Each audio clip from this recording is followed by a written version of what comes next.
3 years ago, disaster struck as countless dungeons and instances descended upon Earth, bringing with them hordes of ferocious monsters. Humanity's doomsday had arrived. In the wake of this chaos, the Awakened emerged, their combined might pushing back the monsters. To save a world on the brink of destruction, humans began exploring dungeons for resources, and the entire world began training job class individuals. At the age of 18, everyone can fully awaken their class, which falls into one of three categories: combat, support, or survival. Combat classes are the most practical and coveted, while survival classes, unable to fight, are often seen as the weakest and most undesirable. After the job change, the quality of the profession also varies, generally divided into 4 levels: common, rare, hidden, and divine. Divine talent is the rarest of all, unlikely to appear even once in 100 years. It's said that whenever a god-tier job appears, strange phenomena occur. Greetings, everyone. Welcome to Bot Get Review. Here's a review of the series, I Am the Lord of Poisonous Insects. If you enjoy the video, please like and subscribe. We hope you enjoy watching. The story begins at the class selection area, where hundreds of people stand in a courtyard before a massive crystal. One by one, they step forward, touching the crystal to test their power as the names of the students are called out. Wang Wei from Class 3 failed twice. Li Wei from Class 3 succeeded twice. Combat Swordsman. Wang Hao from Class 3 succeeded twice. Survival type. A newly successful student exclaimed, "Yes, I'm a swordsman, a combat class." Others wept, lamenting, "Why am I stuck with a non-combat survival class?" Suddenly, someone pointed towards the platform. "Hey, look over there! It's Jung Chen, the top student!" And then, a series of exclamations followed. Amidst the commotion, a young man turns his back to the crowd, reaching for the crystal before him. A strange phenomenon indeed. Whispers and murmurs rose from the stands. What level of class change would it be? Could it be a god-level class change? It's been a century since Jung Chen has seen a god-level talent. This is insane. Meanwhile, a massive green tree engulfed the city. Jung Chen stood before the crystal, one hand in his pocket, and sighed. Looks like the job change was a success. Suddenly, 2 men approached. One with long hair and a thick beard cheerfully said, "Kid, you're amazing! A true genius of our school. I knew you could awaken a combat class, but I never expected God tier. Tell me, what class did you awaken?" Jiang Chen turns around, surprised, then happily replies, "Headmaster Wang, I didn't awaken a combat class." The headmaster is shocked and asks, "What? Could it be a support class?" Jiang Chen summons green lights like vines. "I awakened the survival class, a god-level spirit breeder. Your talent must be accelerating the growth of plants and small animals." Headmaster Wang was stunned, blurting out, "What? Impossible. A survival class has no combat ability. Even a god tier 1 is useless." He reassured him, "Don't be discouraged, Jiang. If you can't fight, at least you're safe. You can study territories as a spirit master, especially since you're god tier. The introduction I promised you before is no longer possible, but if you're researching in this direction, I'll have opportunities to introduce you." Jiang Chen politely looked at the teacher and replied, "Thank you. I'll think it over carefully." Jiang Chen then turned to leave, saying, "If there's nothing else, I'll take my leave." Below, the youths joked and gossiped, laughing as they spoke. "Puffed. This rare genius thought he was combat class, but he's just survival class. Life is so unpredictable. I thought Jung would become a combat class, but now he's stuck in the most useless class." Jung Chen walked through the crowd with his head down, looking lonely and frustrated. Hearing the whispers and sarcastic tones all around him, he seemed to relish it. Ever since Jung Chen arrived at the school, he had been the king of kings. Let's see what he becomes. After all that effort, he's just a survival type. Lin Xiaohua, who's always been second, is secretly a combat type. Jiang Chen scoffed. He went from Brother Jiang to Leader Jiang in no time. Turns out, after awakening his plant-based powers, he's a changed man. In the end, this world still revolves around strength. What's wrong with the survival class? Jiang Chen summons the system. The system screen displays a congratulatory message. The host has successfully awakened their talent and activated the insectoid system, also prompting that the profession has been fully awakened. Awakened profession. God-level spirit master. The system of insect plagues and disasters has met the requirements to activate the primordial queen, now unlocked. Do you want to activate the broodmother summoning system? Jiang Chen's expression turned cold, his eyes shifting from red to purple. He told himself that he and the system were clearly a perfect match, as the system screen reappeared before him. The disaster-level insect poison system has connected, and your primal mother insect has been unlocked. Would you like to activate the system? Looking at the system, Jiang Chen recalled his past. I am Jung Chen, after dying and being reborn into this world as a transcendent. After the Dark Ages ended, the world was flooded with dungeons and monsters. From that day on, the strong were revered as masters in this world, and I was reborn as an orphan to gain a foothold in society. I did everything I could before turning 18. I thought I'd have to rely on hard work to make a living, but a month ago, I awakened the system. The system urged him to complete his class change, which would fully activate it. Jung Chen stroked his chin, contemplating the screen, remembering the devastating damage the insect plague had caused humanity in the Dark Ages, an incredibly powerful force. It's said that when disaster struck, 9 of the 12 human kings sacrificed themselves to seal the insect plague. In this world, power is everything, so there's nothing to hesitate about. What does it matter what the Venomancer can do? As long as I have this power. Back in the present, Jung Chen clenches his fist, his expression sharp and cold. He shouts, "Okay, activate the system!" Darkness surrounds Jung Chen, and the ground beneath him transforms into an endless expanse of water. Light shines upon his face, and he surmises that this must be his sea of consciousness. Before Jung Chen, a massive, glowing tree appears. Could this be his innate talent? It's a tree, and the screen displays information. Karma talent, evolution of all things, requires sacrifice, can be activated every 10 days, and each target can only be used once. Indeed, by destroying things, you can accumulate the fruit's growth progress and randomly release special fruits, accelerating the growth of living things. It's currently at 10%. It can be released to accelerate the growth of organisms. It cools down in 8 hours after use. Jung Chen stared at the screen, looking satisfied. The system is good, even proactively analyzing my career talents, though these talents don't seem to have any combat abilities. The system's voice echoed, "System check complete. Host, would you like to begin the mother worm process?" Jung Chen was puzzled. Summon the mother worm? The system displays a notification. Summoning a broodmother. Before Jung Chen, a sinister purple aura appears, like a monster. Startled, he quickly regained his composure, realizing its aura was immense, as the system issued another prompt. Summoning successful. You have summoned the catastrophe-class mother worm, 9-fold wings. The colossal monster now begins to reveal itself. Its teeth were razor-sharp, its body 1,000 times larger. The monster roared, facing Jung Chen. The screen displays a notification. The mother worm, 9 wings, master of death from the abyss of sorrow, once caused a disaster like a natural calamity and disappeared in the Third Era. The mother worm's current consumption value is 0%. Her affinity is at 100%. First, complete the devouring and breeding as soon as possible to reproduce offspring and unlock skills. After reading the system information, he looked at the huge bug in front of him. Jung Chen was stunned, blurting out, "Holy crap, this thing is huge!" The monster flashed its massive jaws, approaching Jung Chen. "Master, Xiao loves Master. Master, Xiao is hungry and wants to eat vicious beasts." The system screen reappeared, showing the current growth rate increasing by 10%. His talent, kindness, can be used for his goals, and this initial upgrade requires no talent sacrifice. Looking at the monster, calling itself Little Nine, Jung Chen wondered, if no sacrifice was needed, what was he waiting for? Level up first, then talk. The monster suddenly transformed into a vortex of blinding blue light, illuminating the entire sky. Jung Chen surmised that this mother insect wanted to level up by devouring. What a demanding one.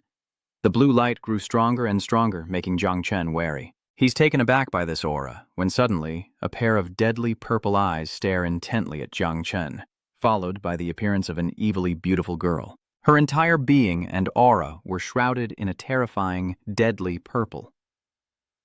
The system chimed in with a notification. Congratulations.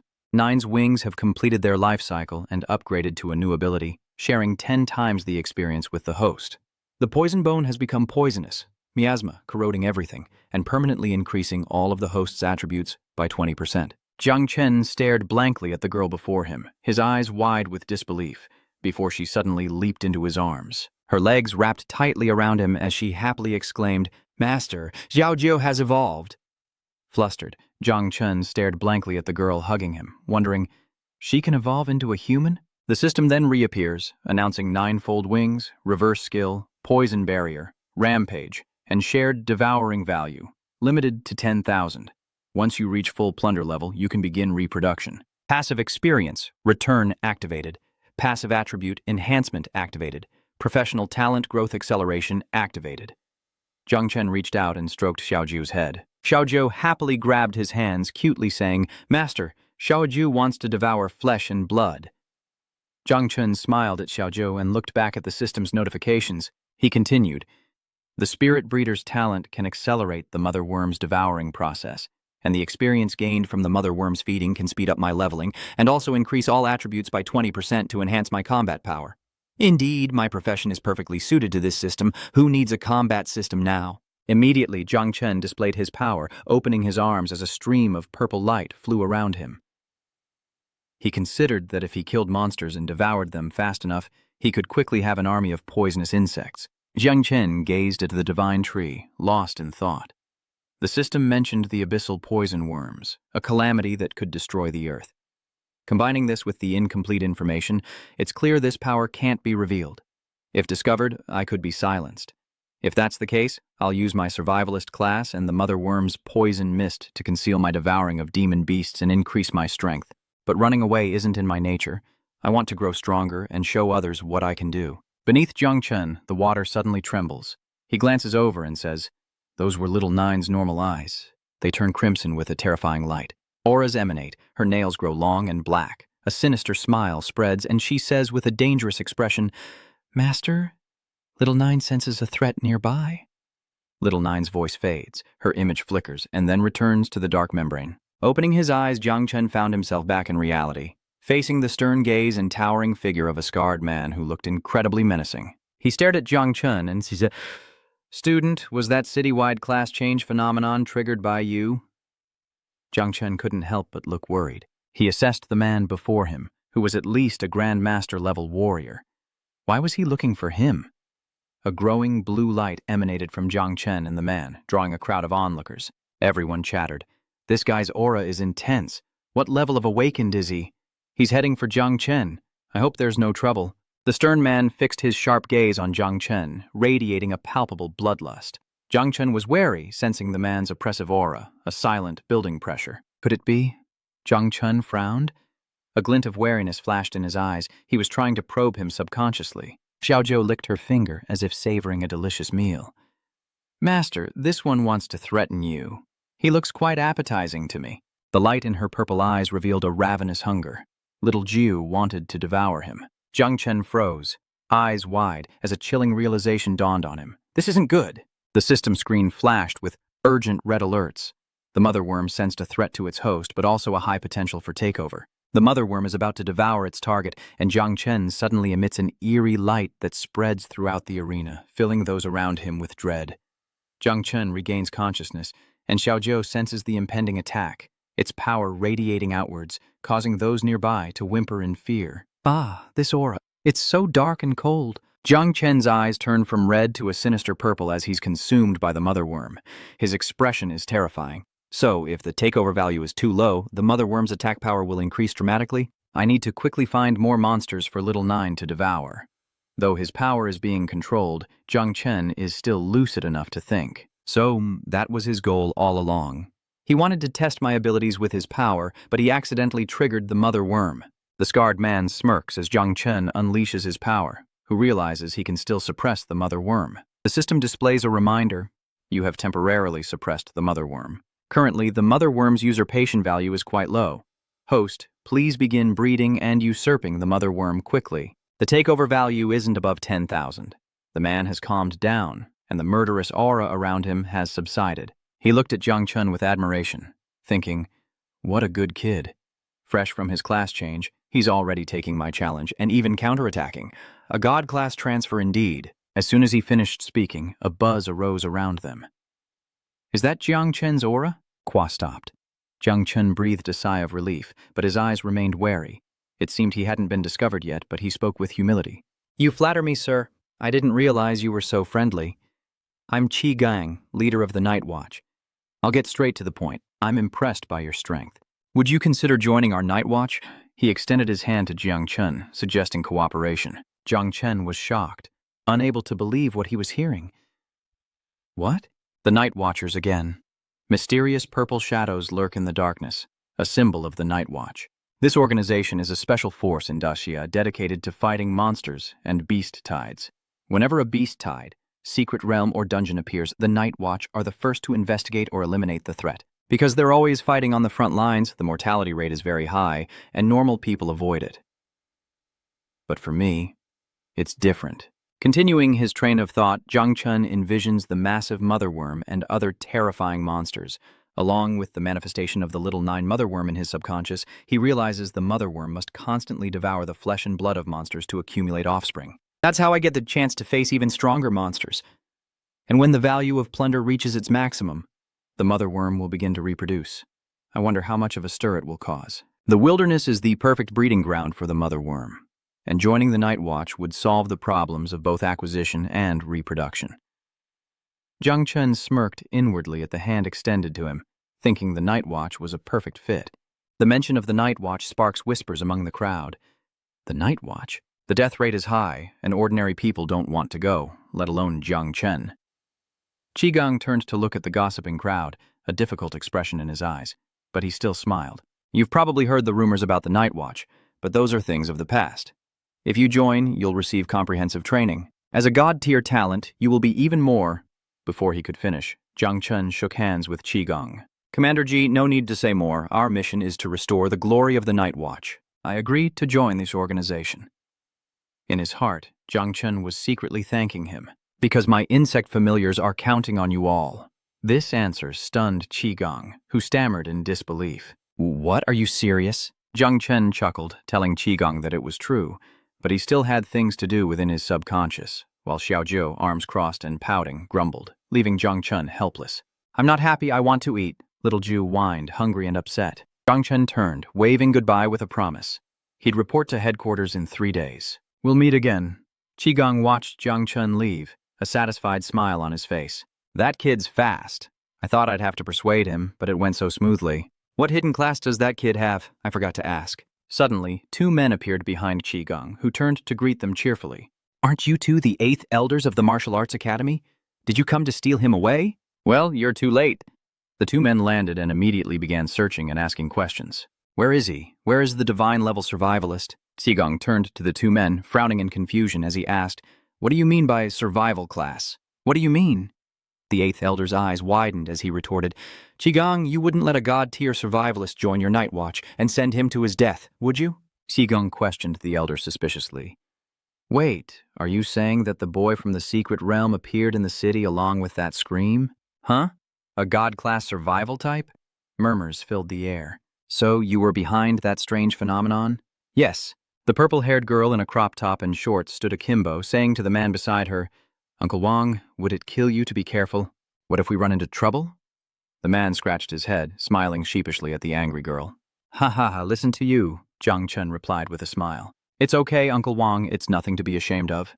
Uncle Wang nodded with a warm smile. That's right. Xiao Chen, even though the survival system can't fight, I hear that spirit plant cultivation companies need survival-type talent. Your parents would be so happy if they were still alive. Jung Chen smiled gently. Thank you all for your help over the years. I will never forget you. Uncle Wang reassured him. All right, Xiao Chen, don't take those little things to heart. You've come at the right time. We're just about to head into a combat secret realm. Why don't you join us? I'll help you level up. Jung Chen nodded in agreement. Okay, thank you, Uncle Wang. The system screen displays a notification. Party. Formed. Jung Chen steps into the secret realm before him. The portal transports Jung Chen and the others into the secret realm, where palaces and blue torches illuminate the scene. Fully connected to the secret realm's C-grade, the necromantic temple has been activated. The entrance is lined with stone statues of bizarre monsters. The dungeon guarantees item and equipment drops, and experience will be calculated upon completion. If you voluntarily leave midway, you'll forfeit your experience and equipment. Wang stares in dismay at the monsters before him. These are undead soldiers. Why is the dungeon system connecting us to a god-level instance? Jung Chen frowned at the monsters before him, thinking this dungeon wouldn't be easy. The purple-haired girl suddenly remembered something. Stunned. I bet it's because little Chen is a god-class job changer, so the system is balancing things out by connecting us to a high-level secret realm. Uncle Wang was skeptical of the information she provided. But little Chen is a survival class. The blonde girl beside her hesitantly spoke, breaking her silence. Uncle Wang, we didn't even hear the girl's next sentence before you drew your sword, eager to fight and cutting her off. Oh well, it's not every day we encounter a dungeon of this level. How will we know if we don't try? Maybe we'll get lucky this time and get some great equipment. The monsters turn to attack the uncle, who raises his sword to fight them, never forgetting to protect Jung Chen behind him. Xiao Chen, stand back. These spirits are more dangerous than those C-rank monsters. Stay back. We'll attack the dungeon's core, then pounce on the monsters. With a single strike, he cleaves a monster in two, then turns to the purple-haired girl beside him. Xiaoxi, enhance my talent. Xiaoxi, in the middle of a hand seal, responds with a yes, and Uncle Wang's eyes light up as he grits his teeth and slashes at the monsters. In the chaotic battle, Jung Chen watches from the sidelines. So Uncle Wang and the others fight monsters every day just to survive. No wonder they always come back injured. I heard that Xiaoxi became an awakened just to cure her brother's eyes. Even so, Xiaoxi has always helped me.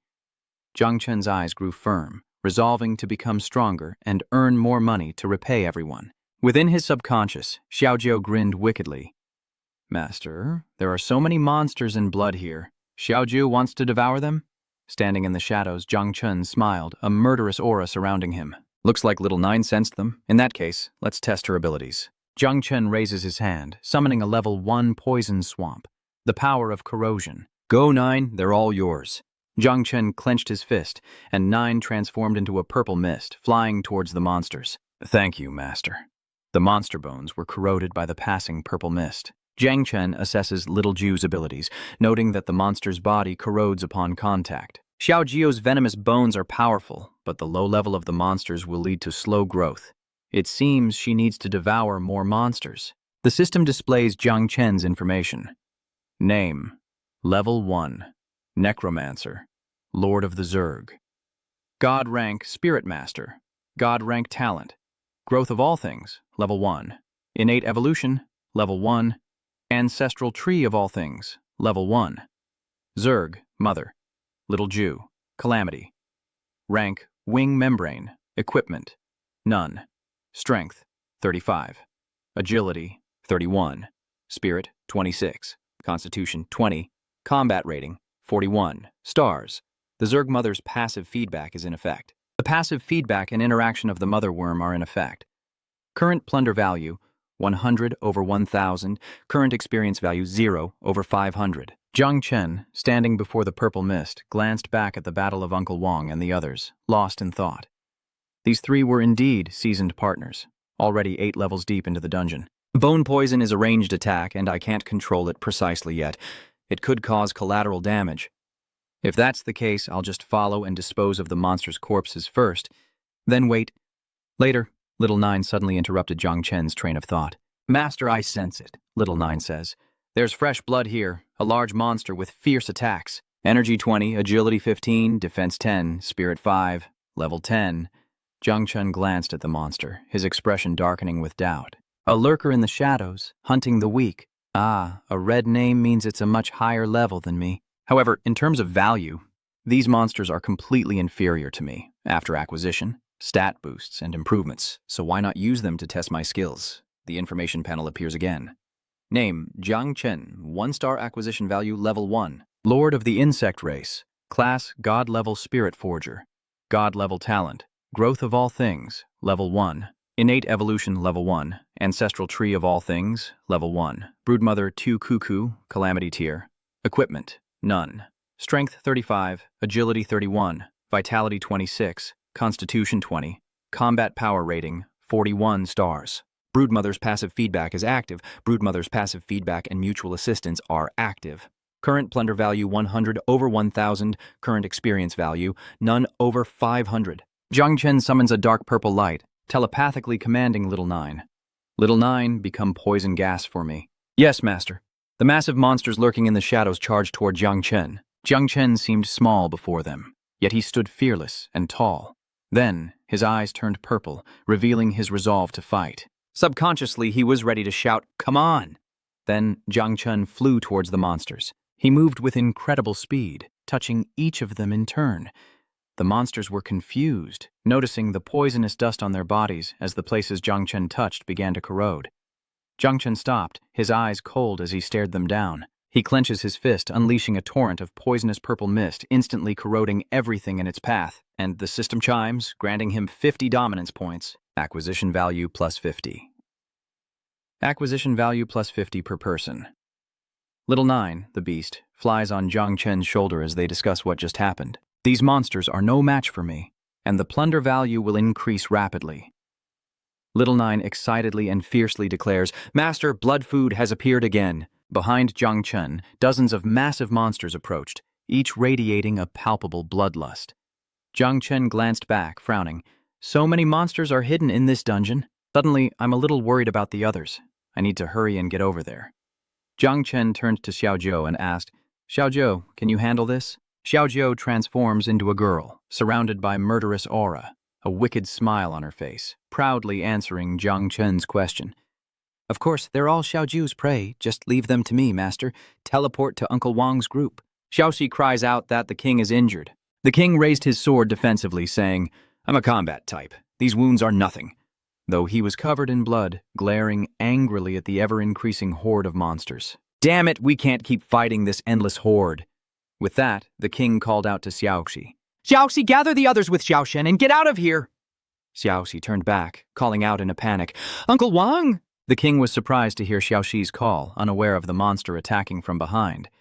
By the time he realized it, the monster's claws were already at his back. Uncle Wang turned around in shock, dodging the attack. "This isn't good!" Seeing this, Jung Chen raised his hand to stop the monster, which was immediately halted by his insect poison. "It's eating him alive." "Are you all right, Uncle Wang?" Uncle Wang was surprised to hear Jung Chen's voice and looked behind him. Uncle Wang and the others watched in astonishment as Jung Chen approached, extending his hand to let the purple poisonous smoke corrode the monster lying on the ground. Wang asked, "Xiao Chen, aren't you a survival type?" He raised his hand, and a mass of poison bones appeared, then explained, "I also have a hidden poison skill. Uncle Wang's wounds are too severe. Xiaoxi, Xiao Li, please take him away, and I'll handle the rest." Everyone stares at Jung Chen in disbelief. Uncle Wang exclaims, "Is this god-level power? But that's too dangerous."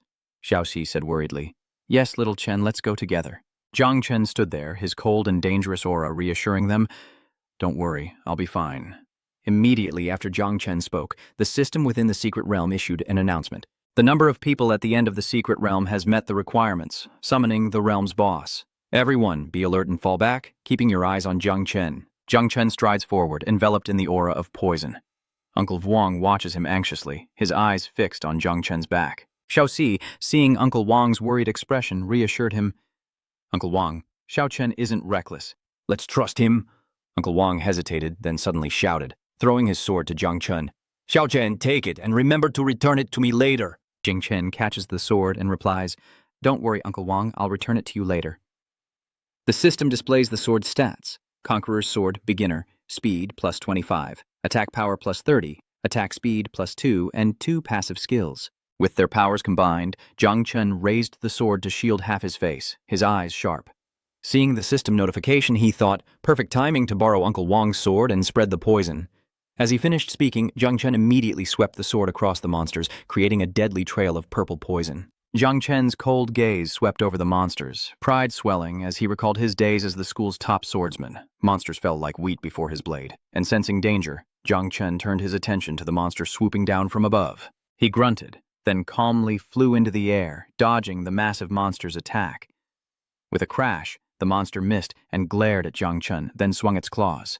Jung Chen blocks the attack with his sword, surprised to encounter this type of monster for the first time. The boss's attacks were too powerful, shattering his sword and sending Jung Chen flying back, forcing him to brace himself. He raised the broken sword in defense, thinking to himself, "So this is the dungeon boss? It's even more intense than I imagined." Jung Chen stared helplessly at the broken sword in his hand, blaming himself. How was he going to explain this to Uncle Wang? This boss is a level 15 undead general wielding a massive blade, its red eyes fixed on Jung Chen. Growing bored, it unleashes its lion's roar, declaring itself the ruler of this domain. The boss roars, then immediately lunges forward with blinding speed, swinging its blade. Jung Chen is frozen in fear, but calls out, "Xiaozhou!" Instantly, Xiaozhou effortlessly blocked the boss's blade, appearing before Jung Chen, radiating deadly intent as she faced the monster. With a cold gaze fixed on the monster, she parried the sword and asked, "Jung Chen, master, may I annihilate them all?" Jung Chen nodded in approval. Hearing Jung Chen's answer, Xiaozhou crushed the blade, then unleashed a torrent of poisonous bone shards that enveloped the monster, who retaliated with a furious punch. The monster's eyes flashed red, and so did Xiaozhou's, as killing intent filled the air. Then, beams of light erupted from Xiaoju, tearing the ferocious monster limb from limb. Xiaoju, like a Shura demon, is terrifying after defeating the monster, leaving only its bare body. An evil smile spreads across her face, her eyes shining brightly, truly frightening. Looking at the scene before him, Jung Chen marveled at how easily Xiaoju handled the boss. It seemed this dungeon was coming to an end. Standing amidst the monster's remains, Jung Chen and Xiaoju see the blue crystal. Jung Chen realizes it's gathering magic, absorbing light from the corpses and evolving into an even larger level, 20 undead tyrant. Xiaoju and Jung Chen looked up at it, both thinking the same thing. It's coalescing into a new monster.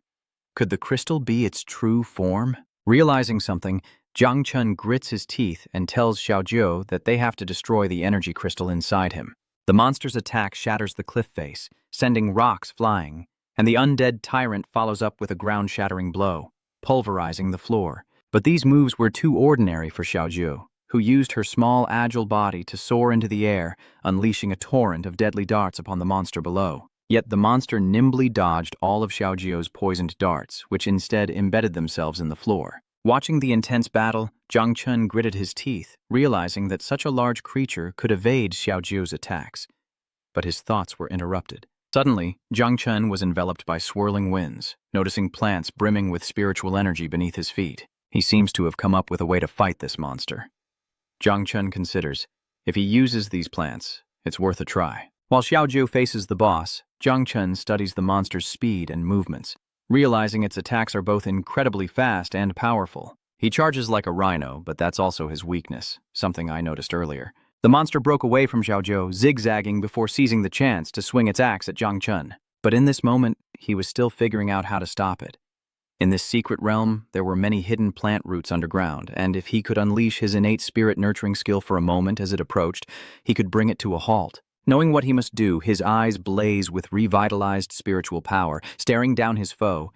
He knows, deep down, that this is the moment.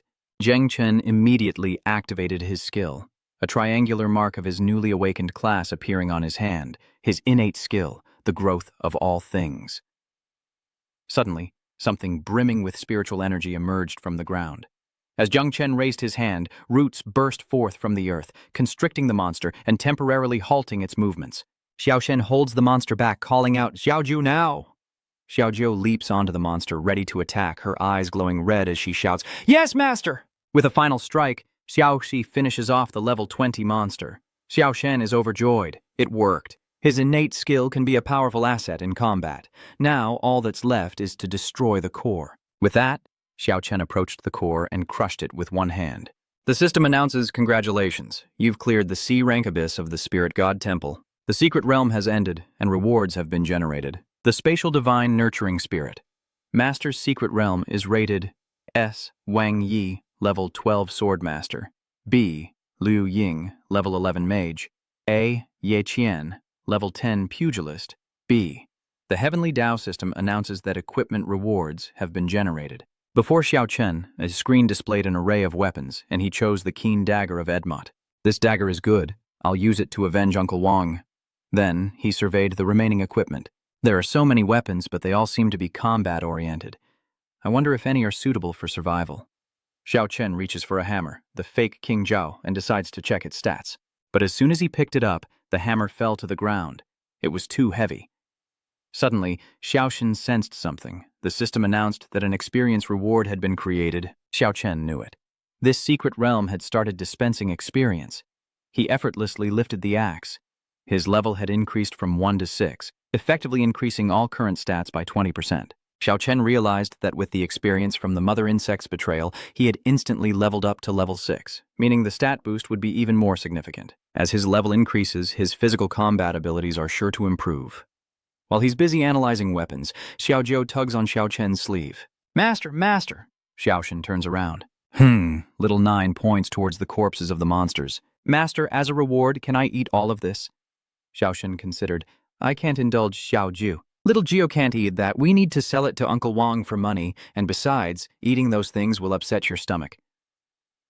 Poor little Jiu couldn't eat the monsters. She points to the corpse of the boss they just defeated, asking if she can eat that. Xiao Chen considers carefully. That's right. How could I forget about the corpse of this boss? The assimilation value is too precious to ignore.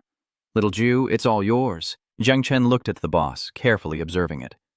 This boss wasn't too big, but it might take Little Nine some time to corrode it with poison if it takes too long. Little Jiu opens her mouth, starting her meal, and with a deep breath, transforms into a monstrous insect queen. She roared, ready to devour the monster's corpse below, leaving Jung Chen stunned by the sight. He wondered if this kind of devouring was even possible.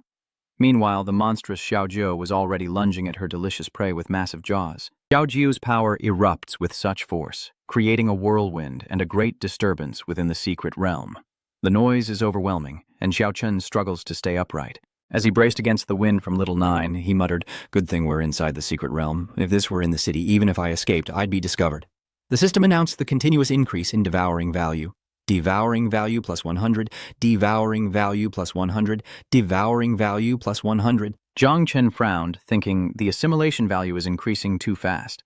The boss's flesh is indeed different. It seems he needs to devour more bosses. Jung Chen suddenly heard footsteps outside. He turned around warily, but the footsteps disappeared. It must be those royal uncles who heard the commotion and wanted to return. At the same time, the system displayed a reminder that the current devour value had reached 8,876 over 10,000. Seeing that he had no other choice, he ordered Little Nine. "Little Nine, quickly return to your original form." Xiao Jiu had no choice but to obey Jung Chen, replying, "Yes, master." Jung Chen lamented that he was just shy of maxing out his assimilation value. Now he's set for equipment, and Xiao Shen stammers an apology to Uncle Wang. Uncle Wang, I broke your sword." Xiao Shen sheepishly offers the dagger he found earlier, and Uncle Wang's face lights up, all anger forgotten. "That's great then. This is a rare and hard-to-find piece of equipment. I won't hold you responsible for breaking my equipment. Ha ha ha." Xiao Xi picked up a necklace, marveling that it was a rare item, one that could be sold for a lot of money. Xiao Le wondered, "Xiao Chen, how exactly did you defeat the boss on your own?" Jung Chen scratched his head, trying to make up an excuse. It seems my poison is effective against these monsters." Jung Chen then thought, now that the secret realm is cleared, it won't be refreshed. Having obtained a unique boss devouring ability, it's enough to start breeding, but if he wants more, he can only search the wilderness. Seeing that Xiao Chen is capable, Uncle Wang asks him what he wants to do next. "Right, Xiao Shen, it would be a waste for you to do research with that ability. You don't even have a rank yet, but you already have so much power. Your rank will be incredibly high in the future. What do you plan to do next?" It was then that Xiao Chen revealed his desire.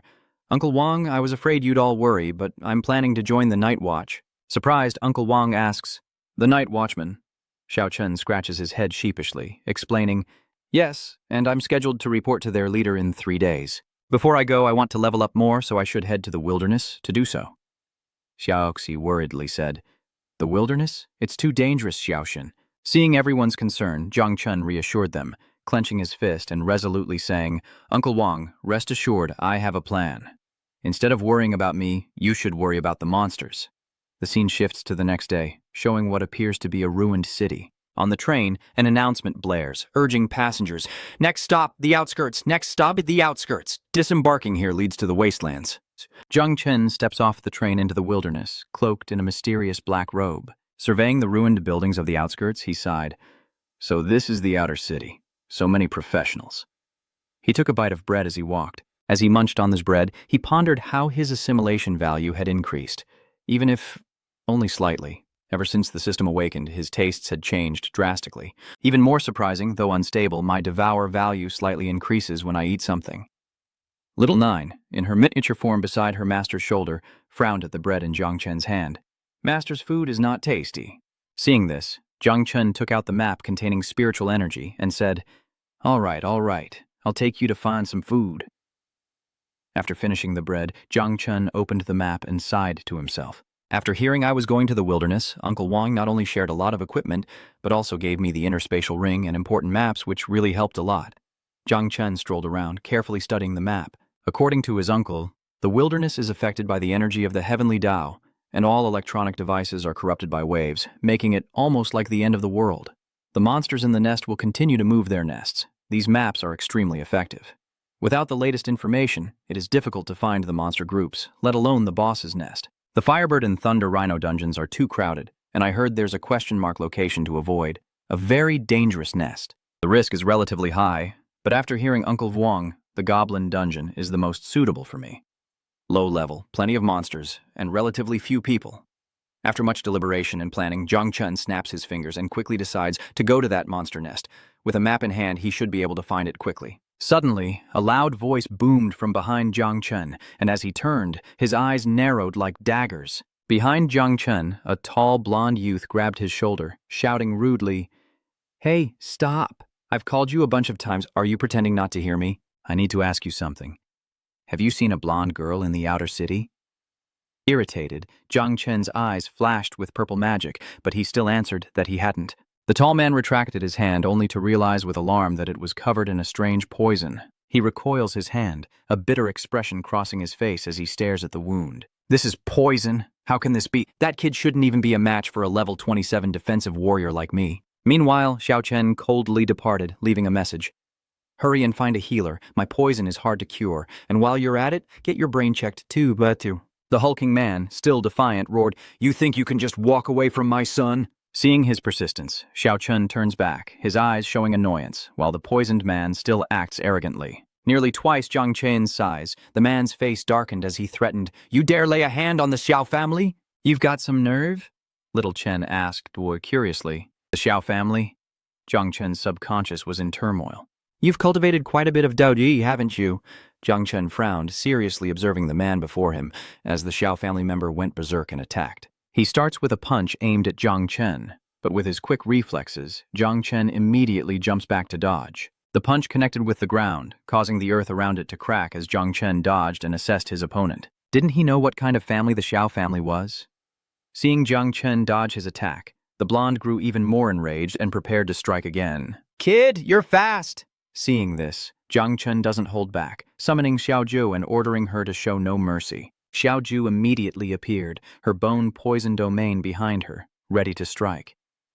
"Understood, master. This blonde madman and his dark energy. You really think I'm afraid of you?"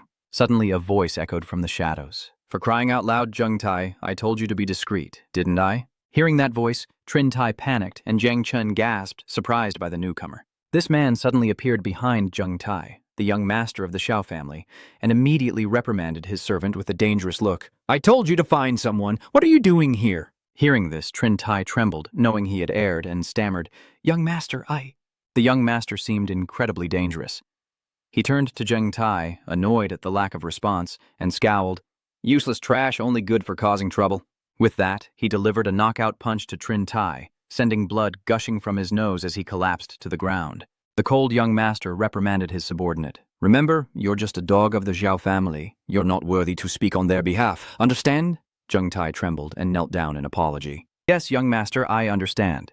Jung Chen was on high alert, yet he didn't sense him approaching. Is this guy Jung Tai's boss? He seems even more dangerous than that warrior from before. The young master then politely apologized, saying, "My dog likes to bite. Please forgive him. Should I offer you some compensation?" But Jung Chen warily declined. "I appreciate the offer, but compensation isn't necessary." The young master seemed interested in Jung Chen, smiling gently as he said, "But you're quite interesting too, heading to the wastelands." He approached Jung Chen, extending an invitation. "Why don't we go together?"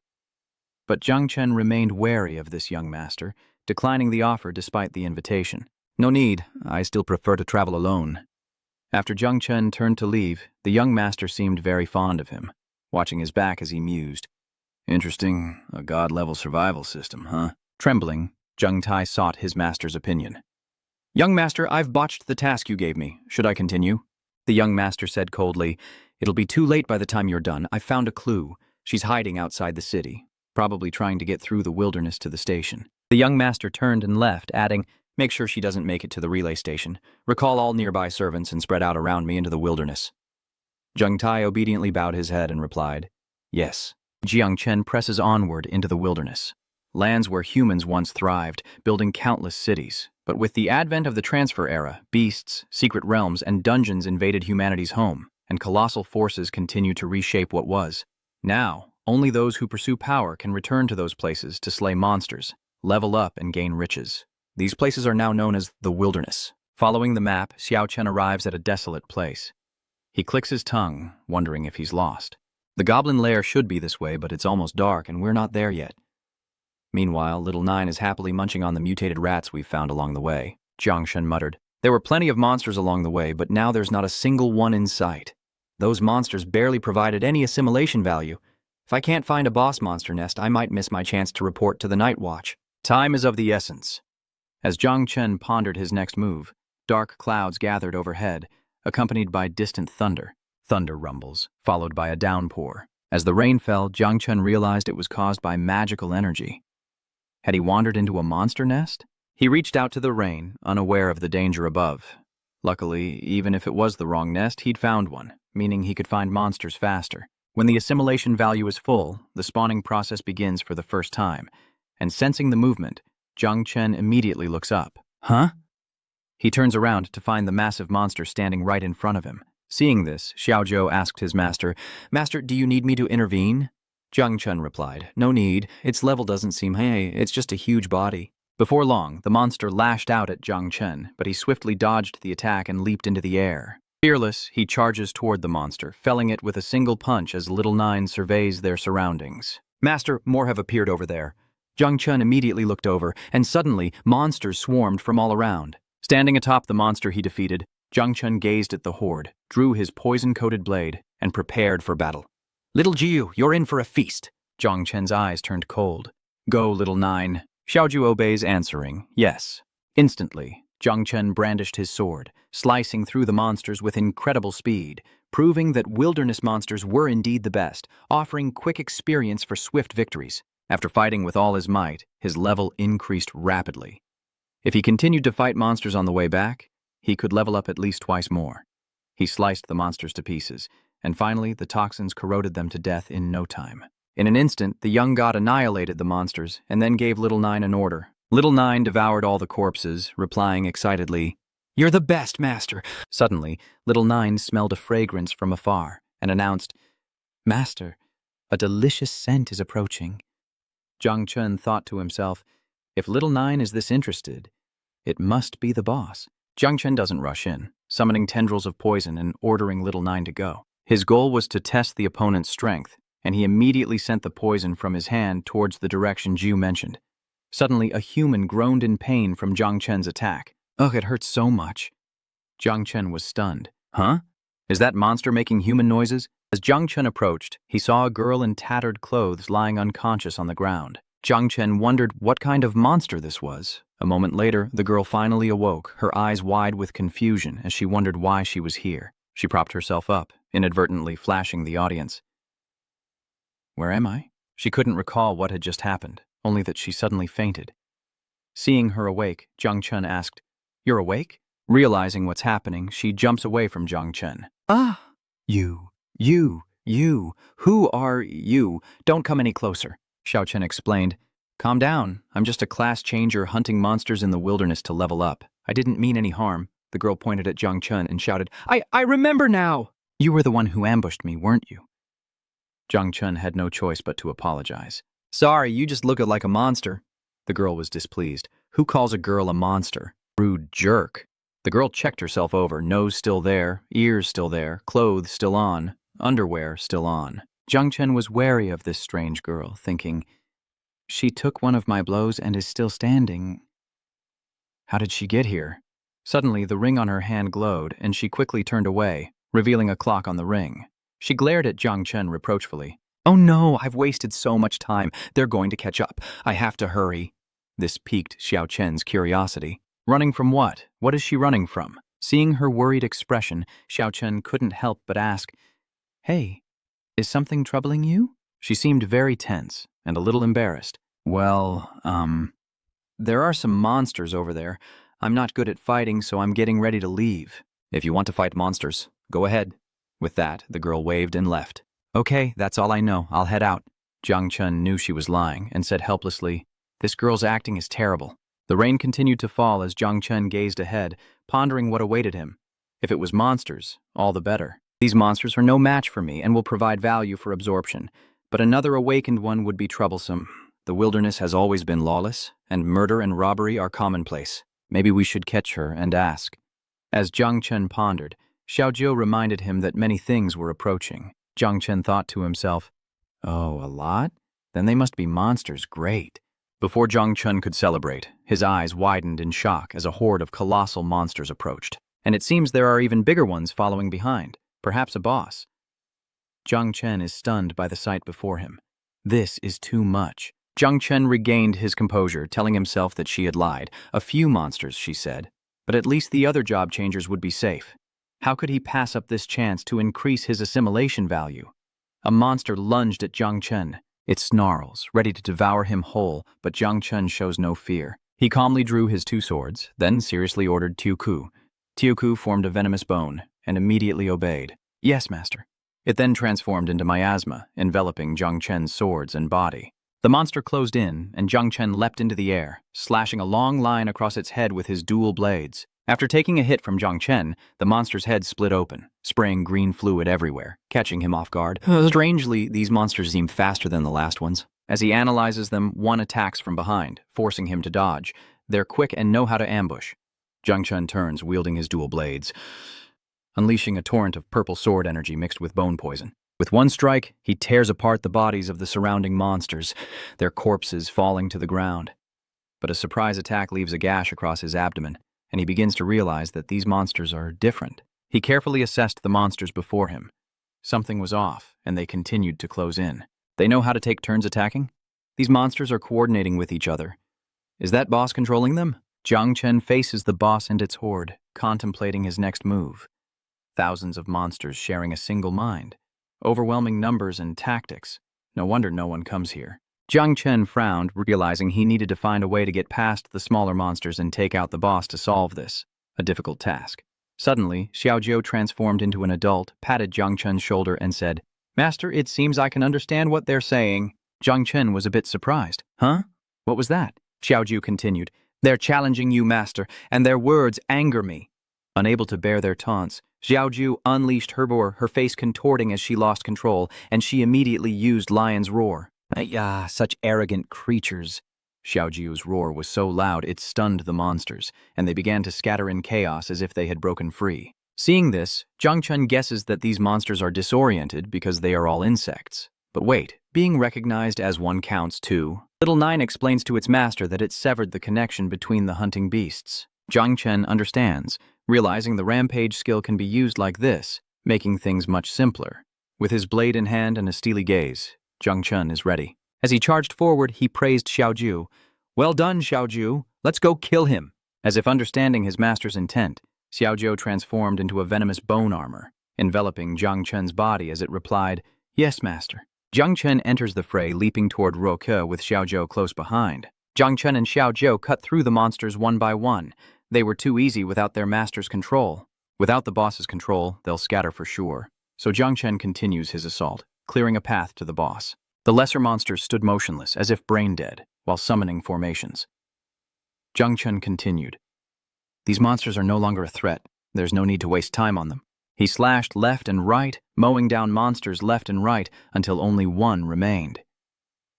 Jung Chen stood face to face with the boss, who gazed at him with 6 friendly eyes and gnashed its many teeth. Jung Chen raises his blades, a cold glint in his eyes, and declares, This is it. The one that will provide the most devouring value. Boom! Jung Chen struck, slamming the boss's head into the ground, defeating it with ease. He stared at his handiwork, his eyes cold, as the system notifications chimed, followed by the spawning of insectoids. After a fierce battle, Jung Chen finally defeats the boss, breathing a sigh of relief. Finally, it's done. The system announces level 14, a strategic rating of 127 stars, and that passive skills and buff effects are still in effect. Jung Chen clenches his fist, filled with purple spirit energy, and revels in the surging power coursing through his body, wondering if his strength is also increasing with the 127-star rating. It seems my combat power alone is equal to a level 25 combat-type practitioner, he thinks, glancing at the monsters he just defeated. These magical beasts don't seem to pose much of a threat anymore. Seeing them scatter at his glare, Jung Chen scoffed, Running away. Smart move. Forget the small fry for now. Reproduction is the priority. With that, Jung Chen turned to leave, when suddenly a colossal monster appeared behind him. It lunges at Jung Chen with its massive jaws, but the protagonist remains unfazed, not even bothering to look back, simply gesturing to Xiao. Xiao, it's all yours. Having just eaten its fill, Little Nine replied, Thank you, master. The system then announced that his devour value had increased by 150, 150, and 150. Jung Chen was overjoyed as he thought about the monsters. Elite monsters were indeed different, granting so much more to devour. It seemed hunting them was a good way to speed up the process. The system then notified him that his devour value had reached its maximum level, asking if he wanted to activate the first spawn. Seeing the notification, even Jung Chen was surprised at how quickly it had happened, and he wondered, the devour value is already at its maximum? Behind him, Little Nine respectfully knelt on one knee, reporting to Jung Chen, Master, Little Nine is ready to begin reproduction. Oh, please grant me permission to bring forth even greater power to follow you. Jung Chen turned and gave Xiao his permission. All right, begin the reproduction. The system displays a notification. The first generation of insects has begun to multiply, and the accelerated growth talent has taken effect, increasing the growth of all things. 2 great streams of spiritual energy, one blue and one purple, descended from the sky, falling upon Jung Chen and Xiao. Jung Chen sensed the change, realizing his professional talent was accelerating the breeding process. Instantly, the system displays a notification. Congratulations, you have obtained the Overlord Bug skill, level max. Congratulations. You've received the Domination Specialization skill, level 1, accelerating propagation. Time remaining, 8 seconds. At the same time, the mark of his occupational talent appears on his hand. Jung Chen receives a new skill and is excited, wondering if this is it, as the breeding is about to be completed. His eyes widened as Jung Chen witnessed the astonishing birth of the insects. Are these the 7 insects? Before Jung Chen could wonder for long, the system delivered a notification. Congratulations, host, on successfully breeding insects for the first time. Witnessing hundreds of insects born before his eyes, Xiao Chen exclaimed in astonishment, "How spectacular!" The system then reported that the current number of insects, the 9 calamity scorpions, was 2,300. Xiao Chen is amazed, and the numbers are impressive. Over 2,000 offspring from just one female in the first batch. What about the third or fourth? The system reveals that the offspring have 4 skills: poison bone, camouflage, frenzy, and self-destruction. The young insects are fond of Jung Chen, one flying close for him to caress, showing great affection. However, their skills seem different from Xiaoju's, and it looks like they've gained new abilities like camouflage and self-destruction. That seems promising. After reproducing, Xiaojiu goes to hug Jung Chen tightly, saying, Master, Xiaojiu is done reproducing. Jung Chen patted Xiaojiu's head, saying, You don't look much different. Xiaojiu, exhausted, held its master's hand and whined, Xiaojiu needs to rest. Jung Chen asks, Rest how? Before he can understand, the queen insect returns to the nest. Little Jiu turned into spiritual energy and went straight into Jung Chen's hand, where his innate seal resided. Only then did Jung Chen understand. This was a space that could contain insects. That's great. This way I can hide as many insects as I want without fear of being discovered. He gazes fondly at his hand, marveling at its power, but it's already at its maximum level. It seems to be a fixed skill. Little Jiu fell asleep from exhaustion after reproducing. Jung Chen was a little confused. It just fell asleep like that? It seems insects also need sleep after exhausting themselves. Jung Chen realizes he's just received a skill called Dominate and decides to test it out. The Dominate skill activates, and spiritual energy emanates from his hand, while his eyes flash purple with intense power, like a raging storm. With the skill activated, a swarm of dung beetles was summoned, each one fierce and ready for battle, and he could control them all. A dangerous look crosses Jung Chen's face as he realizes, so this is the skill to control the swarm of insects? It's so light, almost like making my arm more flexible. Jung Chen raised his hand, manipulating the flow of poisonous insect magic with satisfaction, then revealed his absent-minded state as he practiced manipulating the poisonous insect monsters. Jung Chen realizes he can share senses with the insects, seeing the world through their eyes, perceiving magic unseen by humans. Jung Chen marveled. So this is the world the insects perceive? It's filled with magical creatures. Xiao Chen sensed the 9 gloom fiends' eagerness for battle. Turning to them, he said, Looks like you guys are excited. Come on, I want to test out some new powers. Behind Jung Chen, the 9 giant warriors were eager for battle, awaiting only their master's command to charge and annihilate all the surrounding monsters, while Jung Chen stared menacingly ahead, his power so immense that the lesser monsters scrambled to escape.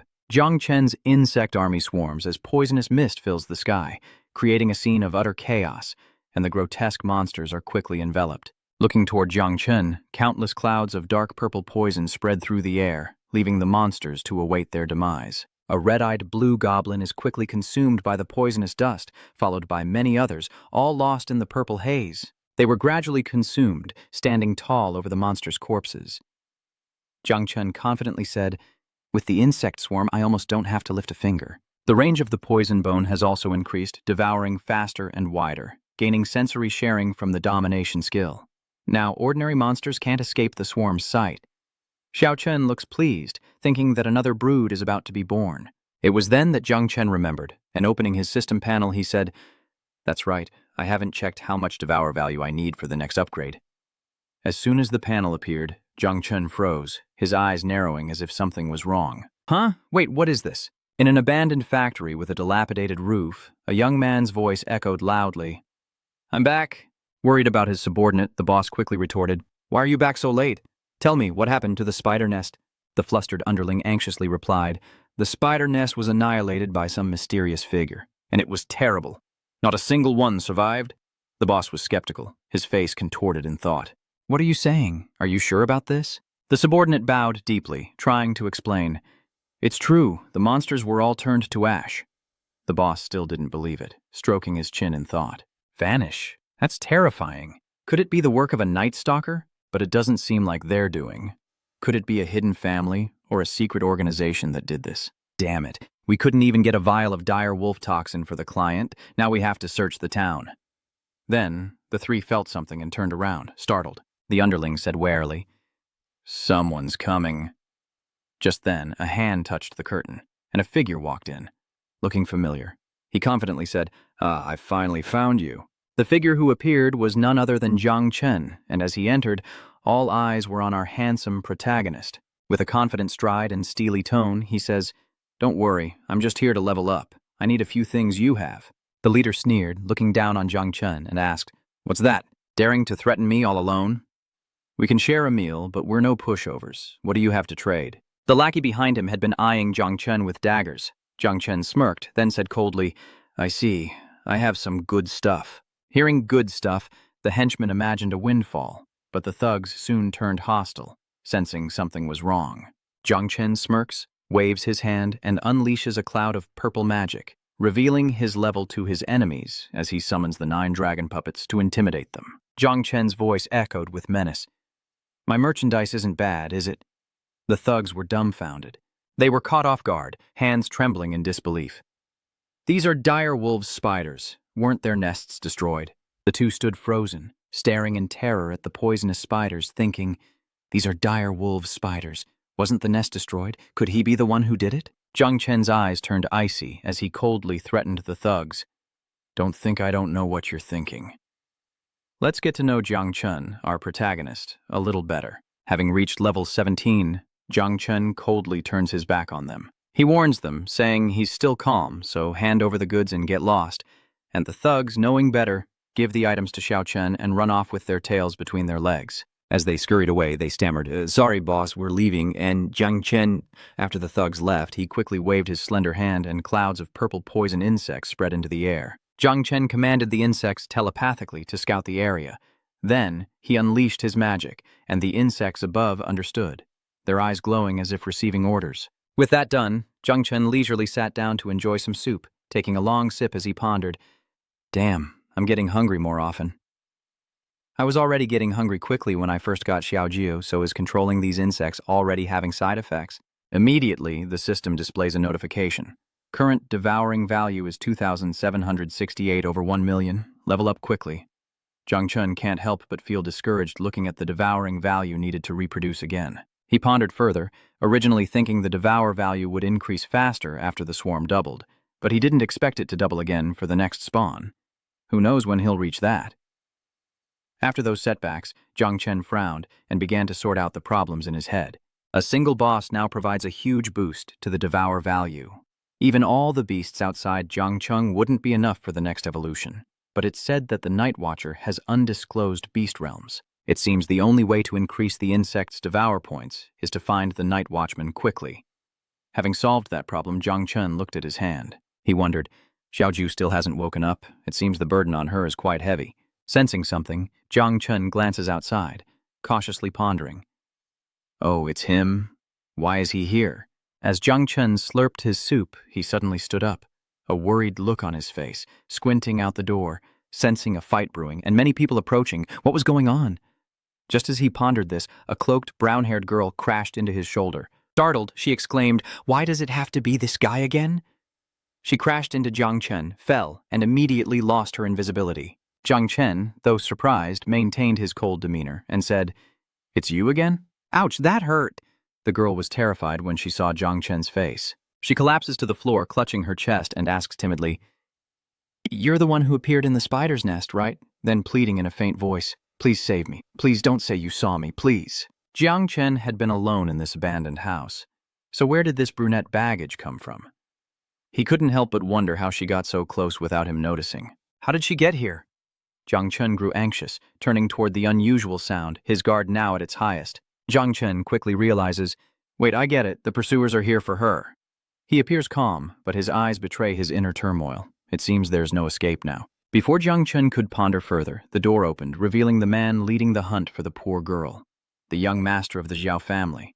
He wore an expensive, long black cloak, exuding the confidence of the wealthy as he entered with his entourage. Jung Chen arrogantly says, "Oh, it's you? You have quite the refined taste." Zheng Tai followed, pointing menacingly at Jung Chen as he said, "It's you!" Meanwhile, Xiao Shen remained utterly silent, simply sitting and staring intently at the fire as it cooked his porridge. Seeing this, the young master of the Shiao family calmly addressed someone present. Interrupting the young master, Zheng Tai couldn't contain himself and demanded, "Hey, did you see a woman run by here? If not, I'll kill you." The young master calmly stopped Zheng Tai, saying, "Hold on." Then, he slowly approached, flicked his cloak, and sat down on a rock opposite Jung Chen by the flickering fire, saying, "This kid levels up fast. He's already gained 17 levels in one day.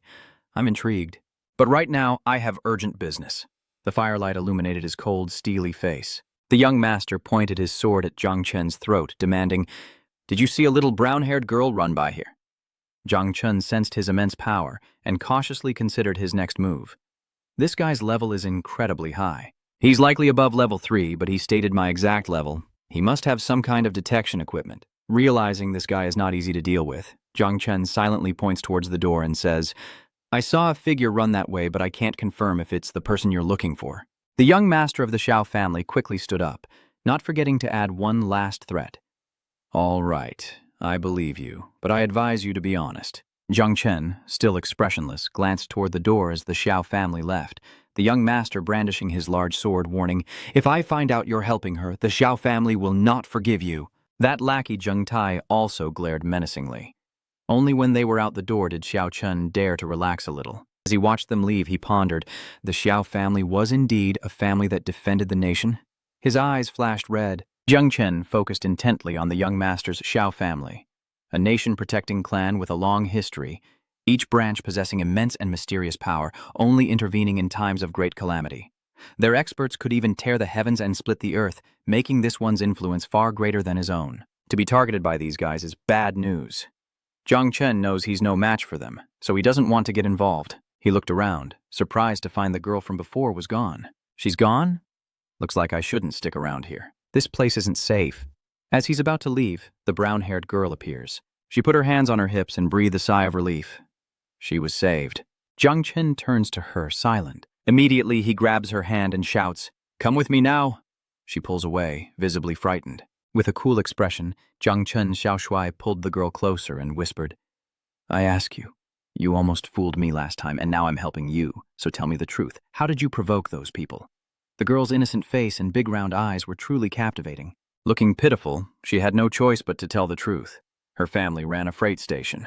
Blinded by greed, he tried to steal our cargo and kill us all, but I managed to escape. He feared I'd leak information, so he relentlessly pursued me, seeking to silence me permanently. Jung Chen, realizing the situation, felt it was none of his concern and turned to leave. The girl, grateful, reached out, saying, "I'll never forget your help, and I'll repay you someday." Annoyed, Jung Chen retorted, "Save your thanks. I want nothing to do with you people." Suddenly, a strange sound echoed, and Xiao Chen's eyes widened in shock as he realized what it meant. The brown-haired girl paled and gasped, "We're in trouble! They left a talisman ward! We've been discovered!"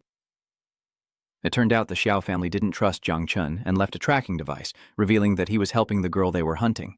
At that moment, they returned and stood outside the gate, shouting, "Hey, come on out!" Faced with this sudden reveal, Jung Chen was in a panic, thinking, denying it now is not an option. If I deny knowing her, they definitely won't believe me. The leader's footsteps remained steady. He stepped inside, and Jung Chen, his face grim, listened to the footsteps, estimating that they were outnumbered. The brown-haired girl could only cower in fear as the young master appeared, his eyes burning with a blue light, his entire being radiating rage, and his face cold as he cursed. "You little liar, I knew you were lying. Get them!" His men behind him were grim, waiting for the order to strike Jung Chen down. Hearing the young master of the Shiao family order their capture, the brown-haired girl was shocked and yelled, "You clearly robbed the Luo family's trading company, and now you're trying to kill us all." Though Jung Chen was wary, he maintained a cold and defiant demeanor. The young master of the Shiao family scoffed, crossing his arms. "So what?" Jung Chen glanced at the frightened girl beside him, thinking, she's from the Luo family? Unable to reason with the young master, the girl defiantly stepped forward, shielding Jung Chen and declaring, "If you kill me, the Luo family will hunt you down relentlessly." The young master simply sneered, "Ha-ha, the Luo family?" His men then bared their teeth in contemptuous laughter. The young master lowered his head, shaking with laughter as he spoke. "A second-rate family with a few coins dares to be so confident? If it weren't for my Shiao family ancestors protecting you centuries ago, you'd have been dust in the wind." He switched to a murderous tone. His eyes turned as sharp as knives as he changed his tone. "In the eyes of the Shiao family, the Luo family is no different from those commoners. We just need some livestock. And yet you dare to demand answers." Jung Chen, unable to hide his anger, frowned at the insolent group. The young master raised his hand and beams of light shot forth, creating a magical display as he sneered, "What can the Luo family even investigate?" In an instant, his magic enveloped the area, transforming it into a red dome. The girl gasped. "The Shiao family's dragon creation formation?" "We can't escape," she cried, but Jung Chen remained calm. He looked up, thinking, this guy really... Zheng Tai, sword in hand, shouted orders from outside. "Did you all hear the young master?" "Same as always. Leave no trace." His accomplices scattered, echoing his orders. "Understood, young master." But before they could leave, the young master of the Shiao family waved his hand, stopping them. "Hold on, while that woman from the Luo family is definitely going to die today, I'm still a little interested in that kid." His eyes locked onto his prey as he continued, "A divine-level life profession. A rare profession. Others may not know, but I do. Today, I'll make a concession and give you a chance." He reached out to Jung Chen and said, "Capture that girl, and I'll spare you today." "How about serving the Shiao family? What do you say?" He had been silent until now, but sensing the arrogant young master's intentions, Jung Chen offered a cryptic smile. The girl turned to see him, instantly on guard and ready to flee. The girl wondered if he also... Jung Chen's eyes glowed with purple spiritual energy, and he frowned, his anger palpable as he continued, "You young masters sure have a way with words. To your Shiao family?" With that, Jung Chen unleashed his power, a poisonous aura radiating around him. Then he looked sternly at the young master and continued, "I refuse. Do what you want." The young master of the Shiao family was too arrogant. Seeing the brat before him provoking him, the young master simply ordered his death. Instantly, his men charged at Jung Chen with swords in hand, as the young master cursed, "Kill them all. That kid's not simple. Don't underestimate him." Knowing Jung Chen's skills, the young master cautiously reminded his men, "He uses poison, don't touch him." The henchmen immediately responded. The brown-haired girl fearfully hid behind Jung Chen, who scoffed at the young master's words. "If not poison, then I, the protagonist, will use rebirth." Jung Chen unleashes his survivalist talent, channeling a blue aura from his hand as he declares, "I don't need poison. This is my innate skill." Beneath the ground, roots of spiritual energy erupted, and Xiao family's men scrambled to evade them, wary of Jung Chen's technique. But the roots only grew larger, seizing their limbs and engulfing their bodies, leaving them with no escape. Jung Chen commands the earth, and roots rise, hoisting his foes into the air. Zheng Tai, bound and contorted, cries out, "What? This Chijiaolan is too much. Isn't this kid supposed to use poison?" Seeing this, the others drew their swords and slashed at the roots, shouting, "Cut them down, these vines are soft." Seeing his useless soldiers acting foolishly, the young master yelled, "Idiots, that's the corpse-eye technique, that kid's move." As he said that, everything around Jung Chen changed. Too late. A swarm of corpse puppets had already been summoned, each one brimming with murderous intent. Zheng Tai realized the swarm, but before he could react, Jung Chen's corpse puppets relentlessly attacked. Zheng Tai desperately blocked the attack with his sword, but it shattered into pieces, and he cried out in fear, cursing that the bastard had destroyed his weapon and that he not only used poison but also summoned beasts. This kid can even control beasts. Taking advantage of his inattention, a bloated corpse lunged from above, and he looked up in shock, screaming in despair. These bone villages were transformed from demonic creatures. There's no escape now. This was the golden opportunity to end them. Jung Chen's eyes lit up as he focused his power, reached out, and grabbed him, saying, "I've got you." Before Jung Chen could finish Jung Tai, the young master stepped on Jung Tai's shoulder to gain momentum. As he leaps, he commands, "Trash, get out of here," catching Jung Chen by surprise. Not letting the tables turn, the Shiao family young master leaps into the air, sword in hand, imbued with golden spiritual energy, and shouts, "Unceasing 9 forms, first form!" The brown-haired girl behind Jung Chen kneels in fear, a little worried. Jung Chen marvels at the young master's speed, faster even than poison. The young master is now covered head to toe by a majestic dragon, the spirit animal of the Shiao family's technique. He landed, creating an explosion that obscured his body, and shouted his ultimate technique. As the Shiao family dragon chaser landed, the young master pointed his sword, his hair covering half his face, and glared at Jung Chen, boasting, "How troublesome. If I'd known you wouldn't be so easy, but your level is too low, so your speed isn't fast enough." He then confidently adds, "One move from me is all it takes." Suddenly, his eyes widen in shock. The brunette girl rushed in front of Jung Chen without hesitation, creating a large white barrier of spirit energy for both of them, completely blocking the young master's attack. The attack was too strong. She groaned in pain, a pain that felt like death itself. Even Jung Chen was taken aback. "So, this La Family girl's job is the unique hidden class, Eternal Aegis," he muttered in surprise. "What is this? So, this girl is a defense type? It seems her class is powerful, but her level is too low. She's already exhausted after blocking a single attack." The young master of the Zhao family, now enraged, thrust his sword straight at her, glaring and grinding his teeth as he said, "Damn it, I have to kill this little thing." Sensing an opening, Jung Chen's hand, filled with poisonous insect dust, reached out. The opportunity has arrived. His swarm of poisonous insects surged toward the young master. The gravely injured Jung Tai crawled on the ground, trying to warn the young master about what was behind him. Startled, the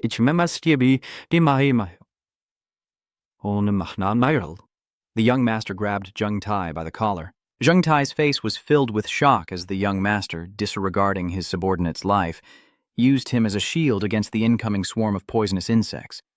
Both were sent flying back from the force of the attack. His subordinate, Jening Tai, now lay motionless on the ground, while the young master of the Shiao family knelt, coughing and using his sword for support. Jung Chen calmly approached him, saying, "You really are cunning, using your own man as a shield. Jung Tai has lost an eye. Blood is flowing from his mouth and chest, yet he still tries to call out to his master. Cough, young master." The young master coldly stood up, sword in hand, and walked toward Jung Chen, then turned back and coldly said, "Taking a sword from me means I didn't raise you for nothing. Kid, you're pretty strong." He tossed a small green pill into his mouth, chewing as he spoke. "You've forced me to use the dragon essence pill. Not bad indeed." He slowly dragged the Lathan sword towards Jung Chen and the brown-haired girl. It seemed he was ready to fight to the death, even using secret medicine. He sneered, "Is that all you've got?" Jung Chen stood tall, steeling himself for battle, while the young master, now beast-like from the potion, his face darkened, pointed his sword, declaring, "One strike, and you're dead." As for Jung Chen, he noticed the drastic change in his opponent and became wary, his eyes showing clear displeasure, while the young master Shiao stomped his foot, causing the earth and rocks around him to echo. The dragon in his attack is now more ferocious than before, his eyes bloodshot with rage as he brandishes his sword and threatens Jung Chen. "With this strike, you're as good as dead." From afar, Jung Chen could feel the heat radiating from the attack. Here it comes. He swings his blade, unleashing the second of the 9 forms, Dragon Slash, a strike that threatens to obliterate everything. His dragon hurtles toward his opponents as if to devour them whole, while the girl desperately fights to hold them back. The great earth shield of protection, enhanced. His every move crashes directly into them, each strike incredibly fierce. Every time the young master's attack hits the shield, the girl grits her teeth and endures. Ouch! He took the Shiao family's secret medicine, and his power has increased several times over. My magic shield can't hold up anymore. I'm done for. Done. Jung Chen watched, realizing each strike was a killing blow. That last one was truly astonishing. He never imagined such power. Meanwhile, the young master swung his sword wildly, daring to use Dragon Severance. His sword beams scattered wildly towards the two in front of him. He's extraordinary, so we can't afford to show any mercy. With that, Jung Chen summoned more of his insect horde, appearing as a demon god in the eyes of the young master Shiao.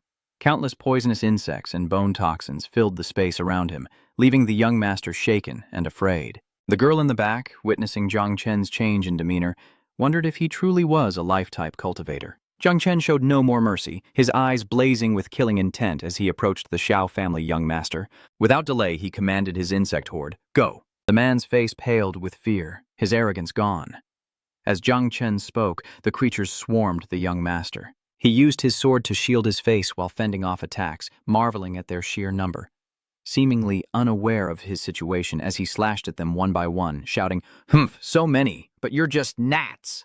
Jung Chen, with an almost magical air, mysteriously asks, "Is that so?" Under his control, the creatures regenerate from every blow. Oh, they're regenerating. The young master has completely lost it. Hacking and slashing, kicking and stomping, but he can't take down a single one. What is this stuff? Why can't I kill it? He screamed madly. Jung Chen stared at him coldly, scoffing.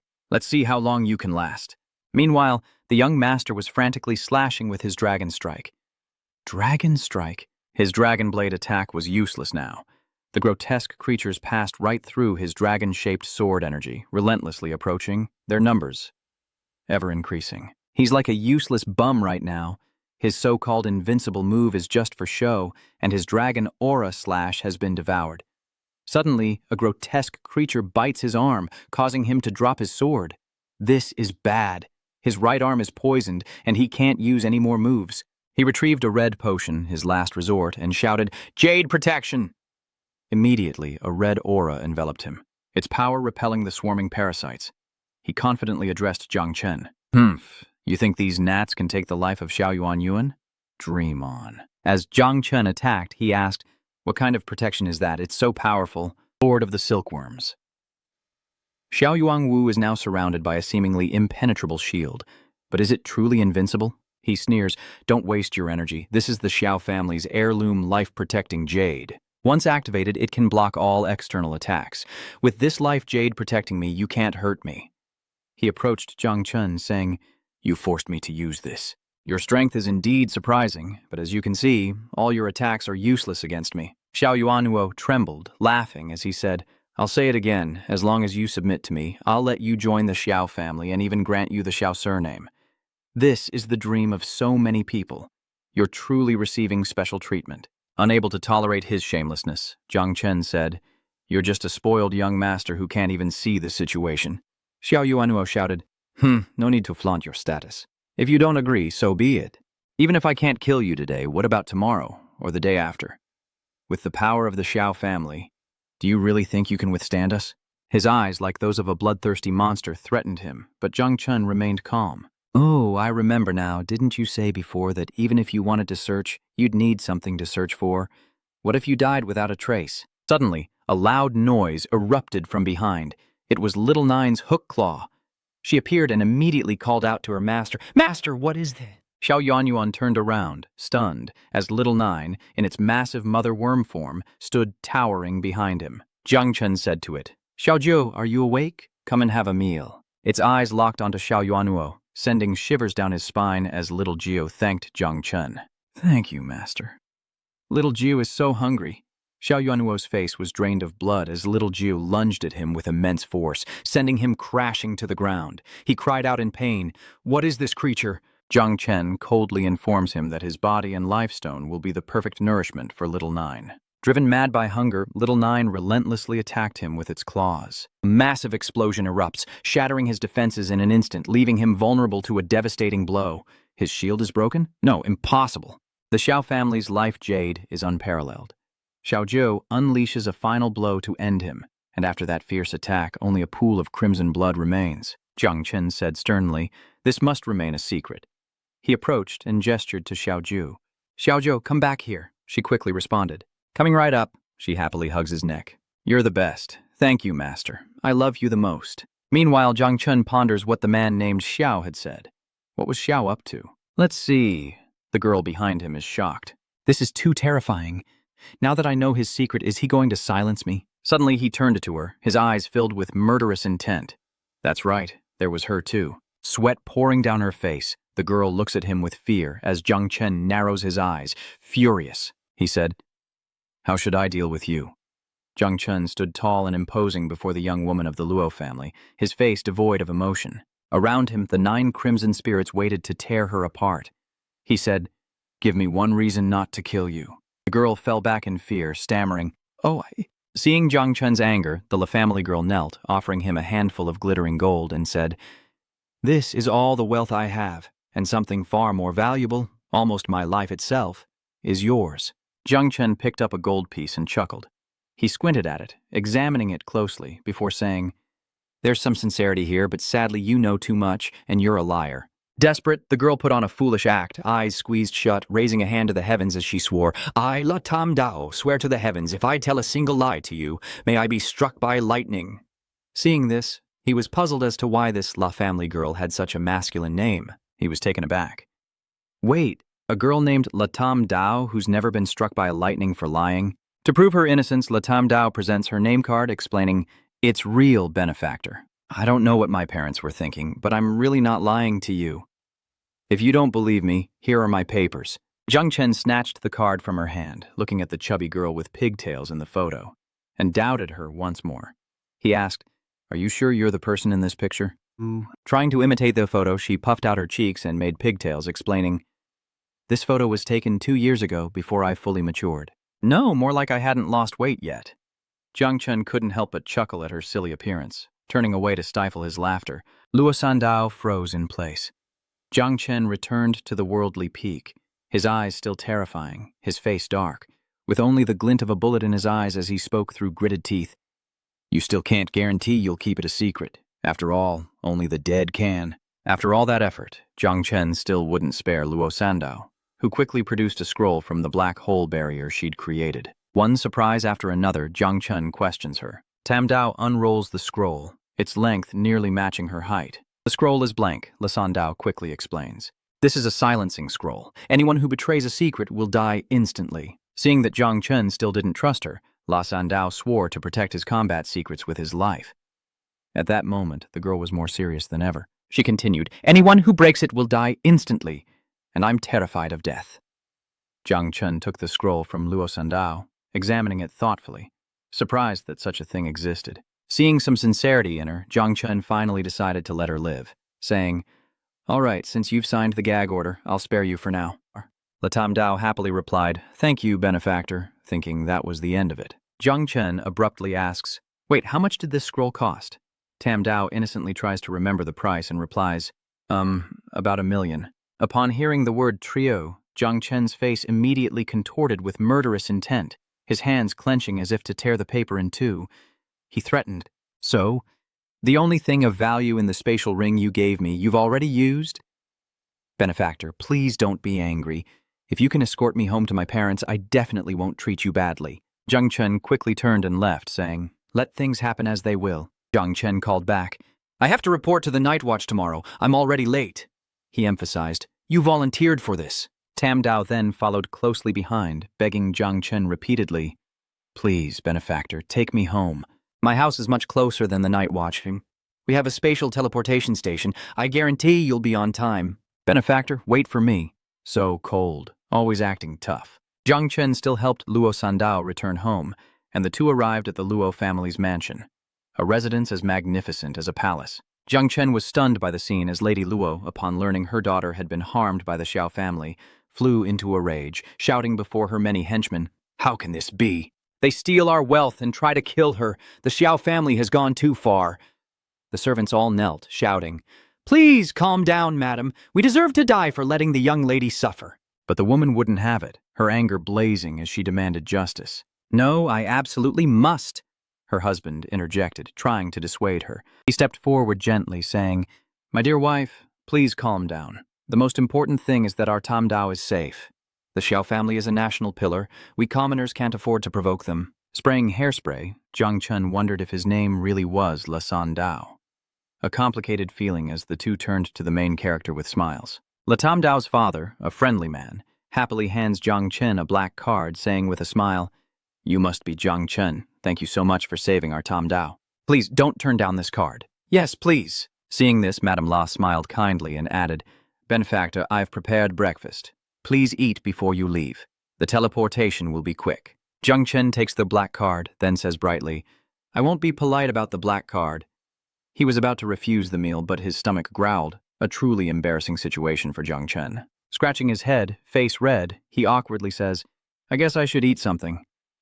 Happy to hear this, Tam Dao's father says, "I'll make the arrangements." Meanwhile, Tam Dao's mother found Jung Chen's actions adorable, covering her mouth and giggling. Perhaps it was because the insectoids were developing more, so Jung Chen was eating more and more. During the meal, Jung Chen ate like he'd never eaten before, quickly piling up dishes that surprised the servants. As he gnawed on a drumstick, he thought, the more he manipulated the insect clan, the more energy he expended. Tom Dao's family was hosting Jung Chen at a large dining table. Meanwhile, a clean and well-dressed Luo Sandao sat beside Jung Chen, her parents present, as they all attentively hosted him. Seeing Jung Chen eat so much, she quickly said, "Please, don't hesitate. This is just a little bit. Benefactor, don't hold back. Eat more." Seeing this, Tam Dao's parents whispered to each other. Madame La, fiddling with her teacup, softly said to her husband, "Although our daughter says he's a life system cultivator, he's still a god-level one, and so young, able to save someone from the Shiao family." The head of the La family stroked his chin, watching Jung Chen, praising him endlessly. Though their daughter won't admit it, this man is clearly more than meets the eye, and quite handsome, too. Meanwhile, Luo Sandao can't take her eyes off Jung Chen as he eats. Seeing their daughter's concern for Jung Chen, the parents exchanged a knowing glance, both struck by the same thought. If he could help them stand against the Yao family, if he could protect their daughter for life, with decades of marriage under their belts, a single glance was all it took. They had their target. Mrs. Luo spoke first, a little shy, her cheeks flushed, trying to get as close to him as possible. "Little Jung, you don't have a girlfriend, do you? Our Tam Dao doesn't have a boyfriend either, and her hidden job class isn't bad, you know." The head of the Luo family chimed in, agreeing with his wife. He gave 2 thumbs up, happily adding fuel to the fire. And most importantly, my Tam Dao has a hot body. 3 years later, their attractive son and daughter stood together, and we've even picked out names for our grandchildren. Hearing that, Jung Chen immediately spat out his food, while Tam Dao, red-faced with embarrassment, cried out, trying to salvage her dignity, "Mom, Dad, you're being so rude!" They've barely started, and he's already meeting her parents. How bold. Luo Sandao was mortified, desperately begging her father to stop talking. Realizing the danger, Jung Chen quickly finishes eating and makes his escape, leaving a message for Tam Dao's family. "Thank you for the meal. Having eaten my fill, I'm now in a hurry." Seeing him leave, La Tam Dao's mother was clearly disappointed, and her father tried to persuade him, "Hey, Xiaojiang, let's talk a little more." With that settled, the two turned to their precious daughter, and the head of the La family happily told her, "Tam Dao, your son-in-law is gone. How can you not see your husband off? Are you afraid of overwhelming our daughter?" Madame La said softly, "Tam Dao, don't worry. The card your father gave him has a tracker. Well, wherever he goes, you follow." Tam Dao sat huddled in her chair, her face flushed with embarrassment from her parents' teasing. She cries out, "Mom, Dad, please stop!" From the moment she met Jung Chen, La Tam Dao had been smitten. Now her parents are enthusiastically shipping them, making her shyly recall his murderous face. Instead of fear, she blushes, thinking differently. Her savior is handsome, strong, and terrifying. Cut to the Shiao estate, a place of magnificent splendor, yet cloaked in an aura of darkness and coldness, where Xiao Yuanshan, patriarch of the Shiao family and grandfather of the recently slain Xiao Yuanwo, has just received terrible news and flown into a rage. He roared, "Damn it, did Yuang Wu's soul tablet break? Find out who did this," he continued. "Xiao Zhenguo, send men to investigate at once." Just then, another young master who resembled Xiao Yuan Wu entered. His name is Xiao Beichen, also one of Xiao Yuanshan's grandsons, and he stands among the subordinates, seeing Xiao Yuanshan's frustration. He responded to Xiao Yuanshan by belittling others, stating, "That cousin of mine is over 20 and only level 30, without a doubt. What's the loss of a useless piece of trash that's got you so worked up?" boomed Xiao Yuanshan from his high seat. "Yuan Wu's talents were indeed far inferior to yours. His death isn't a pity, but he was still my grandson." Even though he thought highly of Xiao Beihan, Xiao Yuanshan didn't take sides. He continued, "Even a dog knows who its master is. I want to know who in the great Jia has the gall to disrespect an 8-cycle guardian of the nation like me, Xiao said, radiating murderous intent. All right, Grandpa, don't worry about this little matter. He then raised his hand and channeled his spiritual energy. At that moment, immense magical power emanated from his hand as Xiao gritted his teeth and resolutely declared, "When I join the prodigy camp this time, no matter who it is, I'll make sure to get rid of anyone who dares to threaten us." He arrived at the Night Watch base, immediately overwhelmed by its scale. So this is it. Quite the operation. Excited to see him, Qigong greeted Jung Chen. "Oh, you're here." Before his newfound comrades, Jung Chen introduced himself. "Hello, everyone. I'm the new Night Watch." Qigong happily rushed to the door, and Jung Chen clapped him on the shoulder, greeting him warmly. He said, "Jung Chen, you've finally arrived. Everyone's been waiting for you. Let me introduce you to the core members here." Then he gestured to his teammates, introducing them one by one, starting with Yun Xiaoke, the blue-haired girl, a level 452 support class. "I used to be the youngest, but you've stolen my title." Xiao Ka blushed, exclaiming, "Oh, so handsome." "It's my first time working with someone so handsome." The second is a very dashing young man named Don Fong, level 49, second job change. He's a marksman. Duan Feng didn't say much. He was handsome as well. Duan Feng greeted Jung Chen with a nod, saying, "Nice to meet you." The third member was short in stature, standing far below Jung Chen, looking up with a bright smile as Qi Kuang introduced him. "This is So Batlang, level 49, a second-class tank. Don't let his small stature fool you. He's all muscle and talks a lot." He grinned at Jung Chen, saying, "Hey, I once got up close and personal with a god-tier class, enough to brag about for a lifetime." Next up was Tang Jin, level 61, a third-class fire mage, and also the vice leader. "Your aunt's cooking is amazing." Aunt Tang rushed out energetically, rubbing the heads of Jung Chen and Chu Bulang, one tall and one short. The shorter one didn't seem too happy, looking at Jung Chen and saying, "Little Chen, stick with your aunt and I'll make sure you're well fed."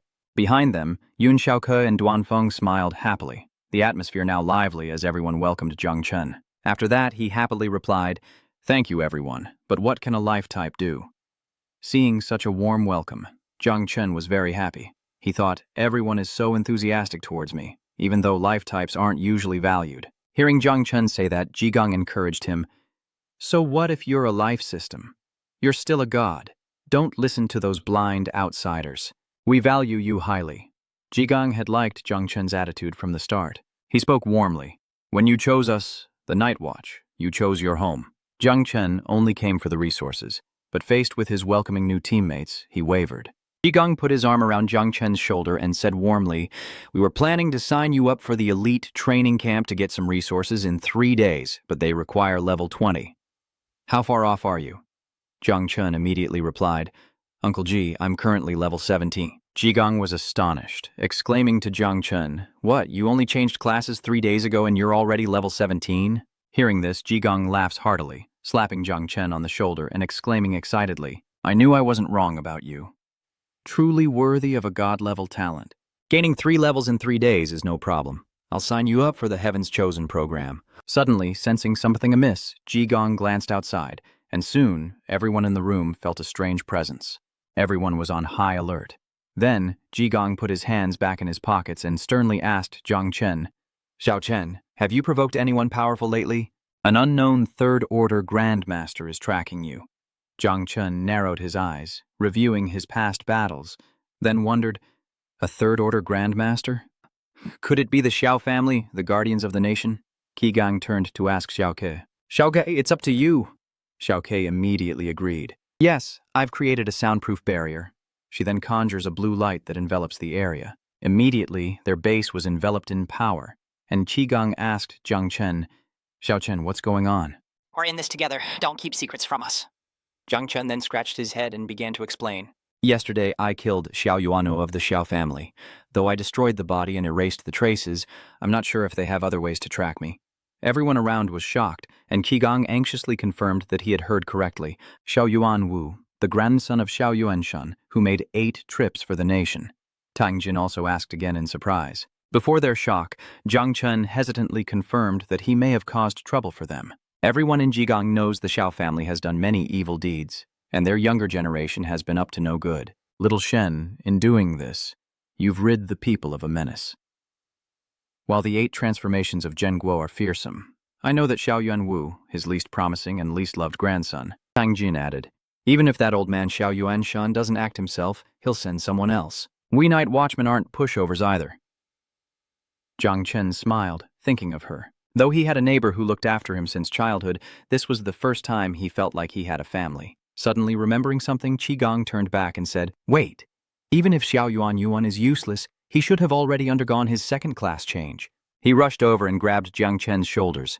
How could a level 17 life type like you defeat a level 30 second job combat type? Jung Chen raised his hand to calm him. Uncle G, don't get worked up. Actually, I had someone helping me at the time. Who was it? The Luo family of Jiangnan, Luo Sandao. She's a hidden class, the only defense-type character, a revelation that stuns everyone around. The wealthiest merchant family in Jiangnan, the La family, and their only daughter, La Tam Dao. Qigong happily grabs his shoulders again. Not bad at all. The Luo family may not be a fighting family, but they are rich. If you're ever in trouble, the Luo family won't stand idly by. He suddenly released him, saying, wait a minute. Luo Sandao is a defense type with no offensive abilities, so you're... His whole body was covered in purple light, and a black and purple flame appeared in his hand. Uncle, I'm actually a dual-class poison type engraver. Qigong reached for the hand with the poison flame, but he dodged it. This kid is full of surprises. I wonder what else you're hiding. Uncle G is quite toxic. I was afraid you couldn't handle it. Ignoring him, Qigong smiles and shakes his hand. Little Shen, you have no idea how much defense your uncle has. Before he could finish speaking, he was shocked by the poison's attack and let go. Damn! Jung Chen patted his shoulder in consolation. Uncle, your defenses are broken. Enraged, Qigong clutched his hand, still covered in poison. Get lost! It's just because I wasn't guarding against you. He turned and called to Shiok. Shiok, come quickly and heal me. Shiok, who was maintaining the barrier, couldn't help but cover her mouth and giggle. Yes, Elder. Jung Chen sighed helplessly. I told you it was very poisonous. Qigong happily praised him. Good poison, very good poison. The more skills you have, the happier I am. But having said that, although your talent isn't great, with the Shiao family incident, forget about enlisting in the elite camp. While the elite camp offers many resources, the Shiao family is sure to participate.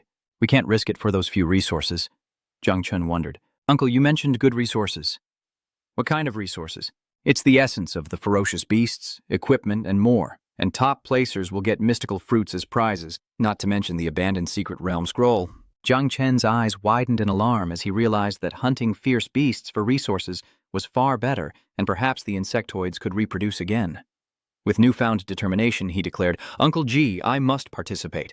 I'm not afraid of danger, and I'm confident I can protect myself. Qigong hesitated. Let me think about it. At Westlake, within the Xiao family's territory, the water's surface is violently swept away. Xiao Beihan holds a sword in his hand as endless praise echoes behind him. As expected of the strongest warrior in the Xiao family, young Master Beihan's power has grown again. Enough flattery. Have you investigated what I asked? Yes, young master. I discovered that young Master Yuan Wu had a dispute with a woman named Luo Sandao. Furthermore, La Tam Dao was once associated with a man named Jung Chen. Upon hearing this, Beihan inquired, I know that La family girl. She has no combat power. Who is this Jung Chen? He asks, as the cloaked figure reports what he knows. Jung Chen awakened a god-level life system talent, went to the Night Watch, and discovered that he and La Tam Dao had both signed up for the Heaven's Chosen camp. But currently, these two are only suspects, with no concrete evidence. Beihan smiles sinisterly. Suspicion is as good as a death sentence. That god-tier life system is interesting. If they've signed up for the Prodigy camp, then I don't need to make another trip. I can just kill them there in 3 days. Back at the Night Watch base, Qigong and Jung Chen sit in a room talking. Little Chen, although I've signed you up for the Prodigy camp, I'm still worried. So I've found someone decent to ally with you among the applicants. Mu Clan's 7th level princess, Mu Han Q. Before you go, enter the secret realm with her. You can level up and build a relationship.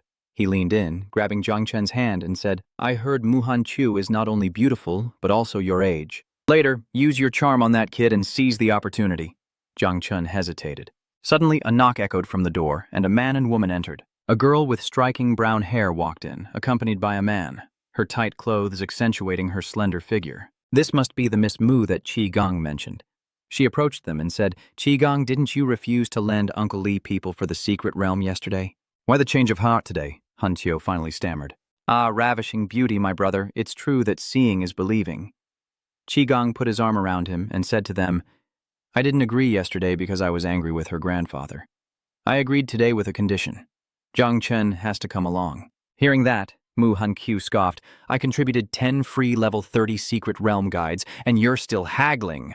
Qigong quickly explained, everyone has their needs. Isn't the reason you came to me because the mystic realm restricts entry to those under level 50 and you wanted to find someone with reliable combat experience? Mo Hankyu stood before him, scrutinizing him. Tell me, what's your combat power? Level 17 life type.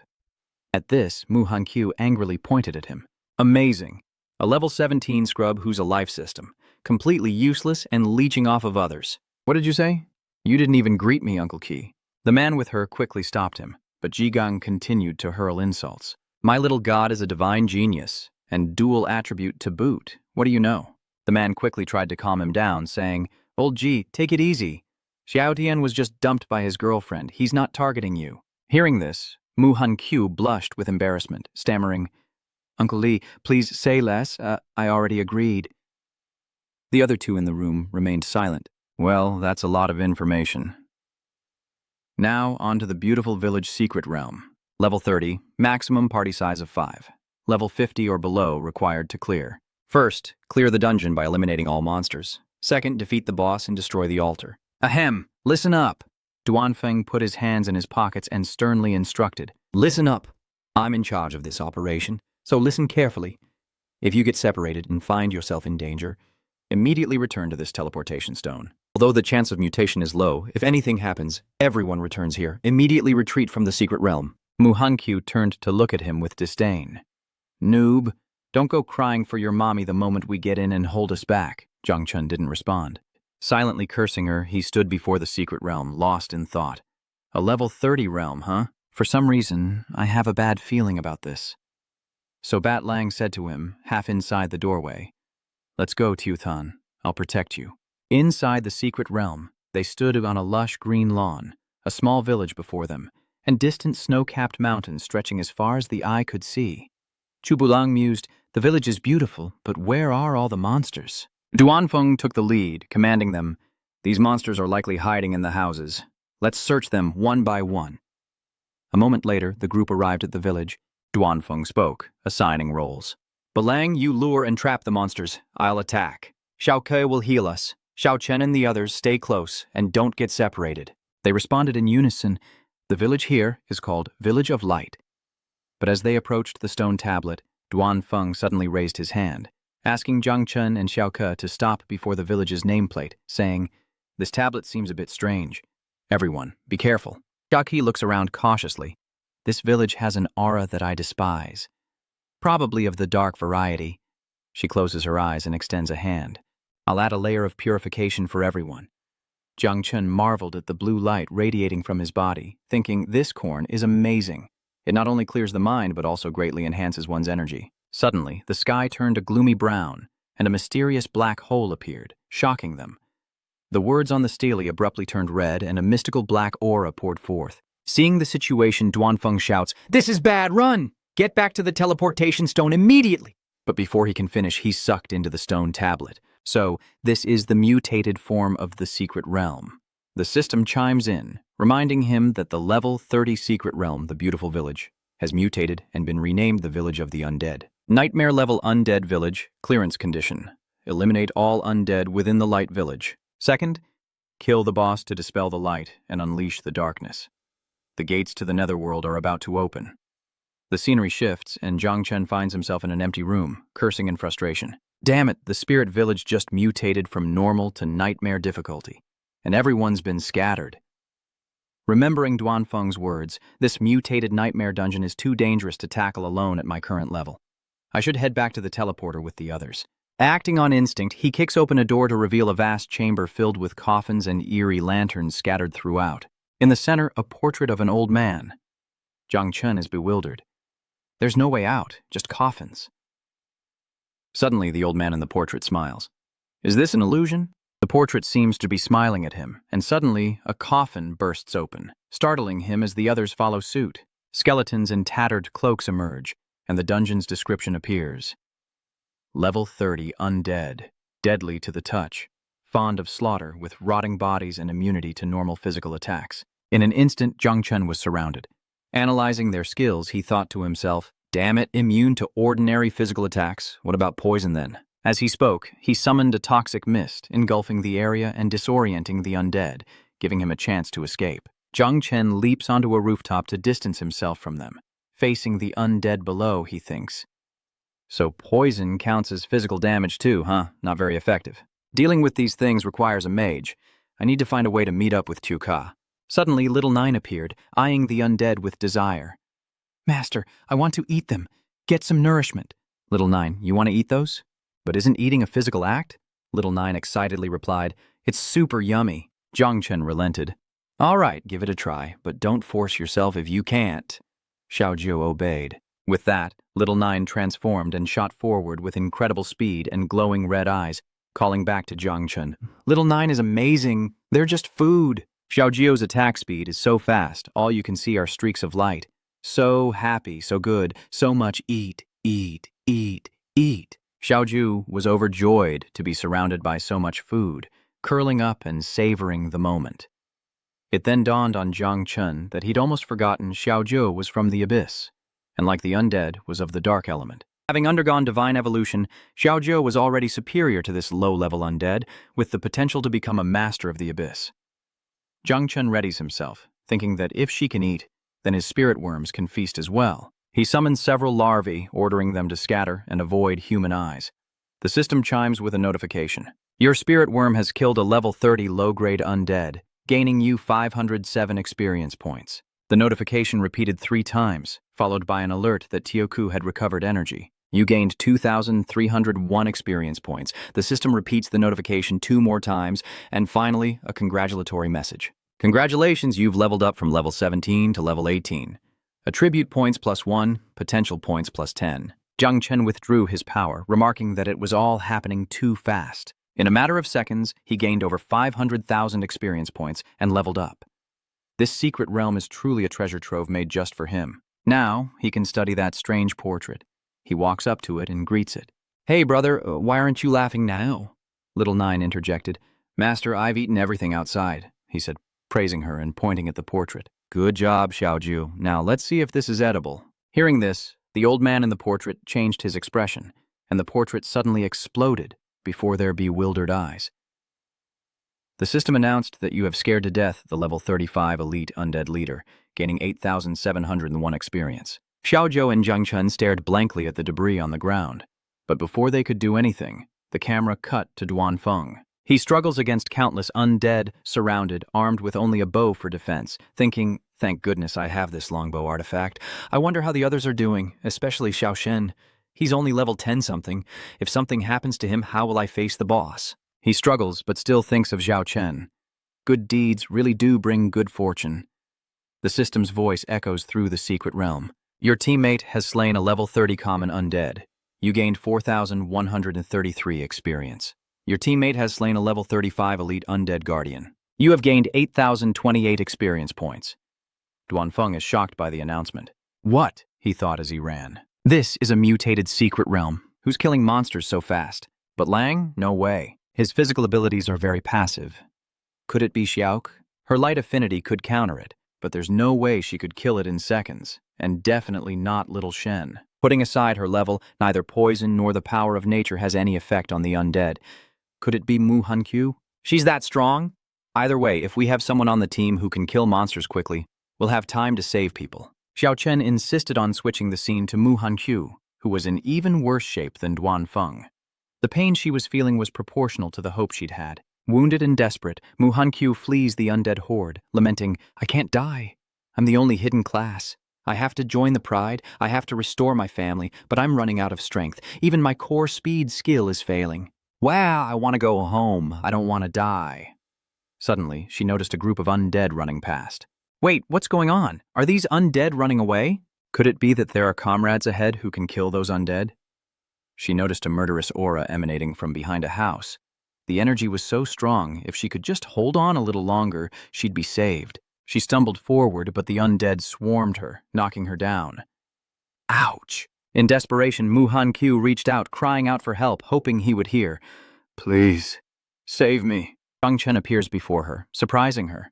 Why him? How can this be? Disbelieving, yet powerless, Mu Han-kyu reached out to Jung Chen for help. Please, save me. Jung Chen just stood there, looking at her with disdain for what she'd said to him before, as if he would ignore her. But then, he grabbed her hand and pulled her away, taunting, Stay out of the way, don't get underfoot. Mu Han-kyu was thrown aside by him, the force causing her to fall hard to the ground. She steadied herself, painfully saying, Jung Chen, that was too much. She stared in awe at the dark scene before her, her words changing. So handsome. Is this really a useless survival type ability? I thought he was a dual type user. Could his hidden ability be poison? Is this Han-chu's true power? Covering her mouth with a flushed face, she wonders, why is my heart beating so fast? Damn it, was I poisoned? Half an hour later, Chu Bulang, Duanfeng, and Xiao Ke reunited. So Batlang sighed, damn, these undead are too resilient. Dongfeng agreed, adding that something was strange. After I left that house, I never saw them again. Xiaoko wondered if Mu Han-chu's power could suppress the undead. Do they have some kind of treasure? If so, wouldn't that be too powerful? Duanfeng wondered, I wonder how Xiao Shen is doing. Suddenly, Xiaoko shouted, pointing in one direction. There are traces of a battle here. It must have ended a while ago. She looked at the rubble on the ground, the bones of the death spirits. Duanfeng feared the worst. We have to find him. If anything happens to Jung Chen, none of us can bear the consequences. And with that, the three split up to search. They walked ashore in distance before freezing at the sight before them. Jung Chen and Mu Han-kyu sitting side by side. Mu Han-kyu was meekly massaging his shoulders as Jung Chen nonchalantly rested his chin on his hand. Chu Bulang couldn't believe his eyes. Old Duan, is that really the young master? Xiao Ke is certain that's Xiao Chen. Duanfeng orders them to stay put. This is all too strange. A granddaughter of the Wind King, acting like a servant hiding behind Xiao Chen. Those two might even be the boss in disguise. Mu Han-kyu continued to massage Jung Chen's shoulders as they stared at the three figures, and Jung Chen pointed behind them. Lyric, so you guys finally made it? The altar and the boss should be in the backyard. The three remained on guard, standing perfectly still.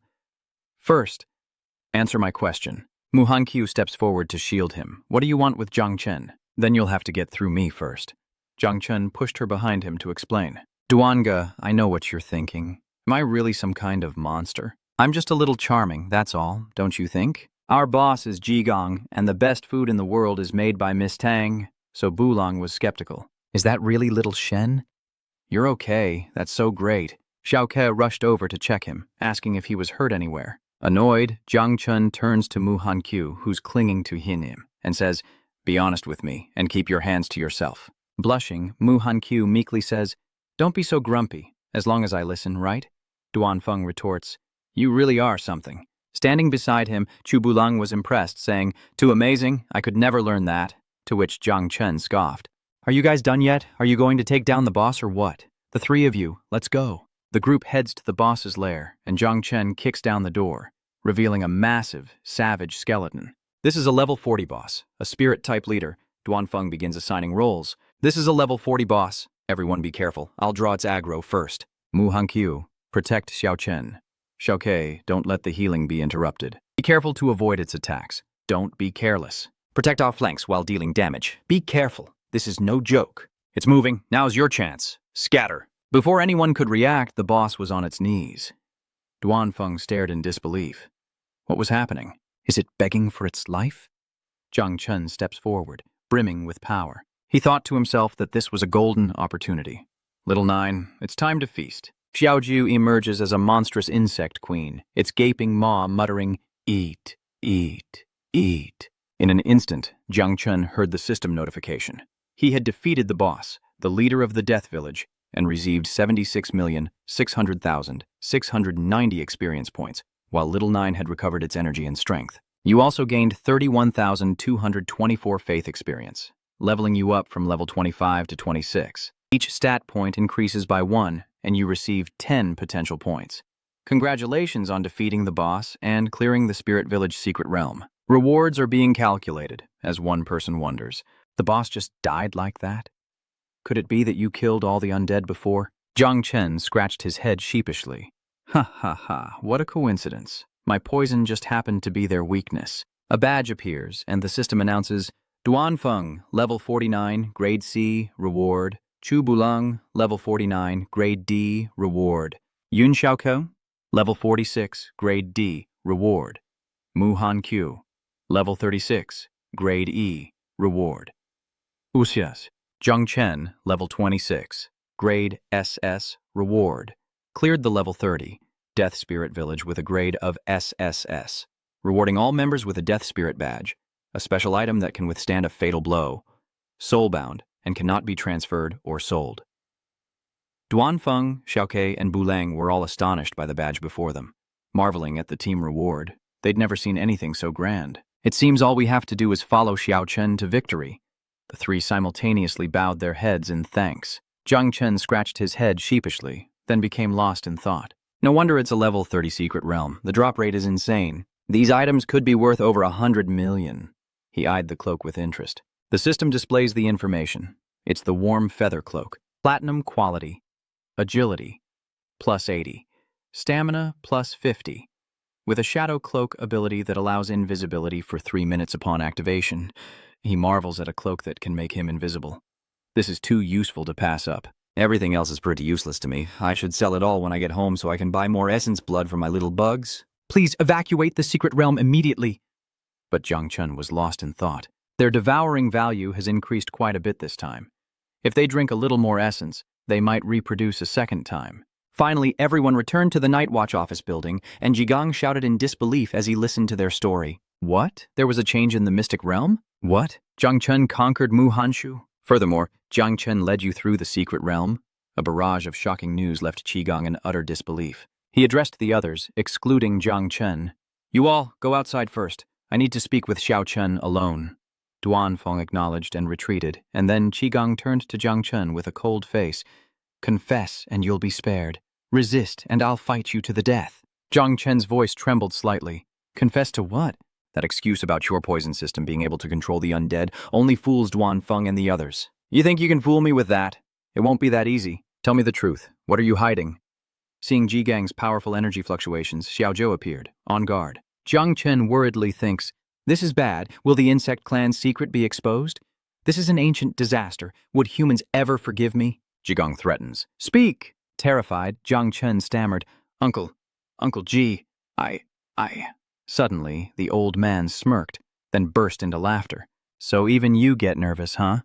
What happened to your bravery when you were slaughtering monsters in the dungeon? Seeing him like that, Jung Chen felt relieved, though sweat still poured down him like a river. Uncle, are you trying to scare me? Kai Kuang slumped onto the sofa and said, Not entirely to scare you, just that you don't want to talk about it now. Uncle Qi doesn't want to pressure me. The more trump cards I have, the happier he is, and he hopes I'll create more glory for the Night Watchman in the future. I swear I'll get you at least one execution-grade set of equipment tomorrow. Hearing this, Jigong chuckled, You silly kid, I appreciate the thought, but a mythic-grade set isn't something to joke about. Jung Chen quickly replied, I'm serious, Uncle. Qigong dismissively replied, All right. But now, Qi face turned serious as he cast a matrix from his fingertips. Xiao Chen, it's good you have hidden cards, but there are some things I must make clear to you. From the matrix, 3 mummified corpses were thrown out and lay scattered on the ground. Jung Chen was stunned and said, Uncle Ji. Jigang solemnly began to explain the problem to Jung Chen. These guys are all at least level 60, 3rd level grandmasters. And there are even 2 level 90, 4th level grandmasters. I'm not afraid to admit I couldn't take on any of them. I just collected the bodies. Jung Chen hesitantly speculated. Could it be that these people were trying to kill me? Jigang was puzzled. What nonsense are you thinking? These people all wanted to kill Mu Hanqiu, but her protector secretly took care of them. Why would they want to kill Mu Hanqiu? Jigang pulls out a scroll, asking him to read it. Take a look at this.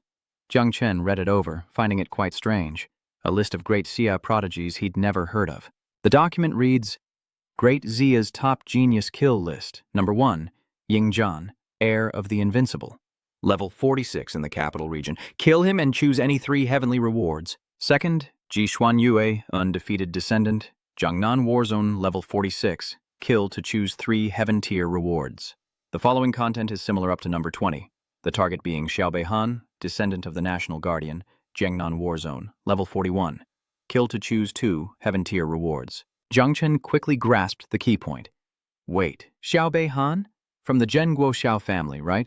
Jigang replied, yes, these are all top talents of the great Xia of your generation, and Xiao Bei Han is one of them. In time, they'll participate in the prodigy camps in the 8 major war zones, where Xiao Bei Han and you are in the Jiangnan War Zone. Royal 7th Transformation, National 8th Transformation, Invincible 9th Transformation. The top 100 prodigies of Great Xia, the lowest being a royal descendant.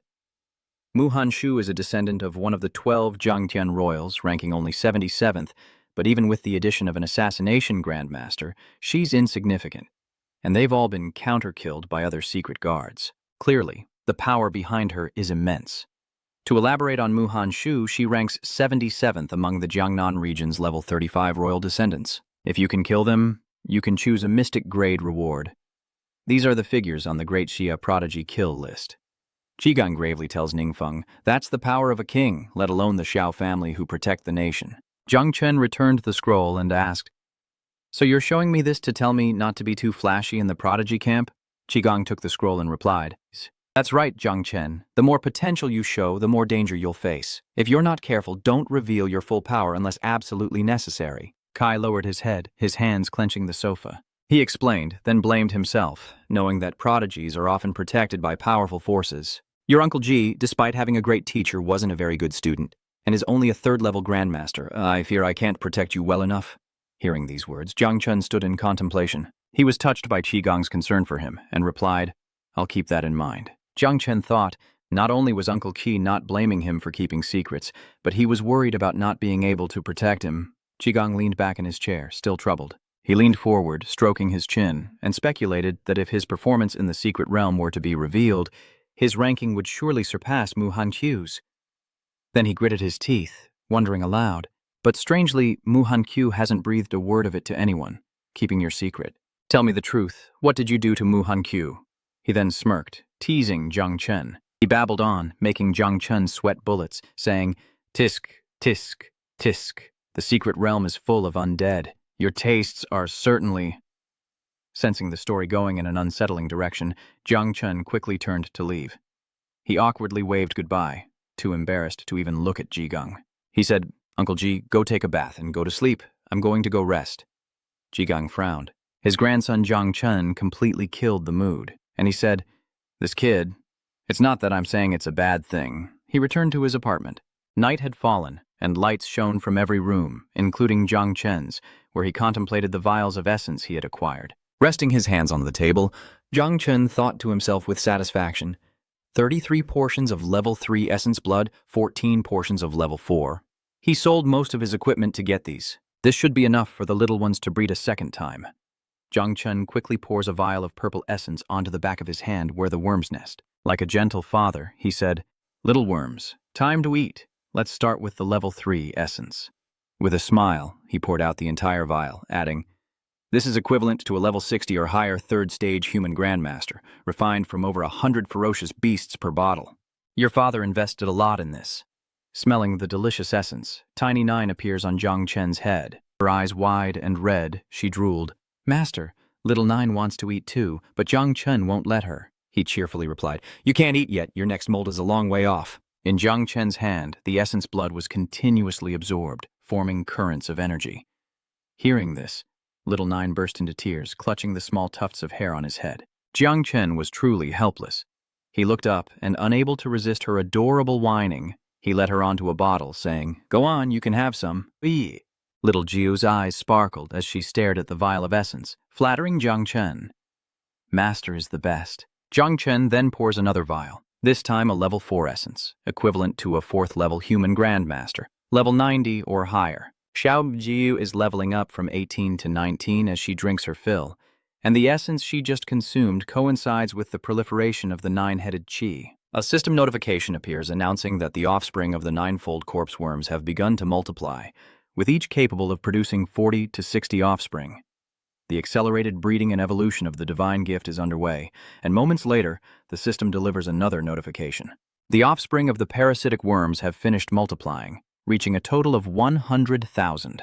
Jung Chen is taken aback by the surging power around him as the insects rebel, bursting forth from his arm, leaving him astonished. He struggled to control the nine-folded Zerg, but they surged forth, threatening to engulf the entire room. What is this? Jung Chen snapped, annoyed. This is my home. Are you trying to rebel? He angrily raised his hand, ordering them to return. Get back to your nest and stay there. Don't come out unless I call you. After a while of wreaking havoc, they finally listened and returned. Jung Chen was speechless, looking at the insects devouring everything around him. These destructive things are truly terrifying.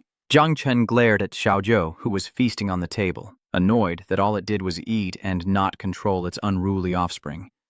Suddenly, a stat screen appeared. Jung Chen, level 26, Insect Lord, Divine Grade Spirit Nurturer, with a myriad of skills and a combat rating of 197 stars. Everything is ready for tomorrow's journey to the Paragon camp. Raising me to level 30 will complete my second evolution, and then I can get a new mother, insect. Cut to the Night Watchman's building. What? Tang Jin exclaimed in surprise, asking his master. Is the Celestial Blade King getting involved? Does Xiao Chen really warrant such a display of force? Jigong crossed his legs, raised a hand to stroke his chin, and replied seriously. It's best to be cautious.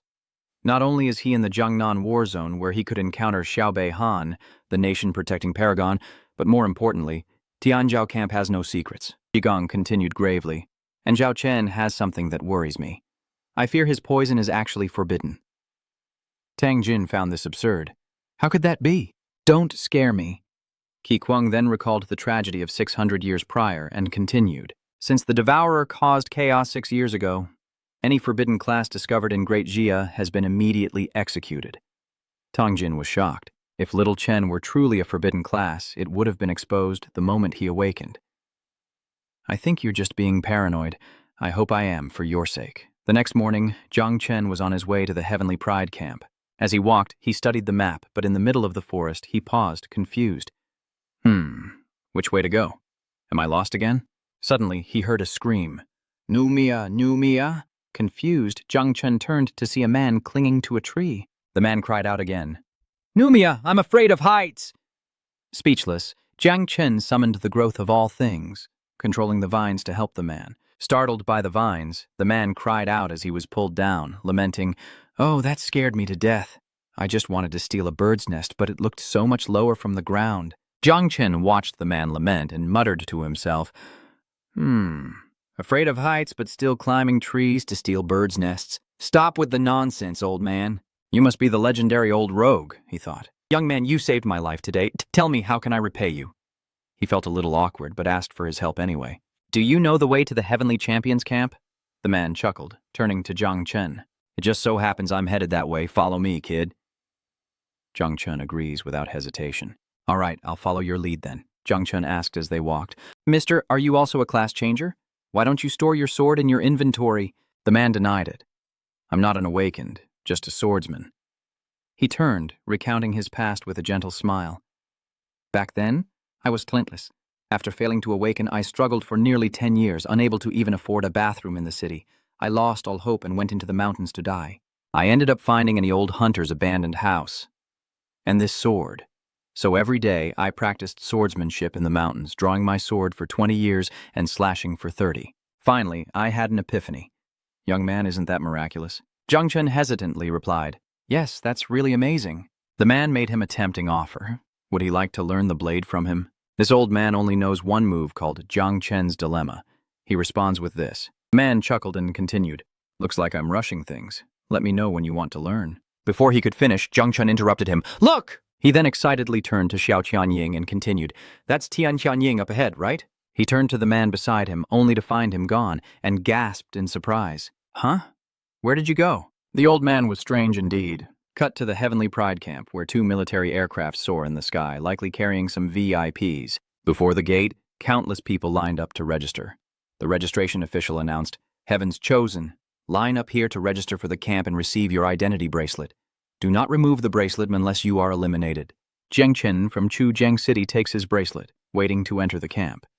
After registering, Jung Chen walks out in contemplation. Meanwhile, La Sandao and Mu Hanqiu appear, both excited to see Jung Chen, calling him benefactor and master.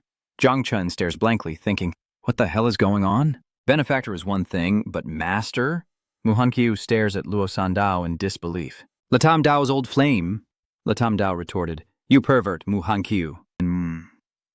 So, the two began to argue back and forth. Who's your old flame? I've told you so many times to stop reading those trashy Yuri novels, so you wouldn't have these crazy fantasies about your friends. Muhankyu retorted, you're right. Now I know what real excitement is. You're nothing. So these two were already flirting before they met Jung Chen. Jung Chen looked at them helplessly. Well, another information overload. Little Jiu, flying beside them, ate melon seeds and watched with interest. So dramatic. Jiu loves to watch. Luo Sandao points at Mu Hankyu, asking why she's still following him. But Mu Hankyu pouts, goes to Jung Chen, and retorts, Who's following you? Don't flatter yourself. The master I was talking about is Jung Chen. Luo Sandao mocked her. I told you it wasn't you. Don't you believe it now that it's come true? She said, blushing with embarrassment. Yeah, he really does stir the heart. Luo Sandao happily puts his arm around her. So, we're besties again. I think we're both friends and rivals now, so we're frenemies, Mu Hankyu mumbled in response. Jung Chen could only sigh from afar, but the girl's thoughts were interrupted by a sudden explosion. Boom! Dust and smoke fill the air. Everyone turned in surprise, and Jung Chen asked, Huh? What's going on over there? Luo Sandao replied, Looks like someone's fighting. Just then, a tall, muscular man with a fierce face walked past them. As he walked, he loudly proclaimed, Fighting before even entering the camp, they're asking for death. Jung Chen immediately recognized him as a patrol instructor, likely a third transition grandmaster. He came on strong, but before he could intervene, he was immediately thrown out. Jung Chen was shocked. The patrolman seemed to have taken a heavy blow and couldn't get up, instead clutching his stomach and cursing. Hurry, report to headquarters about these monsters. Lasandao was stunned by the scene, a third-level grandmaster blown away by the shockwave of the fight. Who's fighting? Mu Hantao asked coldly, looking ahead. And who else? Why, it's the top dogs of the Jiangnan war zone. She looked at the woman before her and quickly knew who she was. Tang Ying, an assassin of incredible skill, and the youngest golden assassin of the Heavenly Mechanism Pavilion. Word has it he assassinated a fourth-level grandmaster from Japan not long ago, and that one radiating bloody battle energy is Bai Shuang, often called the Little God of Slaughter, and the brightest prodigy seed of the military district, a disciple of the East Sea Front's commander-in-chief. But he seems to have some kind of psychological problem, making him prone to going berserk. Next is the green-haired swordsman, Xiao Bei Han. His grandfather is one of the 7 national guardians of Great Xia, a Qinglian sword immortal, comparable to a god. Seeing Xiao Bei Han, Luo Sandao said angrily, I know this dog thief. The sword in his hand is a legendary weapon he stole from my family. Jung Chen stared at him, thinking, So this is Xiao Bei Han? As expected of a prodigy, his strength is far greater than Xiao Yuan Wu's. Jung Chen wondered about the last person. Who was it that the three of them had to team up against? Mu Hankyu was incredibly knowledgeable, as if he knew everything. He was an invincible descendant. Jung Chen is stunned to learn that Jiang Wushuang, rumored to have 3 unique hidden classes, is so absurdly powerful that even the 3 of them combined couldn't defeat him. The same Jiang Wushuang ranked 3rd on the Great Xia Heavenly Pride list. I wonder if my pet can handle these guys. As they watched the fight, Xiao Bei Han suddenly descended from the sky. Reacting quickly, Jung Chen grabs Luo Sandao and dodges the attack, dangerously close. It was as if Xiao Bei Han was testing Jung Chen's strength, planting his sword firmly into the ground to steady himself. He looked up, furious, and said, This fist wind can blow me away, can't it? Jiang Wushuang? Jung Chen looked at him, confused. It's Xiao Bei Han. Xiao Bei Han recognized him at a glance. Oh, Jung Chen, I heard Xiao Yuan Wu died by your hand. He spoke with a smile, but his eyes pierced through Jung Chen. He aimed his sword at Jung Chen, revealing his intentions.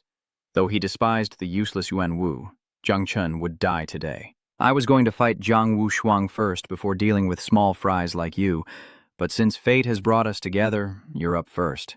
Even though your strength is different from that Nguyen No, the Xiao clan is rotten to the core. Xiao Bei Han, brimming with spiritual energy, raised his sword to attack Jung Chen, who braced himself for a bloody fight. He recalled Ji Gong's words, and though he'd agreed with Uncle Ji, there was no other way. Suddenly, a voice boomed, Out of the way, Chief Instructor Heaven's Blade King is here. Before the words faded, an immense wave of sword energy erupted between Jung Chen and Xiao Bei Han. The ground splits in two. dust billowing up, separating Jung Chen and Xiao Han. Confused, Xiao Han turns back and says, "Heavenly Saber King?" This white-haired, long-bearded man, the Heavenly Blade King, is the same impoverished old man Jung Chen helped earlier, now decked out in a cool military uniform. Jung Chen stared in disbelief, realizing that the eccentric old man he'd helped was none other than the head instructor, Blade King. A single blade strike shook the four prodigies to their core, nearly shattering his own son. Seeing that order was restored, the Heavenly Blade King sheathed his weapon. A man named Yang Guang, the deputy commander, approached Heavenly Saber King and reminded him, "Senior Gu, all 300 prodigies have arrived. Please prepare to take the stage and preside over the official opening ceremony." Hearing this, the Saber King began to move forward, prompting whispers among those waiting below. "Wow! In all the Jiangnan War Zone's elite training camps, we've never had a king-level figure overseeing things.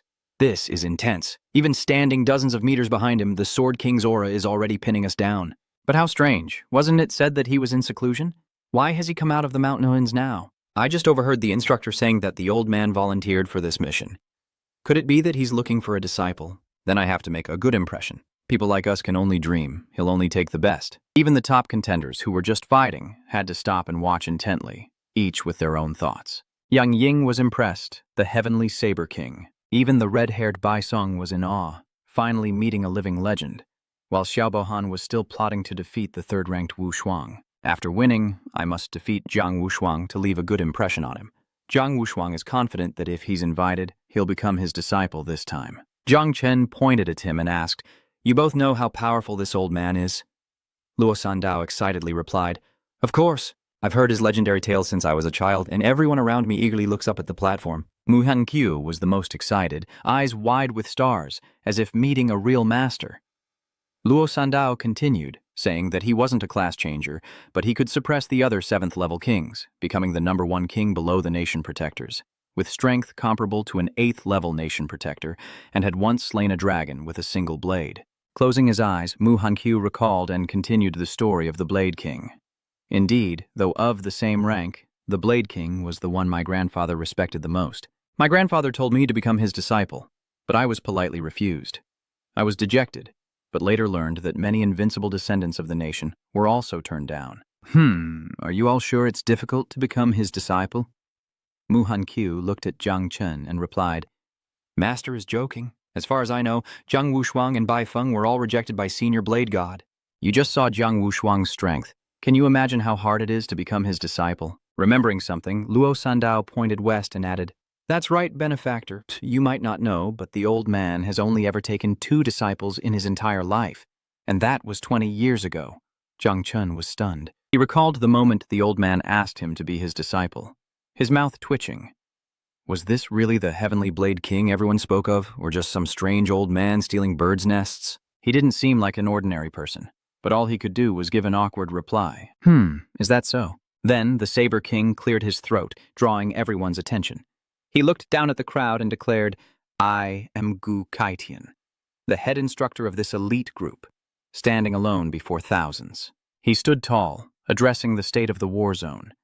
Everyone knew that the Jiangnan War Zone's prodigy camp had been dull for years, filled with pretty faces who wouldn't risk their lives. In real combat, they'd be utterly useless. The mutations in this world are increasing and accelerating, and we need more prodigies capable of real combat. So, to better showcase and develop the abilities of the prodigies, and to make better selections, his face then hardened with resolve. His eyes filled with a deathly aura, he leaned into the microphone and in a chilling voice declared, "This year, the Paragon Division will have a new rule, a death quota." Yang Jun, standing behind him, was visibly bewildered, barely able to stammer a few words. Senior Gu Kaitian, didn't let Yang Jun stop him, raising his hand to signal him not to come forward or say anything. Then Gu Kaitian continued to address all the heavenly champions. "Here, I have the right to decide, and I'll take responsibility." After the elder's shocking announcement, sweat poured down Yang Jun's face as he worried about the death quota. This had never been mentioned before, nor had it ever happened in the history of the Heavenly Pride Camp. And with so many powerful prodigies gathered here, wasn't this just asking for trouble? Meanwhile, Gu Kaitian pulled the microphone from its stand and stepped to the edge of the stage, continuing his speech. He declared loudly and clearly, "Each round of the exam can have 10 deaths. Anyone who's afraid can leave now." Style. What style? Below, the crowd begins to murmur, and two well-dressed men exchange words. The dark-haired man turned and said, "Though it's terrifying, we can't back down, or our entire family will be disgraced." The other man fearfully replies, "But I don't want to die." Ahead of them, Jiang Wushuang, full of confidence and satisfaction, stands with his arms crossed, chest out, smirking to himself. As expected of senior Heavenly Blade King, the Jiangnan War Zone's Heaven's Pride camp should have done this long ago. Meanwhile, Xiaobei Han glanced back at Jung Chen with a meaningful look, thinking, "This rule was made for me. Once the camp opens, I can fulfill 2 objectives for the old man." Jung Chen noticed that Xiaobei Han was watching him. Jung Chen, with a cold and suspicious gaze, also looks towards Xiaobei Han, thinking that with this rule, even if a conflict arises and he accidentally kills Xiao Han, his uncle won't have to worry too much. Standing above, Gu Kaitian observed with satisfaction, then glanced down at the important figures, adding, "No one withdrawing. Good, very good." It seems everyone still has a bit of pride left. The entire arena is silent. This warm, sunny weather is perfect for today's event. Gu Xiaorong gestured grandly. "I declare the official company assessment is now underway. The first round will eliminate half of you. There are 150 advancement flags hidden randomly throughout the camp. I don't care what methods you use, but the tally will be taken at 6 a.m. tomorrow. Those with flags, fight boldly, kill boldly. Go it alone, team up, tear the camp apart if you have to." With that, he drew his massive blade and slammed it on the table. With eyes like burning embers, Ko Qiu Duan declared, "Let me see your passion." The young Commander Gu's strike split the table in two, and he roared, "Dismissed! The test begins!" The starting gun for a deadly game. 300 people must fight to the death for 150 flags, and as soon as he said this, the crowd scattered. The weak fear they'll be the first to fall, and they shout to each other, "Run! Just run! With our strength, our best bet is to find a flag and hide. Don't run into any of those monsters." Indeed, this method is the most reliable for advancement, unlike the fear many others display.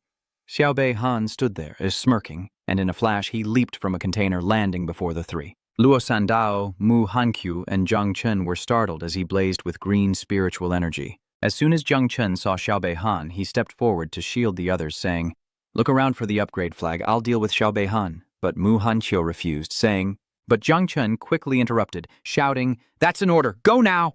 And with that, the two turned and began their search. Mu Hanqiu turned back and agreed, while La Tam Dao quickly went ahead to search.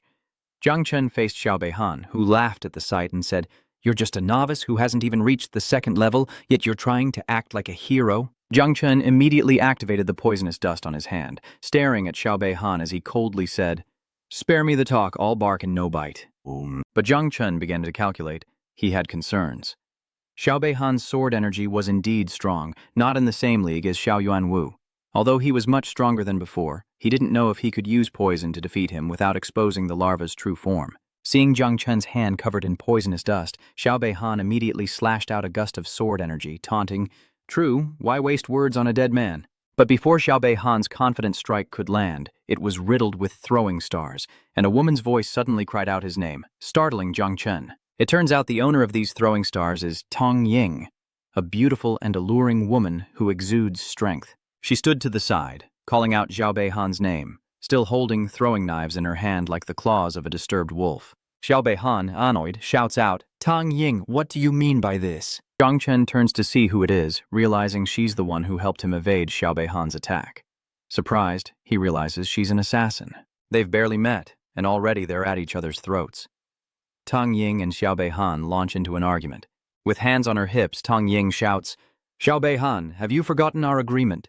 We said we'd eliminate Jiang Wushuang first, but you keep running off to do trivial things. Or are you deliberately causing trouble because you're actually afraid of Jiang Wushuang?" Xiaobei Han's teammate, Tong Ying, unexpectedly intervenes, and goaded by her words, Xiaobei Han's ego swells, and he retorts defiantly. "Who are you calling afraid of him?" she asks, dismissing Jung Chen entirely.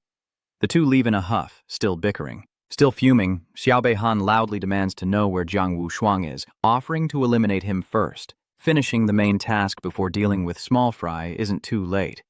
And Tang Yingru, having called her teammates, happily points forward, saying, "Let's head towards the forest."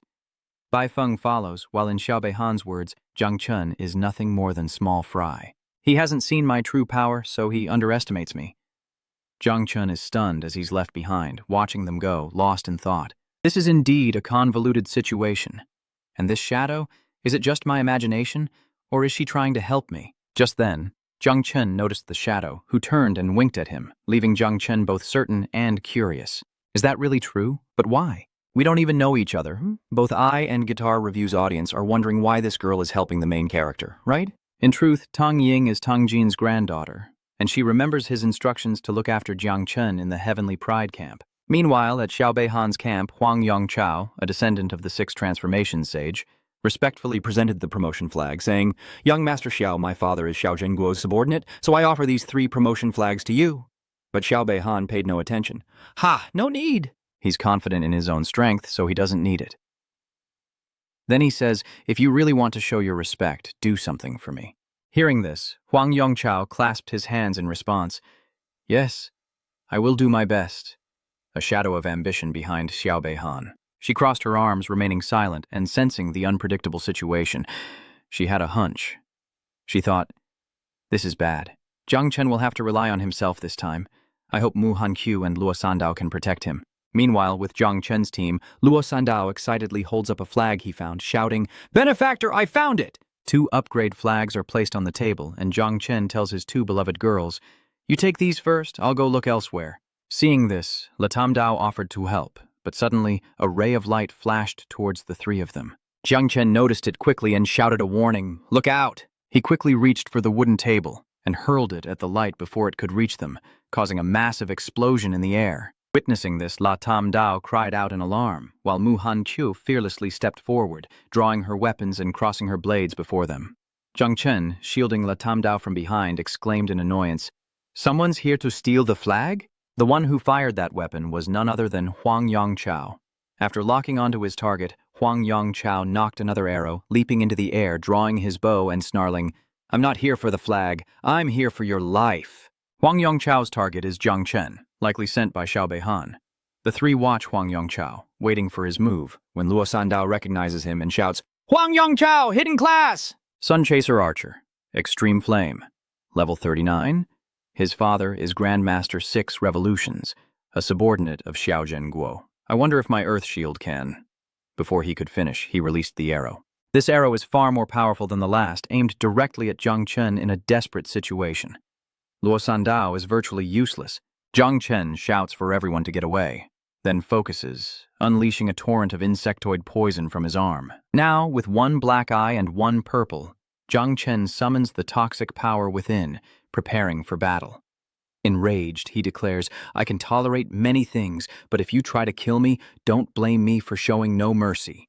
The old man's death toll needs another name on the list anyway. Huang Yongchao watched his attack, thinking it would do something, but no, it just exploded. From Jiang Chen's hand, a poisonous shield spread across the sky, blocking Huang Yongchao's attack as a black and purple miasma expanded relentlessly. Huang Yongchao exclaimed in disbelief, "Poison? I thought he was a life attribute user." His eyes widened as he screamed in terror, unable to believe Jiang Chen had such a move.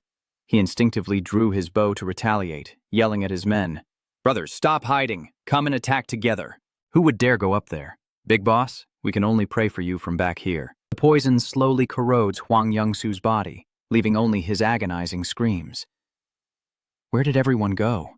The poison consumes him, his desperate screams echoing as death's hand crushes him from afar, scattering his so-called brothers. Witnessing this, they fled in terror, realizing the hidden poison was too much to handle.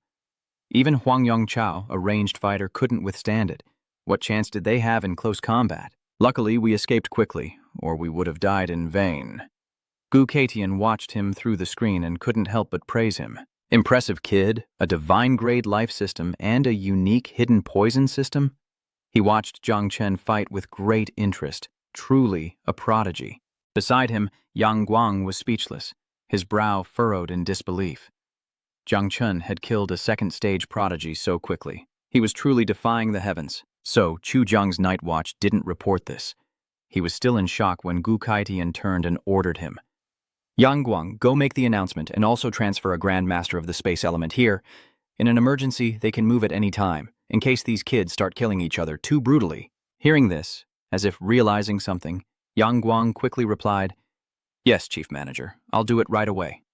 Yang Guang immediately turned and left, his expression extremely serious. Hurry before he changes his mind to prevent those prodigies from causing a massacre. He barely took a step before the old man stroked his chin and called him back. Hold on, Yang Guang turned back anxiously. Yeah. Yes, sir, he replied, fear gripping his mind. Oh man, is the old man going back on his word again? Gu Kaitian wondered, stroking his chin. Prepare 10 peak level 3 ferocious beasts, each bearing a Qingyun flag. Yang Guan happily agreed, giving a military salute and replying, Yes, Chief Instructor, old age brings wisdom. The old man's plan is brilliant. Sending those monsters in will make the prodigies fight for the Azure Cloud flags first, sparing ordinary people from disaster. The scene shifts to the battlefield, where Xiao Beihan and his group surround Jiang Wushuang in a tense standoff. Jiang Wushuang arrogantly crosses his arms, looking at Baisong, who is clutching his chest and gasping for breath, and says, I told you, the three of you combined can't beat me. Are you forcing me to kill you? Besides, even if they win, will there be any glory in it? Xiao Beihan frowned indifferently, channeling power into his sword, which glowed with a blue light. He retorted that while ganging up wasn't honorable, fighting was pointless anyway. But their banter was cut short by an announcement. Announcement. Number 091, Huang Yongchao, eliminated due to death. Jung Chen's words stunned everyone present. What's going on? Already gone to meet his ancestors? As for Jung Chen, who's getting all the credit, Xiao Beihan's eyes narrowed, surprised. Huang Yongchao might have been ordinary, but he was still a decent level 2. Ranked in the top 50 of the Heavenly Pride Battalion, far stronger than Xiao Yuan, yet he was killed so quickly. Something's not right. Tang Jin told me Jung Chen was only a level 26 life seed, so how could he instantly kill a level 39 combat type? Even I'm not sure I could kill Huang Yongchao that quickly. Bai Song, hearing this, wasn't surprised and returned to his arrogant self. Looks like the prodigy camp is full of hidden talent this time. Jiang Wushuang grinned, speaking towards the source of the announcement. Still, there are experts among you. Don't you want to meet them? Attention. 10 peak level 3 savage beasts, each carrying 3 Azure Cloud flags, will be released. Whoever obtains the Azure Cloud flags will be ranked accordingly. The top 10 will receive rewards, with 100 million for first place, decreasing by 10 million for each subsequent rank. Before they could recover from the shock, another surprise arrived, and they all stood there for a few seconds. Xiao Beihan and the others quickly departed, leaving Jiang Wushuang to cross his arms, smirk, and strike a cool pose. In the open space, the wind picked up, and Jiang Wushuang scoffed. Looks like the Heavenly Blade King has given me a new toy. Fine, if you want to compete, then use the Azure Cloud flag. Things are about to get interesting. Jung Chen had just heard the announcement and looked up in the direction of the sound. 100 million for first place in the tryouts? This Heavenly Pride camp is quite generous. That reward is not bad at all. Rumble, what's that sound? Something's coming from above. Less than 3 seconds later, a colossal wolf with a blue, fiery mane crashed down before them. Seeing this, Luo Sandao hurriedly said, The first fierce beast has fallen near us. Is this a peak level 3 beast? Jiang Chen looked at its form and speculated about the monster that fell from the sky, while Mu Hanqiu widened her eyes in alarm and reminded, Everyone be careful. It's equivalent to a level 80 or 90 third level Grandmaster. Benefactor, this ferocious beast seems to be paralyzed. Lasandao, noticing its odd state, quickly added, Let's take advantage of this, but everyone, please keep your distance. Seizing the opportunity while the beast was still sluggish and unable to fight, Jiang Chen didn't wait for La Tam Dao to finish speaking before gathering his strength and charging towards it. Suddenly, a force descends from above, forcing him to retreat. Who dares interfere with his plans? Jiang Chen stood tall and shouted, Who is it? Jiang Chen, you're something else. Not only did you kill Huang Yongchao, but now you dare steal the Azure Cloud flag. Xiao Beihan appeared, radiating murderous intent, his eyes looking down on an ant as he gripped the Azure Light Sword, ready to strike at any moment, and arrogantly said, I'm afraid I underestimated you before. It seems I can't leave here today without dealing with you. Xiao Beihan wastes no time, gathering demonic poison into his palm. Jung Chen shouts, I'm getting annoyed. I was trying to wrap this up and go home, but this guy showed up. Xiao Beihan leaps forward, unleashing a beautiful parabolic arc of heavenly dragon slash. Crashing down to the earth, Jung Chen quickly released the swarm of poisonous insects around him, which began to spread rapidly. Seeing this, Xiao Beihan seemed to understand, confidently holding his sword and disdainfully saying, Humph, no wonder you're so arrogant, so you have a hidden poison affinity. It's said that poison affinities are troublesome, but before my sword, they're not even worth mentioning. Crap, strong winds can control poison affinities. Master will be in danger. We have to help. Seeing this, Mu Hankyu rushed forward, but was stopped by Luo Sandao, who hurriedly explained, Don't!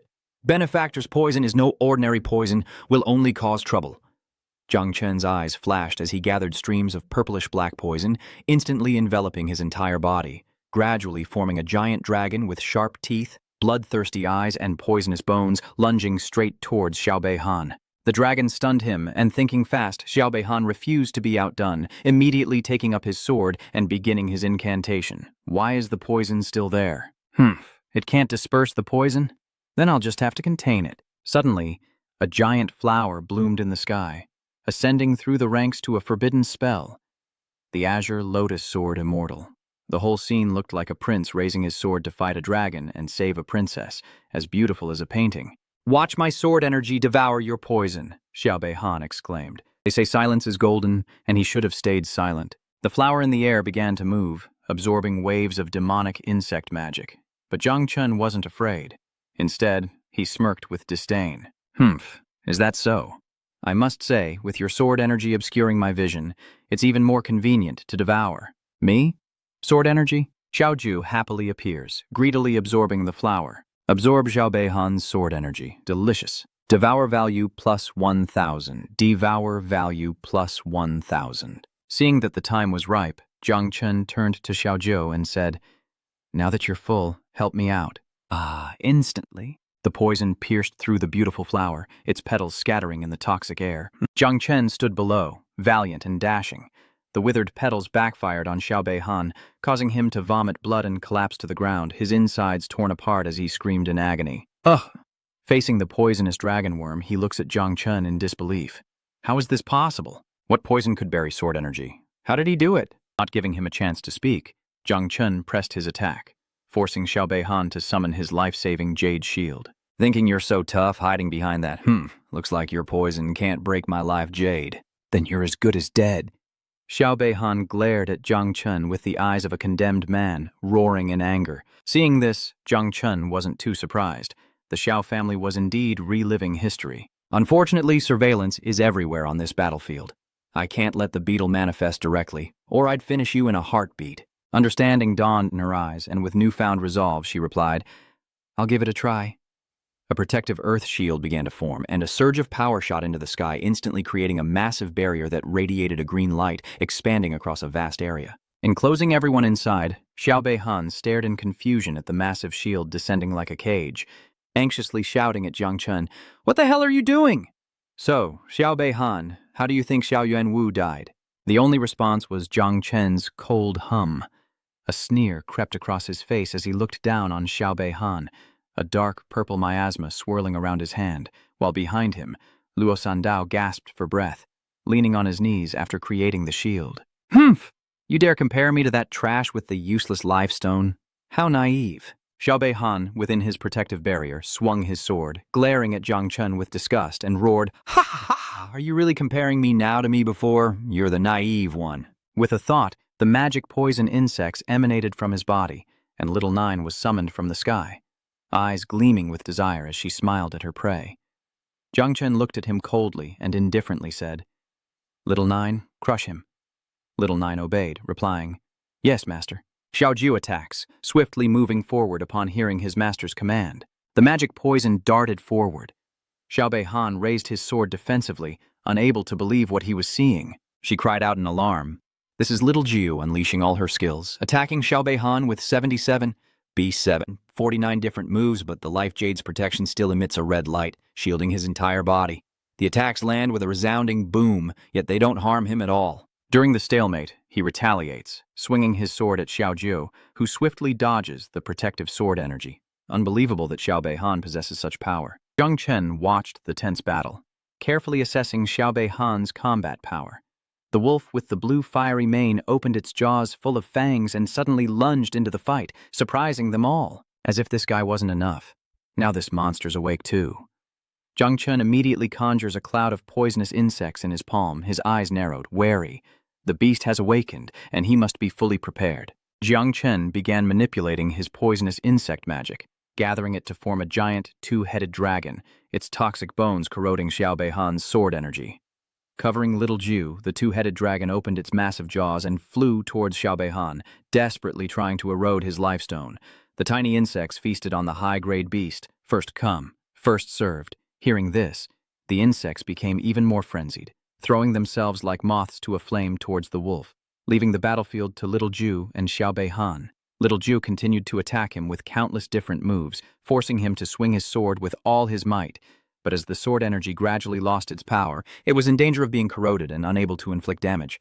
His heart grew more and more tense, but the sword in his hand continued to dance and parry. Seeing this, a smile crept across Little Nine's face as the wolf howled in despair under the swarm's relentless assault. But back to the battle. The earth trembles with each blow. A relentless barrage of attacks pounds the lifestone, leaving Xiao Beihan defenseless as he can only shield himself, enduring Xiao Zhou's relentless physical assault. Seeing the situation, it seems Xiao Zhenguo really does favor one over the other. Jung Chen calmly watched each punch land, realizing just how tough this lifestone is. Xiao Beihan's lifestone is much more durable than Xiao Yuan's, but no matter how tough it is, it's only a matter of time before Xiao Jiao shatters it. Just then, little Jiao landed a punch that cracked the jade, her eyes filled with deadly intent as she stared at Xiao Beihan, who was now drenched in sweat. Crack, crack. If it used to take 3 seconds, now it'll take a maximum of 3 minutes. The aura of power grows stronger, enveloping the lifestone, a deadly purple frozen for 3 seconds. Young Guang, watching the screen, felt a sense of impending doom, exclaiming, "This is bad! Xiao Beihan seems to have fallen behind. Now that Jung Chen is concealing his surveillance, Xiao Beihan is in serious trouble. If we lose surveillance, things could get very messy." Fang Chengyuan probed the situation, ready to mobilize if things went south. Yang Guang immediately gave the order to the space-manipulating Grandmaster, and Fang Chengyuan appeared, responding with military precision. "Yes, Deputy Chief Instructor." Gu Kaitian reclines in his chair, casually crossing his legs and resting his chin on his hand. "I don't think it's a big deal at all. Why can't a grandson of Zhen Guo be injured or die?" After hearing Yang Guang's words, he paused for 3 seconds, clearly amused. "Senior Gu, even so, what if he's truly injured or killed? Are you truly prepared for war with Namtron Quok? Does our Jiangnan military region commander know about this?" Yang Guang calmly analyzed for the old man, though inwardly fearful, beads of sweat forming as he said, "Although Commander Zia ordered the entire Heavenly Champions camp to keep the information secret, once it's over, the outside world will inevitably find out." The old man, hand on his chin, listened silently, pondering. Xiao Beihan's strength is considerable. Is it really possible that Jung Chen could kill him? And what is Jung Chen planning to do, caging him like this? Jung Chen watched with his hands on his hips, as calm as if it were an everyday occurrence. This beast is powerful, but against my insects, it seems the darkness has met its match. Xiao Jiu smirked, continuing to pummel Xiao Beihan's lifestone, causing him to cry out in increasing terror. "What is this? Why is my lifestone cracking more and more?" Jung Chen calmly states, "Xiao Beihan won't be able to hold out much longer." As the battle rages on, a voice suddenly echoes. "Little one, don't play with fire too much. Grandmaster Fuang Thanvian of the space system is here." Jung Chen froze, wondering if he'd misheard. Who was that? Thinking of something. A spatial-type trainer is sending mental warnings. Jiang Chen quickly called for Xiao Zhou to return. Xiao Zhou, in the middle of a fierce attack, heard him and turned to look. "I must quickly end this battle or I'll surely be exposed." One self-destructed to eliminate the life jade, while the rest turned into poison. Xiao Zhou quickly revealed its true form before the life jade. Xiao Beihan's eyes widened in horror as he exclaimed, "What is this?" The cracks spread like spider webs, then, like a deflating balloon, purple light poured in, rumbling and shaking everything. The ground trembles. Dust fills the air. Luo Sandao is knocked back, and Mu Hanqiu rushes to catch her, anxiously calling out, "Sandao!" After the tremors, dust filled the air, leaving only debris, a hand, and a lone sword. So, the Grandmaster was saved after all. Jung Chen approaches, picking up the sword and looking at the hand on the ground. "Let's call this arm interest for now. We can recover the principal later." He then throws the sword to Luo Sandao, saying, "Sandao, catch!" She quickly continued on, her face beaming with joy. "This is too good." "Thank you, benefactor." They both eagerly approached Jung Chen. Mu Han happily retrieved the flag and said, "Master, with 3 azure cloud flags, you're in the top 10. Let's each take one." Luo Sandao excitedly added, "No, my sword is enough. I don't need one. Master, take more." I want to see him defeat Zhang Wushuang and take first place. The slap of a hand on the table silenced the room as Yang Guang roared at Fang Yuancheng, who squinted back in fear. Fang Yuancheng, what kind of work is that? Why didn't you move Xiaobei Han in time? Fang Yuancheng could only tell the truth. I didn't want that either. The poisonous mist was too strong. My spiritual power had barely probed it, and before I could see anything, it was corroded. Immediately after, there was an explosion, and moving with all my strength was too late. How could this be poison? How could it corrode the mind? Yang Guang asked, his face full of murderous intent. Don't try to shirk responsibility. At that moment, Gu Kaitian shouted harshly, Shut up! Yang Guang stammered, his eyes filled with fear. Senior, old man, Yang Guang, do you know why you're stuck at the 5th tier? It's because you're always chasing trends, unable to overcome the hurdle in your own heart. You mentioned the great general. I don't care about the consequences. I'll tell you now, I take responsibility for my actions. Even the invincible can die in the battlefield's pit. So what is Xiaobei Han? Hearing this, Yang Guang was incredibly troubled, fearing the power of both sides, not so much Xiao Zhenguo, but the command headquarters. The old man didn't say much, turning to leave. Inform the camp first, but strictly block the news from the outside. At 6 a.m. tomorrow, before the end of the camp's assessment, no eliminated candidates are allowed to leave the camp, including Xiaobei Han. I'll head to the Jiangnan Theater Command first, leaving behind a resolute figure as they both contemplate the announcement. Code 003, Xiaobei Han, eliminated. The one eliminated is Jung Chen. Everyone froze upon hearing this, then reacted, two of them widening their eyes in shock. What? Xiaobei Han, the grandson of the general of the nation? I must have misheard. Meanwhile, Tang Ying and Bai Shuang were eliminating the wild boar monster, which fell with just a few moves. Tang Ying was stunned, shocked that Zhang Chen eliminated Xiaobei Han. Meanwhile, another beast falls, eyes wide, as Zhang Wushuang sits atop it, arms crossed with an amused smile. Cut to Gu Kaitian, who leisurely raises a teacup to his lips. He is Don Hung Hai, the commander-in-chief of the Jiangnan War Zone. After taking a sip of tea, he cleared his throat and calmly looked at his old friend, Ko Kaitian, saying, Old Ko, what promising seed have you discovered to be in such a hurry? Ko Kaitian didn't answer, but simply raised his hand and flicked his fingers, sending a stream of bright red power into the air, his face unreadable. A red barrier appears, enveloping them both, gradually spreading throughout the floor they occupy, preventing anyone from entering. Duan Hung Hai chuckles, leisurely pulling up a chair, crossing his legs, still savoring his tea. So cautious? Seems like more than just a good seed. Only then did Gu Kaitian relax his guard, sit down, and casually say, Lao Duan, you're knowledgeable in theoretical, so I want to ask you something. Can poison corrode spiritual energy? Duan Xinghai closed his eyes slightly, savoring the aroma of the hot tea before him, then smiled and replied, In theory, yes, but it's very difficult. Duan Xinghai explained to Gu Kaitian that bone and gas poisons affect physical bodies, but spiritual power is different. It's a combination of primordial soul and thought, forming a kind of mental energy. Basically, a person can use their own toxic power, but the dosage has to be extremely high.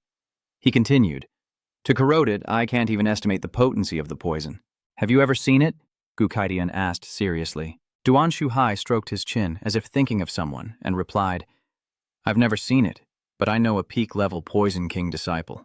At least that person couldn't do it. What would happen if a terrifying poison-type prodigy appeared in the Heavenly Pride troop? He stroked his chin and continued in a deep voice. If it can really erode spiritual power, it's a major killing weapon. Duan Shuhai narrowed his eyes, scrutinizing him, and then spoke with resignation.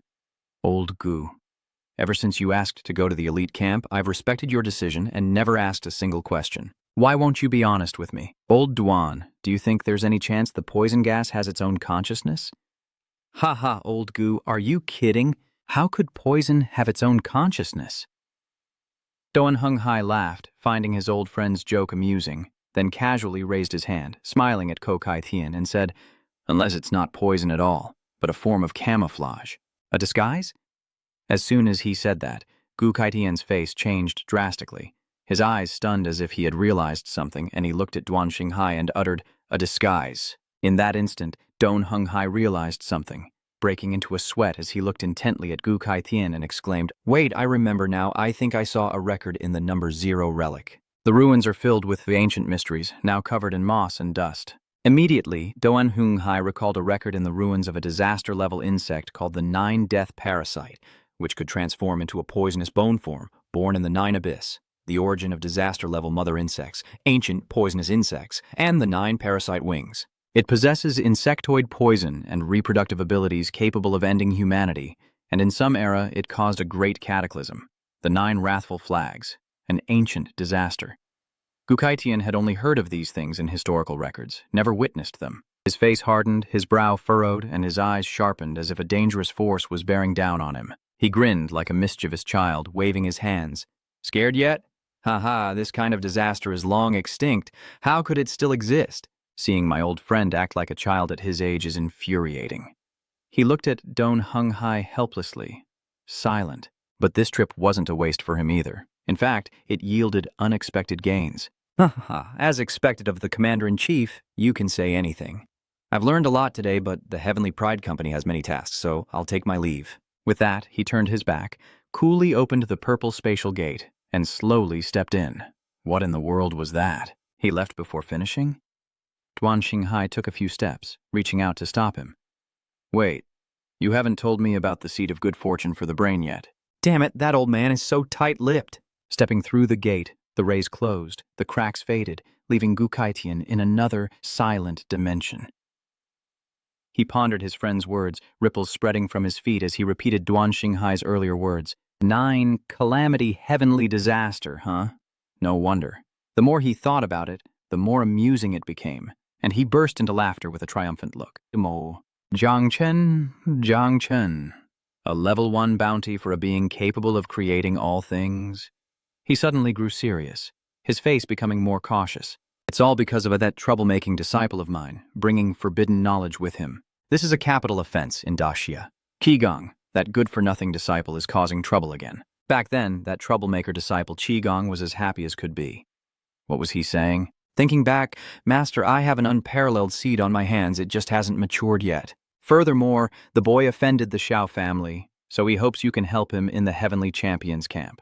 Of course, it would be even better if you could take him as a disciple. Back then, he thought he'd really gotten a bargain with this disciple, acquiring a promising seed.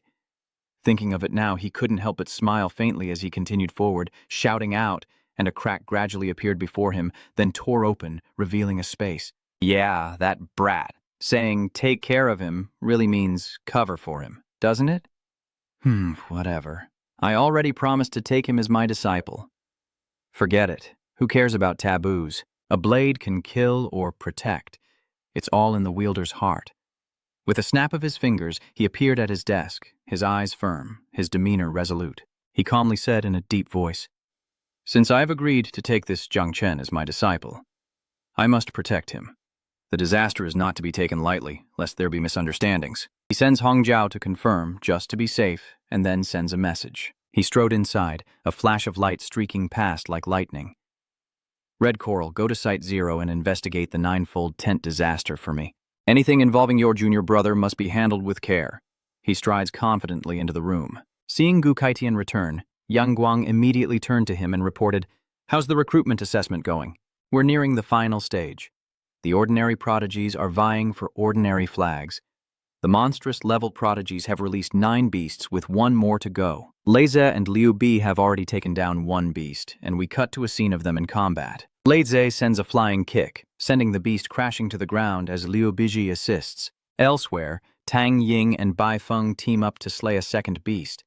The scene shifts to Tang Ying riding atop a fiery phoenix-like beast in the sky with Bai Feng below. The two are working together to take it down. Meanwhile, Zhang Wushuang has single-handedly killed 3 savage beasts. The scene shifts, showing Zhang Wushuang's back as he walks away, leaving the beasts' corpses behind. After observing, it seems he's heading towards Jung Chen. Where is Jung Chen? Hearing this, Gukaitian hurriedly asked, his eyes never leaving the screen.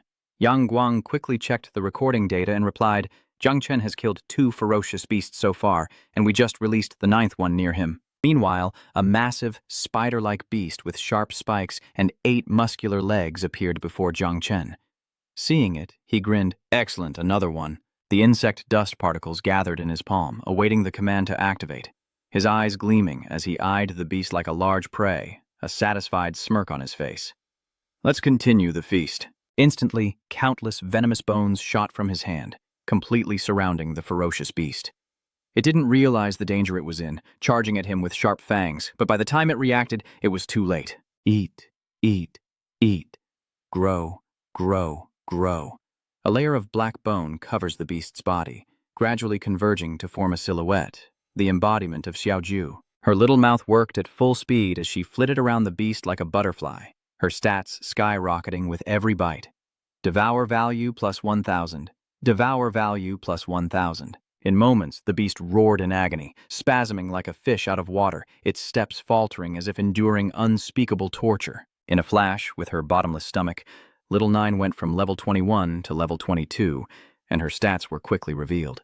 Jung Chen watched Little Nine level up, his eyes filled with joy, a smile plastered on his face, when suddenly a colossal fist descended from the sky. This heaven-sent blow lands with both literal and figurative force, kicking up dust everywhere. It's hard for Jung Chen and his group to ignore such a commotion. A giant fist? What's going on? This beast isn't even down yet, and enemies are already attacking? The three of them turned to face the disturbance, with Luo Sandao and Mu Hanqiu immediately stepping in front of Jung Chen to protect him. An attack is coming, Master! The shield of the earth creates a barrier, instantly surrounding them all. The two women moved so fast, Jung Chen didn't have time to react. Wait, you two, that fist? I know this power. It's Zhang Wushuang. In the heat of the moment, the two girls instinctively erected a defensive barrier to protect Jung Chen. Their powerful fists not to be underestimated. Crack! In less than a minute, the barrier began to fracture. Luo Sandao watched in disbelief as the cracking grew louder, the fissures spreading like spider webs. Boom! Bang! The shield shattered like glass, sending shards flying, and a powerful force sent them both hurtling backward, their bodies unable to withstand the pressure, causing them to vomit blood. Jung Chen quickly regained his composure, clicking his tongue as he braced himself, preventing the force from throwing him off balance. He immediately took a defensive stance, the black bone poison once again gathering and coalescing in his palm.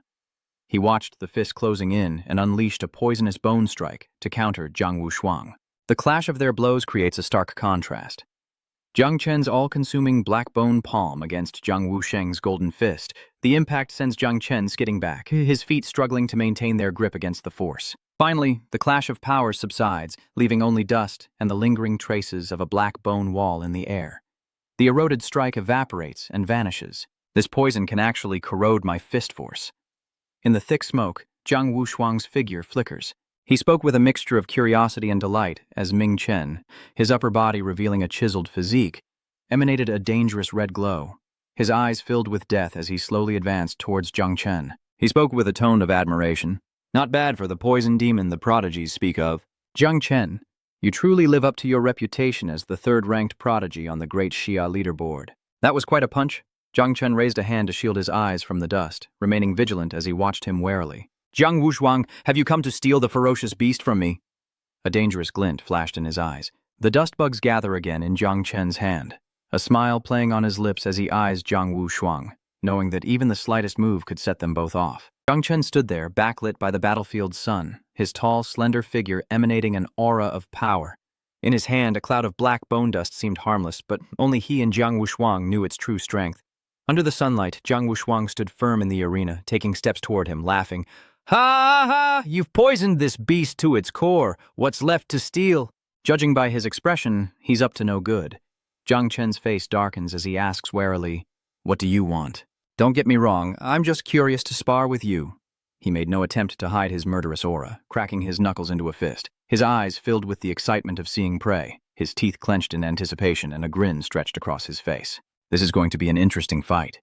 Sensing the intense bloodlust and the hostile words, Jung Chen tensed, gathering his magic. Black energy emanates from his slender fingers, deceptively thin, yet its corrosive power chills those who have witnessed it. Jung Chen clearly isn't comfortable with this Zhang Wushuang. You speak of care, yet you want me to bet my life? That's exactly what he's thinking. Jung Chen unleashed his poison bones, meeting the challenge head-on, as Zhang Wushuang clenched his fist and sneered, "That's right, at the very least, I want you to bet your life." Those insolent words are not easy to hear. One strike is enough to seal off the entire space, so that not even a mosquito could escape. Kang Wusung was ecstatic. This match was perfect for a violent, competitive soul like him. His fist clenched as he charged forward, roaring a challenge. His invincible signature move, Azure Heavenfall, was ready.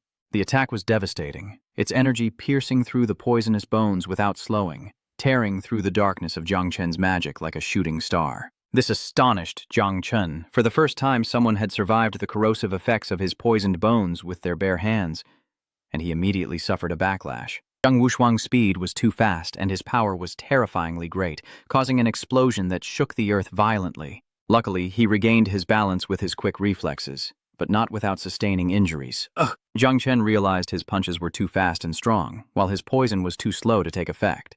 Xiao Jiu, seeing this, anxiously called out, "Master!" With difficulty, he wiped the blood from his mouth and quietly asked, "Some sect." "Little Jew, if you were to devour this flesh and blood, would you be able to ascend several levels?" She trembled, her voice losing its usual playful tone. Even so, she replied, "Eat, eat, eat, grow, grow, grow. But little Nine can't beat that person. But little Nine is willing to die for Master." Her words stunned him. What? This was the first time he'd seen Xiao Jiu so afraid. Could she use a self-destruction technique? Jung Chen struggles to his feet, ignoring the pain and pretending to be fine, thinking it's better to run than fight. He assures Xiao Jiu that he has other plans, and Xiao Jiu immediately obeys. Xiao Jiu listens to his master, but what he's really thinking is that he can't let Xiao Jiu die, or it's all over. Emerging from the smoke and dust, Zhang Wuxuang confidently strides forward, in stark contrast to Jung Chen, who can barely stand, giving him even more satisfaction. "So, you can't fight back? Is this your god-level talent?" "Indeed, quite remarkable." Jung Chen remained silent, kneeling and placing his hand on the ground to activate the 10,000 Things growth technique. The oppressive aura vanishes, replaced by a gentle, vibrant green that floods the space as a colossal flower erupts from the ground, shattering the earth with tremendous force. The more reason for the madman Zhang Wusong to be excited, hiding for so long just to avoid prying eyes.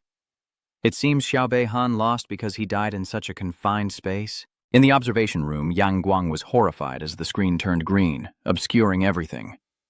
"Senior." Zhang Chen conceals his surveillance as the celestial maiden stares anxiously at the screen. "Immediately issue the order." Fang Chengyuan prepared for the rescue, and a nearby youth immediately acknowledged the order.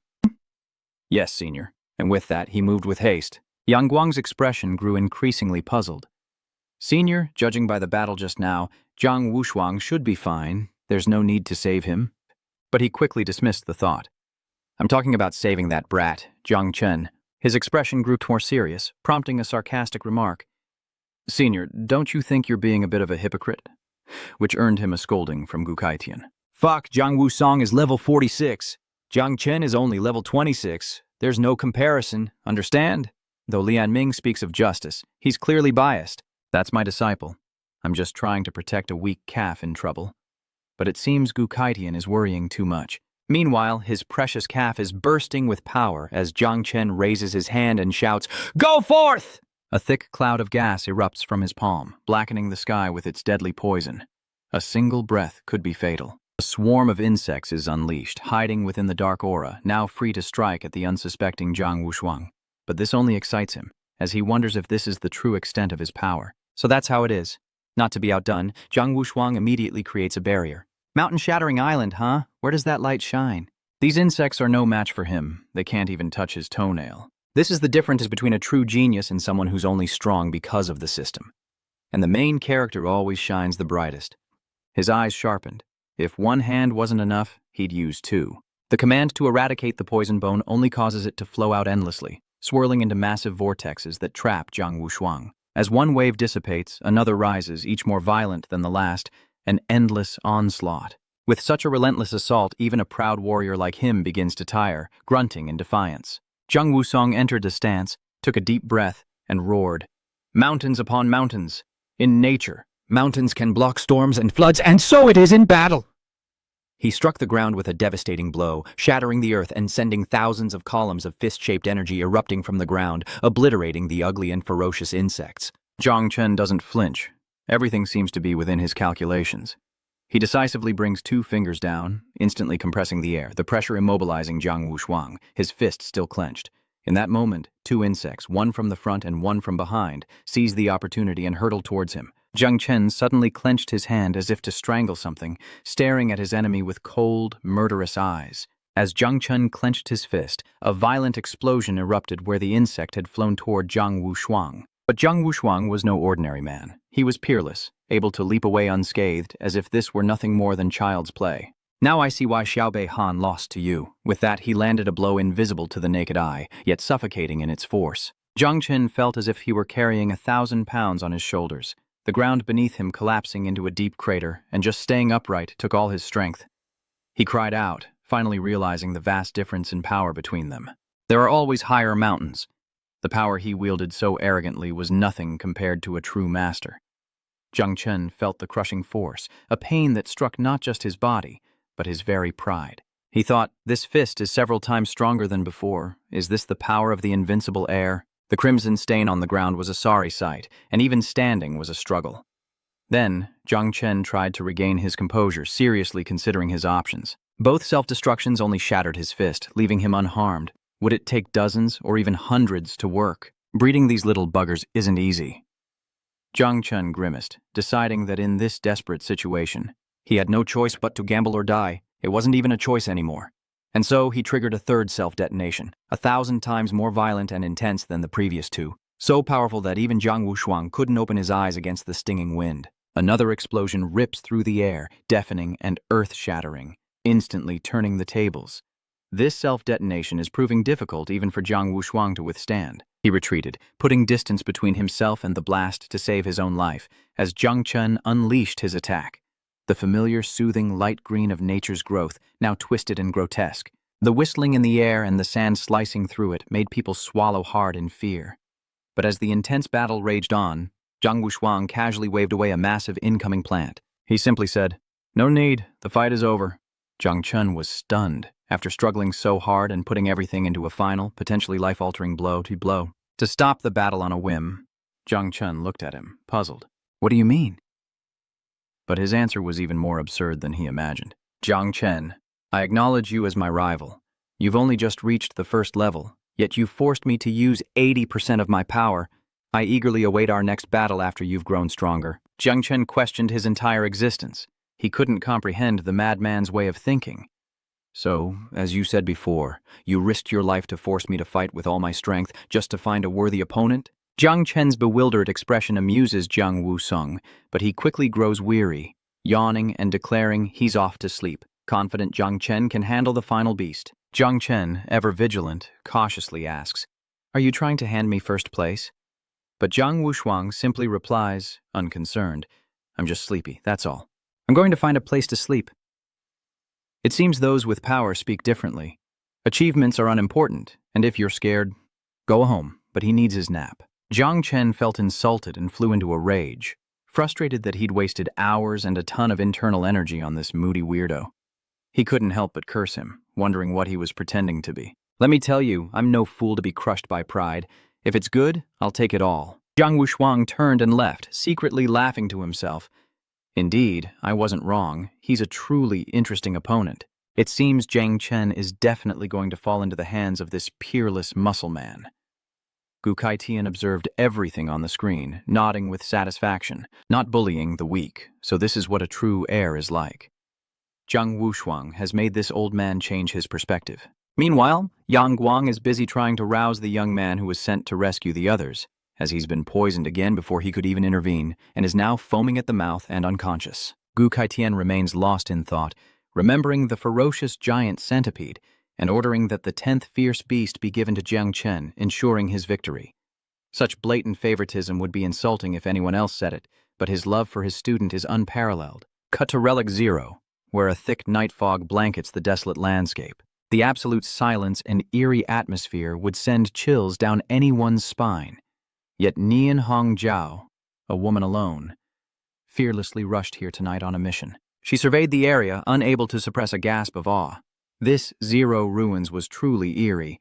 Those below the 6th stage probably couldn't even enter. That might be true for ordinary people, but she just so happens to be a 7th stage powerhouse.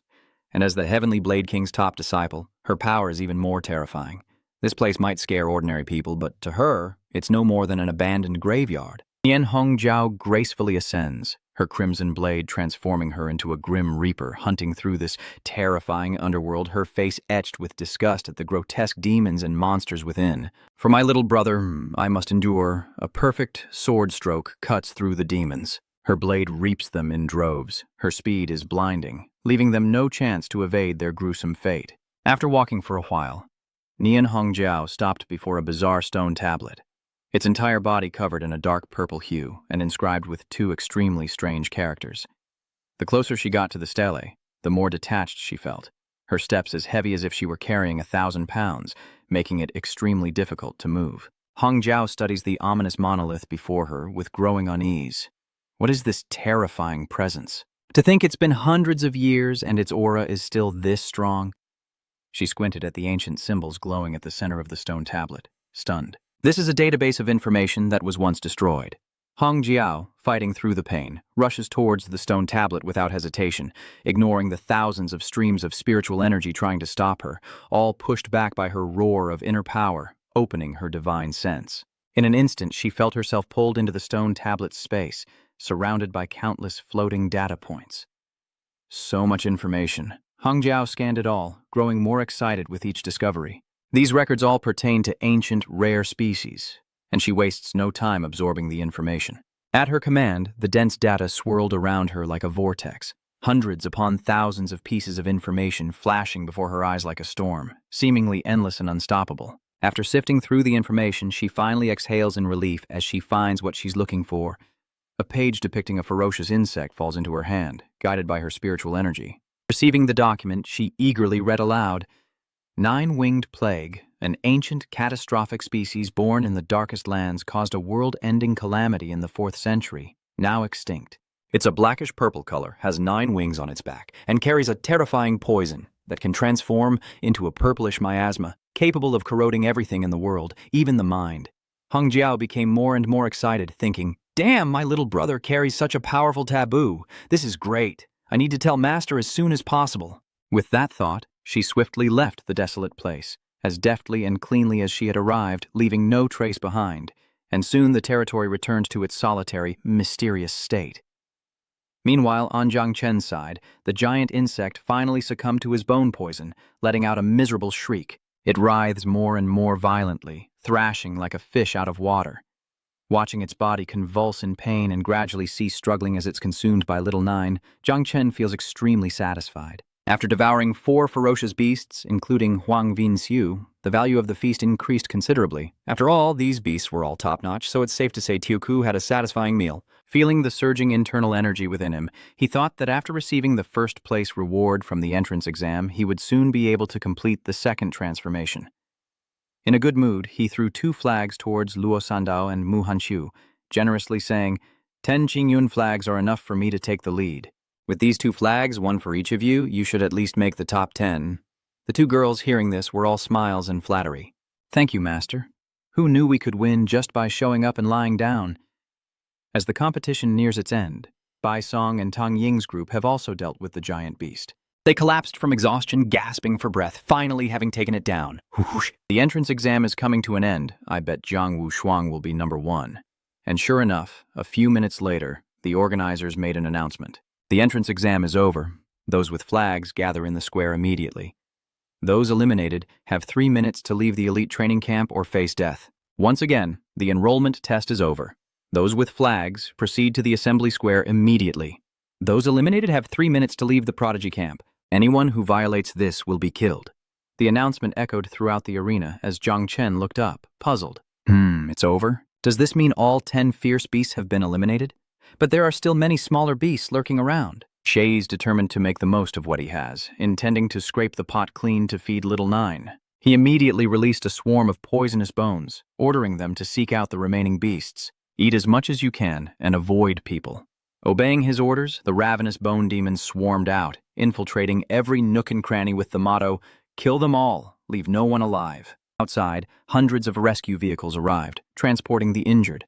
A truly devastating scene as doctors and nurses worked tirelessly to save lives. One of the most severely injured was Xiao Beihun, who, despite his mangled arm, harbored a deep-seated hatred for Jung Chen and was finally able to leave. "Jung Chen, just you wait. When I return to the Xiao family, I'll show you what happens." That's what he said when he was finally healed and discharged from the hospital. But by then, Jung Chen might have leveled up and cleared all the dungeons and major competitions. He only has connections, but our hero has an entire team backing him up. Gu Kaitian powerfully strode onto the platform, his steps forceful, yet silent. Though older, his skills are not to be underestimated. Gu Kaitian declared, "All those who have leveled up, come with me to the restricted training zone." His voice, though measured, carried clearly to every survivor below, sparking immediate murmurs among the crowd. The forbidden training zone wasn't mentioned before. The 8 great forbidden zones of China are all lands of natural treasures, but also extremely dangerous areas. Some brave souls scoff, expressing their contempt. What's there to be afraid of? With the Sword King leading us, nothing can go wrong. But many trembled with worry. They say the forbidden zones are hard to enter. How will so many of us get through? Gu Kaitian slowly drew his sword and decisively struck down, the sound of the blade cutting through the wind creating a powerful whoosh, silencing everyone. Another reason they dared not utter a word in front of Gu Kaitian was the dread they felt seeing his stern expression. They'd heard plenty of rumors about him. Gu Kaitian pondered, according to Hong Jiao's investigation, this Jung Chen brat indeed carries the forbidden 9-tailed banner. With a stern face, he shouted, "Open Heaven Blade!" With each practiced movement, dust and stones swirl, accompanied by torrents of spiritual energy, layering upon layering. The sound is like a raging storm, a stark contrast to the calm of the one wielding the technique. Gu Kaitian knelt, tossing his sword into the air while chanting an incantation. The wind howled, whipping his cloak relentlessly as if it would tear apart at any moment. Witnessing such a scene, the surrounding crowd was astonished, marveling at the power of a master they revered, and wondering what would happen next. The sword danced beautifully in the air before plunging into the earth, slicing through the stone beneath them like butter, neatly cleaving the entire mass. It shook violently, then launched into the air, the cracking of dislodged rocks shocking onlookers with its immense power. Even while performing such a spectacular feat, Gu Kaitian still had the energy to think about other things, musing to himself, "I need to arrive early and take advantage of the time difference." Without hesitation, Gu Kaitian stepped onto the highest rock, waved his hand, and declared, "Move to the Jiangnan Yunmeng Marsh Forbidden Zone!" His sword immediately grew in size, single-handedly supporting the entire massive landmass as it sped through the wind. Those present were stunned into silence, exchanging glances as the landscape blurred beneath them, unable to believe what they were seeing. Good heavens, he's moving the entire Heaven's Chosen camp to Yunmeng Marsh? Only the Heavenly Saber King could pull off something like this. Is this the power of the great Shia's #1 Feng Weiying? It's too incredible. Admiration filled the air, and the atmosphere buzzed with excitement. Jung Chen turned to the 2 girls accompanying him and asked how much they knew about the Yunmeng Marsh Forbidden Zone. Luo Sandao shook her head. "I don't know." But Mu Hanzhou quickly chimed in, "On the contrary, I've heard some stories." The danger level of Yunmeng Marsh, although ranked last among the 8 forbidden areas, lies not in the hidden killing intent, but in the distortion of time and space. Within this area lie countless dimensional fragments, like bubbles connected to one another. And within those fragments exist spaces larger than the entirety of Blue Star. These fragments are in constant, chaotic motion, making it easy to get lost. Jung Chen was puzzled, saying, in other words, the space of Yunmeng Marsh is chaotic. But what about the time? Mu Hankyo gulped nervously and slowly nodded. Time must also be completely different from the outside. It's said that 100 years ago, an ordinary class changer came to Yunmeng Marsh with a gambling mentality, and within 2 hours became a rank 7 king. According to him, 200 years had passed inside that space, and my grandfather had explored it many times. He said he was lost for 3 days and nights, but in reality 3 years had passed outside. Jung Chen understood the gravity of the situation. This was nothing short of a gamble. In other words, the losses and opportunities in Yunmeng Marsh are random, a total gamble based on luck and karma. Perhaps sensing Jung Chen's tension, Luo Sandao reassured him, "Benefactor, there's no need to worry. Senior Heavenly Blade King dares to bring everyone in, so he must have a safe route." Jung Chen chuckled in agreement. "I hope you're right, but I still have my doubts. Entering Yunmeng Marsh is dangerous but rewarding, yet I can't help but feel that Senior Heavenly Saber King is doing this all because of me." Amidst the howling wind of the deep night, Gu Kaitian stood proudly, letting the wind lash his face. He was lost in thought. If Hong Jiao could trace the matter of the 9 seats, Xiao Zhenguo would soon know as well. If that's the case, the whole of Great Xia won't be able to hide it. Hopefully, in Yunmeng Marsh, we can buy enough time to find allies. On a high cliff overlooking the green prairie, many people stood watch, gazing up at the dazzling sky. They were too late to stop Gu Kaitian's impulsive decision, and their discomfort was plain to see. Even his tone is unpleasant. Did the Heavenly Blade King really take the entire Heavenly Pride camp with him? These are the next generation of Jiangnan Warzone's elite. Is he trying to ruin them?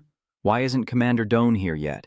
Duan Shanghai leaped into the air, darting forward with incredible speed, gliding across the prairie as he grumbled in annoyance. Old man Gu Kaitian, are you trying to gamble with my life?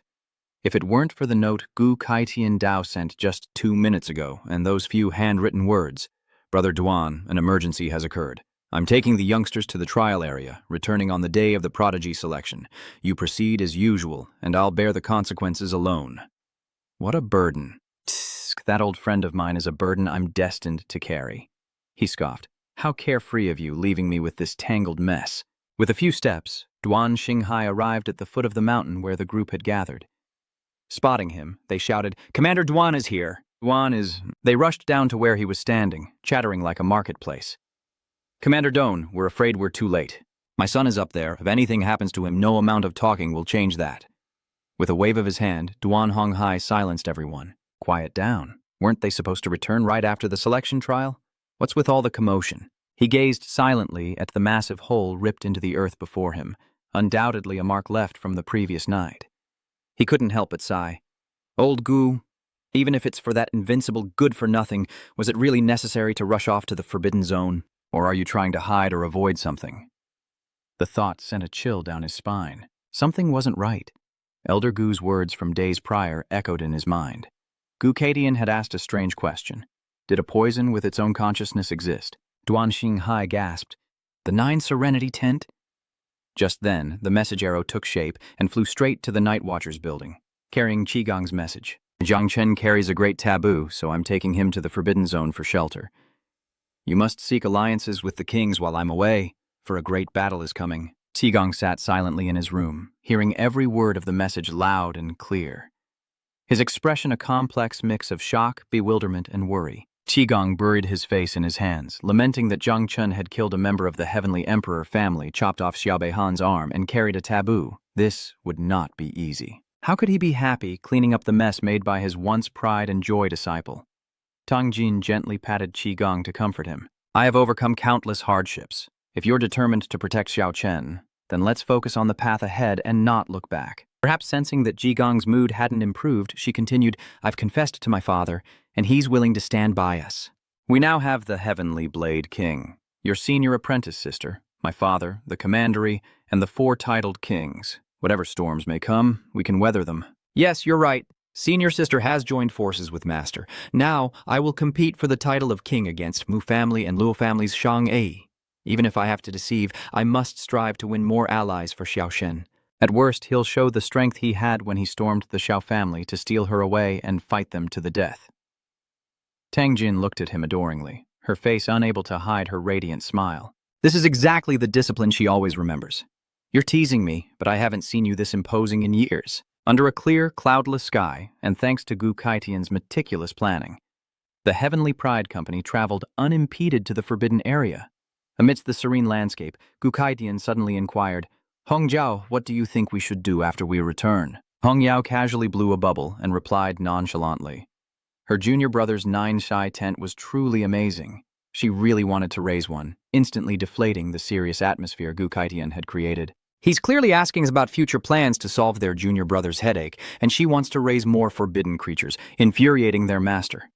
Gu Kaitian flicks his hand, immediately popping the bubble in Hong Jiao's mouth, causing her to pout sadly. Can't this girl be serious for once?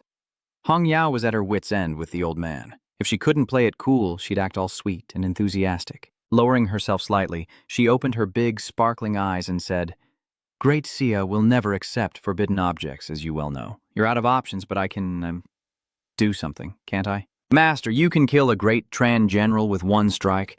I've only raised a rebellious disciple with a silver tongue. If all my disciples were as mischievous as you, I'd die of anger, he grumbled, giving her a painful knock on the head. Easy for you to say. Hong Jiao always has to make such a scene, even when she barely breaks a sweat.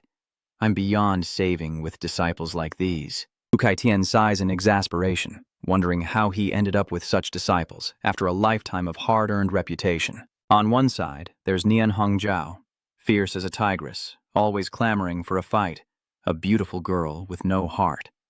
On the other, a stubborn, headstrong brute who prefers to solve everything with muscle, and finally, the disciple who gives him the biggest headache. Jung Chen was already blessed with a god-tier talent that everyone envied, but he just had to dabble in forbidden arts. Speechless, Gu Kaitian gazed at the vast scenery around him and repeated the question. Why, you ask? He had so much to say, but didn't know where to begin. Finally, he replied, the reason I took you as my disciple was simply because seeing you in red robes and armor made me happy. Kyokujiang was even more reckless.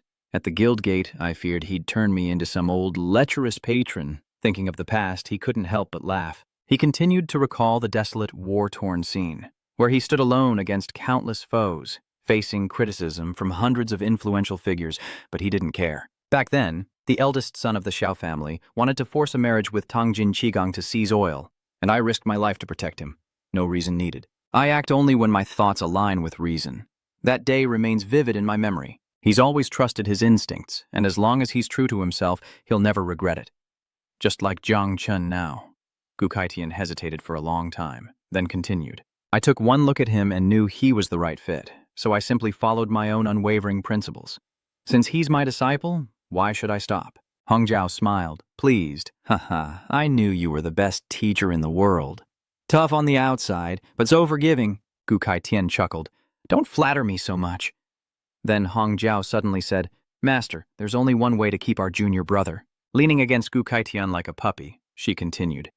One of the three legends of Great Xia is incredibly powerful, holding the position of supreme commander of Great Xia's army. She flashed a sly smile, glancing at him as she spoke slowly. Zhang Wushuang's grandfather, the martial god Zhang Xuan's. In the desolate and frigid Pojun battlefield, a place of 10,000 rays, an eerie blue light and deathly silence reign. A terrifying punch descends from the sky, the pressure squeezing the very air, and its power is undeniable. Blasting a hole in the floor, shattering the ground, and sending those nearby flying. With a single punch, he overpowers hundreds of strong youths. This strength is no joke. Truly worthy of the title, Invincible Martial God, Zhang Xuan's. He emerges from the smoky haze, casually crushing a massive boulder behind him, his undisguised rage evident in his tone. Those insignificant clans who dare invade the Great Xia will not be spared. The gaping hole behind me is the result of that punch. It must be several yards deep, like some unfathomable, mysterious abyss. He slowly walked over to his subordinates and gave an order. After this battle, the myriad races should be quiet for a few days. Guard the entrance to the cave well. All were intimidated by this majesty, answering in unison. Suddenly, Zhang Xuanji received a message from his grandson, stopping him in his tracks. Isn't Wu Shuang at the prodigy camp? What could he want with me at this hour? Moments later, Gu Kaitian's illusion appeared to answer his doubts, and Gu Kaitian greeted him politely. Zhang Wushan, long time no see. Seeing the figure before him, Zhang Xuan's was stunned, and he hurriedly voiced his question. Heavenly Blade King, did you contact me through Wu Shuang? Did Wu Shuang cause some trouble at the camp? Gu Kaitian chuckled and waved his hand, replying, Not at all, he's been performing admirably. I want to propose a deal. Not wanting to beat around the bush, Zhang Xuan's got straight to the point. If the martial king was going to be so blunt, then neither would Gu Kaitian. I recently took on a disciple named Jung Chen, a god-level life system, but he carries the taboo of the 9 offenses. I want you to protect his life. Is it the ancient calamity, the 9 disasters curse? You must be joking. When it comes to forbidden powers, the Great Xia would rather kill the innocent than let one slip through the cracks. Do you think the god of war is so almighty that he can do the impossible? Gu Kaitian asked, looking disappointed. Oh, is that not the case? What is Martial King supposed to say to a question like that? Well, rumors in the world say his unparalleled power is beyond human. There's really no arguing that. Kang Hyunki reluctantly grunted. Name your conditions first. Only I know the way there. I can take Zhang Wushuang and give him a chance at destiny. These words struck a chord with King Wu, and he contemplated seriously. The legendary Tai Shu celestial abode. If Wu Shuang could go, his cultivation would surely improve greatly. He was thinking of future generations and placing great hope in his grandson. Ignoring all the taboos of Great Xia, Zhang Xuanji immediately guaranteed, I can agree to your conditions. But Zhang Chen cannot use the 9 Heavens Pagoda in the upcoming prodigy competition. Furthermore, if he fails to reach the top of the Great Xia's prodigy rankings, I'll throw him into the battlefield of 10,000 rays to fend for himself. What a sly old fox. The benefits he offers only favor his own Wu Shuang, while being detrimental to Jung Chen. Hearing the conditions, Gu Kaitian was stunned for a few seconds, hesitating. He didn't have much time to think. The Martial King immediately struck at his weakness, saying that if he wanted to guarantee his life, he had no other choice. Gu Kaitian sighed and slumped, replying, "Fine," he thought to himself. Better to be thrown onto the battlefield than to return and be killed by Xiao Zhengguo and his men. Though the Blade Heavenly King agreed to everything, Zhang Xuanji now has many new doubts in his heart. This is no trivial matter, and could even determine the survival of the world. He scoffed, reassuring himself. Humph, the nine-tailed chaos, an ancient species, cannot possibly cause a large-scale disaster. Moreover, in this era, the great Shia has already produced 3 god-level beings, making the river god only the 4th, and of the life element. Without forbidden techniques, he can't possibly surpass Musu's level. If that's the case, he definitely can't reach the top spot. But if he truly can create great waves as a martial god, I can annihilate all the evil in the world in just a few minutes. It seems the Zhang family has successfully secured all the benefits from this deal, as Gu Kaitian's group slowly flies their swords into a very strange space. They are surrounded by countless shards of cold, reflective mirrors floating in the air, crackling with arcs of purple lightning. Jung Chen looked around, wondering, have we officially entered the Cloud Dream Marsh? Do you remember the way we came? Even Mu Hankyu had to admit defeat. Within these fragments, dimensions are constantly shifting, making it impossible to remember the route. Even Senior Heavenly Blade King relies on the aura to guide him. It's said that the Cloud Dream Marsh has 10 levels, with the outermost 10th and 9th levels being relatively safe, but the deeper you go, the easier it is to get lost. My family got lost on the 7th level, and I feel like we're losing our way. Hearing this, Jung Chen immediately sat down, focusing his mind. He signals that the eyes and mind can't remember the route. So let's meditate to calm our spirits and let our divine sense guide us. Seeing him sit, his 2 companions instinctively followed suit, trusting his judgment implicitly. The hardships they'd faced together made the 2 girls trust him implicitly. Jung Chen retreated into his own space. The tree of life still shining brightly, each strand of spiritual power full of life, constantly transferring and nourishing the canopy. But he sensed a strange aura emanating from it. Huh? Within his consciousness, there was no wind, yet the ancient tree drifted in a certain direction. The direction they were headed? Jung Chen closed his eyes, sensing everything, and hypothesized that something ahead was drawing the ancient tree. Suddenly, he notices a strange, bright red fruit forming on the branch, filling him with doubt. Can this ancient tree even bear fruit? But then, the system blared, announcing he'd obtained a red ability fruit, the ability copy card. Note 1. After use, it can randomly copy the ability of a target and integrate it into one's own. Note 2. The copied ability is not limited by profession. Note 3. During the copying process, there is a chance of variation, with the possibility of downgrading or upgrading. Please complete the copying within 3 hours, or the card will become invalid. Jung Chen stared intently at the card before him, never expecting to stumble upon such a valuable item just by sitting around. Ability replication with no class restrictions. It sounded incredible, and in this camp of geniuses, that meant he could choose freely. This is a once-in-a-lifetime opportunity. Heaven is on his side. The male lead's aura is no joke. Jung Chen scanned his memories, thinking, of course, Zhang Wushuang, Baifeng, and Kang Ying are the most worthy of copying. But he immediately backpedaled. No, the ability to copy is random. I might get a useless skill. Ultimately, it's not a good choice. Only 3 hours. Should I gamble? At that moment, Gu Kaitian interrupted his thoughts, saying, Little ones, we've arrived at the 6th level of Yunming Marsh called the Taichu Realm. Further ahead is the Taichu Hall, where I'm taking you all, so perk up. Enlightened, Zhang Chen's eyes snapped open. That's right. There was the old man. He recalled his previous conversation with Gu Kaitian, who had said, So, are you willing to learn the Tao with me? First, I'll just copy the move that old man mentioned, the one he wanted to teach me when he asked me to be his disciple. That way I can prepare in advance.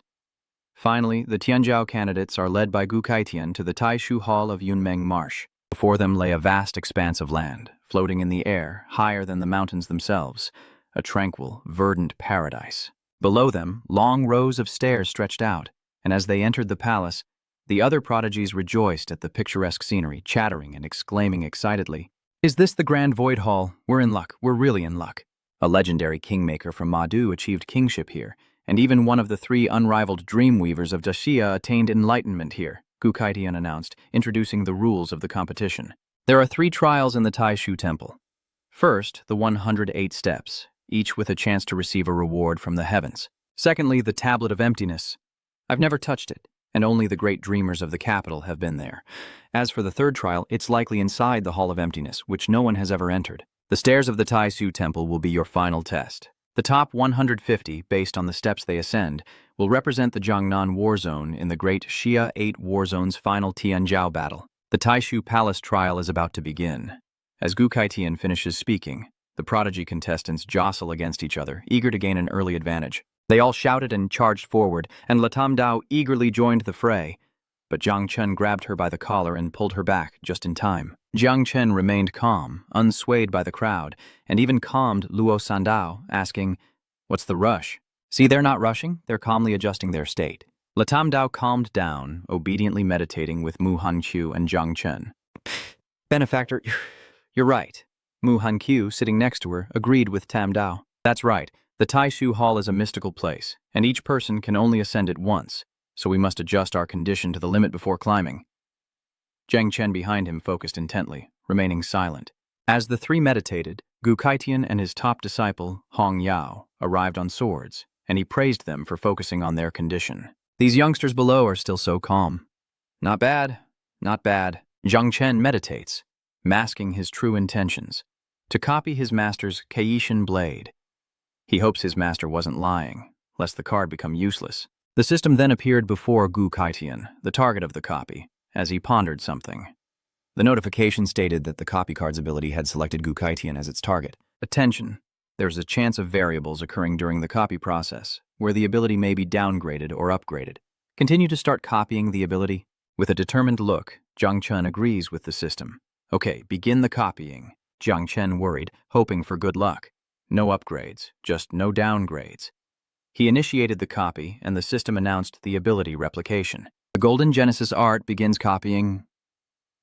Seeing this, Zhang Chen felt relieved. "Good, the old man didn't lie to me. It really is just this one move, but something feels off."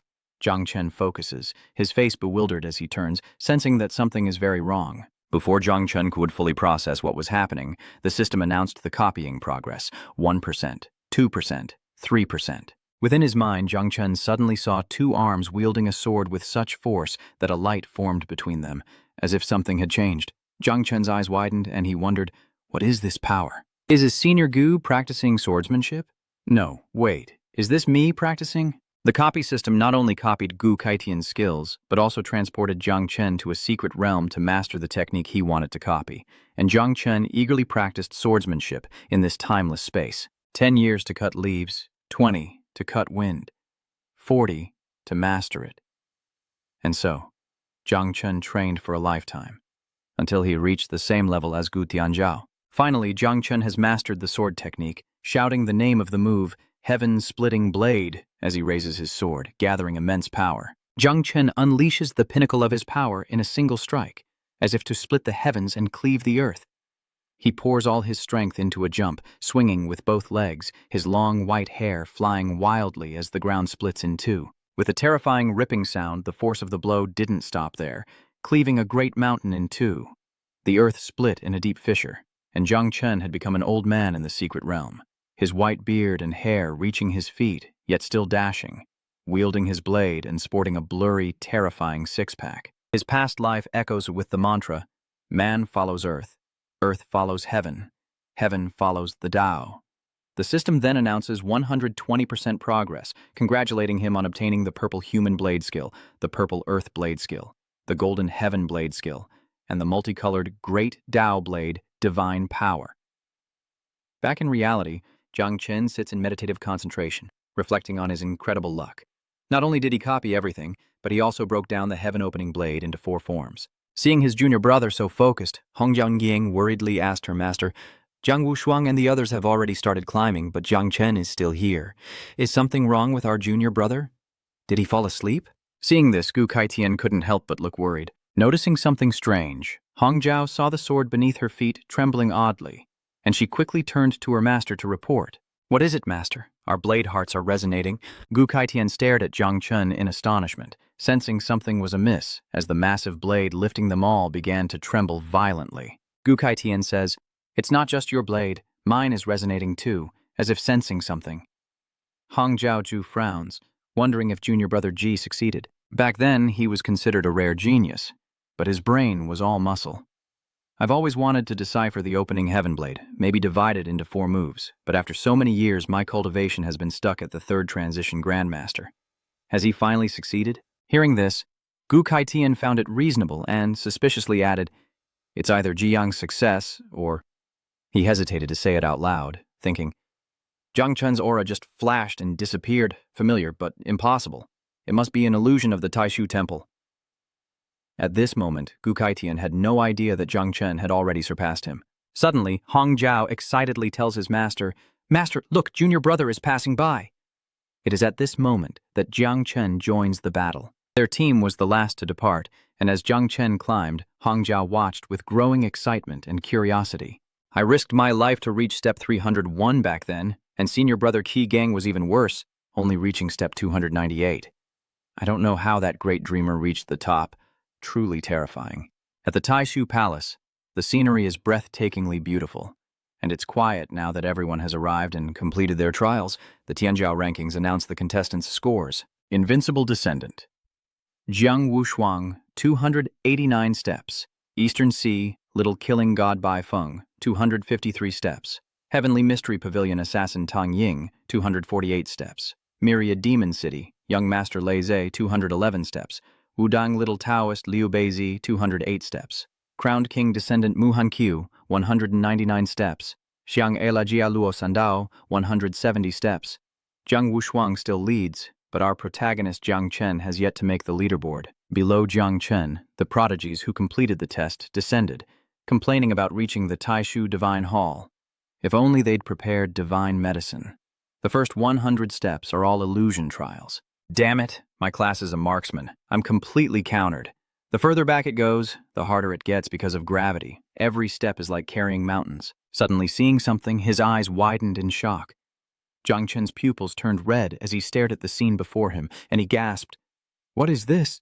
It was then that Xiao Beihan's grandfather, Xiao Zhenguo, appeared before Jiang Chen, radiating immense spiritual power, eyes blazing, sword drawn, and incantations on his lips.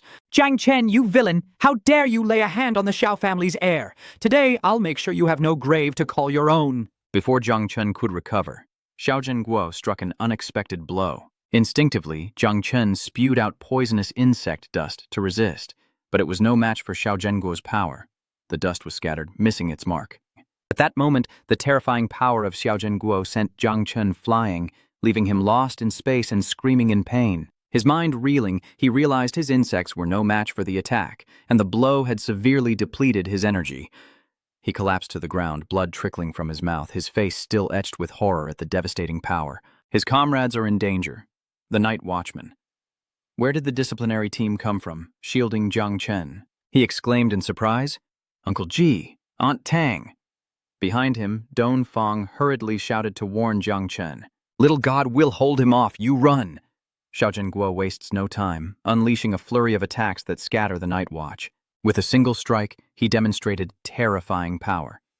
As quick as lightning, Xiao Zhenguo lunged forward, grabbing Jiang Chen by the head and delivering a chilling warning. "Who dares stand in my way? I'll show no mercy." Now, the freakish figure is right in front of Jiang Chen, his face smeared with the blood of his comrades, as Jiang Chen screams in agony. "No, no!" Standing on the first step, Jiang Chen trembles, muttering to himself, tears streaming down his face. Perhaps Jiang Chen was just hallucinating, as he hasn't taken a single step, remaining frozen in place.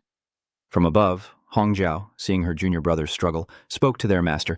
"Little brother is stuck on the first step." Wu Tianjiao, looking wise, explained that the steps test the 4 dimensions of spirit, physique, agility, and strength in that order. In the camp, all the geniuses were nurtured with treasures from a young age, but Jiang Chen was just a wild child, so this training will be a great disadvantage for him. Hong Jiao suddenly realized, horrified. "No way! Did you make such an agreement with Jiang Wushan? Little brother will be sent to the battlefield?" Back in the illusion, Jung Chen's spirit is broken as he kneels before the embodiment of his fear, Xiao Zhengguo, who points his sword at him. Jung Chen says in despair, "Just kill me! I caused everyone's death. I don't want to live anymore." In that decisive moment, Xiao Zhengguo's sword was suddenly enveloped in flowers and leaves, and the scene changed. Jung Chen realized something was wrong. The tree of creation? Looking up, he sees Xiao Zhengguo's figure fading into nothingness, leaving only bare branches behind.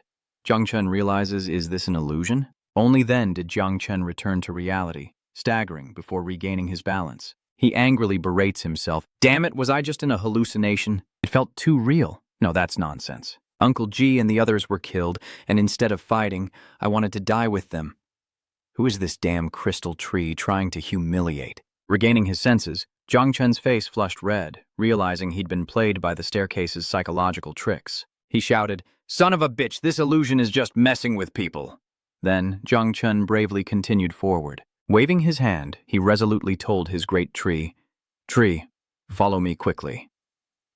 As Jung Chen prepared to step onto the second level, a congratulatory message appeared. "Congratulations, you've obtained a 5-star essence fragment. 1,000 fragments combine to form a complete essence. When the skill level is between 1 and 3, it costs 10-star shards to level up. When the skill level is between 4 and 6, leveling up requires 100-star shards." Jung Chen looked up in awe, hearing this. A star shard? Its market value is tens of millions per fragment. To think they'd be so generous with the rewards right from the start. Using this to upgrade my skills isn't ideal, but selling it would feed the insectoids for a while. As Jung Chen stepped onto the second level, nothing changed. He wondered why there wasn't a surprise illusion on the second level. Crack, crack, crack. Before Jung Chen, the ancestral tree's vines appeared again, and he looked up in delight. So, the ancestral tree of all things directly blocked the illusion? Ha ha ha. Tree Grandpa is the best. The people below, who were just crying for Jung Chen, are now laughing excitedly and wondering what's going on. This poison demon is strange.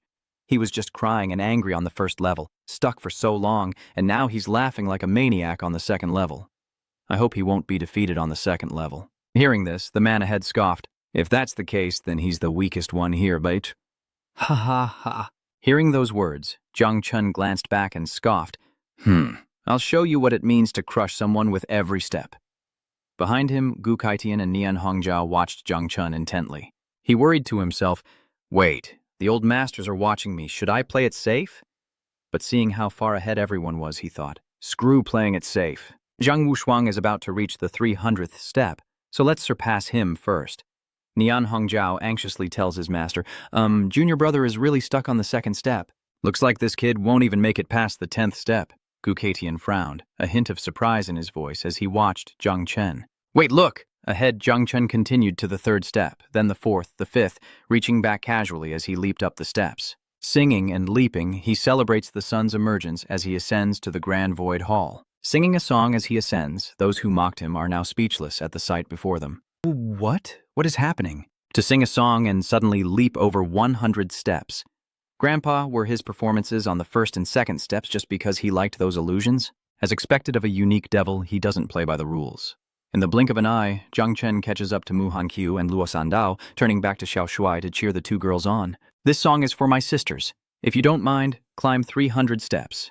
And with that, Jung Chen continued his ascent, leaping up the steps with ease. Mu Hanqiu watched his back with gratitude, thinking, wow, Master is cheering me on. I'll climb all 300 steps if it kills me. Standing beside him, La Tam Dao praised, Benefactor is truly amazing, but this song is really embarrassing for me. Nian Hongjiao was shocked to see Jung Chen suddenly climbing so easily, breaking out in a cold sweat. She turned to Gu Kaitian and asked, Master, has the Taishu Palace's test lost its effectiveness? Junior brother has already climbed to the 200th step so quickly, without slowing down at all. Gu Kaitian was stunned as well, replying, I've never seen anything like this before. Jung Chen continued to climb, leaving behind those struggling with the illusions. As Jung Chen breezes past, the two youths wonder if they're hallucinating.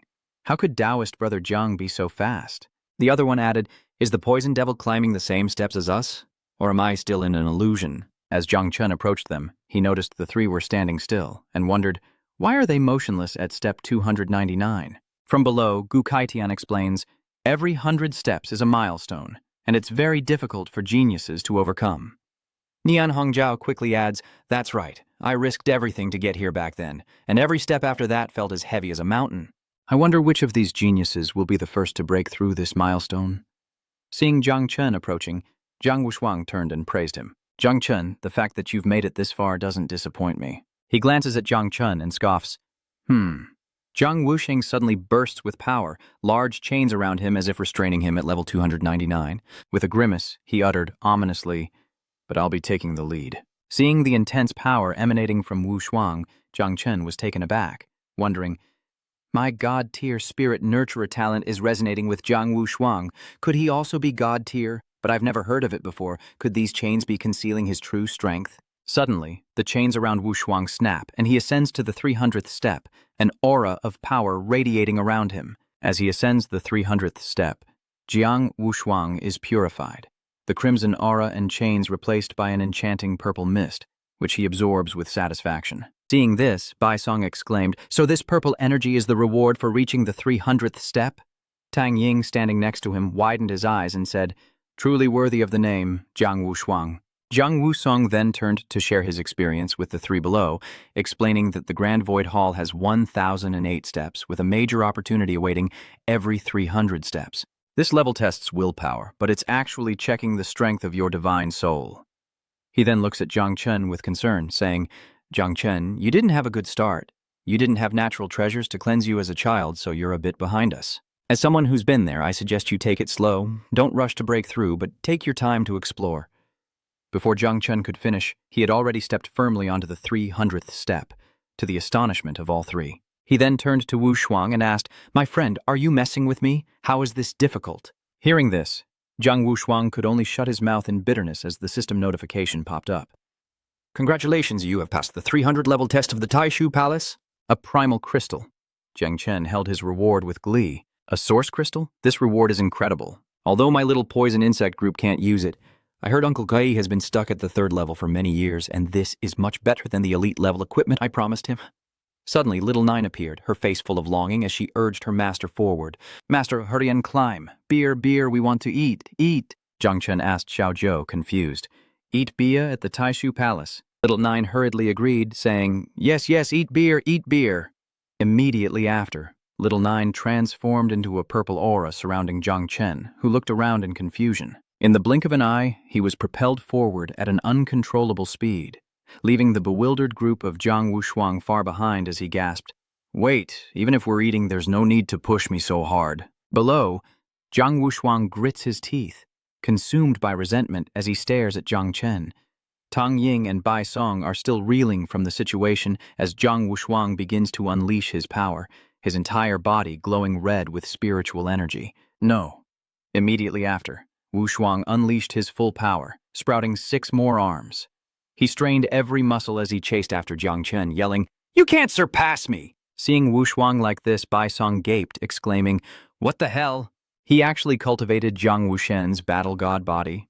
He wasn't about to lose, unleashing his own power. He gritted his teeth, regretting it madly. "Damn it, Jiang Chen, Jiang Wu Shuang, people like you are so annoying. You all deserve to die. Kill, kill, kill." Bai Shuang unleashes his technique, crying out, "God, demon, blood-soaked sky!"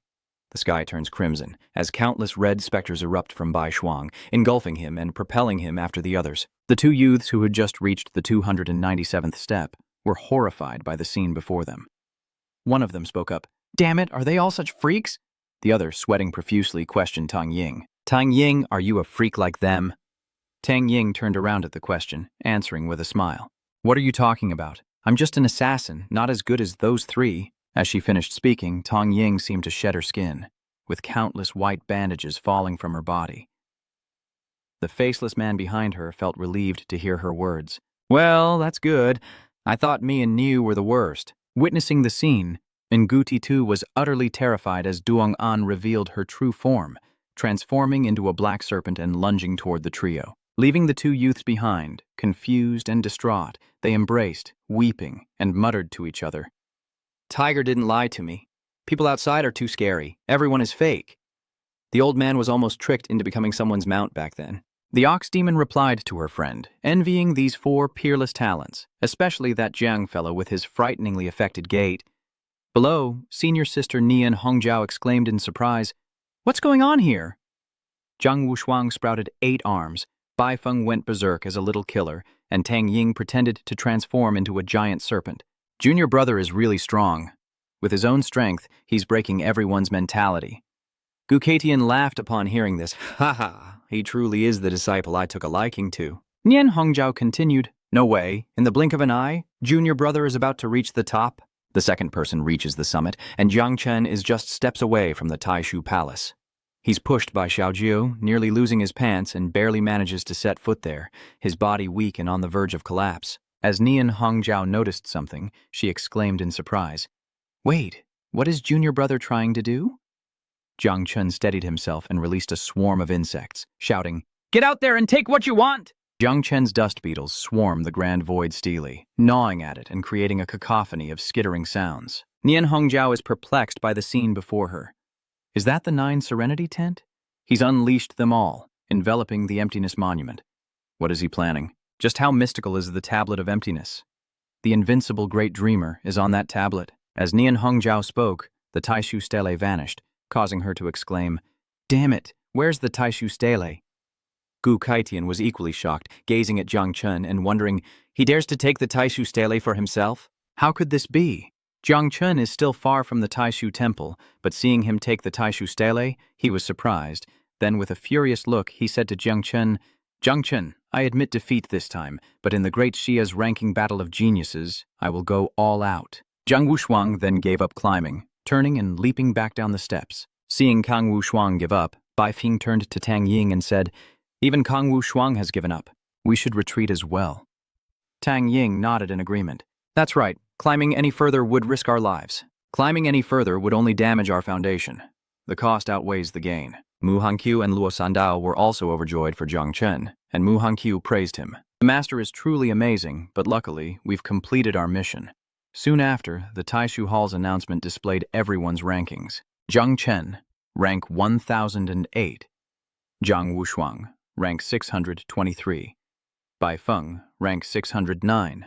Tang Ying, rank 600. Leiza and Liu Bizi, rank 304. Luo Sandao and Mu Hongqiu, rank 300. Seeing this, Gu Keitian turned to Nian Hongjiao and said, Without Junior brother, it would have been difficult for them to achieve this result. Nian Hongjiao replies with a smile.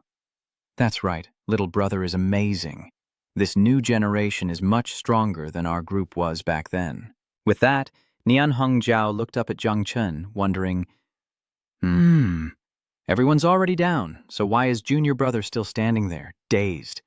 Cut to inside Zhang Chen's mind, where his system displays an information panel. Little Jiu leveled up from 22 to 25, gaining 10,000 Devour points, then another 10,000. She lovingly embraced the Taishu Stele, as if reunited with something precious, and Zhang Chen shared in her joy. He looked up with a smile, thinking, Does Xiaojiu mean taking the stele back to the insect nest when she says she's eating it? She seems to be enjoying it, and she's leveled up several times. The brood's Devour value is also increasing rapidly. At this rate, they'll soon be able to produce a 3rd generation. Could this stele be related to the 9-tailed tent? The Supreme Void Palace suddenly offered information, as if to answer his question. The Great Void Tablet is a treasure from the abyss, located at its bottom, and is one of its origins. Little Ju has grown and sits leaning against the tablet, looking down at him. Zhang Chen was taken aback by this information. The Great Void Stele came from the abyss, and Little Nine was its master. No wonder. Suddenly his eyes widen as realization dawns.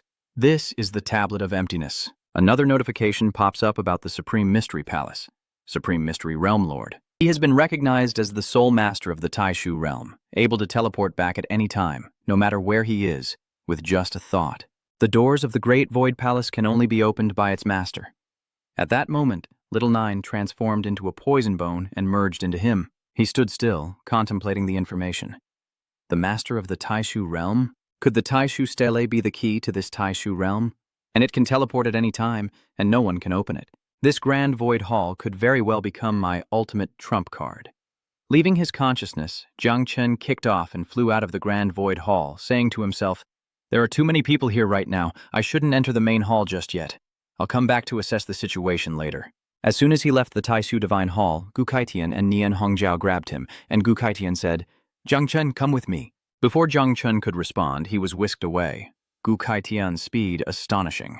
Soon, only streaks of light remained in the sky, leaving the crowd below in a frenzy of speculation. So, the Heavenly Saber King took Poison Demon away? Probably because of the Taishu tablet, right? Serves him right for being so arrogant. After leading Jung Chen away from the others, he stopped, turned, and demanded, "Tell me, only one of the 3 invincible warriors of Great Shia can observe the stele of emptiness. How did you use the 9-fold banners to take it?" Silence fills the air as Jung Chen sweats, facing Gu Kaitian's intense gaze. "Oh no, does he know about the 9 banners? Did he bring me here to kill me?" Seeing his silence, Gu Kaitian continued, "Humph, you little rascal. Do you really think turning the 9 netherworld tent into a poisonous tent can fool the world?" Nian Hongjiao giggled, teasing him. Junior brother's dumbfounded expression is so cute. Seeing no malice from the two, Jung Chen thought to himself that they didn't seem to want to kill him, so he might as well tell the truth. Then he looked at them seriously and said, "Because both the 9 silks and the Great Void Tablet come from the Abyss. They share the same origin, so it can be said that the Great Void Tablet originally belonged to the 9 silks." Hearing this, Gu Kaitian understood the problem he was talking about and then solemnly told him the current situation. "Kid, you should know how the Great Xia views those with forbidden powers, right? You have 2 choices: remain in Yunmeng Marsh forever as an exile, clinging to life, or return with me and risk facing countless enemies, especially the invincible, nation-protecting forces." He sank into thought, realizing his earlier feeling was right. "The old man came to this Cloud Dream Marsh to find a way out for me," Jung Chen mused, his spirit soaring. "But why? We've only met once before." Now, Nian Hongjiao turns to Jung Chen, asking if she taught him a trick. "What are you thinking? What did Master ask you?" With a serious face and a slight bow, he said coldly, "Though I bear that taboo, those I've killed were all evil. I've done nothing wrong. Why should I run if my conscience is clear?" Hearing Jung Chen's words, Hongjiao smiled proudly, as Gu Tian, standing next to him, crossed his arms and burst into laughter. "Ha ha ha, as expected of the disciple I chose. If your heart is true, why admit to wrongdoing? Even Ji Gong back then wasn't as good as you." At this, Jung Chen blankly looked at Nian Hongjiao and asked, "So, what about Uncle Qi?" Nian Hongjiao perks up, pointing to herself as she speaks to Jung Chen. "Ah, remember well. I am your senior disciple. Your Uncle Ji is your second senior disciple." Remembering the past, he continued, "Your Uncle Qi braved the path to the Xiao family to steal a bride for you. He was almost killed by Xiao Zhengguo. Your master fought alongside him, but he feared implicating your master and secretly fled to Sojang Than." Hearing this, Jung Chen replied, "So Uncle Ji and the Xiao family have a feud." Gu Kaitian turned to leave and spoke. "The past is the past. Champion or country protector, it matters not. As long as your will is strong, we, master and disciple, will be of one mind. This trip back to Jiangnan, this master's blade will pave the way for you." Jung Chen was stunned and touched, watching Gu Kaitian and crying out, "Master!" before kneeling down and saying, "Please accept this disciple's bow." Gu Kaitian remained silent, simply folding his arms and leaving for a building in the Jiangnan war zone. On this fine day, the war zone's crowned kings gather in the conference room, and the commander of Jiangnan war zone's Xinghai regiment rises to speak. Of Jiangnan's 12 kings, all are present save Gu Kaitian and Nian Hongjiao. I won't beat around the bush. Investigation confirms that Jung Chen's bone poison is indeed from the 9 curses tribulation. According to the first article of the Great Xia Taboo Law, those who awaken forbidden professions shall be executed without exception. What do you all think? Hearing this, the Feng Wangs all contemplated solemnly, and Mu Hanqiu's grandfather, Mu Hinian, cheerfully spoke up, saying that even though the 9 netherworld curse had caused a great calamity in the previous era, it was now almost impossible for it to develop to that scale. Therefore, as long as we monitor Jung Chen's every move, there shouldn't be any major problems. If things still don't look good, we can just collect the 9 sin banners and destroy them. No need to take a life. Hearing this, Tong Wan Chuan, Tong Jin's father, chimed in, agreeing. "I agree with Senior Mu. The Great Xia taboo regulations were issued 500 years ago when Great Xia was weak, right? But now that the Great Xia is strong, the taboo can be changed." As soon as Wan Chuan finished speaking, someone on the other side sneered. The woman on the left spoke, revealing who had conspired with Jung Chen from the start. "Mohan Nian, I hear your granddaughter at TNQ camp is getting a little too close to Jung Chen." The man added, "Yes, Jung Chen is one of Ji Gong's people." "And what of your daughter, Tang Wan Chuan? Is she not shamelessly close with Ji Gong?" Tang Wanchuan grits his teeth in anger as a loud explosion erupts from the door. Everyone looked on in confusion as Xiao Zhenguo barged into the meeting room, sword in hand, declaring, Jung Chen must be killed without exception. Then, brandishing his sword at the assembled lords, he roared, Anyone who speaks for Jung Chen will have to answer to my blade. Doan Hung Hai exclaimed, It's General Shiao. He worried for his old friend, thinking, Old Gu, if General Shiao hadn't intervened, perhaps I could have helped mediate. But now, you're on your own. I hope you're not blindly protecting him this time, and that you'll intervene personally. The scene shifts to the hollow where Gu Kaitian and the prodigies had previously departed. Doan Hung Hai, Ji Gang, and their close associates are waiting here. Duan Xinghai spoke first. Boss, Xiao Zhenguo has mobilized the Heavenly Punishment Death Squad, all ambushing on the summit of the nearby mountain, as Ji Gang, standing below, continued. Such a lively scene. Little Shen and the others should be returning soon. Then, with a stern face, Ji Gang drew his sword and declared, If we fight, Tang Jin and I will draw our blades as well, settling old scores and new grudges together. Duan Feng, you're in charge of the night watch at the Chu River. Before he could finish, Duan Feng chimed in, Come on, we stole oil together back then. Now we can roam the world together, leave it to Chu Bulang. Chu Bulang, hearing this, puffed up his chest and said, Get lost. I like excitement. How could I miss this? Yun Xiaoke, afraid Duan Feng would point to her, quickly spoke up. Don't look at me. You guys need big breasts. Seeing this, Tang Jin smiled kindly and said to Ji Gang, Hey, old Ji, we're all family. Don't mind the externals. Then Tang Jin saw a light in the distance and pointed, telling everyone, Look, are those the lesser gods over there? Cut to the nearby mountain, where Xiao Zhenguo's group is lying in wait, having also detected the approaching target. Xiao Zhenguo points towards Gu Kaitian and the Celestial group, commanding, Heaven's Punishment Squad, prepare. His subordinates respond in unison. Yes, the crossbows are ready. Finally, they've returned to where it all began, and Gu Xietian's sword slows. Seeing the situation below, Nian Hongjiao said to his master, This formation is just like junior brother stealing a bride. I didn't get enough fighting last time. Gu Kaitian also looked down at Dam Theo and asked, What are you doing? With so many eyes watching, at least pretend a little. Negotiate first, then fight. Otherwise, people will think I'm just a brute. Despite his words, Gu Kaitian's men were brimming with spiritual energy, ready to descend. Nian Hongjiao noticed this and mocked him. Yeah, clearly Master's bloodlust is even more intense. Like Master, like disciple. She then playfully asks Jung Chen if she's right, junior brother. But Jung Chen is focused, his mind elsewhere. Hongjiao sees this and says, spacing out again? That's right. Jung Chen is focused on his swarm within his consciousness. The system displays a notification. The third generation of 9-winged insects has been successfully bred, with a population of 5 million. The mother insect, Little 9, is level 27. The 9-winged insects plunder natural disasters, and the next generation numbers 5.11 million. Jung Chen is overjoyed and exclaims, Excellent! They managed to breed the third generation before the battle even began. 5 million 9-winged insects. Even if we can't win against the nation's protector, he won't have an easy time. Seeing Jung Chen standing motionless, Nian Hongjiao assumed he was worried about the upcoming battle. She patted his shoulder to reassure him. Junior brother, though the formation is large, don't be afraid. Your senior sister and master are here. Before she could finish, Jung Chen, as if seeing something, pointed into the distance and said, I'm not afraid, senior sister. I just thought I saw Ju Ji and the others over there. I want to go check on them and bring them some fruit.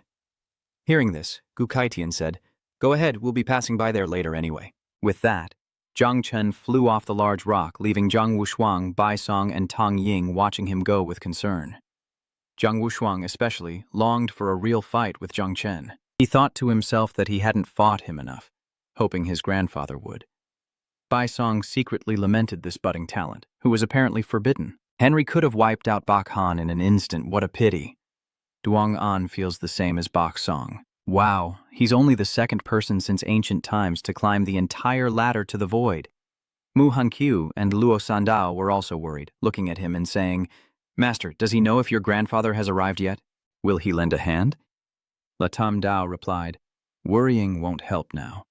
We can't interfere in a battle of this level. It's best if we just stay out of the way. In the blink of an eye, he arrived, greeting everyone as he landed. Uncle Ji, everyone! Qi Kong stepped forward. Little Shen, no beating around the bush.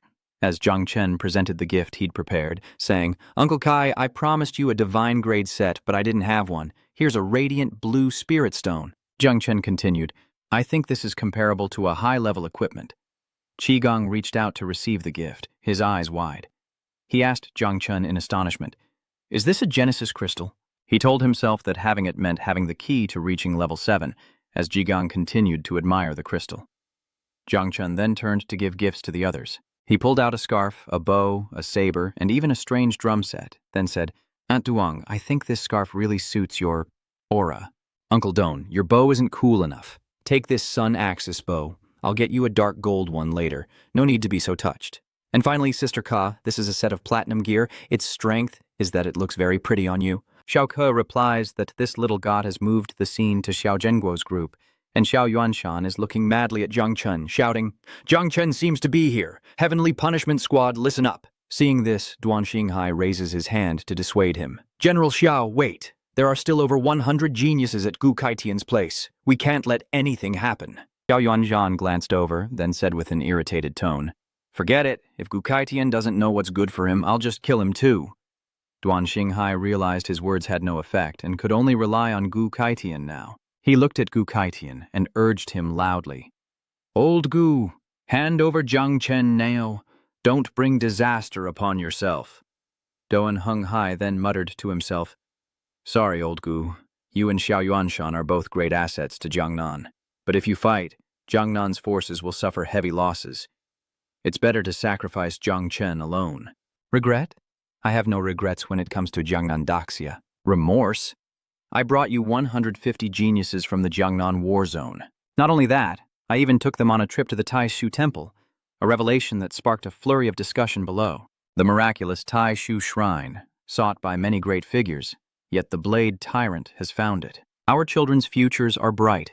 With such a great kindness, we can't simply accept it without offering something in return." Though unsure if Jung Chen can be saved, he refuses to side with the Xiao family. Unable to wait any longer, he brandished his sword and roared, "Silence!" After that display, everyone fell silent, afraid to utter another word of defense. The water he created begins to fall, and Xiao Yuanshan faces the crowd, declaring, "Jung Chen possesses a forbidden power. According to the laws of the Great Xia, this is a capital offense." Gu Kaitian defied reason, shielded a forbidden one, and sealed the examiners of the prodigy camp. What merit is there? He endangered the prodigy camp for personal gain. The crowd below marvels at the display, controlling the seas and changing the weather. This is the might of a nation's pillar. "I can't move. This is terrifying. Remaining neutral is definitely the best option." The display of power and those words made it clear to Gu Kaitian. He called out to Jung Chen, "Xiao Chen, come here," then turned to instruct Nian Hongjiao. "Hongjiao, continue to control the Sky Pride flying camp." Nian Hongjiao immediately obeyed. "Yes, master." Hearing his master's call, Jung Chen quickly created a large barrier to protect everyone, then flew up, saying, "Sorry, Uncle G, just watch the show from inside the barrier." Everyone was shocked, calling out, "Xiao Chen, when did you create a barrier?" Jung Chen continued, "If I'm really in trouble, you can still save me then, with Nian Hongjiao controlling the prodigy camp." Gu Kaitian then summoned his blade. He held out his hand and called out, "Sword, come." Immediately, the sword returned to its normal state and flew towards him. As Xiao Yuanshan flew before Gu Kaitian, followed by a massive water vortex he had created, he swung his sword aside and asked Gu Kaitian, "Gu Kaitian, are you really going to draw your sword against me?" Hearing this, Gu Kaitian retorted, "What's wrong? You're an 8th level master with a dozen water-based curses, and I only have a sword. What are you afraid of?" A barrier of ice suddenly appears, stopping them both in their tracks.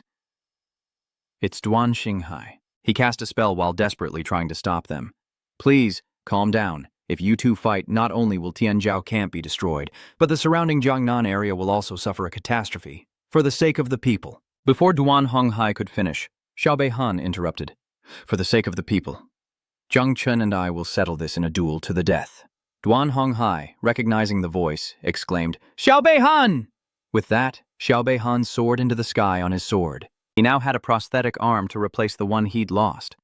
As he charged forward, he declared, "He took my arm that day. Today I'll end him with my own hands." Hearing Xiao Beihan's words, Duan Honghai felt relieved, retracting his ice barrier as he trembled.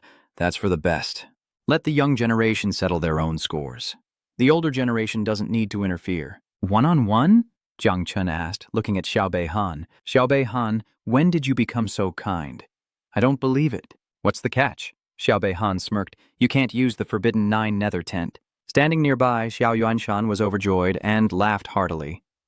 Ha ha, truly worthy of being my grandson. Then he loudly asked Gu Kaitian, "For the peace of Jiangnan, for the sake of the people, does anyone object?" Gu Kaitian was furious. "My brother only has this one trick, and you won't let him use it? You're basically telling him to die." Little does Gu Kaitian know, Jung Chen has already mastered his celestial saber technique. He said in a low voice, "Bullshit. Don't think you can do whatever you want just because you're standing on high ground preaching." With that, Gu Kaitian rushed forward with his blade, saying, "Old Xiaokun, I've wanted to cut you down for more than just a day or two. If you're so tough, pick on someone your own size. Let's settle this." Luckily, Jung Chen stopped him. While holding Gu Kaitian, he said, "Master, calm down. Don't let others think we're barbarians."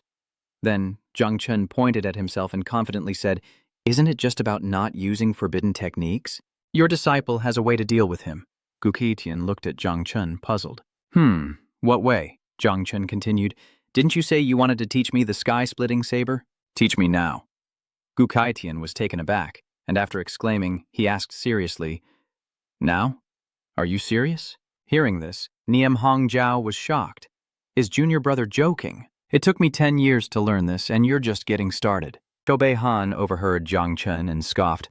"Ha, you want me to wait 10 or 8 years? Dream on." Jung Chen looked at Xiaobei Han and replied, "It won't take that long. Give me 5 minutes."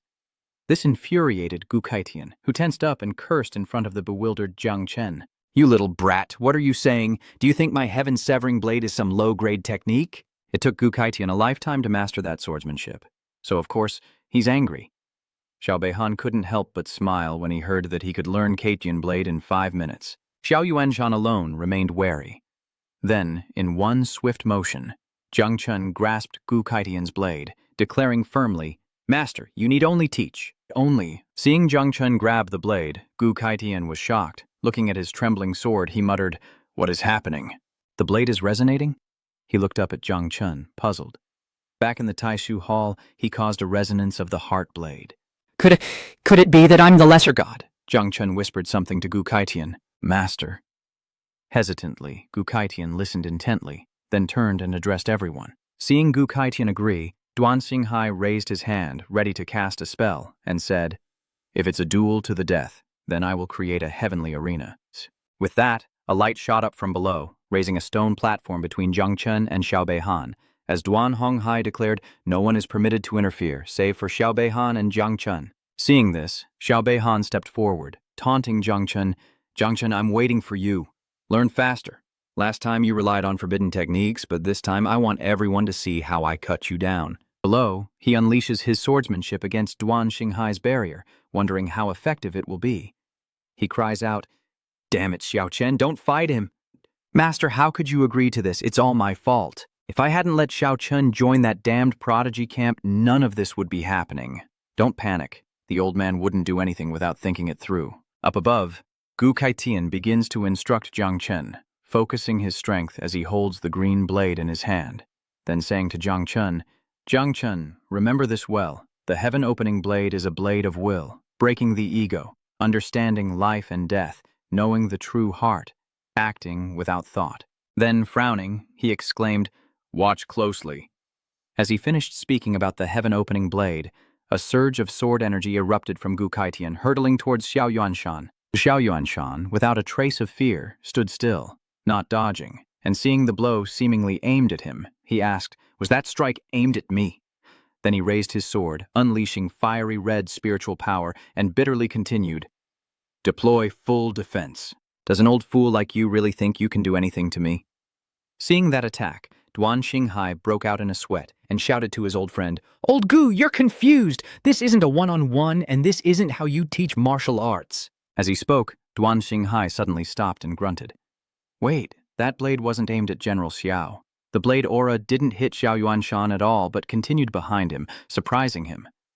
The blade aura then collided with the barrier above the sky. The force of the blade cracks it open, revealing a black dragon, serpentine but with legs, shrieking in pain from Gu Kaitian's attack. Its severed tail slowly falls before Xiao Yuanshan, and the rift gradually closes. The black dragon retreated, but not before promising Gu Kaitian, "Old man Gu Kaitian, I will return for you." As it spoke, the rift sealed completely. Below, Don Hung Hai watched, puzzled, and said, "It's the black dragon from the bottom of the Yangtze River, but why is it hiding around here?" That was dangerous. Everyone's attention was focused on the duel before them, except for Gu Kaitian. With his blade resting on his shoulder, Gu Kaitian declared, "That dragon must have been targeting the 9-dragon flag, its cultivation likely in the mid-stage of the 8th transformation. This old fox is certainly clever." After dealing with the hidden forces, Gu Kaitian turned to Jung Chen and asked if he thought his master was cool, seeing him draw his blade for the first time. Hearing that, Jung Chen excitedly replied, "So cool, it was really, really cool." Hearing this, Gu Kaitian grinned. "Ha ha ha, I thought it was pretty cool too." "Well, have you grasped it yet?" Jung Chen, hearing Gu Kaitian's question, reached his hand down towards Jigong, saying, "Uncle Ji, may I borrow your blade for a moment?" Hearing this, Jigong simply replied, Immediately, Jung Chen's vines wrapped around the sword and lifted it up, prompting Gu Kaitian to ask, "Wouldn't my sword be better? Why reach for something far away when you have something near?" "Just wait, master, you'll understand soon enough." It seems Jung Chen doesn't want to reveal the full extent of his swordsmanship, so he's using Qigong's sword to hold back a bit. Hearing this, Gu Kaitian said helplessly, "That little rascal." Nian Hongjiao sensed something was wrong and flew to Gu Kaitian asking, "Master, what's wrong? You're not just sending our junior brother to his death, are you? And that so-called invincible martial god Qiujiang is just reaping the benefits without doing anything." "No, I have to get my junior brother out of there." Nian Hongjiao tried to fly over and save him, but something was preventing her from moving. Confused, she grunts, then says, "I can't move." Gu Kaitian silently observes the opposite side, explaining to Nian Hongjiao, "In this arena of life and death, only the two of them can move freely. Jiang Wushan has arrived, but he remains hidden in the void." Hearing this, Nian Hongjiao was terrified, lamenting inwardly. To think just a wisp of energy could imprison a kingdom-protecting king in place. Is this invincible power? Did I just badmouth that person? What did I say? I didn't say anything wrong, did I? Gu Kaitian continued. Jiang Wushan wanted to preserve the big picture and didn't want to see Jiangnan in chaos. Nian Hongjiao asked him, "Sacrifice the small god for the big picture?" Gu Kaitian replied somberly, "Who said anything about sacrificing the small god? Didn't I just teach him the Kai Thien blade?" Nian Hongjiao gasped in confusion. She probably thinks her master is joking, as there's no way that kid could learn it after just one demonstration. Meanwhile, at the arena set up by the Xinghai group, Xiao Beihan, looking confident, mockingly asks Jiang Chen, "Ha ha ha, are you sick? Opening Heaven Blade? You think just anyone can learn it at a glance?" Jiang Chen confidently raised his blade in response. "Whether it's trash or not, you'll find out soon enough." Xiao Beihan began to channel his spiritual energy, preparing to strike, and coldly sneered, "Don't put on airs. I want to see what you'll use to fight me without the 9 nether flags." Meanwhile, the surrounding prodigies watched with bated breath, not wanting to miss a single moment. Bai Shuang asked Jiang Wushuang, who do you think will win? With the 9 heavens formation, Jiang Chen might stand a chance against Xiao Beihan, but without it, he's as good as dead. Xiao Beihan has overcome defeat, reforging his martial heart even stronger than before, and the sword in his hand is Moon Shatter, ranked 20th among the great Shia's divine weapons. Xiao Beihan, brimming with confidence, taunts, "Come, I'll let you strike first with your broken sword. To die under Moon Shatter's light is an honor." Jiang Chen smirks. "Enough talk." Then he raised the blade with one hand, clasped the other before his chest, and chanted an incantation. As purple lightning crackled around the blade, he declared, "Master, I offer this strike. Please, guide my blade." As he spoke, he swung his hand down, unleashing the human blade of the sky-opening sword. Instantly, a white blade aura enveloped in purple lightning hurtled towards Xiao Beihan. He was completely caught off guard by this attack, and the prodigies were baffled by the sheer power of the blade. What is that? It hurts my eyes." In Hongjiao rushes forward, creating a barrier to protect them, shouting as she does, "Those with weak souls, close your eyes quickly." She thought to herself, "Oh my, junior brother." Seeing the attack, Gu Kaitian's eyes widened in surprise, thinking, this little guy really did learn it. Humph. Then he glared and asked Jiang Chen, "Is this what you call the sky-opening blade? Your skills are unrefined, only attacking the soul? Don't you know the Shiao family has always been known for its powerful soul? Is that all you've got?" With that, he soared into the air, gripping his sword with both hands and shouting, "Star Moon Full Bloom!" A brilliant moonlight appeared behind him, and a golden sword aura hurtled towards Jiang Chen. but he just smiled confidently, raising his sword to meet the attack. As the sword energy approached, he lowered his blade, ready to strike, and said to Qi Gang, "Uncle Qi, that last strike was the human blade, and this next one." He swung his blade at Xiao Beihan, continuing, "No more attacking the soul, this is a direct attack, the earth blade." Instantly, Jung Chen's blade energy overwhelmed Xiao Beihan's sword energy, hurtling towards him. Before he could recover, he was struck, blood spurting from his mouth, his eyes wide with shock. He sputtered in pain. How could this be? Boom! Jung Chen's signature purple blade energy surged forward. Seeing that attack, Don Hung Hai broke out in a sweat, saying, "We're done for. The arena is about to collapse. How can a second transition cultivator do this?" The ice reinforcement groaned and cracked as if about to break. Xiao Beihan desperately resisted Jung Chen's blade storm, thinking he had to block it, or he was dead. Then, frowning at Jung Chen, he said, "Raise your head to the northwest and look at Fu Yun. Rely on the heavens to cultivate a long sword for thousands of miles, the ultimate mystery of forbidden spells." As he spoke, the swords of the prodigies were suddenly drawn upwards, and they cried out in shock, "My sword is out of control? What forbidden sorcery is this?" In an instant, the swords converged, forming a massive blade above Xiao Beihan. He plunges his sword into the ground, declaring his technique. Divine Weapon Moon, split. Myriad swords, return to the source, obliterating blade. Instantly, countless swords surged towards Jung Chen. Worried, Don Hung Hai told his companion, "These kids are crazy. Get the ice users to reinforce the arena, or it'll collapse." Xiao Beihan smirked. "You've lost. You've lost." "Ha ha ha, so what if you're god level? So what if you learned the sky-cleaving blade? Without forbidden powers, you're nothing. Let my forbidden spell mince you into paste." Jung Chen didn't dodge the giant sword hurtling down, confidently bracing himself as he responded to Xiao Beihan. "Oh, who are you looking down on? How do you know I don't have an ace up my sleeve?" With that, he swung his blade upwards, the sky-severing blade of karma. Instantly, the two strikes collided, and from afar, Xiao Beihan's sword could be seen shattering before Jung Chen's power. Xiao Beihan bore the brunt of the blow, and his body gradually crumbled along with it. He stared in agony, muttering in disbelief before losing consciousness. No, this couldn't be happening. His grandfather, Xiao Yuanshan, was stunned by what he had just witnessed. Seeing his direct descendant die before his eyes, who could bear that? He stood frozen, uttering those words. North Han, Qigong, standing below, was only focused on Jung Chen's moves. He exclaimed in awe, "The human blade! The earth blade! The heaven blade! This is the dream I failed to achieve. Yet little Shen has—" He was utterly astonished by Jung Chen's ability. In just 5 minutes, junior brother has truly mastered the heaven-splitting blade. Gu Kaitian clenched his fist, joyfully adding, "Though his energy is lacking, he's truly learned it." Not only did he learn it, but he also upgraded the move.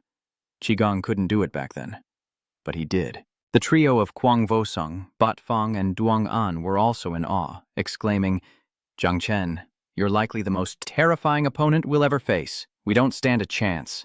He only needed 5 minutes to learn it. He's too strong. Mu Hanqiu and Luo Sandao embraced and wept at Jung Chen's victory. Boo-hoo! The master won. Yes, our benefactor is truly powerful.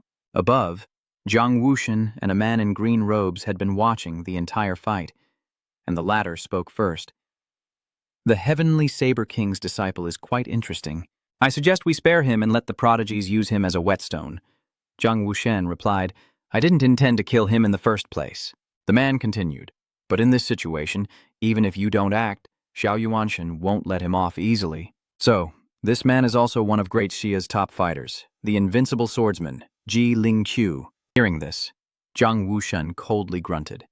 Zhang Wushan's full name is Zhang Xuanji. Meanwhile, Xiao Yuanshan swung his sword, and his body was enveloped by Zhang Wushan's aura. He looked sternly at Zhang Wushan and said, "Zhang Wushan, please withdraw your aura and do not interfere. My grandson died a tragic death, and I will have justice. The sword god speaks." "Well, what did I say? You're on your own with this mess." "I'm just passing by and watching the show," Zhang Wushan replied sternly to old Xiao Yuanshan. "Xiao Yuanshan, you're old. Don't you understand the rules of the game?" Xiao Yuanshan sighed in response, but Bongjiang Tanfai rushed towards him, shouting to Gu Kaitian, "Master, I have a fourth blade, see how cool it is. This strike is for you, Uncle Kai, Auntie Duong, and everyone else in the world. Strike true." Xiao Yuanshan glanced at him, confused, while Gu Kaitian gaped and tried to dissuade him. Stop it, you son of a bitch! Stop right now! What the hell are you cutting? Nian Hongjiao exclaimed in shock. Junior brother wants to strike down Xiao Zhengguo. Zhang Wushen was courting death, provoking the lion. How foolish. Even the sword god laments, alas, you have no chance to protect him now. Hearing this, Xiao Yuanshan became enraged, summoning great waves to lift him high, and said irritably, I have a reason to kill him now. A reason to kill him. To think a mere second-stage ant dares to brandish a blade at me? How utterly laughable. Jung Chen didn't reply, drawing his blade back, preparing to unleash the great Dao blade, to uphold justice, to slay demons and devils. Before he finished, 2 streams of blade energy in the shape of a cross hurtled toward Xiao Yuanshan, who stood unfazed. Jung Chen roared as if to add strength to his technique. The growth of all things. Time flows like a blade. Black and white are ever-changing. The peerless Three Rivers squad was shocked by the attack, breaking out in a cold sweat. He's insane. Completely insane.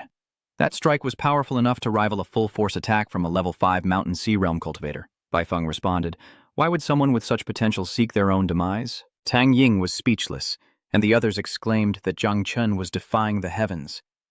If they were in the city of myriad demons and the ape grandfather liked him, then Jiang Daoyu's blade would surely be of great service to the great Dao. This one should join my Taoist sect, Xiao Yuanshan scoffed. I wouldn't even give your master a second glance, let alone a greenhorn like you.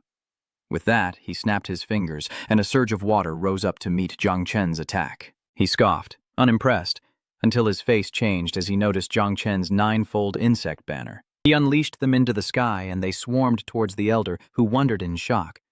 Are those 9-section silkworms? Zhang Chen waves his hand, controlling the insects as he says, you think I don't know one strike can't kill you? That blade was just a vessel.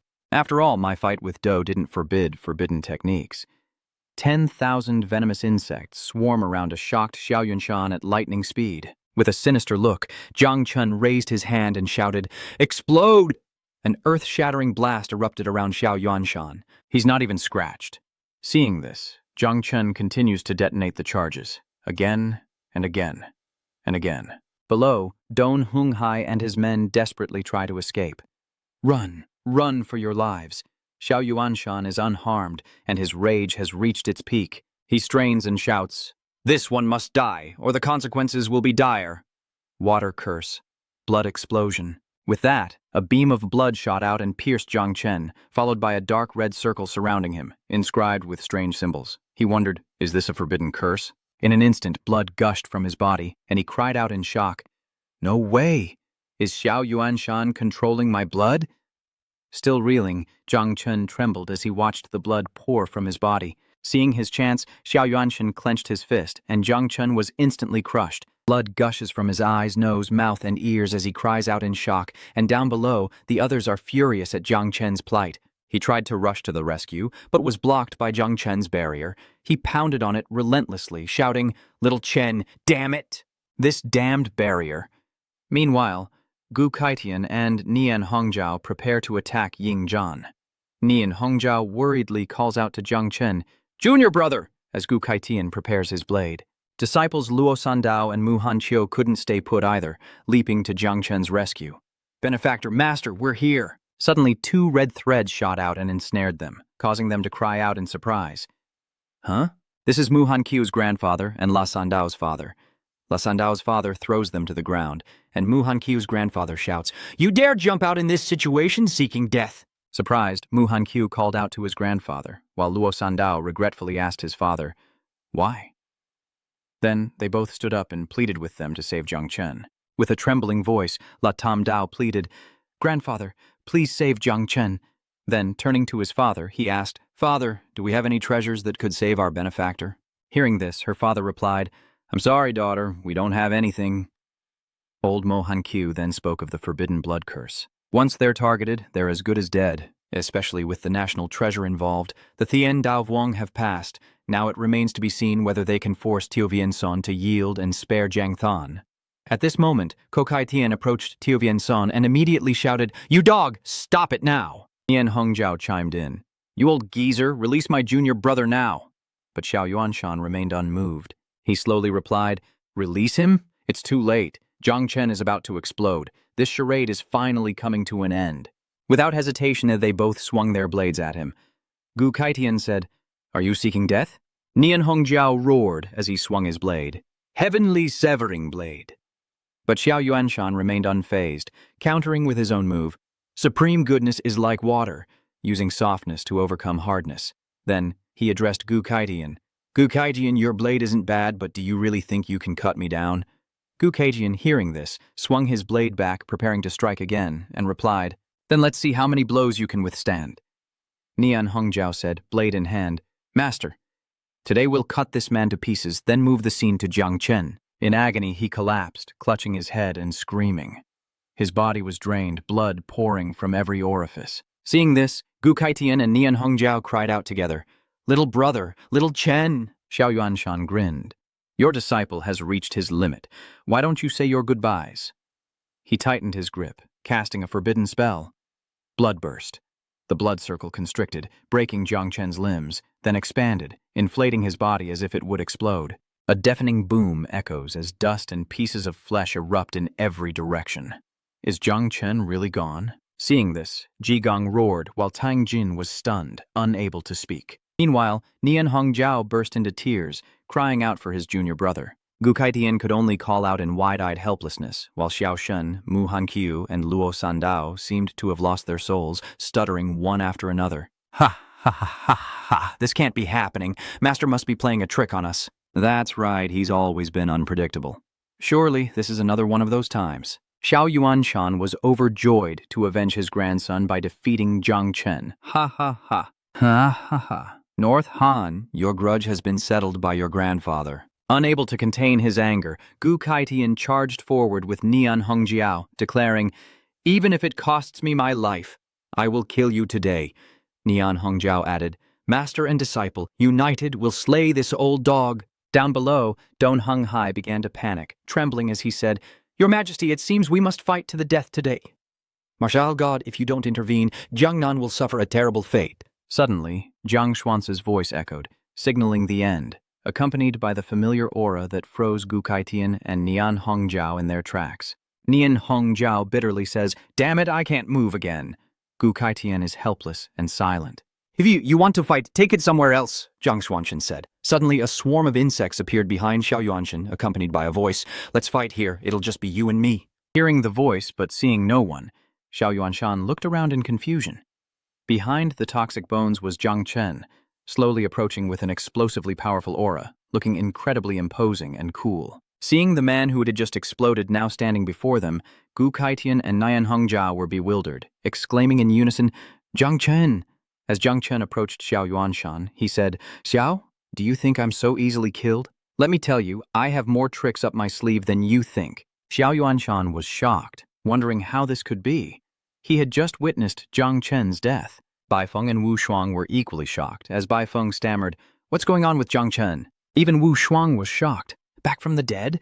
The maiden sect disciples finally wept tears of joy. The two sob and embrace, saying, "Oh, he was just teasing us. Oh my master." Below, Chu Bulang suddenly shouts that he senses the aura of a soul, proof that the deathly spirit is working. Yun Xiaoke replies, "That's right. It's the Sunjiang we obtained in the secret realm of deathly spirits. It has the effect of resisting death." Meanwhile, the hero summons his poisonous insects, declaring, "If you can't kill me, then it's time for my 1,000-day army to fight." Obeying his command, countless 9 zhang wings surge forth from their breeding ground. 1,000,000 venom wings blot out the sky, their violet hue casting an ominous shadow. Xiao Yuanshan looks up, shocked, thinking, "This is a calamity-level power. Does he dare?" On Kuang Huiyanko's side, the sword god spoke first. "This number is a bit excessive." The deity replied, "I heard he just changed classes not long ago. How could he raise so many so quickly?" "Looks like I underestimated him." "A grave mistake," the sword god sneered. This old fox seems to have made up his mind." Jung Chen roars, betting all of his 9-winged insects, determined to fight to the bitter end and blast that old man to dust. With Jung Chen's words, countless insect larvae hurtled toward Xiao Yuanshan, who immediately raised his hand to cast a forbidden spell. A forbidden spell? Before he could utter the name of the technique, he sensed something. Confused, he looked down at himself and said, "Huh? I can't move. It's the martial god who's locked me down, but why? Xiao Yuanshan was unable to move or use defensive techniques, and Jung Chen's poison insects immediately swarmed him, exploding him to pieces. Boom, boom, boom. The explosions continued non-stop like firecrackers. Luo Sandao wondered why the god of war would help their benefactor, to which her father calmly explained the simple reason. Tam Dao, our family also offers loans, so let me ask you this. If someone owes us 1 million, that's small potatoes, and we'll send someone to collect. If they owe us 1 billion, we'll have to be tougher, but we can still negotiate. But if they owe us hundreds of billions, trillions, then we have to treat them like our ancestors. The Tam Dao then asks what this has to do with the martial god binding Xiao Yuanshan, to which her father replies, think about it. Think very carefully. After a moment's thought, Luo Sandao understood and replied to her father, I understand. Jung Chen's insect swarm shows no sign of stopping, as they dive in, layer after layer, exploding like bombs. As Muhan Qiu's grandfather, Muhani, observed, he explained, normally, the great Shiao would be too lazy to take risks and would just kill you. If you can learn the heavenly blade, the great Shiao will protect you, but will manage you strictly. But Jung Chen, in such a short time, has been able to raise millions of 9 nether tentacles and has unparalleled talent. Such an existence is enough to break the rules. He will be worshipped and nurtured.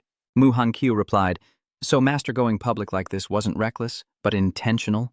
Muhani replied, that's right. Let's get back to Xiao Yuanshan. He felt as though the entire world was against him, and the old geezer roared, you're all going to die.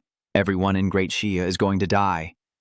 Then, straining with all his might, he screamed, don't think you can kill me so easily. I still have a trump card. Jung Chen's 9 Shi spears continue to explode relentlessly, while Xiao Yuanshan struggles to break free from Zhang Xuanji's control. Bitterly, he thought, Zhang Xuanchen is just an illusion.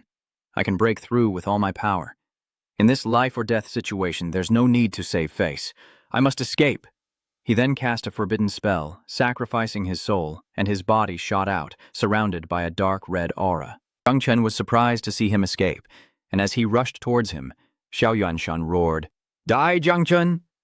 Jung Chen thought to himself, this is bad. I didn't expect him to break the martial god seal and my exploding insects. Suddenly, a stream of green energy pierced through Xiao Yuanshan, causing him to collapse before Jung Chen. As for Jung Chen, he couldn't understand the attack either, and Xiao Yuanshan coughed up blood from the devastating blow. The attacker spoke. Xiao Yuanshan, this is the end. If you move again, I'll make sure your head rolls and your soul vanishes. Helpless, Xiao Yuanshan struggled to reply, are you the invincible sword god, Jiling Q? Not even letting him finish, Jung Chen saw his chance and commanded the poisonous insects toward Xiao Yuanshan. 9-fold doom detonation. Immediately, the insect army swarmed him, exploding in a gruesome display, and he screamed in agony. No, you can't treat me like this. I'm the great general. I've faced countless life-or-death situations for the kingdom, suppressed the beast tide, and defeated the ancient god sect. I am a pillar of Great Xia. But before he could finish, his body was gone. As Jung Chen retracted the 9 Serenity banner, Xiao Yuanshan's soul appeared, incomplete, missing limbs and bearing a hole in its chest from the sword god's strike. Trembling, he asked Jung Chen, do you really dare to kill me? With a confident smile, Jung Chen replied, you've already let your body dissipate, leaving only your spirit. Do you really need to ask such a foolish question? Xiao Yuanshan then began to beg, Jung Chen, I was wrong. I'll compensate you. The entire Xiao family, anything you want, I'll give it to you. Just spare my life. Jung Chen then turned to ask his master and senior brother for their opinions. Master, Uncle Qi, what do you think? The 3 masters and disciples were dumbfounded and looked away, deliberately avoiding the question. Xiao Yuanshan turned his pleading eyes to the martial god. Zhang Wushan, please save me. If I can live, I'm willing to fight in the dungeons. Zhang Xuanji looked down at him sternly, then began to list the wrongdoings that Xiao Yuanshan and his family had committed.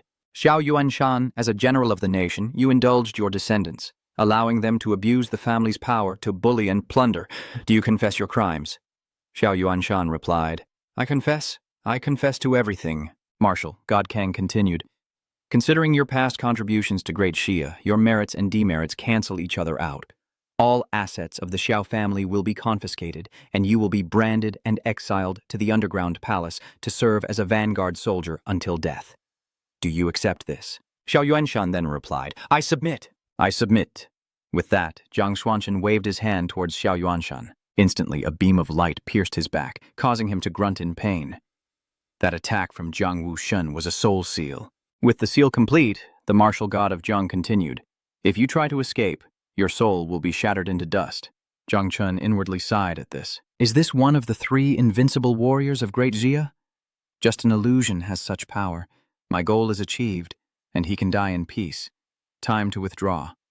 Suddenly, Jiang Chen was shocked when Jiang Wushun appeared behind him, saying, Young man, with such a judgment, has the anger in your heart subsided? Hearing this, Jiang Chen turned and excitedly replied, It's gone. Of course, Kuang Vothan's wise judgment has calmed me down. Actually, I wasn't that angry, I just wanted to put on a show. Jiang Wushun continued, Not only are you exceptionally talented, but you also know when to advance and retreat, understanding the limits. These 2 points alone make me feel that my trip here today was not in vain. Jiang Chen respectfully replied, Thank you for your praise, Lord Martial God. Duan Xinghai, looking worried, approached Jiang Chen, pointed to the sky, and said, Lord Martial God, this poison will linger, and this place may become a deep pollution zone. Hearing this, Jiang Wushun snapped his fingers and said, Yes, it's just a small matter. With that snap, all of Jiang Chen's poison bones were disintegrated by Jiang Wushun's purification technique. Jiang Chen was shocked, thinking, My poison was dispelled with a wave of his hand. The 9 revolutions are truly terrifying. It seems everything is over. With Xiao Yuanshan's spirit in tow, Jiang Wushun ascended, declaring to all below, As you can see, we now have the power to suppress everything. Therefore, I decree that the national ban of the Great Xia is lifted from today onward. All those who were forbidden are now friends if they are loyal to the country, and conversely, even those who were not forbidden can be enemies. Taking Shutran Kwok as an example, he then turned to Jiang Chen and continued, As for Jiang Chen, hearing his name, broke out in a sweat and looked up. Muhankyu's grandfather patted his shoulder, speaking to Jiang Wushun on his behalf. The martial god is wise. Jiang Chen, despite his difficult upbringing, has a chivalrous heart and a pure soul. And even with the taboo of the 9 disasters, he would never do anything to harm Great Xia. I, Mu Henian, representing the Mu family, am willing to guarantee his full responsibility. Hearing this, the others began to speak up as well. I, Tang Wanchuan, representing the Tang family, will also vouch for him. The Jiangnan military region is also willing to guarantee him, and we welcome young Jiang to join the army. We have resources aplenty. Jiangnan Martial Arts Academy also guarantees him, saying that no matter what he wants to study, their system is the Mena. Seeing everyone trying to win Jiang Chen over, Luo Sandao urges her father. Dad, can't you see they're already fighting over him? Hurry up and make your position clear. Urged on by his daughter, her father awkwardly grunted, his face flushing red with embarrassment before he finally managed to shout to the world. Me too, he says, causing Luo Sandao to cover his face in embarrassment. Useless old man, paying the price for ignorance, Gu Kaitian and Nian Hongjiao lamented. Nian Hongjiao says that not only did the god of war take action, but he even abolished the taboo rules. The elders even spoke up for the young god. It's all like a dream. Gu Kaitian thoughtfully said, Perhaps Xiaoshen considered all of this when he deliberately drew his sword against Zhenguo. Nian Hongjiao, hearing this, asked, What do you mean? Little brother is so insightful, Gu Kaitian continued. The martial god didn't just learn of Xiao Yuanshan's evil deeds recently. If he didn't see the little god's outstanding potential, he probably wouldn't have acted so quickly. Nian Hongjiao replied, I understand. Since the 9 calamity barrier has been revealed, hiding will only make us a target. It's better to take the initiative and show our potential. Seeing that his student understood, Gu Kaitian added, That's right. This 9 calamity barrier is feared by humans and even the subterranean races. It's just a pity that our little brother's 9 calamity barrier has already exploded. But if it's gone, we'll just have to cultivate it again. With little Chen's wisdom, I'm sure he's kept the queen worm. Then, voices from the Ji clan and the Qi family also rose in assurance. The disciples of the Fengvuang Jiangnan's Thian Daovuang and the Fengvuang Qi family also pledged their guarantee. Witnessing this, Jiang Chen thought to himself, This is exactly what I wanted. If we're going public, we have to do it with a bang. Seeing that most had vouched, the god of war began to speak. Since everyone had expressed their stance and was extremely united, there was nothing more to say. Then he looked down at Jiang Chen and continued, Jiang Chen, I hope you know what to do. Remember to use the forbidden arts wisely. Jiang Chen respectfully bowed and replied, Yes, senior martial god, I will remember. Then Jiang Wushun suddenly lowered his voice. In 10 days, the Great Shia Heavenly Champion competition will begin, and I will add a little something to the rewards. The leader of this generation will be the first divine child of Great Xia, with authority and resources equivalent to an 8-rank state protector. Those below responded, "This gift seems too grand." Jung Chen was puzzled as Zhang Wushen added that the Tianzhao were forbidden from using the 9-Shi formation during the competition, wondering if it was for Jiang Wushuang's sake. Wait a minute. If the martial god was truly acting for Jiang Wushuang's sake, he could have simply not revoked the ban. I shouldn't assume his vision is as petty as my own. After thinking it over, he replied to the martial god, "Yes, martial god, I will absolutely not use the 9-tailed banner in the Heavenly Prod competition." Pleased, the martial god replied, "Good, this child is teachable." Zhang Chen then mused, "Even without the 9-infant tentacle, I can get a new queen if I complete the second transition quest." Wait, wasn't the martial god trying to gauge my potential in the Heavenly Pride competition by restricting the 9 offenses staff? Fine, I definitely won't let anyone down then. Seeing that everything was in order, Jiang Wushin said, "All right, it's time to clean up the loose ends." Then Kang Wuxin reached out, creating a rift in the air, and said, "Wake up and get to work, Grand Dreamer." The people below murmured, "The Grand Dreamer? The Great Sia's Night Watch Commander?" Amidst the murmurs below, a hand emerges from the rift. The Great Dreamer, one of the 3 champions of Great Shia. Then the rest of this girl named Great Dreamer appeared, still drowsy from being summoned, yawning and saying, "Ah, so tired, so tired." Amidst the thick clouds, the gray sky stretched like a gloomy curtain. The Great Dreamer floated in the air, looking down at the crowded scene below, sighing, "So many people and so many level 6s. This is going to be a lot of work." Looking at her with all-knowing eyes, Zhang Xuanji offered a tempting reward. Erase the memories of those below the king realm regarding the number of 9 seats tents, and she could sleep for a year. Hearing that, her eyes lit up with excitement, and with a mischievous grin, she tilted her head and bargained. "Really? That's great, but that Night Watch Commander is so annoying. Have someone else do it. I want to sleep. I'm so sleepy." Helpless, he looked at her opportunistic nature, speechless, and could only consider, "Okay, I'll think about it, but let's deal with the matter at hand first." After the agreement, she returned to work with a calmness that contrasted with her youthful face, snapping her fingers in the air, and immediately a huge force spread out. She altered everyone's memories of the 9 tents account into a dream of Zhuangzhou's butterfly. Their eyes followed the strange shimmering lights like falling stars, but then, like a gentle mist, sleepiness slowly crept in, weighing down their eyelids. As the whispers of the butterfly dream subsided, one by one, heads fell, and they quietly drifted off to sleep. Elsewhere, Nian Hongjiao, witnessing the scene, curiously asked her master, Gu Kaitian, why the two had to go to such lengths. He patiently replied that it was to protect Jung Chen and ward off potential disasters, as the Great Shiao was not at peace. He further explained that there were also 8 unfathomably deep forbidden zones, quite terrifying.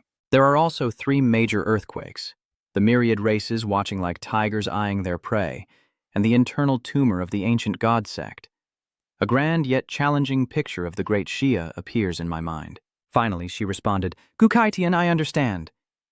But why seal away little brother's memories? Eavesdropping on their conversation, the Great Dreamer interjected, explaining that it wasn't a seal, but a way to strengthen his soul and prevent remote assassinations through spells, since his cultivation was insufficient, leaving his soul vulnerable. Nian Hongjiao realized with a sigh that it was all to protect their junior brother. Suddenly, in the stillness, the Great Dreamer stared intently at Jung Chen lying on the ground. How could that brat be immune to my skills? Surprise fueled her actions, and in a flash she lunged toward him, only to realize he was faking sleep. Damn it, she thought. He maintained a blank expression, eyes tightly shut, recalling a wave of energy that made him drowsy, only to be repelled by the tree of all things. Everyone below the Wind King is asleep. I should feign it too, to save the Great Dreamer some face, since she is Uncle Key's superior. Inside the space, Mother Insect Xiaojiu sadly hangs her head. Seeing this, Jung Chen feels guilty and apologetic, and says, I'm sorry. But in an instant, little Nine's sadness was washed away by another wave, and she looked into the space before her, breaking into a bright smile, her eyes sparkling with anticipation. Little Nine is about to reach level 3 and can have babies again. Witnessing this change of heart, Jung Chen was stunned. Such an emotional shift really took me by surprise. After observing for a while, the Great Dreamer said to Jung Chen, Little one, stop pretending to be asleep. I know you're awake, so get up now. Exposed for faking it, he jumped up, scratched his head, and called her Illusion Moon, his older sister. Hearing this, the great dreamer happily and proudly said to Jiang Xuan's, "Little Jiang, did you hear that? He called me Big Sister, Big Sister! Ha ha, how wonderful." He wanted to retort, but held back, not wanting to set her off. Before he knew it, she reached out, grabbing his face and holding him in place. She excitedly tells him that from now on, she will protect him in Great Zia. And if he's bullied, just call her name in his dreams. Seeing your spirit is strong enough, you don't need my help anymore. With that, she left, giving him a ring as a gift that could block any mental or spiritual probes and curses. The great dreamer has truly left. Here, both Nian Hongjiao and Jung Chen vaguely wonder if calling her sister once really made him the great dreamer's little brother. She secretly regrets it, wondering if it's too late to call her sister. Back to the main point, Jiang Xuanchen is informed by Jiang Xuans that if he can win first place in the Zen Bridge competition in 10 days without using the 9 aperture stone, it will prove that he truly deserves the nation's support. The new era is about to begin, and you don't have much time. Hearing those words, he gratefully thanked Jiang Xuans. No need to thank me. You earned it all yourself. Sword god Ji Lingqiu then departed with the god of war. Before leaving, he said, "All right, I've had my fill of this spectacle. Now I must go and quell the black dragon in the Yangtze River." Tang Wanchuan below jokingly introduced him to Jung Chen. "My Duang Ying is your aunt's granddaughter. Why don't you two marry and we'll become family?" La San Dao's father and Mu Hanqiu's grandfather chimed in. "Brother Tang, you're too late. My family's Tam Dao is the rightful wife. My Luo Bao family is willing to offer 20% of our shares as a dowry." Mu Han Nian then spoke up. "None of you have a chance yet, so back off." Nian Hongjiao cries out that her young miss is already pregnant with Zhang Chen's child and asks if there's any chance left for her. Gu Kaitian was so angry he knocked her on the head to wake her up. Hearing everyone talk, he was confused and could only stand silently, feeling like he was in an extremely difficult situation. It was late at night when he finally escaped the marriage proposals and snuck back home. He sighed, leaning against the gate, relieved to finally focus on Little Nine's breeding and his level up. In the space, Jung Chen focuses his power to read the divine grant of evolution, accelerating reproduction as a miraculous power envelops Little Nine.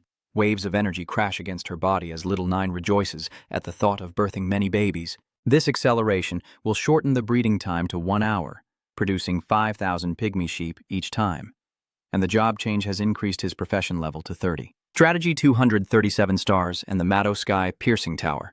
Class change quest are now open, requiring him to defeat the floor 50 boss alone and claim its sword within a day. He stands before the screen, scrolling through the equipment in his inventory, instructing the system to sell off tens of billions worth of gear tonight, converting it into the essence of ferocious beasts so he can breed a second generation in time. He strokes his chin, seriously calculating a specific plan for tomorrow morning's quest, armed with hundreds of thousands of dire sheep. Suddenly, his eyes land on an old tree, and he leaps up to pluck a mystic vision fruit, which grants the ability to see through, explore, mark, ignore concealment, illusions, and skill effects, but it constantly drains mental energy.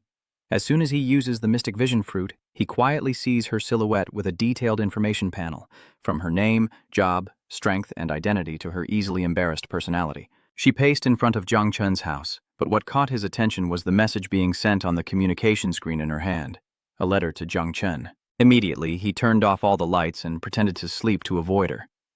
The next day, sunlight gently streamed down, casting brilliant golden rays upon the demon diagram combat zone. The Tower of Ascension pierces the sky, a dense and formidable structure, its halls bustling with activity. The entire area buzzed with excitement as a notice board was hung in the square, drawing everyone's attention. Whispers of admiration echoed around Di Xuanyue, the second-ranked prodigy of Daxia, whose strength surpassed even Zhang Wushuang and who held every record for ascension. Zhang Chen vowed to meet her in the upcoming Heavenly Champion competition, when suddenly a notification asked if he wanted to enter the Tower of Ascension. He was surprised to be approved without any hindrance, and after taking a deep breath, he chose to enter. He's transported to the first floor of the Tower of Babel, where the monster strength scales to each participant's power. He stands silently, eyes fixed on the darkness and the monsters that surround him. Activating his mystic eyes, he sees the monsters on this floor are level 40 with a combat power of 42 stars. He can't help but wonder, if it's like this from the start, won't floor 50 have level 90 monsters? No wonder even Di Xuanyue, a genius like her, could only reach floor 40. Endless battles and treacherous magical traps. but it's the mental exhaustion that stops even the most skilled warriors from advancing. Here, the challenges attack not only the body, but also the mind. The monsters are not simply terrifying creatures, but can also create illusions that force warriors to face their deepest fears. Those who lack patience and mental fortitude will easily be defeated. His eyes gleam with confidence as he smiles, summoning Little Nine without a trace of worry. He lets her feast, and she excitedly eyes the delicious meat before her. For him, Motto is not a difficult challenge, but a buffet for Little Nine. In the dark mountain cave, he sat cross-legged in silence. The space was still, save for the echoing drips of water from the stone walls. He closes his eyes, feeling his steady breath and the silence seeping into his soul. He is Duan Qian, the #1 heavenly pride. Suddenly, an urgent voice calls out to him. The latest news. Take a look. He remained seated, eyes closed as if undisturbed. His calm voice echoed through the cave. In truth, I don't need information on Jiang Wushuang and Ji Xuan Yue. Even among god-level classes, there's a vast difference in power. Uncle Fang explained that this time it wasn't them, but Gu Kaitian's new disciple, Jung Chen, the former god-level spirit medicine master. He slowly spoke, with a hint of Uncle Fang. Are you kidding me? Is a survivalist class really worth my attention? He hastily recounted the news of Jung Chen killing Xiao Beihan, and even suspiciously drawing his sword against the national guardian without dying. Finally, he stirs, rising slowly from his seated position with immeasurable power. The faint light from the cave entrance illuminated the crimson water, causing the gentle ripples to undulate as he examined the information brought by Fang Shu with great interest, then exclaimed with amusement, "Oh, is that so?" From within the water, a massive form begins to emerge, its crimson scales like jade, its bright eyes filled with majesty and fury as the blood dragon speaks each word like thunder. 9-section wings, heaven-splitting tyrant blade, nation-protecting seal, Jiang Wushen. Hearing the blood dragon call out each name, he spoke with interest, finding it all quite intriguing. A hint of regret crossed his face as he mused that prodigies were still better. He can't use the 9 heavenly wings, otherwise he might have piqued my interest. Elsewhere, in a vast training area, monsters are defeated one after another, the atmosphere tense but full of energy. Each strike, each arrow carried extraordinary power, as Ji Xuan Yue, the great Xia's second genius, wore simple training clothes, moving nimbly without fatigue. She raises her bow, her sharp eyes fixed on the target. In an instant, an arrow tears through the air with terrifying speed, piercing the body of an oncoming monster. Before it can fall, a second arrow flies, felling another beast charging towards her. Each shot is precise, powerful, and full of might. Her composure and focus are astonishing. Watching Ji Xuan Yu's arrows fly, the guards couldn't help but admire her. The young lady is terrifying. She's comparable to the Grandmasters. Another soldier added, Grandmasters? Old Li, you underestimate her. As the great Xia's third-ranked prodigy, Jiang Wushuang has fought 5-level opponents, but our young lady is a step above him, surely on par with the 5th level.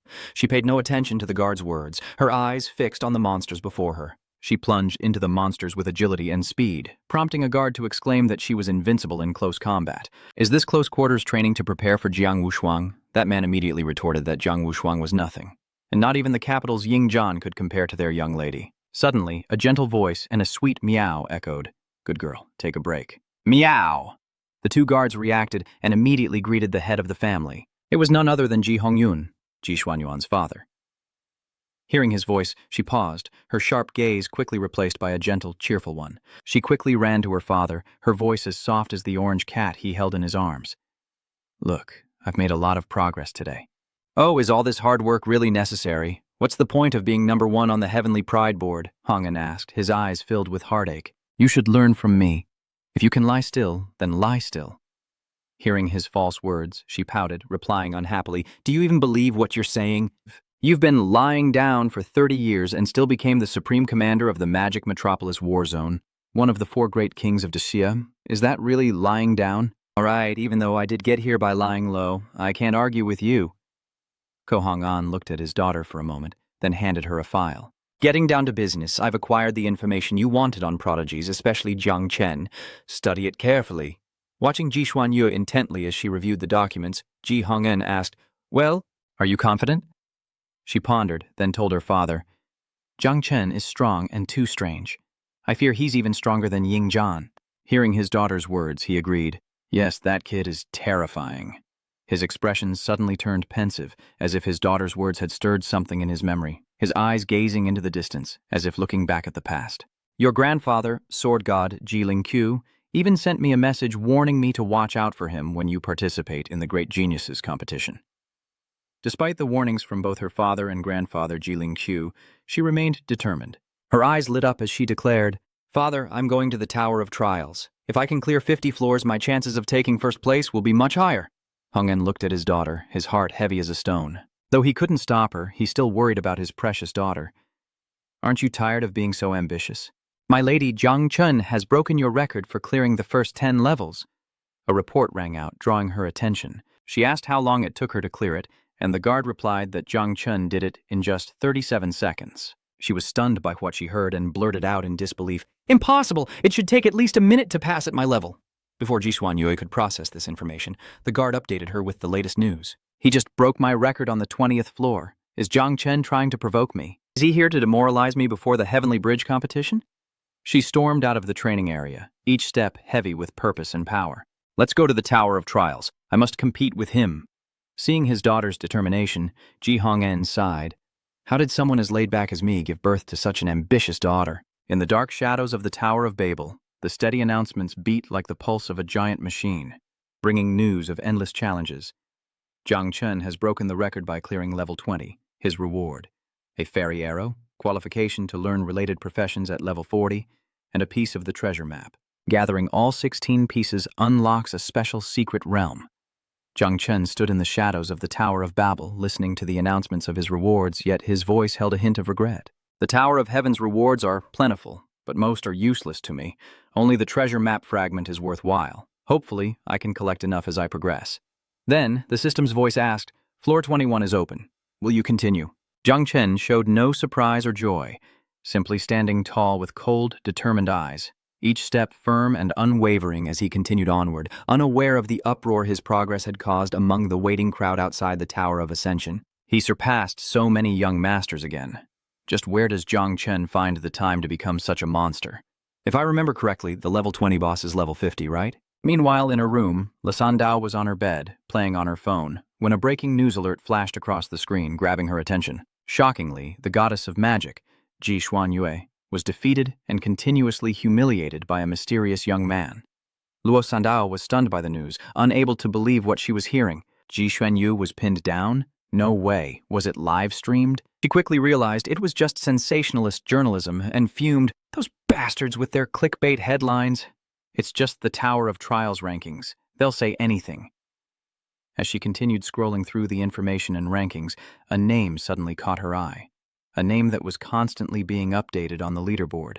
"Jung Chen from Jiangnan's war zone dares to run rampant in our Mao war zone." Luo Sandao continued scrolling through the comments below the post, and every word was like a knife stabbing into her heart. "Jung Chen, get out of Mao! How dare you bully our goddess! I'll take people to deal with you immediately."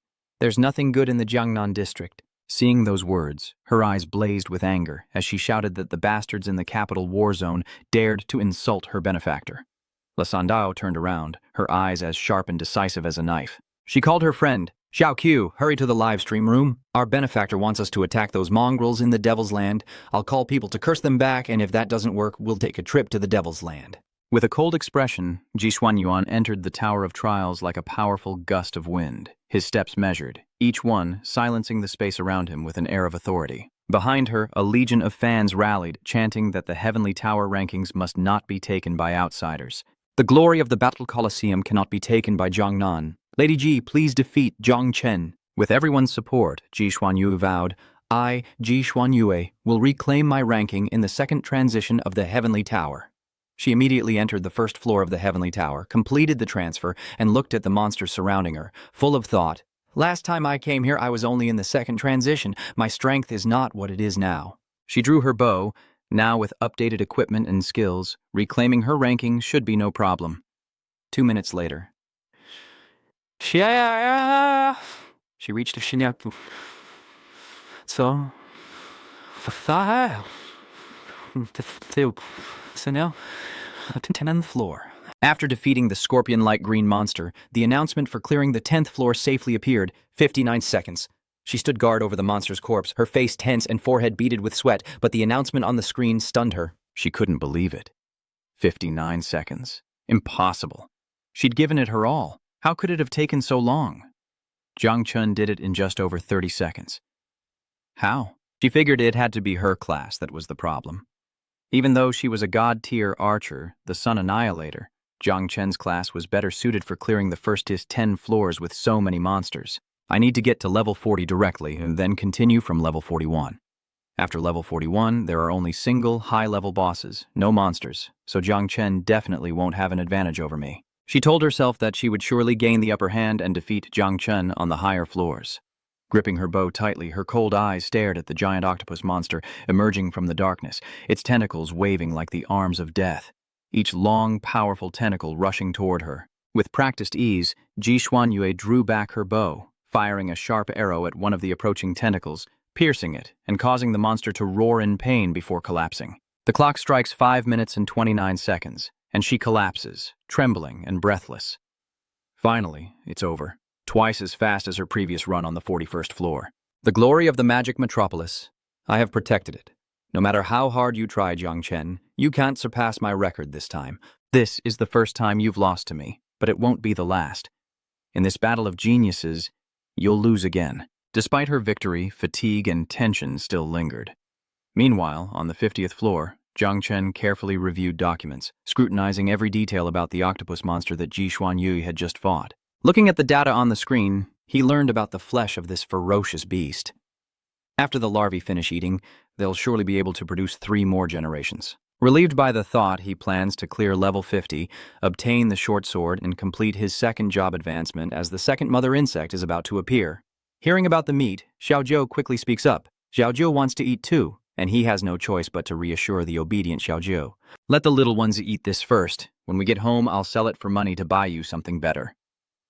Seeing Ji Xuanyue come out, the strange looks on everyone's faces made her suspicious. I just broke the record for floor 50. Shouldn't there be cheers? Why does everyone look so strange? Sensing something amiss, she turned to the leaderboard, where Jung Chen's name shone brightly. With a time of 4 minutes and 9 seconds, she stood silently in the training area, her eyes filled with anger and resentment. She gritted her teeth, fighting back her rising anger. Jung Chen is a minute faster than me again. I have to keep trying. No matter how tired I am, I can't let him succeed. No matter how many times she fails, she will rise again, determined not to be defeated by numbers or fleeting moments, knowing that as long as she doesn't give up, victory will eventually be hers. Looking at the enhancement pill in her hand, she thought that even if it depleted her origin, she couldn't care less right now. Meanwhile, inside, Jung Chen stood leisurely on the 50th floor of the Tower of Trials. He fed the insectoids and watched them reproduce vigorously, but he'd already cleared the level. Where was the short sword? Hearing his thoughts, the system announced that the reward for clearing the level, a legendary grade equipment, would be either armor or a sword, randomly selected. Hearing the system's announcement, Jung Chen gritted his teeth, furiously cursing its incompetence. So he'll have to start over from floor 41. Defeated, he tells Little Nine that the insectoids have gone to reproduce. Xiaozhou, come and eat. Never mind that we have to start over from level 41. Xiaozhou is happy to finally hear that she gets to eat, as Gu Hyun-wol attempts the 50th floor again to break her record. She finally finishes level 50's monster once again with a special move, breaking the level 50 record with a time of 3 minutes and 7 seconds. Exhausted, she sighs, relieved to have reclaimed first place. This time, I'm a minute ahead of Jung Chen. There's no way he can surpass me. Meanwhile, Jung Chen was happily letting Xiaozhou play on floor 50. This bug has so many legs, it's so much fun. Watching little Ju so happy, he indulges him while reluctantly advising, "No more playing, hurry and eat so Daddy can make another one." Little Ju, forced to stop playing, has crocodile tears welling up in his round eyes, his lips trembling. "Another one, Master? No need for another. Isn't little Ju enough?" Jung Chen is baffled. Where did you learn that? He reassures her that they can have a second child, saying she'll always be the eldest. If she doesn't like the new baby, she can teach it a lesson. After all, she was born first, is stronger, and has many descendants. Hearing this, Xiaozhou suddenly felt enlightened, happily thinking that if he had another child, Xiaozhou could bully them. This thought injected Xiaozhou with energy, and she swallowed the entire octopus into her mouth. Luckily, Ji Xuanyue didn't witness this harmonious scene, or she would have been furious. And after devouring the monster, Xiaozhou successfully leveled up from level 35 to level 37. Meanwhile, back in the main hall, on the Shanghai Glory Board, Ji Xuanyue's name proudly sits at the top. Seeing this, Hua Yunfei, one of the two heavenly prodigies of magic metropolis and a fervent admirer of Ji Xuanyue, was overjoyed, waving his arms and proudly proclaiming, "Jung Chen has lost. Our goddess is still the ultimate champion." Luo Sandao and Mu Hanzhou, standing next to Hua Yunfei, who was ranting like a clown, mocked him, telling him to shut his mouth. Jung Chen was just doing the mission himself, not even considering this a competition, okay? Mu Hankyu adds, "The master was just playing around before, not using his full strength." A ding sounds, announcing a new record, attracting everyone's attention. Jung Chen cleared level 50 in 2 minutes and 58 seconds, fueling the fan wars as Hua Yun was shocked and La Tam Dao gloated. And what did we say? Even this record isn't our master's limit. Crushing Ji Xuanyu was just a fluke. But perhaps the one most shocked by this is Ji Xuanyue herself. Her voice dropped, as if the name itself weighed heavily on her shoulders. How could he surpass me? Exhausted, she stubbornly raises a pill to her lips, determined to recover her strength, whispering to herself. "No, I have to try again." Ji Xuanyue deluded herself into thinking that if she just tried again, she could defeat Jung Chen. But each notification felt like a slap in the face. Jung Chen's completion time: 2 minutes, 55 seconds, then 2 minutes 49 seconds, then 2 minutes 47 seconds. Each notification was a cold, decisive strike against her pride, draining away her remaining strength. Huyen Wit sat motionless, eyes wide and unfocused, staring at the screen, a single moment that shattered her. Seeing her helpless despair, her zealous fans could only fall into awkward silence. Suddenly, a brilliant light shone through the high windows, like sunlight piercing through dark clouds, directly onto Ji Xuanyue as she sobbed. The one who arrived was her father, Ji Honghen, and the air around him grew heavy, as if the space in the hall was collapsing.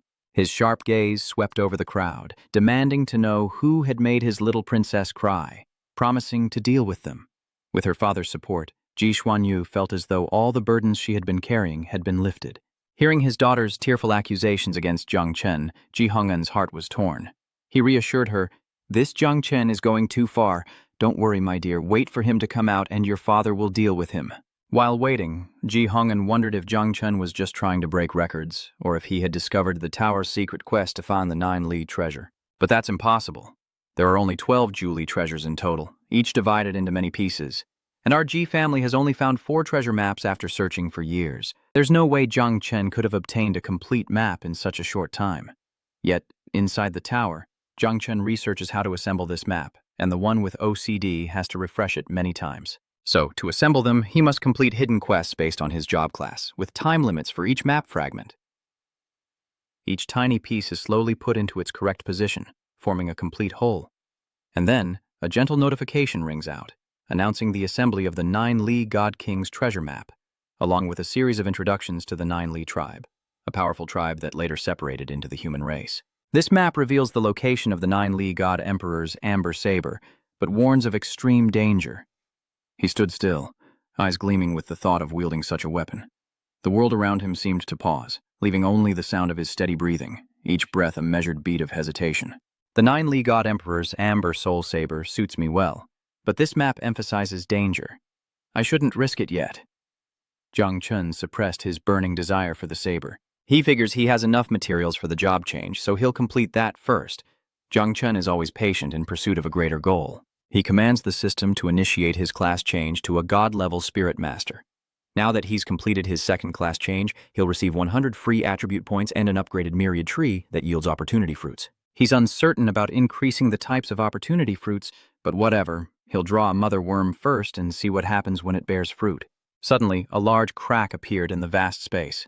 At first, just a faint, delicate line, but gradually it widened, emitting mysterious sparkling lights from within. Along with the notification, you've completed your class change and can draw a random mother worm.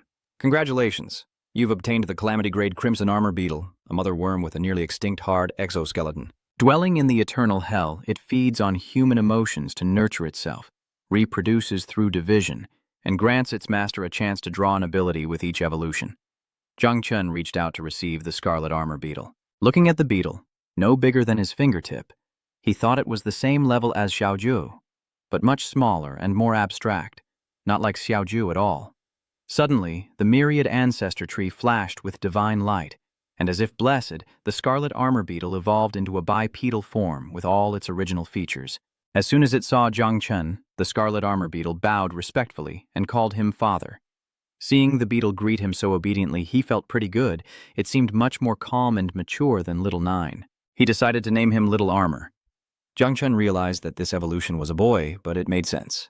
Division reproduction has no gender, and the evolved form is random. After being named, a detailed profile of Xiao appears, and Jung Chen is immediately struck by the numerous talents listed: invulnerability, colossal impact, frenzy, and immense strength. Monster pincers, demon wings, and a hell furnace leave him reeling.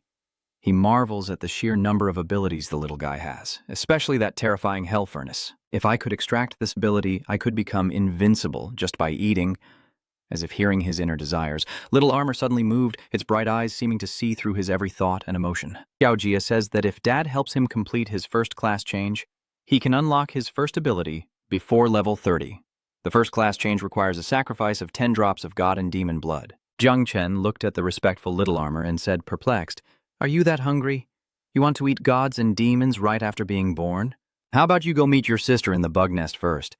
As for the blood of gods and demons you want, let me ask my teacher about it when I go out." Knowing his father was worried about him overeating, Little Armor agreed to wait for Jung Chen. Meanwhile, seeing the situation become complicated, a worried Duan Xinghai urged Old Gu to hurry and teleport them to the Devil Metropolis Tower of Heaven. Gu Kaitian leisurely leaned back, enjoying his tea, thinking this was just a class change quest, so why the big fuss? Hoping to explain, Duan Xinghai frantically said, "I saw on the livestream that Ji Xuan Yue was crying. That lazy bum doesn't care about anything except his daughter." Before he could finish, Gu Kaitian hastily replied. The two men opened a portal and hurriedly left. At the Tower of Babel, Jung Chen's appearance after being teleported out of the special space made the atmosphere in the hall more lively than ever. Everyone stared at him, conversations buzzed. Jung Chen's out, this is going to be good. Finally, Jung Chen had arrived, and Ji Hong'en gnashed his teeth at the sight of him. That brat Jung Chen is out, watch how I deal with him. Seeing her father truly wanting to settle the score, Ji Xuan Yue panicked. Father, this isn't good. Jung Chen, still naive and unaware of the situation, was suddenly flanked by Gu Kaitian and Duan Xinghai, each with a solemn expression, gripping his arms. What are you all looking at? Before they could speak, the air crackled with tension, and in an instant, a powerful palm strike erupted from Ji Hong'en's hand. This palm strike isn't just an attack. It contains the full power of a master, aimed directly at Jung Chen and the others. Seeing through their attempt to escape, Ji Hong'en shouts, "Duan Xinghai, you stay right there. You made my daughter cry, and now you want to run? Give us land? The 3 major dungeons on the other side of Tianlong Mountain must be given to Ma Do, and I'll rename it Huyan Nuit Mountain." Duan Xinghai, with his wind-like agility, waved his hand, creating a transparent, thick, and hard ice shield to block the force of the palm strike. Using their numbers to their advantage, Jung Chen's side retorts, "And block him while someone curses him out. Let me tell you something. Jiangnan has risen. This year's Heavenly Pride ranking will surely see you in Magic City cede land to us in Jiangnan." With that, Jiang Chen and his group vanished, and Ji Hong'en stormed off in a rage. "Little Yue, wait here. I'm going to Jiangnan to vent my anger for you. Even if they kneel and apologize, it won't be enough. That Jiang Chen brat will enter the Ji family and suffer day and night." Her face flushed. Ji Xuan Yue wondered if her father was delirious. What nonsense was he spouting? Seeing her father's murderous aura, determined to not stop, Ji Xuan Yue forgot her humiliation and persuaded him, "Let's go home. I've thought it over. It's good to leave Jung Chen here. It can motivate me to prepare for the Battle of the Prodigies." With great effort, Ji Xuan Yu finally persuaded her father to return home, only to find Jiang Chen and his companions standing inside the Ji residence. Ji Hong'en immediately mocked, "Am I seeing things? This is my house, so why are you 3 here? A man under the eaves must bow his head." Gu Kaitian reluctantly explains the purpose of their visit. "Actually, I'm here to ask a favor." Jung Chen sighed. "Little Jia, for your first drop of milk, even your master has to humble himself and beg for help." "Oh, if it's something the Heavenly Saber King needs, just say the word. The Ji family will certainly help." Hearing Ji Hong'an's reply, Gu Kaitian explained that his disciple's class change quest required a material called divine blood, which only the Ji family possessed. Duan Xinghai also tried to persuade Ji Hong'an, "The conflict between our families has nothing to do with the children. Even if Jung Chen needs it for his class change, we're willing to trade the Heavenly Dragon River for it. What is the Tianlong Jiang? It's not worth a single drop of Demon God's blood. These 10 drops of Demon God blood are nothing to the Heavenly Blade King." The G family would give anything for a favor from him. Furthermore, I have another condition. Jung Chen must marry Xiao and join the Ji family. Before she could prepare herself, what Ji Hongen said made Ji Xuanyue's face flush red, and the scene in the room instantly erupted into chaos, like a bomb had just gone off. Meanwhile, Ji Hongen coaxed Ji Xuanyu, "Good daughter, think about it. Wouldn't having Jung Chen by your side inspire you even more? Seeing his face every day will give you endless motivation to improve and become stronger. Protect the magic metropolis." But amidst the chaos and her father's pressure, Ji Xuanyu tries to remain calm, grabbing his hand and saying, "What nonsense are you spouting? It sounds reasonable, but something feels off. The Xinghai team is shocked and questions you. That flat-chested woman really knows how to scheme. Believe it or not, I'll tell Mu Henian and Tang Wanchuan about this condition and see if they'll join forces to deal with you." Jung Chen, resigned, helplessly thinks, "Oh, here we go again?" Seeing the situation become unstable, Gu Kaitian was forced to remind Ji Hongen, "Master Ji, watch your words." Despite her daughter's resistance, Ji Hongen persists, suggesting they could start with a union before marriage. Ji Xuanyue, flustered and embarrassed, her face flushed, asks, "Dad, you really came here for my marriage?" "I don't agree. If you want to get married, go do it yourself, because I won't." Ji Hongen gently coaxed, his tone soft. "Good girl, feelings can develop gradually."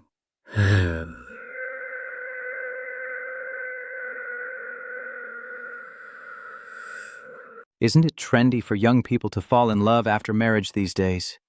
Ji Xuanyue bit her lip, not wanting to talk to him. "You take care of it yourself." Knowing she couldn't win against her father, she stomped her foot and angrily turned away. Hong Un stood there, raising his hand to call his daughter back, but before he could speak, she had disappeared behind the door. Then turning to Jung Chen and the others, he smiled kindly, breaking the tense atmosphere. "So, young Jiang, why don't you stay at our house for a while and see how it goes?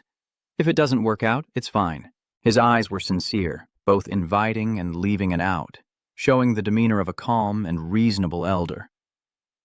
Jung Chen hesitated for a moment, not entirely satisfied with the situation, but unable to refuse Hong's sincere invitation. "All right, I'll follow Uncle Ji's arrangements." Though he outwardly agreed, Jung Chen had his own plans. "Regardless, Ji Xuanyu doesn't like me, so a few days here won't hurt. Better to give this old man some face so I can get the divine demon bloodline sooner. Of course, the price to pay is utter destruction. The dissipation of the soul and the blood contains a terrifying will, so one must be extremely careful." Jung Chen happily replied, "I understand. Thank you, Uncle Ji." Satisfied to have the divine demon blood in his grasp, Jung Chen smirked, his eyes full of confidence. Without hesitation, he called out, "Come out!" Little armor appeared in a faint light, but unlike usual, it looked listless, as if it had just undergone a major energy drain. Jung Chen frowned, a hint of doubt in his eyes. He leaned down to examine Xiaojia, his voice low and laced with concern, wondering why it seemed so dispirited. Xiaojia looked up, its eyes glistening as it replied, "Xiaojio doesn't like me and wants to kick me out of the insect hive."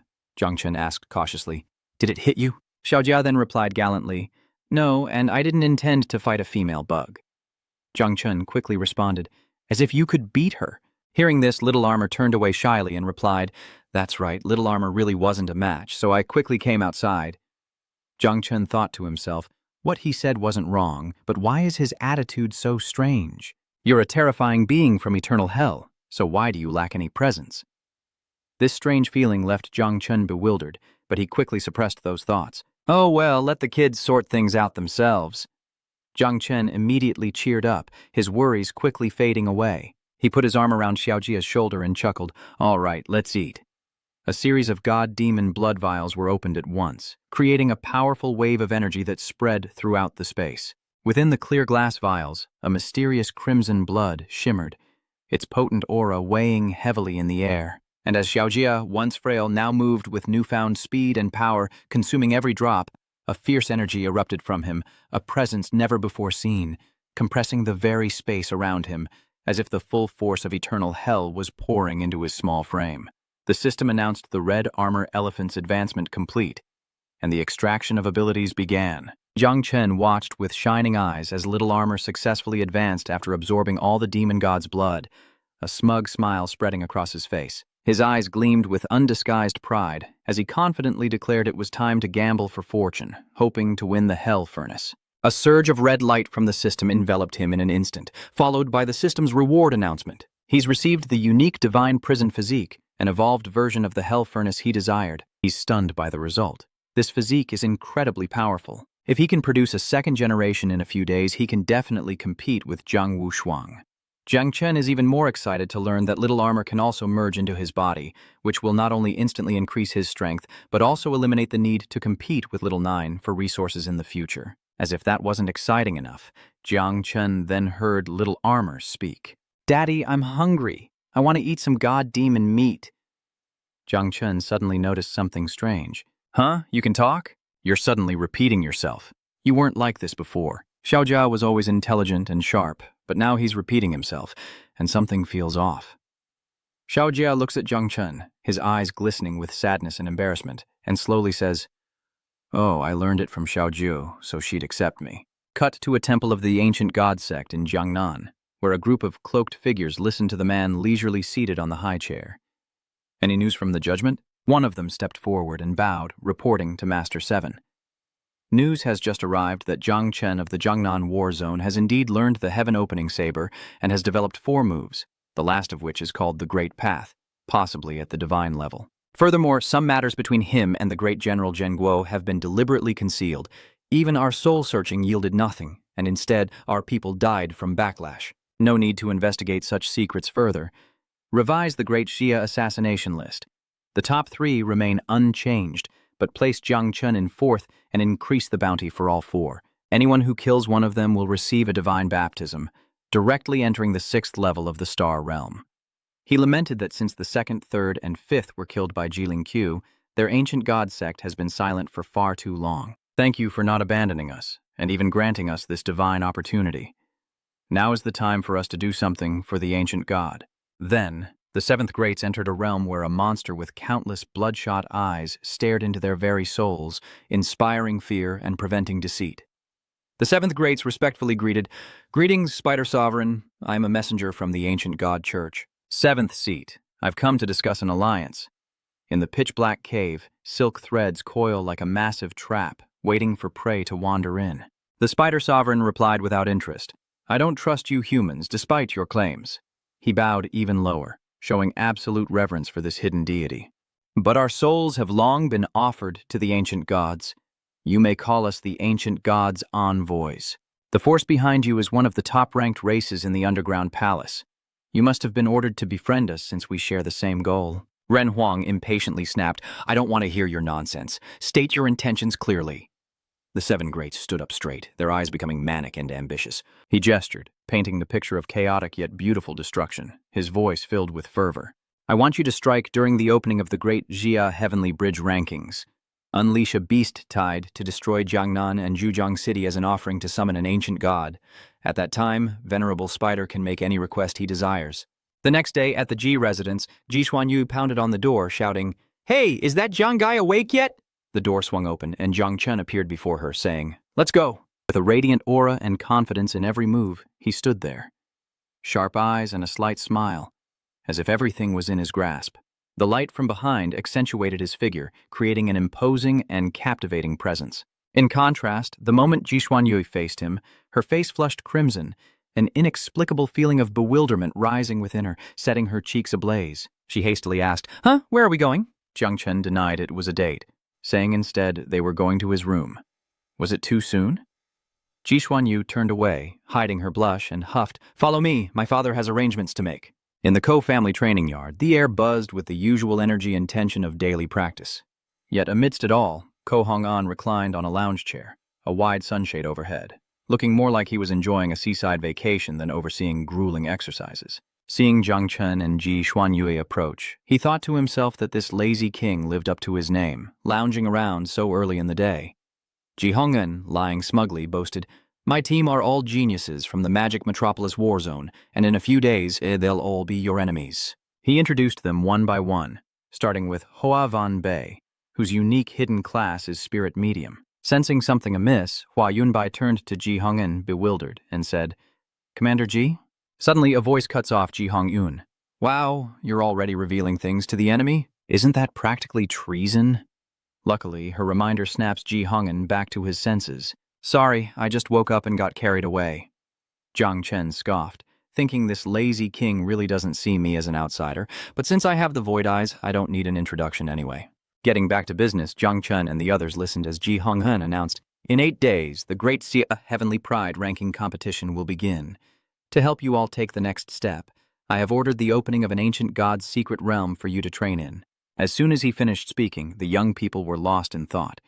Suddenly, Ji Xuanyue murmured, "Father, isn't this a huge investment?" The prodigies were excited to hear about the ancient god's secret realm, Dacia's top secret realm, but Jung Chen was suspicious, thinking, "Did they call me here just to get me to risk my life?" The ancient god's secret realm is actually the corpse of an ancient god tens of thousands of feet tall, and the corpse alone exudes mystery. As Ji Honggan elaborated, entering the mystic realm meant entering the ancient god's body, and while 80% had been explored, it remained extremely dangerous, especially the god's head, which was strictly off-limits, promising certain death. "Father, I'm so hungry. The god of slaughter looks delicious." Hearing that childish voice and seeing Little Armor's deadpan expression, Jung Chen couldn't help but remind him, "First, that kind of language doesn't suit you, so stop trying to learn it. Second, whether or not I can take you depends on what conditions the Sleeping King sets. All right, everyone, follow me." Finally, Ji Hong'en stood up to gather everyone. Seeing him still standing there, he urged, "Jung Chen, why are you still standing there?" "Don't want to go?" Jung Chen replied, "No, of course I do." Seeing how smoothly things were going, he thought, that lazy king isn't going to ask for anything in return. "Xiaojia, we're going to get a meal this time." Xiaojia happily chimed in, "All right, let's wait for mealtime." Hua Yunfei, unable to hide his dissatisfaction after observing for a while, couldn't stay silent any longer. He stepped forward, his voice cold and defiant. "Commander Jung Chen is an outsider, so how can he enter the secret realm?" Hong'en replied calmly, "He may be an outsider now, but that might change." He also seized the opportunity to pawn off his blockhead daughter. "Jung Chen is entering the secret realm. You must protect Xiao Yue. The two of you must help each other to go further and see more beautiful scenery." Ji Xuanyu retorted, "Father, be quiet. Who's protecting whom remains to be seen." Despite the atmosphere, they entered the secret realm together in relative harmony. In a dark space filled with withered trees, a voice urgently warns of danger, urging them to leave quickly.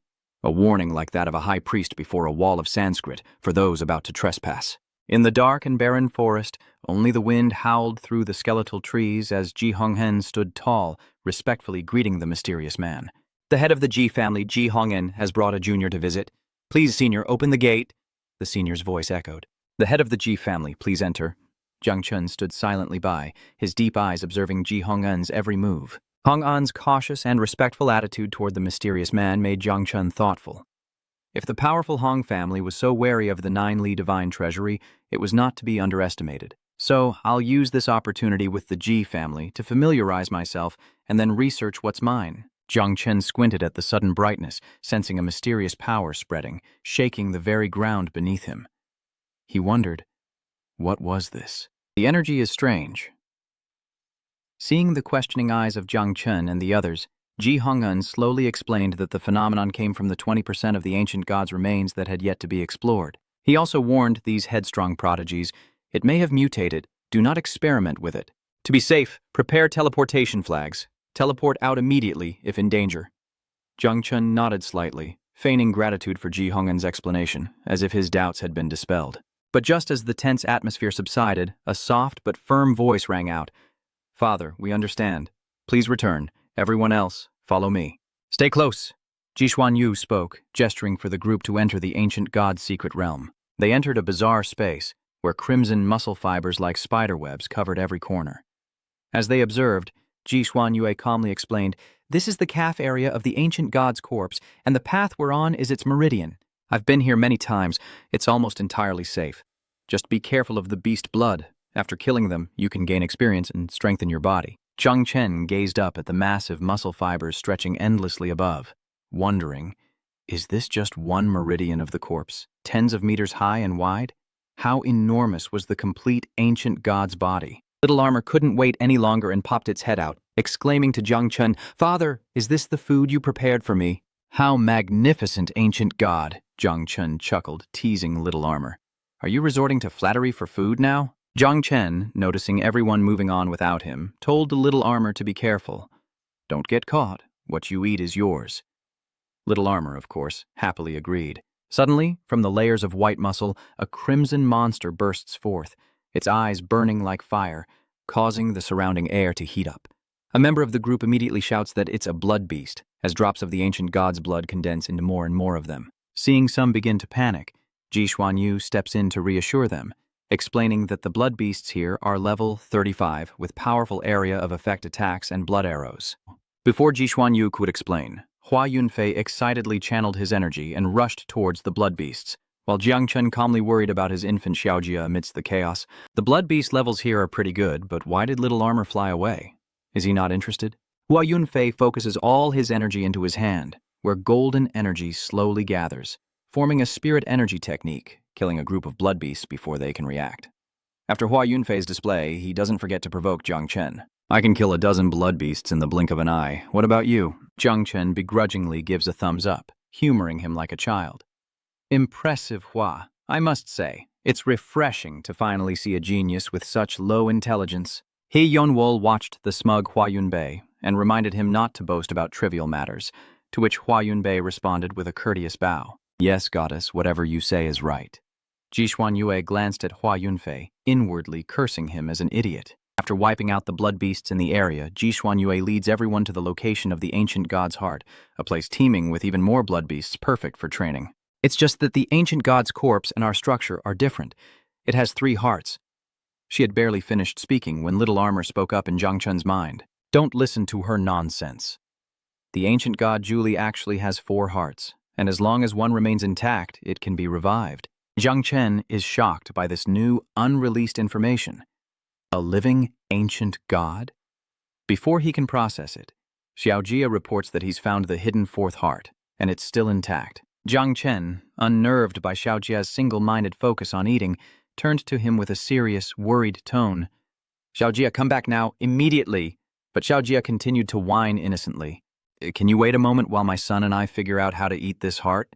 He coaxed, but remained firm. I'll take you out to eat next time, okay? Hearing that he'd get an all-you-can-eat buffet, Xiaojia finally agreed to give up the heart and return to Jung Chen's side. Having dealt with his hungry son, Jung Chen turned to warn his teammates, Xiao Sheng. It was too dangerous to proceed. They should hold on to the teleportation flags, and they would teleport out immediately. Unsurprisingly, everyone scoffed. Jung Chen, you're not talking about that beast blood, are you? With Hua Yunbei's combative nature, he wouldn't pass up a chance to humiliate Jung Chen. You dare come in here with that kind of nerve? Jung Chen, are you serious right now? After a moment of silence, Jung Chen's eyes swept over the geniuses who thought they were right, before his gaze resolutely landed on Hua Yunfei. You foolish man, I have to sacrifice you this time. Once you're injured, everyone will have to leave to heal. Without hesitation, Jung Chen attacks, striking Hua Yunfei's face with full force, sending him flying. Everyone is stunned, unable to react. Seeing the situation, Ji Xuanyue questions Jung Chen's actions, to which he simply replies that he was itching for a fight. Reacting to the blow, Hua Yunfei cursed. Damn you! I've had it with you! You dare strike first? Do you have a death wish? He channeled all his rage into the spirit summoning attack. This time, an even greater surge of green energy tears through space, hurtling toward Jung Chen. But Jung Chen remains calm, remarking on its exaggerated size. The father and son have returned, and sensing the time for battle, Little Armor rushes back to Jung Chen's side. Seeing the approaching spirit summoning, he feels this is the perfect opportunity to test the strength of his divine imprisonment physique. Jung Chen's eyes suddenly turned a fiery red, radiating an overwhelming aura that forced everyone around him to step back as intense energy surged from his hand. In a split second, that energy erupted, intercepting Hua Yunbei's attack. The aftershock radiated a power that threatened space itself, causing his enemy to tremble in fear. Those watching the battle were stunned, eyes wide as they stared at Jung Chen, muttering, "With just one slap. Is he a monster? How is this possible?" As the dust from the impact settled, Hua Yunfei felt an immense pressure from ahead. Before he could react, Jung Chen appeared before him, his fist flying like lightning. His punch sent Hua Yunfei flying dozens of meters before slamming into a wall, leaving a deep trench in its wake. Hua Yunfei lay motionless, eyes wide, body stiff, unable to fight. Suddenly snapping to her senses, Ji Xuanyue demanded, "Jung Chen, are you crazy?" Heavens! Jung Chen didn't use a blade or his 9 wings, but took down Hua Yunfei with a single punch. Hua Yunfei's injuries aren't life-threatening, but if he doesn't get treatment soon, he'll suffer permanent damage, hindering him in the upcoming Heavenly Pride competition. Jung Chen, did you injure Hua Yunfei because you were afraid and wanted to leave? Jung Chen told Ji Xuanyue, who was still trying to reason with him, that if she kept talking, he might really break. The prodigies stirred, realizing they were out of options. Unable to win, their only choice was to surrender and activate their teleportation flags, but after a moment the space remained silent, with no light or sign of transport. They looked at each other, their eyes shifting from hope to worry and confusion. One of them spoke, his voice trembling. "What's going on? If we can't teleport out, we're done for." Jung Chen wondered if Xiaojia had discovered the heart, and the enemy had discovered Xiaojia, immediately setting up an ambush to block the teleportation. It made sense. This was an ancient god. His master once said that beyond the 9th revolution could lie a true god. Jung Chen's expression immediately turned grave. Is our enemy a being of the 10th level or higher? If so, are we doomed today? Jung Chen surveyed the lost crowd within the secret realm, a chill running down his spine. Something was wrong. He needed to stay calm. Jung Chen silently held the teleport flag, realizing the enemy was only sealing the space, not destroying it directly, meaning they were restricted somehow. He had to act before they could strike. With newfound clarity, Jung Chen instructed Little Armor to lead the way to destroy the heart. Foregoing explanations to the others, leaving behind the questioning, "You knew something was wrong all along, didn't you?" "So that's why he's forcing us this way. Answer me!" But Ji Xuanyue didn't hear Jung Chen's reply, so she ordered the group to follow closely, as something might have happened here. First, they should follow Jiang Chen. "Liu Fei, carry Hua Yunfei. Zhang Han, heal as we go." Suddenly, Jiang Chen's path was blocked by beasts from both sides. Seeing twice as many blood beasts as before, someone boldly speculates that they're done for, with level 120 blood beasts appearing now, and level 150 surely behind them. Immediately, Jung Chen summons Little Ju, who's bored in its nest, and orders it to summon insects to block the blood beasts ahead. Seeing that her father still remembered her, Xiaojiu happily rushed towards the delicious food in front of her, replying, "Eat, eat!" Jung Chen then seriously ordered Ji Xuanyu to lead everyone in blocking the blood beasts behind them. With everyone in place, Jung Chen knew he had to find a way out, telling Ji Xuanyue, "I'll break through here to solve this." Hearing this, she cried out, "No way! These are the ancient gods' meridians. They can't be broken." She didn't want him to risk himself for nothing. But in this moment of life and death, Jung Chen decided, "Hold tight and wait for my return.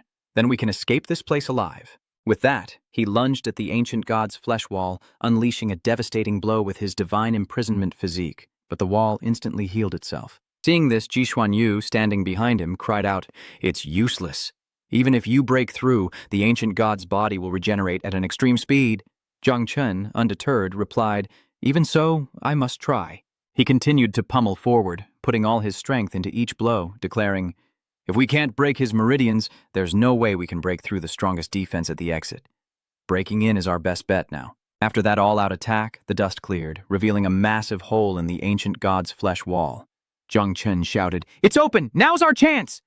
Taking the opportunity, Jung Chen slips through the hole he created, calling back, "Survive and wait for me here." Jung Chen was careful, but the ancient god's flesh wall had already recovered, as if nothing had happened. Then, she turned and gave orders to her subordinates. "Liu Fei, Song Yuming, you two with the tank classes, hold the left flank at all costs." Ji Xuanyue continued to assign tasks to the remaining members.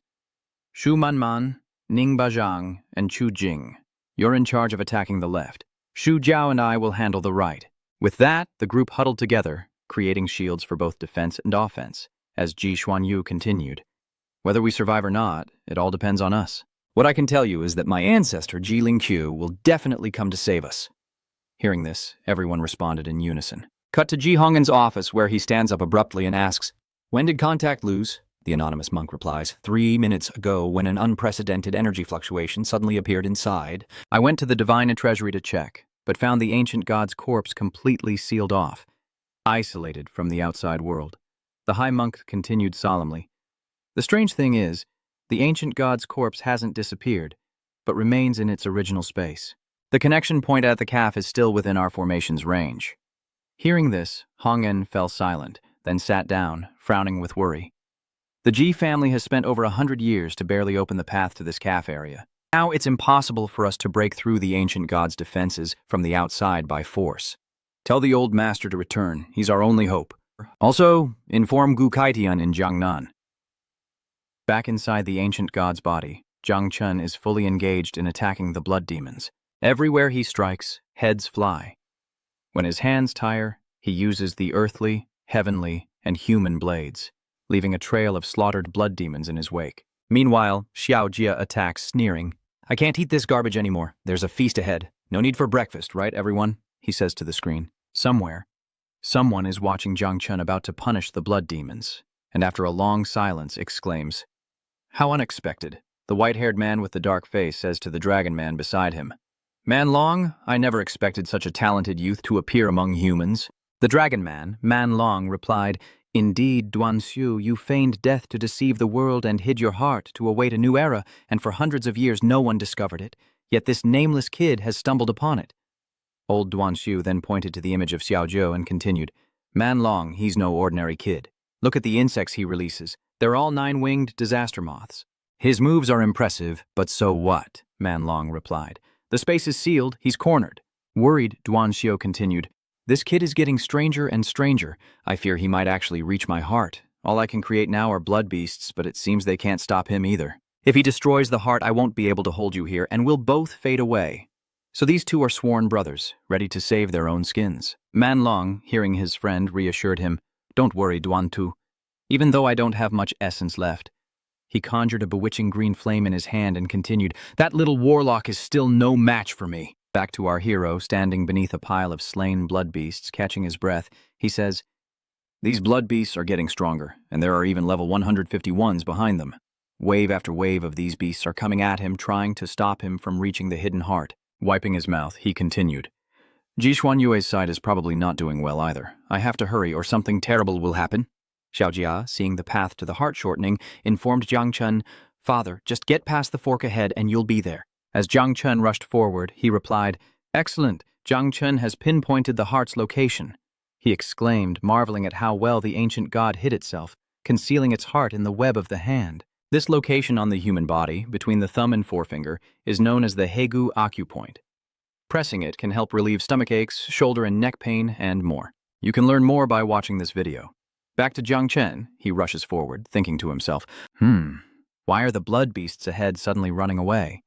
Something's not right. This abnormality is definitely a problem. Suddenly, something appears in his consciousness, shocking him to a halt.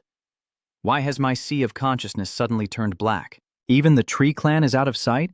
He turns to see a spectral dragon lunging toward him, and his eyes widen in shock. As he ran, he wondered, what is this? How did it get into my consciousness? Without delay, the dragon spirit seized him, tightening its grip, causing him unbearable pain. Aha, what is this? Cut to our close friends, Don Tu and Man Long. Ha ha ha, Man Long says, confidently that the kid is done for. Jung Chen faces an incredibly powerful opponent, and he's caught in a tight grip, unable to move, wondering, why can't I resist at all? It's so cold. I just want to sleep. Outside, Xiao Jia sees him motionless and runs back and forth, asking loudly, Father, what's wrong? Father, say something. Jung Chen, silenced by Diem Nguyet An, thought, Little Jia, I can't speak anymore. The ring the great dreamer gave him glowed, breaking the shackles on his consciousness. As he wondered what was happening, the system chimed in, You've suffered a cursed attack from an unknown spirit, but the heart of spirit has blocked it. My spirit heart is severely damaged and in a state of disrepair. Free from the curse, he grabbed his blade and approached the spirit, saying, The spirit heart, is that the ring the great dreamer gave me? Was I just cursed? It targeted my very soul, surpassing even the tree of Genesis. This ring saved my life. Calling her sister wasn't in vain. With that, he mustered his strength, let out an eerie laugh, and slowly approached the spirit, his voice strained.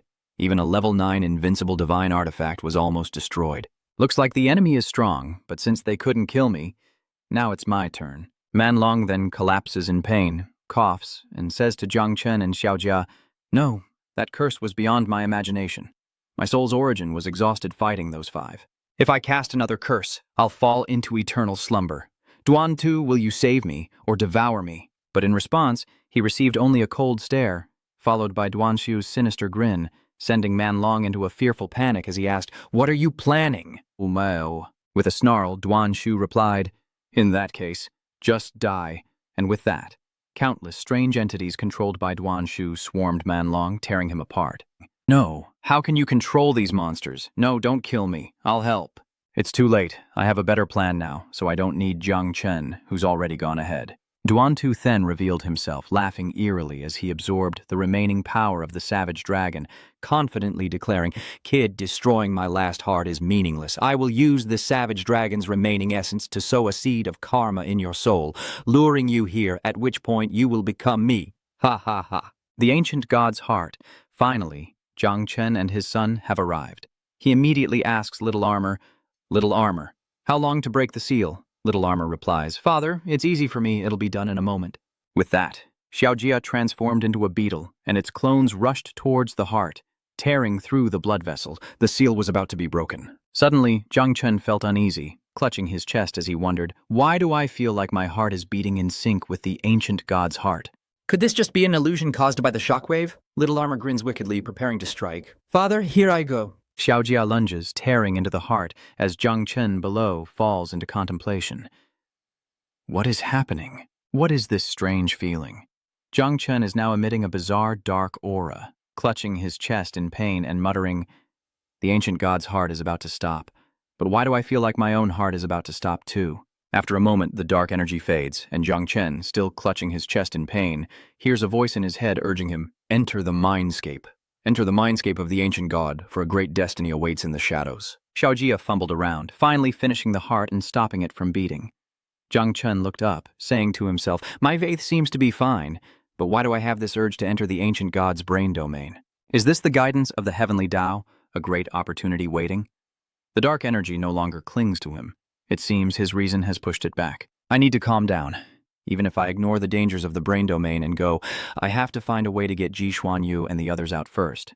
At this moment, Xiaojia returned, clutching its stomach, respectfully bowing and happily saying to Jung Chen, "Father, I really can't eat anymore." Jung Chen responded, "Xiaojia," but Xiaojia interrupted, "I've refined the rest into blood essence, ready to pack and go." Jung Chen smiled, thinking, "Excellent, Little Armor has quickly reached level 30 and can now produce 3 batches. It's a shame there's no time. I need to find Ji Xuanyue's group."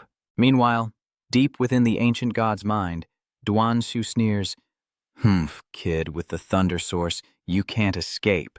He crushes the last of Manlong's green flames, adding, "But if you still have something to worry about, I'll play with you a little longer, since you'll be coming to the brain domain to find me anyway." Meanwhile, Ko Huyen-Wheat and her group are struggling to fend off the relentless attacks of the blood demons. Some have collapsed from exhaustion, nursing their wounds. The others desperately maintain their defenses, allowing Ji Xuanyu to focus on her attacks, as she fires arrows and calls out techniques, encouraging everyone with the arrows of the Divine Sun. "Everyone, hold the line! A group of 5th stage blood beasts is approaching from the left." She glances at her exhausted comrades, silently lamenting, "I'm exhausted. I can't even hurt them, let alone kill them." She glances helplessly at Little Nine, realizing the 9-winged tentacle is preoccupied and can't help. Suddenly, a blood beast broke through the encirclement and charged at them. Ji Xuanyue looked up helplessly and said, "Are we really going to die here in the devil's capital?" She could only stand there, unable to resist, completely drained of strength. To ease the worries of Ji Xuanyu and the viewers, Jung Chen appears, delivering a powerful punch to the blood beast, a blow of unmatched force. The blood beast was sent flying, scattering the other beasts, and Ji Xuanyue, hearing the commotion, opened her eyes to see Jung Chen, sighing in relief. "Jung Chen, you're alive. I'm so glad." Jung Chen turned and replied, "Yeah, sorry I'm late." He waved the ring in his hand, saying, "Blessings of the stars. This ring may not withstand injury, but its healing function should still work." As he spoke, everyone from the magic metropolis recovered, exclaiming in unison, "What is this? That feels so good. The pain is slowly fading." After helping everyone, he telepathically spoke to Xiaozhu and the insect swarm. Xiaozhou and the insect swarm returned, and he silently chided himself for exhausting them. Hearing his call, Xiaozhou rushed to him, clinging to him and crying, "Daddy, why did you take the smelly baby out but not me? I'm tired, hurt, and want to throw up. Sob, sob, some of my little ones died too. I want to hug, hug, hug." Hearing Xiaozhu's complaints, Jung Chen broke out in a cold sweat. He turns to her, searching for comforting words. "Little Jiu has worked hard. Didn't father return to pick you up? Hurry to the Grand Void Monument to heal." Though Xiaozhu seems fine, she's still furious inside. She glared at her annoying younger brother and threatened him telepathically. "You little brat, I'm going to kill you." Xiaojia cowers in fear, whimpering, After regrouping, Jung Chen addresses everyone, laying out their escape plan. Is everyone all right? The blood beasts are about to attack again. I'll open a hole in the meridian here. Follow me and be quick about it. The defensive spell must hold, and they respond in unison. We're with you. With that, he commands Little Armor. Little Armor, merge with the divine imprisonment body. Little Armor obeyed. Yes, father. He instantly merged, and Jung Chen delivered a devastating blow to the ancient god's flesh wall, seeking an escape. A chunk of flesh tears away, and he urges them on. Hurry, get through, quickly! Mystified by his power, Ji Xuanyue wondered how Jung Chen could now break through flesh with a single punch, when it used to take dozens. Jung Chen urged them on. All right, mages, hurry in. But Xuanyue's grandmother still hasn't left. Is she out of time to think? What's happened in the meantime? Seeing her frozen in place, Jung Chen scooped her up, shouting, Huyan Guiet, what are you waiting for? If we don't go, the rift will close. It was then that Ji Xuanyue finally snapped out of it, blushing at the sight of Jung Chen carrying her. The rift sealed shut behind them, completely healed. Blocked from entering, she thanked him. I'm truly grateful this time. Summoning all his strength, Jung Chen raced toward the fissure, saying, Quick, before the blood beasts get here, follow me into the gap ahead. Hyunwol, carried for too long, protested, Put me down, I was just instinctively saving people, nothing more. He dropped Ji Xuanyue to the ground, then turned and sighed. Well, we should be safe for now. Ji Xuanyue didn't blame him for the rough landing, but instead wore an embarrassed expression. The others breathed a collective sigh of relief. I thought I was a goner. Let's rest here and recover our strength. Jung Chen sat down and asked Ji Xuanyue, which part of this area is connected to the formation? Pointing to her right, Ji Xuanyue replied, That's the formation's nexus. If you can break through, the divine treasure chamber lies ahead, but the outer defenses are far stronger than these meridians. Jung Chen entered a meditative state, saying, It won't be easy, but I'll break through first, then see what I can do. Hearing this, Ji Xuanyue was surprised. Oh. Inside Jung Chen's consciousness, he spoke to Xiaojia. Xiaojia, go out and reproduce. Xiaojia respectfully replied, Yes, father. Seeing Jung Chen bring Xiaojia in, Xiaojia whined, Father, this is my territory. As soon as he was out, Little Armor scurried away to hide. Helpless, Jung Chen reassured Little Nine. He's just borrowing it for a bit. Your brother will leave as soon as he's done, okay? Feeling unfairly treated, Xiaojia asks Jung Chen, Father, why don't I have my own place? He replied, I'll buy you one when I go out, okay? Xiaojia happily agreed, Okay, then I'll start reproducing now. As soon as Xiaojia finished speaking, it began to reproduce. Jung Chen shouted, Accelerate the growth of all things. Immediately announcements appeared. Hell Red Armor Elephant Beetle, first reproduction, number of offspring, 108. After being granted by the gods, the evolution speed requires 30 minutes.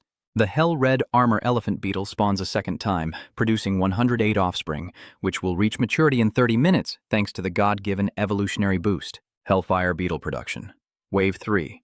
108 offspring. Incubation time, with divine evolution boost. 30 minutes. Finally, it's over. He watched the sky fill with the crimson armor spawn, marveling at how quickly over 300 of these ancient god corpses had been produced. Truly a great place. If a heart could do this, wouldn't the brain region be even more amazing? But then, Little Armor's cries for help snapped him back to reality. Wah, Daddy, save me! Xiaojiu transforms into a giant insect mother, biting and dragging Little Armor away. Jung Chen, exhausted, signals Xiaojiu to stop and shouts, Xiaojiu, let him go. Seconds later, Little Nine disobeys and gets a huge bump on her head. She cries, feeling wronged. Wah, Daddy favors my brother over me. Viewers of BGT, please protect me. Wah. But Jung Chen wouldn't give in, shouting, Xiaojiu, you're giving me a headache. Any ladies out there want to eat my little brother? But little Jiu stubbornly replies, I don't care. Jung Chen then gave him a serious order. All Crimson Armor Beetles, enter my body. Obeying him, all the Crimson Armor Beetles and the small armor merged with him. He inwardly assesses the fusion with the power of over 3 Crimson Armor Beetles. This body thickness, this sense of power, he can definitely contend with Zhang Wushuang. Back outside, Jung Chen is now overflowing with power. Gathering his energy, he prepares to strike, saying, I'll see if I can break through. Be ready. Even a sliver of hope is worth seizing.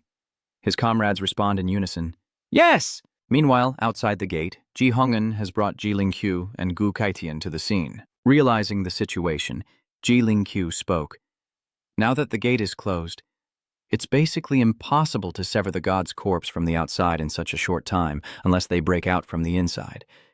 But with the abilities of those youngsters inside, it's likely very difficult.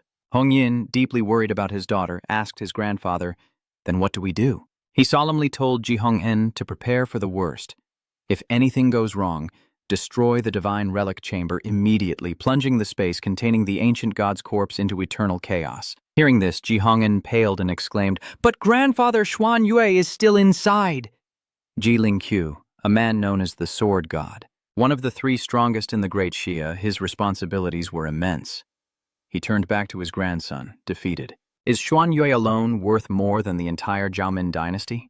If the things inside the ancient god's corpse were to escape, it would spell utter destruction. Hearing this, Gu Kaitian gathered his energy, drew his blade, and declared, "The sword god may be for the country and its people, but I'm just an old man, 8th or 9th level. It doesn't matter. Anyone who dares touch my disciple will have to go through me." Seeing this, Ji Ling-Qiu urged, "Gu Kaitian, I advise you, don't harm yourself." Gu Kaitian stepped forward aggressively, replying, "Harm myself? Against you perhaps, but at least I won't fail my disciple who calls me master." A small explosion erupts, releasing a powerful surge of energy. The three turn in shock to see Ji Hong-en, exclaiming, "This is," while Gu Kaitian senses his disciple's power, declaring, "Jung Chen." The words hit Ji Ling-Qiu like a thunderbolt as he wondered how this could be. Was he worried that what was trying to break free wasn't Jung Chen's group after all? Gu Kaitian was extremely anxious, shouting, "Hurry, don't just stand there. Join me and fight them." Inside the ancient god's body, Jung Chen relentlessly attacked, trying to break a path for everyone. Celestial Prison Suppression Fist, break! The shockwaves from his attacks were immense, forcing Ji Xuan Yue and the others to shield themselves from the oppressive force. Ji Xuan Yu looked at him and sighed, "Wow, the recoil is too strong." Then she turned to the others and said, "Everyone, fall back lest he hasn't broken through the defense and you're already crushed to death." After a time, Jung Chen cracks the wall of flesh, but its regeneration is several times faster than the meridian walls before. Seeing progress, the others shout, "Hurry!" In that time, less than 5 seconds, the flesh healed itself as if nothing had happened. Those behind him, seeing this, continued, "No, the recovery rate is too fast. We can't keep up." Undaunted, Jung Chen echoed the others, shouting, "Then we'll do it again!" He then summoned Little Nine to assist him, who arranged for a swarm of insectoids to help her father detonate another wave. His punch, combined with the exploding insects, created an even more powerful tremor than before, sending dust flying everywhere. Seeing this, the others shout, "It's open! Hurry!" But Xuan Yue sees the real problem. She gritted her teeth, thinking, "No, these wounds are healing instantly."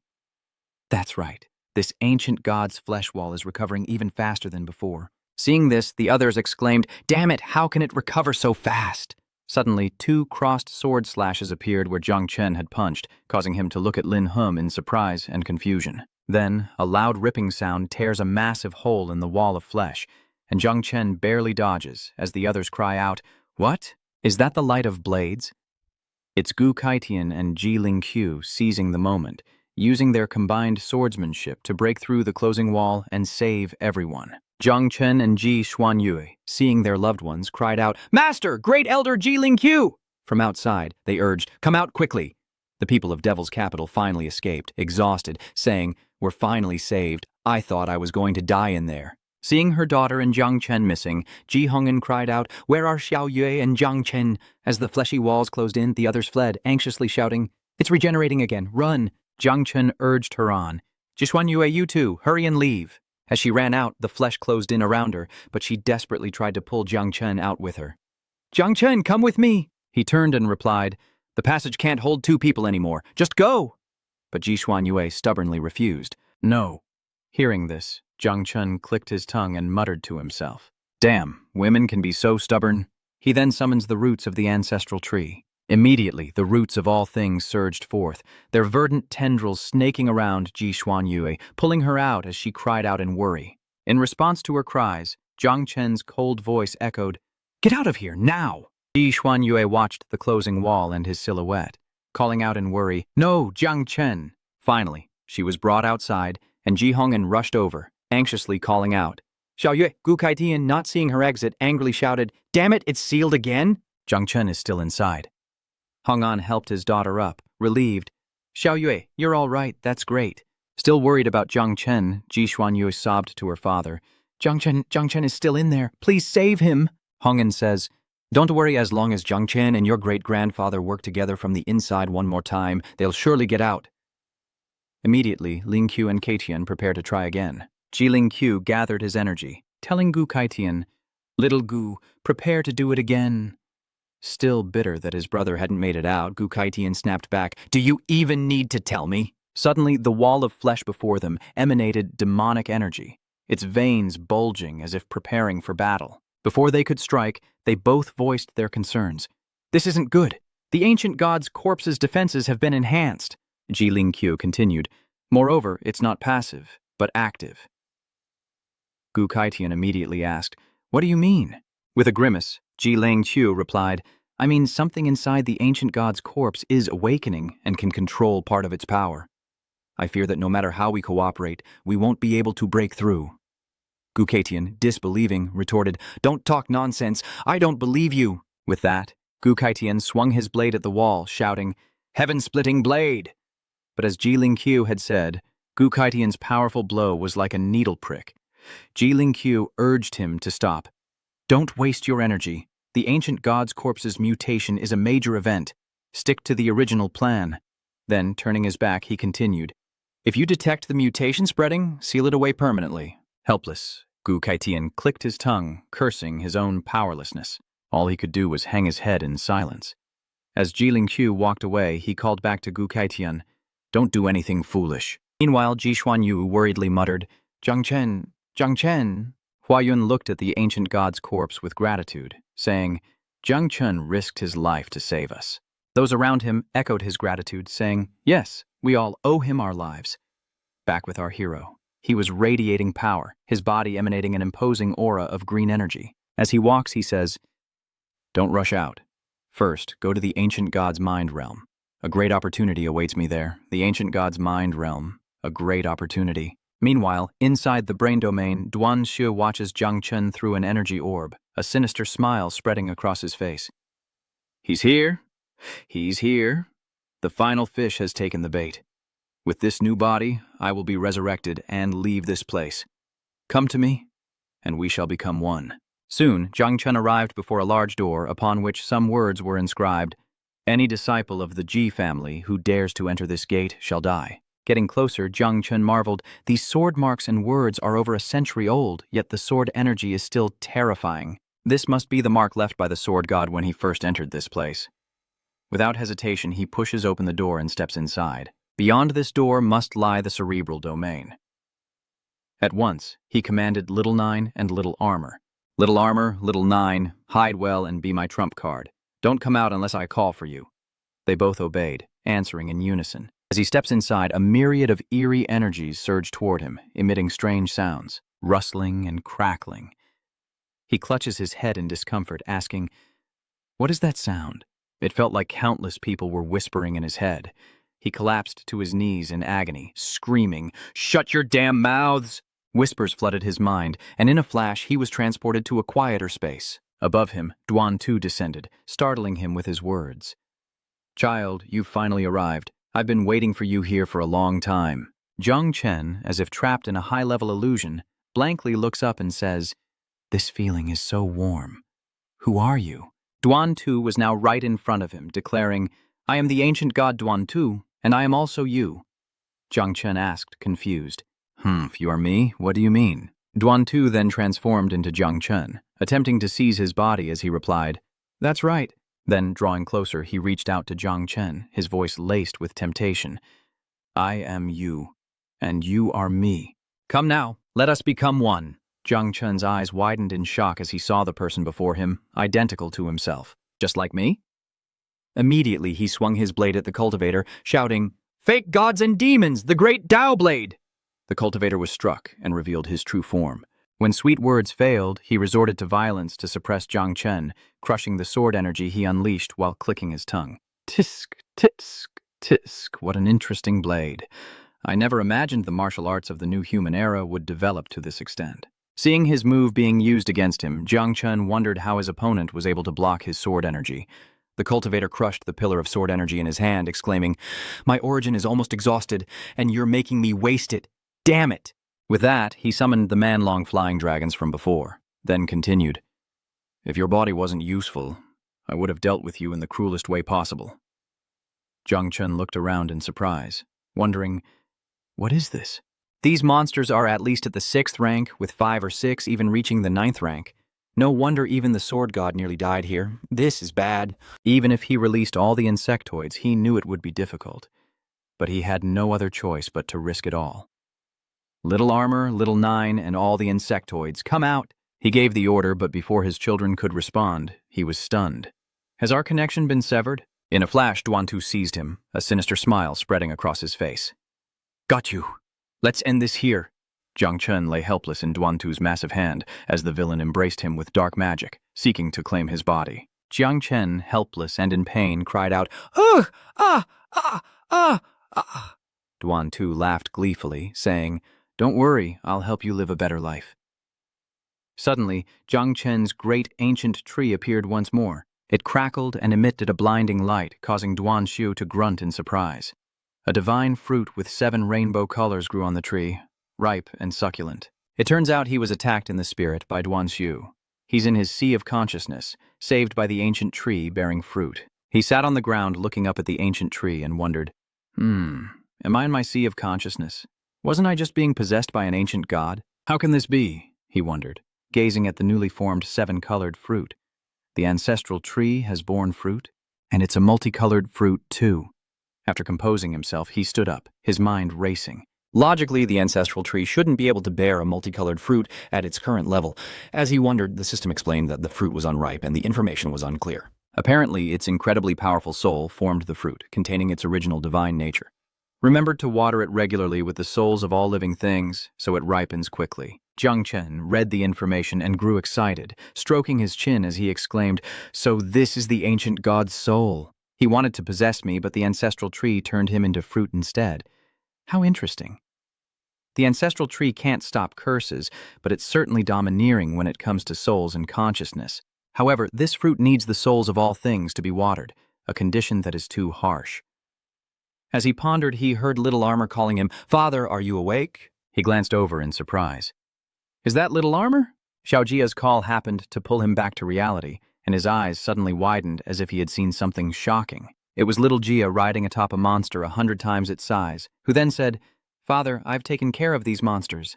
He was still in shock, uttering a surprised gasp at the sight, as Little Armor happily showed off to Jung Chen. "Father, isn't my mount magnificent?" Jung Chen marveled from below. "Are these the monsters from the Sea of Consciousness?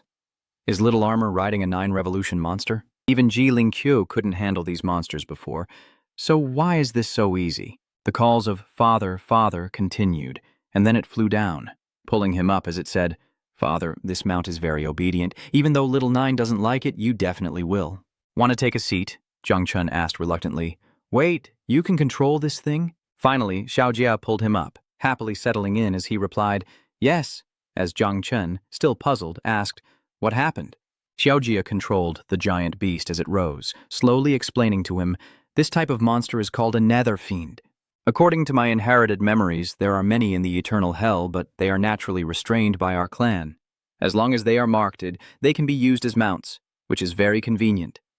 Jung Chen was thunderstruck by these words, and he was shocked but only blurted out in his heart, 9-turn nether fiends, naturally restrained and very convenient? After resting, he turned to Xiaojia and asked, "Can this thing be taken outside?" Xiaojia replied, "Yes, but if it's exposed outside for too long, it will be purged by the heavenly Tao." Jung Chen mused, "These creatures exist deep within eternal hell, yet they were born in the ancient god's sea of consciousness. A pity they can't be exposed for long, but even a short time makes them a powerful trump card." Suddenly remembering something, he asked Xiaojia, "Right, if I remember correctly, there were 4 or 5 9-revolution underworld demons here, weren't there?" "But why don't I see them here?" Little Armor seemed a bit guilty upon hearing this. A moment later, Little Armor sheepishly confessed, "I ate the others?" Jung Chen asked in astonishment. "Huh? Didn't you just eat their hearts and get full?" Little Armor continued, "I was hungry again after giving birth, and the underworld demon being ridden below is sweating from listening to the conversation." Jung Chen, upon hearing this, lowered his head, patted Little Jap's shoulder, and said hesitantly, "You did well. Let's go down. I want to be alone for a while. Little Jiap, sensing a change in his father's voice, glanced at him, puzzled. He jumped to the ground, walking and sobbing while comforting himself. It's okay. The kids are just breaking things. Ha ha. On the bright side, at least one survived. Ha ha. The most important thing in life is knowing when you have enough. He leaves little Armor behind, who stares blankly, unaware of his father's plight. The sound of Gu Kaitian's attack, heaven-splitting blade, echoed from outside, drawing his attention. It's the master. The ancient god's spirit has been sealed, the nether demon has been captured, so the outer defenses are probably about to disappear. Then, he looked at Xiaojia and thought, my master and the Ji family should be arriving soon. He then shouted to Xiaojia, Xiaojia, tell the little bugs to eat faster. If they can't finish, pack it up. We're retreating soon. Hurry up. Xiaojia, seeing his father urge him, turned and asked, Huh?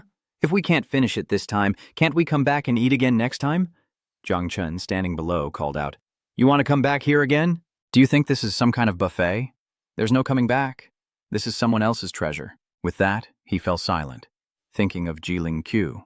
Jiling Q became the 9-transmission sword god, so he must be connected to the opportunity here. If the old man saw this, I'd be dead for sure. A moment later, Xiaojia had packed up the nether demon and the other monsters. While pushing the monster-filled ball, he said to Jung Chen, Father, I can only drain and compress them for now. As for storing them, Jung Chen replied, Hurry and give it to your sister to hold on to for now. Meanwhile, Little Nine frowned in annoyance at the mess Little Armor sent her, and she looked up, exasperated, yelling, What is this lumpy poop-like stuff? It stinks. I can't take it anymore. Little brat, what good deed have you done now? Back to Jung Chen. After clearing out the forest monsters, he rushed towards Gu Kaitian while telling Little Armor, It's done, Little Armor. Come back here now. Let me call Master and retreat quickly. Outside, Gu Kaitian had already slashed open the ancient god's flesh membrane. Who said it couldn't be broken? Didn't we just break it? Old Thu Dao confidently declared. And it's not regenerating, either. He assessed the situation before him. The ancient god's corpse's defense is weakening, almost disappearing. Gu Kaitian prepares to enter, saying, Let's go quickly, let's go see what's happening. Your master is here to save you. Jiling Q wanted in as well, stepping forward and saying, I'm going too. Jung Chen rushed out, shouting, Master, get me out of here! Gu Kaitian and Jiling Q were stunned. They were trying to save him, but he was already out. They called out his name, Little God Jung Chen, one after the other. Before he could react, Ji Xuanyue suddenly jumped and hugged him tightly, startling him. Gu Kaitian said, Jung Chen, it's good you're okay. Seeing Ji Xuanyue's strong reaction, Jung Chen whispered, Don't act like this right now. With that, he pushed Ji Xuanyue away, saying, Get out of the way, it's too late. Taken aback by being suddenly pushed away, Ji Xuanyue asked, Jung Chen, what's wrong? What do you mean it's too late?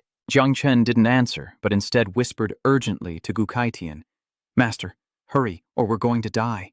Hearing this, Gu Kaitian turned pale. Immediately after, Gu Kaitian summoned his sword and took him away. Jung Chen then turned and shouted to the people below, The green hills remain, and the green waters flow. I won't stay in this ghostly place for another moment. Farewell, everyone. Hearing those heartless words, Ji Xuanyue teared up and said, Jiang Chen, do you hate me that much? Ji Hongen then roared, You ungrateful brat! I gave you the demon god's blood essence and you don't even appreciate it! Yanwol was now infatuated with Jung Chen, and when she heard her father scolding her future husband, she turned to blame him. Father, why are you scolding Jung Chen like that? He risked his life to save me from that desperate situation. It was then that Ji Hongen remembered, scratching his head as he said, Oh, right, I forgot. Ji Xuanyue continued to admire herself, recalling Jung Chen's parting words, and her heart ached even more. That's right, he risked his life to save me, which means he cares about me.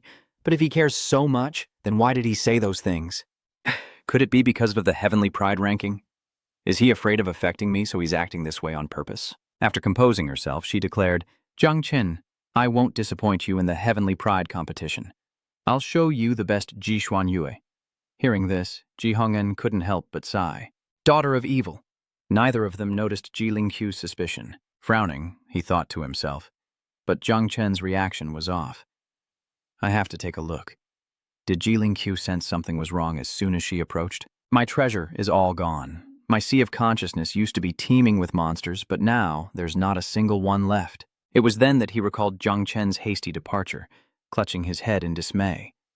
Jung Chen ran away so quickly he must have felt guilty. He must have been wary of me, having sucked everything dry. You're a bastard. You could have at least left me some.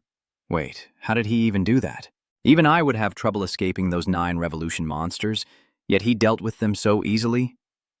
He unconsciously walked into his empty garden. This kid is definitely not simple. Oh well, if it's for the sake of the future, a little loss is worth it. You little brat, I'll show you that you've completely underestimated my vision.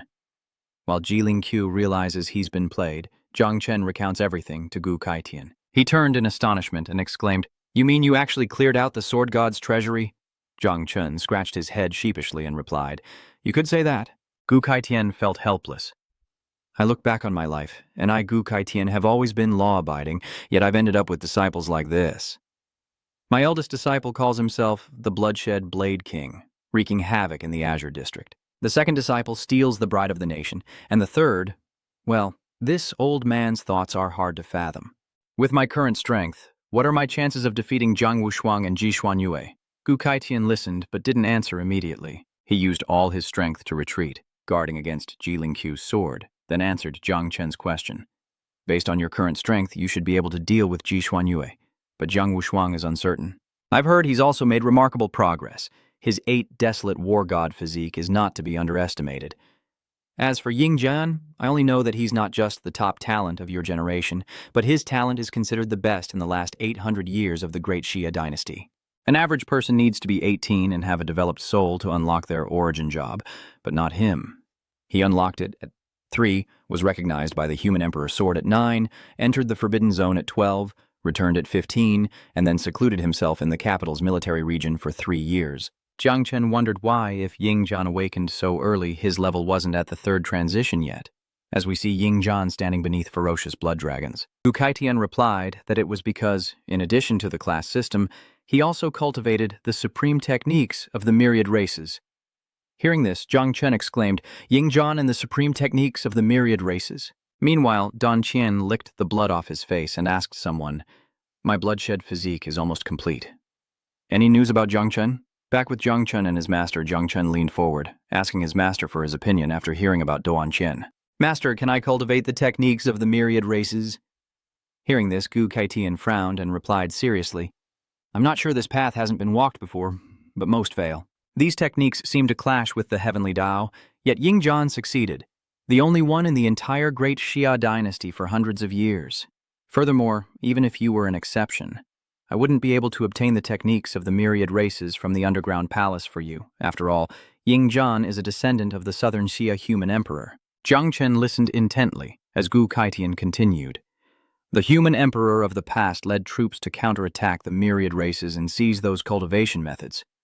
Unlike now, even the martial god Jiang Xuanji is only responsible for guarding the entrance to the myriad races, focusing mainly on defense. The 2 of us will keep striving forward," Gu Kaitian added, encouraging Jung Chen. "But if you can top the list of prodigies, you might have the authority to transfer some cultivation methods from the capital." Jung Chen replied, "I understand." Back at his residence, he arrived and raised his hand, now covered in a faint red aura. Eating and gathering on the journey to the ancient god's body has really paid off. Tonight, the 2nd generation of 9 Xijing and red armor elephant beetles can continue to reproduce. Suddenly, the ancestral tree appeared behind him, taking him by surprise. My instincts sensed something. The ancestral tree has borne fruit. This time a green fruit that looks a bit like the plums we eat. Jung Chen marveled. The myriad thing's ancestral tree has borne fruit again? Must be because the insect offspring are growing exponentially. He reached out to receive it, saying, "A green stroke of luck." The system interface then appeared, providing an explanation. Received the Azure Thunder Elephant fruit, awakened the unique hidden class. Thunderlord obtained the red level 1 primal lightning talent, capable of transforming into electricity and instantly moving within one's own electric field, ignoring all the obstacles. Current electric field range, 50 meters. Lightning Fusion, red level 1, can absorb any lightning energy and store it within one's cells for use in attacks.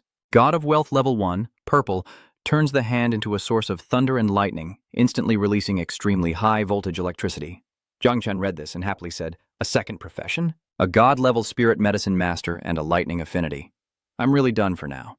The system announces that the second generation of red armor elephant beetles has produced 30,000 offspring. The second batch of 9 netherworld silk pupa has produced 12 million offspring. Jung Chen enjoys the benefits, oblivious to Little Nine's physical altercation with Little Armor and its brood. Xiaoju roars ferociously. Get out after you're done! Jung Chen focuses on the power surging through him, amplified by Xiaojia's beetles. The strength of 30,000 of them is immense. The system displays his stats. Jung Chen, level 36, second transformation, Insect Lord, God level Alchemist, God level Thunderlord, unique hidden class, 5-colored Divine Blessing, 5-colored Ancestral Tree Evolution, Red Lightning, Purple Divine Eyes, Purple Human Blade, Purple Earth Blade, Gold Heaven Blade, 5-colored Great Tao Blade. Jung Chen felt a surge of power coursing through him as he marveled at the system. Thanks to the offspring of the insects and the Thunderlord, my combat power has skyrocketed. The system displays information about Little Armor and Little Nine below. Queen Consort 9, level 36. 9-winged Locust of Cataclysm, numbering 12 million. The Alpha Beetle, level 32.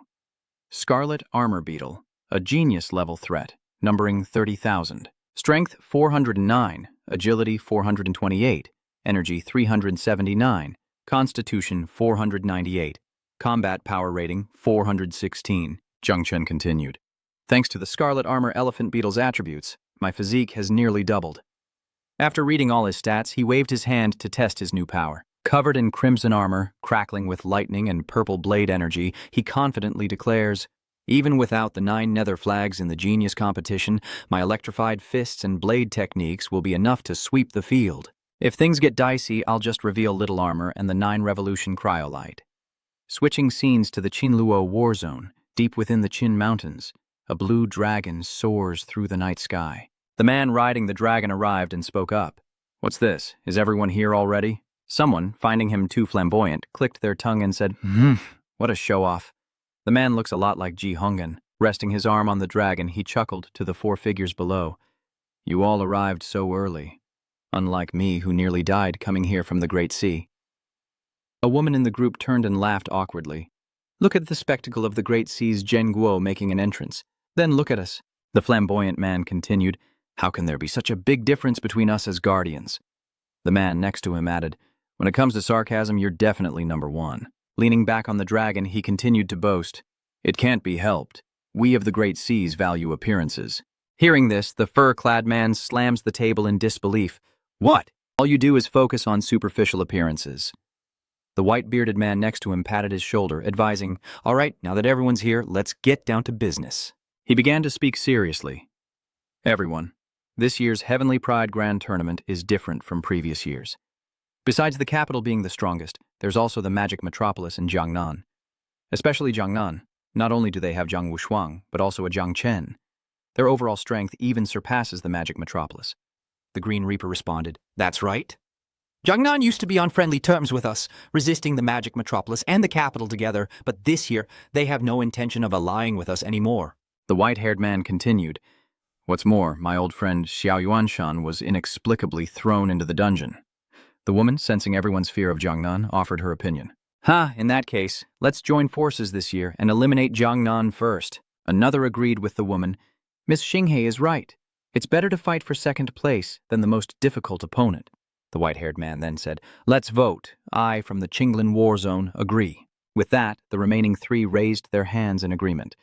Wuxiang War Zone agreed.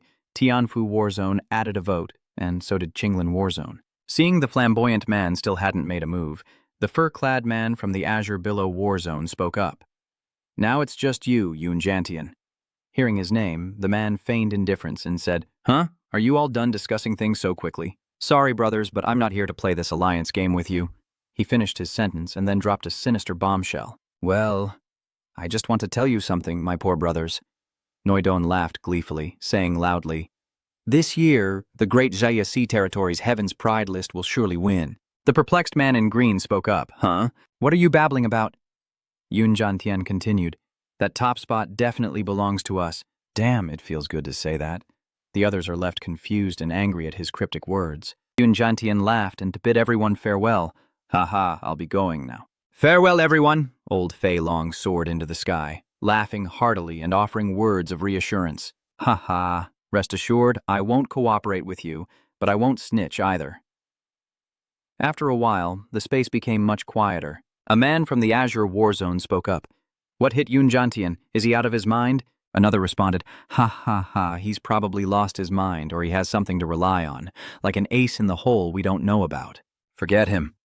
As long as the 4 war zones go all out and make a perfect plan, Jiangnan will surely be defeated. Went to Zhejiang City. At the dangerous peak of Jade Mountain, a group of hooded figures stand high above, looking down at the modern city. The red hooded figure asked his men, how goes the progress of the great saint? Have you detected anything unusual? One of the subordinates replied, 7th Master, rest assured, the Holy Sun is doing well. He has successfully become the #1 prodigy of the Great Sea War Zone and is highly trusted by Yun Jiantian, the Great Sea Guardian. With the Holy Sun's strength, he will surely take the top spot on this year's prodigy list. Hearing this, the 7th Master grinned, eager to see the ancient god claim the glory of great Shia and the look on the faces of those invincible protectors. The 7th Master grew excited, saying, now that everything is in motion, we just need the ranking of prodigies to draw the attention of all great Xia, and then the beast tide will wash over the entire city of Pearl River. He spread his arms wide, releasing a dense stream of demonic energy, speaking as if summoning something. Sacrifice the Pearl River. Resurrect the ancient god. Sacrifice the Pearl River. Resurrect the ancient god. I wonder which ancient god he's talking about, because the severed ancient god is already dead. And if it's another ancient god, will the tree of Genesis be full of fruit? If you agree, give this video a like. Now, a scene change to the Jiangnan War Zone at the Central Plaza. At this moment, a figure stood on the platform as the prodigies below watched with rapt attention. The figure on the platform then spoke. Tomorrow marks the official start of the Heavenly Champions competition, and Commander Xinghai is laying down the rules for all participants. Today, I'll reiterate the rules in case any prodigies have forgotten them. Jung Chen, standing below, broke out in a cold sweat at the mention of prodigies forgetting. He's been busy conquering the demon metropolis these past few days, so he hasn't heard the rules. He muttered to himself, who hasn't remembered? Isn't he talking about me? Duan Xinghai pointed at the screen and continued. The Grand Tournament of Geniuses has 8 major war zones and 80 geniuses in total. The competition is divided into 2 rounds. The first is a team-based battle royale, where teams from the 8 war zones enter an eternal secret realm in the Qinluo war zone and attack each other, eliminating the 4 war zones with the fewest survivors. The crowd below began to murmur, but Jung Chen remained unconcerned.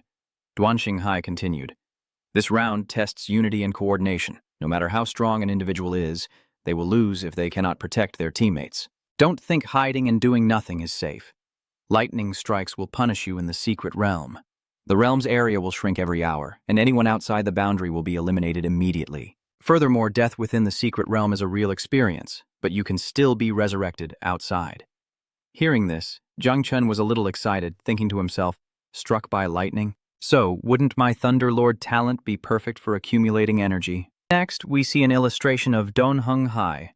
The second round is the individual ranking round in the capital. After the first round, the remaining 30 or so will engage in free-for-all combat, a single elimination tournament. The rules are simple: win and advance, lose and be eliminated. With that, Duan Xinghai solemnly addressed everyone below. Now, you choose your own team leaders. As soon as Duan Xinghai finished speaking, a low rumble of voices filled the air. Team battles, huh? Is there even a need to choose? Jung Chen thought to himself, feeling many eyes upon him. Who else wants in? These 2 girls, always by his side, are already fighting for a spot. We choose Jung Chen. Come on, sisters, give us a like if you agree. Jung Chen didn't need to turn around to know who it was. He could only silently cover his face to hide his embarrassment. Women choosing men was one thing. Meanwhile, Liu Beizi and Lei Zhe also spoke up. We choose Jiang Chen as well. I agree. I'll follow fellow Taoist Jiang. Jung Chen was speechless, wondering to himself, should I be happy or sad? Meanwhile, a loud voice echoed from Jiang Wushuang and Baifeng's side. Tang Ying and I choose Jiang Wushuang. Though Jiang Chen is strong, Jiang Wushuang is more steady. Back with Jiang Chen, 2 people approach, and he hears, I'm voting for Jiang Chen too because he's so handsome. Here's another vote. Jiang Chen, startled, laughs awkwardly. But I don't even know your names. Hearing this, the 2 introduce themselves. The girl first. I'm Li Bing, an assistant. The young man next to him chimed in, my name is the easiest to remember. I'm a prince, the prince of princes. Suddenly, Jiang Wushuang approached, and Jiang Chen patted his shoulder, cheerfully saying, Jiang Chen, I also vote for you just to liven things up. Hearing this, Jung Chen blankly asks, You too?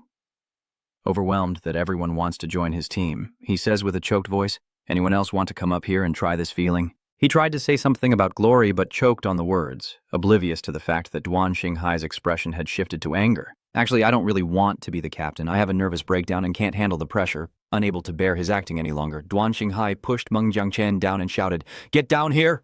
If you think you can fool me, think again. Everyone believes in you, so do your best. As he finished speaking, he created a long staircase leading upwards and said calmly, Jiangnan has been bullied for years. Whether we can turn the tables depends on you all. This staircase leading to the teleportation space is my gift to you. May it guide you to the top. Heavenly Blade. King awaits above, and he will accompany you to the base on behalf of the Tron Quok. Upon hearing this, Qin Luo and the other prodigies responded in unison. Moments later, they were all in the Qin Luo battle zone. This is the entrance to the Eternal Secret Realm, and from above, it looks like a giant volcano. The camera pans down to reveal the nation's guardians and the newly crowned kings watching over their war zone members from the observation deck. Wu Kaidian and Ji Hongen look serious, with a hint of worry. Below, Jung Chen and the others look around, and Luo Sandao's eyes widen as he spots a familiar face. Look, our Celestial Blade King is in the front row of the National Guardian section. Jung Chen noticed it too, but he was a little confused. It made sense, but wasn't Ji Hongen only a Feng Wang? Why is he sitting in the National Defense section? Hearing the handsome man mention her father, Ji Xuanyue stepped forward, a little embarrassed, to explain. Jung Chen, it's because the Magic Metropolis War Zone currently has no national guardians, so my father has to fill in temporarily. While Jung Chen was surprised by her sudden appearance, his two wives sensed danger and pounced, shouting in unison, You're the enemy captain. Why are you blushing and staring at our captain like a teapot? Cut to the sky, where a ship has just torn through space and descended. Those below recognized them and exclaimed, The capital's war zone has arrived. Their aura is powerful. The warship's power is comparable to an 8-revolution National Guardian. That Fuang Trin Hao from the capital is really showing off. Duan Qin, with his blade, flew down first, and Jung Chen watched, marveling. That's Duan Qin? Indeed, an extraordinary presence. Before long, another war zone tears through space and emerges. Before he even appears, his voice booms out, You just know who it is. These capital folks are unbelievably arrogant. It's Yun Zhantian riding a ferocious 9-headed dragon that dominates the space. He leaned back leisurely and continued, But when it comes to grandeur, the Guanghai War Zone doesn't take second place to anyone. The crowd below erupted in an uproar. Has Yun Zhantian of Guanghai finally lost it this year? How arrogant can they be? 9 dragons pulling a coffin, that's even more extravagant than the capital. Yun Zhantian, now elated, pointed to the coffin, cutting through the whispers below. Today, we emerge from a coffin, a resurrection from the brink of death. The scene shifts to the prodigies of Guanghai, as Van Qiantian confidently proclaims. This year, the top spot surely belongs to our Guanghai battle zone. And with that, the introductions are complete. The host announces the competition's format. Team battles, with each war zone as a unit. The prodigies from 8 war zones enter the Eternal Secret Realm. That person continued. Inside the Secret Realm, the survival area shrinks every hour, like the safe zone in a game, but slower. Any team that stays still will be struck by heavenly lightning. Soon after, Jung Chen's 10-member team entered, and an announcement echoed. Team Jiangnan had entered the Secret Realm, and Jung Chen immediately surveyed his surroundings, silently assessing the area. Is this the final battleground? One of them asked, pointing to the last area of conflict. Jung Chen, you're the captain. Make the arrangements. Jung Chen turned and asked again. Make arrangements? The speaker was Bai Feng. He explained, ignoring the expressions of the 2 girls behind Jung Chen. Of course, in the 8 war zones, everyone here is 1 in 10,000, and if we want to eliminate opponents, we have to find a way to strike first. Unable to contain herself, Mu Han-Q lashed out, How dare you speak to the captain like that? Show some respect. Before she could finish, Jung Chen stopped her, laughing sheepishly. Bai Feng makes a good point. We really should make some arrangements. With that, he reached into the space beside him, adding, Wait, let me grab a few things from my inventory. Some in the group marveled at his actions, realizing their leader had been prepared all along. A moment later, Jung Chen conjures a sofa, a grill, marinated meat, and an assortment of vegetables, then sits cross-legged and speaks calmly. And with that, La Tam Dao and the others were left speechless, wondering what was going on. A long grill, skewers, sliced meat, potato slices, green beans, peppers, cumin, chili powder, cooking oil, an oil brush, and charcoal. Everyone was speechless, thinking the same thing. Huh? Is this barbecue? Mu Hankyu chimed in. Master, whatever you do is right, but isn't this a bit inappropriate? Luo Sandao added. Yes, benefactor, this is a matter of life and death, so why are you… Unable to watch any longer, Tong Ying turns away and sighs. Jung Chen is great in every way, but he's really not suited to be a leader. Bai Feng approaches Jung Chen and says, Jung Chen, have you already forgotten the rules? We'll be struck by lightning if we don't do something, Liu Baizi chimed in. That's right, fellow Taoist Jung. Jung Chen is still leisurely skewering meat. I know, but a little barbecue shouldn't hurt. We need to be full to fight. But Zhang Wushuang was different from the others. Looking down at Jung Chen with interest, he exclaimed, Wonderful, truly wonderful. So that's how it is, I understand now. Let me help you skewer the meat. What exactly does he understand? I'm writing this review and still don't really get it. If you understand, please let me know in the comments. In the blink of an eye, Zhang Wushuang joins Jung Chen, leaving onlookers bewildered by his actions. Huh? Zhang Wushuang, even you. Could it be that our team has two untrustworthy people? Or is there a hidden meaning to this? Lasandao suddenly looks enlightened and excitedly says, Benefactor is still the best, I understand now. The two youths, Liu Beizi and Lei Zhe, chimed in, pretending to understand. So, that's how it is. So, fellow Zhang is truly on another level. Jung Chen had no idea what they were talking about, but they immediately scattered to help, Lei Zhe said as he busied himself. Then let's listen to the captain. Everyone come over and help. The girl named Li Bing also joined in. I like baked potatoes, I'll skewer a lot. Still bewildered by their sudden change in behavior, Jung Chen finally understood the real reason he brought out the food to grill, thinking to himself as he watched them bustle about. One, it's because I'm really hungry. But honestly, ever since the larvae were born, my appetite has been insatiable. Secondly, I'm not afraid of lightning strikes. I even want to take the opportunity to recharge. But looking at their expressions, it seems it's not that simple. Suddenly, Mu Hankyu rushed to his side, excitedly saying, I understand too, Master. Jung Chen, hearing this, asked, Understand what? She replied, Master's plans are too profound for my simple mind to grasp, but Jung Chen seems to understand this girl. He then asked, So, why did you say you understood? Mu Hankyu then innocently explained, Everyone said they understood, so if I said I didn't, wouldn't I look stupid? Heh. Jung Chen wanted to laugh, but held it back, thinking, Is that even allowed? Meanwhile, Zhang Wushuang was lost in thought. Jung Chen, your tactic has only appeared once in history, and if I hadn't read over 100 lists of prodigies, I wouldn't have recognized it. But I didn't expect you to go this far for this test.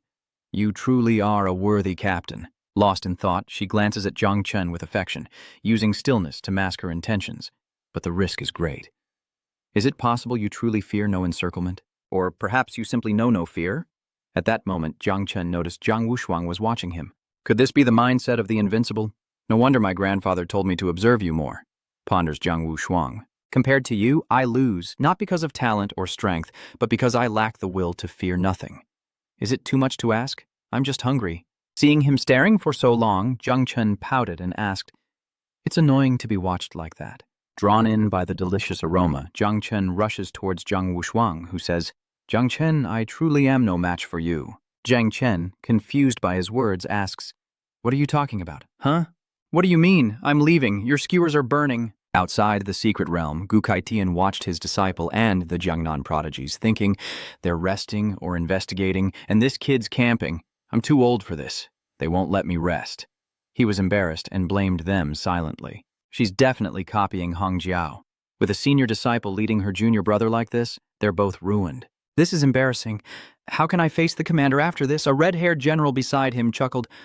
It seems the Jiangnan team is well prepared this time. Hearing this, Old Gu and Ji Hongen exchanged glances, as the man continued. Back when the human emperor was young, he would deliberately stop and wait for heavenly lightning to strike him.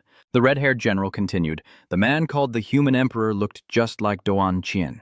Then the other 4 teams arrived to investigate. He single-handedly annihilated them all, his ruthlessness, bravery, and decisiveness earning the respect of all. Now, centuries later, the descendants of Emperor Yingzheng have accomplished nothing of note, while those who've only mastered a few half-baked tricks act as if they deserve the title. Hearing this, Ji Hongen retorted, saying that worthiness isn't something to be judged by a deserter like him, before awkwardly changing the subject with a smile to Gu Kaitian. Old Gu, don't mind him. Look, the Qinluo, Wuxiang, Qinglan, and Tianfu war zones are forming an alliance. Looks like the capital is in for some trouble. Hearing this, Gu Kaitian said seriously, "This year's prodigies are all very strong. The capital district will likely have a hard time." Suddenly, Ji Hong'en shouts, "Wait, the elites from the 4 war zones aren't targeting the capital, but Jiangnan?" The map shows them surrounding the Jiangnan group. Seeing this, Gu Kaitian stood up abruptly and shouted, "Damn it, they don't go after the strong or the weak, but those in between." Tao Wu next to him laughed gleefully. "Ha ha ha, finally some brains. This is going to be fun to watch." Inside the secret realm, a group of people is approaching Jung Chen's group. Seeing the scene before them, they began to bicker. "We found them! They're 6 miles to the northwest, but they're eating barbecue and completely unguarded? This is too strange. Something's definitely wrong. Could they be using bait? Or maybe they're just hungry. How could they be so carefree in this situation?" Lashun, the captain of the Tianfu alliance, cracked his knuckles and said, "Enough arguing. If they're unprepared, so be it. Stick to the plan, and don't forget we have allies holding the rear. This battle must end quickly." The 20 elites split into 3 teams. My team will mainly restrain Jiang Wushuang, while Wu Qingqing's team will take care of Jung Chen. Qin Luo, the top genius Wu Qingqing, prepares her attack. She scoffed, looking at Jung Chen's group. Jung Chen may control natural disasters, but he can't use them here. As long as we don't let him draw his blade, taking him down will be easy." Luo Xun continued, "Dan Lichang's team will take on the hardest task, dealing with the remaining members of the Jiangnan war zone." Dan Lichang, the top prodigy of Wuxiang, responded, "I will cleanse them." Then Luo Xun looked behind him and added, "Liu Hang will use his space magic to assist everyone." Meanwhile, Gu Kaichen was still worried, looking at the screen, puzzled by Jung Chen leisurely eating skewers. "Damn it, the enemy is within 500 meters. How haven't they noticed? It's impossible. Even if my disciple didn't notice, Zhang Wushuang should have." "Jung Chen, are you still eating? If you keep eating, you're going to get killed." Meanwhile, Gu Kaitian worries for his disciples and the Jiangnan group, unaware that the 4 state pillars are pleased with their plan, laughing gleefully. "Ha ha ha. Liu Heng's stealth is unmatched, Wu Qingqing is the #1 assassin, and Yu Xiang's bone-melting water is unparalleled. Don't let her gentle demeanor fool you. Luo Xun of Tianfu possesses immense mental power and is a master strategist." Meanwhile, Jiang Chen leisurely eats his snack as the ambushers close in, 400 meters, 300 meters, 200 meters, 100 meters, ready to spring their trap. Seeing Jiang Chen's inaction, Zhang Wushuang thought to herself, "The heavenly tribulation hasn't arrived, but the enemy has. They're within 100 meters and he still hasn't made a move. Has Jiang Chen not noticed?" "It can't be!" A shout of 10 meters rang out as Jiang Chen gnawed on the demonic beast's leg. "Jiang Chen is dead?" Suddenly, Jiang Chen yells and throws the leg far away. "Damn it, who roasted this ferocious beast's leg? It's not even cooked." The leg slammed right into Luo Xun's face. The man was hiding in the shadows, and he broke out in a cold sweat, wondering, have I been discovered?" In the combat zone, Zhang Wusheng leaps forward, saying, "Jiang Chen, so you noticed him a long time ago? You're certainly patient." Jiang Chen, sitting behind, was surprised. Jiang Wushuang squinted back and continued, "Smashing cups was the signal in the old days, but now you can throw bones to hint. Amazing. As expected of you." With that, he pierced the barrier surrounding them, tearing it open, and roared, "So, you laid down a triple void restriction and even a phantom cycle, but too bad you fell into Jiang Chen's trap." The wall shatters, revealing Luo Xun and his forces to Jiang Wushuang, who are shocked to see him. "Damn it, why didn't they attack sooner? To add insult to injury?" Kuang Vosung, already annoyed, confronted the group and snapped, so talkative." Luo Xun roared, ordering everyone to follow the plan and eliminate Jiang Nan, as retreat meant certain death. Just then, Jiang Chen and his group arrived, and upon seeing him, Luo Sandao and the others exclaimed, "Our amazing captain, fellow Taoist Jiang, is so wise. I admire you. You win." Mu Hanqiu tased, and Jia Yang looked at Jiang Chen with admiration. "Ha ha ha, I finally understand." La Sandao clasped his hands and added, "I told you so." Jiang Chen awkwardly laughs, replying to the 2 girls, "Ha ha ha, it's really not that profound, not as you all imagine." He thought to himself, "Now that I'm here, let's get started." And with that, Jiang Chen charged forward. He stomps his foot, unleashing a powerful aura, and instructs, "Protect Li Bing and Yang Zi, don't let anyone take them." La Sandao immediately responds, "Yes, sir," the captain replied, thinking to himself that he should stretch his limbs as well. He rushed to the outer perimeter where Zhang Wushuang was fighting, taking down each opponent one by one. Many were sent flying by the powerful force of his attack, as Wushuang, holding the head of an unlucky soul, roared, "8 Extremes Battle God Body, all open." Initially arrogant, Captain Lethuan, now utterly helpless, calls for backup. "Damn it, Kuang Vosung is too strong. We need another squad." His teammate was shocked and asked, "You can't hold him off?" Liu Han, struggling to maintain his spatial magic, replied cautiously, "The Dawn Changli group, 3 of you come here first. Damn it, why isn't this going according to plan?" No sooner had he spoken than Liu Han sensed something was wrong, looking up to see Jung Chen's dark figure flying towards him with a sword and burning with murderous intent. Jung Chen said, "A space type to provide support?" Liu Han's face went pale as he muttered, sweating, "Is that Jung Chen?" A moment later, our hero swung his sword decisively at Liu Han. "Well, I won't let you succeed." He quickly dodges and slips into a spatial rift. Realizing Jung Chen's power was immense, Liu Feng retreated in frustration. Damn it, he had no choice but to escape into the void. "Wu Qingqing, why hasn't your team subdued Jung Chen yet?" Qingqing, struggling against Tang Ying, exclaimed, "I'm temporarily being held back by Tang Ying." Tang Ying relentlessly presses his attack. We're both assassins, but everyone says he's number 1 and I'm number 2. Today, I'll see if that's true. Meanwhile, Dan Chang clashes fiercely with Bai Feng. 2 opposing forces clash. Bai Feng's eyes glow as he shouts, "If you want to take down my comrades, you'll have to get through me first, the little god of slaughter." Dam Xiang dodges the attack and retaliates. "I'll purify you first, then go find someone else." Meanwhile, the remaining teammates of Luo Xun and Zhang Chen continuously amplified their powers, engaging in fierce combat. A flurry of techniques erupted. Tiger Hunting Fist, Tai Chi Bagua Formation, Flame Emperor Sword, and Void Piercing Spear. At that moment, using her protective powers, Luo Sandao rushed forward to amplify her strength. Immediately, a sphere of bright blue light surrounded her, the eternal Earth Shield. Behind Latam Dao, a loud order is given to Li Bing. "Follow me, hide within my shield. Provide support with your arrows." Li Bing quickly kneels, replying, "Understood." Han Zhengjin rotates her bow and fires an arrow forward, as Mu Han-Qiu charges in with his blade. She focused on her target while reminding the person behind her, "Your Highness, support me with a curse while I fight." The prince immediately obeyed, thrusting his hand forward to cast his spell. Understood. The curse of ennui strikes. One of the Rakshasa gang is hit, lines appearing across his abdomen as he cries out in pain, unable to retaliate. Humph. With spiritual wind defense activated, he hides within the space. Liu Han peeks out, looking left and right, thinking, at this rate, it'll collapse soon. Too dangerous to leave an opening. Zhang Chen appears, decisively slicing through the air, sealing the spatial rift shut as the man retreats. Zhang Chen taunts, "Looks like you really enjoy a game of whack-a-mole, don't you?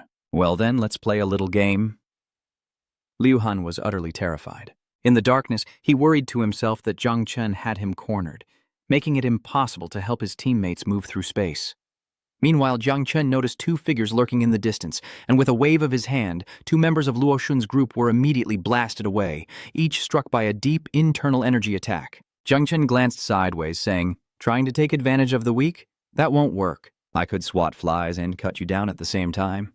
As for their leader, Luo Xun, he's weakened, probably overexerted himself, and is now spitting blood. Facing Zhang Wushuang, he stood tall, pointing directly at the righteous Luo Xun. "Even with 8 more of you, you still couldn't defeat me." "Of course, I can take on 10 more. Do you even have that many people?" Amidst the casualties of his comrades, Luo Xun remained silent, a sense of utter bewilderment washing over him. They were doomed. The formation was collapsing. Zhang Chen was fighting freely, and Zhang Wushuang was simply too powerful. Suddenly, the sky turned a dismal gray, and lightning crackled. Le Xun clutched his shoulder, gazing up and muttering, "The tribulation clouds, they're finally here." And so he roared, "Supreme thunder punishment, it's your turn, Dan Liqiang. Thunder, bring the thunder." Dan Liqiang quickly appeared under the dark sky, immediately amplifying her karmic power, her eyes gleaming as she floated in the sky, gathering strength. As he watched Dan Xiang and Bai Feng clash, Zhang Wushuang realized their true plan and cried out a warning to his team. "Take out Dan Xiang first. Don't give Zhang Chen's team a chance to turn the tables." The ferocious Captain Luo Xun unleashes a bewitching power. It spread subtly, and La Thuan sneered. "You realize it now, but it's too late." He shouts, "Chaotic illusion, killing domain, sea of fire." Even someone as strong as Zhang Wushuang is struggling against Luo Xun's ultimate technique. Wusong is enveloped by a writhing aura. Struggling to stand, he kneels, bracing himself against the ground to maintain composure. I was too careless, Luo Shun sneers. Kang Wusong. I know I can't hold you for long, even with all my illusions. Le Shun clutches his injured shoulder as he approaches Kang Wusong. But if I can hold you for a breath, that's enough. By the time you break free, Jiangnan will be destroyed. Meanwhile, Dan Chang is fighting Bai Feng with everything she has. Luo Shun shouts, urging her on. Dan Changli, hurry, there's no time. Dan Changli unleashes a torrent of azure spiritual energy, pushing her power to the limit as she roars towards Bai Feng. Water Dragon Dominion. Bai Feng retaliates with the fiery aura of his sword. He cried out, invoking a protective aura as Dan Shuang's power began to overwhelm him. Bai Feng thought with concern, damn it, I'm being pushed back. Taking the opportunity, Dan Shuang pushes forward with both hands, roaring. The Beachlok Chi Tui, empowered by Long Bang Thang from her small, fair body, radiates a brilliant clawing wave. The treacherous team is in a tight spot. Danger is imminent. The traitorous leader orders all forbidden spells to activate. Everyone fall back and retreat. At this, everyone stopped and recalled their pillars. Jung Chen, observing his team, muttered, each member has a mark on their head, don't they? After this, a mighty dragon appeared in the dark, thunderous sky, roaring with a deafening sound, its eyes blazing. Its horns are two thick, brilliant bolts of lightning against the sky, and the sight sends everyone into a frenzy. People, look! Is that the form of lightning? Over at Luo Sandao's position, she looked up at the great dragon in confusion and said worriedly, this is bad. Are we all locked onto by the thunder punishment? The power of this thunder punishment rivals the seventh transformation Wind King. With this range and duration, there's simply no escape. Behind him, Li Bing stared blankly, lost in thought, oblivious to the battle around him, while Tang Ying remained focused on Wu Qingqing, his expression calm and cold. I struck you 3 times, the last nearly costing you your life. You've lost. A woman's pride is a force to be reckoned with. Wu Qingqing didn't even bother with the thunder dragon, staring intently at Tang Ying, wondering what his response would be. You're just losers from this year's Heavenly Pride Board, and Great Xia doesn't remember failures. The 2 youths, Liu Beizi and Lei Zi, from Jung Chen's faction, looked up at the sky with shame. Liu Beizi says, damn it, we were so close to winning. Lei Zi, drenched in sweat, questions his existence, wondering if this is the result of defying the heavens. Meanwhile, locked in a fierce battle with Dan Chang, Bai Feng, enraged, raised his sword, unleashing his spiritual power as he roared, Dan Changli, if you have the guts, stop hiding in the void. If you keep phasing in and out, you'll be petrified. Helpless, Wang Zi clenched his fists and muttered, Mu Hanqiu, it seems we're doomed to die here today. At this point, a distraught Mu Hanqiu crouches down, covering her ears and screaming, get away! Who wants to die with you? I want to be with my master. In the end, Mu Hanqiu still throws cold water on Wang Zi, while Jiang Wushuang is held back by Luo Shun. He struggles to break free, using the ground for leverage as Jiang Wushuang shouts, you're all going to die. If Jiangnan loses, your entire war zone will never be promoted. Lightning won't kill me. When I break free of this illusion, I'll hunt you all down to your deaths.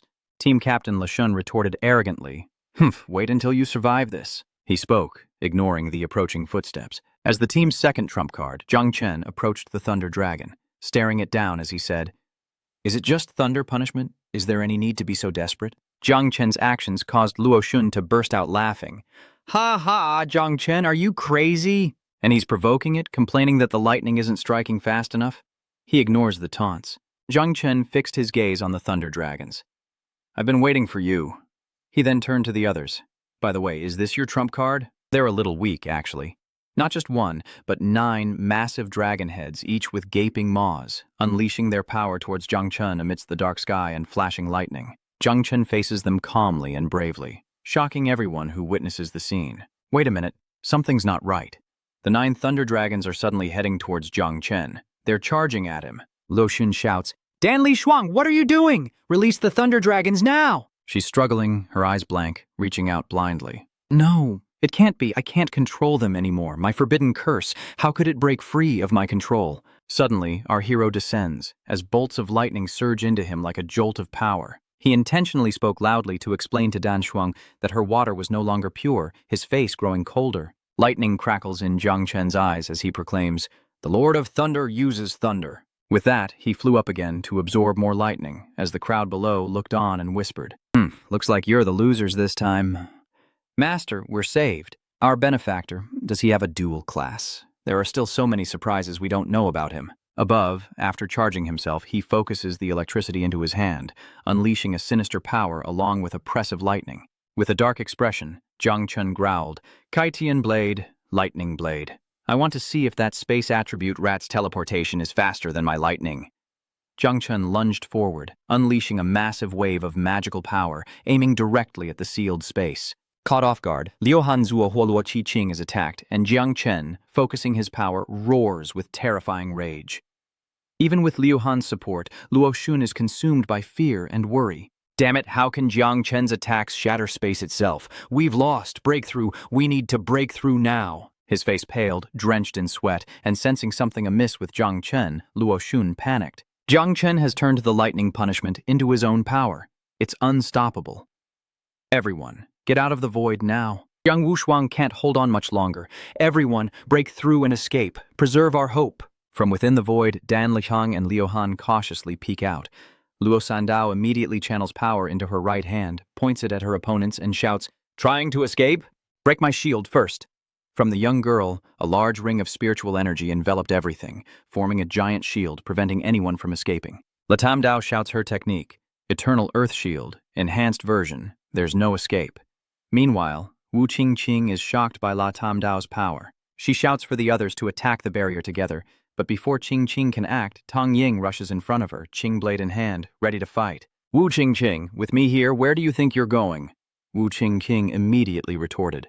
Tong Ying, you're dead meat, Bai Feng shouts, initiating the fight as Li Chang joins in, channeling power into her slender hands. Forgive me for being blunt, but you're not worthy, Bai Feng retorted, questioning his worthiness. A fight will tell you everything. Liu Beizi, standing far away, turned to Lei Ze and said, Lao Yao, let's not just stand here, let's keep fighting. Lei Ze immediately channeled his spirit energy, delivering a basic strike to the back of one of them, who coughed up blood and face-planted into the ground. Trying to run away? Turning your back to the enemy is foolish. Mu Hanqiu immediately used her blood blade to block one of them, then used the momentum to leap and split one in two. With my lord fighting everywhere, I must also show my worth. The prince beside him also flared his spirit energy, his eyes glowing purple as he extended his hand forward, his eyes shining in unison. You're right. Working together, we should at least take one down. A streak of dark purple magic streaks across the gloomy, thunderous sky. Jung Chen's lightning energy. In the blink of an eye, our hero appears, unleashing his lightning powers on the remaining foes. Now he appears before Liu Han before he can even defend himself in space, and he cries out in fear, Are 2 more people going to die? Yet Liu Han remains stubborn, his head exposed with 2 blank white eyes. Luo Xun urgently shouts, Liu Han, Void Sever! Use Void Sever to restrain Jiang Chen! Liu Han emotionlessly acknowledges. Space warps and Liu Han quickly shifts their positions to pull his comrades into hiding, but his speed couldn't keep up with Jiang Chen's deadly attacks as heads continued to roll wherever he went. Jiang Chen confidently says, Ha ha, you're always a step behind, and every time you lose another teammate? Liu Han cries out helplessly, No, he's too fast, I can't keep up with him. Meanwhile, Luo Xun is in a frenzy, straining with all his might, his eyes blazing as he shouts, Liu Han, my twin pupils can track him, my consciousness will link with you, and I'll provide you with his coordinates. With Liu Han now receiving assistance, he responds immediately. Luo Xun shouts to burn his origin, using a mind hack. As the 2 brats strained against Jiang Chen's eruption of power, the young man leaped into the air in a split second. He drew back his arms, preparing to swing his blade. His face darkened, revealing only his eyes with a terrifying glint. I've been waiting for this moment. You sewer rat. You're too slow this time. Inside the shattered space, Liu Han was utterly bewildered, shrinking back in fear, muttering, It's over, I'm too late. Heavenly cleaving blade. Great Tao lightning blade. He roars the name of the technique as his attack descends like a net from the heavens, a pillar of dark magical lightning striking down, shaking the area. Only his small body can be seen amidst the devastating destruction. Then, his gentle demeanor returns, a small smile appears, and he glances at Liu Han, saying, Liu Han, this blade was originally meant for you, but I don't want to steal someone else's joy. Caught off guard, Liu Han was too enraged to retort, You son of a... After quite some time, Zhang Wushuang has overcome Luo Xun's dirty tricks. He begins to push himself up, and a dangerous bright red power emanates from his muscular, pale body. In a low voice, Jiang Wushuang says, "I'll handle him." Luo Xun angrily retches, spitting out blood, and staggers back, clenching his fists, defeated. It's over. I can't control Jiang Wushuang anymore. Seeing this, the team members rushed to help their captain, shouting, "Brother La, we're here to help!" Everyone, filled with murderous intent, moved with great speed to attack Kang Wusu. La Xun, clutching his chest in the distance, shouted, "Well done, we can't escape anymore. We can only fight to the death. Everyone, protect me." Immediately, a pillar of spiritual energy erupted from Jiang Wushuang. It was dense and shot straight up, dust and rocks flying everywhere. The men were completely staggered, some sent flying, spitting blood. Jiang Wushuang leaps into the air, stone in hand, and shouts, "Are you asking for death?" Many, helpless before her power, cry out, "We're done for, at least we've cleared out this rabble." Jiang Chen flew closer to Jiang Wushuang, excitedly saying, "So you've made your move too? Looks like there aren't enough people here to kill." With eyes still burning red, Jiang Wushuang glared ahead and muttered, then I'll just have to rely on speed to steal the kill." Dan Cheng pointed towards Bai Feng, who was being restrained by a massive torrent of water. She smugly locked onto Bai Feng, taunting Jung Chen and Jiang Wushuang. "Perhaps your boasting was premature." Then she shouts out the name of her technique to amplify its power. "Azure water purification." Bai Feng, bound and struggling, desperately tries to break free, shouting an SOS. "Jung Chen saved me.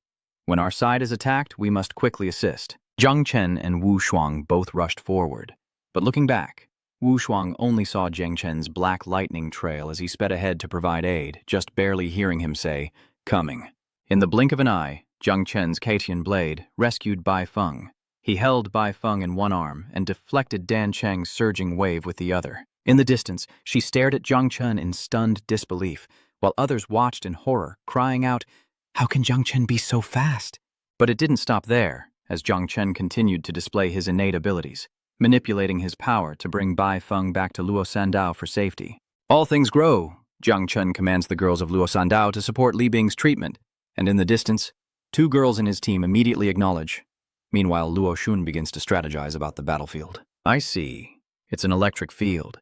Within 50 meters, Jung Chen's speed relies on moving through this field as if he were a conductor, and so he swiftly ordered Dan Chang and Dan Lichang to isolate and destroy Jung Chen's electric field.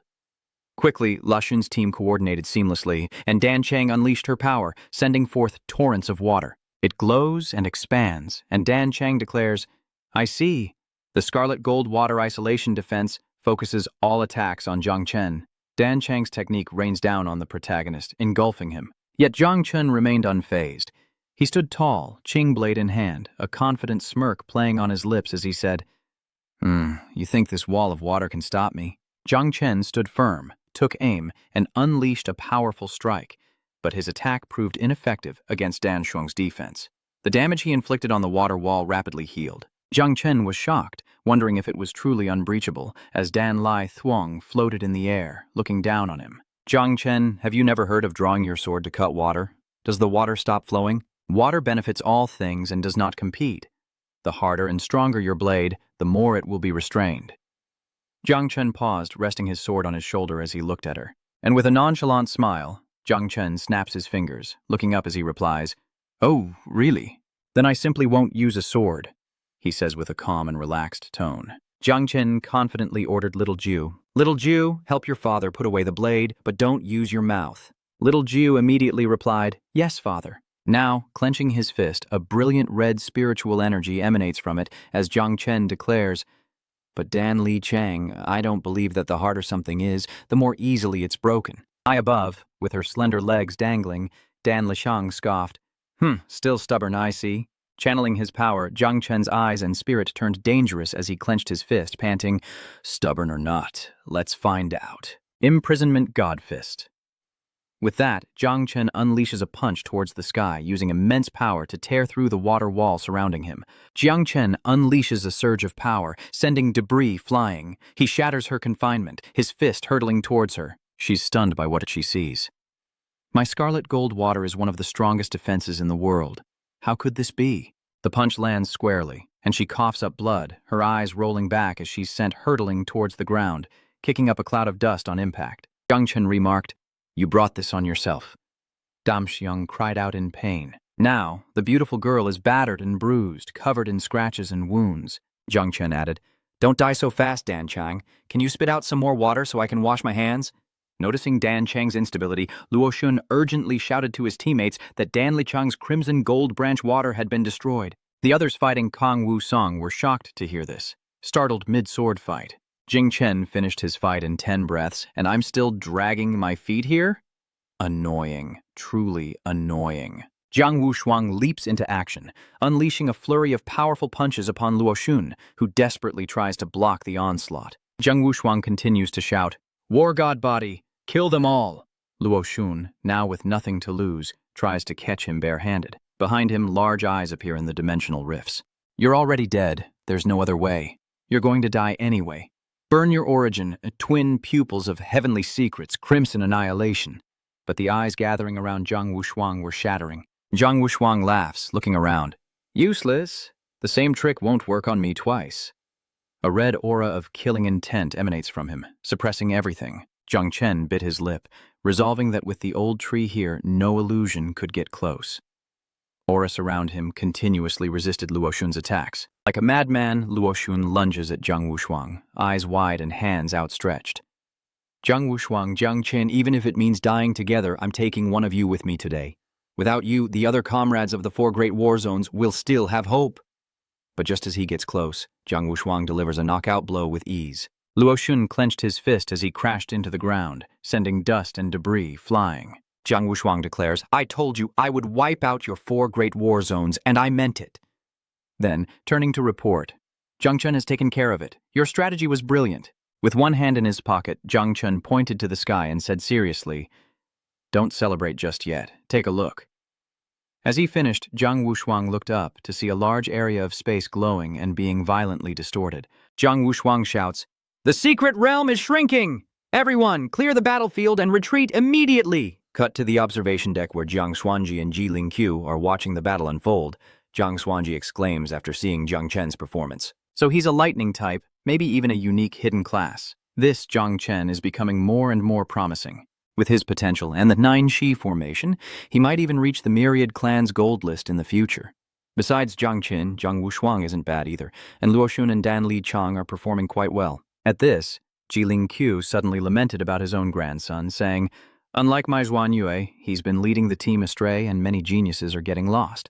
Ha ha ha, no need to worry too much. Upon hearing this, Jiang Wushan immediately turned and asked, "Are you saying your grandson is like that green-haired guy in the tragedy?"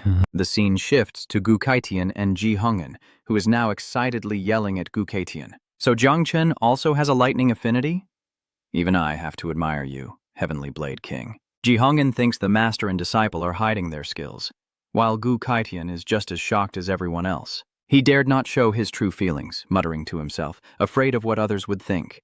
"Damn brat, daring to hide things from your own master. This is truly absurd, but I absolutely can't let anyone know I'm in the dark. Silence is the best way to show how profound you are." Ji Hongen turned to the battle and continued, "The lightning element is the strongest offensively. I envy your luck in taking on such a disciple." Gu Kaitian remained silent, offering only an ambiguous smile, then muttered, "That brat is really making a name for himself. No wonder he said he'd give me a surprise before entering the secret realm. It's a pity that old Tuan isn't here as the commander of Jiangnan. Otherwise, that old man would be so happy that he'd dance a military drill." Then, a notice appeared within the secret realm. Remaining combat zones: Qin City, 10. Jiangnan, 10. Madu, 10. Guanghai, 10. Wuhang, 5. Tianfu, 5. Qinglan, 5. Qinluo, 5. The defeated commanders from the 4 war zones began to bicker. The fur-clad man spoke first. "Well, half of us have already been eliminated, and all of them are elites. The Jiangnan war zone is truly skilled at playing possum." The blue-tie governor beside him chimed in with a word of comfort. "Well, we were just outmatched. Hopefully the others can stay hidden for the next 2 hours." The woman looked at Gu Kaitian and said that if they resorted to dirty tricks, the Jiangnan war zone would win for sure. Old Gu's teachings were truly brilliant. Just then, someone interjected, "Ha, ha, those who kill will also be killed." The rats in the corner attacked, only to be killed instead. It was the voice of the red-haired old governor. Hearing this, the others replied, "It seems the Jiangnan war zone is really aiming for the top spot this time. Even the capital might be overturned." The capital's commander scoffed. "Ha! The capital isn't some trash war zone like yours." Then, pointing at the screen, he scoffed, "Instead of causing trouble here, why don't you look at the remaining trashy prodigies you have? I don't think the Guanghai war zone is far from them." Seeing this, the fur coat commander turned and snapped at Yun Jiantian. "Van Chin Tien? Are you playing dirty with us too?" Van Chin Tien picked his nose and chuckled. "It would be foolish not to seize the opportunity. Jiangnan's fake deer eats the tiger, while Guanghai's fisherman profits. What a calculation." The fur coat elder roars in frustration. "Oh, this is infuriating, you bastards!" Hearing this, Van Tian was overjoyed, flicking his finger to send a bug towards the four, laughing as an expression of contempt. Meanwhile, back in the secret realm, the girls of the Guanghai war zone were going all out to kill the fleeing losers, shouting, "Die for Song Changge." The defeated were too weak to fight back or escape, and could only stand and take it. Humph. Up above, the one called Song Chenge observes the events unfolding below, saying, "Looks like I won't even need to lift a finger to deal with these guys." He sneers at the girls who are debasing themselves for him, saying, "Looks like these scraps still have some use." He is Song Changge, the top genius of Guanghai. He then recalls how he charmed those girls and becomes narcissistic, thinking the ancient god church has arranged a pretty good identity for me this time. Though these prodigies were displeased by my arrival in the Guanghai war zone, they can't deny my strength and refinement. Indeed, people can't resist men who are both strong and humble. Once I take the top spot, I'll win over those proud girls. Though my bloodline and spirit are weak, it's better than nothing. Oh, right. The proud women in the other war zones aren't bad either. At that moment, a maiden's voice interrupted his depraved thoughts. "Changge is finished. The secret realm is shrinking. Where to next?" Hearing this, he said, "Then let's take care of the Ma-Du battle zone first. It'll be safer that way. What do you think?" The red-haired girl below softly replied, "Okay, I'll do whatever you say." Cut to a large bridge as a voice explains that this desolate city is the final center of the shrinking circle, surrounded on three sides by mountains, a natural fortress, with this bridge as the only way in. So, this is Ying Zhan, the top prodigy of the capital. He turns and orders his group to guard the entrance, allowing no one to enter. They will lie in wait here for their prey to come to them. Duanzhan then boldly declares, "Annihilate the remaining 7 teams. This year, the 10 great prodigies will all be from the capital," the others cheer. The capital reigns supreme. And now the rankings continue to update the remaining war zones. Capital Zone, 10 people. Jiangnan Zone, 10 people. Modu Zone, 10 people. Guanghai Zone, 10 people. Wuxiang Zone, 0 people. Eliminated. Tianfu Zone, eliminated. Qinglan Zone, eliminated. Qinluo Zone, eliminated. Hearing the announcement, Ying Zhan and the others fell silent. Ying Zhan wondered what was going on. 4 zones wiped out already? And the other teams haven't suffered a single loss. Who else could do this but me? Is it Jiangnan or Ma-Du? Hearing this, Ying Zhan couldn't contain his excitement, and with a wave of his hand he amplified his power, saying, "The plan has changed. It's no fun just waiting for victory. No more waiting. Come with me to the front. Let's actively seek them out and fight." Those behind him responded in unison, "Yes." Meanwhile, Ji Xuanyue led the Mado group as they searched for a path, and having just heard the news from the mystic realm, one of them reacted strongly, shouting, "What the hell is going on?" Less than an hour and 4 war zones are already wiped out. Others chime in, saying they've only just found the right direction. "They're already closing in?" Hua Yunfei roared, silencing everyone. "Our goddess of a captain never leads us astray." As the others chattered, Ji Hyun-wol turned and said, "Enough talk, let's move out." With that, she fell into thought.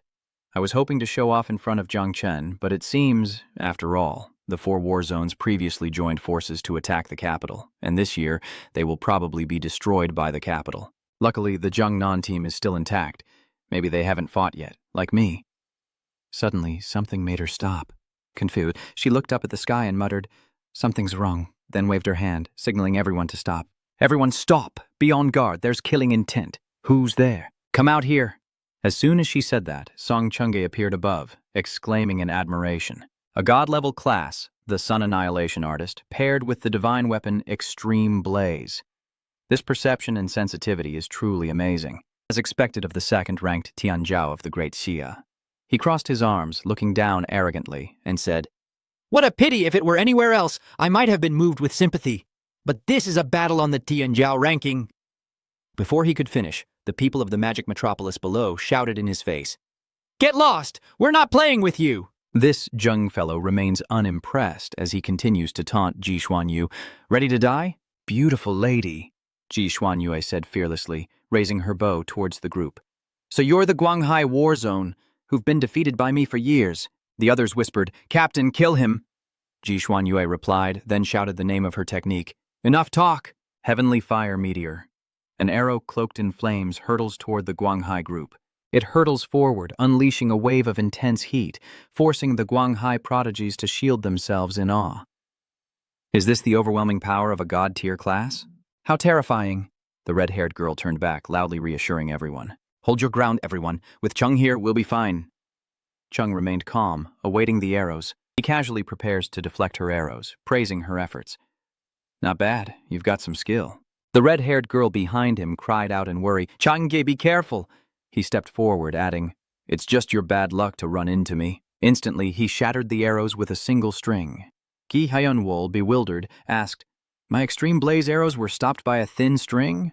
How can this be? He then retracted his technique and said with arrogance, As a courtesy, I'll let you die knowing why. This Song Changji possesses 2 divine grade classes. As you can see, this is my first class, the Celestial Weaver, and the current one is the Grand Cycle Celestial Avatar. As he spoke, he unleashed his skills for Xuanyue to witness, and in mere seconds, countless illusions surrounded her group. Song Changji continued, While neither of these god-level classes can match your Sun Annihilation Artist class on their own, their combination within one person is terrifying.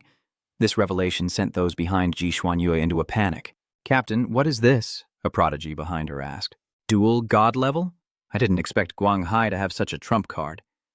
Ji Xuanyue grew serious, knowing it would be difficult to win. But how would she know without trying? She drew her bow, saying to the person behind her, Xiao Kong, you're a sensory type. Have you found the real body yet?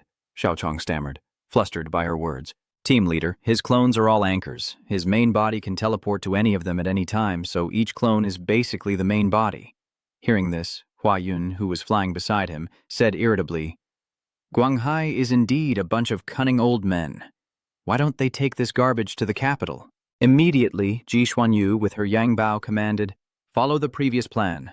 Fight if you can, escape if you can't, but above all, protect me.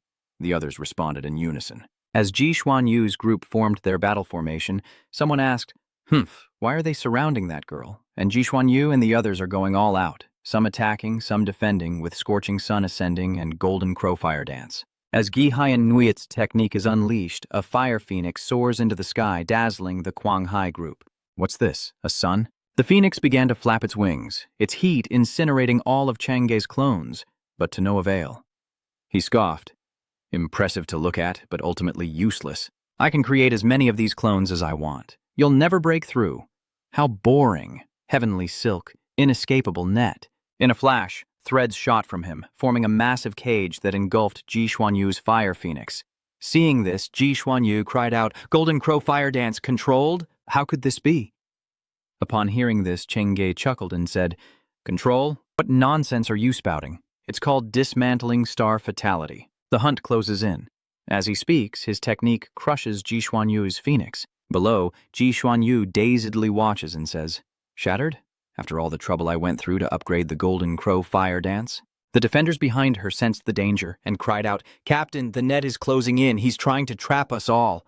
But Ji Xuanyue didn't give up. She drew her bow, prepared her next attack, and gave orders to everyone. Quickly amplify your attacks to stop it. With that, she unleashed the blazing sun arc, a ring of fire that pushed back the long spear's attack. Go-Hyun Moon said, Now's our chance. Find a way to break through from above.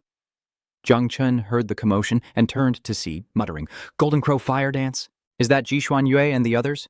Noticing Jung Chen suddenly stop, someone behind him asked, Jung Chen, what's wrong? Lost in his thoughts, Jung Chen didn't hear a word anyone said. They were in serious trouble. He frowned and said to the others, I'm going to rescue Mado. Follow me, quickly. I'm going to... The others exclaimed in disbelief. What? As they watched the figure in the sky, Song Cheng, standing tall and straight, smiled faintly as he looked down upon them, his slender fingers dancing across the threads like a celestial being. Everyone was shocked. 2 god tiers, This was surely an unprecedented legend in the history of Great Shia. Even the human emperor of yesteryear didn't have such talent. Witnessing the display before them, everyone clamored and looked at Yun Jiantian. No wonder he reacted so strangely when invited to form an alliance. He doesn't even care about us. Yun Jiantian raised his eyebrows triumphantly, grinning as he looked over, leaning back casually with his legs crossed. Sorry, it's not that I don't care about you, it's that I don't care about anyone here. Ha ha ha, Zhang Wushuang and Jiang Chunying, they're all trash before my Song Changge. Yun Jiantian stretched and stood up laughing. Looks like our Mao battle zone is in danger this time. As he watched the battle unfold, Ji Hongen broke out in a cold sweat, deeply worried about Ji Xuanyu. He unconsciously clenched his fists, his eyes glued to the fight. Although victory and defeat are common, I worry about little Yue. Gu Kaitian, knowing his worries, quickly said, Don't listen to Yun Jiantian's boasting. Jung Chen is on his way. The outcome is uncertain. Let's see if this braggart can still laugh when your prized disciple arrives. Below, everyone is exerting their full power to maintain the barrier against Song Chang's attacks. Seeing the dire situation, a team member quickly reports to Captain Ji Xuanyue that the phantom of the Eternal Flame Palace is fading. A teammate nearby, struggling to hold his ground, frowned and exclaimed that even the captain couldn't withstand it. From the center of the shield, Ji Xuanyue understood the situation, her heart pounding with doubt and confusion. Could it be that my Mao battle zone is about to be wiped out? But I've been preparing for so long, wanting to amaze Jung Chen in the exam. In the face of utter chaos and confusion, a sudden cry rings out as Hua Yunfei summons a colossal metal boulder from the sky, crashing down like a meteor, and leaving Ji Xuanyue in stunned disbelief at his godlike appearance. Realizing his goddess is watching, Hua Yunfei proudly declares, We won't be wiped out. I swear to protect my goddess.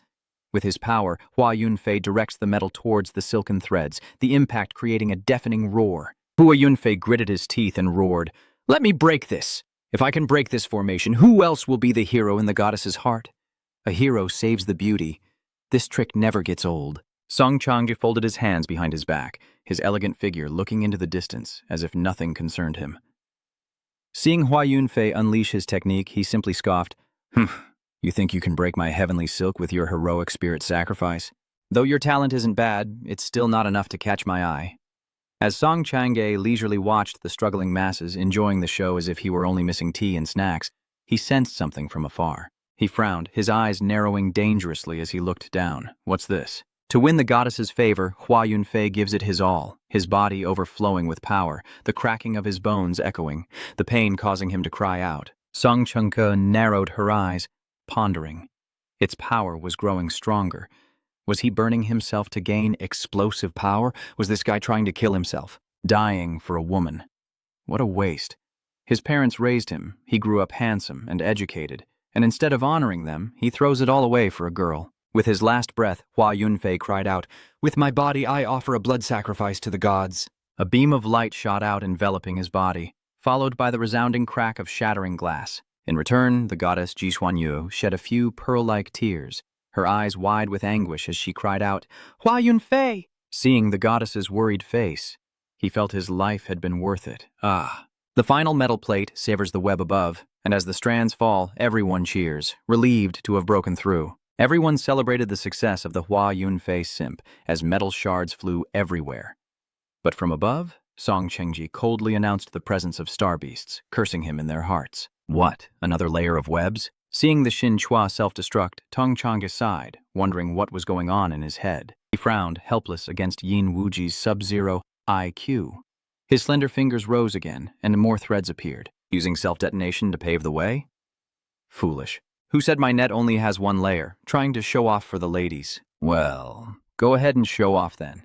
Next, seeing that these people wouldn't last much longer, Song Changge grew bored of the uninteresting spectacle. I'm tired of playing with you all. Just die. With a subtle pull, the threads tightened, and Ji Xuanyue finally succumbed, collapsing to her knees. The shield's range shrinks, forcing everyone together as they scream.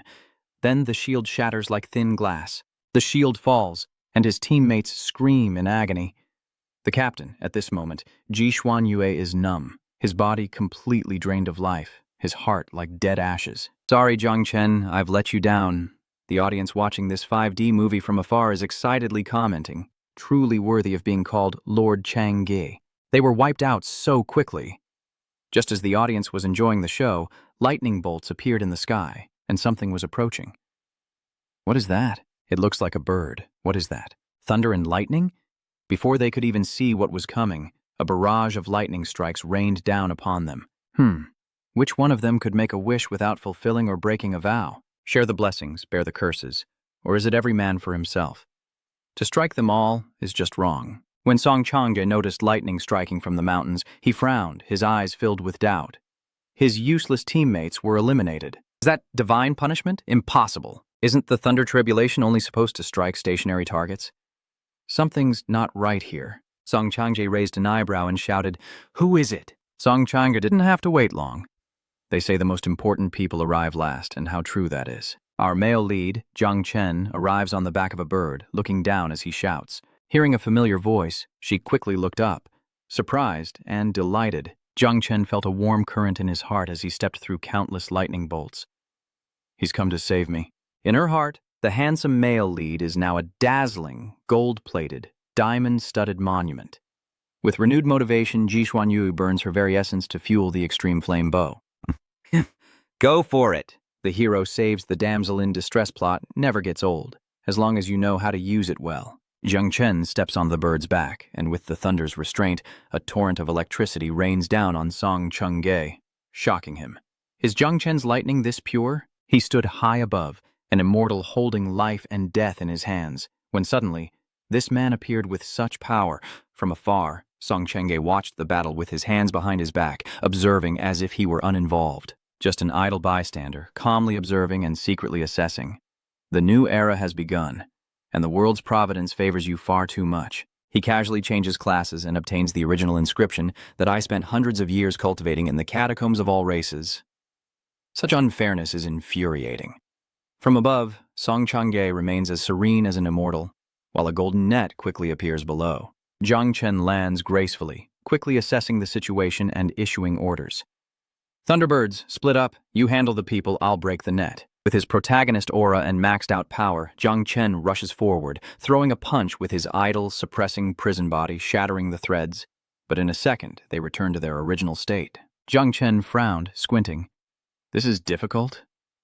It can even regenerate. But this regeneration is nothing to him, because ever since he joined the protagonist club, he fears no one. One punch is all it takes. With his 6-foot frame, he unleashes a flurry of blows on the net, each strike faster than the last, leaving afterimages in their wake. Let's see if you can weave faster than I can strike. The net finally breaks, its regeneration too slow. He stands there, coolly pointing at the net behind him, and says, "Your net is too slow." On the other side, Ji Xuanyue's body was reaching its limit, and she called out heavily to Jung Chen. "I can't take it anymore." Hearing her voice, Jung Chen quickly responded. Song Changge watched Jung Chen's smug expression and sneered, extending his hand and rotating his wrist, instantly creating a vortex that swallowed everything. I can't deny you have some strength, but underestimating me is a big mistake. With a flick of the wrist, the heavenly pivot Skynet transformed into a vortex, hurtling towards him. Trapped in the whirlwind, Jung Chen frowned, annoyed, and called out, "You're like a fly, so annoying. Little Jia, help me devour the net and keep it low-key." Hearing him, Xiao Jia quickly responded, "Yes, father." In battle, strength speaks through fists, and the main character throws a punch at the vortex, reversing the tornado. And with that, countless tiny specks of light spread like the first snow of the season, leaving Song Changge bewildered and stunned. What are these specks of light? Can they erode my heavenly silk? Wait, it's actually consuming it. I thought the sparkling lights were pretty, but they're really eating away at my vortex. Amidst the battle, Ji Xuanyue senses someone approaching. It's Jung Chen, urging her to leave at once. Meanwhile, the Thunder Rock continues to relentlessly electrocute Song Changge's clones. Observing the situation, Jung Chen says, "The Thunder Rock's energy is running out. You go first." The Thunderbird must be touched by such concern. But just as they were about to escape, a group of people arrived. "So, you're all here. No one escapes today. Who's causing trouble now?" "Oh, it's him. Damn it, it's Ying Zhan. This is a headache. More people are coming from behind." "Jung Chen, we're here!" As he turned, his savior arrived. Jiang Wushuang's timely arrival was met with cheers. "You deal with Song Changge. Leave Ying Zhan to me." With a throbbing headache, Jiang Wushuang steps forward, chest out, flexing his pecs at Ying Zhan. "Ying Zheng, today your opponent is me," said Jiang Wushuang. From behind him, countless massive hands appear with imposing power as Ying Zhan looks at Jiang Wushuang with disdain. "Ha, are you even worthy?" To catch up with Jung Chen, Ying Chan strikes at Zhang Wushuang, showing him the difference in their power. Zhang Wushuang, your battle god physique is worthless. Zhang Wushuang remained silent, frowning as he watched him, then retreated, preparing to unleash his power, breaking the 9 seals that bound him as massive chains unlocked behind him, releasing countless streams of red and black energy. In an instant, a massive form appeared behind Zhang Wushuang, along with 9 hands like an asura, his body overflowing with power, causing Yingjian to exclaim, "Invincible war god body! I didn't expect him to be like this!" Yingjian looked at Zhang Wushuang with great interest as a giant red dragon formed behind him, and he laughed, saying, "Now this is a little more like it. Legend says your grandfather slaughtered dragons in the abyss.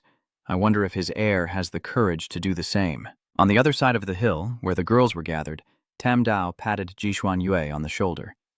"Jishuan Yue, fight the capital's people with me." "We'll." Jishuan Yue silently nodded. Muhanzhou was right. Don't interfere with Master's battle. Let them remember the sight of a 9-armed titan and a red dragon tearing each other apart in the background. Song Changge was watching a titan and a serpent fight when he heard a voice calling out. Song Changge turned at the sound of his name, his brow furrowing. Jung Chen stroked Thunderbird's head, looking at Song Zhenge with arrogance. "Had enough watching? Now it's our turn." Song Trungka gracefully turned to face Jung Chen, raising his hand as lightning crackled in his palm. His countless clones returned, his entire being radiating electricity, his eyes defiant yet indifferent, his figure standing tall like a pine, a provocative immortal. Jung Chen, Duan Qian, Kuang Vosung, Ko Huyen Nguyet, the 4 great geniuses of the divine class have gathered. It seems we don't need to wait for the ranking battles, nor do we need to pretend to be a low-level race like you. Just 3/10 of my power will suffice. What, are you scared? Disguise? 3/10 of his power? What's that supposed to mean? Jung Chen frowns, watching Song Chang. What's going on? What is he even saying? Without keeping you or the protagonist waiting, Song Changje raises his 5 fingers to the sky, and with a wave, a blue light envelops his entire body. The primal seal is broken, and once again, he appears as an immortal. Now with wings, having restored his true form as a member of the Sky Saiyan God clan, and with lightning effects flashing behind him, he truly looks like an immortal. Below, Zhang Chen is stunned by Song Chang's magical transformation. A forbidden secret realm and the Azure Sky Divine Clan? Are they from the 10,000 clan domain? Gazing up, the complete effects are stunning. He's like an immortal with wings, standing on a platform with lightning flashing behind him. Duan Qin, sensing danger, frowned and shouted, "Heavenly Azure God Clan, everyone self-destruct the secret realm." Having wrestled with this guy for so long, Zhang Wushuang is exhausted, kneeling on one knee. No, we can't move." With a smile playing on his sculpted face, Song Changge watched his prey struggle, and with a flick of his wrist, he spoke softly. "Too late. I control this realm now. You can't move, and you can't escape." Of course, outsiders can't get in. Normally, if you die here, you can revive outside, but if I refine all your souls here, you will truly die. Song Changge, under the lightning-filled sky, with his hair blowing in the wind and his wings spread wide, laughed maniacally, his face full of madness, and said, "Jiang Xuanji, Ji Lingqiu, are you two watching from outside? Any last words?" "Jiang Xuanji, back then you killed my sister on the northern frontier battlefield. Did you ever think this day would come? Today, I will cut off the roots of your great Xia." Below, in the viewing stands, the civil and military officials looked up, buzzing with discussion, while Ji Honghen narrowed his eyes and said, "Another member of the Heavenly Azure God Clan has infiltrated." Gu Keitian frowned. What was he saying? The projection had no sound. Could anyone read lips? Seeing the situation, Ji Honghen realized the danger and exclaimed, "Don't you understand? The mystic realm has changed, and he's imprisoned our remaining prodigies. He's planning to kill our prodigies right before our eyes."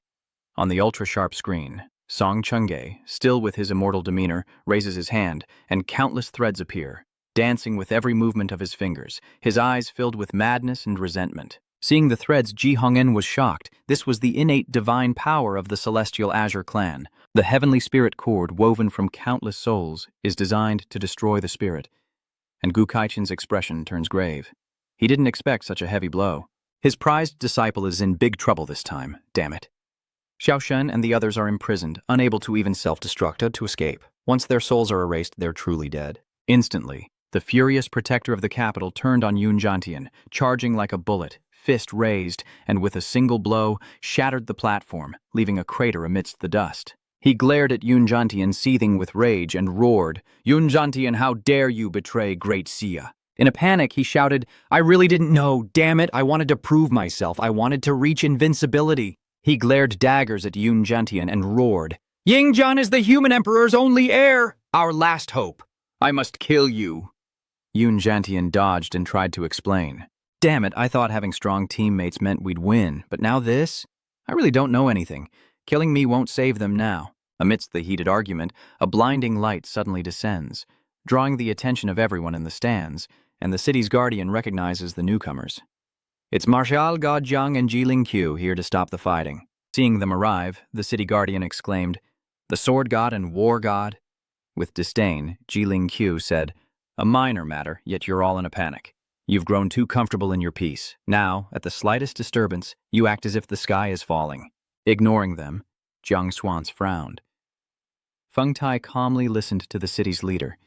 "If the gates of the abyss were breached, would you surrender immediately?" Without missing a beat, the ever-calculating Jiang Xuan's turned to Gu Kaitian, asking how many heavenly blade king nine-tailed centipedes Jung Chen had spawned. Could he produce 100,000 of them?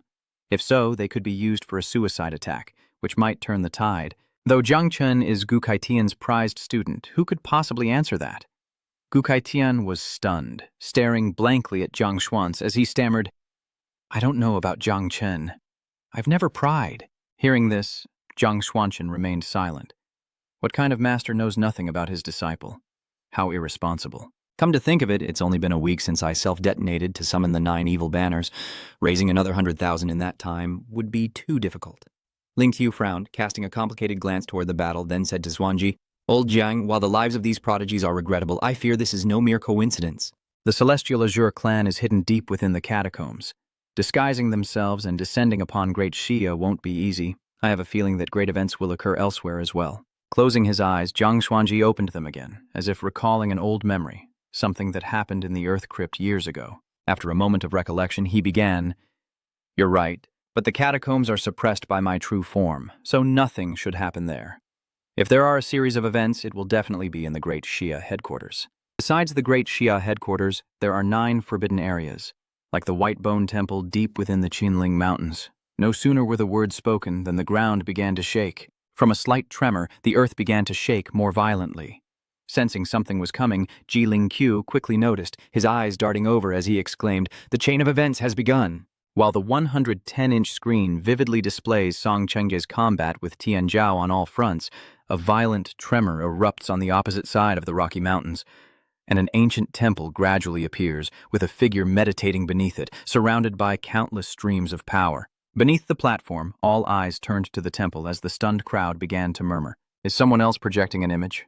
What is this? The White Bone Shrine? What kind of projection is this? A figure sits in meditation beneath the ancient temple, appearing and disappearing as the image around him slowly materializes, accompanied by an aged but resolute voice. Why is it that these people have no concept of self, person, sentient being, or lifespan?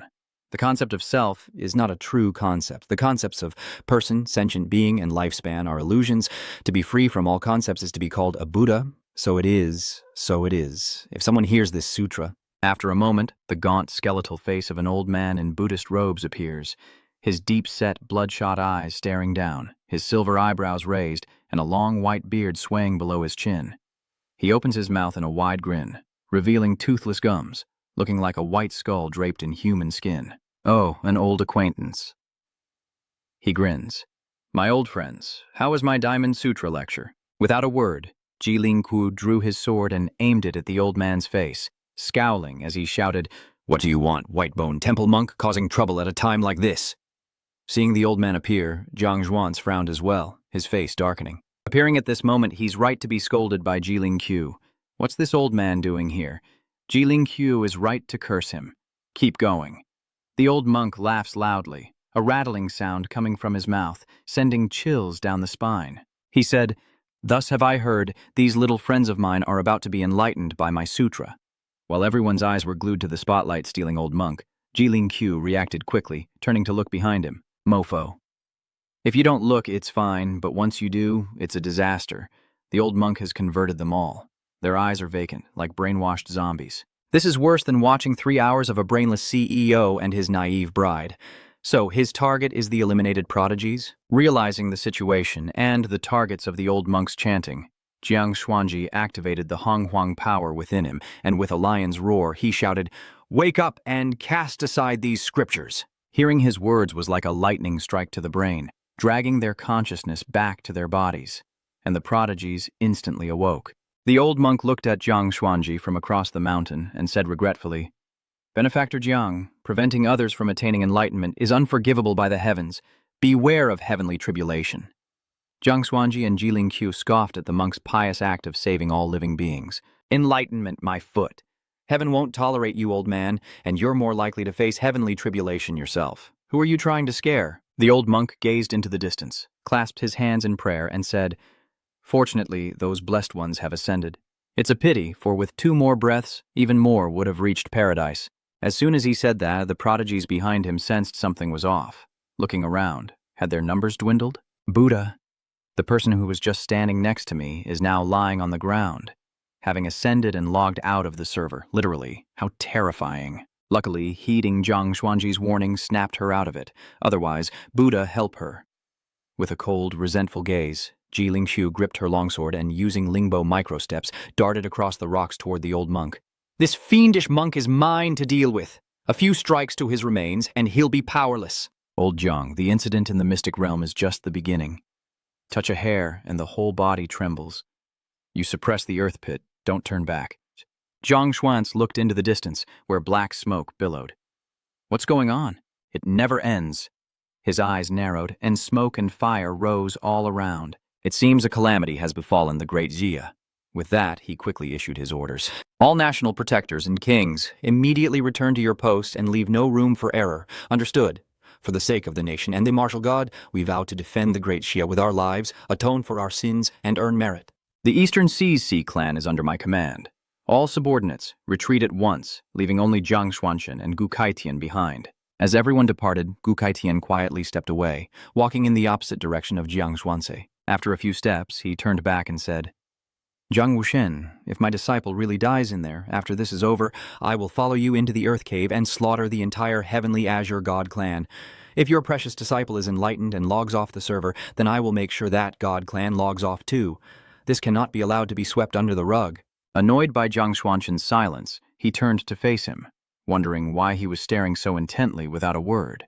Turning to look in the same direction as Jiang Xuanchen, he asks, "What are you looking at, old friend?" Looking up to see what's happening, he notices Song Changge and Jung Chen on the screen.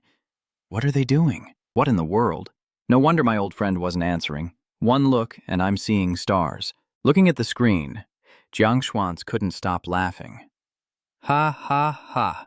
Even though he didn't know the reason, it seemed there was still a big surprise inside. Gu Kaitian stood with his hands on his hips, laughing. "That's my disciple, all right. Ha ha ha ha." Back on the 110-inch screen, Jung Chen stood with the charisma of a national idol, looking down at Song Changge, who knelt on the ground, his former ethereal aura gone. Jiang Xuanzi laughed until his face hurt, saying, "That bastard is kneeling before Jiang Chen. We can rest easy now, old man, but in the middle of this intense battle, let's rewind 5 minutes." Yingzhen kneels, his hand touching the ground as he summons the blood dragon armor, quickly enveloped by an aura. Meanwhile, Zhang Wushuang charges into the enemy, his muscles radiating golden light. His eyes crackled with electricity as he roared, "War god body break!" Song Changge spreads his wings and flies into the air like a god looking down on all living things, sneering at the sight of everyone below, frantically trying to tear him apart. "Ha ha ha, why waste your strength? Don't you realize that the more force you use, the more it will backfire? Don't worry, I'll refine these beautiful women first. Then it's your turn." Everyone present glared at him with resentment, for as Song Changge had said, the women were first on his list. Heavenly soul guides, their divine soul defenses would be broken first. The silken threads, as if alive, obeyed his command, twisting and dancing as they ensnared the girls, tightening, causing them to scream in agony. Meanwhile, Jung Chen's feet hit the ground, and seeing the unstable situation, he gritted his teeth and observed the battlefield as Xiaozhou cried out, desperate for the flesh before it. "Master, that high-grade meat looks so delicious." Hearing Little Nine's thoughts, he quickly said, "Little Nine, don't be impatient. It's not critical yet. You can't reveal yourself. Let me think of a way." It seems little Nine can restrain him, but I promised not to use the 9 evil flags in this competition. Let me think. I need to come up with a strategy. Fast. Jung Chen frowned, his eyes fixed on what lay ahead. Aside from the 9 disasters banner, I have many trump cards, but without understanding the opponent, I can't act rashly, or I won't be able to guarantee my teammates' survival, even if I can protect myself. Since I can't use the 9 Helisura formation, I'll have to find another way. Know your enemy and know yourself, and you shall not fear the result of 100 battles. First, I need to probe the enemy. Eye of Emptiness, open. Information quickly appears before him. His name is Lan Dok, the 19th heir of the Heavenly Purity God clan, and his strength is at the 6th level. He's described as a pseudo-genius of the great Shia, summoned by the ancient god sect from a fissure in the dungeon, descending upon the great Shia and suppressing its origin. The Heavenly Azure God clan ranks 61st among all races, a branch of the top 3 primordial god clans. Furthermore, this guy carries the Heavenly Evolution Pearl to conceal the senses of the Heavenly Dao. Scanning the information, he grasps the key point. A branch of the primordial god clan? All right, time to think. He raised an eyebrow, his face serious as he commanded. Xiaojia, do you still have any demon god essence blood left from the 9 Li divine treasury? Give me a drop. Upon hearing about the divine demon's essence blood, Xiaojia quickly answered without a second thought. It's all gone. All eaten. He ate it all? What am I going to do now? As his head throbbed, Xiaojia quickly stood up, stretched, and said, But if father needs it, I can make it myself. Moreover, the essence I create is as effective as the original, with fewer side effects, so you probably won't explode. Oh, that's my boy, that's music to my ears. He grinned, revealing his pearly whites, and smirked at Song Zhenge. Good, we'll use a bit to break the confinement, and save the rest to coordinate with me. A surge of power spreads through his cells, rumbling like lightning striking his body. Jung Chen can move again. Everyone around him turns to look, and Song Chenge notices as well. He was stunned, blurting out, "Slipped through the net!" Moving his body, Jung Chen quickly released the soundproof barrier, a large circle covering a wide area, instantly trapping Song Chenge inside. Looking down, he sneered, "What's with the soundproof barrier? Scared out of your mind? What can that do to me? Are you afraid I'll scream too loud when I kill you, and others will hear and you'll lose face?" Meanwhile, Jung Chen simply stood there, silently watching him with a smile. Jung Chen glared at him and shouted, "Shulante, you ruined my plan. Do you know your crime? It's been a long time since anyone's heard that name." "Song Cheng, or rather Shulante," Jung Chen said, flapping his wings as he descended, landing with his head bowed, his voice probing. "Who are you? How do you know my name?" The true name of a member of the myriad races is never easily revealed. How could he know this name and its origins?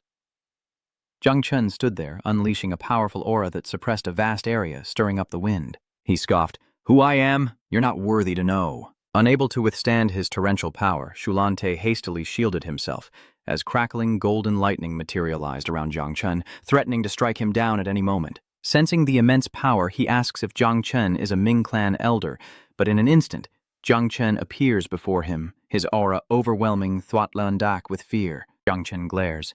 "The Nether race? Has the Azure God clan fallen this far?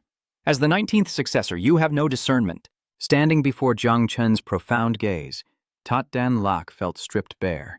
Every secret he tried to hide laid bare before him, and an overwhelming sense of dread washed over him. "The Ming clan has been wiped out. I tried to trick him, but he knew my secret succession order." Startled, Shu Danlua wiped away his sweat as he looked at Jung Chen. To know my clan's succession order so well, his status must be higher than even the clan leader. He looked at him and slowly said, "Could you be from the primordial god clan?" Jung Chen stared at him, his face stern, activating the divine demonic essence in his heart, but outwardly he roared, pointing at him and questioning, "Do you even need to ask? Can't you sense the aura of an ancient god on me?" Thuat Dan Lak felt dizzy, his head about to explode, on the verge of being crushed.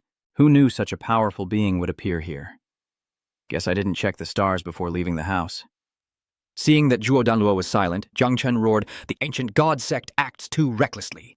Without investigating properly, they sent you to ruin my plans. You deserve to die, and so do they." Dan Luo was suffocating under the overwhelming energy, quickly kneeling and begging for mercy. "Ancient God, please spare us. We didn't know you were here." "This is a misunderstanding. We of the Celestial Azure clan are of the primordial gods from the same root. Please, spare us." Just when victory seemed certain, fate takes a cruel turn. a twist of irony, as if forgetting to check the auspicious hour before venturing out. If I'd known there was an ancient god here, I would have picked a different time. Oh dear. Watching Song Changge kneel before him, Jung Chen maintained a cold, detached facade, but inwardly, concerns began to arise. If he continued to fight him, pushing him to the brink, he might reveal an opening. It would be better to just take him down directly. After all, as long as the nine-tailed tentacle didn't appear, he wouldn't be breaking any rules. Unlike its master's conflicted feelings, Xiaoju only looked at Song Changge with bright, greedy eyes. He had to quickly deal with this mess. He only meant to scare him a little, but it turned into this. To avoid revealing that he was just bluffing, Jung Chen had to continue playing his part. Truly, the Oscars owe him an award. He feigns helplessness and speaks with reason. All right, you make a valid point. We are of the same lineage. Luckily, half of my plan is complete, so I'll spare you today. Without waiting, Jung Chen eyed the kneeling Song Changge and said, "To reveal your true form and retreat from the great Jia to the Earth Cave, you'd have to sacrifice some of your essence, wouldn't you? Why not enter my inner world? After I deal with these matters and the prodigies, I'll personally send you back to the catacombs? Really, I'm so grateful, Senior. Once I'm back in the catacombs, I certainly won't forget your kindness, Senior." With that, he quickly bowed to Jung Chen several times before transforming and flying swiftly toward his hand. Jung Chen watched him silently, a slight smirk on his face as the man bowed and transformed into a gust of wind. Clenching his fist, Jung Chen looked down, his eyes gleaming with amusement as he quietly said it was too early for thanks. Just as Song Changge was overjoyed to be returning to the underworld, now within Jung Chen's inner world, he opened his eyes to a dark space and a massive dark creature with piercing blue eyes. Each one stared intently at him, a young woman riding on its back. He gasped in surprise, then wondered, "What is this?"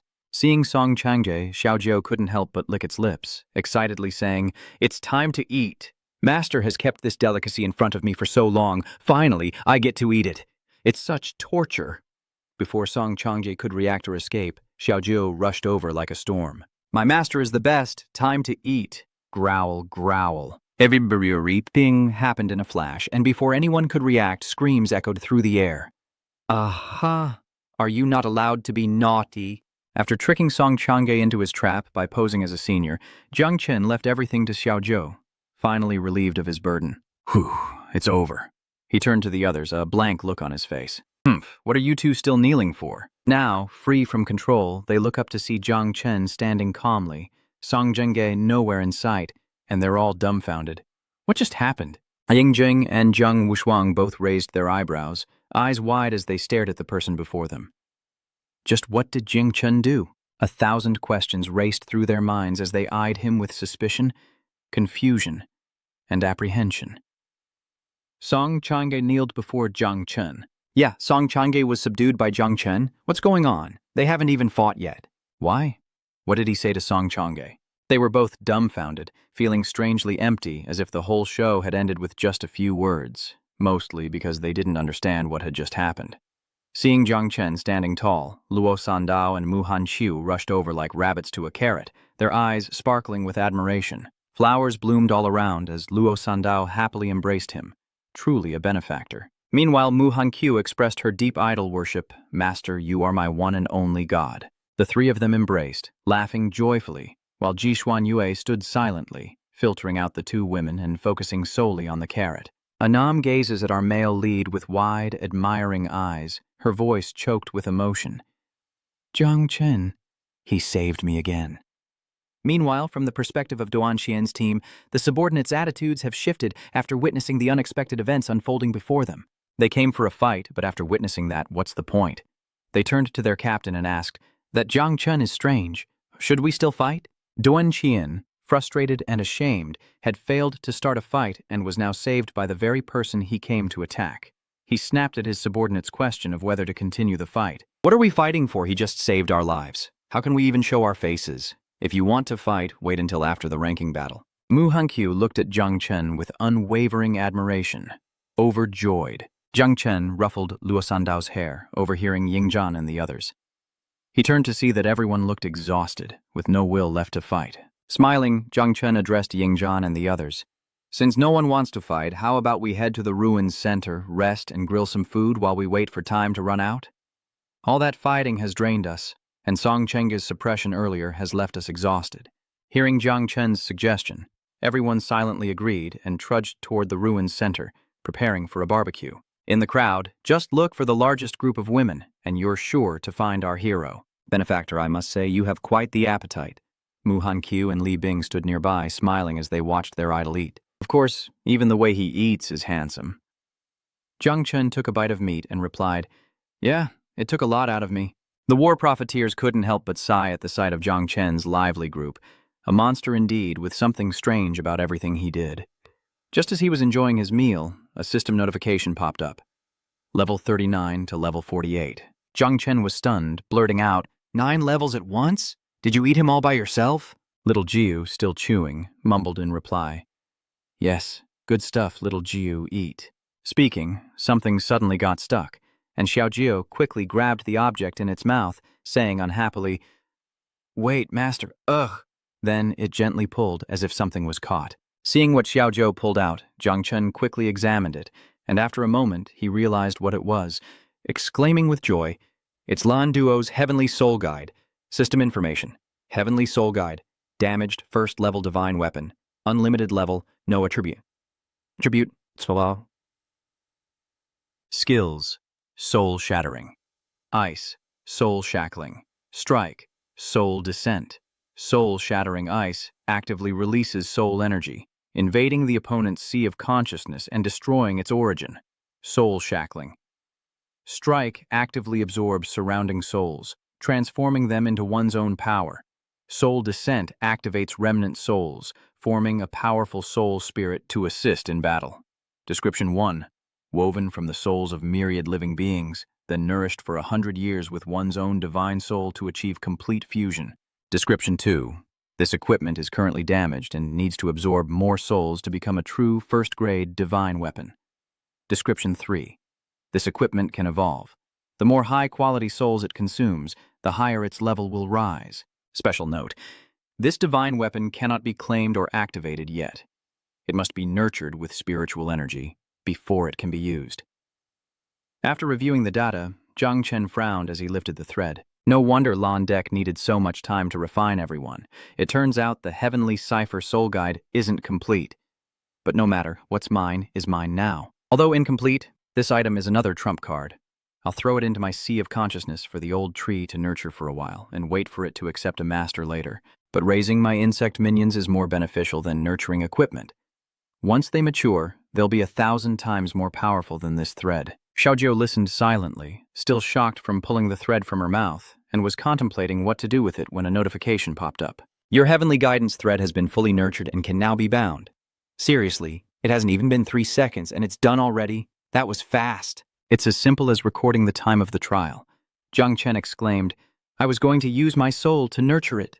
Both Jung Chen and Xiaojio stared wide-eyed at the old tree upon hearing the news. Their eyes turned to a branch of the old tree where the thread is placed. Jung Chen praises, "Old tree, you're amazing. You even have this hidden effect?" Not only does it protect my divine soul, but it can even block the illusions of a grand dreamer. And look, something's shimmering beneath the leaves. Even an ancient god trying to seize a body has been turned into fruit, and now it has special effects on divine weapons. The notification board changed again. Heavenly Spirit Guidance acknowledged its owner. Xiaojio stared at the thin thread in Jung Chen's hand, unable to hide her curiosity.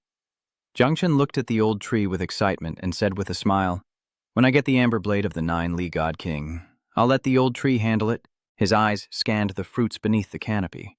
A cluster of 3, 1 green, 2 blue, their contrasting colors striking and allowing him to easily discern their effects. More fruit. Though the level doesn't seem high this time, the quantity makes up for it. Let's see what this fruit yields. The blue one stands out among the 3. Let's open that one first. You open the blue ability fruit and receive a triple experience card valid for 3 hours after opening.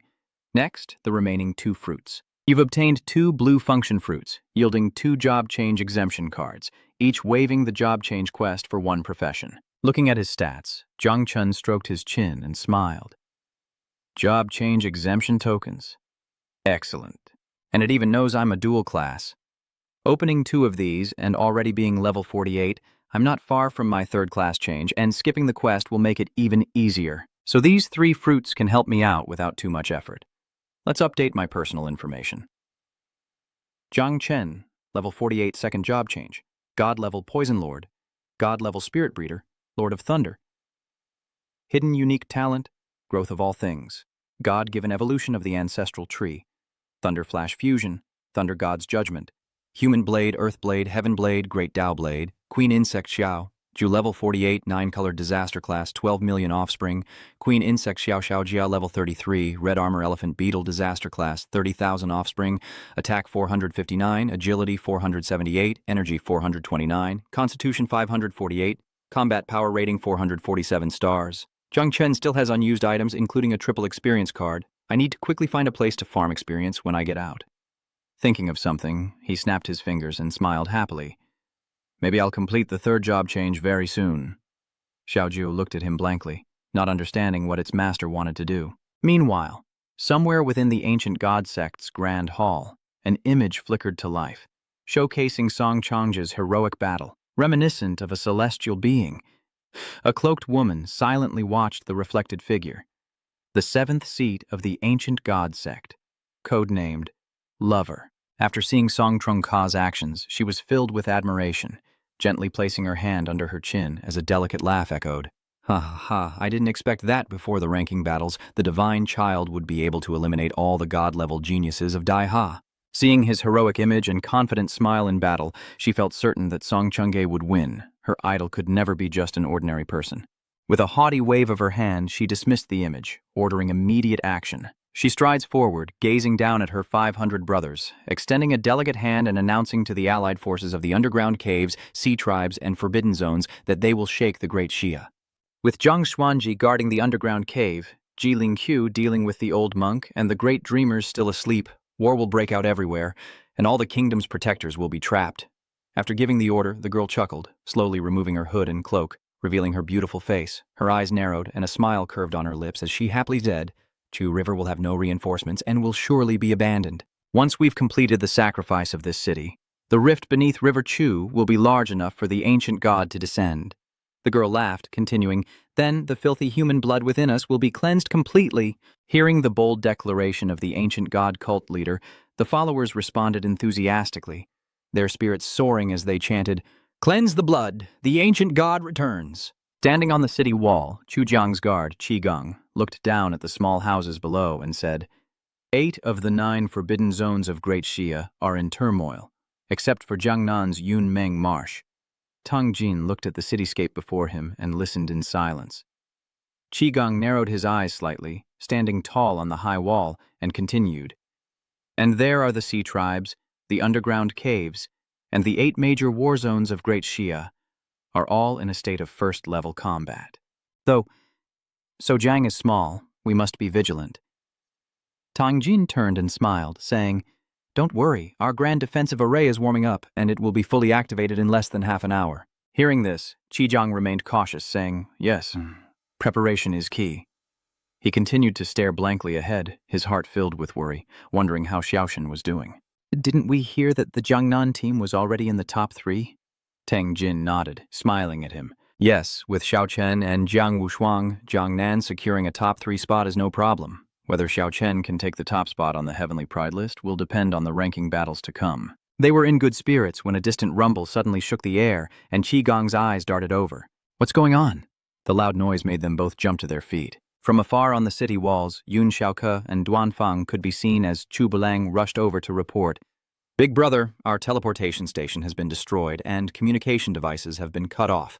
A massive monster horde is converging on Soyang from all directions. Is there any good news? It was peaceful just moments ago, but it was the calm before the storm.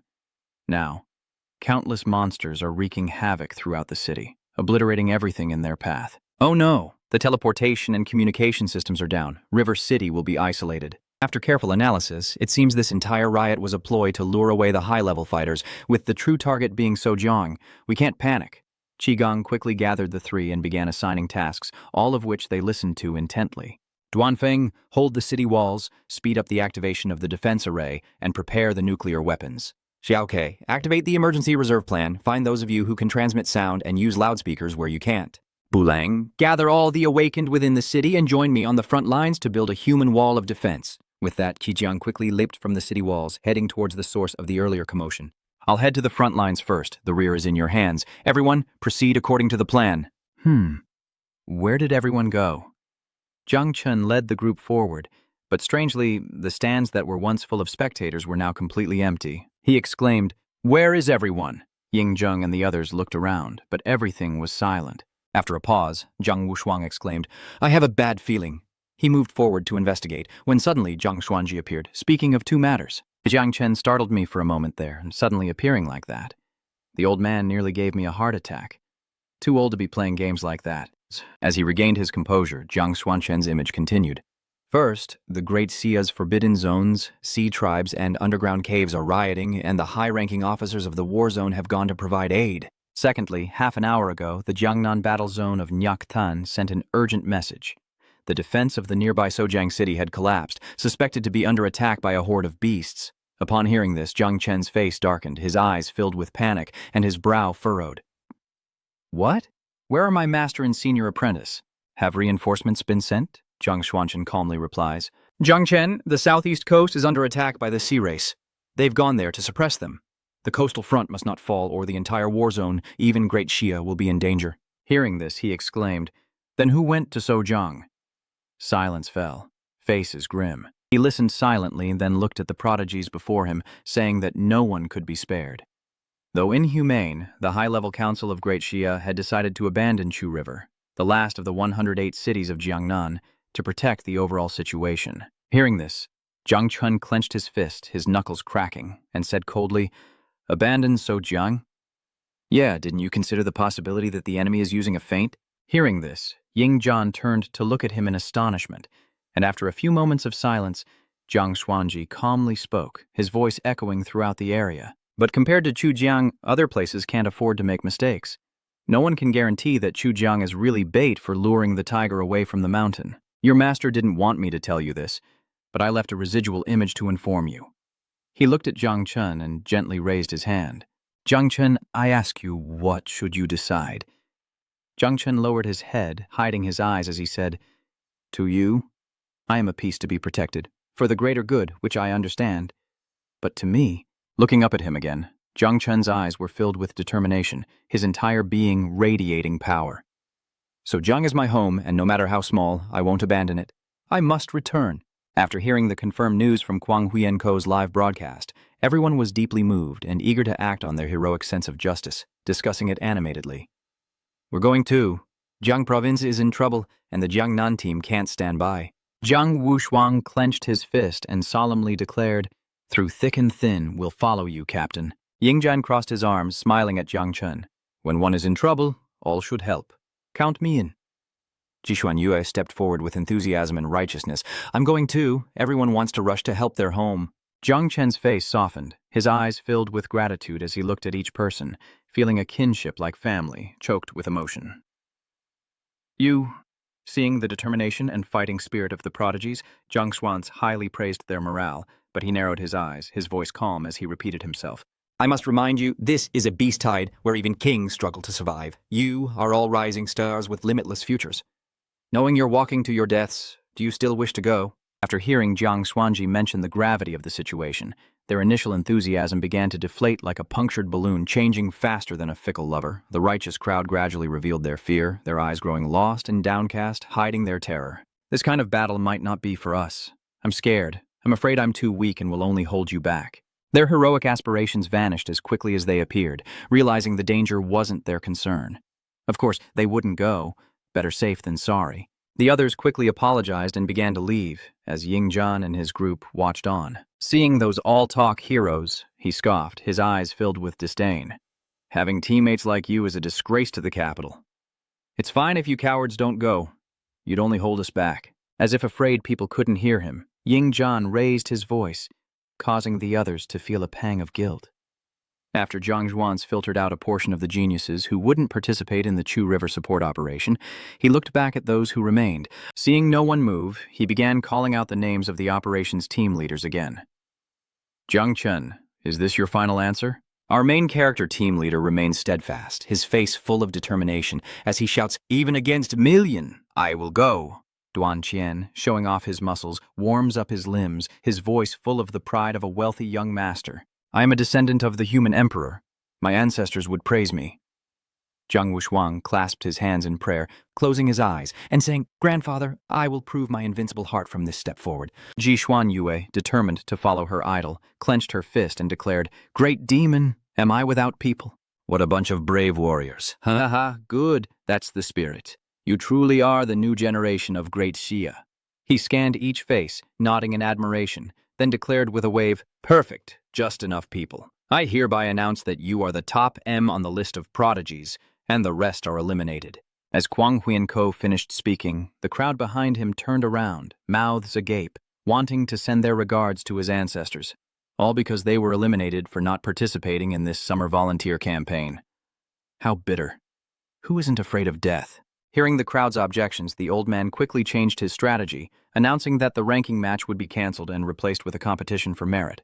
Before they could process it, a bright red bracelet appeared on everyone's wrist. Jung Chen and Kwang Vo-sung looked on in shock as Kwang Huiyanko, sensing their confusion, explained, These bracelets will record your contributions, and the final ranking will be based on your achievements in this battle. To quell the outcry of the masses claiming unfairness, he offered this strategy, letting them choose their own path. Truly, the older the ginger, the spicier it gets. If you don't participate, it's because you didn't try hard enough. I've given you the opportunity, but participation carries the risk of death. What a cunning old fox, ensuring no one can blame him later. Kang Hyungi emphasizes, I'm warning you again, even if you die, I can wait. If you really die, it only proves you're not qualified, so don't rely on luck. Rely on yourselves to survive, because I won't force you to participate. He was passionately lecturing the youngsters on the principles of life, only to look up and find they'd all run off. Where did everyone go? You should listen when someone's talking. Show some respect. Haven't you heard of respecting your elders?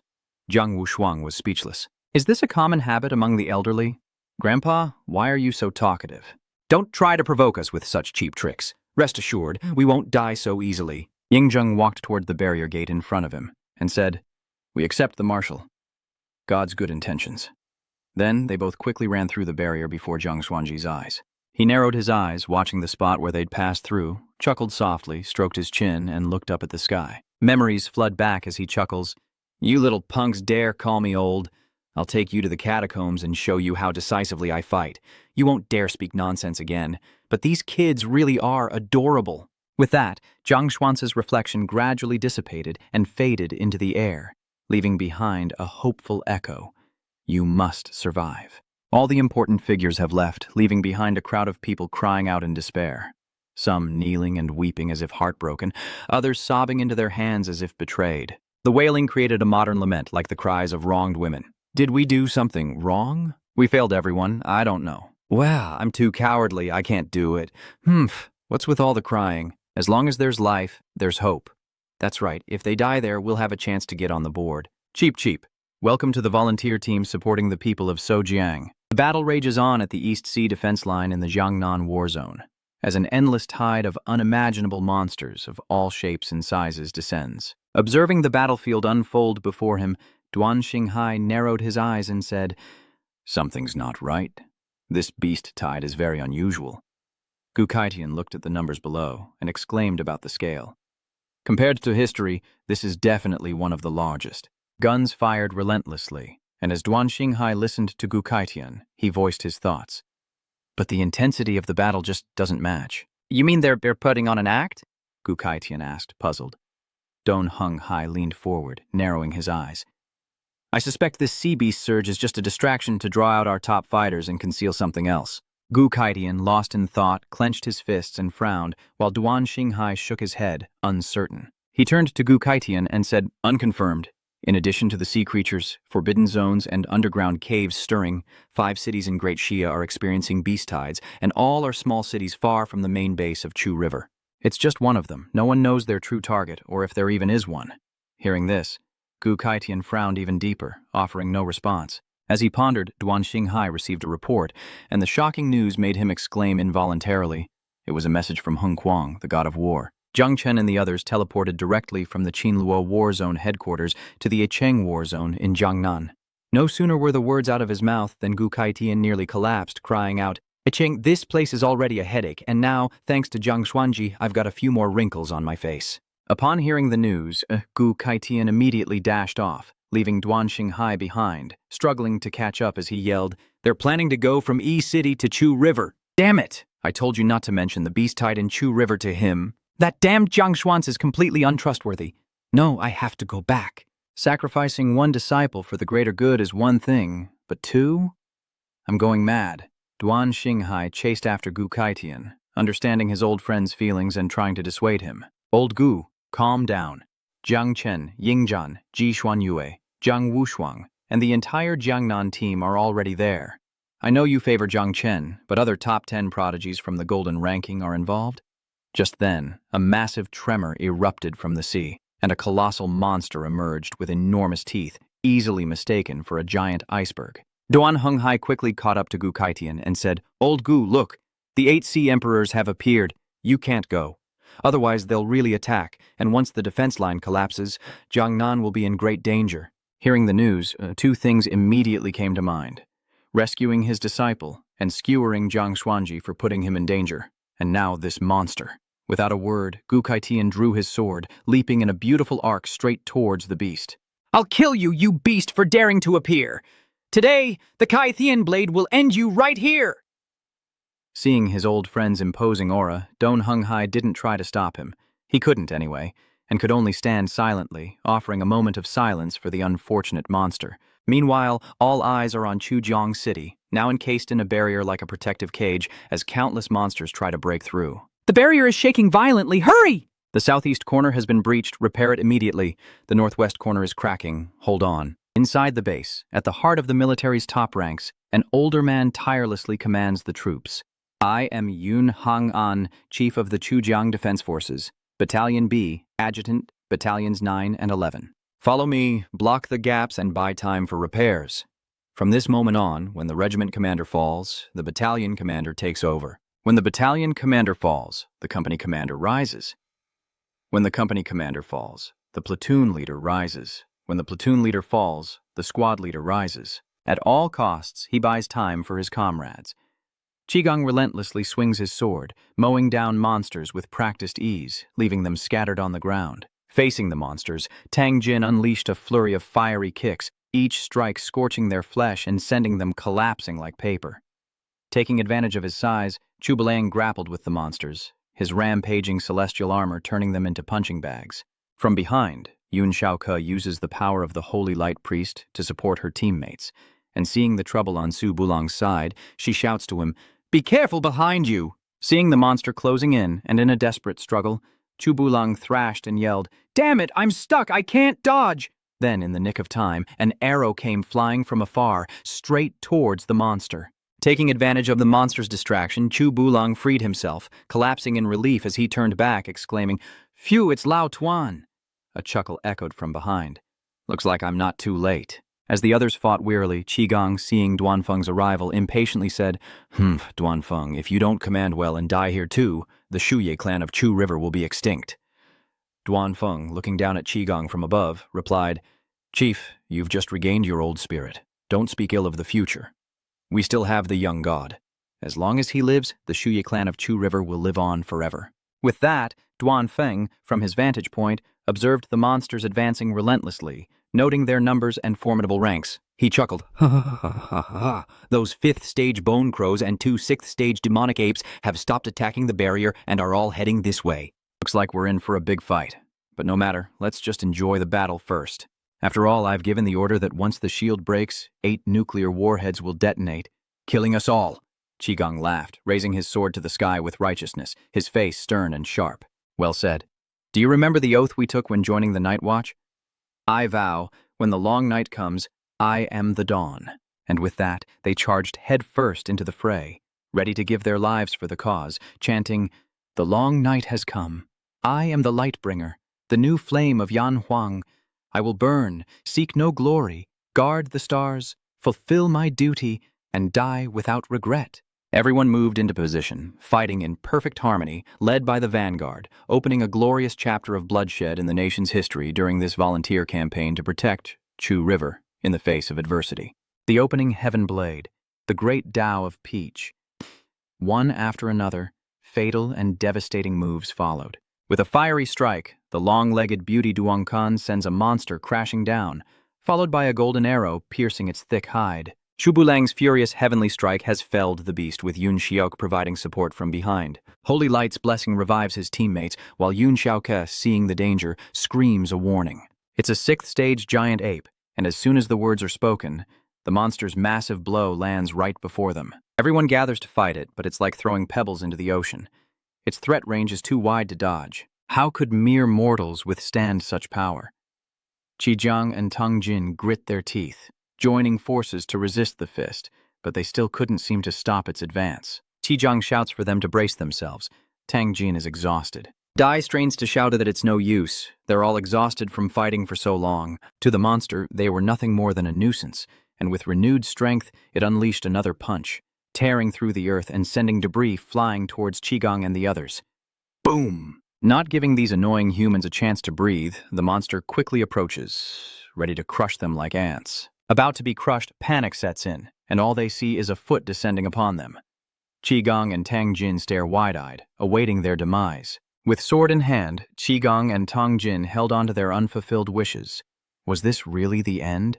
They hadn't seen their junior brother take the top spot, hadn't bragged to their master about breaking through to the 4th stage and mastering the opening heaven art. Waiting for the stinky foot to crush them, they figured they'd either be crushed or suffocated by the stench, resigned to their fate. A flash of light and a spray of blood suddenly erupted. A second later, its head flew off, shocking the two who thought they were about to die. Huh. What was that? And now, without further ado, a handsome figure, 1.8 meters tall with a six-pack, has appeared, crushing the monster. Night Watchman Jung Chen has returned to the team. With a single command, a protective barrier springs up, enveloping everyone as Jung Chen addresses the approaching monsters. Uncle Qi, everyone, get inside the shield and heal.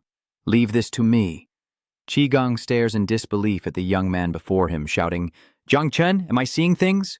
Tang Jin smiled at the person before her. We're saved this time. What's so strange about saying you're not seeing things? It really is little Chen who's back. Overjoyed, he suddenly remembered something, and Qigong's expression changed from extreme joy to sorrow, his emotions changing at breakneck speed. Wait, why are you back? This is a beast tide, you'll die! So, the Night Watchman Chujung's team was truly wiped out. Hearing Qigong's words, Jung Chen smiled calmly at everyone. Humph, Uncle G. I don't blame you for losing your memories of when I used the 9 banners battle formation against Xiao Zhengguo. But even if you underestimate me, at least assess the situation. A high-level monster was easily defeated with a single move. Witnessing the truth, Ji exclaimed, Is that your old Chaos Parasol? It's Calamity grade. Hearing Qi Kong's flustered question, Jung Chen, too lazy to explain, simply grunted, Amnesia is such a pain. Just think of it that way. The scene before them left everyone speechless, especially Tang Jin and Qi Kong. Still trying to process what he's seeing, Qigong's eyes nearly pop out of his head as he exclaims, These are clearly level 6 beasts, comparable to a 6th stage transcendent. The sight of hundreds, no, thousands of beasts and their incredible fighting power was terrifying. This number? This strength? Kai Kang's expression shifted from shock to joy. Little Chen is truly extraordinary. Our Chu River is saved. Jung Chen, unfazed by their changing expressions, smiled proudly at his friends. Of course, this time it's not just me, but my friends, too. This isn't just a rescue, but the final battle of the Heavenly Pride Board, a battle for merit. Meanwhile, Jung Chen's 9 manifestations banner slaughters level 6 beasts in under a minute. What's the point of even keeping score? Tong Ying, fighting close by, is also busy unleashing attacks, barely able to respond since the achievements earned with the 9 manifestations banner only count as a fraction of normal achievements. Meanwhile, Lu Zhe, full of vigor, relentlessly pummeled the monsters like punching bags, stomping and thrashing them, growing more excited with each blow.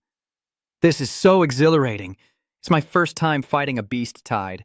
There are so many monsters. With that, she excitedly shouted for those behind her to hear.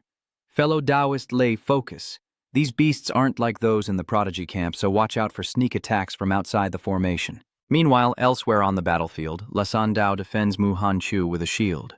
She furrows her brow, overwhelmed by the endless monsters, and shouts, Xiaoqiu, focus on fighting, I'll protect you, so don't be afraid. Hearing this, Mu Hanqiu continued her relentless attacks, shouting, This is our master's home, and I'm willing to risk my life to defend it. Hearing Mu Hanqiu's words, Luo Sandao agreed and shouted, "Let those monstrous god tears fight over the heavenly pride board. I only care about the master."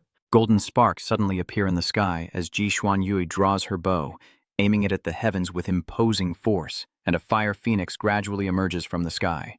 Its wings beat, its cry echoes, and a myriad of sparks scatter, incinerating the monsters. She cries out, "Blazing sun ascends, golden crow fire dance." I didn't perform well in the Secret Realm team battle, but now is my chance to make up for it. Jung Chen is so strong, I can't afford to mess this up. I have to perform well in this battle. On the other side of the battlefield, Jiang Wushuang unleashes his ultimate technique. His hands clasp together as his body slowly rises, a colossal figure mirroring his form, gradually materializing behind him. A blinding golden aura piercing the eyes.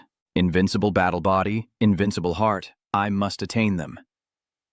Jung Chen can't be the only hero here. Though I was no match for you in the Secret Realm, things are different now, he declared, as the monster's head fell. Wielding the human emperor sword, Ying Zhan stepped on the corpses of the monsters beneath him. With a monster's claws in each hand, his eyes were stained blood red by the atmosphere of the battlefield. Around him, aerial matrices unleashed a torrential rain of swords thick with the scent of iron. Laughing maniacally, Ying Zheng shouts, "Jung Chen, I didn't think I'd need this sword to deal with you in the Secret Realm, but now it seems I have to go all out to beat you. As the only descendant of the human emperor, the top spot among the prodigies is mine." Witnessing the slaughter of monsters by the young talents, everyone was stunned. Tang Jin opened her wide eyes in confusion, impressed by the new generation of prodigies. Tiegong nodded in amazement, saying, "Indeed, the new wave crushes the old. We truly are getting old." Ying Zhan summons the human emperor sword as poisonous insects gather in his palm. Jung Chen knows that even if he's confident in his own safety, this is his home, and he can't just stand by while others contribute. Even with the Ku Si Trung to protect me, I can't just sit idly by. Qi Kuang, seeing Zhang Tan's figure, felt worried and called out, "Tiu Tan!" As soon as he finished speaking, Jung Chen leaped forward, riding the dust and waves with an imposing aura. "Uncle Qi, Aunt Tang, watch closely. Today I will not only destroy the beast tide, but also seize the top spot among the heavenly geniuses." Seeing this, Ji Gong and Tang Jin shouted in unison, "Little Chen, we believe in you." After seeing that others were fighting on the outer perimeter, they wasted no time and quickly ran to inform Su Bulang's team. With others fighting on the front lines, we must quickly repair the city defense formation just in case. Everyone followed Ji Gong's instructions and responded in unison, while the woman codenamed Lover couldn't believe what she was seeing, her face twisting in disbelief. She exclaimed, "Jung Chen, how are they still alive?" Standing on the cliff, she watched from afar, gazing down at the battlefield she had painstakingly built, only for Jung Chen to suddenly appear. Could something have happened to the Divine Son? He was rumored to have the 9 Silks canopy, but I never imagined it would be this massive. Damn it, those intelligence officers are all dead men. When I get back, I'll feed the ones who gave false reports to the dogs. Look at this fiery sky now filled with the dust of the 9 silken curtains. It's truly blinding. I'm going to the crevice beneath the Chu River. Report to the ancient god. Immediately notify the Netherworld Pig Queen to take action first. She can restrain the insects. With that, she vanished, leaving her subordinates kneeling respectfully on the ground, all responding clearly. 7th seat. Joining the battle, he moved swiftly through the monsters, cutting a swath of destruction. With his heaven-cleaving blade and great lightning blade, he lived up to the saying, "One blade levels the world," clearing the path in an instant. Just after slaying a monster, Little Nine appeared at his side, eyes full of joy as she exclaimed, "Master, Little Nine ate another ferocious beast." Jung Chen chuckled, casually resting his sword on his shoulder as he said, "Eat as much as you can." Little Nine nodded eagerly, continuing to devour the buffet before them. Satiated, the system displays an additional 20,172 experience points. Experience points added. System level increased from 48 to 57. Back in his own world, Jung Chen quickly assessed his experience points, 2 thin crystals appearing in his palm. He smiled, thinking of double experience. "Xiaojiu and I will quickly reach level 57. This beast is like food delivered right to our door." Xiaojiu nodded, savoring the meal as Jung Chen thought of something else. He had 2 third-class mission waivers, and tonight he could complete his third-class change and receive a new Zerg. The thought alone was exhilarating. Suddenly, a young boy's voice came from behind, and Xiaojia said to Jung Chen, "Father, There are many living souls here. Do you need my help collecting them? Hearing this, Jung Chen felt rather strange and turned to ask him, why don't you just eat them? Looking dejected, he clasped his hands together, his innocent face saying softly, but Dad promised to take me to the God buffet. I don't want any of the... Hearing this, Jung Chen could only shake his head and sigh. This kid's mouth has been spoiled rotten. With that, Jung Chen looked at the old tree, then at Xiaojia floating in the air and said, the colored fruit on the tree and the heavenly guidance soul both need a soul to nourish them. Go, Xiaojia, remember to hide well. You are my trump card, only to be revealed as a last resort. Little Armor obediently nodded. Yes, chirp, chirp. After an intense battle, the long-awaited rankings were finally revealed. The Great Jia Combat Rankings. First place, Martial God Zhang Xuanji. Second place, Sword God Jiling Qiu. Third place, Dream Weaver Huan Yu. Rank 28, Heavenly Blade. King Gu Kaitian, rank 296. Jung Chen, rank 401. Ying Zhan, rank 468. Zhang Wushuang. With the results revealed, Ying Zhan clenched his weapon, glaring at the crystal display on his red bracelet, and muttered, Damn it! Jung Chen broke into the top 300 so quickly, and I'm still stuck outside the top 400, even with the human sovereign's sword. As a young master of a great clan, to be so far behind in both skill and reputation is a disgrace. Ying Zhan became even more frenzied, cutting down enemies in his path. As he slays monsters, he realizes he can't keep up at this rate. To surpass Jung Chen, he needs a different approach. War merits aren't just about kills, but also contributions. With a beast tied this large, there must be a transmission channel. I'll find it and destroy it. Maybe turn the tide. On the city walls, Chu Bulong watched from afar, arms crossed as he quietly observed, while Yun Xiaoke leaned forward after surveying the situation below. Big brother, the city defense formation has been repaired. You can rest assured. Qigong nodded in response, still worried about Jung Chen's safety. Hasn't Chen gone a little too deep into enemy territory? Hearing this, Chu Bulong replied, Big brother, what's there to fear? With a million baleful banners clearing the path, little Chen is like a monarch inspecting his domain. With the current situation, we can see that the landscape has changed, and now everyone can rest assured and hold this place. Leave the outer perimeter to Tianzhao. From his high vantage point, Qigong seemed to realize something, and suddenly smiled, pointing forward as he exclaimed, He must be vying for a promotion? Such a good opportunity, he might break through the 3rd level in one go. Hearing this, Su Bulong was stunned, and in disbelief, he shielded his eyes to get a better look. What? He's that fast? We've only just reached the 3rd class. After observing, So Batlang stroked his chin thoughtfully, his eyes unfocused as if recalling something. After the 3rd transformation, the occupational text will be enhanced, and the occupation may even advance, but the 3rd transformation mission is a huge pitfall. I was stuck there for 4 years back then. Not a long time, but a difficult period in my life. Indeed, the 3rd, 6th, and 9th awakenings are like 3 great mountains. Much like the renowned figures here, Zhang Xuanji, Gu Kaitian, Duan Xinghai, Nian Hongzhao.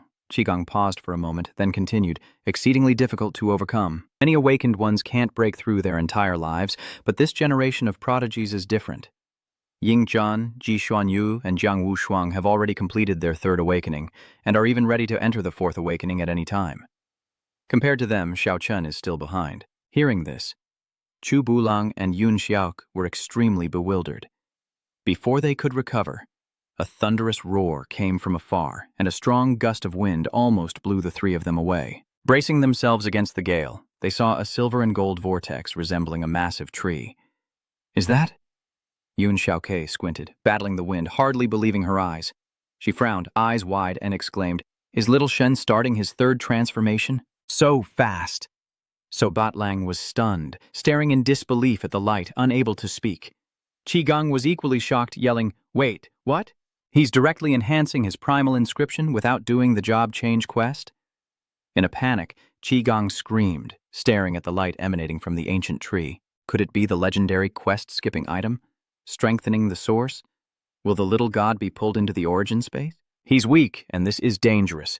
Everyone, quickly, follow me and protect him. While everyone else was still fighting monsters, they noticed the glowing tree and headed towards it, something that Baifeng immediately understood. To break through onto the battlefield? What a daredevil. We need to protect him. Everyone raced towards Zhang Chen like moths to a flame, led by La Tam. Xiao Qiu, stop fighting! Our benefactor is breaking through. We must protect him. Others are following close behind. Jiang Wushuang also rushed over, laughing. I can't compete with him anyway, so I'll help defend him.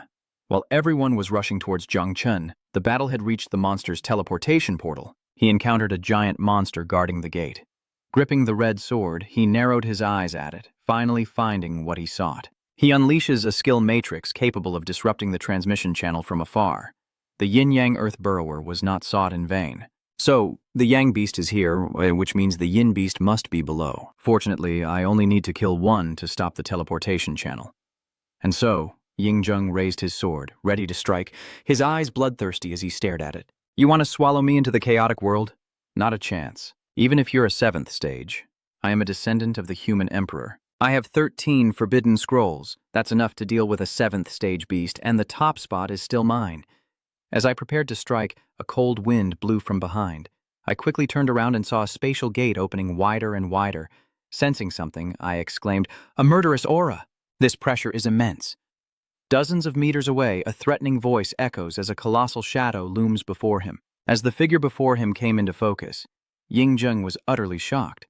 It was the 8th transformation netherworld pig dragon, its true form slowly emerging from the shadows. Its crimson eyes followed his every move, and it spoke, "Little one, you look delicious." Seeing his foe, Ying-jung analyzed, "She's escaped the sword god's grasp many times. She's strong. Forbidden spells are useless against it. I'm no match. I have to run. This is bad.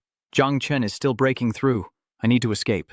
This isn't good." Xu Huangba seemed to understand his escape plan, quickly joining the fray, dodging attacks while thinking, "Besides running, I have to find a way to warn them, so everyone knows to be prepared." Ying-jung wasted no time, unleashing his counter skills, Bloodlust Body and Blood Explosion, before fleeing in the opposite direction, hoping to warn the others. He thought he could escape cleanly, but no, it couldn't be that easy.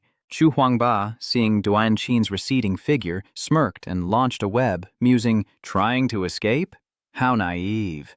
Seeing his hand ensnared by the spider demon, Ying-jung grimaced, his eyes blazing with defiance as he roared, "You won't control me!" Then, with the courage of a god, his crimson gaze locked onto the web-bound hand, and without hesitation, he brought the Emperor's sword crashing down. Realizing that extra propulsion would increase his speed and evade the spider demon's capture, Yang Qian's mind raced, and he detonated his own legs, severing them as planned. Using his own blood as a physical engine to propel himself forward, what an idea.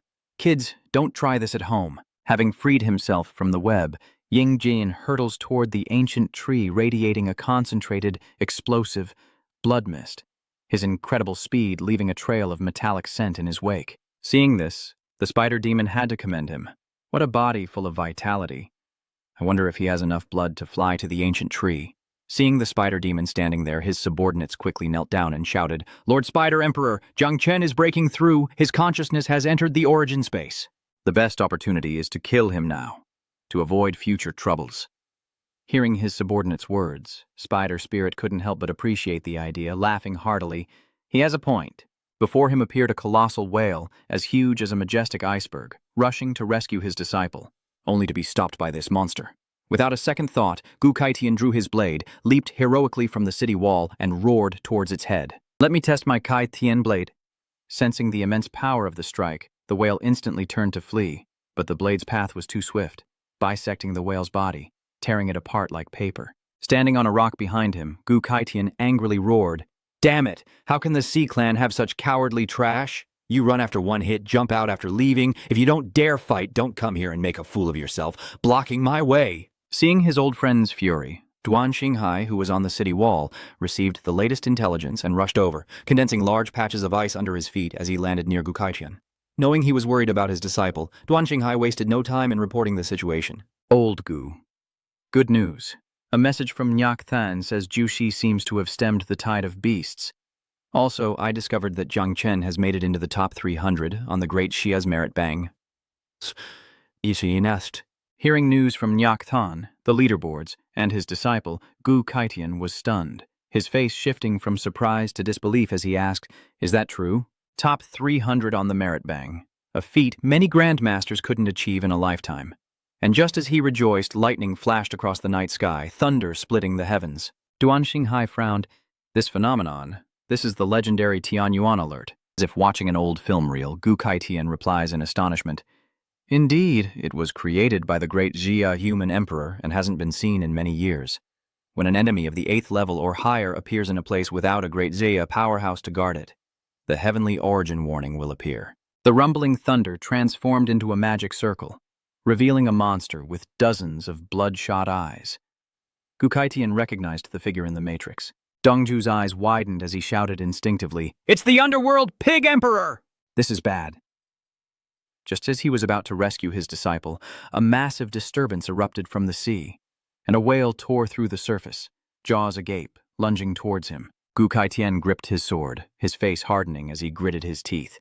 "Damn it, this beast again!" Seeing the whale circling before him and time running short, Gu Kaitian had no choice but to deal with this monster first. He called out to Elder Duan, "You go take over the 7th stage sea beast on the Crimson Dragon side. Tell her to retreat to Chu River immediately. Just protect my junior brother's life. Don't engage." Hearing Gu Kaitian, Doan Hung Hai turned back and replied, "Understood. The important thing now is for you to act immediately. This place is guarded by the old guard towards the underground cave defense line of Tram Long Quan, a desolate scene full of darkness and death. Rows of soldiers in battle armor stand ready to deploy at a moment's notice, as a distant voice booms, 'The god of war commands any who dare advance from the myriad race's catacombs shall be slain without mercy.'" Her crisp voice echoed everywhere, radiating power from above. Hearing her, the soldiers were invigorated, raising their weapons and chanting, "Show no mercy! Great Xia is mighty, great Xia is mighty." On the battlefield amidst the beast tide, Kwang Huyenko stands tall, spear in hand, hand in his pocket, radiating righteousness. A raspy voice, as if from the depths of hell, echoed to Zhang Xuan's, "You deserve to die. The 9-seat disaster will bring about the end of the world." Before him appeared a hulking, muscular monster with sharp horns, eyes like headlights, and a titan-like body. A 9th-order primordial demon. "Chiang!" His booming voice echoed across the sky. "You dare harbor them in the great Xia territory, and in such numbers? Aren't you afraid the myriad races of the underground world will unite to wipe you out?" Below, Zhang Xuanchen floated in the air, with thousands of soldiers awaiting orders. Hearing Traduang's words, Kwang Huyenko frowned, as if listening to a joke, and furiously leaped into the fray. So the feud between the myriad races and the Earth Cave is over. You'd abandon your alliance for revenge over a few million lowly creatures? I don't believe your alliance amounts to more than these petty squabbles. Suddenly, Ti Yang felt a heavy weight on his shoulder as Jiang Xuanji grabbed him, his spear about to strike. It was then that Ti Yang panicked, as Jiang Xuanji charged alone into the enemy, not forgetting to mock him. Besides, when have I ever needed the demon race to tell me what to do? Cha Yang, didn't you learn your lesson the last time I slashed you? How foolish, posturing like that is just laughable. And then, a thunderous roar echoes from behind. Sensing something amiss, Jiang Xuanji glanced back, his brow furrowing. A warning from the celestial origin realm? It's been a while. What's coming? Taking advantage of Jiang Xuance's distraction, Cha Yang quickly broke free, leaping back several steps, drawing his sword and slashing down. As if remembering something, his face flushed with anger, his eyes glowing menacingly as he roared, "That's right! A few million lowly soldiers are nothing now. Today we will completely annihilate you, including your trash-tier geniuses." Though old, the saying goes, the older the ginger, the spicier it gets. With a body honed on the battlefield, Zhang Xuanji instinctively dodged a fatal blow, then lunged forward, striking at Cha Yang. Cha Yang quickly parried the blow, the clang of weapons striking sending sparks flying. Hearing his words, Zhang Xuanji felt his ears were defiled and roared, "You speak nonsense!" While battling Traduang, Kwang Huyenko ordered Qinglong's company commander, "Shen Tufei, go to Chu River and provide reinforcements." Shitis. The strange phenomenon portends change. Hearing the order, his subordinates quickly obeyed the martial god, their figures vanishing as they carried out his command. As Traduang parries blows, he taunts Zhang Xuanji, sneering, "Reinforcements? By the time they arrive, the bodies will be cold." "Demon Heaven Legion, advance! Today, we break the great Shia's defenses." With that, a spatial gate opened behind him, and a horde of monsters and subordinates poured through, forming a vast army. Seeing the monstrous army swarming in, Zhang Xuanji, in his gigantic form, brandished his spear with imposing might, and seeing Cha Yang's arrogance, he roared, "You're dreaming! Kill them all!" "You think you're the only one with soldiers? I've got 500 brothers right here!" As Cha Duang saw Zhang Xuanji charging towards him, he roared, "You old monster, come here! I refuse to believe I'll lose to you again, you old geezer!" Above, the two Titan bosses fought relentlessly, while below, soldiers clashed swords, a complex and chaotic battlefield. Meanwhile, at the Chu River battlefield, the emperors looked down upon their kneeling subordinates. "I'll ask one last time, is Jilin Q truly contained? If he appears and I'm not killed, I will obliterate your entire ancient god sect." His subordinates knelt respectfully, not daring to look up. One of them mustered his courage and replied, "Your Majesty, rest assured. After the old monk Qin Ling, Jilin Q went to the forbidden area of the 10,000 mountains. He is now in a great battle with the 9th-level Blood Dragon. The Blood Dragon is determined to fight to the death, and Jilin Q will not escape easily." Despite the reassurances, the Emperor remained uneasy, his body transforming as thousands of spiders crawled forth, blanketing the area. "Still, I must be cautious. Let these spiders scour Chu River City, ensuring no trace of Jilin Q remains." Back at the hotspot, Jung Chen floats between the light of the great tree, eyes closed, suspended in the air as everyone gathers to protect him from the approaching beasts.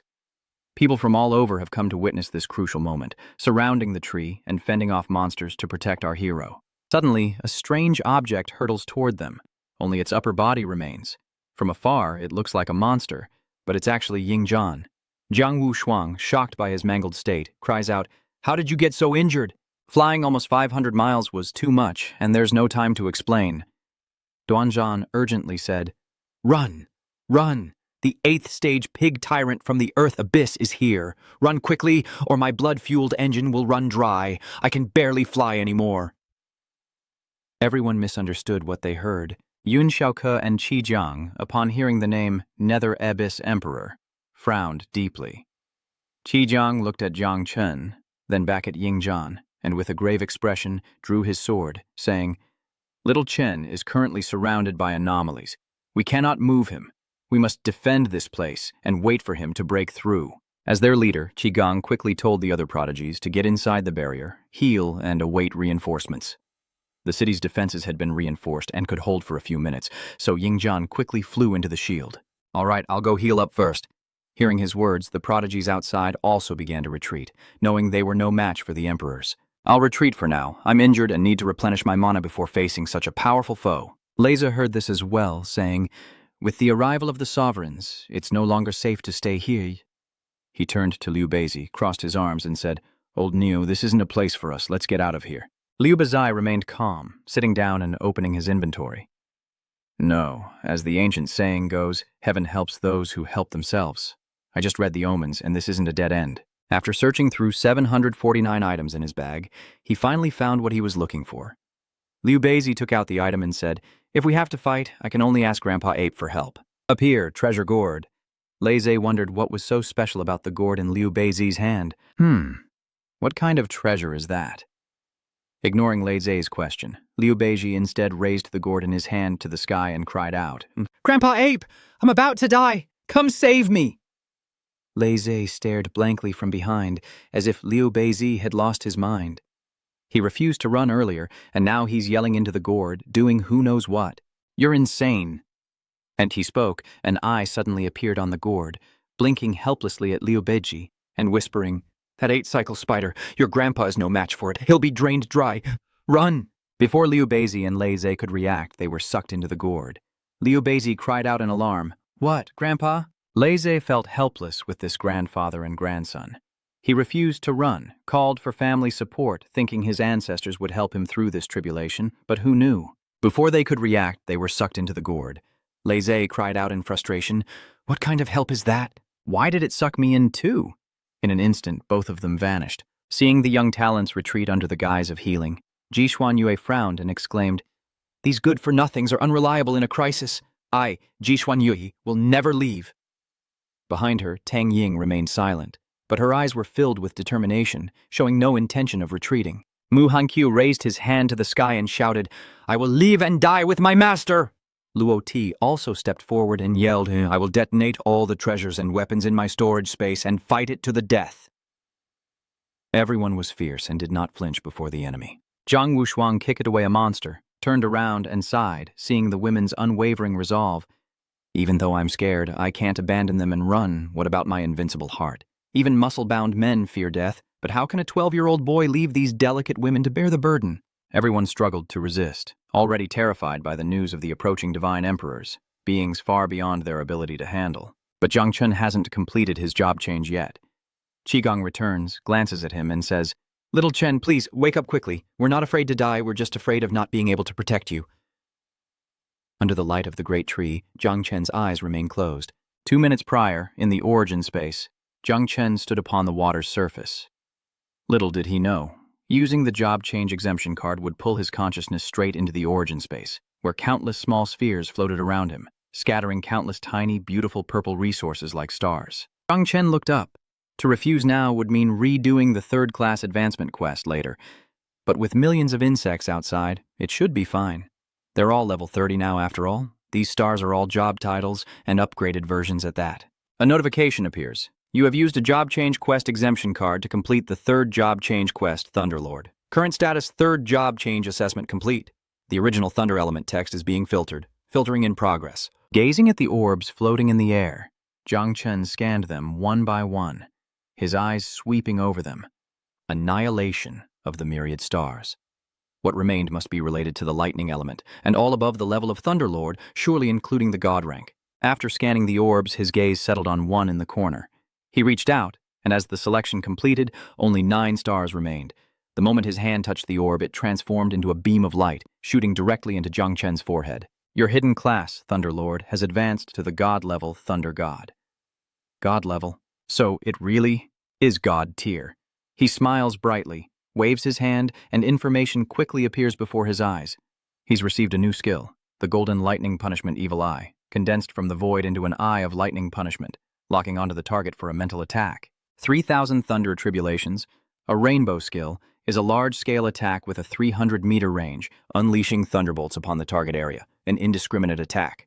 And the Eternal Thunder God domain, a third-stage rainbow domain, centers on the user, releasing a 100-meter Eternal Thunder Zone. Within the domain, all elements are suppressed, weakening the target's attributes. Lower-level domains are devoured. He skimmed the text, thinking, Thunder God, what an overbearing name. 1 gold and 2 rainbow skills, all incredibly powerful. He happily reached out a finger towards the notification board. Thunder God domain. I thought most class changers only got their own domain after the 6th change. I wonder how my domain compares to my masters and senior apprentices. Suddenly, something behind him began to glow. Jung Chen turns, his eyes drawn upward as the glowing spirit class job titles flicker back to life. As he observes, the system is already at work. You've used a job change exemption card to complete the third job advancement quest for the Divine Spirit Master, and the related original job texts are being screened. Standing before the ancient tree, the system announces that his Divine Spirit Nurturer class has advanced to the God tier All Things Origin, receiving the new skill, Great Tao Simplicity Rainbow. When learning techniques, there's a chance to unlock a simplification mode, and all his skills have a chance to automatically level up upon use. The evolution of growth, the rainbow's boon, this skill grants all living things the ability to accelerate their growth and reproduction, breaking the limits of quantity, randomly accelerating the target's time and number of offspring by 50 to 200 times, and randomly increasing their numbers by 2 to 10 times. With this new skill in hand, the first thing to do is test its effects.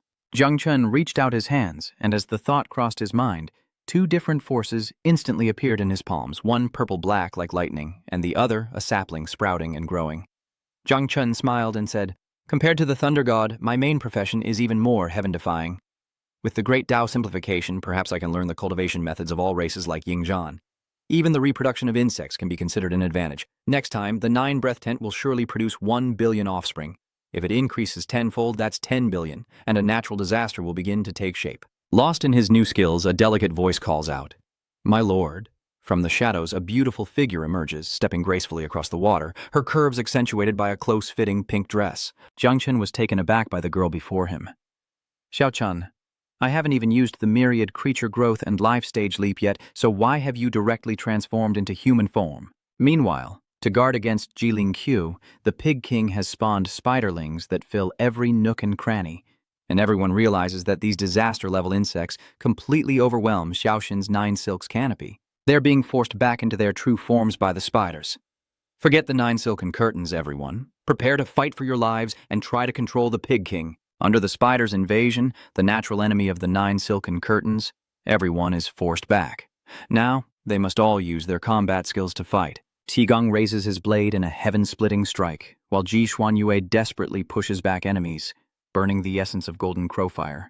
Jiang Wushuang transforms, crushing them. The invincible war god, Zhu Huang, watched from afar, content to observe his spiderlings in battle, almost as if he were setting up a sofa and tea table to enjoy the show. To fight the spiders, Latam Dao unleashes every skill he knows. Eternal Earth Shield, Eternal Ice Shield, Void Barrier. Old monster, come closer and I'll detonate my divine weapon. I'm not afraid of anything, even if it means a suicide bombing. Hearing this, Zhu Huang sneers. These little brats dare to compete with me. The oppressive aura spread in all directions, sweeping across the battlefield and crushing our forces, as screams echoed without end. Ugh, damn it, we can't fight back at all. We're all being blown away. Luo Sandao coughs up blood and collapses to the ground. Seeing the situation, Xiaojiu quickly climbs onto Jung Chen's shoulder, hoping to wake him up. She cried as she looked at him. Master, wake up! That scary old monster has killed so many of us. Crying miserably, Jung Chen suddenly awakens, startling the little one. Xiaojiu, seeing that he's awake, cries out to her master. Jung Chen looked at her with affection. Little Ju, don't be afraid. Your father is awake. As soon as he awoke, Jung Chen jumped to the ground. With one hand on his blade and the other striking the ground, he unleashes the skill Growth of All Things, sending countless roots and emerald energy surging forth. He then commands the roots to ensnare those who surround him, before whisking everyone back to the city.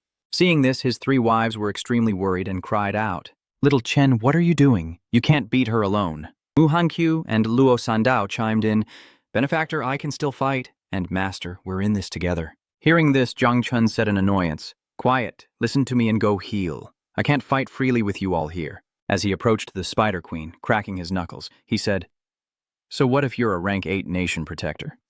It's not like I haven't faced one before. Hearing Jung Chen and his women, Zhu Huang laughed. Human emotions are so funny, arrogant, and foolish. Seeing him face the rank 8 Zhu Huang alone, Xiaojiu worried, Master, will you have to self-detonate all the insectoids again? If that were the case, little 9 would be heartbroken. Don't worry, it would pain me too if I had to blow them all up. My little Jew, this time you just need to worry about the spiderlings. Leave the Spider Queen to me. Seeing his confidence, the old spider demon Chu Huang narrowed its red eyes, pointed at itself, and laughed. Ha ha ha, even the 9 transformation sword god couldn't kill me. What can a mere 3rd transformation like you do? Hearing this, Jung Chen pointed at her and retorted, How can the 9 transformations sword god compare to me? I am now a 3rd transformation grandmaster, and such boasting has a purpose. Though but he spoke those words, he thought to himself, keep underestimating me. That's exactly what I want. As for the 8th cycle Spider Queen, she burst out laughing as if she'd heard a joke. Ha ha, 3rd level? A grandmaster, really? Ha ha ha, I'm dying of laughter. Seeing their leader getting sidetracked, the underlings hurriedly reminded her, Your Highness, please stop laughing and take action, or Jilin Q might escape. She responded with a squinting laugh. Don't scare me, that's hilarious. Ha ha ha ha ha. Jung Chen begins his plan, ordering Xiaojia, Give me a drop of pure ancient god essence. You don't need to share the burden this time. Hearing this, Xiaojia asked worriedly, Father, are you sure your body can handle it alone? Jiang Chen confidently replied, I'm sure. Without a word, Xiaojia transferred a drop of ancient god's blood to him, which Jiang Chen received and immediately activated his indestructible body of imprisonment skill. Immediately, he was subjected to unbearable pain. Countless sharp pillars of blood erupted from his back, and he cried out in agony, In an instant, the pain subsides, leaving Jiang Chen with a striking new form, long white hair cascading down his back, sharp horns erupting from his shoulders, and a powerful aura of bloodlust. He casts a deadly gaze upon the approaching emperors. Observing his transformation and power, Ji Gang and the others murmured, 7th stage aura? What did Xiao Chen just drink? Ancient God's aura. He swallowed a drop of Ancient God's blood essence. A 3rd stage body can't handle that. He could explode and die. Jung Chen then took a stance, swung his blade, channeled his energy, and exclaimed, So this is the 7th stage? Very well, I can withstand it. In a flash, he lunges toward the confident Spider Pig King, declaring, Today, I will slay the king. Unfazed by his advance, the Spider Pig King scoffs. I wonder what makes you so confident. So, that's the trump card that forced the 7th transformation. Immediately after, she used her 6 legs to brace against the ground, arched her abdomen, and released a web while continuing to speak. But you think that temporary 7th transformation is enough to fight me? Don't be so naive. Dry bone soul entangling. Her move did not escape his notice. He frowned and scoffed. Trying to bind me? He effortlessly leaps away, dodging her attack, leaving her utterly astonished. Impossible, he dodged it. The Demon Queen was bewildered, her many eyes darting about as she thought, that's not right. I clearly predicted his movements. Could it be that he predicted my prediction? How could someone weaker than me do this? Jung Chen sees his chance and swings his blade, gathering lightning, and shouts at the Demon Queen, Thunder God! She remains unmoved, thinking, don't get cocky. Not stopping there, Jung Chen's attack merged and grew so large it could destroy all of Chujiang, forming a giant eye in the sky, a technique called the Evil Eye. Seeing this, Qigong shouted to remind everyone, don't look, it will damage your origin. Jiang Wushuang covered his eyes and sighed. Has his lightning element reached the god tier? Yingzhan dejectedly continued. The first god tier in Great Xia, what are we even fighting for? Immediately, Jung Chen unleashed his attack, commanding, Evil Eye, lock down that old demon Zhu Huang for me. Instantly, the demon sovereign was locked onto by Jung Chen's attack, and though untouched, she was struck by countless lightning bolts, causing her to cry out in pain. A direct attack on my soul and consciousness. The lightning strikes are getting more intense, hitting my weak point. Damn it, a demon beast compared to a human. The soul is its weakness, I can only resist. Heavenly Silken Blood Shield, protect me! With that, a large leaf-shaped shield appeared above her head, protecting her instantly. After a few seconds, Jung Chen's attack finally ceased, and Zhu Huang, seeing her chance, lunged at him, roaring, Our spiritual souls may not be as strong, but our physical bodies are our ultimate weapons. With that, she lunged at Jung Chen, declaring, There's nowhere to run! But Jung Chen was one step ahead, activating his lightning flash and darting away like a bolt of lightning. Seeing him dodge so quickly, she looked around in confusion, saying, What? He dodged ahead of time? What? Still moving at a lightning speed? Does he have precognitive abilities? There's no way that's possible. Even a sensory type couldn't do that. It must be luck. She refuses to acknowledge Jung Chen's strength, believing he's just using tricks to escape. Immediately, the Spider Queen unleashed countless strands of web imbued with faint red spiritual energy to find him, confidently proclaiming, 8 desolate bloodfall, using the lightning domain's lightspeed movement. Such petty tricks are useless against me. Jung Chen continues to evade her threads at full speed. Minutes later, her 8 desolate bloodfall technique blankets the area, forming a massive web. Jung Chen observed, thinking, using spider webs to cover my electric field? She plans to use the webs to relay information and then teleport. As Jung Chen landed, just as he predicted, a spider leg lunged toward him. Confident in her attack, Zhu Huang sneered, You can't dodge this time, you little mongrel. But Jung Chen remained calm, watching her leg approach without flinching. In a flash, his expression changed as he roared, The one who can't dodge is you, heaven-cleaving blade. Great lightning blade, take this. The name of the technique he uttered was followed by a lightning-filled strike that slammed down on her leg, and immediately one of her pointed feet was cleanly severed. She cried out in pain, Ugh! Ah, my leg! Witnessing the display, the support team and Auntie Duong exclaimed in astonishment, So powerful! The force of that strike rivals even the masters. Could this little god be hiding another profession? Like a sensory type? How else could he predict the attacks of the Lord so many times? Impossible. An 8-realm expert can shield the heavenly secrets, unless his sensory abilities are far superior. Not even a king-level expert could do what Jung Chen is doing. Contrary to his family's surprise, Jung Chen is worried, thinking to himself, Although this strike injured her, relying on essence to increase my strength, my body really can't take it. This one strike was already my limit. I can't maintain the 7th transformation for long. I must end this quickly. Next, he must kill her with one blow, leaving her no chance to retaliate. Even after losing a leg to his attack, the Demon Queen still roared, I am an 8-realm demon emperor! How dare a mere ant artificially enhanced wound me? Hearing this, Jung Chen below coldly replied, Is that all an 8th stage is capable of? No wonder you hid in the abyss for centuries, afraid to come out. Jung Chen had already made his calculations. Let Zhu Huang rage and lose her mind. It seems Jung Chen's words have provoked her. As if struck where it hurts, she looks up and roars with rage. What did you say? I didn't want to touch the source that Ji Lingqiu injured last time, but since you're so eager to die, I'll grant you your wish. Immediately following, the Spider Queen unleashes another web attack, but this time, the pressure is far more intense. Qi and the others outside the battle grow anxious, calling out to him. The pressure is immense. Is this the domain of the 8 transformations? Can little Chen withstand it? The Spider Queen confidently declares, "You're finished, kid." But Jung Chen remains fearless, watching her prepare her next move. Seeing his plan unfold, he summoned a thick bolt of lightning in his hand and said with a grin, "Good. So you're finally going to use your origin to cast your domain? Too bad you're one step behind again." With that, he slammed his lightning-charged hand into the ground, declaring, "Eternal Thunder God Domain, open!"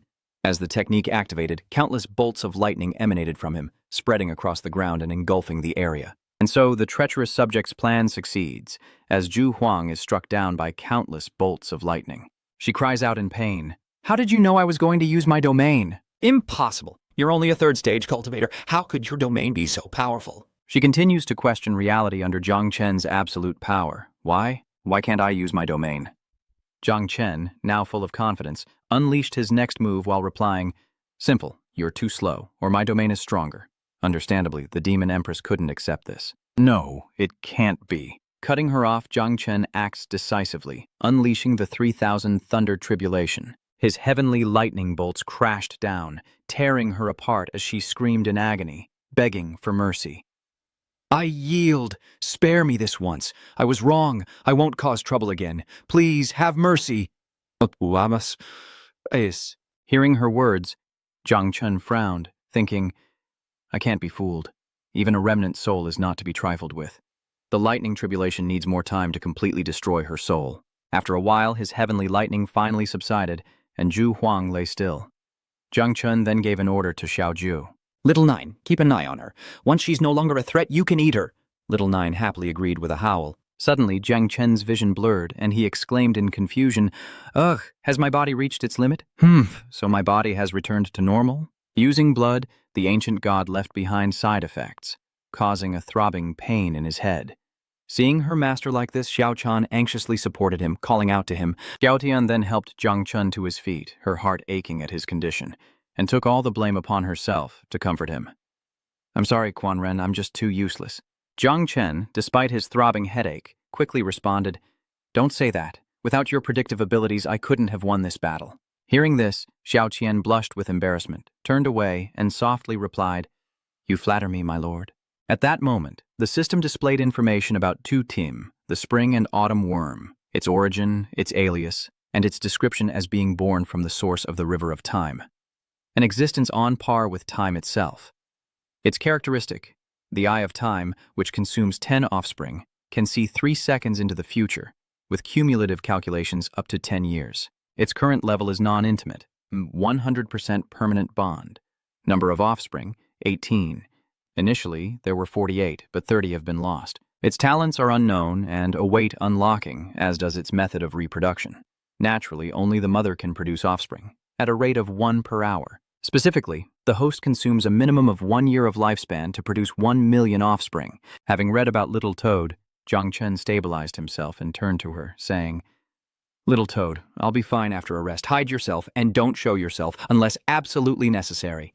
Little Toad obeyed, turning into a stream of pale green spiritual energy, and entered his ear, replying, Yes, my lord. Switching scenes to Qigong and the other prodigies in hiding, they notice a massive sphere of energy enveloping a wide area, and they wonder what it is. Qigong speaks up. Is that a domain? Jung Chen is only at the 3rd stage. How does he already have a domain? Isn't that something you only get after the 6th stage? Twin gods are truly heaven-defying. After a while, thanks to Miss Thuong, Don Qian's legs have recovered, but his right arm is still not healed. He had so much he wanted to say, but he only dared to think it. Silently looking in that direction, he lamented, Jung Chen single-handedly defeated the 8 great sovereigns, while I'd be a cripple without my elixirs. Seeing Duan Qian's melancholy, Kuang Vosung understood the problem and stepped forward to pat his shoulder in consolation. Even Zhang Wushuang felt frustrated, sighing, We're both god-level, but Jung Chen completely overwhelms us.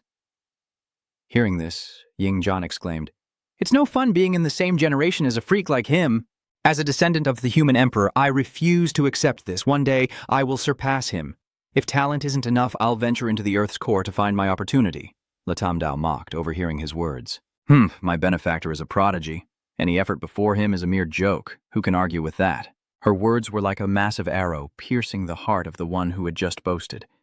At the same time, deep underground in Chu River, the hooded woman stood in the middle of a bewitching formation, speaking to someone. Revered great ancient god, I am a loyal servant, the seventh seed of the ancient god church.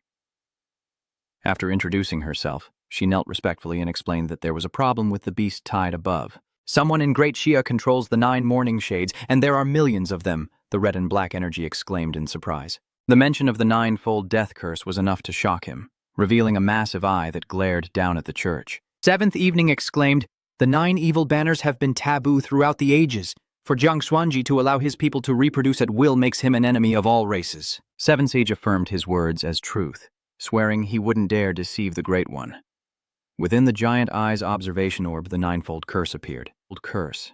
The sight of them swarming enrages him. How dare you, Jiang Xuanji? You're all dead, and the great Shia humans deserve to die. Seeing the other enraged, Qi Shi cried out to appease him, My lord, please calm down. I've already sent for the other emperors, but just in case. Before she could finish, a crimson aura enveloped her, lifting her high into the air. The ancient god commanded, Open your mind, and my power will flow through you. You will temporarily possess the strength of the 9 revolutions, and you must destroy all the puppets and kill their master. Sacrifice the living beings of this city to welcome my descent. 10 minutes later, after receiving the 9th level power from that being, Qi Shi was completely transformed, her body radiating sinister dark energy and her eyes glowing red with death. She knelt down respectfully, saying, Great ancient god, as your believer, I am extremely fortunate, and I will surely complete the mission. The one called the Great Ancient God, hearing those superfluous words, interrupted, Enough talk. Shu Huang has just failed for an unknown reason. Quickly go and retrieve his very soul. Offering an 8th stage soul can replenish my power. That Tich immediately obeyed, bowing deeply. Yes, I'll be right back. That night, at the Shenlong Pass defense line, Jiang Wushen and Du Yang had exchanged hundreds of blows without a clear victor. But it seemed Jiang Zhuan's had the upper hand, shattering Du Yang's weapon with an axe, then saying, Du Yang, you were right. Outmatched, Tu Duong was trampled by Jiang Wushen, who laughed, My reinforcements barely arrived to collect corpses, but they got the essence of Zhu Huang, haha. But just as Jiang Xuan celebrated, another anomaly appeared in the sky, and he turned back in shock. The figure in the rift scoffed. Jiang Xuanchen, did you really think Zhu Huang was your last card? Hearing this, Jiang Xuanchen exclaimed in confusion. Seizing the chance, Tu Duong leaps back to escape Jiang Xuanji, who stares at the sky and utters, An extreme warning? So the enemy's 9th stage expert is descending upon Sojiang? Is this all the work of you demonic fiends? Seeing reinforcements arrive, Tu Yang's spirits lifted, and he charged towards Jiang Xuanji, pointing and shouting, Jiang Xuanji, you want to play hide-and-seek? I'll play your little game, but if you cheat and quit, don't blame me when I bring my army to your gates. Jiang Xuanji then loudly retorted, Tu Yang, you've crossed the line. You want to play hide-and-seek? I will indulge you to the very end, Du Duong. With that, he raised his weapon to the sky, commanding his troops to summon the dragon spirit and observe the enemy. At his command, the soldiers surged forward, and the chaotic battle between the Divine Revelation Army and the Demon Army began. Du Duong also spurred on his troops. The Primal Devil clan slaughtered the city's inhabitants for 10 days straight, and the devils roared for blood. Despite his bravado, Tu Duong was no match for Kuang Huiyan Ko. Seeing Jiang Xuanji's overwhelming power, he shouted, Jiang Xuanji, are you mad? After decades of fruitless defense, you want to declare war on my demon race? Aren't you afraid of causing a great war between all races? Is a mere Sojiang and a young prodigy worth it? Ignoring Tu Yang's words, Jiang Xuanji unleashed his attack, roaring, Are you afraid? Is it worth it? Let me tell you, anyone who invades Great Shia, no matter how far, will be killed. You demon, Tu Duong! You killed my genius! Today, I'll take your head as a sacrifice.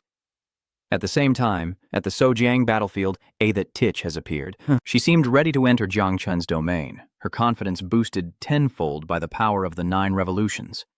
With arms crossed, she looked down at the circle of lightning created by Jung Chen and sneered, Lightning? Jiang Chen's domain? Did Zhu Huang really fall for such a simple trick? This pathetic domain dares to act up before me. With that, she waved her hand, unleashing a fierce gust that shattered Jiang Chen's domain in an instant. Below, the underworld monarch looks up, overjoyed. Am I saved? 7th evening, is that pure ancient god energy? Jung Chen was also struggling, propping himself up as he thought, "This aura? Ninth transformation? I can't move, and even if I could, I wouldn't have the strength to fight." As seventh Shi broke Jung Chen's domain, she saw his face and grinned. "Allow me to introduce myself. Seventh Shi of the Ancient God Church, codename Lover. It's a pleasure to meet you."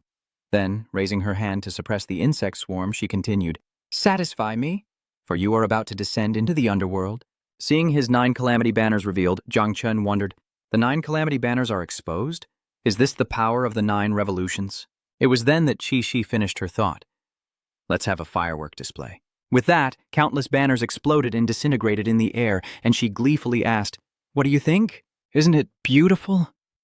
Little Jew, terrified, clung to his shoulder and sobbed, "I'm so scared, Daddy, save me." He telepathically reassured Little Nine, "Don't be afraid, hide well, and don't come out." Seeing Jung Chen's silence, Qi Shi was displeased, and lifting him up, she said, "Looks like you're not too happy? Then take your dissatisfaction and become fireworks." Locked in place and in agony, he cries out, "Ugh!" The disciplinary squad and the others are pinned to the ground by the power of the 9 revolutions. Jigang cries out in desperation, "Someone, please save me!" Seeing this, Duan Qin despairs. "We're all locked down by the 9 revolutions aura. We're going to die here today." Back with Jung Chen, he's in a critical situation and finally summons Xiao Jia. "Little Jia, manifest and release the nether demon for me." Immediately, the nether demon, previously subdued by Little Jia and used as a mount, appeared. Faster than a whirlwind, it breaks free from the 7th evening's control, and Little Armor answers Jung Chen's call. "I'm here, Father." The 9 revolutions underworld demon appears and lunges at 7th sister, baring its sharp iron teeth and wide, excited eyes. I was so surprised by the giant thing in front of me that I blurted out, "That's the 9 transformations. Dark demon from the ancient god's sea of consciousness. How can you summon it?" It stabbed her hard. She was boasting just 5 minutes ago, and now she's screaming for help. Below, Jung Chen rises, brandishing his blade, and roars, "Seventh, you shouldn't have killed my 9 Shi banner. Die!" After the direct hit, the 9 revolutions dark demon unleashes another blow, determined to prevent its foe from escaping. She gathers a massive energy orb, preparing to strike 7th Ik. "Oh, ancient god of the underworld, protect me!" After appearing, Xiao Jia hid behind him and telepathically said, "Father, even if 7th Night isn't a match for the dark demon, it will still take some time. The dark demon can only appear for 10 seconds. If it doesn't hide in time, it will be destroyed by the heavenly Tao. Time is running out." Jung Chen felt he had no choice.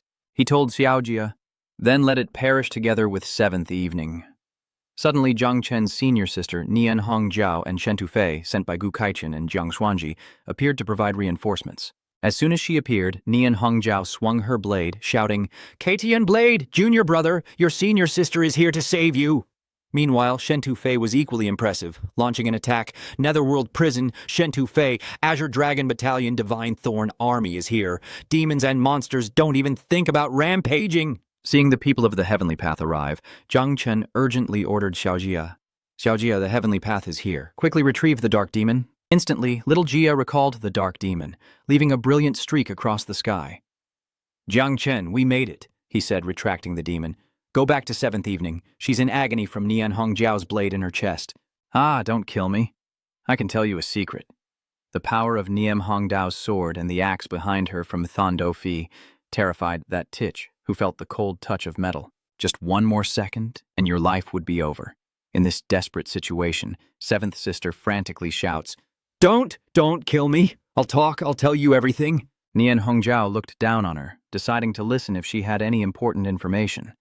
Everyone held back to let her speak. Nian Hongjiao signaled the Godslayer, who nodded in understanding, keeping his axe at bay as she seized the moment, pressing her blade against her skin, and declared, "Speak, and I'll spare your life." 7th sister felt the sharp metal, her heart growing cold, and she trembled in terror, desperately saying to Nian Hongjiao, "I'll talk. I'll tell you everything. Beneath the So River is a fissure, and a sacrificial altar is built above it." Seeing everyone listening silently, she couldn't think of anything else in the face of life and death. Survival came first. Afraid the cold metal would slice into her tendons any moment, she hurriedly cried out that as long as the living beings of Sojiang were sacrificed, their blood and souls would be absorbed by the ancient demon god below, and he could be resurrected. Jung Chen stood nearby, frowning as he stared at her. He said sternly, "Is that everything? Are you hiding anything?" With that, a sword and axe pressed against her neck, causing the Weaver girl to tremble and shout frantically, "I've told you everything. It's all true. I swear to the ancient gods." Seeing her sincere yet fearful demeanor, Jung Chen continued, "If there's even half a lie." Before he could finish, a gigantic monster appeared before her, causing Qi-Shi's nerves to fray completely as she widened her eyes and screamed in despair. Huh? Little Armor took the opportunity to pounce on her, its sharp teeth working at full capacity. This has a bit of an ancient god flavor, and I can swallow it for now. Seeing that Seventh Knight had been defeated and was now someone's dinner, Spider Spirit turned tail and ran. Hearing the sound from behind, Jung Chen quickly turned to see the familiar figure of the spider demon, and immediately said, "I almost forgot about you, little Jew." Hearing Jung Chen, little Jiu quickly appeared and watched the running sushi, happily shouting, "Eat! Eat! Eat!" She skipped over and grabbed the spider demon, taking her down with a few simple moves, breaking a leg as the spider demon writhed in pain. Little Jew loved the crispy taste, and as she swallowed, the system notified her of an additional 1,000,000 experience points, twice. From afar, Nian Hongjiao watched the monsters devour each other, feeling like she'd stumbled into the Stone Age, and couldn't help but feel apprehensive, questioning her life. What terrifying things has Junior Brother created? Even the Weaver Girl and Spider Demon couldn't escape being devoured.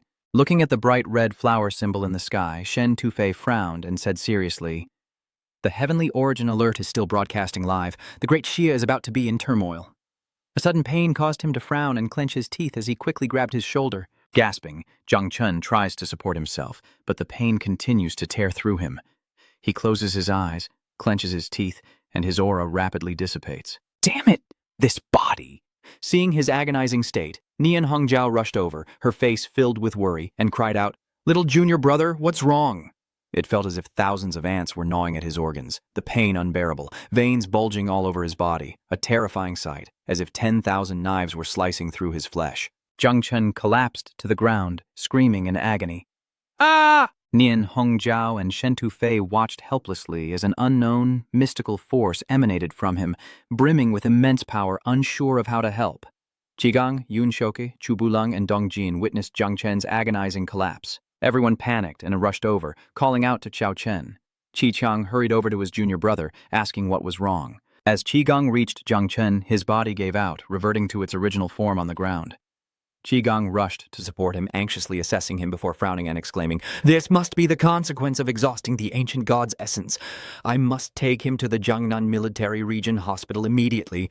They have the best pastors and medicine." Yun Shok and Tang Jin rushed up from behind, worried sick at Jung Chen's condition, never having seen him in such pain.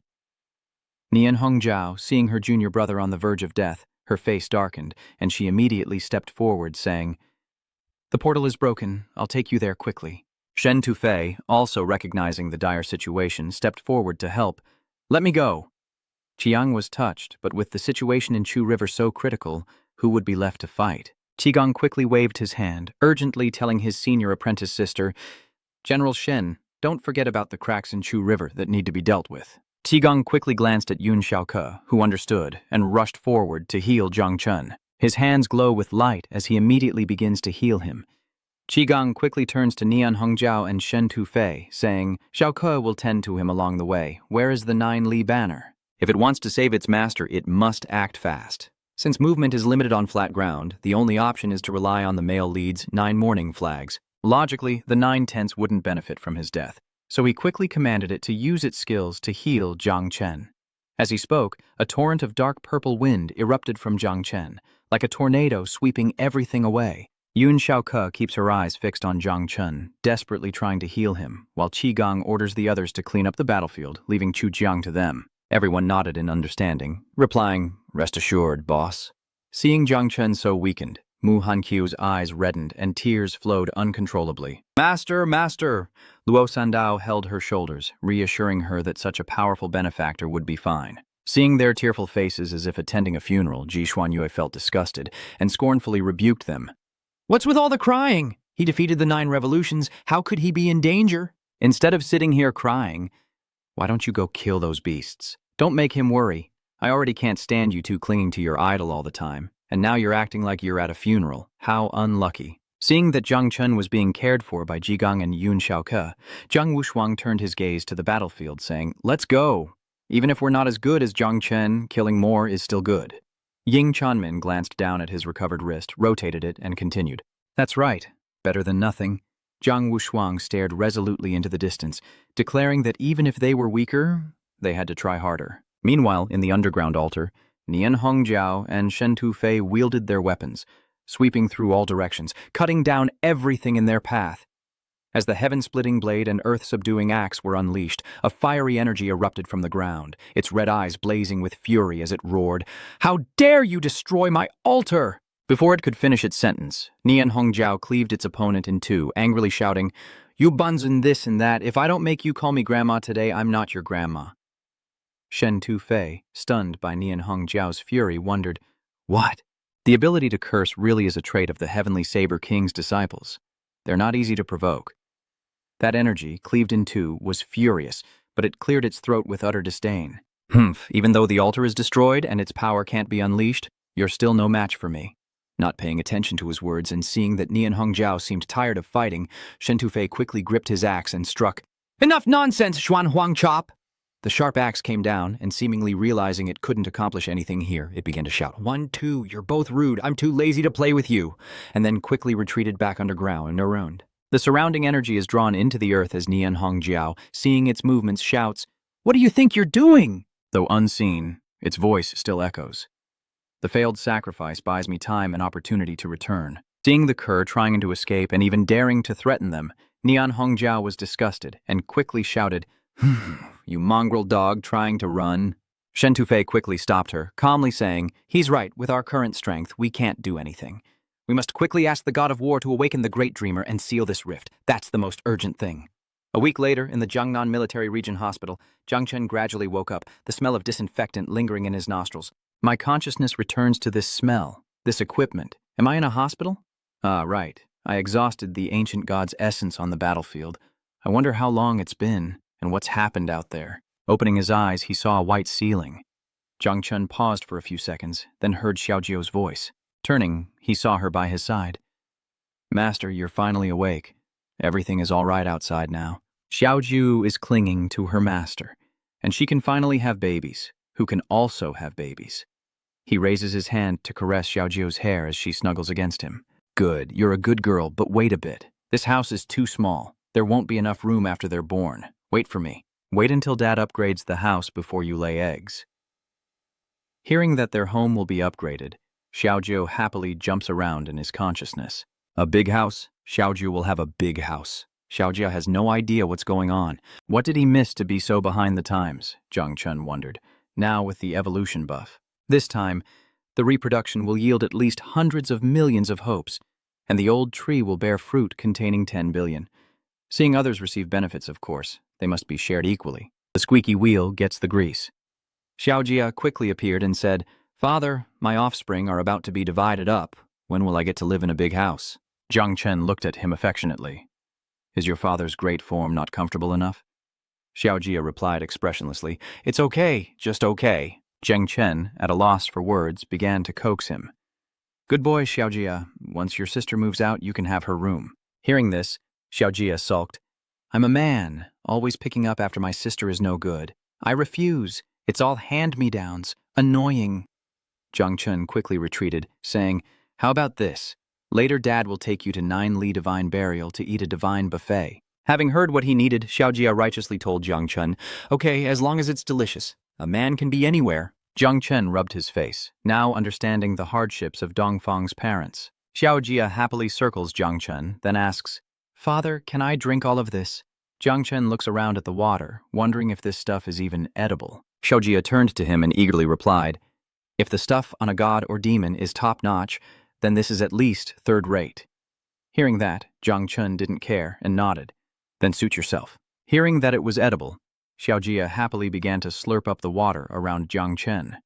Seeing Xiaojia drinking with such gusto, Zhang Chen chuckled as he watched. He wiggled his toes and asked, "What's this taste like? Does it smell like my feet?" Hearing that, Little Armor froze for 5 seconds, speechless. Seeing his son's silence, he continued, "Huh? Why aren't you eating? Is it not good?" Xiaojia felt a chill from his father's words and quickly replied, "Yeah, the bitterness you tasted, father, your descendants should taste it once too." A swarm of dung beetles suddenly flew around Jung Chen, drinking water. This whole warehouse is full of insects. After resting, Jung Chen remembered something and quickly opened the notification board. He hadn't had time to examine Little Toad's abilities on the battlefield, so he took this opportunity to study the quickly appearing description. Born from the source of the river of time, on par with time itself. Jung Chen was stunned by the existence of the origin. Could it be on par with the world tree? Was I only using Little Cicada's basic ability to predict the future? There must be hidden abilities, but the talent is a question mark. Will I only see it after a leap in destiny? He spoke. "Little Xian, come out for a bit." A beautiful pink bug immediately appeared. The bug swiftly transforms into a beautiful girl before Jung Chen's eyes, leaving him stunned. Huh? The girl landed on him, and for a moment he was flustered. Aren't you standing a little too close? You could have kept your distance while talking." Xiaotian blushed with embarrassment. Realizing she was too close, Xiaotian shyly backed away, saying, "I apologize, my lord."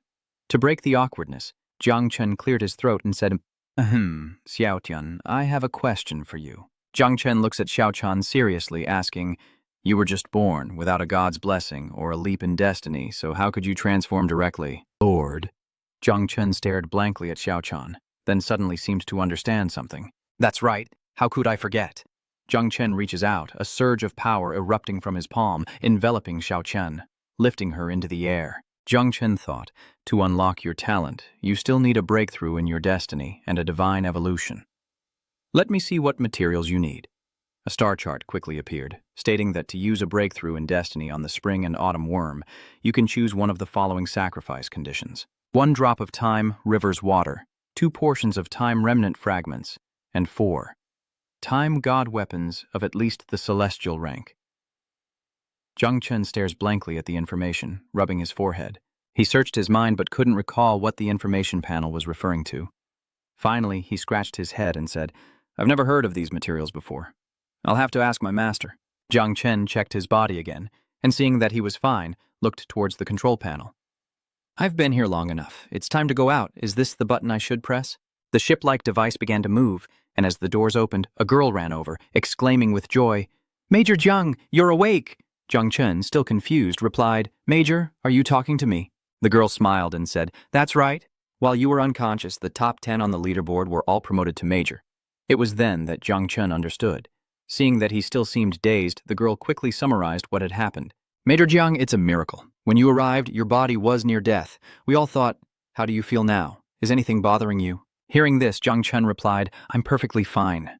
The girl, hearing this, approached the spacecraft and happily said, "Oh, that's great. Then I'll retrieve the divine soul essence and life essence from the nutrient tank." "Major Jiang, these are incredibly precious resources urgently transferred from the capital to save you.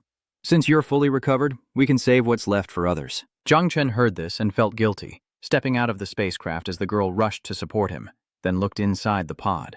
There's nothing there. She rubs her eyes and looks again. Nothing. There's nothing there. Her face suddenly paled as she stammered, "Where's the primal elixir?" Jiang Chen chuckled, scratching his head.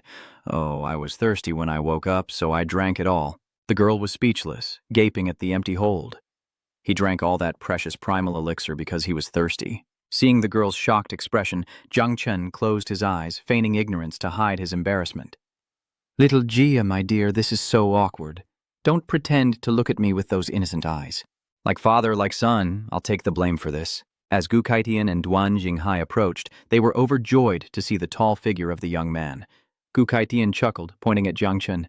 "I told you, that kid Jiang Chen has a strong destiny. He woke up in just a week." From afar, Jiang Chen waved to the approaching figures, calling out to his master with a bright smile, while the grieving girl, noticing their arrival, rushed to Duan Honghai to report the situation, leaving him in stunned disbelief. "What did you say?" After the girl repeated everything, Duan Xinghai paused for 3 seconds and said, "I understand. Go outside first." Gu Kaitian turned to see his old friend looking like he'd lost his life savings, his brow furrowed so deeply it could kill a fly, and immediately snapped, "What's wrong? It's just a drink, no need to look so dramatic." Duan Xinghai turned to his old friend, pondered for a moment, and then spoke with the full weight of his Yuan Yi divine soul. Yuan Yi's life is worth 200,000 merits. Otherwise, deduct it from Jiang Chen's share. This drink is a bit pricey.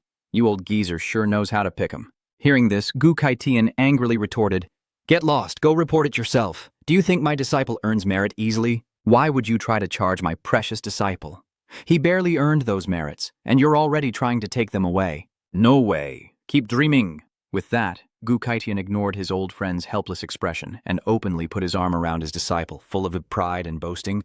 Great drink, great drink. Even a sip of that stuff can give a normal person a century of life. Hearing his master's words, Jung Chen could only force a smile, thinking that if it weren't for his master, he'd be left with nothing. Gu Kaitian patted Jung Chen's shoulder, winking and saying, "You may not yet understand the value of merit, but anything you want that money can't buy, you can exchange for with merit." Hearing that, Jung Chen was overjoyed. Really? "That's great. If money can't solve it, I'll use merit." Then, a thought struck him, and with a glint in his eye, he eagerly asked Gu Kaitian, "Master, can I exchange for Aquia's yin?" Gu Kaitian's smile faded as his disciple spoke, replaced by a serious expression as he refused, explaining that such a treasure of heaven and earth only existed in legends within the earth's core, never seen by anyone. Now that he's better, why is he asking about this? Unwilling to give up, Jung Chen continued, "What about a branch of the eternal river of time?" Gu Kaitian frowned slightly, unable to answer immediately. Jung Chen felt a sense of disappointment, but remained determined, thinking that if those weren't available, perhaps something else was. So he asked about Chronos' divine weapons. 3 swords no lower than 4th grade. By now, Gu Kaitian was annoyed by Jung Chen's barrage of incomprehensible requests. "Kid, are you dreaming? You've barely recovered, and you're already asking for such extravagant things." Hearing that his master had none of these items, Jung Chen's hopes dwindled, with only one item left on the list to ask about. He looked at Gu Kaitian, his heart pounding, praying for a miracle, as this was his last hope. He licked his lips and asked, "What about a shard of time?" "Ah, I think we have that right, Don." Don Hung Hai suddenly called out, looked at his old friend in surprise. Duan Xinghai looked at Gu Kaitian, then at Jung Chen, and said, "Now you remember me. For little Chen's sake, I won't hold it against you." Memories of that fragment suddenly flooded his mind, a fragment of time, a byproduct of the collapse of an ancient dimensional ruin. He then added, "Great Xia only has 2 pieces left, and 1 piece can be exchanged for 150,000 merits. 2 pieces it is, it's better than nothing. Such rare resources, and none of them are on the list. Just 1 would be enough, and I can always find the rest later." Jung Chen hurried forward. "I want both fragments. Is there any way to find another one?" Hearing this, Duan Xinghai replied, "There are no more. Ancient ruins are independent time spaces, unaffected by external forces and can only collapse on their own. After collapsing, the time within solidifies into the shards of time you seek." Then, as if remembering something, Duan Xinghai said, "However, if you really need it, you can ask the Great Dreamer when she returns." Sister Huan Yue. Hearing this, Jung Chen grinned and rushed toward Duan Xinghai. "Sister Huan Yue, where is she now? Finding her would solve everything, wouldn't it?" Calculating the time, Duan Xinghai says she's sealing the Chu River Rift and should be back soon. And so, the 3 continued their lively discussion at the hospital. Gu Kaitian looked at his prize student and nodded with satisfaction, saying that if Jung Chen was all right, he should be discharged and rest at home and wait for the conferral ceremony in 3 days. Hearing this, Don Hung Hai nodded in agreement, saying it was a big deal and they should quickly return to prepare. Upon hearing about the title conferral, Jung Chen felt a moment of embarrassment, scratching his head as he replied, "Conferral, huh? I prefer a low profile." Gu Kaitian chuckled. "You slaughtered an 8 rotation and annihilated Wu Di, and now you want to be humble? It's too late. You were a killing machine out there, so what's there to be shy about now?" Cleared for release, Jung Chen quickly returned home, lounging on the sofa, legs crossed, hands behind his head in thought. The 9-Shi formation and the Scarlet Armor Elephant Tomb were about to be born. Little Armor can draw out new abilities again, and the Tree of Myriad Things has borne new fruit. I should take care of these matters before my sister, Huan Yue, returns. Jung Chen raises his palm, and a swirling force begins to materialize in the air, radiating outward like a spinning disc. He'll extract the Crimson Armor Elephant Beetle's power first. The system displays Crimson Armor Elephant Beetle extraction target. Calamity Grade Prime Beetle, Maoming Divine Power, Rainbow Attribute. Attack method, Supreme Condensation from the Crimson Armor Elephant Beetle, creating a hellish spectacle when unleashed. Underworld Music Overture, Yellow Springs, Decomposition. Explanation 1, power depends on the number of Crimson Armor Elephant Beetles. Explanation 2, Oh my yes. This divine power has 9 levels in total. Level 1 requires 129,600 crimson armor beetles to condense, and each level requires 10 times that amount. Whoa. Jung Chen couldn't believe his eyes at first, so he rubbed them and looked again. It was true. He wasn't mistaken. The more he looked, the wider his eyes grew, his jaw dropping as he exclaimed, This is an ultimate attack. This house won't withstand it. I'll have to find a boss to test it on later, or I'll be homeless. After reading, Jung Chen quickly closed the notification and returned to his consciousness. Next to it, the green fruit tree was laden with fruit, constantly dripping crystal-like water as it cried out its wishes, hoping for 10 billion insect nests, a billion insect nests, and for the tree to show its power. A chime rings out. You have unlocked the blue function and received 1 broodmother larva, capable of housing 10 billion insectoids. Hearing this, Jung Chen grins from ear to ear. The tree never disappoints. Jung Chen, overjoyed, waved to his brood. Little 9, little armor, you can move to the new house to give birth now.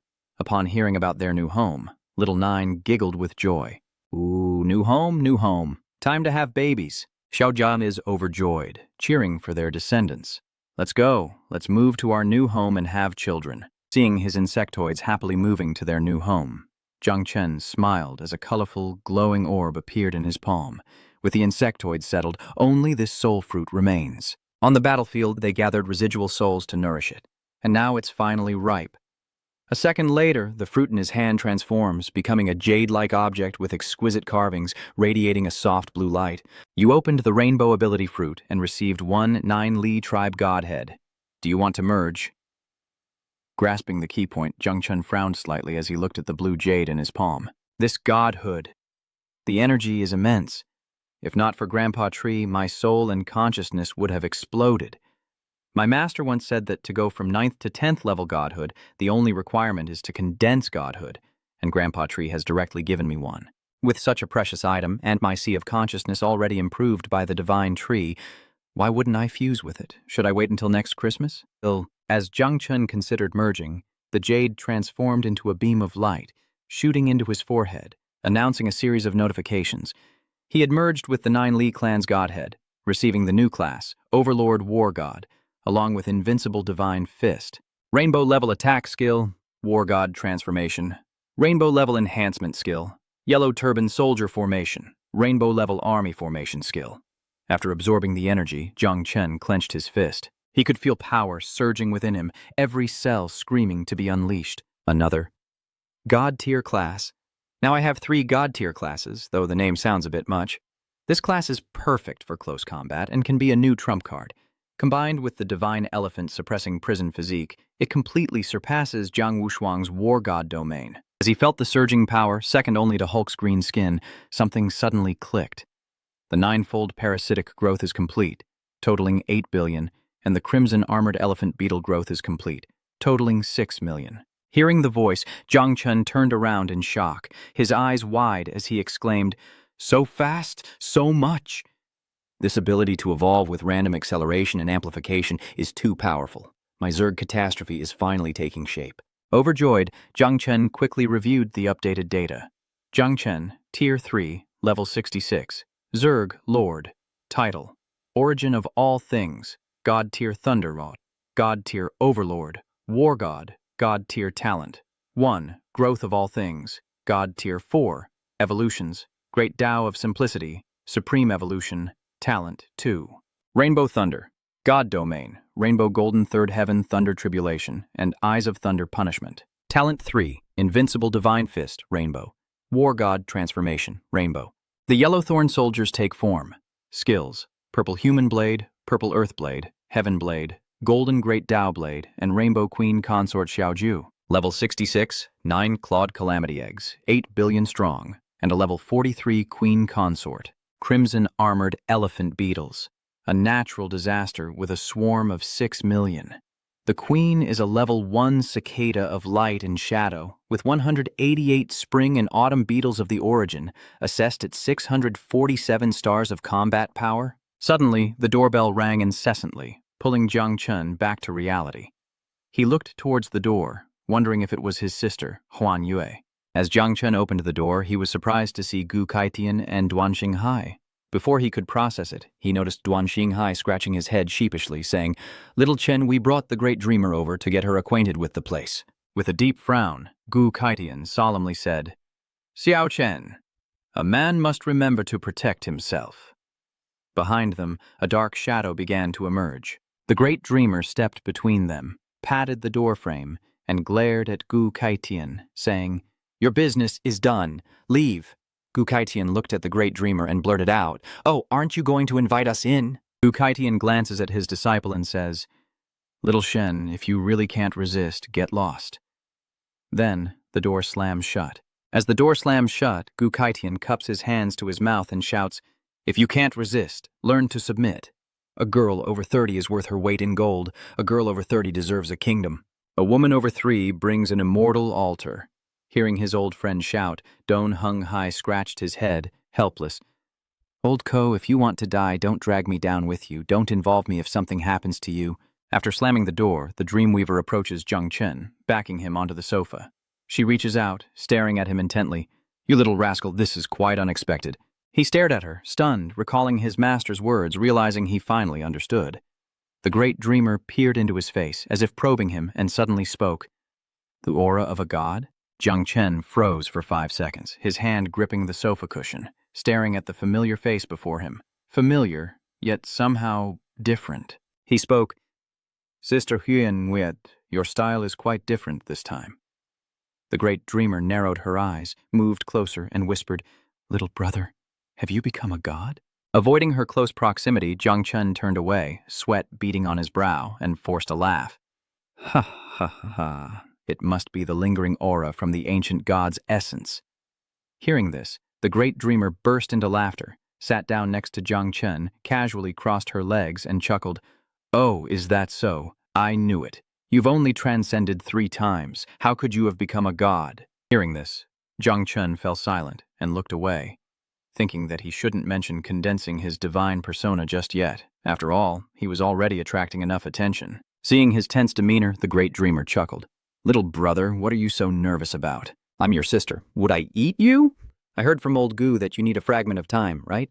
Jung Chen asks if she knows a way, and she smiles, saying that while it's gone from their territory, there's still a place to find it. The great dreamer looked around his house, then, as if pondering something, continued, "Have you heard of the 3 overseas islands? A place consisting of 3 adjacent islands." Jung Chen was confused and asked, "Where is that?" The great dreamer turned to him and explained, "The 3 overseas islands are southeast of Great Xia and were originally ruins." Jung Chen was stunned to hear this. "A relic?" She continued, "Later, it merged with the real world, forming 3 islands, Penglai, Fangjiang, and Yingzhou." The great dreamer smiled at Jung Chen and began to recount the history of the place. 500 years ago, the first 9 revolutions paragon, the human emperor, appeared in Great Xia. Soon after, another 9 revolution expert emerged in Great Xia, and conflict arose with Yanzun. The human emperor advocated for conquering the Earth's core, but Yanzun advocated for aerial combat. Their constant disputes ultimately led to a split. At that time, these 3 islands were a pretty good area, so Yanzun took many people from Great Xia to the overseas 3 islands and established his own sect. With that, the great dreamer suddenly reached into her spatial pocket, rummaging for something, and said that Yanzun had taken many treasures from Doxia, including fragments of time. Hearing about the treasure, Jung Chen was excited, but then, as if remembering something, he asked if Yanzun was dead yet. The great dreamer pulled a stalk of sugarcane from her spatial pocket. Hearing Jung Chen, she frowned slightly, glanced at him, and said, "A 9th rank's lifespan is 3,000 years. They don't die that easily, and don't even dream of killing and robbing. The 3 islands' overseas territory may not be as powerful as Great Xia, but they have accumulated energy for hundreds of years, and their number of 7th and 8th level cultivators is greater than Great Xia's." Jung Chen, now curious, turned to her and asked, So have they never thought of returning to occupy Great Xia?" Instead, she explains that the Great Xia is protected by national fortune, so they don't dare act rashly. Jung Chen frowns at this revelation. "So there's no other way to get my fragment of time?" The great dreamer chewed on her sugarcane, offered some to Jung Chen, and said, "Of course there is. Though they severed ties long ago, they've always been secretly competing. Since their split 400 years ago, the top talents of both sides have constantly challenged each other, For 50 years, Great Shia closed its borders, forbidding them from entering, but the Dreamweaver explained that after a century of crushing defeats, they simply couldn't bear the shame. But this year, with Jung Chen, they could reopen the competition. Hearing this, Jung Chen was overjoyed, thinking that if he won, he could obtain a fragment of time, right? She looked at him and nodded. That's right, but don't get ahead of yourself. Reopening the competition requires some procedures, and I'll let you know when it's time. According to the old rules, both sides send heroes under 30, so you're at a slight disadvantage. But Jung Chen is thrilled at the prospect of obtaining resources. He picked up the sugar cane, a determined look on his face. It's fine. As long as I get the fragment of time, anything is worth it. A wise man knows when to yield. What does a small loss matter in the face of such a reward? The great dreamer finished her sugar cane and sat up, leaning on her knees. She slowly said that ambition was good, but not to underestimate them, as she was about to leave. Stay put for the next few days, she said seriously, rising to her feet. Some top-tier assassins have taken a contract out on your head. People from the Hua Ying Nation, the Shi Po Nation, and even the Knights Templar from the Vatican have arrived, so be careful. At the Jiangnan headquarters, the 793rd year of the reincarnation era, May 13th, all the spectators gathered to watch the grand ceremony about to begin, and everywhere was packed with people. This scale of investiture is unprecedented in the history of the Great Shia, isn't it? But who told Jung Chen to be so powerful? From 3rd to 8th, 9th level, finally a powerhouse has emerged in the Jiangnan war zone. Jigong looked at her and replied, "It's not a maybe anymore. It's been approved. We leave right after the ceremony." Just then, footsteps echoed from behind. Chu Bulang approached, smiling and gesturing to himself and the others. "Not just Big Brother, we're all going." Duanfeng, Tangjin, and Yun Shoki approached, smiling at Nian Hongjiao. Seeing them arrive, Jigong sighed with a smile. "I was going to go alone, but now there are two." Nian Hongjiao laughed. "It seems everyone is motivated by our junior brother, and you all have your old fire back." Indeed, the catacombs are where all races converge, filled with rare flora and fauna, a place where one can surely transform. "Training elsewhere might be a good change of pace," he said to Jiang Wushuang. "I'm afraid I can't catch up to him here in the Great Shia. I'm also preparing to go to the Earth Dungeon." "What about you?" Huang Vosong smiled, crossing his arms as he calmly agreed to go along. "In the catacombs, killing other races earns heavenly rewards. Perfect for us." Ying Zhanfei smiled, finally showing some of his grandfather's spirit. "Remember, you and I still have a battle to settle." Jiang Wushuang chuckled, turning to look at him with a smirk. On the platform, Duan Xinghai stepped forward, smiling before the families as the commander-in-chief of the Jiangnan war zone. "First, allow me to make some obligatory remarks for half an hour." As soon as he finished speaking, the crowd began to murmur, "If you know it's cliché, don't spout such nonsense. Hurry up." Hearing that, Duan Xinghai chuckled. Well, it seems some old master is getting impatient." "Ha ha." Duan Xinghai surveyed the bustling stadium with a laugh that echoed all around. "I was just joking to lighten the mood. Let's not waste any more time and get straight to what you're all waiting for, the posthumous conferment ceremony." With that, a purple halo suddenly appeared in the middle of the arena, gradually expanding to form a spatial gate. "We invite one of the Great Shia's 3-9 revolutions, the Supreme Commander of the Night Watch, the Commander of the Capital War Zone, the Great Dreamer Huan Yue, to confer the title upon Jiang Chen and announce his honorific name." From the spatial gate, a figure emerged, a girl with striking purple braids, followed by another. Huan Yue grinned, taking the hand of the person behind her as they stepped onto the platform. "Here they come. Jung Chen, you rascal, hurry up and get over here. Don't be shy." Who's embarrassed? What kind of sister would make up stories about her brother? As they emerged from the portal, it shrank and vanished into thin air. Huan Yue, hands on her hips, playfully patted Jiang Chen's broad shoulders. "Hey, getting nervous?" Jiang Chen, mature and stunning in his black robes, calmly adjusts his sleeves and replies, "Who's nervous?" Walking onto the platform, a badge of shining gold appeared on Jiang Chen's robe. Seeing him, Nian Hongjiao shot to her feet, her nose suddenly feeling warm. "Oh my god, a nosebleed!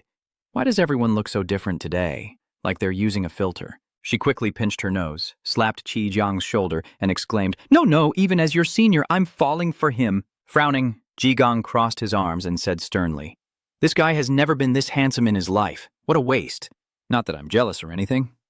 Seeing Jiang Chen, Chu Bulang couldn't help but curse, "Damn it!" while Tang Jin covered her reddened face, speechless. Little Shen is unbelievably handsome this time. Even as a man, I have to admit that Jiang Chen is at his peak right now. It's annoying, but the truth is the truth. Mu Hankyu was mesmerized and unconsciously rose from his seat in the audience, his eyes glued to Jung Chen, his face flushed, drooling and shouting, Master! Even La Sandao, despite his admiration for his master, calmly crossed his legs and admired our male lead, smiling at Mu Hankyu. Xiaoqiu, your eyes are about to pop out. Ji Xuanyue blushed as she gazed at her beloved god, her nose getting hot and starting to bleed. She quickly covered it with her hand, her eyes still passionately fixed on Jung Chen. Sitting next to him, Tang Ying blushed and smiled coyly at the handsome man, as a bevy of beauty's eyes automatically turned into heart-shaped filters with excitement. My idol husband? Huyen Wit, walking beside Jung Chen, couldn't help but stare. Her face flushed as she shyly raised a hand to her lips. This kid really does clean up nicely. Glancing at Huyen Guit's gaze, Jiang Than chuckled. Big sis, you're teasing me again. Guan Yu bursts into laughter, approaches the microphone, and announces to the crowd that it's time for the main event, urging everyone to chant Jung Chen's title. The crowd roars, chanting Demon Bug, Demon Bug, Demon Bug, a title that sends shivers down Jung Chen's spine. His sunny smile instantly turned to a dark cloud as his lips twitched. Is that not enough? Is this title for real? Could they have picked a worse name than Maggot? I rarely dress up this nicely. What a headache. I spent all morning on my hair and picked out a killer outfit for the ceremony, and they give me a title worse than a restricted zone. Seriously? Seeing the crowd's joyful reaction, Huan Yue, amused by Jung Chen's touched expression, quickly raised her hand to quiet the cheers, announcing, in accordance with the people's will, on behalf of the great Xia's Night Watch and army, I bestow upon Jung Chen of the Jiangnan War Zone the title of Calamity Monarch. Jung Chen murmured the title to himself, then smiled, saying, Disaster Lord. I like that. Seems my sister put a lot of effort into teasing me.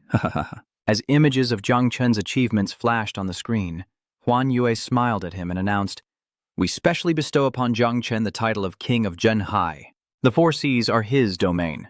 Jung Chen is granted the power to govern the nation, inspect the great Xia, and hold the power of life and death without managing war zones. Below the stage, Chu Bulang watched them in astonishment, and he, stunned, asked Qi Gong, Big brother, what did the great dreamer mean by that last sentence? Even I don't understand. Tang Jin was stunned, and Ji Gong frowned slightly, his face serious as he said, Exactly as you heard it. Tang Jin hesitated for a moment, then said, He's only 18 and he's already defying the heavens. Hearing this, Ji Hongen's expression turned serious as he furrowed his brow and stroked his chin in thought. It seems the higher-ups are preparing to re-establish contact with the three islands overseas through the Zhenhai King. The Four Seas stage is a fiefdom, meaning the three islands overseas are now, in name, Jung Chen's territory.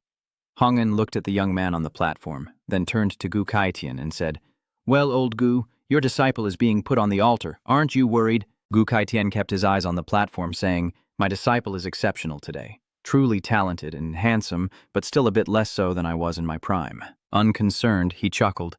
I'm too lazy to meddle. With the coming changes, the three islands overseas should be reclaimed. What others can't do, my disciple might. Before all the people, Huan Yue presented Jung Chen with a black velvet box containing a gleaming gold medal, saying with a smile, This is the peerless token. Take it. Jung Chen respectfully accepted the box with both hands, his eyes filled with joy as he looked at Huan Yue, saying, Thank you, sister.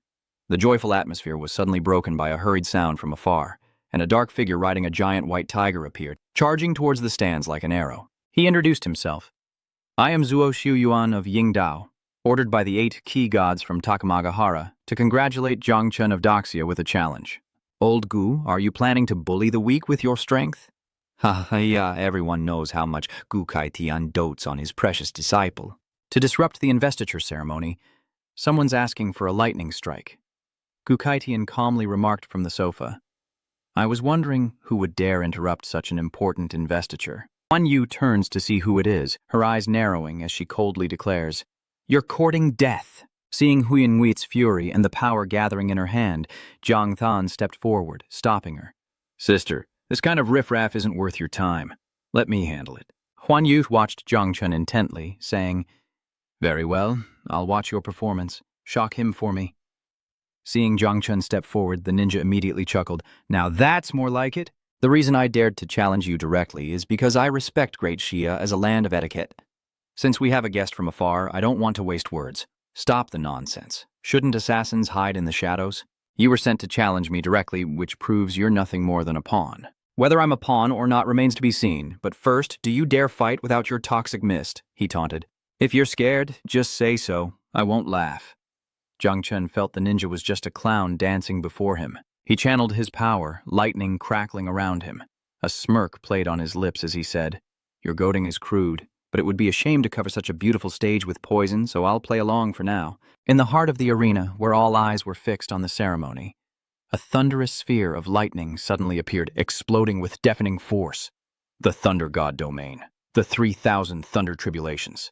Light erupted, and the intense pressure and blinding glare forced everyone to shield their faces, unable to look directly at it. Caught off guard, the taunting ninja and his white tiger pet are paralyzed by the lightning coursing through their bodies, their eyes rolling back as B screams in agony. Seeing his opponent, who was so brave and provocative just moments ago, brought down with a single move, Jung Chen was stunned and said, "Huh? Is that all? What made you think you could come here?" He was about to suggest the ninja try some herbal medicine when suddenly the white tiger appeared, roaring as it charged towards Jung Chen. He dodges with agility, realizing it's an illusion. It lunges again, jaws wide, but Jung Chen instantly appears before it, raising his fist for a physical strike. The god-suppressing fist cracks, his punch taking out a few of the cat's teeth, leaving the white tiger questioning its life choices. Not stopping there, before the white tiger can regain its attack, he adds another god-suppressing fist. Instantly, the white tiger leaped back several meters, its massive form dissolving into black smoke upon landing. Jung Chen observed and exclaimed that it was still an illusion. The mocking ninja appeared above Jung Chen in a flash. He unleashes his power, aiming for Jung Chen's head, ready to strike the final blow. "You've lost, Jung Chen. I was struck by lightning, but it was just an illusion. My ability is insulation, specifically designed to counter lightning." Seeing victory within reach, a powerful blow descends upon Jung Chen, but in that perilous moment, a lightning flash erupts from the stands. Jung Chen narrowly avoids the attack, but something grazes his body. Ugh. Seeing Jung Chen easily dodge his attack but failing to avoid the poison, the ninja chuckled, Don't think your lightning is the fastest. Before a top assassin, it's nothing. Looks like your past achievements were just luck. Now that you're poisoned and there's no antidote." Witnessing everything, Gukaitian's blood boiled. Power surged as he said grimly, "Damn it, little Chen has been framed." Seeing this, Huan Yue unleashes her palm power, declaring, "Poisoning my brother means death." Seeing everyone about to join the fight, Jung Chen quickly stops them. "If I can't handle this myself, the entire investiture ceremony is cancelled." The mocking ninja overheard and watched him, roaring with laughter. "That's the spirit. But are you planning to use the 9 Netherworld formation now? Or are you going to drink the blood of the ancient god again and fall into a week-long coma? Or perhaps you'll summon your 9 Revolutions underworld demon for me, only to have it destroyed by the heavenly Tao." Jung Chen smirked at his words, a dark purple power emanating from him. "Very well, you've succeeded in angering me. Today's a good day to test my new move on you, since Bao Ge is so kindly offering himself up for practice. It would be rude to refuse." Holding his blade, he saw Jung Chen still wielding his power, a thick smoke emanating from his hand. He quickly looked up and shouted, "My poison! How are you unharmed? Did I grab the wrong poison on my first gig? No way." Seeing his bewildered expression, Jung Chen laughed. "Poison, you say? Don't you know I used to be known as the Poison Demon? Daring to use poison against an expert?" Before the ninja could react, Jung Chen's hand transformed into a sharp blade, tearing through the air towards him. The ninja, jolted back to his senses by the eye of the underworld, quickly raised his sword to parry, his eyes betraying his shock. "This is dark energy? You also have dark energy abilities?" Seeing the situation turn sour, the ninja cursed the one who gave him intel, wondering why they failed to mention his opponent also possessed dark abilities. How was he supposed to survive this? "Once I get back, you're done for. Too strong. Can't stop him. Sword's about to break. No, I have to retreat." Jung Chen, a rematch it is. Seeing the ninja's panicked face, Jung Chen knew he was planning to escape.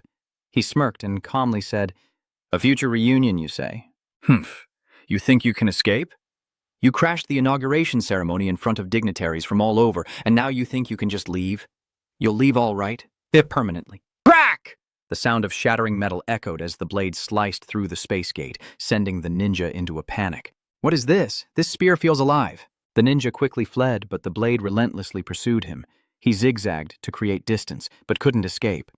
And fear gripped his heart. The sharp blade pierced his body, causing him to scream, and then he died on the spot. Having eliminated this target, Jung Chen retrieved his weapon, the blade vanishing as it returned to the form of his hand.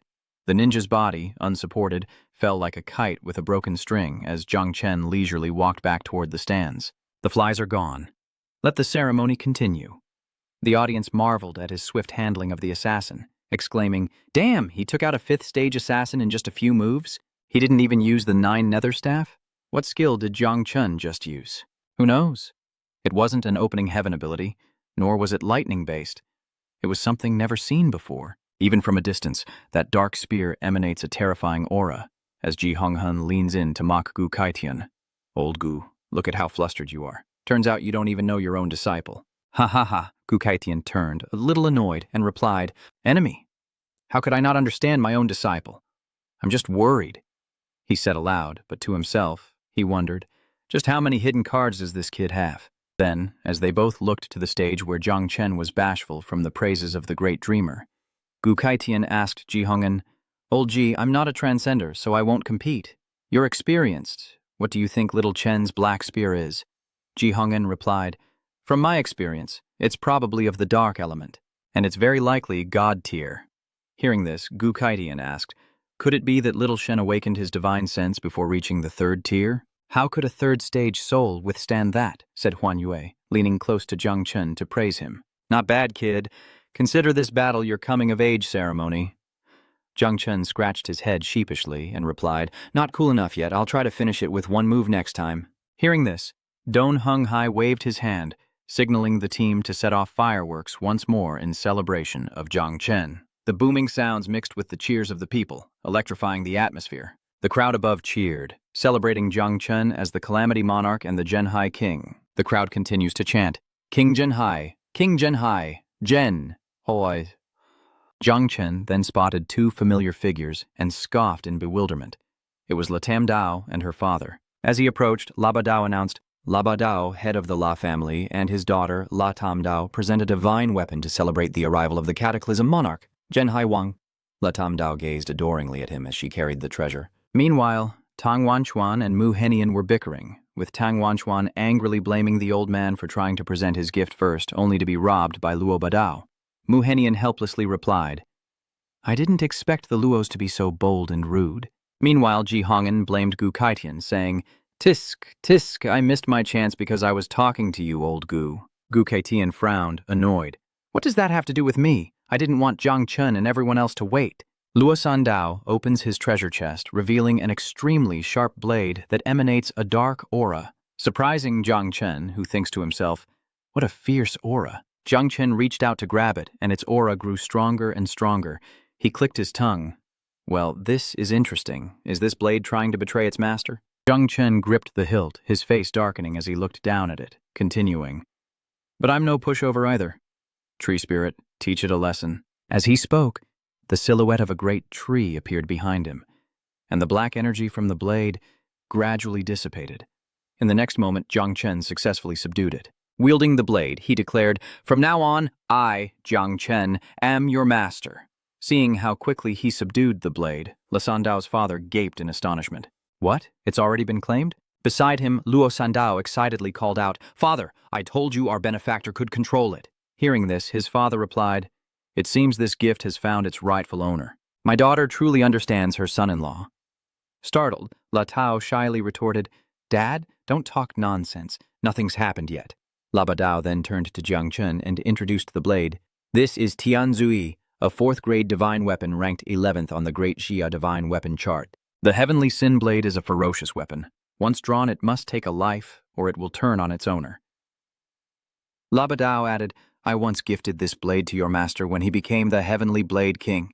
Hearing this, Gu Kaitian coughed loudly to stop Luo Badao from continuing, while Ji Hongyin chuckled, understanding the situation.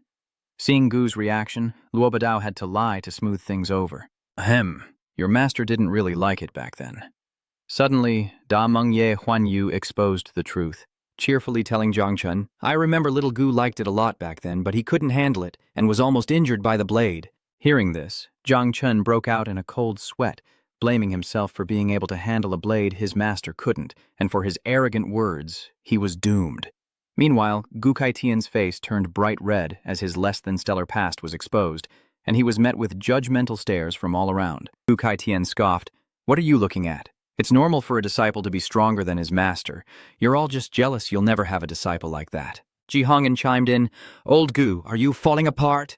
He immediately roared, "Falling apart my foot!" Next, it was the second family's turn, as Mu Hankyu and his grandfather, Mu Heinian, stepped onto the stage with their treasure. As Mu Heinian steps forward, he announces, "Mu Heinian, king of the Jiangnan war zone of Great Xia, presents a sea god pearl to congratulate the cataclysm monarch, the Jinhai king." Hearing this outside, Ko Hong'an exclaimed in surprise, "The sea god orb? Damn it, the Mo family is bleeding." Mu Heinian continued, explaining that this treasure, seized from the aquatic race 30 years ago, contains the energy of the sea and could fill an ocean if released, or be used as a brick. Jung Chen respectfully accepted the gift, thanking the Mu family. Seeing Jung Chen's solemn bow, he chuckled, "No need to be so polite. We're all family here. Now we're just waiting for my grandson-in-law." And so, the gift-giving ceremony continued. Tang Wanshuan, Tang Ying's father, and Ji Hong'an, Ji Xuanyue's father, stepped forward together. Tang Wanshuan spoke first. "Old man's done with his gift. Time to step aside." Tang Wanshuan of Jiangnan presents 3 grade 8 demon pills, congratulating the monarch of calamity, Jinhai King. Following him, Ji Hong'an presents 2 drops of god-demon essence blood, congratulating the monarch of calamity, Jinhai King. Meanwhile, back with Qi Gang's group, Yun Shaoqi leaned back in his chair, sighing. "It's a shame we night watchmen are too poor to offer anything of value."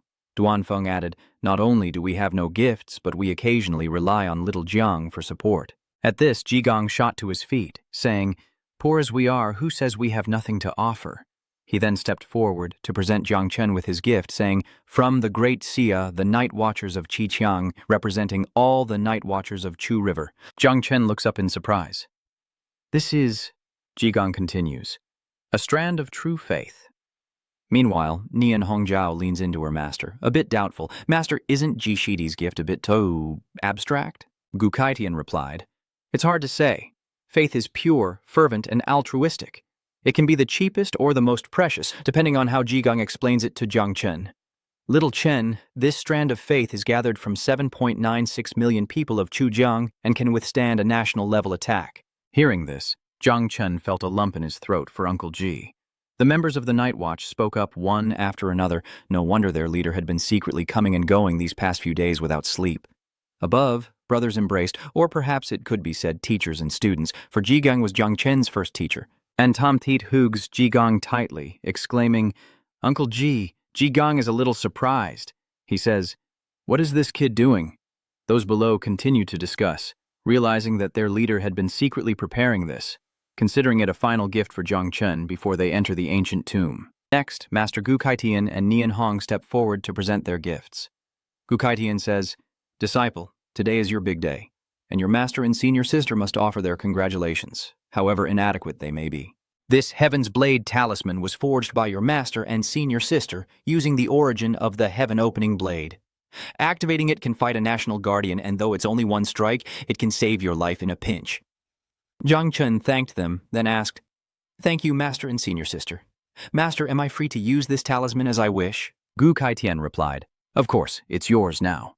Hearing this, Jung Chen turned to Ji Gang, bowed his head, and respectfully offered the talisman. "Uncle Qi, you're about to enter the earth pit. Take this talisman for protection." Ji Gang chuckled, then said, "Xiao Chen, you think too little of us." Still in that posture, he responded to Ji Gang, "Consider it what you will. Arrogance, begging, I have no other family. You and everyone else are all I have. Before the 6th transformation, the martial god wouldn't let me enter the catacombs, but I absolutely won't allow you to be in danger." Seeing his resolve, Qi Gang had no choice but to accept. He placed his hand on Jung Chen's shoulder and said, "All right, I'll listen to you. I promise you I will stand by your side as a strong man in the future. You must accept this thread of faith." He replied, "Of course, it's my foundation." Then, he carried all the gifts he had received and spoke to Qi Gang. "And take my old gear and today's gifts back to share with everyone. Please, don't refuse. Take it." Qi Gang was stunned by his actions, but couldn't refuse. He reached out and caught it, replying that Uncle Qi would listen to everything today. Tears welling in their eyes, Tang Jin and the others say, "Damn it, why do we always rely on little Shen?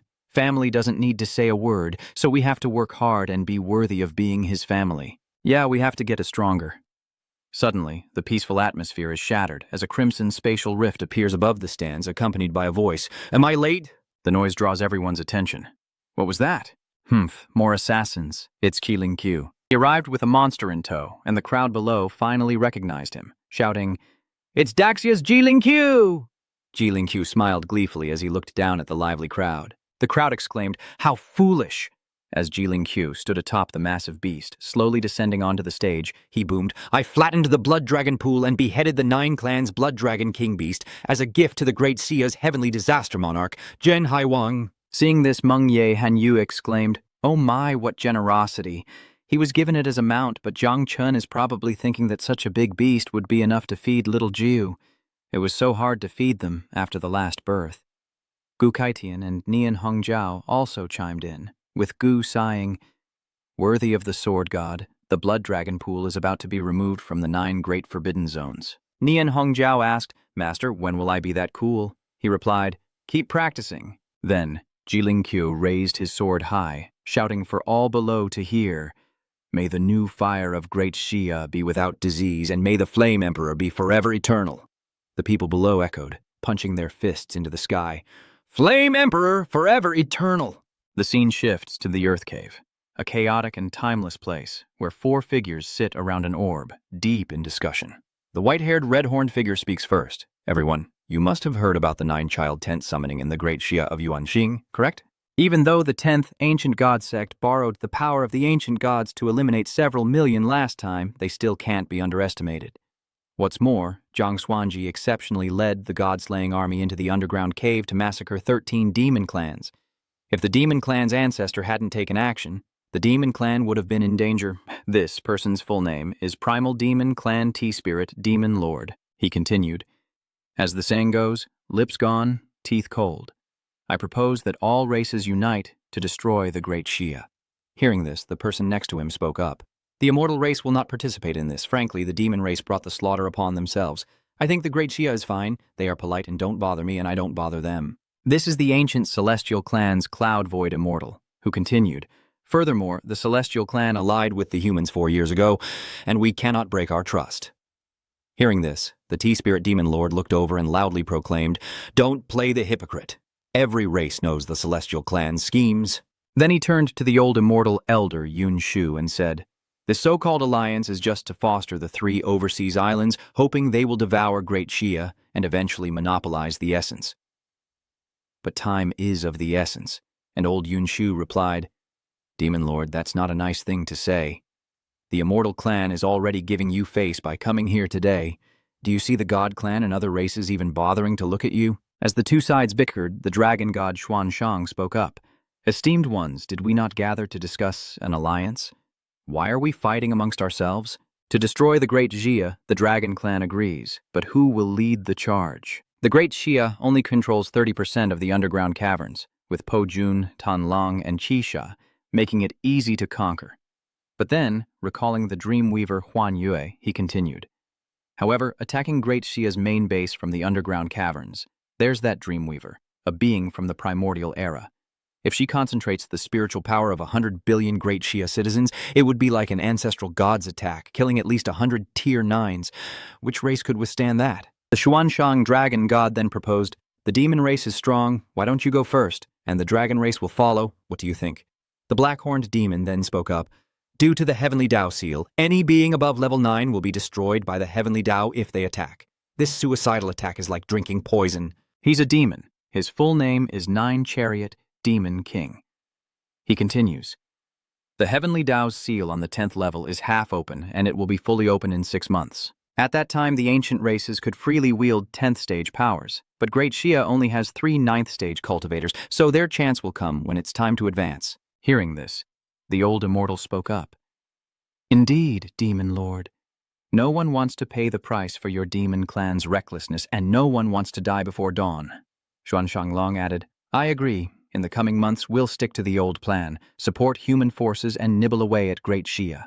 The 9-Chariot Demon, king of the demon race, looked down at the observation orb and said, I fear you'll regret this sooner or later. The one who wields the 9-chariot banner is only at the 3rd level. He's not worth worrying about. My demon race has bribed top assassins from many countries on UN Star. They will join forces to assassinate him, and they will succeed sooner or later. Even if they fail, it doesn't matter. In 3 months, this great Xia and overseas 3 islands will hold the Tianyun competition again. Hearing this, Xuan Shanglong interrupted with a dangerous look. That's right. I've already gifted the blood dragon to the sea race in Yuan Xing. When the time comes, the sea race's Long Tianjiao will also participate. With such thorough preparations, the one who possesses the 9 banners is sure to die without a doubt. The scene shifts to Jiangnan's main base, where Jung Chen asks Gu Kaitian, Master, it's been 3 days. When can I go out? Gu Kaitian replies, I'm here to report that almost all of the assassins who infiltrated Daxia have been dealt with. 8 level 6 and 3 level 7 assassins have been eliminated. Hearing this, Jung Chen sat down and asked, So, am I free? He replied, Not yet. There's still one rank 8 assassin at large, and the higher-ups are worried they'll send even stronger assassins. With a hint of sadness, Jung Chen looked at Gu Kaitian and asked, Master, if there are always people who want to kill me, Must I live like a useless person forever? I have so many skills and trump cards, why not let me face them myself? Doesn't this protection also shackle my progress? Jung Chen demonstrated his skills to Gu Kaitian. He pulls the chubby Duang An from his hiding place, saying, Master, I must show you an example. Come on out. After being pinched, Tang Ying stammered, My dad told me to come protect you. Jung Chen replied, Thank you for the thought, but it's really not necessary. You should go and rest. Tang Ying shuffled out the door, echoing back, Oh, sorry to bother you. Seeing this, Gu Kaitian pointed at Tang Ying and asked Jung Chen, How long has she been hiding here? He replied, For a while now. She was too shy to show herself. She suppressed her energy, but couldn't fool me. Gu Kaitian gaped and said, What kind of situation is this? How could I not know about this? He then brought up Xia Shulan and said, Master, do you remember Song Jenge Shulin of the Heavenly Purity Divine Clan? Do you know how I took him down? Old Gu eagerly pressed him for details. He began to explain. Within a 30-kilometer radius, I can clearly see everyone's information. Old Gu chuckled. Ha ha ha, so that's it. I didn't know you had that trick up your sleeve. The assassin is yours to deal with. The Great Xia is focusing on the 3 islands overseas. They're short on manpower there. Hearing this, Jung Chen happily mimed slitting a throat and said, Then I'll go kill someone tomorrow. It's better to be proactive than reactive. Gu Kaitian looked at him and said, It's good to be young and energetic, but don't underestimate your opponents. He immediately replied, Yes, Master. As the two were talking, Mu Hankyu came out with tea. She respectfully said, Master, Senior Blade King, please have some tea. Gu Kaitian was once again surprised. Huh? There's someone else? Mu Hankyu replied with a hint of embarrassment. Yes, there's more. Luo Sandao is helping Jung Chen make his bed, while Jishuan Yue is roasting a suckling pig with fire magic. Hearing this, Gu Kaitian could only cry inwardly, as some had plenty, while others had none. He praised him. Well done, kid, you've enjoyed all the blessings. Jung Chen then said with frustration, Oh, Master, it's all just trouble that comes looking for me. With that, he gathered everyone and instructed, That's all for today. No need to come tomorrow. I have a new mission for you all. Hunt demonic beasts in the secret realm. The stronger, the better. Luo Sandao responds, vowing to take the championship. Gu Kaitian thought to himself, This kid is trying to get more rewards. Meanwhile, 2,000 miles southwest of Mado City in the Gobi Desert, a masked man in armor spoke. Bad news, the assassins sent to Great Xia by various countries have almost all been eliminated. The good news is that Great Xia's defenses are down. Jung Chen has begun to move, and above, they encourage us to cooperate to ensure success and, more importantly, to avoid internal conflict. These knights are from the Holy Temple, and the one in the middle continues. If successful, all participating countries will receive a key to advance to the 9th stage, but the distribution is unfair. There are 6 of us, while other countries only have 3, yet the reward is the same? At this, a man stepped forward and said, What's unfair? Your captain is only 3rd on the assassins list. China's top assassin, Divine Arrow Ye, has already arrived. He's been the top dog for decades. Your captain just reached the 8th stage, while Mr. Ye achieved it 10 years ago. Besides, without my Cao Tianyuan flute, this guy, Jia Dang, would only be a 7th stage peak, ranked 6th. He then put on a sinister face, pulled out his flute, and asked the knight, Who can deal with Jung Chen's millions of 9 disasters? The knight above shouted. There's no denying your flute is good, but where is the legendary god of assassins? In my opinion, you're all just boasting. Will that old man even show his face? Ha ha ha ha. No sooner were the words out of his mouth than someone lopped off the heads of his two comrades. The attacker boomed, "Silence! Show respect to great God, Ye!"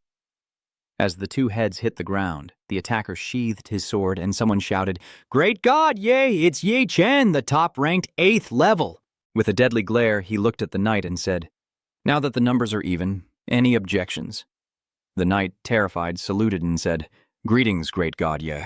Please, forgive my insolence." Yishan then said, "Enough talk, let's discuss the plan and assignments." Then a woman stepped forward, Perrin Jane, a peak 7th level, ranked 5th on the God ranking, and immediately presented her plan. "First, we've sent 2 assassins, Yu Jiangshen from Daihun. Furthermore, I possess the origin element crystal sphere, which will completely suppress his lightning abilities." Ye Jian looks up at her, dismissing the talk of origins, but acknowledges that luring the enemy and countering lightning will be useful. "I'll take responsibility for controlling the 9 seats barrier.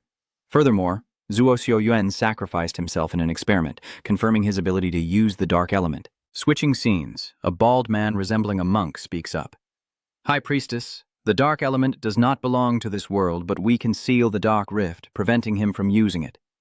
This man is Saoyan, a high-ranking member, 4th on the God ranking." Hearing this, Ye Chen continued, "Good, last question. How do we ensure that the 9 Revolutions Dark Demon and the location near Kunlun Mountain don't attract the experts of Great Xia?"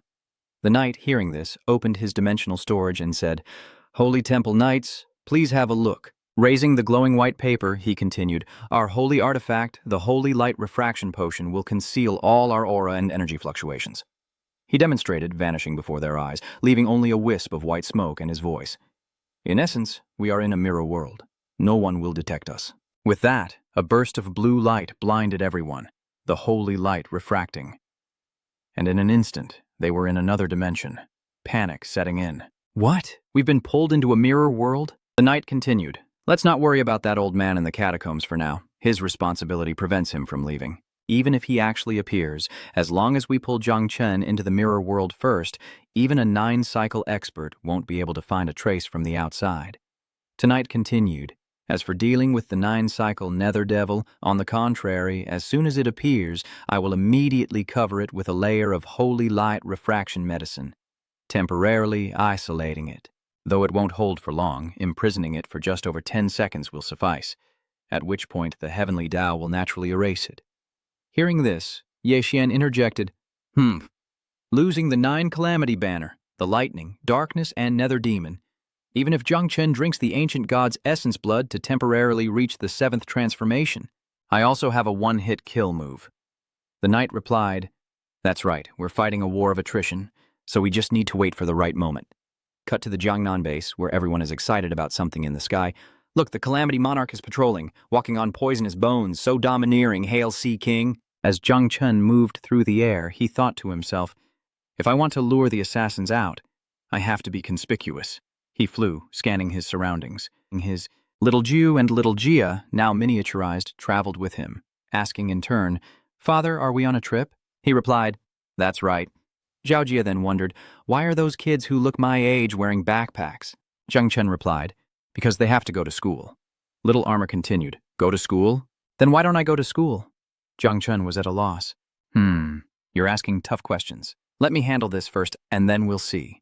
Xiao Jia continued, "So what do we do now?" Jung Chen replied, "Shh, I'm finding a mother for you." Xiao Jia exclaims in surprise, "Huh?" Jung Chen recalled noticing the 2 sisters earlier, their information appearing before him. Kim Miko, a level 6 assassin from Daihun, skilled in art, and Quan Jia Hyun, a level 7 assassin from Daihun, skilled in disguise and poison. He then controlled his poison insects, speeding away as he thought, "Assassinating me at my base is difficult. I must find a secluded place to give them a chance and avoid fighting in the city." The people below watched him speed away, confused. The woman below watches him, a confident smile spreading across her face. "This Jung Chen is far too arrogant, and without any guards he's practically asking for death. Our chance has come. The superiors told us to try assassinating him ourselves first. If we succeed, the prestige of our Daihun will surely rise greatly. If we can't assassinate him, just follow him and lead him to the ambush."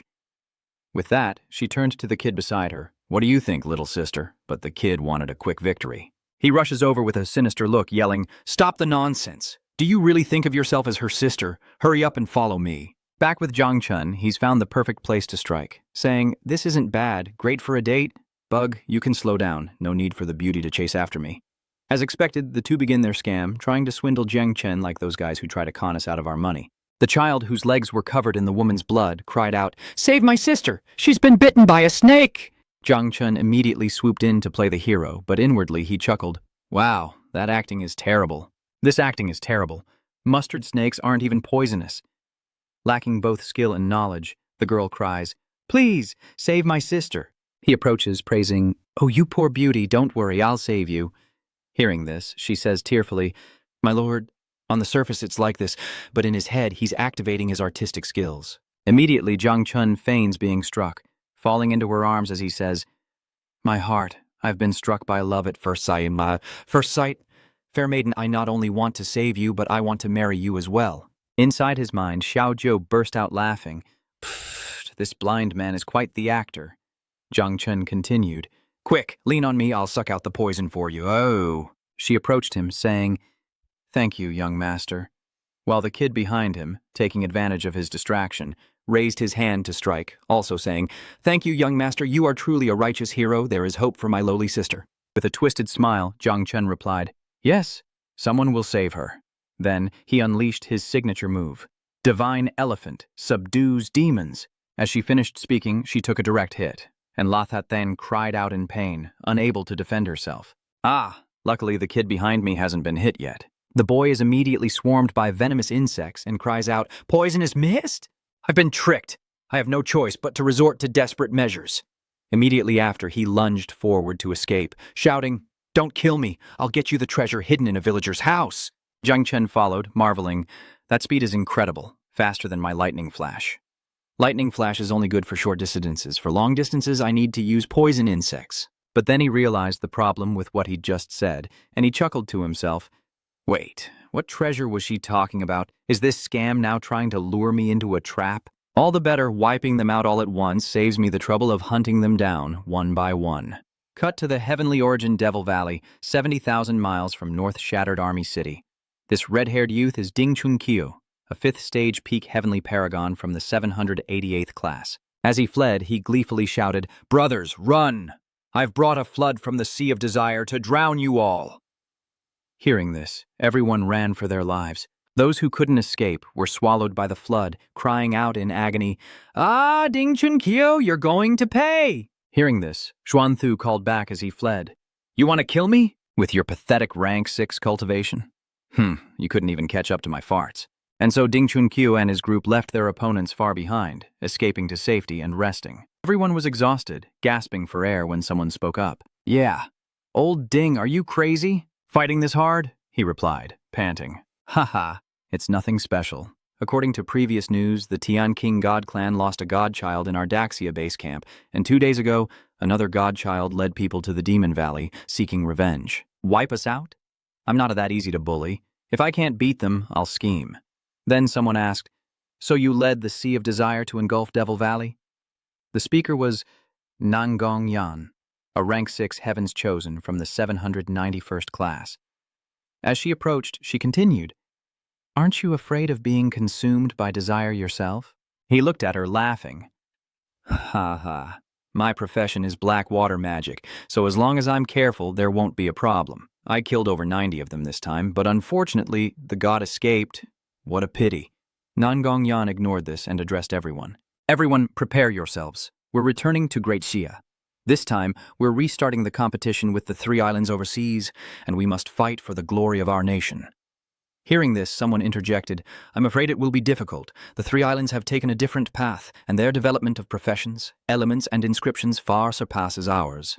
Others agreed, adding that while their combat experience in complex environments was unmatched, a comprehensive comparison would put them at a disadvantage. Hearing their lack of spirit, Nangong Yan immediately retorted, "Defeated before we even fight?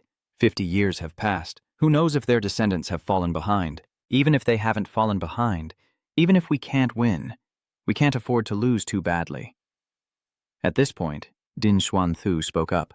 "Miss Nam Kung Yen makes a good point. Anything can change in 50 years. Then, thinking of Jung Chen, he continued. I heard the competition was reopened because our base has an amazing kid named Jung Chen, top of class 793.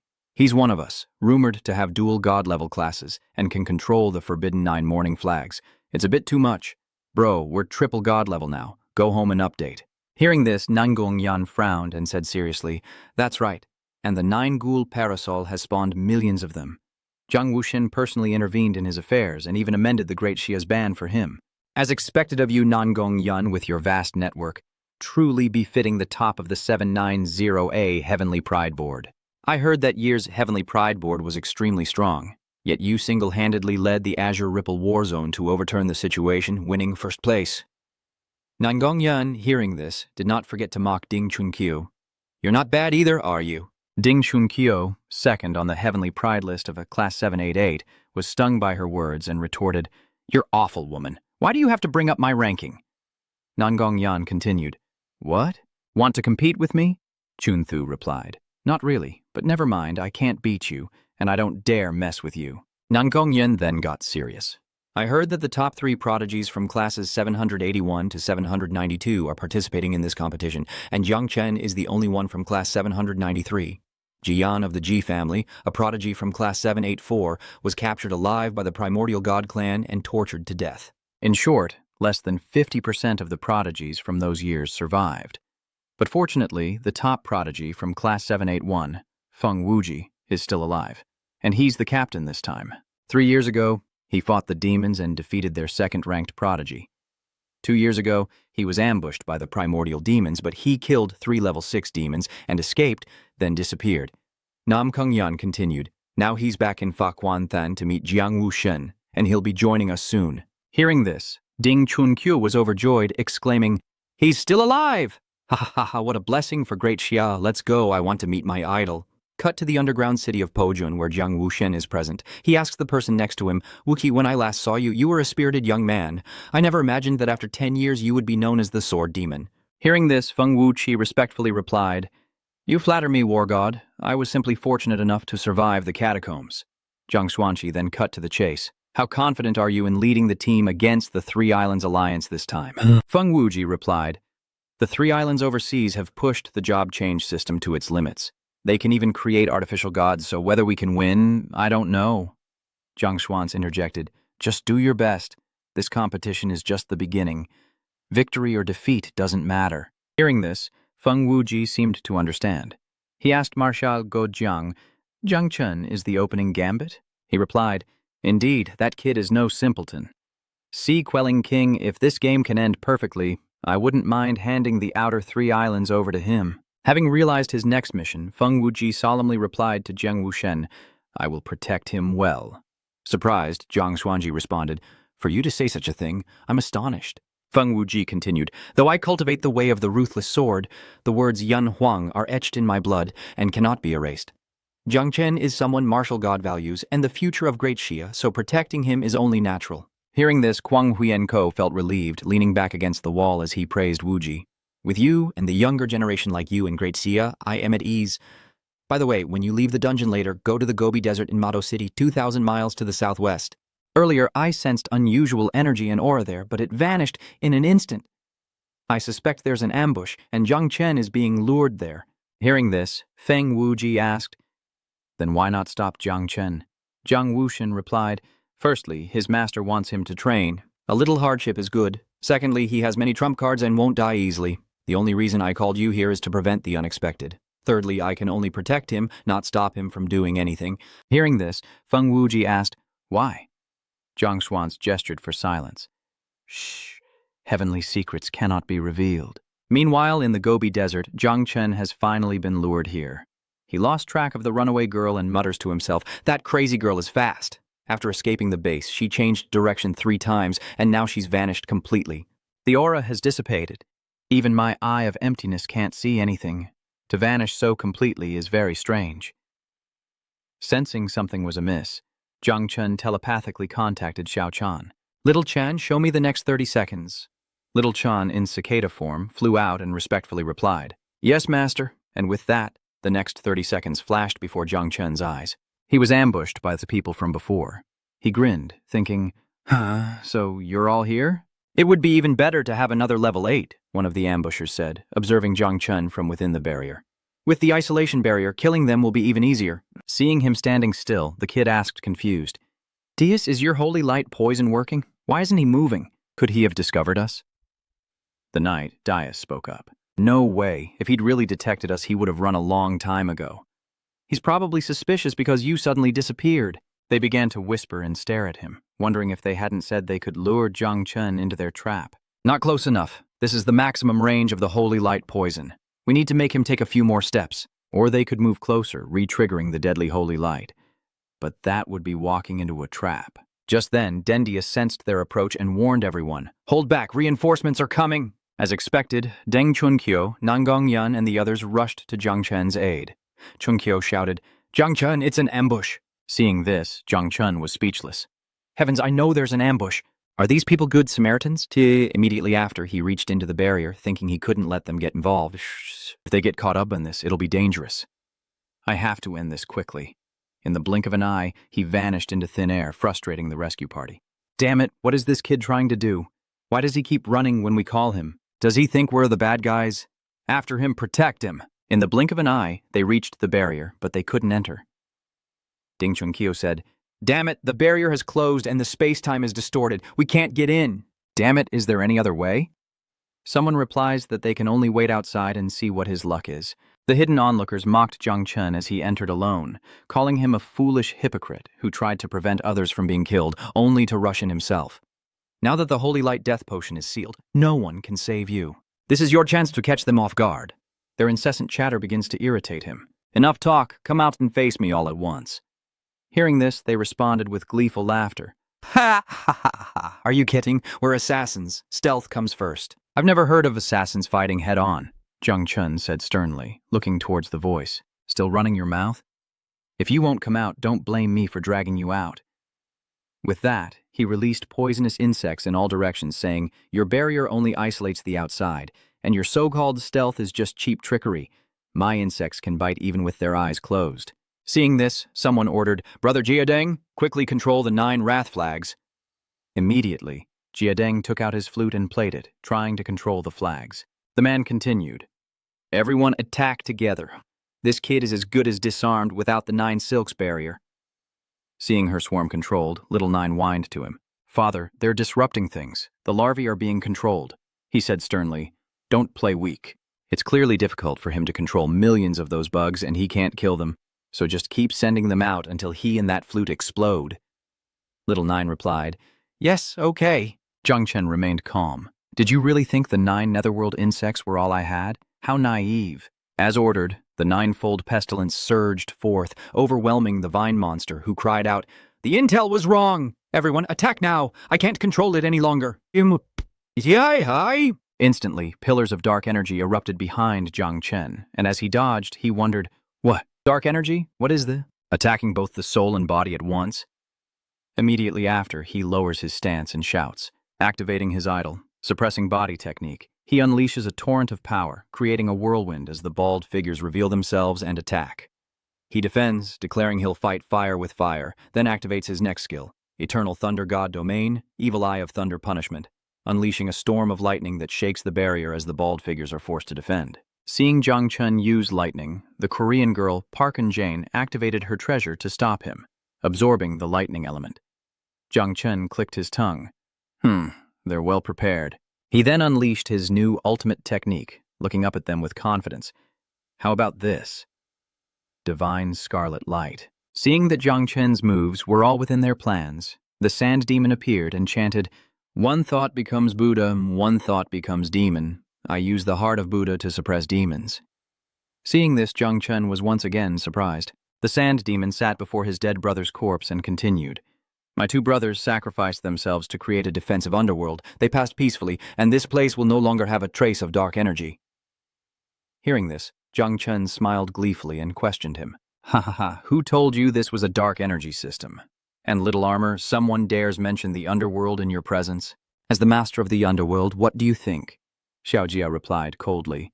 I don't approve. Jung Chenling dashed forward like an arrow, spotting the bald man and calling out to Xiaojia. His arms surged with black and red power, slamming against the shield. A poor substitute, but it would have to do. It took the bald man 5 seconds to react, his eyes wide as he stared at the creature before him, screaming in terror. Why? Why is this happening? This isn't darkness. It's hell. The shield trembled violently, and after a few seconds, cracks began to spread. The bald man quickly casts a spell, summoning a golden shield of ancient characters to reinforce his defense. A protective barrier, huh? Let's see how long it lasts.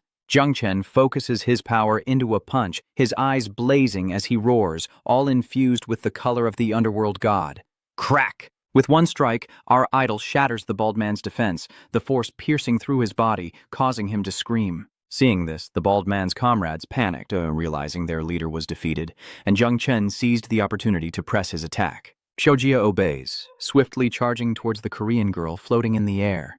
Her comrade, seeing the dire situation, exclaims, "We're in trouble! He's heading for Parent Jane!" Seeing the storm of attacks coming, Buk Jonjin frantically dodges, but Xiaojia's speed is too much, and she cries out to her comrades, "Stop him together, or the lightning system will lose control!" As Buk Jie clutched the orb, she looked towards Jia Tengying, who played his flute, its music unleashing an ancient purple force against the approaching 9 evil flags. As the battle raged on, the sound of approaching hooves echoed in the distance. Jung Chen glanced over and saw a group of armored warriors on horseback charging towards them, screaming for blood.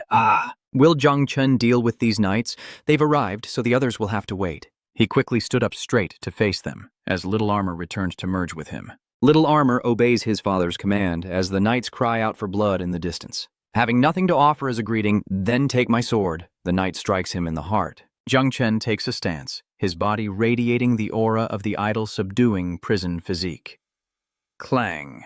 Metal is sent flying. The war horses, startled by this display, whinnied loudly, and the knights stared at Jung Chen in surprise. Our attacks are completely ineffective. What kind of physique is that? Seeing the knights' pathetic attacks irritated Jung Chen. To think I abandoned those guys to focus on you, and you disappoint me this much. His fist bursts into flames. Jung Chen scoffs. Is that all you've got? Did you even eat? I heard your holy temple knights came here once 400 years ago.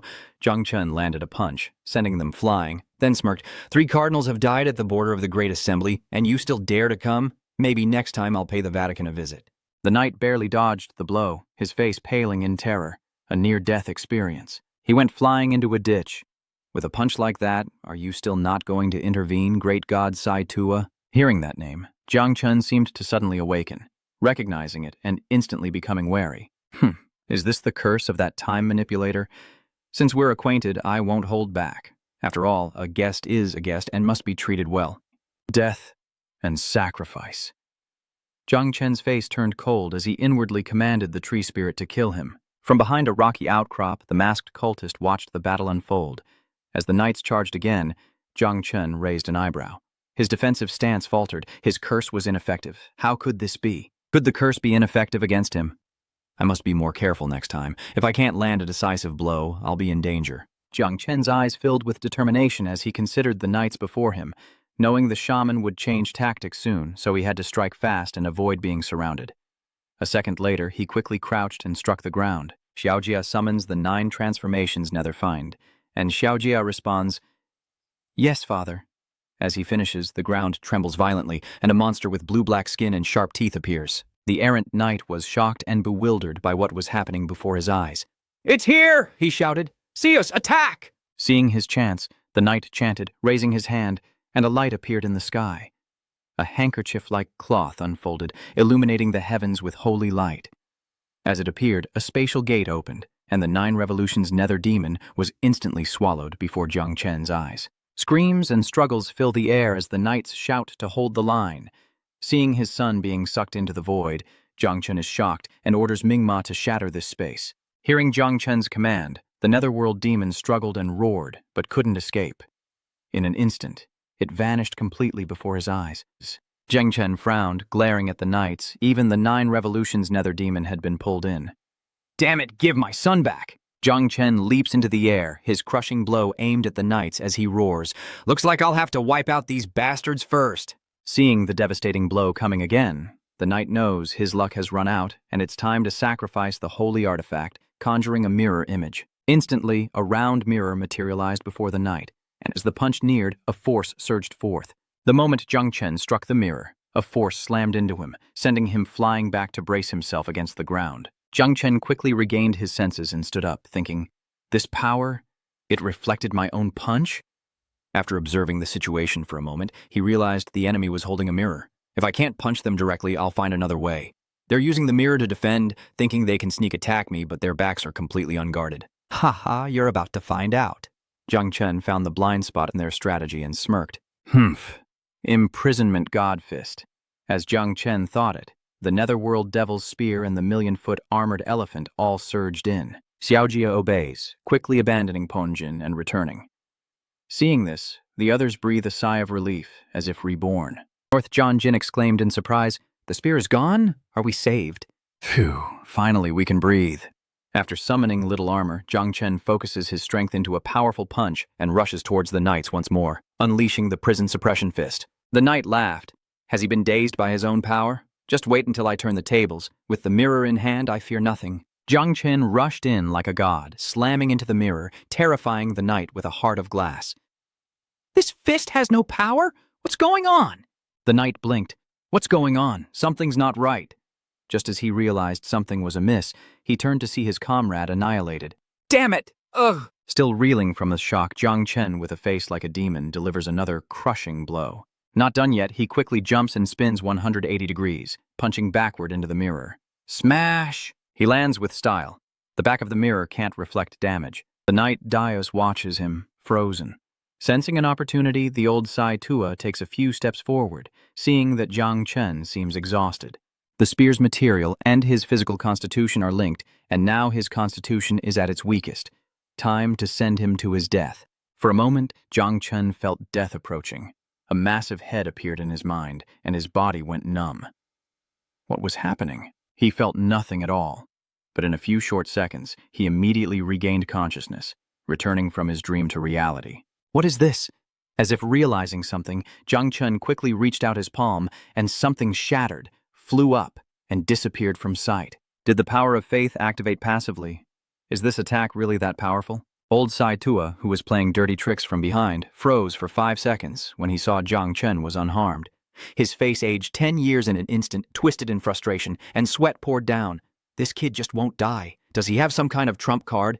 Why is he so hard to kill? Having awakened, Jung Chen quickly regained his fighting spirit and continued his barrage of attacks, angrily shouting, "You've wasted the goodwill that Uncle Ji and the people of Chu River have shown me." "Damn it!" exclaims Ming Shen Chimo. Jung Chen glanced over and shouted, "The assassin from Korea's one-hit kill was ambushed. Book Jane couldn't retaliate and was stabbed straight through, the orb shattered into pieces, and the lightning system was withdrawn. Having dealt with one opponent, Jung Chen glanced towards Xiaojiu, who was facing Jia Tengying, and said, "Xiaojiu, don't be lazy. Release more larvae and charge out immediately, or you won't eat or stay inside for the next 3 days." Hearing Jung Chen's words, the creatures panicked, realizing they'd been discovered, and swarmed to break through Jia Teng-An's shield. "Go, my children, attack!" Under immense pressure, Jia Teng-An's body finally gave way. Jia Dang, struggling, swallows his own blood and cries out, "I will sacrifice myself for the land of cherry blossoms. This is your last chance. Long live the cherry blossoms." Suddenly, Saito appears from behind a rock, chanting an incantation, unleashing a deadly aura. Jung Chen scoffs. The same trick won't work twice. In his mind, Jung Chen calls out to Xiao Chan. Hearing Jung Chen's call, she immediately responded. "Understood," she said, and Jung Chen immediately ordered, "Quick, immortal pool!" As enemies swarmed Jung Chen, a giant skull appeared from the sky, hurtling towards him like a vengeful demon. Its skeletal jaws widen, filled with violet-pink flames from the abyss. Faced with the sudden attack, Jung Chen frowns, quickly leaping into the air and deflects the blow. With the illusion shattered, Jung Chen only needs to wipe out the remaining enemies, his body crackling with violet lightning as he delivers his curse. Observing from behind, Sate Kenichi is shocked that his attack had no effect on Jung Chen. He grits his teeth anxiously, sweat pouring down. He dodged my ultimate technique with ease. Why? Above on the cliff, thousands upon thousands of insects flutter like rain. Happily, Tuku called out to Jung Chen, "Father, I'm done." Hearing this, Jung Chen remembered the flutist and glanced over to see him unconscious on the ground, chuckling softly. "So, Dang An has failed?" Well done, little Jew has taken care of Jia Dong-an, so now there's only one troublemaker left. Jung Chen quickly activates the power in his hand. Eye of the underworld, lock onto Sate Kenichi's soul. With that, a living power surged forward. Kill! The attack crashed like a flood, striking Sate Kenichi's position. He nimbly dodges the attack, his mind racing with fear and disbelief. How could he pinpoint my hidden location so precisely? My concealment technique is the best in the world. How could this be? Jung Chen wouldn't let him escape, chasing after him, gathering power throughout his body, lightning crackling in his left hand. The eye of the underworld god in his right, a storm of insects behind him, the cry of the 9 banners, and the 3,000 thunder tribulations. In a desolate wasteland before a radiant barrier, Dong and the others lamented. Father hadn't emerged. Could he be dead inside? Was Jung Chen truly a fool? He's not quite what the rumors say. He also has the 9 revolutions of dark magic. Perhaps he can still turn the tables. The enemy's ambush must have accounted for everything. Feng Wuji coldly glanced at the barrier, then turned to the others, saying, even we might not win, let alone him with only 3 transformations. Talent without brains will kill countless soldiers on the battlefield. If he were to face the 3 islands with us, he'd only be a burden. With that, Feng Wuji took the lead, his voice filled with disappointment. Kuang Votan thinks so highly of you. What a disappointment. Let's go. If he can't be saved, there's no need to waste any more effort. Ding Chunkyu and Nan Gongyan's group looked at each other, nodded, and obeyed their captain's orders. As they moved forward, a shocking explosion suddenly erupted behind them, forcing them to turn back and assess the situation. Feng Wuji glanced around. A figure emerged from the smoke, their features unclear, drawing closer with a whistling wind. Was this Hora transmission? Feng Wuji sensed something was amiss. Friend or foe, he couldn't tell. He quickly commanded his group to prepare for battle, and they swiftly assumed their combat stances. As the mist clears, a figure emerges. What is going on here? Isn't that Jung Chen standing there, and who is kneeling on the ground? Someone explain this. Ding Chunkyo raises an eyebrow in surprise.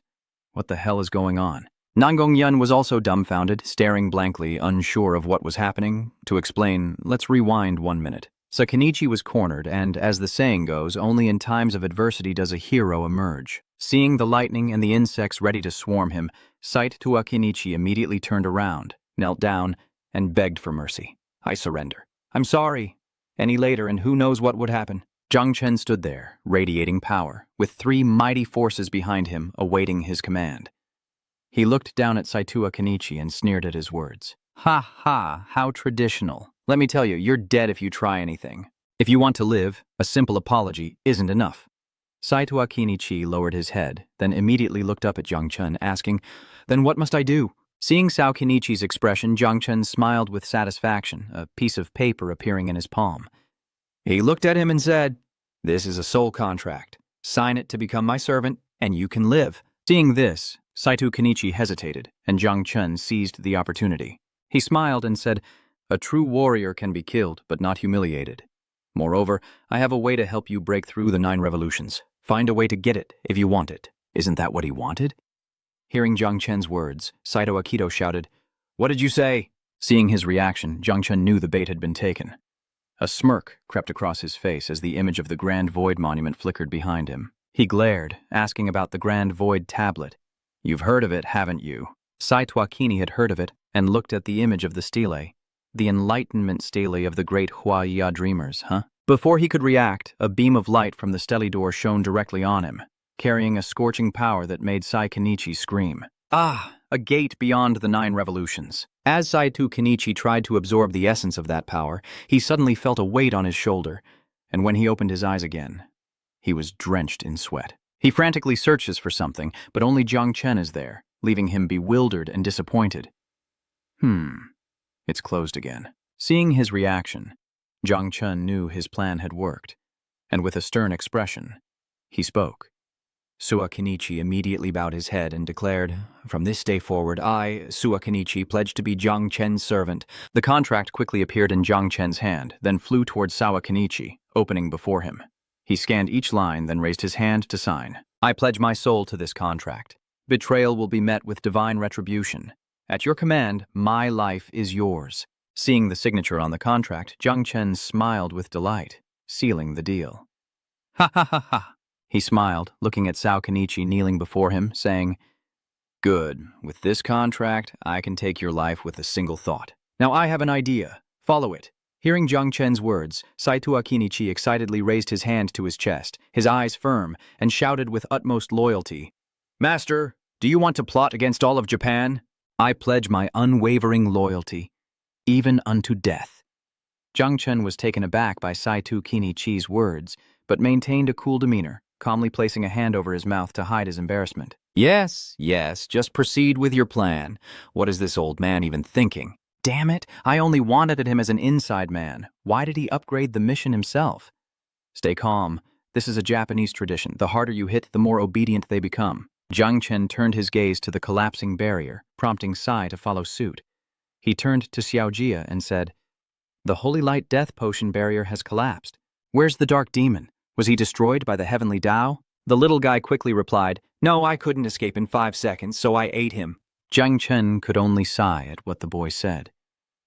Well, I guess it's better than nothing. Upon hearing that Minma had been devoured, Kinichi stammered, "The 9 transformations, Minma. Master—" Jung Chen, unsure how to respond, awkwardly covered his mouth. "Don't ask. It's disrespectful." Kinichi was speechless. As the barrier crumbled, with large pieces falling everywhere, Jung Chen said, "The holy light is dead, the holy artifact is destroyed, and the barrier is about to collapse. Old Saito, return to Japan immediately and prepare a plan. I will appoint you as a general later." Saito Kinichi respectfully obeyed. A minute passed, and back in reality, Jung Chen and Feng Wuji came face to face. Jung Chen, eyeing this weapon in his hand, acknowledges its powerful sword energy, while Feng Wuji is astonished that Jung Chen made it out unscathed. Feng Wuji sheathes his sword, cautiously approaching Jung Chen and Kinichi. Jung Chen calmly replies, "Yes, it was me." Feng Wuji observes the two, then furrows his brow, firing off a series of questions. Jung Chen calmly replies, "Is the person behind you a 3rd-level assassin?" "Yes, Sao Kenichi from Japan. He's the #1 assassin on the god ranking." "So he knelt to attack?" "No, he's my house god now, so you could say he's submitted to me." Okay, I'm done asking questions. Your turn. You're Feng Wuji, the champion of the 781st Heavenly Pride ranking. "The people behind me are all top 3 or higher. Are you all here representing the Xia Kingdom to compete against the 3 islands?" "Well, I'm done asking questions too." Ding Chunkyo was stunned by their short and concise exchange. Is this how freaks communicate? Jung Chen doesn't seem so dangerous after all. Does the captain really believe those words? "It's a miracle you survived in the dungeon for so many years." Ding Chunkyo stared at Nan Gongyan without a word. Long thought, what did I do to make this woman keep picking on me? Everyone watched as the two before them seemed to exist in separate worlds, blue and crimson, silently locked in a tense gaze. Should they intervene in this awkward standoff? The world of freaks, you wouldn't understand. They communicate in silence. After a moment of silence, Feng Wuji assessed Jung Chen's abilities and spoke, "You're not bad. The 9-Shi formation is stronger than I thought." Jung Chen chuckled, "You're not bad either. Your sword energy is quite yapopo." Hearing this, Feng Wuji laughed and replied, "I'm a 6th cycle, and you're a 3rd, but if we fought, I'm not sure I'd win. No wonder Jiang Wuxian sees you as his successor. You deserve it." Feng Wuji looked at Jung Chen, thumped his chest, and said, "Jung Chen, you probably can't use your insectoids in the 3-island competition, so be careful. I'll protect you then." This was a promise to Jiang Wuxian. Ding Chunkyo looked at the sky and said to Feng Wuji, "Captain, it's getting late. We should head to the Modu base. We'll have plenty of time to talk later."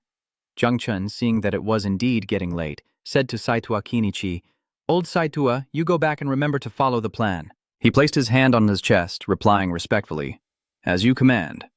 Watching them leave, Saito Kinichi departed in the opposite direction. He thought to himself, "Do these foolish youths think the family head only has the 9-seated tent?" Jung Chen followed behind Feng Wuji and his group, and looking at Feng Wuji, he couldn't help but wonder, at 29, he's already at the peak of the 6th level. If I didn't have the insect race system, could I have done it? If the competition restricts external forces, no bugs, just relying on myself, am I confident? There are still more than 2 months. I must at least raise the Overlord Battle God from level 1 to level 3. Kisum. Lost in thought, a voice echoed from within his mind. A beautiful, colorful cicada transformed, and the tree of creation bore a rainbow orb. Jung Chen acknowledged the voice and entered his own mental world. He looked up at the tree, where a rainbow orb hung suspended from an old branch, as Little Theme, transformed from a cicada, landed before him. The last rainbow fruit helped me unlock the Overlord God of War and paved the way to the 10th level. What will this one be? As if sensing Jung Chen's gaze, the rainbow fruit fell into his hand. Jung Chen's eyes widened as he examined it. The last one ripened after the little beetle collected souls from the Chu River battlefield, but this one's already ripe. Xiao Tian smiled at him, then looked at the fruit in Jung Chen's hand and explained that when he subdued Sai Tuini Chi, the tree absorbed all the remnants of souls on the battlefield to form it. Hearing this shocking news, he exclaimed, "Is the tree able to collect souls on its own now?" Suddenly, the system chimed, and Xiao Tian swiftly embraced Jung Chen, activating the rainbow orb's energy-transferring power. Silvery light flowed from the fruit into his heart. You have unlocked the unique and eternal 5-colored fruit function and received the special item, the Faith Seal. The unique, eternal, 5-colored Faith Seal's activation condition. Destroy gods, seize civilizations. It can imprint fervent faith into the very souls of a race, granting the user unconditional worship, regardless of realm, reincarnation, or rebirth. The mark will exist forever. A system notification chimes as Jung Chen slowly opens his eyes, thinking, subjugating an entire race from the root? No matter how strong that race becomes in the future, looking back at the displayed content, you have unlocked the 5-colored fruit function. He has obtained the unique and eternal Faith Seal, a special item. The unique and eternal 5-colored Faith Seal's activation condition is the destruction of gods and the seizure of civilization. Its effect is to apply to a specific race or life form, deeply imprinting a fanatical faith into the origin of their souls, causing them to unconditionally worship the user of the item regardless of realm, reincarnation, or reproduction. The seal exists forever. Skimming through the lines, Jung Chen muttered in a daze, once sealed, even reincarnation and future generations Can't escape. This is too heaven-defying, but the activation conditions, destroying gods, seizing civilizations, and abolishing foundations, are no easy feat either. Jung Chen stroked his chin, lost in thought. The conditions are quite strict, but with such heaven-defying power, it's reasonable. Destroying a god, like killing Flame Lord of the 3 islands overseas. The others need further verification. Seconds later, the system confirmed the binding. There is no escape. Without hesitation, Jung Chen bound himself, and a burning sensation immediately arose in his palm. A black patterned sigil materialized, hinting at a mysterious power. You have bound the one and only eternal seal of faith. Seeing Jung Chen staring blankly at the mark on his palm, Xiao Chun leaned in, her eyes full of concern, and asked, "What's wrong?" It was then Jung Chen replied, "No, it's nothing, just thinking." As if struck by an idea, he turned to Xiao Tian, his expression serious, and said, "Master once said, a new era is about to begin. He told me to take advantage of my momentum and build my own power, but people's hearts are fickle. Like how the human emperor was betrayed by his own family 400 years ago and dismembered in the dungeon. With this, I can solve the problem at its root. If I want to cultivate power, the 3 islands overseas are a good choice. I can experiment later." "What do you think?" Xiao Tian listened to Jung Chen's words and nodded. "Yes, Your Majesty is right. Xiao Tian supports you. The seal of faith has been successfully bound." Information panel updated. Jung Chen, level 69, 3rd class advancement. Identity: Insect Clan Chief. Title: Monarch of Natural Disasters, blessed by the Great Xia Dynasty. Ocean King, blessed by the Great Xia Dynasty. Last descendant of the 9 Li class. Source of all things. God level, Lightning God. God level Overlord, Battle God. God level Equipment, Heavenly Sin Blade. 4th level, God level Weapon. Heart of Spirit, Mythic level Damage.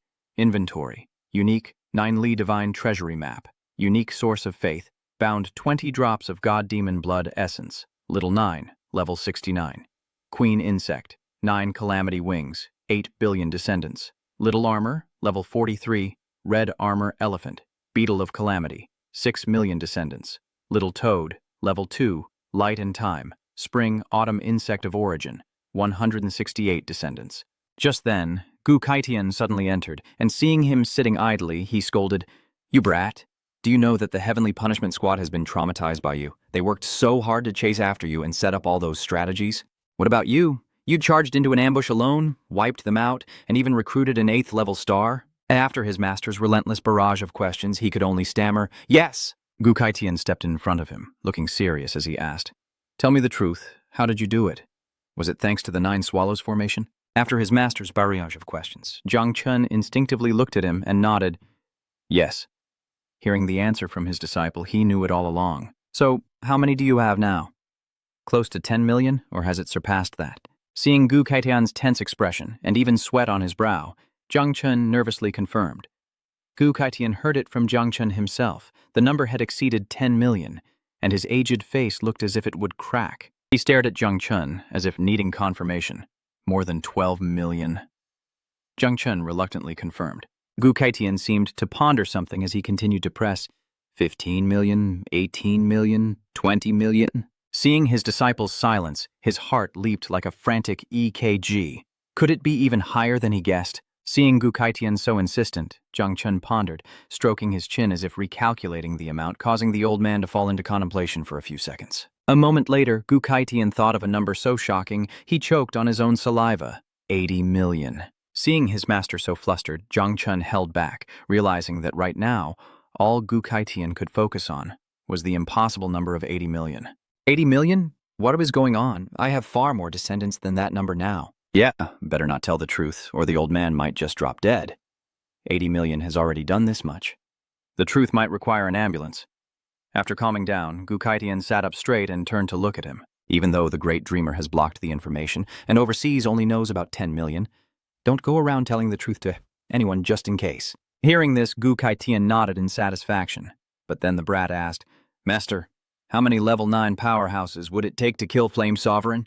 The old man was thunderstruck, staring wide-eyed at his disciple. What is this brat saying? You want to kill Flame Lord? Seeing his master's bewildered expression, Jung Chen paused and replied, I was just asking. Gu Kaitian gazed into the distance, reminiscing. He began to explain that 400 years ago, Yanzun had already reached the 9th level. To fight him, one would need at least 100 million to form a minor abyss to control him, but that was just the entry ticket. As he was speaking, Gu Kaitian seemed to remember something, and turned to Jung Chen, exclaiming, Wait, you're asking this. Could it be that you can breed 100 million before senior sister Tianyun? That's not right. Half a month ago you only had a few million. Now you have 80 million? More than tenfold. How did you do it? Jung Chen scratched his head, smiling sheepishly as he replied, By eating a lot of monsters on the battlefield. Hearing this, Gu Kaitian jumped up, his face beaming with joy as he looked at him. Eating monster meat can multiply them? That's too simple, Jung Chen said, but the quantity needed is too great. Even the sword god's blood dragon king wouldn't be enough for even a bite each. Hearing this, Gu Kaitian eagerly said, Then issue the unparalleled order and have the whole nation hunt for you. The peerless edict can be used like that? Gu Kaitian replied, Of course. Wow, I didn't know it could be used like that. Jung Chen smiled. Good, I'll issue the order tomorrow. Gu Kaitian helped him with the insect breeding, but he looked at Jung Chen sternly. The 9 silken canopy was good, but the eldest sister in 3 islands probably couldn't use it. As is customary, each match has 2 rounds. They decide the preliminaries, and they certainly won't let you use external forces. Besides breeding the 9 silks, I will definitely train myself. Hearing his disciple's words, he was very pleased. Good, my disciple has never let me down. Well, it's getting late. I'll be going now. Jung Chen replied with a smile. Take care, master. After Gu Kaitian left, Jung Chen returned to the sofa, opened the system panel, and stroked his chin in thought. Right now, he's only on the first stage of the Overlord God of War, and he has to complete the 3rd stage before his sister. With 3 divine systems, leveling up will only get slower from here. Looking at the level 1 to 30 requirements, he needs to continuously kill 1,000 beasts to use the skill. Jung Chen ponders. The 2nd stage requirements for the Overlord God of War are simple. But to maximize his power, he must increase the difficulty himself. If he wants to become stronger, he must rely on his own efforts. Now that the order for tomorrow's ban has been issued, the 9 infants parasol tree will produce at least 80 billion more offspring. We can't just rely on the family tree to provide for the ancestral insect. It seems like the 8 revolution insect I adopted before finally has a use. So I must act now. The abyss where the 8th transformation insect emperor once resided is perfect as a base for the 9-winged insect. The Berserker God's mission will be carried out there. Now we move to the Jimato family. In a cherry blossom garden swept by the wind, Huan Yue, Ji Ling Chu, and Jiang Xuanji are seated as Ji Hong'an pours tea for them. Han Yu speaks, remarking on how the Ji family knows how to enjoy life, with the petals playfully dancing in the wind. Jiang Xuanji looks at the blooming peach tree, asking if it was transplanted from the Wood Spirit tribe's territory. Unexpectedly, it could be transplanted. Hearing this, Ji Hong'en became wary. Realizing Hong'an's expression, Ling Qiu quickly turned and gave him an order. Did they want his hard-earned tree? Hong'an, you can leave now. They don't want your horn. Hong'an felt relieved and respectfully replied, yes, you may speak freely. I'll take my leave. Oh. With Hong'an gone, Ji Ling Qiu got down to business. A new era is coming, and a great war is brewing in the catacombs, so the great Xia mainland must be completely stable. Huan Yu lazily rests her chin on her hand, stating that to stabilize, they must reclaim the 3 islands overseas before the war. But how? Ling Qiu frowned, lifting his teacup. Reclaiming the 3 islands. I've been proposing it since last year, running through dozens of scenarios, but as you know, none are perfect. That Flame Lord is stronger than me. We can't reclaim the islands without killing him. Taking a sip of tea, Ji Ling Qiu continued, furthermore, I must guard the Earth's core and cannot leave. I'm no match for the Flame Master either. Illusion Moon added, my abilities are best used at the Great Xia headquarters, more defense-oriented than offense. Zhang Xuan's looked at the teacup before him and sighed, saying, so we can't rely on ourselves? Ji Ling Qiu heard the hidden meaning in Zhang Xuan's words. From what you're saying, you have an idea? Old Zhang, stop beating around the bush and tell us what to do. Zhang Xuanji smiled at them and said, we don't need to do anything. Just protect Jung Chen. Isn't Jung Chen just bait? Why bring him up now? Huan Yue, upon hearing Jung Chen's name, quickly asked, what are you getting at? Stop beating around the bush or I'll lose it. Zhang Xuan's calmly sipped his tea, looking at them both. Aren't you curious? Why did I personally have to save Jung Chen when he touched the taboo? Huan Yu impatiently urged him. Why did you do it? As Ji Ling Qiu watched Jung Chen, he began to voice his own thoughts. The current situation seems calm, but in reality undercurrents are surging. The 9 nether tents' arrival at the underground cave caused a shock, endangering centuries of achievements. Moreover, the 9 nether tent is an ancient calamity, harboring great disaster. With your decisive and ruthless nature, you should have immediately ordered his execution. Then, as if realizing something, Ji Ling Qiu exclaimed, could it be that some unforeseen event forced you to risk everything, suppressing terrifying pressure to protect Jung Chen? Zhang Xuan's paused for a moment, looking at the 2 of them, then replied, yes, I can't say much, or you'll bear the consequences. I can only say one thing. Memories then played slowly in Zhang Xuan's mind. As he stood armed before a youth, a figure arrived with a cicada in tow. You dare speak of it? Reversing the river of time? At least 10 cycles? Perhaps even more. Who returned? What did he say to you? Looking at them both, Zhang Xuanji calmly replied, Huan Yue, don't ask. The more I say, the more likely the 3 of us will die under the impact of karma. Huan Yu paused, and Ji Ling Qiu fell silent. Huan Yu sat down, looking at Zhang Xuan's. So we do nothing but protect Jung Chen. Zhang Xuan's nodded.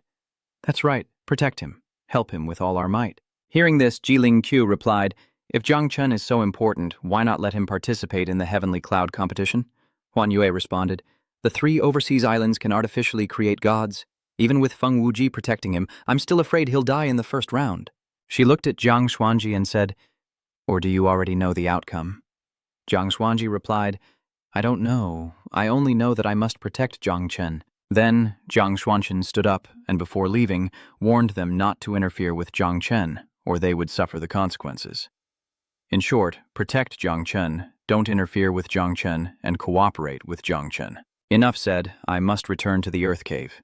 With that, Zhang Xuanji departed. As he watched him leave, Ji Ling Qiu wondered aloud, Old Zhang, will the great Xia have a good future?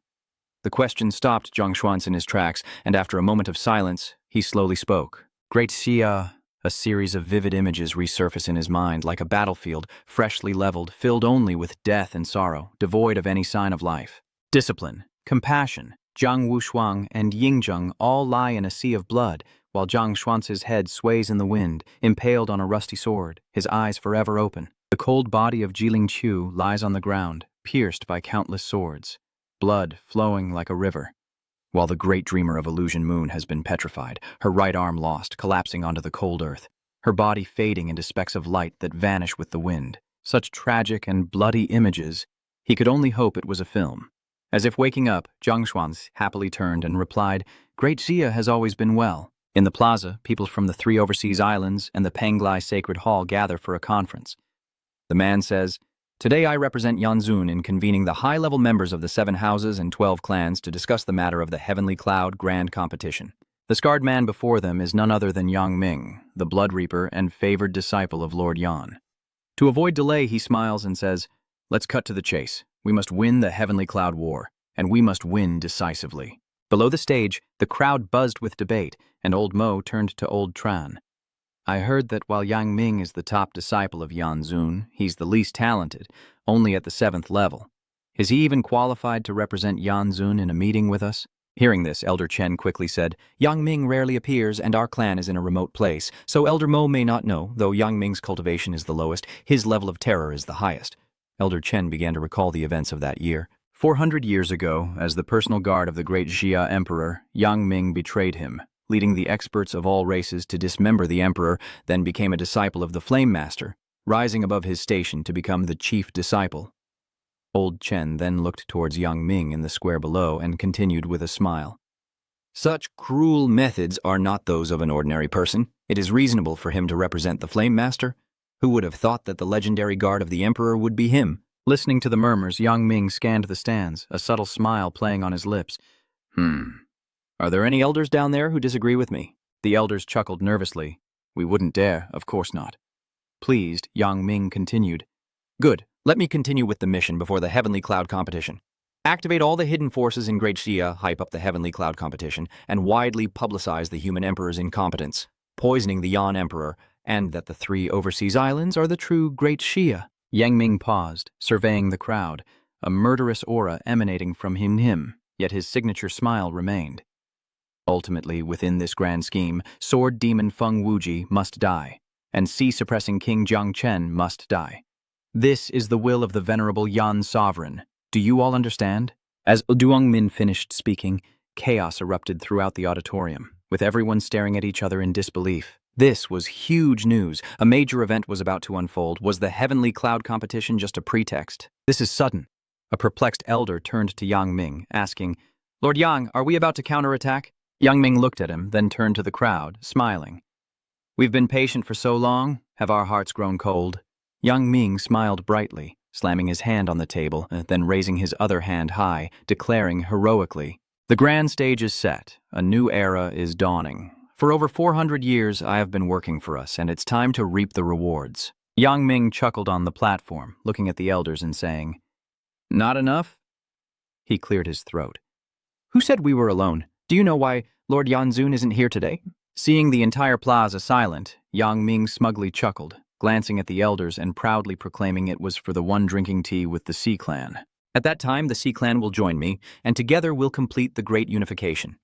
Not only that, but the Sea Clan will also send their prodigies to participate in the Heavenly Cloud competition representing the 3 islands." Seeing everyone stunned into silence, he scoffed, then continued, "To ensure absolute success, the Holy Temple will infuse our prodigies with divine-grade components, the Hand of God, the Heart of God, the Eye of God, and even divine-grade class engravings." As he spoke, divine gear appeared on the screen behind him, a powerful boost indeed, and the elders quickly chanted, "3 islands are mighty, 3 islands will prevail." Meanwhile, after realizing the effects of the Peerless token, Jung Chen immediately took action, needing materials for his class change. In the name of the Sea-suppressing King, Jung Chen issued a peerless decree to all class changers in Great Xia, ordering a nationwide hunt for ferocious beasts, with merits awarded based on the number of carcasses submitted. Hearing this news, everyone rushed to the monster hunting grounds, and every household took up arms and left their homes, heading towards the hunting areas. Hearing this, a young man rushed back, threw open the dorm door, and shouted to his brothers, Let's go hunt monsters outside the city." The brothers in the room, confused by the commotion, turned toward the door. "What in the world is going on?" Seeing his friend acting crazy, the young man said, "We have class later. How can we make it?" "What's with all the yelling, Lao Tu?" "We're about to graduate. Hunting monsters is less important than grades." Old Fourth disagreed, quickly pulling out his banana phone to retort. "Don't you guys read the news? Our idol has issued the Peerless Order. Do you even know what that is? Even higher than a national order, it can mobilize all transmigrators in the country." The brothers in the room took out their phones to check, and what they saw was... After seeing it, they were shocked. Even the Martial Arts Academy is calling for a full response to the unparalleled order. So, what are we waiting for? They bolted from the room like rockets, desperate to get there as fast as possible. Merit points are worthless, let's go, out of the city now. The Zhenhai King is offering double merit points for killing Tier 3 beasts compared to a normal battlefield. The Martial Arts Academy announced that killing more monsters would result in additional merit points. And after the peerless decree was widely issued, everyone was enthusiastically hunting monsters in the outer city. One after another, they fall. But the problem is, there are more pre-awakened than beasts. Seeing the unstable situation, the brothers all scatter in different directions. No, we have to find another spot to hunt. This time, I'm going to max out my merit points and earn some achievements. With that, he left the monster hunters dumbfounded. At the Jiangnan Warzone base, Mu Henian smiled at Tang Wanchuan and Father Lasandao, saying, "Now that the once-in-a-century peerless order has been issued, shouldn't we also lend our son-in-law a hand?" Tang Wanchuan, with his hands in his pockets, chuckled, "All my reserves are available for my son-in-law." Chala Sandao, looking at the two, stood firm, not to be outdone. "I'd sell my house without hesitation." Meanwhile, in the underground warehouse of the Jiangnan district, Great Sia's Gu Kaitian reviewed a report. "Your peerless order was only issued half a day ago, and the Great Shia's entire reserve has already been transferred here." Jung Chen was shocked to hear this, but Gu Kaitian nodded, saying, "I'll take you to see the vault first." The two entered the vault, the pungent smell of rust assaulting their nostrils from afar. Approaching, he saw the warehouse filled with countless monster corpses. 26 rank 8, 1,904 rank 7, 376,711 rank 6, 7.92 million rank 5, and 53.2 million rank 4. Looking at the mountain of corpses, Gu Kaitian was pleased, saying the great Xia merchants had contributed a lot, as had the Mu and Tang families. They'd really gone all out for him. Stunned by the sheer number of monsters in the warehouse, Jung Chen awkwardly expressed his gratitude, knowing that if they didn't act fast, they'd run out of space for more. Gu Kaitian urged, "Don't just stand there, let your worms feast. If you don't hurry, there won't be enough room." Jung Chen, stunned by the sheer number of monsters, nodded at Gu Kaitian's words. Little Gio's eyes lit up at the all-you-can-eat buffet before her. So much meat. Eat, eat, eat. Observing the horde, Jung Chen seriously assessed, "Little Gio, take the 80 million newborns to eat first. You feed the young ones the tough bits," she asked Kikao curiously. "Can't we all eat together?" he replies.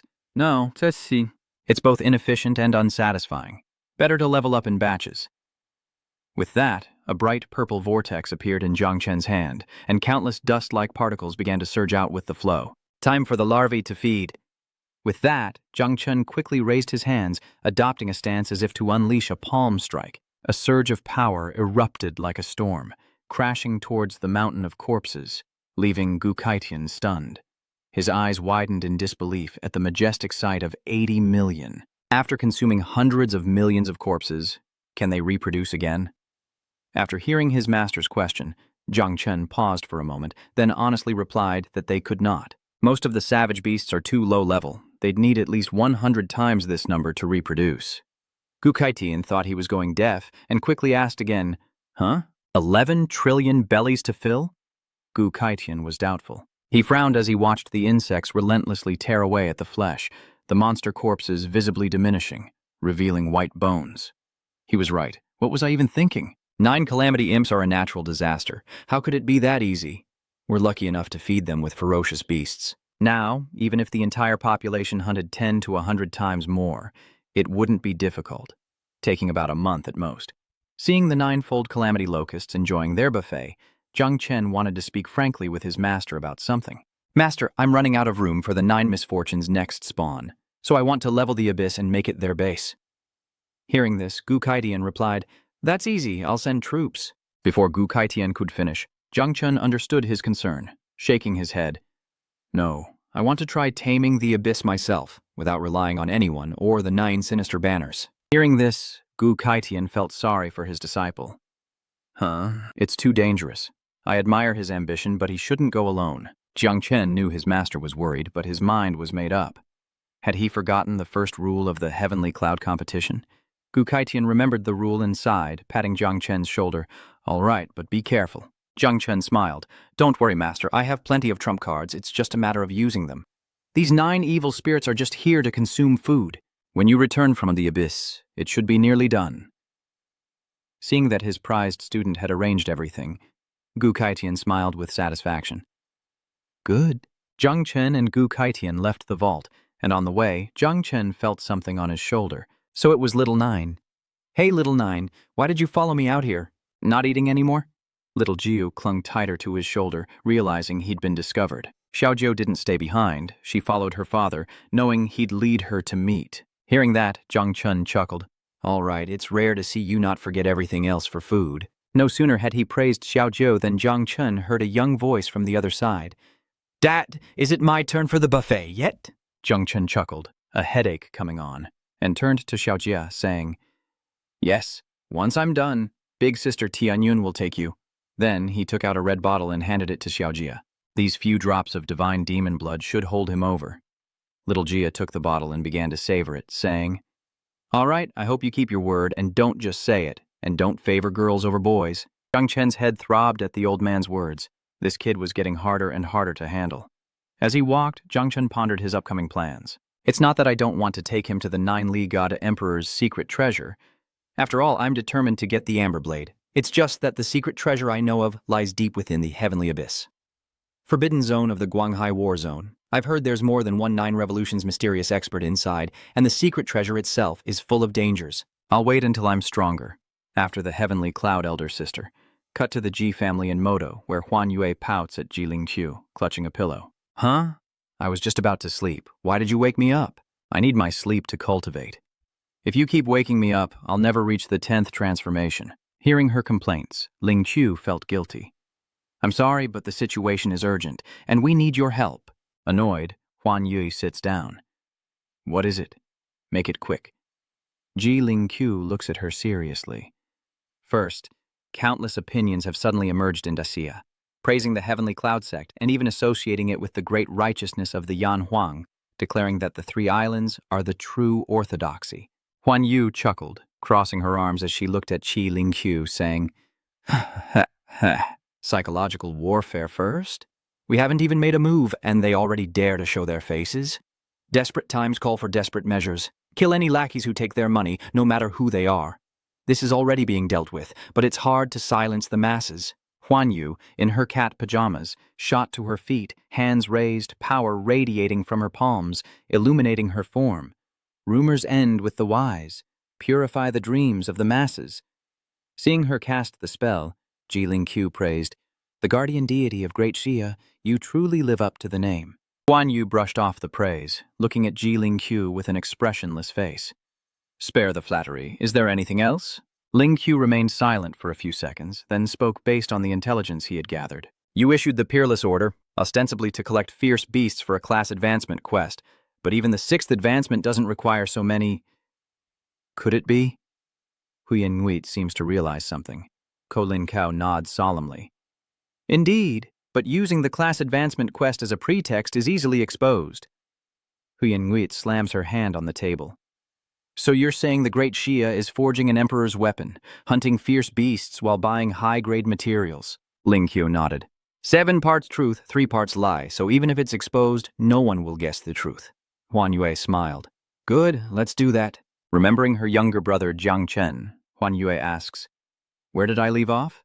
Ji Lingqiu replies, He went to the abyss of trials, according to Gu Kaitian. It seems so. At this moment, Jung Chen is relentlessly pummeling the monsters, each one becoming a punching bag for his training before the real battle. The invincible god. Fist of the supreme battle. God instantly sends the monster crashing to the ground. Staggering, it tries to get back on its feet after taking such a devastating blow. Jung Chen stood there, sweat pouring down, assessing the danger while looking at his own hand. His knuckles cracked as he clenched and unclenched his fist, frowning as he muttered, Even a rank 2 beast can't be taken down with one punch, so even with a god-level class, the power can't be unleashed without training. Seeing their comrade pummeled by some nobody, the other 3 nearby beasts roared with furious, unearthly cries, then charged at Jung Chen with keen instinct. Sensing a strange presence and eerie cries from behind, Jung Chen glances back, calculating whether he can evade the 3 incoming beasts. Just as he was about to take on the faceless monsters, Little Nine appeared behind him in its true form. Careful! This sudden appearance completely caught him off guard, leaving him stunned as he stared at Xiaojiu. Not only was he surprised, but the monsters were stunned for 5 seconds as well. After seeing the sudden appearance of the 9-tailed fox from the sky, the monsters seemed to have motors installed in their legs, scattering faster than trains.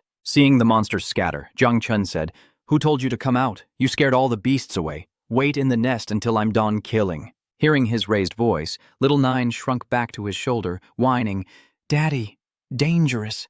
Seeing little Nine's concern, Jung Chen scratched his head and soothed, "Good little Nine, don't worry. Daddy still has the power of growth, the thunder system, and the heaven-opening blade. They can't do anything to me.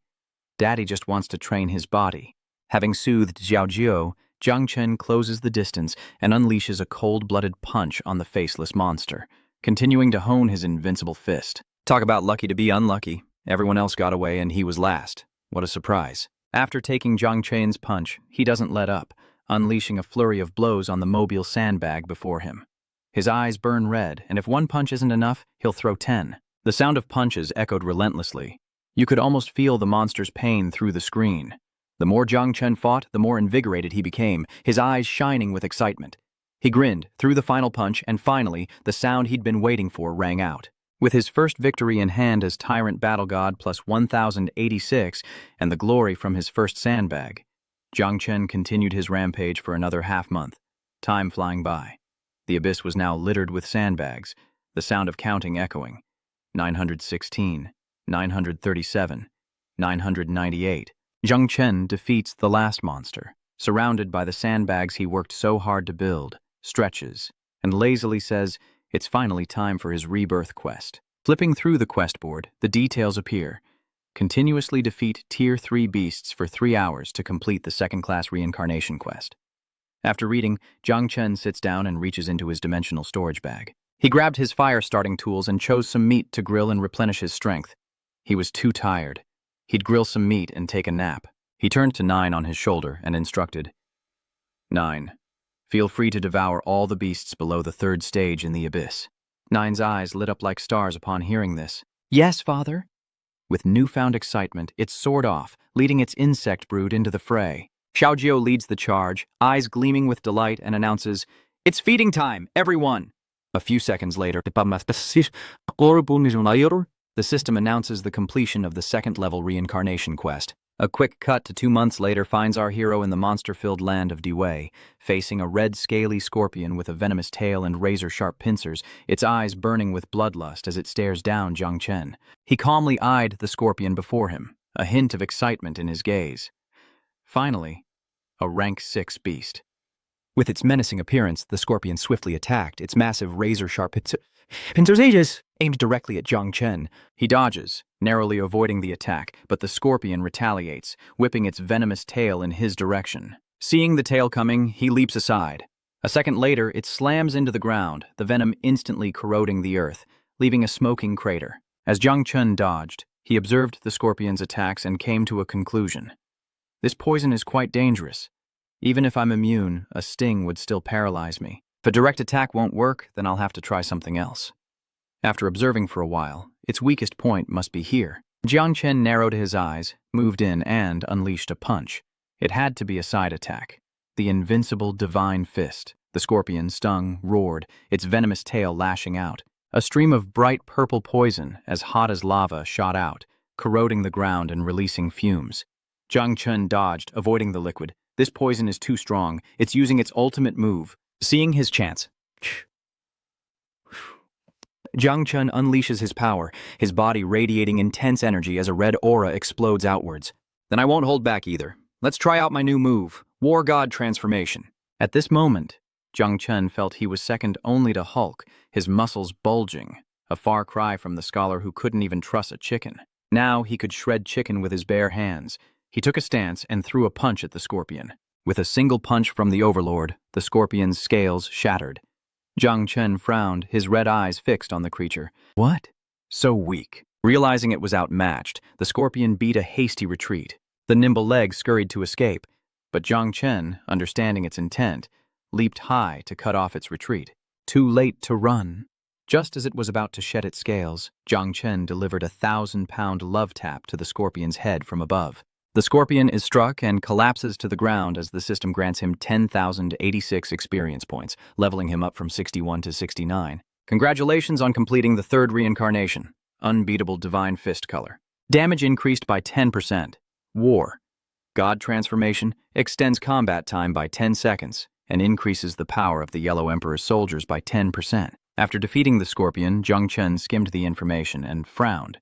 No evolution this time. Could this be the pinnacle of this path? Jung Chen pondered, dismissing the notification, and glanced across the abyss where countless monsters fought and devoured each other in the distance. Jung Chen pursed his lips, recalling that there were still many experts in the abyss, but with the heavenly cloud competition approaching, he couldn't stay. He scanned the abyss, then said, "Little Nine, let the little ones out to eat. It's fresh and delicious. Eat as much as you want. From now on, this is your new home."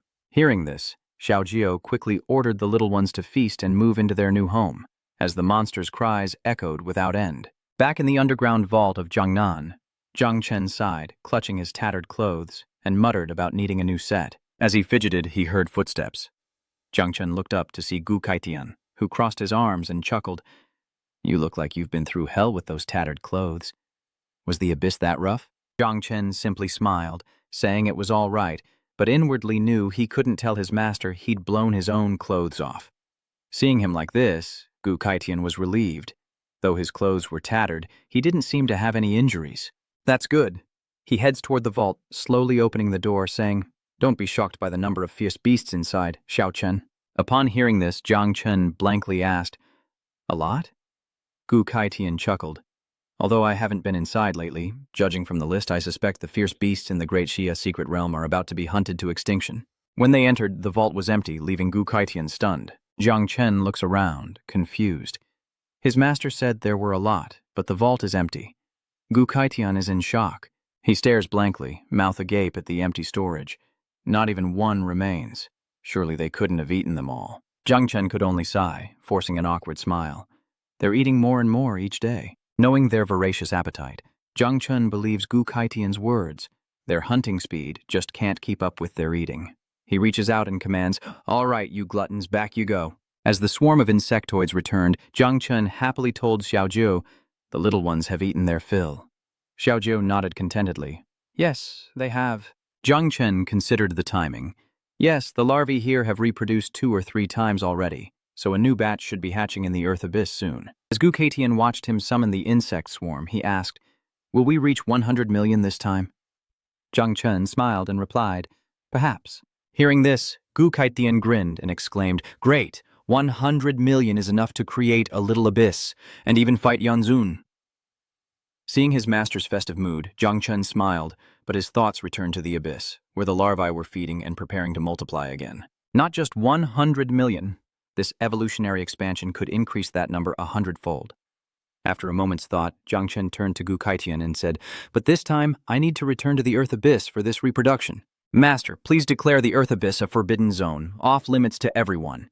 Gu Kaitian chuckled, saying it was a small matter. Back in the abyss, Jung Chen quickly ordered all the insects to come out and begin their evolutionary reproduction. Obeying his command, the insects swarmed out, enveloping everything in a cloud of dust. From a cloud of dust, a great storm brews before Jung Chen's eyes as the 9-winged insects multiply. T-10 minutes, 7 minutes, 3 minutes. As the evolution unfolds, a demonic mantra echoes in Jung Chen's mind, repeating cataclysm, a world-ending cataclysm. Swallowing everything. Jung Chen felt his body being invaded, his body heavy, his head pounding, his eyes bloodshot. He raised a hand to shield his eyes. Ugh, what is this? Feeling invaded by this energy and intent. 80 billion evil thoughts. Will they spiral out of control? Within his mind, the sacred tree trembled, instantly awakening Shiao Chan. She quickly appeared, seeing Jung Chen struggling, and exclaimed, "Master, this is the 9 Morning Flag's desire to destroy the world. Resisting it will lead to assimilation. Little Nine must stop it." Hearing this, Jung Chen quickly called out to Little Nine, then collapsed, clutching his chest and gasping for breath. Hearing this, Little Nine quickly appeared, eyes blazing. "Coming!" Xiao quickly flew into the air and began giving orders, while Abyss subdued, and Shiao Chan and Xiao Jia rushed to support Jung Chen. After a moment, he recovered and stood up calmly. Xiao Chan and Xiao Jia returned to their original forms. Was this the first time Jung Chen had felt such power? Is this the power of the Abyss? It's terrifying. Even as a 9 revolution expert, I've never felt such pressure. The system announces the completion of the 9 Shi tentacle spawn, totaling 80 billion.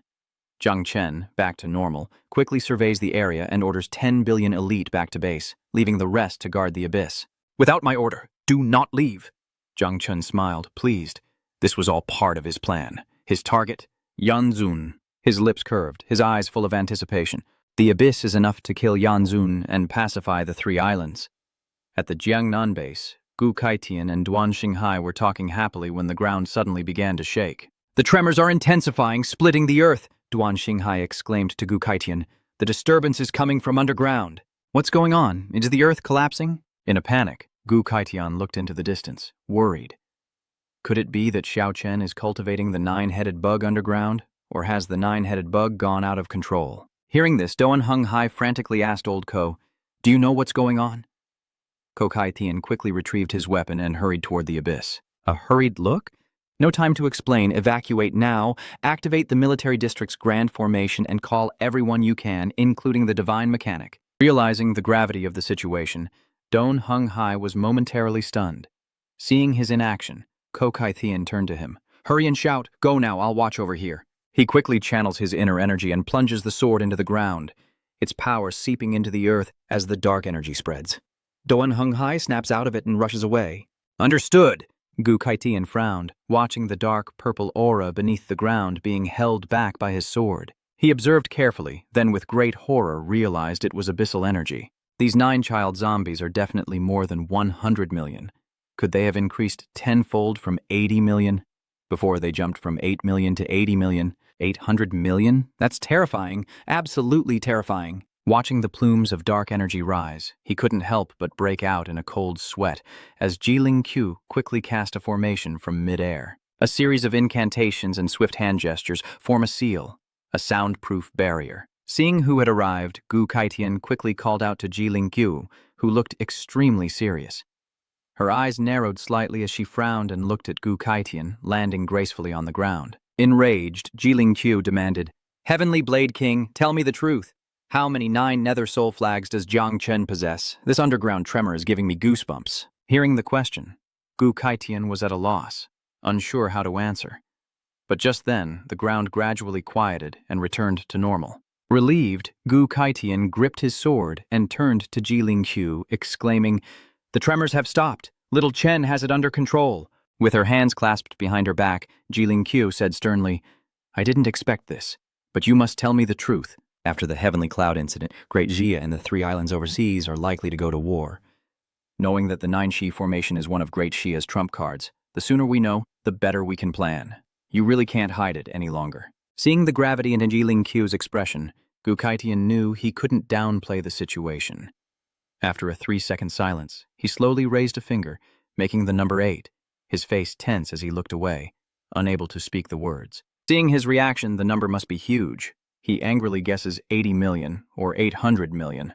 But still, Gu Kaitian remains silent, meaning he's still off. Suddenly, something clicks and it hits her like a ton of bricks. Could it be 88.8 billion? Oh my god. This number would be great if it was the lottery, but not in this case. Gu Kaitian hummed, Yeah, that's my estimate. Jiling Q clicked his tongue in annoyance. Still reeling from the shock before he could even process it, Jung Chen arrived radiating an intense aura. Seeing everyone, he quickly said, Master, I'm back. Sword God Ji is here too? I saw a lot of chaos on the road, and the city's defense formation is open. What's going on? Gu Kaitian watched his disciple approach, bewildered and sighing inwardly. Damn it, this kid dares to ask. Jiling Q frowned. Jung Chen had no energy waves, yet his soul trembled, even feeling a desire to kneel.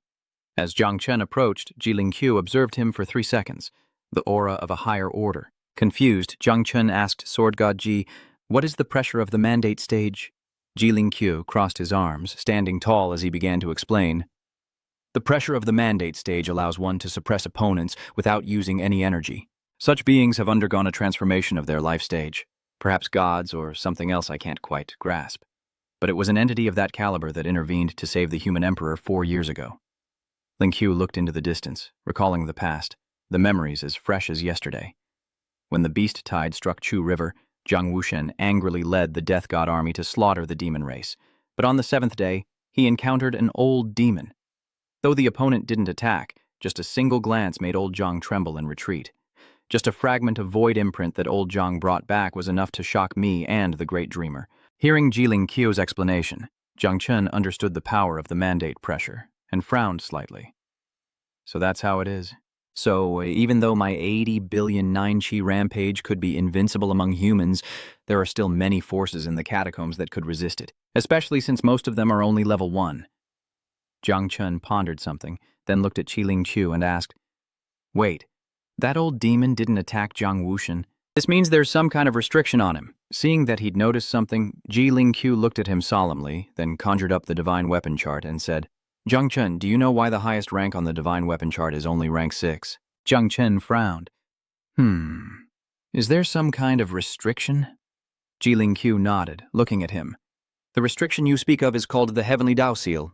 The new epoch is about to begin, and to maintain a certain balance, the Heavenly Dao Seal was born, and from then on, all things in the void circulate with the flow of time. After a pause, Jiling Qiu continued, using divine weapons as an example. The top-ranked human sovereign sword actually far exceeds Tier 6, but under the current seal, it can only exert a maximum of Tier 6. With that, Jiling Qiu looked at Jung Chen, then turned to Gu Kaitian and continued. For example, 400 years ago, the Heavenly Dao Seal opened the 9 Revolution Seal, and the great Xia successively produced the human emperor, Yan Zun, and some of us. He paused for a few seconds and continued. It is because of the existence of the Heavenly Dao Seal that those above the 10th Revolution in the catacombs cannot attack. Once they do, they will be destroyed by the Heavenly Dao. Gu Kaitian was bewildered, scratching his head as he looked at Jiling Qiu. I'm not a transcendent. This is the first time I've heard of this. Hearing this, Jung Chen chuckled and replied, Okay. He recalled the time he was breeding the 9-winged tent when his entire body went offline. No wonder I couldn't breed anymore after that. It was all thanks to the Heavenly Dao's seal. This thought makes him frown slightly as Jiling Qiu, seeing that everything here is settled, waves his hand, having no reason to stay. A Xian longsword materialized in the air, gradually increasing in size as Jiling Qiu addressed the master and disciple. Senior Sister Tianyun is arriving soon. We'll depart from the Shanghai war zone and return to join forces. Hearing this, Jung Chen eagerly chimed in. Take me with you. After the 3 boarded Jiling Qiu's magical artifact, Jung Chen, curious, asked Sword God Ji, when will the Heavenly Dao Seal fully open the 10 transformations? Ling Qiu turned and replied that it was opening, and a prophecy said it would be fully open in 3 months. Then, he turned back to face forward, his voice full of regret, and continued. I originally found the path to the 10th transformation in the sea of consciousness of an ancient god's corpse, but someone had already looted it clean. Upon hearing this, Jung Chen suddenly looked away, sweating, and said with a smile, Yes, what a pity. As they flew, Jung Chen kept asking questions.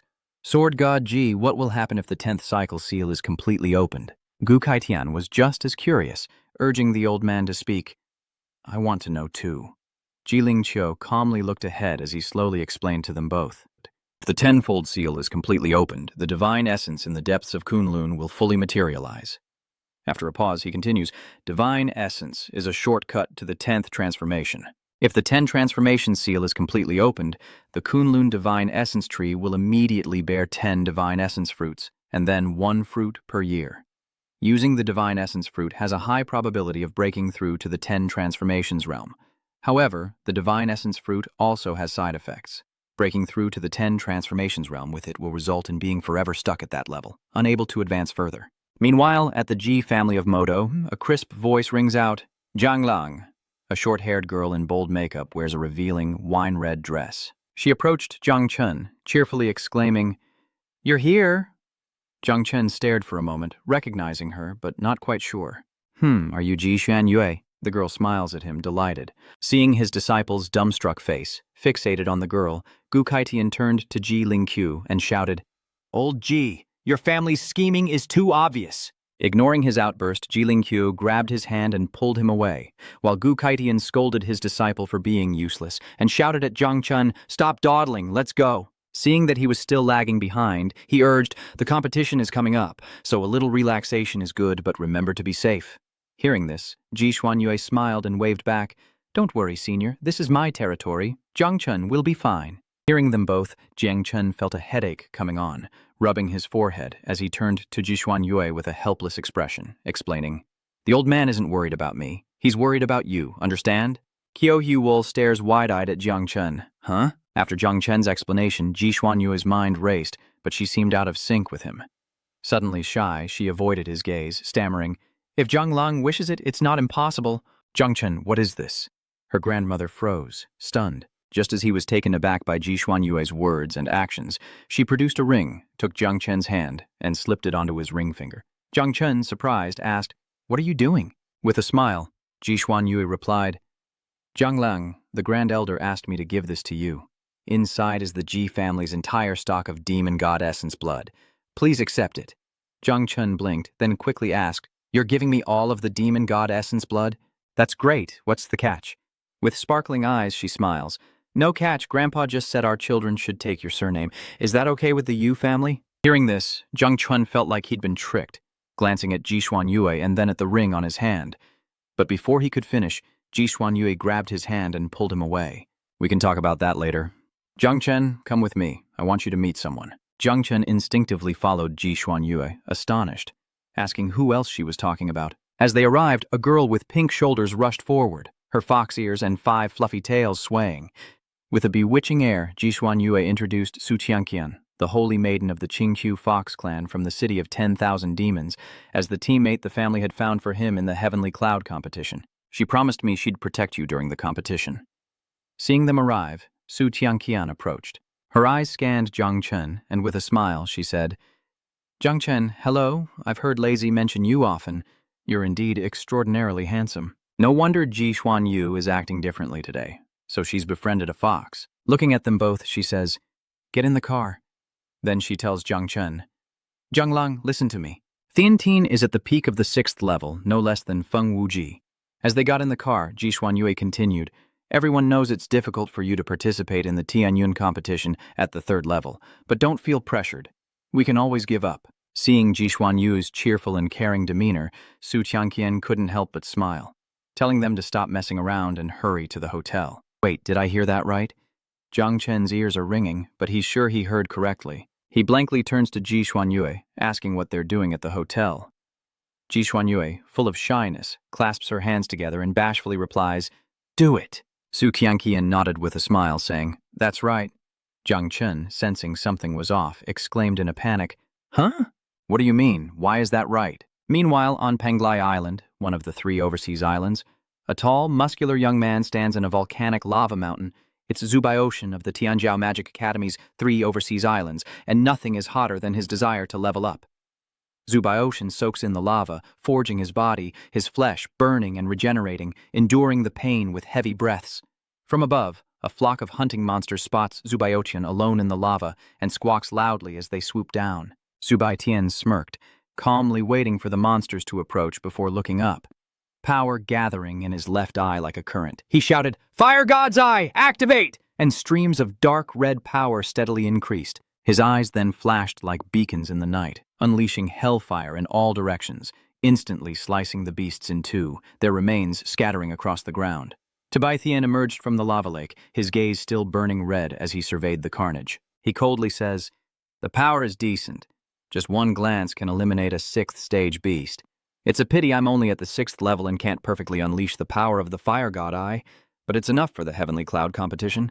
After all, this is part of the true God, and Jung Chen of Great Shiao will ultimately belong to me." Cut to the dreamy Tamdao overseas region, where the rumbling you hear through the screen means we're at the God of War Academy's 100 times gravity training room, where a man stands at the entrance.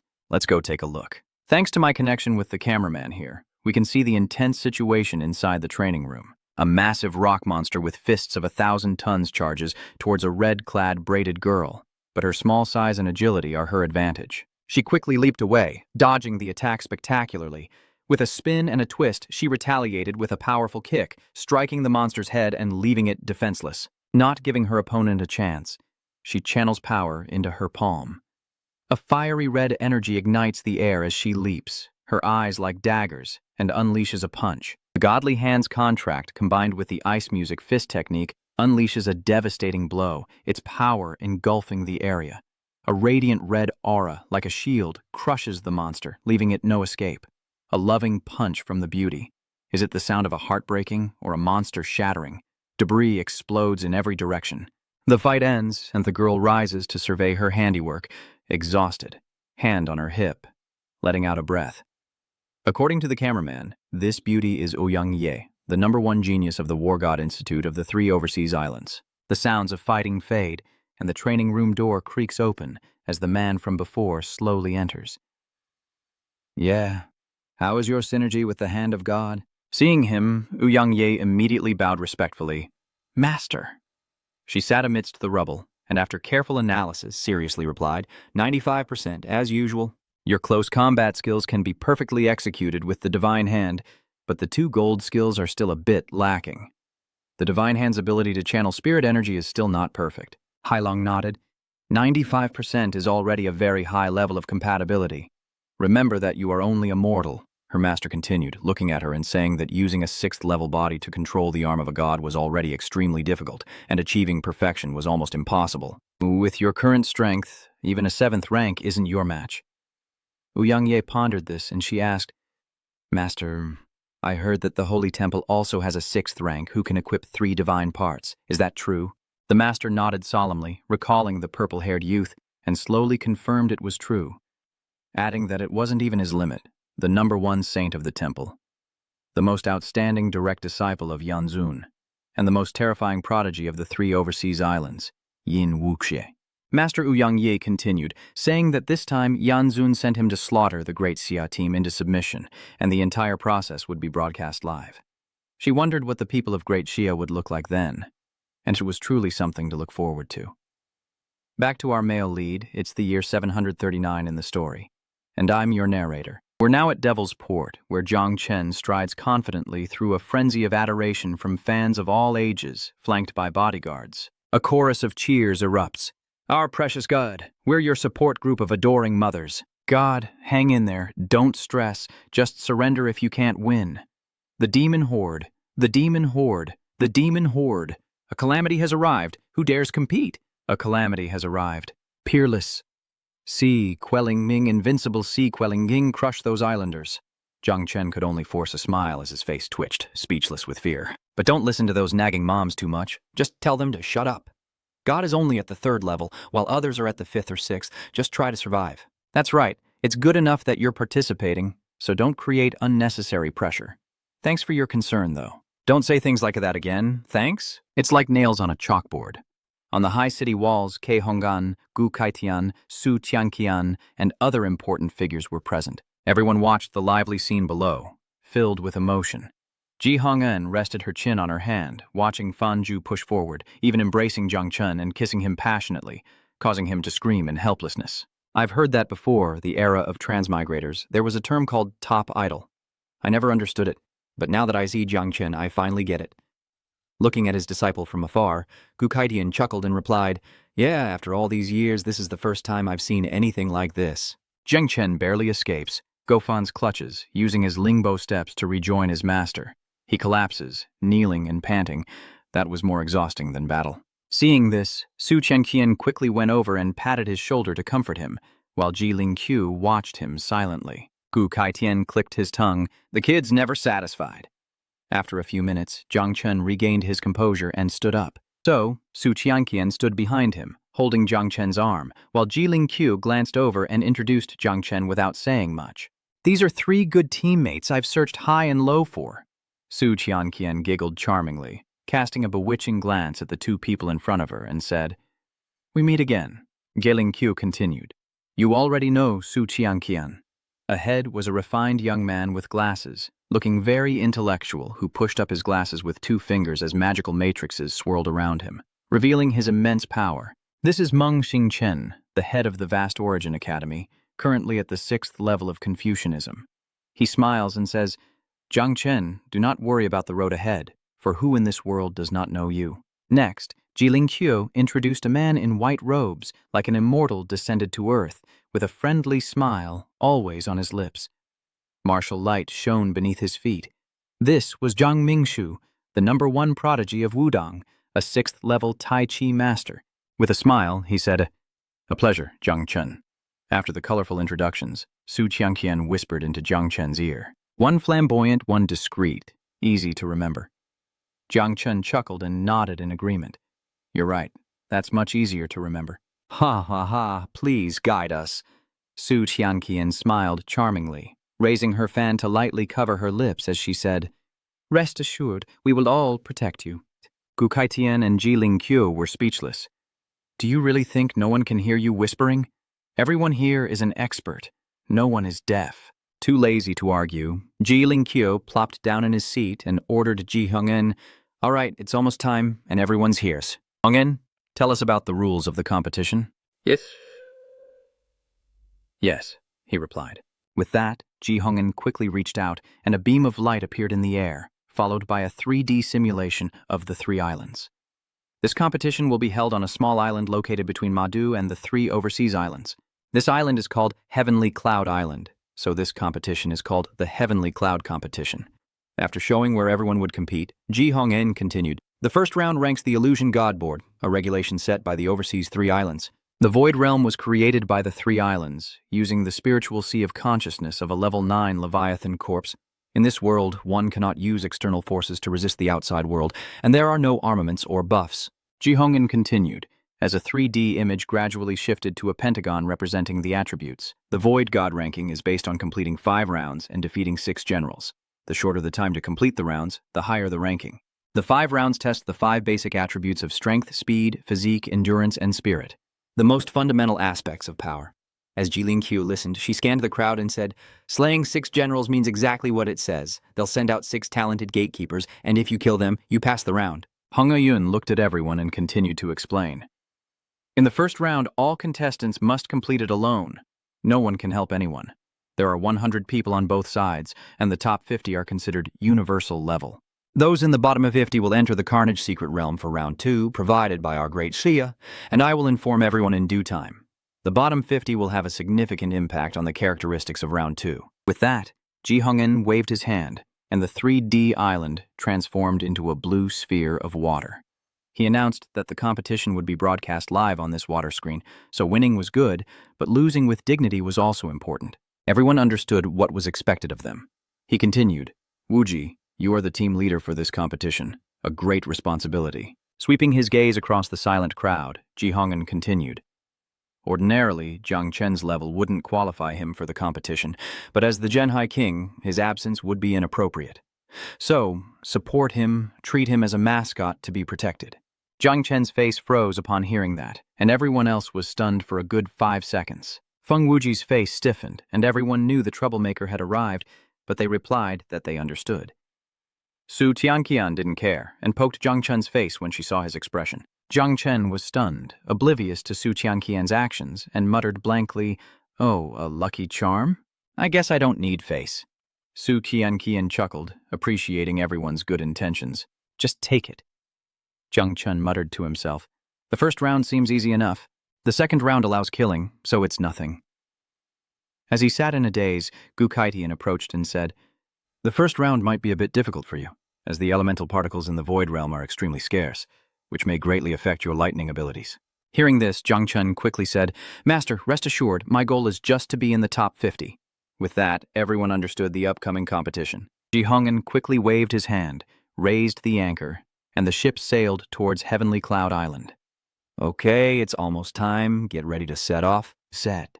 As the ship set sail, Jung Chen looked around in awe, remarking, "This ship is magnificent, even larger than Ying Zhan's." Gu Kaitian smiled, looking up and saying, "Of course, this is one of the 3 great divine weapons." Ji Hong'en announced, "Everyone, board the ship and set sail for Tianyun Island." The people standing around the port cheered loudly as the ship left the shore. "Great Shiao will win. Great Shiao will win. Great Shiao will win." Before they knew it, they had arrived at Heavenly Cloud Island, where a modern cosmic structure awaited them, filled with rows of seats. Everyone found a place to sit. Jiang Chen was surprised, realizing it was quite the chessboard. Ji Hong'en sat cross-legged, explaining, "This is the Star Spirit chessboard. Though a first-grade divine weapon, it's not very useful. It can only imprison people, and is just for show." Upon hearing this, Jiang Chen's excitement quickly fades. A first-class divine weapon that's essentially useless. After settling into his seat, a girl approaches with a tray of golden rings, offering them to each participant. The girl politely bowed and explained, "This is an identification device to enter the virtual god realm. Please take one with your name on it and wear it on your hand." Hearing this, Jiang Chen picked up a ring and put it on, noticing the competition was about to start. but his opponent was nowhere to be seen, so he turned to Su Qianqian. By the way, haven't the opponents arrived yet? She turned and smiled sweetly. What's the rush? There's still 10 minutes left. Jung Chen got goosebumps from her sweet voice. Do you always have to be so dramatic when you talk? Su Qianqian giggled as 3 streaks of light flashed in the distance, squinting at the still oblivious Jung Chen. Look, haven't they arrived already? Streaks of light shoot forward like shooting stars, revealing the contestants from the 3 islands, led by Yin Wuxi, Ouyang Yi, Zhu Baitian, and other familiar faces. Seeing his opponents arrive, Din Xuanthu is instantly annoyed, calling them a bunch of wicked sinners. He jumps up, cursing their holier-than-thou attitudes. Nangong Yan calmly crossed her arms. Is there any point in using treasures to create an entrance for your teammates? She glanced at him. Otherwise, no one would even notice you. Feng Wuji observes, narrowing his eyes as he assesses each of them, noting their sharp auras. Among them, at least 5 possess divine components, including the number 1 holy son of the Holy Temple, Yin Wuxi, who has at least 3. Hearing this, Din Xuanthu plopped down, still annoyed, and yelled, Damn it, why are these bastards so arrogant? They don't even bother to hide their presence. Seeing the situation, Nangong Yan spoke helplessly, but Feng Wuji told Chunqiu that if he could get through the first round, he should find him to join forces in the second. Meanwhile, our Jung Chen support trio has also previewed and assessed the competition. Please share your thoughts with us and our audience. The lovely Su Qianqian smiles, saying she's 50% sure she can handle that idiot with the divine eyes from the Magic God Institute. Wow, so what does our Wudang immortal think? The 5 elements kit is mine. Even if I can't win, I can stall for time. What about the top student from Qingli? I'll take care of that battle god from the Beauties Academy. I can teach her poetry, lip to lip. My heart is just too cool. Back at the competition, Feng Wuji raised an eyebrow at the opposing contestants and said to Jiang Chen, Jiang Chen, I'm not confident I can beat Yin Wuxi. If you face him, surrender immediately. Jiang Chen was stunned. Huh? Even you aren't confident? While our contestant observes his opponents, they observe him as well. Yun Wusa sees Jiang Chen and Feng Wuqi looking at him, and he gestures a slit across his neck with a smirk. Jiang Chen, Feng Wuji, you're dead. Jiang Chen sees Yun Musa, this junky-looking guy, already wants to hang him. Jiang Chen flipped his hand, hitting the dislike button repeatedly, his eyes filled with wildness as he said, Oh, so scary? Then I'll have to remember each of your faces. Wouldn't want to miss anyone when I'm killing you all. On Heavenly Cloud Island, a purple light suddenly tore through the blue sky, and everyone looked up. So many old friends. This reunion calls for a long chat. The gate of space opens, and a figure steps through. Young Ming smiled boldly, greeting everyone. Gentlemen, long time no see. You recognize who it is, don't you? The traitor of the great Jia. Is that Young Ming? In an instant, the great figures rose like erupting volcanoes. Ji Hongen's magic was already activated in his hands, and Ji Lingqiu had her weapon within reach, her eyes like daggers fixed on Yang Ming. So, all these years, you've been hiding in the 3 islands overseas? Since you dare show your face, prepare to die. Gu Kaitian, radiating murderous intent, brandished his sword and roared, You needn't bother, I'll kill him myself. Yang Ming, as if reuniting with old friends, ignored the threats to skewer him like a BBQ skewer, and said with a grin, Everyone, no need to rush the pleasantries. Let's talk after the competition. If you win against this big sister, I'll gladly accept my fate. With that, he waved his hand, and a passage of ancient text appeared on the screen. Yang Ming explained to everyone. This is the Void God rankings, where the first round of the competition will be broadcast live. Once you enter this round, you cannot quit. You must either complete it or die. There is no time limit, and the bottom 50 will be eliminated. Hearing this, Gu Kaitian's expression changed drastically, his eyes wide with shock. They hadn't mentioned that quitting wasn't an option. Could this be a plot against Jung Chen? Without outside help, Jung Chen is in grave danger. We should withdraw him now. Ji Lingqiu's face tightened, his brow furrowed, and his voice rumbled.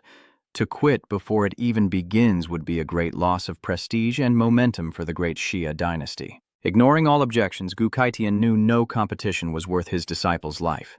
He rushed to the contestants, his face stern as he declared, I don't care. My disciple's life is all that matters. Seeing his old friend's overprotective demeanor, Ji Lingqiu didn't hesitate and immediately followed. All right, old Zhang did say that protecting Jiang Chen is the top priority. Yang Ming Gung, ever the gentle older brother, grinned as he pointed to the countdown timer. Time's almost up. Get ready to enter the Void Realm. 10, 9. Gu Kaitian arrived at the arena, forgetting to even breathe as he scanned the crowd for his disciple. Taking 2 steps at a time, Jung Chen removed the teleportation ring. "We're retreating. Time reversal has 8 seconds left." But Jung Chen remained still, firmly replying to his master. "No, master, I can't give up." Jung Chen looked at Gu Kaitian, his eyes full of determination, unwavering, and replied seriously, "If I retreat, the reputation of Daxia will be lost. How can we demand the return of Sand Island?" Gu Kaitian knew he didn't have time to argue with the stubborn kid, cold sweat pouring as he placed his hand on Jung Chen's shoulder, urging him to retreat.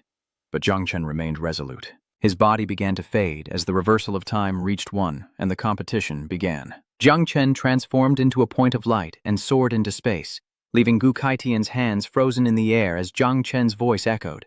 "Master, I'm off, don't worry."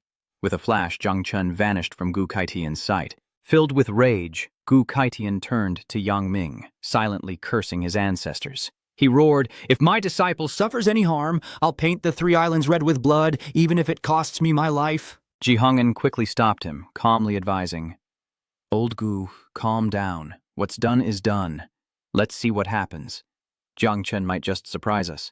Opening his eyes again, Jung Chen found himself before a stone gate adorned with bright golden patterns. He glanced around, seeing nothing else. So this strength trial begins.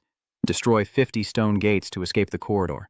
Taking a stance, Jung Chen's body becomes as light as a feather as he surges forward, his fist igniting with flames. This trial is simple, yet brutal. A devastating punch lands squarely on the stone door, the resounding impact creating cracks, an invincible divine fist. Seeing the stone door about to crumble, Jung Chen quickly retreated, but in an instant, the patterns on the door suddenly lit up.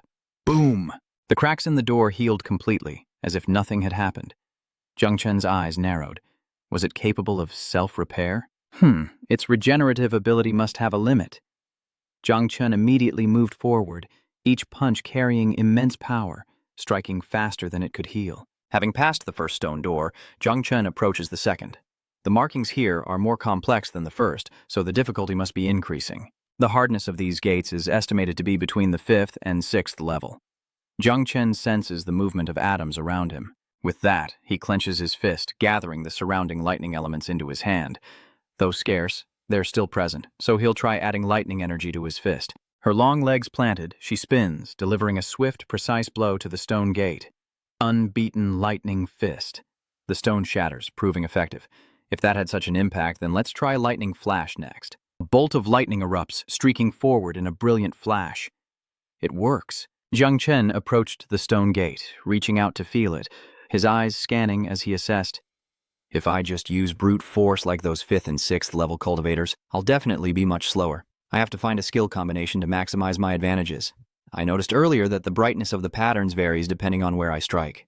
Jung Chen stared at the patterns on the door for a few silent seconds. The dimmer the pattern, the weaker it is. He thought, I should look for common weak points on the stone gates. Sharpening the knife won't waste time chopping wood. I can verify after passing through 2 gates. Meanwhile, outside the arena, the rankings were causing a stir. Wuxie, 3 islands, 17 gates. Ouyangye, 3 islands, 15 gates. Zubaidian, 3 islands, 15 gates. Fengwuji, Great Xia, 13 gates. Suqianqian, Great Xia, 11 gates. Jung Chen, Great Xia, 3 gates. Looking at the leaderboard, it was clear that something was wrong. Only 2 from Great Xia were in the top 10. After scanning the rankings, Gu Kaitian angrily cursed, "This is so unfair. No external forces are allowed, but they can use divine artifacts." With arms crossed, Ji Hong'an eyed the leaderboard. The divine components have merged, becoming part of their bodies. There's nothing we can do. Jung Chen is at a disadvantage this round, while the elders of the 3 islands team can't help but smirk with pride. Ha ha. Look, Jung Chen is at the bottom of the rankings. Ha ha. Yan Zun was worried about Hao Xuan for nothing. Sitting nearby, Yang Ming exuded a tense aura, saying, as the old saying goes, wisdom dispels worry. The Flame Master is the wisest of all. Even if Jung Chen is last, it doesn't mean the Flame Master's concerns are unfounded. The elders hearing this immediately retracted their mocking attitudes, bowing their heads like children caught doing wrong, and sheepishly agreeing. Gu Kaiyuan watches the screen with concern. Jung Chen cleared the first 2 gates easily, so why is he stuck at the 3rd? Ji Hong'an shakes his head, saying he's likely not stuck, but searching for the optimal solution. Looking at Gu Kaitian, Ji Lingqiu thought that his current abilities were still far behind others. but it was fine to be last as long as he was safe. Was this really Ji Ling-Q? Has he changed his personality? Gu Kaitian was silent for a few seconds. Old G, you've changed. I like that last line. The crowd in big shots paused, glancing over at the other contestants' tests. And look, the Dragonkin geniuses at 19, 20, 21, and 22 aren't rushing. But unlike Jung Chen, they leisurely approach before striking, and it's unclear why. On screen, the relaxed contestant suddenly accelerates, spins, and delivers a powerful blow to the gate. The #1 dragon race genius Ao Qian suddenly accelerates, the others begin to climb the ranks, and with a breath of power, he blasts through at over 100 kilometers per hour. The force tearing through the screen as the doors are shattered, clearing a path straight ahead, the crowd roaring, nearly deafening, as Ao Qian surges forward, rivaling the frontrunners. Look at the updated leaderboard. Nguaqian from the 3 islands overseas, 23 gates, 11th place. Ao Kun from the 3 islands overseas, 21 gates, 13th place. The crowd roars. Ao Qian is about to break into the top 10, with Ao Kun close behind. Ji Hong'an stared at the screen in disbelief, covering her mouth in shock. In less than 2 minutes, Ngoa Qian had entered the top 5, surpassing even Feng Wuji. Meanwhile, Gu Kaitian and Ji Ling-Q silently observed the situation. Well, that's enough to cause a stir. One breath, and he's already at the top. Turning to look at Jung Chen, where is everyone? Wait, where's Jung Chen? A moment later, Jung Chen reappears on the screen, his lightning-infused punch overflowing with power, shattering countless stone doors as he advances. Gu Kaitian was stunned by the attack. Lightning. But there shouldn't be enough lightning here to break the stone gates. Though Gu Kaitian couldn't understand it, the truth was. Right before his eyes as Ji Ling-Q moved forward to observe. Excited, Ko Hong-an turned and slapped Ko Kaitian's shoulder, urging him to look at the board. Zhang Than is catching up. 51st, 17 gates. 50th, 18 gates. 49th, 19 gates. His prized disciple has made it into the top 50. Haha. A blissful smile spread across Gu Kaitian's face, his eyes shining. Jung Chen has made it into the top 50, and he's still going. Jung Chen continued his winning streak, breaking through another gate, rubbing his wrists and breathing heavily. 30 gates down, it's getting harder and harder. This isn't good. Drinking the ancient god's essence will cause a week-long coma. If he could fuse with the scarlet armor elephant beetle. While he was thinking of a faster way to break through the gates, Xiao Chan's voice suddenly rang out. Jung Chen was stunned. Xiao Chan, you can come in here? Xiao Chan, perched on a tree branch, looked at him gently and replied, My essence is light and time, unbound by any space. Suddenly remembering, Jung Chen says, I forgot. Xiao Qian smiles, saying that she's discovered the enemy's divine gear can still be used here. Hearing this, Jung Chen exclaimed in surprise, What, as long as you fuse directly without going through this space, it'll still work? Xiao Ten nodded, gently dropping from the branch. In theory, that's right. The Crimson Armor Beetle can't leave, but it can still merge. In other words, this place only restricts the 9-winged tent of officials. If that's the case, then things will be easy to solve. Jung Chen immediately called out to his beloved son, Xiaojia, fuse all the scarlet armor elephant beetles into me. Contrary to his father's excitement, Xiaojia calmly pushed up his glasses and replied, Sorry, father, I'm busy studying and don't have time. Jung Chen thought he must have misheard. My dear son, you're a red armor elephant beetle, not a bookworm. What's with all the studying? Jung Chen, who thought he'd broken down the door in vain, saw his son actually studying and quickly asked, Kid, when did you get your hands on these things? Xiaojia seriously skimmed through the lines, saying he saw people go to school last time. Jung Chen was floored and quickly put his hands on his studious son's shoulders, saying seriously, I don't have time. Hurry up and get to work, and I'll let you go to school when you're done. Little Armor's eyes lit up as he looked at him. Really? This is a crucial moment, son. Put your studies aside, Jung Chen said urgently after hearing his question. Less talk, or I'll use the Zerg Overlord spell on your offspring. Hearing this, Little Armor quickly replied, No, I'll listen, okay? 6 million red armor elephant beetles merge, and in the next moment, all the beetle offspring obey the order to fuse. Jung Chen's entire body begins to radiate a fiery power, his eyes blaze, and his fists emit a surge of compressed energy. The fusion reached its peak, and Jung Chen felt a tearing sensation deep within his body. Every cell in my body is roaring to life, and a murderous aura sweeps around me. After a few seconds, as his body adjusts to the fusion's power, Jung Chen feels lighter and throws a punch toward the next gate. A few hundred helped me open the ancient meridians. So what are these stone gates to 6 million? Jung Chen throws a 1,000-pound fist, tearing through the wind straight towards the stone door. Timing it perfectly, he focuses his power into the punch, the surrounding pressure expanding as if tearing through space, the prison-suppressing tyrant Godfist. A single blow unleashes a storm, a roaring tornado that devours everything in its path. The crowd watches the leaderboard in stunned silence. What? The Mirage God ranking? A great Xia Jung Chen completed both the strength and speed trials. 2. Wu Xie, 3 Islands, Gate 50. 3.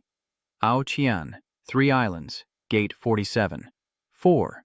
Ouyang Ye, 3 Islands, 46 gates. 5. Zubeifu, 3 Islands, 45 gates. 6. Feng Wuji, Great Xia, 45 gates. Jung Chen cleared a gate in 1 second. Impossible. Not only were the onlookers speechless, but even the elders were stunned. Ji Hong'an stared at the leaderboard, exclaiming that he hadn't even blinked yet. How did Jung Chen do that? Gukaitian's eyes widened as he quickly replied, "He trained in the Earth Abyss for over 2 months before the exam. Could it be because of that god-level darkness?" Jilin Q listened, silently observing the screen, and remained silent. Hearing that, Ji Hong'an's eyes widened. 2 wins could grant such terrifying physical strength? Meanwhile, the elders of Tamdao village were reeling as they watched the rankings jump, their eyes wide with shock and faces filled with dismay. To push our Magic Institute's prodigy down to 5th place. Jung Chen is no ordinary man. Is he cheating? Or perhaps he's taken something. There's no way he's doing this without some kind of boost. No normal person could be this strong. After passing through the stone doors, Jung Chen arrives at the next round. The speed test, which requires withstanding sword energy from the stone pillars for 3 minutes, or finding a way out, being careful not to destroy the pillars. Looking around, the area is full of passages created by the stone pillars, engraved with glowing, hidden patterns. A maze and sword energy. How twisted, but this trial is practically a freebie. Jiang Chen closed his eyes, activating his mind's eye to reveal the entire map, and upon opening them again, a guiding light instantly appeared, leading him from the entrance straight to the exit. With his long legs, our hero didn't hesitate to unleash his lightning flash. In a flash, streaks of lightning leave only after images, too fast for the eye to see. He follows the light, racing towards the exit and straight to his goal. Sprinting through this maze, it wouldn't be much of a labyrinth if there were no obstacles, would it? Jung Chen quickly called upon Xiao Chan in his mind, foreseeing the next 3 seconds in his consciousness. Moving towards the pillar in his sights, Jung Chen quickly dodges, his body nimbly avoiding the sudden sword attack, just as he thought. With the spring-autumn worm, what can sword energy do to me? He smirked, relying on Xiao Chan's abilities to quickly dodge all the sword energy, smoothly advancing towards the finish line in just 3 seconds. Meanwhile, the crowd outside watched the screen intently, snacks in hand. The Divine Illusion Board updated. Jung Chen of Great Xia completed the footwork trial. They nearly dropped their popcorn. Jung Chen cleared the second trial in the blink of an eye. How is he so fast? Outside, the head of the Heavenly Craft Institute of the 3 Islands overseas jumped to his feet, exclaiming in horror, "How is this possible? The footwork maze resets every time it's opened." Even I don't know the path. How could Jung Chen? The elders couldn't stand the humiliation of being outdone on their own turf, so they rushed to Yang Ming. "Hallmaster Yang, Jung Chen must be cheating. Please suspend him so we can investigate." Yang Ming stared at the leaderboard silent for 3 seconds. Gukaitian, upon hearing this, immediately stood up and began to berate them without holding back. "Investigate my ass. My disciple is capable, and you chose the competition format. The virtual god realm is yours. Now that you've been beaten, you're just lashing out, losing the competition and looking for excuses. You won't lay a hand on my disciple." The elders from the 3 Islands frowned and accused Gukaitian. "Keep your mouth clean. Jung Chen only has 3 transformations, yet he passed so quickly. He must have cheated." Gao Kai Tian wasn't backing down. They wouldn't smear his disciple. What nonsense. A 9th-level cultivator talking like trash. Do you even deserve to be an elder? The other elders, Mjiai, enraged, turned red and screamed at Gu Kai Tian. "You're a pillar of the nation. Do you have no shame?" "I, Gu Kai Tian, have never held back, so spare me your pretenses. You're just asking for it. You've been lapdogs for the immortals and sea tribes for too long. Your brains have shrunk." One insult was all it took to ignite his opponent's fury. Listening to their bickering gave Yang Ming a headache. And finally he stood up and shouted, "Silence! Head Judge Lanzhong, I declare Jung Chen's participation suspended." Hearing this, Gu Kaitian drew his sword and darted toward Yang Ming, shouting, "How dare you! Traitorous beast!" The sword unleashed a sweeping arc of destruction. The elders of three islands quickly intervened, unleashing a whirlwind palm strike to counter, shouting at Gu Kaitian, "Do you have a death wish?" Just as they were about to exchange countless blows, a dominating sword aura flashed before them, forcing them to stop immediately. "This is the 9 Revolution sword intent." Jilin-Q slams the table, and the three islands' elders frown, glaring and shouting at Jilin-Q. With a calm demeanor, Jilin-Q spoke. "Withdraw, all of you, and do not disturb my tea," he retorted, unwilling to back down. "Qilin-Q, is this a trap? So what if it's 9 revolutions?" With a gentle clink, Jilin-Q set down his teacup, and with a mere wave of his hand, Yang Ming was sent flying, collapsing into a chair. Jilin-Q rested his chin, finding even the sight of the trash before him tainted his eyes. "Yang Ming, you're not worthy to sit at this table." And so, while the elders were still reacting, hiding behind Yang Ming, they could only watch as he was overwhelmed by Jilin-Q's aura, his body thrown back, staggering as he collapsed into the chair. Yang Ming shouted furiously, "Jilin-Q, you—" As Yang Ming was about to get up and retort, a voice echoed in his mind, telling him to stop. He paused for 3 seconds, slowly responding to His Highness Yan Zun. Yang Ming regained his composure and respectfully asked, "Why stop me, my lord? Should we let Jung Chen take the lead?" "The first round is our territory. If Great Shiao wins—" But before he could finish, the Flame Lord cut him off. "Yang Ming, you're good, but you lack composure. Why worry after only 2 trials? Jung Chen's success is temporary. There will be more chances to kill him. Losing now would be unsightly, and our grand plan would be difficult to execute." On the big screen, Jung Chen is steadily advancing to the next round, the 3rd trial. Yang Ming glanced over, then, as if realizing something, hurriedly said to cut down General Liu, "His Highness means—" Yanzun chuckled. "That's right." As they spoke telepathically, Jilin-Q calmly said, "Since Senior Yanzun has arrived, why not show yourself? I've long admired you, but never had the chance to meet you in person." Upon hearing this, Yang Ming's heart skipped a beat and instantly space tore open as a muscular man emerged with his hands behind his back, radiating an imposing aura. "Ha ha ha, since little friend G has brewed tea, I'll give you some face." The people of 3 islands cried out in unison for Lord Flame. He approached Ling-Q Ji's tea table and sat down. Smiling, Jilin-Q says, 400 years of history relived. If the human emperor were still alive, things would be different." Yanzun scoffs, "Oh? Different how?" "The destruction of a nation is inevitable. No matter how great an ancient kingdom is, if it is warlike, it will perish. You don't even understand the wisdom of your ancestors. Only you flies still remember him." Jilin-Q raised his teacup and replied with a smile, "Warlike, or just too stubborn to kneel. Better to die than to live as a dog." "What do you think?" Yanzun chuckled, raising his teacup to Kolin Kao. "Little Qi, do you wish to argue?" Jilin-Q set down his teacup, looking at Yanzun. "No, I simply offer you tea to ensure fairness for the children. What do you say?" Yanzun hummed, glancing at the screen where Jung Chen stood. "He's already passed the physical test, and Wu Xie just passed the second. It seems you really do have a prodigy. But," Yanzun said, raising his teacup, "I wonder if he'll live to see the day he matures." Jilin-Q calmly sips his tea, stating that there's no room for traitors. Suddenly, an announcement rings out.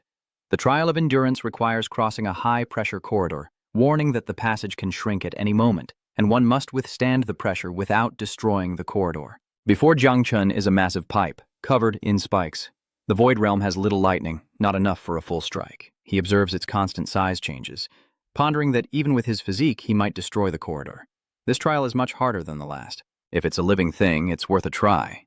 Jung Chen unleashes a surge of green energy, which instantly springs to life, crawling into the corridor, attempting to use his true power of creation to fill the void. Sensing the life force had entered the passage, Jung Chen quickly gathered lightning, combining the 2 powers to break through.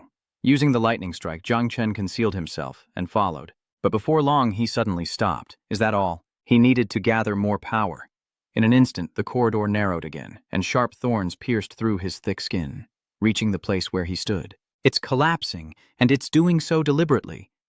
Jung Chen immediately rises, summoning green energy to command the growth of all things to resist. "No, the pressure is too great. I can't hold out for long. The area is shrinking, and the spikes are layered like a hedgehog." Jung Chen quickly leaps away as vines lash out. The passage narrows further, and Jung Chen grits his teeth, knowing he has no choice but to risk it all. He quickly stepped on the sharp thorns, activating his lightning flash, his body as light as a swallow as he dashed forward. The final lightning flash, and he could see the light. Jung Chen bursts through the gate, landing with a relieved sigh. He's through.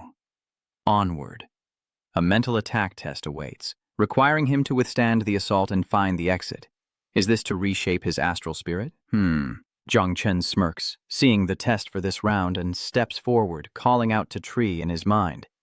Tree, wake up. This is your time to shine. First place is right in front of us. Snow blankets the land, and in the great Xia divine origin, the isolated Mount Shenglun stands apart from the 8 major war zones. Deep within the Shenglun range, the entrance to a subterranean cavern lies dormant. From above, the ancient and imposing Pangu city sits at the foot of the mountain. Huan Yue floats in the air, her body radiating power as she chants an incantation. The great dream unawares. The celestial secrets are sealed as a beam of light expands into a net, blanketing the vast space. She tells Mr. Fang that the celestial secret barrier now covers the entire city. With the barrier complete, Huan Yue, atop the 3-gate pavilion, assures Mr. Fang that they are now completely hidden, undetectable by any means. The old man nodded. Excellent. They're the guardians of the Earth's core. From afar, Mr. Fang heard them shout, "We welcome the god of slaughter." A swarm of armed soldiers burst forth from a tear in space, scattering like disturbed bees, leaving Mr. Fang in awe. Huan Yu watched from above, her cold eyes fixed on the surging troops, unremarkable as individuals, but together their force could shake even her seal. Not bad, old Jiang, to have trained the god of slaughter army to this extent. A flash of golden light, and Jiang Xuanji appeared on the other side of the 3-gates roof. "Your praise is an honor," Huan Yue said expressionlessly. "But don't get cocky. The Satathan army isn't guarding the underground cave. What are you planning by moving half of them here? Wiping out the 3 islands, is that your grand plan?" Zhang Xuanz took a few steps forward. "That's the idea, but it's not the most important thing. Protecting Jung Chen is the priority. I sense something big is about to happen." Huyan Nguyen frowned, asking suspiciously what was going on. Huang Xuanji nodded, calmly explaining, "You may not know, but Zhang Chen's 9 wisps of qi have multiplied to hundreds of billions." Hearing this number, Huan Yue couldn't help but exclaim in surprise. "What? That kid dared to keep it from me?" Huang Xuanji shook his head, saying not to blame him. He was the one who told him to keep quiet, as not everyone has a talent for acting. With that, he looked at her and continued, saying that only true ignorance could hide true feelings. Huyan Nguyen stepped forward, hands on her hips, and said, "You're right. Whether it's Gu Kaitian, me, or Xiaoji, none of us can hide something as big as what you're talking about." With a serious expression, Zhang Xuanji frowned and said that an ancient being had awakened in the other world, perhaps sensing something, and ordered Zhang Chen to be killed at all costs. The primordial devil race, the ancient immortal race, the dragon race, and the rarely allied demon race have sent me an ultimatum. If Zhang Chen isn't handed over in 3 months, the myriad races will jointly attack Great Xia. This infuriated Huan Yu. "Touch anyone, but don't touch Zhang Chen. Anyone who touches him will feel my wrath. I'll kill them all." Zhang Heng shook his head at her. This time is different. He looked at her and calmly explained that they could have waited 3 months, until after the heavenly Dao seal was lifted, to act. Their urgency stemmed from the 9 evil omens being more terrifying than I imagined. When they surpass a certain threshold, they evolve into the 9 abyss, something those ancient beings seem to dread. 9. Abyss? He Inuit watched Kwang Huyen Ko walk away silently, then turned and asked urgently, "You mean Zhang Tan might face—" Kwang Huyen Ko glanced at her and replied, "Yes, but don't worry, we have time." Huyen Nguyen, upon hearing this, said, "Even if I have to risk my life this time." Zhang Xuanz quickly turned to her, exclaiming, "Don't talk nonsense. You are the soul of Great Xia. Without you, Zhaoji and I can't manage. You may be older than us, but your heart is still that of a young woman." Suddenly, rain begins to fall, and Zhang Xuanz rushes to shield Huan Yue with his hand.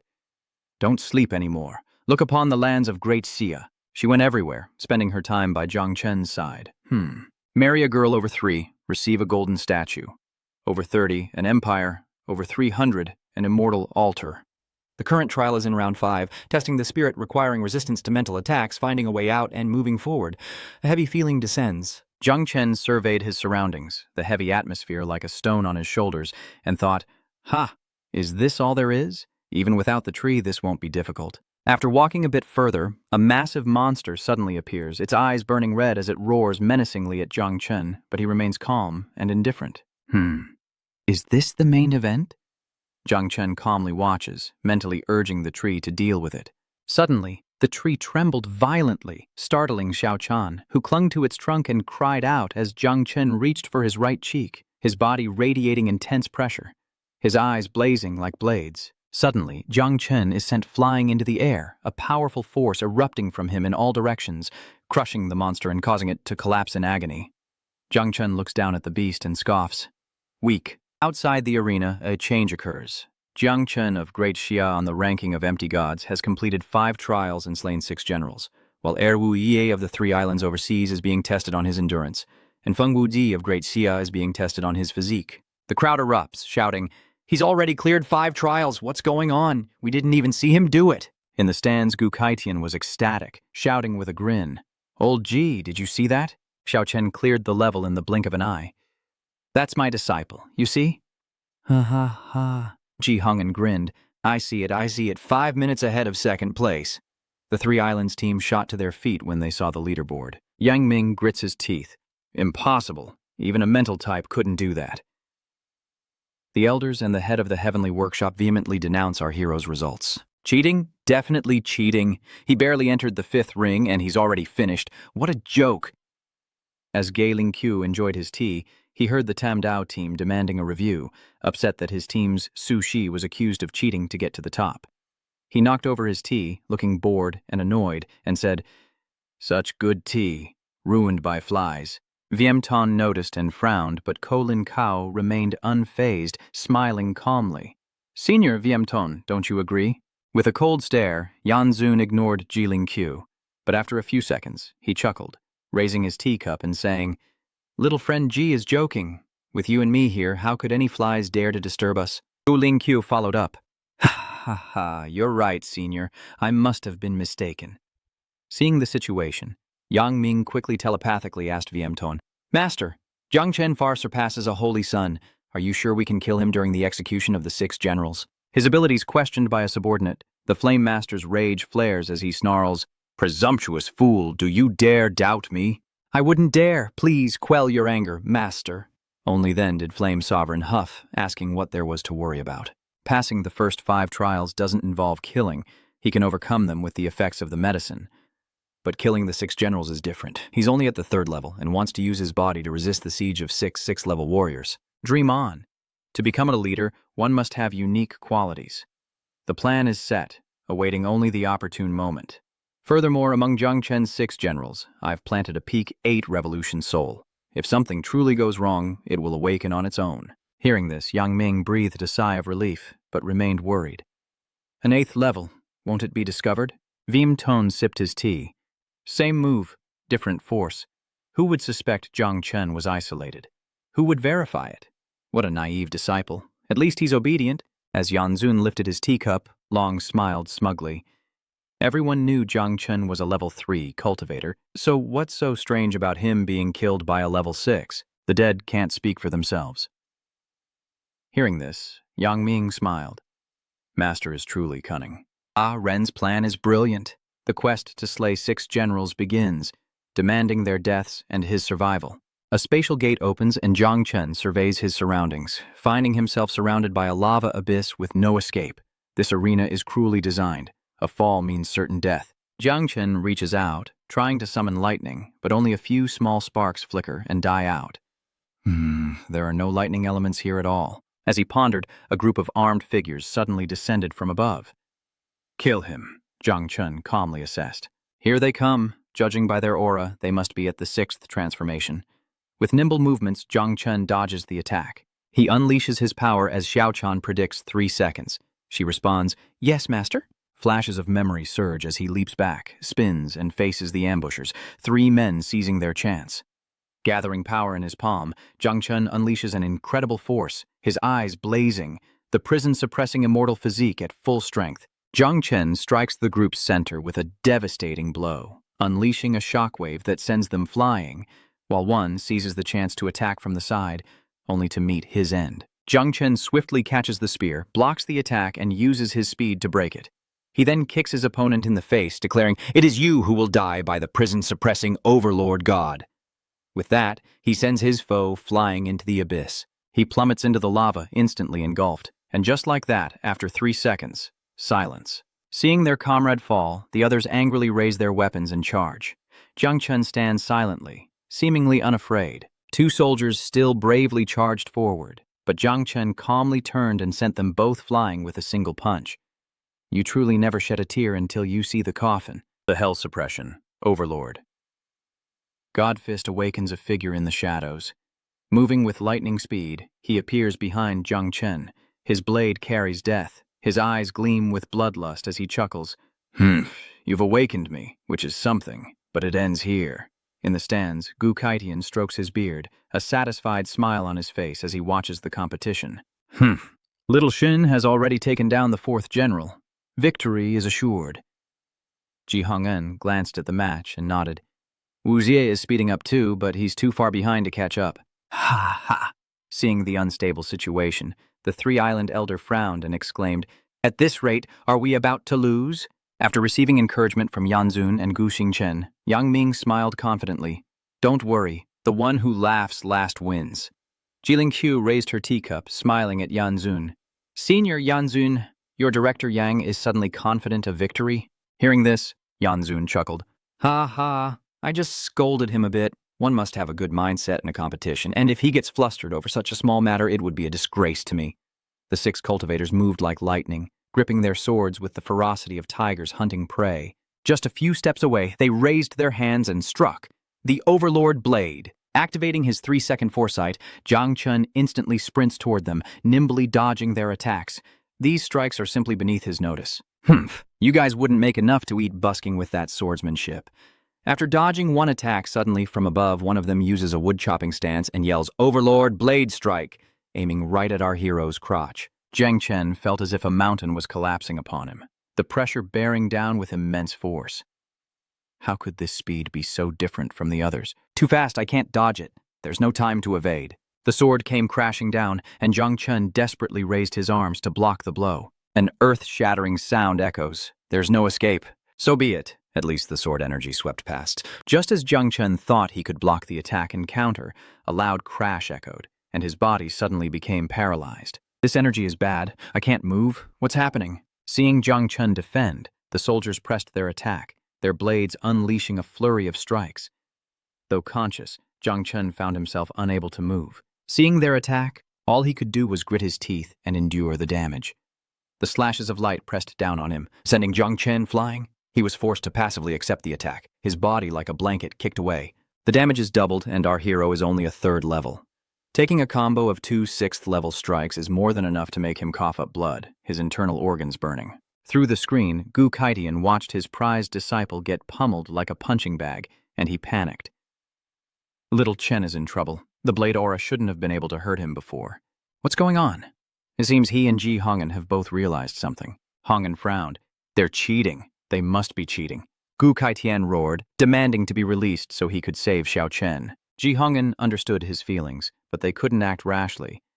Calm down, old Gu. The match isn't over, and we can't interfere. Despite the warnings, Gu Kaitian struggled, retorting, "Even if it means death, I'm going in." Hearing this, Yanzun laughed and indifferently said to Jilin Qiu, "Little friend Ji, is it your turn to be unable to accept defeat?" "Ha ha," Jilin Qiu frowned slightly, his voice indifferent. "Whether we can't accept defeat or not, you should know better than anyone." Hearing this, Yanzun laughed heartily. "Of course I know, and the whole world sees it clearly."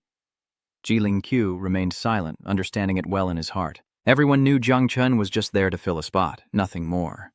But now, Jilin Qiu frowned, his grip tightening on his teacup.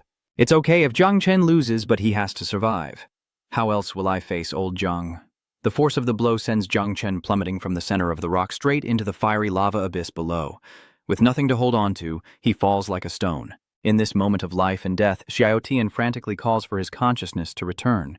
It's a critical moment for her beloved. Zhang Chen's eyes snap open, his body regaining consciousness.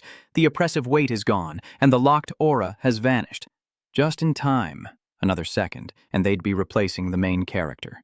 Zhang Chen quickly turned, activating his palm, as countless vines sprouted from every corner, protecting him.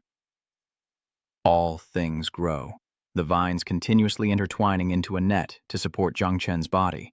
He lands gracefully, realizing that last attack meant his opponent was hiding something. He looked up at the rock, observing, "With 6th level power, they can't break my prison body. I'll use this blind spot to figure things out. It's time to use it." Jung Chen's eyes snap open, a red glint flashing in his void eyes as information readouts appear above the soldiers' heads. Code A315, 6th level of cultivation. Code A316, 6th level of cultivation. Code A317, 6th level body. 8th level peak soul. Name, Celestial Saber. Soul, origin. 3 overseas islands. Divine class. Berserker. Specialty. Aura lock. Berserker shadow. No wonder something felt off. So there was a catch. Hiding a peak stage 8 revolution soul within a 6 revolution body is pretty insidious. His aura is hidden within the 6 revolution blade energy. So anyone else would think I was exhausted and got hit by 3 strikes.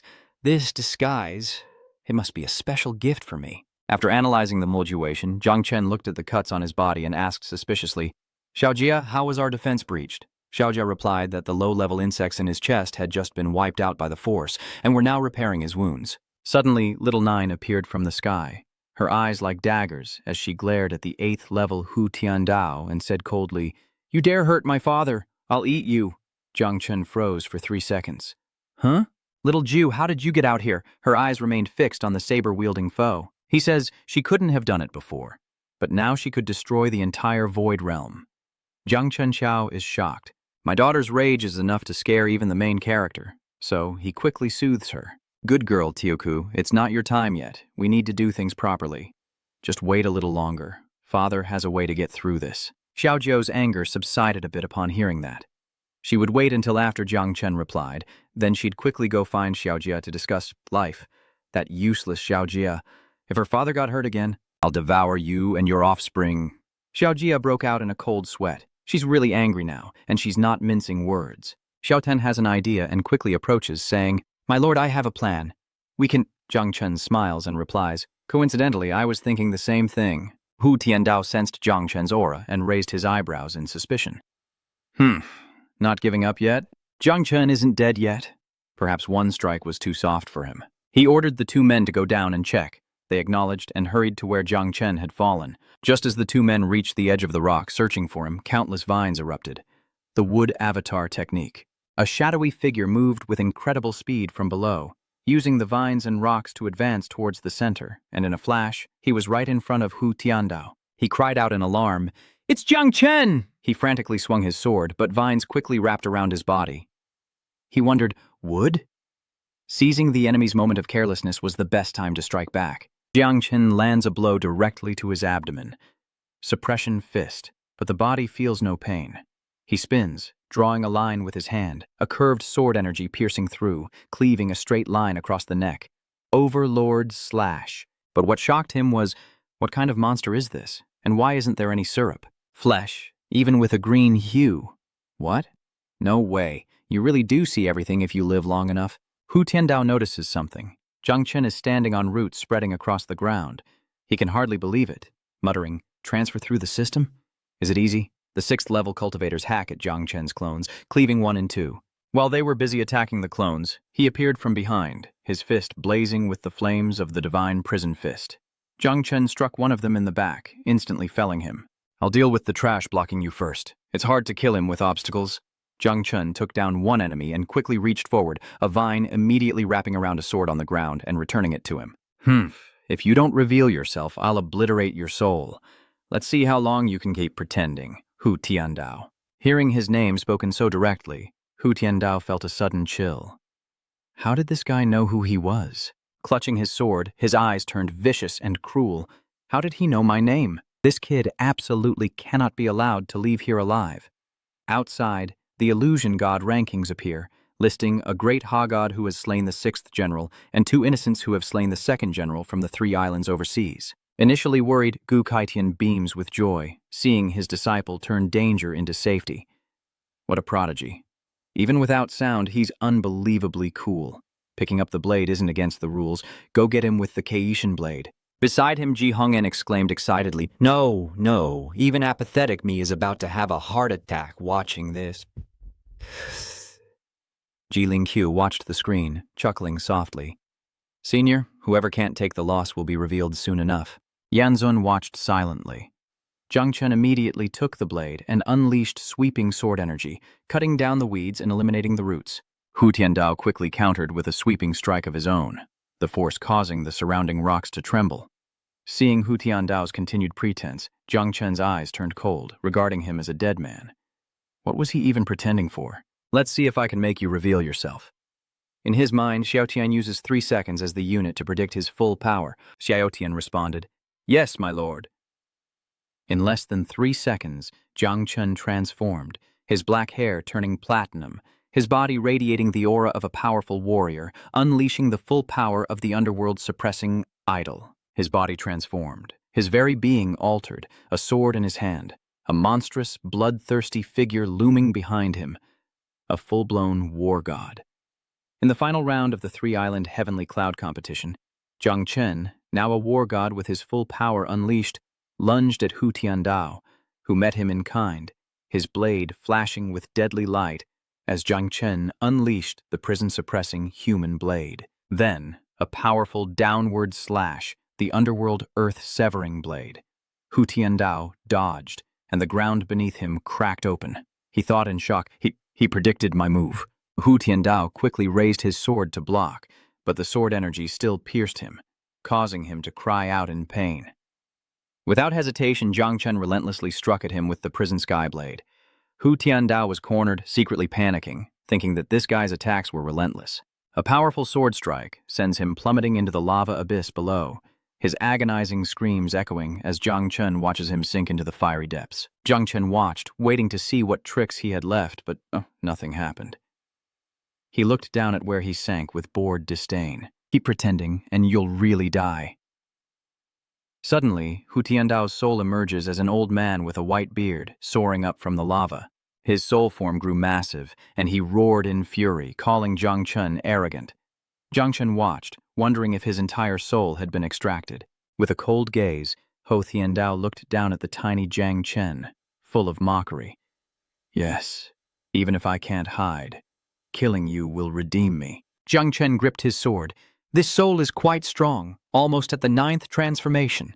To kill me, you've really put in the effort. Hu Tiandao waved his hand, summoning a black demonic blade, staring straight at Jung Chen, and shouted, "Die, mad blade, demonic shadow!" A black dot and circle suddenly appear before Jung Chen's chest, immobilizing him.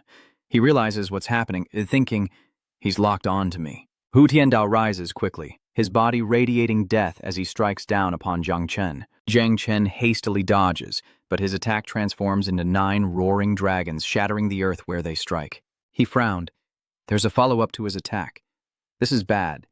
Even if I can predict and avoid the energy, the blade's range is too wide and I can't keep up. Jung Chen retreated, gripping his sword tightly. My war god transformation is almost up. I have to risk it all. Channeling his power through the blade, he unleashes the prison-suppressing great Dao blade. With that, Jung Chen charges forward, his sword strikes causing the 9 dragons to roar in agony. Hu Tiandao grits his teeth, roaring in fury. You dare! With the 9 dragons blocking the way, Jung Chen's attacks can't reach him. Seeing this, Hu Tiandao laughed triumphantly, looking at him provocatively. Jung Chen gritted his teeth, thinking, only 5 minutes left? This isn't good. He had to find a way to land a fatal blow, as his time was running out. Meanwhile, in Jung Chen's mind, Xiaotian sat on a tree branch, smiling as she said, Your overlord of 100 battles has a move called the Supreme Soldier Formation. Whether it's the 9 banners or the scarlet-armored elephant, their essence is your soldiers. Realizing her intent, Jung Chen scratched his platinum hair and replied, I understand. Hu Tiandao seized the opportunity to attack again, attempting to immobilize Jung Chen with his mad blade shadow. He swiftly shattered the attack, severing its power. One trick doesn't work twice, old man. Jung Chen retreated, his hand gathering crimson power, his eyes turning bloodshot with murderous intent as the prison suppression armor materialized. The 9 dragons attacked, colliding with Jung Chen's blow, causing a violent tremor in the air. He yells for him to endure it. In his mind, Xiaojie hears his father's words and begins to gather all his strength, transferring it to him. His eyes shining brightly, he replies seriously, Yes, father. At the same time, he was worried about Xiaojie's earlier warning. that if he couldn't withstand it, he'd be eaten alive by the big sister. Come on, come on. This blow causes 9 dragons to fall once more. Suddenly, Jung Chen shouts, "Get away from me!" Xiaojia is startled, barely able to process what's happening, then hears Jung Chen say, "Xiaojia, you did well. Now you can hide in peace." With no obstacles in his way, Jung Chen leaps toward Hu Tiandao with the prison-suppressing divine fist. He doesn't believe 9 dragons was defeated so easily, but as Jung Chen attacks, he cries out, "What?" A punch to the face crushes Hu Tiandao's features, and he cries out in pain, a tremor running through him as he wonders how this kid could be so strong. Before he can react, Jung Chen leaps, gathering power like a meteor shower as he lunges toward the Imperial armament formation. As the power of a dragon bore down on his soul, Hu Tiandao cried out in dismay. "It's over!" Jung Chen roared. "Explode and be annihilated!" The searing attack burned his soul, causing him to collapse in agony, screaming. As he neared oblivion, he thrashed about, yelling, "You can't kill me!" "Shaya!" Jung Chen taunts. Then how about this attack? With that, he relentlessly punched the soul, causing it to scream as if being slaughtered. He taunted, "Can't take it anymore. Your spirit is getting weaker and weaker." His relentless assault suddenly falters, and Jung Chen glances at his fist. The soul of Hu Tiandao is on the verge of collapse, but he himself has reached his limit. He reverted to his original black hair, the war god state dispelled, and he unwillingly watched the soul mock him. Damn it, almost. Hu Tiandao felt like luck had knocked on his door and laughed, thinking that this kid was spent. He laughed, looking at Jung Chen. "Even if I can't kill you, I can exhaust you to death." At that moment, Xiao Chan, in her cicada form, landed on his shoulder and called out to him. He looked over in surprise as she communicated with him telepathically. Her body remained on the Tree Father's branch as she called out to him, and the Tree Father seemed relieved he was all right. Disturbing Jung Chen's nap, who then muttered, "Tree Father." As he finished speaking, a green cicada emerged from the dense branches, flying through the leaves. Suddenly, Hu Tiandao felt his body tearing apart and screamed. Then his soul was sucked into Jung Chen's forehead. As he watched him disappear, he thought, "His spirit has been absorbed." Before him, the system displayed, Overlord War God has evolved into Slaughter War God. Unrivaled Divine Fist, War God Transformation, and the power of the Imperial Armament Formation increases by 30%. Jung Chen sits and looks at the displayed content, thinking, "My Overlord War God has evolved? It didn't evolve even before breaking through the 3rd stage. Is it because Thu-Ra absorbed the remnant soul and shared it with me?" He skimmed the text, wiped the sweat from his face, and sighed in relief. If the tree had this ability, why didn't it act sooner? Outside the arena, the big screen displayed the Void God rankings. Jung Chen of Great Xia, clear time, 32 minutes, 17 seconds. 2 flawless 3 islands overseas, slayed 6 generals. The 6th general. The crowd of onlookers in the stands jumped up, cheering wildly. "He won! Jung Chen won! Zhenhai King is the best! 3 islands overseas are shameless. Even cheating could not beat our precious Jung Chen. We'll always love you." After the competition, Jung Chen emerged from the space gate onto the platform. Hearing the cheers, knowing his results were good, he scratched his head sheepishly and said to his master, "Gu Kaitian, Master, it seems my ranking is pretty good." Gu Kaitian happily exclaimed, "Not just okay, you're number 1 in the whole school." Standing next to him, Ji Hongen looked at Jung Chen and happily blurted out, "You almost scared your master to death. Was this battle tough? Let me see your injuries." As Ji Lingqiu and Yan Zun were drinking tea, Ji Lingqiu chuckled upon seeing Jung Chen's return. "Ha ha ha, senior, I didn't expect Jung Chen to survive. What a pity about the peak divine soul realm." Seeing Jung Chen emerge unscathed filled Yan Zun with extreme rage. "Serves him right, ruining my plans." At that moment, Yin Wuxi of the 3 islands also emerged from the competition. He approached and softly called out to his master. Enraged, Yan Zun turned his gaze to Yin Wuxie, who immediately knelt before him, respectful and confident. "Master, I, Wuxie, have successfully secured 1st place. Is the mountain not enough for you? Now you're dragging me down to the sea? I'm fuming." Hearing this, Ji Lingqiu burst out laughing. Then, Ji Lingqiu looked at Shang Yun Wuxi and smiled like a flower in bloom. He thought that even if he was confident, he should check the rankings first, or at least listen to which side was cheering. Yun Wusa, who had been hanging his head low, was shocked and looked up. After seeing the screen, the Illusion God leaderboard showed it Jung Chen of Great Xia with a clear time of 32 minutes and 17 seconds, followed by the overseas Wuxi Sandao with a time of 32 minutes, 27 seconds, and 85 milliseconds. Yun Wusa couldn't believe his eyes, shouting, "Why aren't I number 1?" Seeing the name of the leader, Yun Wusa had a heart attack and sweet red syrup gurgled from his throat. He quickly wiped his mouth and cried out, "Jung Chen!" Yanzun was a ticking time bomb, ready to explode. He angrily left the table. As he passed Yin Wuxi, Yanzun saw his enraged expression and frowned, sternly reminding him, "Don't lose yourself. There's still the second round of hunting in the secret realm." Yin Wuxi wiped the syrup from the corner of his mouth and nodded. Seeing Jung Chen laughing and talking with Gu Kaidian and Ji Hongen in the distance, Yin Wuxi was consumed by a burning desire to kill him, daring to steal his top spot and still stand there smiling. He silently repeated Jung Chen's name, his eyes turning demonic, emitting a strange light, his face twisted with jealousy almost beyond recognition, as if a curse was constantly repeating in his mind. Kill him, I must kill him. Only with Jung Chen dead will everything return to its rightful place. With a smile, he said, "Young people, victory and defeat are common, why take it so hard?" Seeing this, Yanzun frowned and snorted coldly. Is our friend from the Ji clan planning to withdraw?" Ji Lingqiu said with a refined smile. "Indeed, the tea has gone cold. I'll invite you to enjoy a finer tea after the second round concludes tomorrow." Yanzun laughed, turning to him. Ha, then I'll be waiting." Then he left with Yin Wuxi. Yin Wuxi's bloodshot eyes glared at Jiang Chen as if he wanted to devour him whole, grinding his teeth as he hissed, "Jiang Chen, hide well in the second round." Jiang Chen frowned, his eyes fixed on the man's eerie appearance, remaining silent. As he watched Yanzun and Yun Wu-ye walk away, the overbearing aura from Yun Wu-ye still lingered. Jiang Chen watched them go, lost in thought. This man seems to possess a world-destroying power. Could it be because he possesses a component of the divine?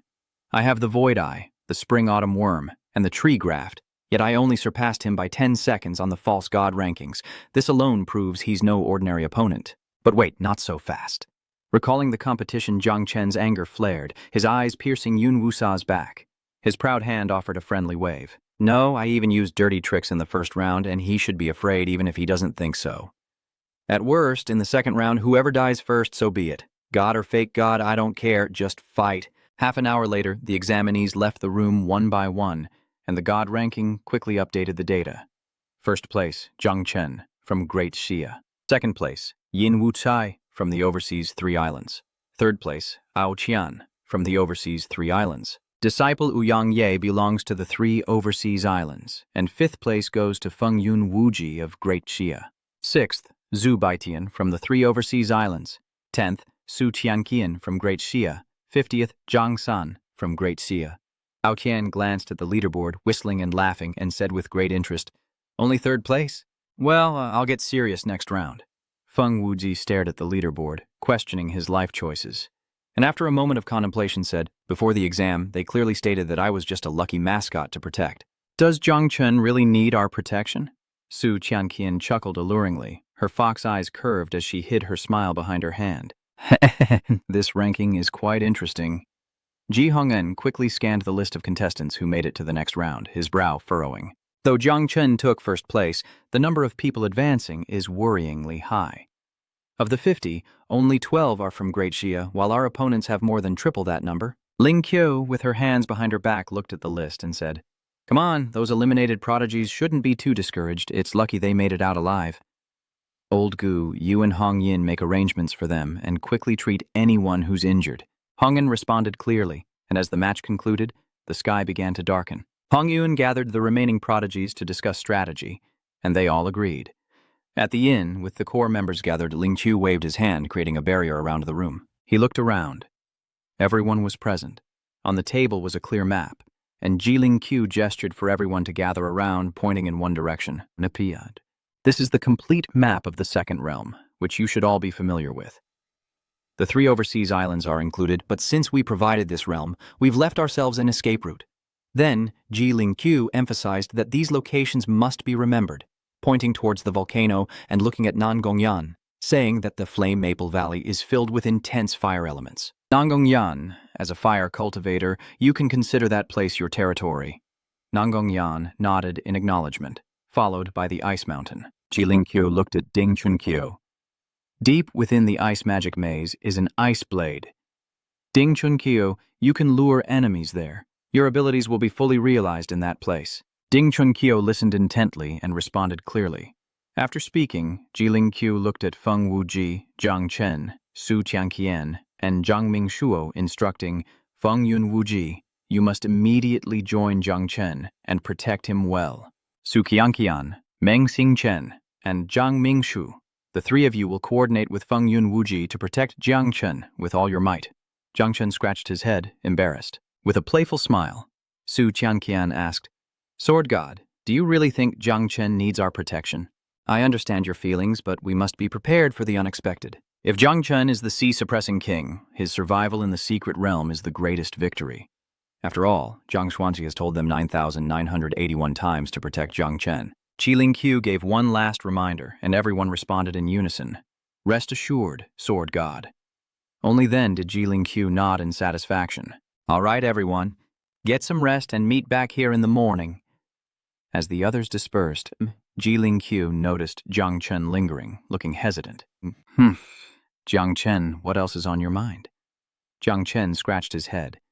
Sword God Ji, everyone has left, leaving only Jilin Qiu and Jiang Chen. Seeing his expression, Jilin Qiu waved his hand, closed the door tightly, and created a barrier, saying, Speak plainly. Seeing Jiang Chen's tense and furrowed brow, Jilin Qiu thought to himself that he was just a child, and it was normal to be a little nervous.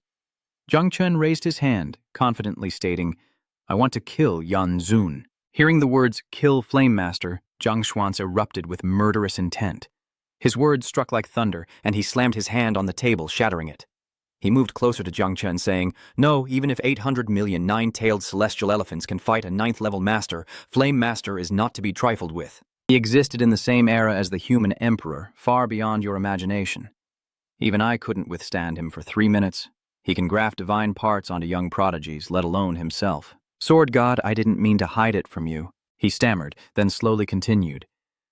Well, the number of my spirit soldiers isn't just 800 million. After a 3-second pause, during which she thought she'd misheard, Jilin Qiu shouted, What? 80 billion?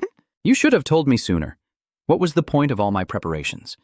I have to inform old Jiang immediately. Jiang Chen scratched his head and chuckled. Actually, Jiang Wuxian knew all along. He's the one who told me to hide it. Hearing this, Jilin Qiu clicked his tongue. Old and young, none of you are honest. All my arrangements for escorts were for nothing. Following behind Yan Zun, Yin Wuxie, shaken by the day's events, felt he wasn't strong enough. Master, I want to merge with the 10th divine fragment. Yan Zun continued walking, saying calmly, 9 fragments are your limit, Wuxie. Your spirit is already strained. A 10th fragment would shatter it. He continued, Besides, 9 fragments are enough to slaughter all the geniuses of the great Xia. There's no need to risk more. Unconvinced, Yin Wuxie stubbornly followed behind Yan Zun, his eyes filled with determination. Master, you once said that 3 fragments were enough to crush all enemies in the first round. Yan Zun was speechless for a moment. I wouldn't mention it, but now that you have, it's making my blood rush to my head. Without a word, Yan Zun turned and flicked Yin Wuxie's cheek, turning his face a full 90 degrees. You wretch! You dared talk back? You're wasting my time. Sensing the rage erupting from Yan Zun, Yin Wuxie quickly knelt, head bowed, and said, Disciple dares not, but I feel that Jiang Chen is not as simple as we think. To avoid any mistakes, my disciple is willing to take the risk. VM Ton pondered for 3 seconds, looking at Doan Vota. Knowing his disciple's stubborn nature, Yan Zun sighed, then said, All right, get up. I'll allow you to try. Really? Yan Zun wondered. Wuxie, do you have adequate life insurance? If anything happens, don't mention my name. From his dimensional pouch, Yan Zun retrieved an item, a cracked 7-colored orb. This incomplete divine essence fruit, obtained from the sea race in exchange for 3 spirit mines, is unique. Once consumed, it will solidify your spirit, allowing you to assimilate the 10th fragment of divine consciousness. Yin Wuxie reverently accepted it with both hands as Yan Zun further instructed, Once you fully activate this 10th fragment, you can wield power equivalent to a 10th level true god, but remember, it can only be sustained for 3 minutes at most. Exceed that time and your spirit will be annihilated. His soul ablaze, Yin Wuxie cradled the divine fruit, listening intently to the instructions. Thank you for your grace, Master. Gazing greedily and excitedly at the fruit, Yin Wuxie continued, This disciple will personally destroy their so-called sea-suppressing king before the entire great Xia. With the divine fruit in hand, everything will change. Yun Wuxi laughed, imagining a bright future, for even Feng Yun Wuji and his millions of troops couldn't save Jung Chen now. Seeing Yun Wusa regain his spirit, Grandmaster Yan smiled with satisfaction. With Jung Chen dead, the dignity of Great Shiao will be shattered, the morale of the entire nation will plummet, and the abilities of the great dream cultivators will be severely weakened.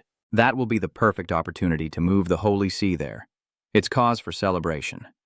Oh, and one more important thing.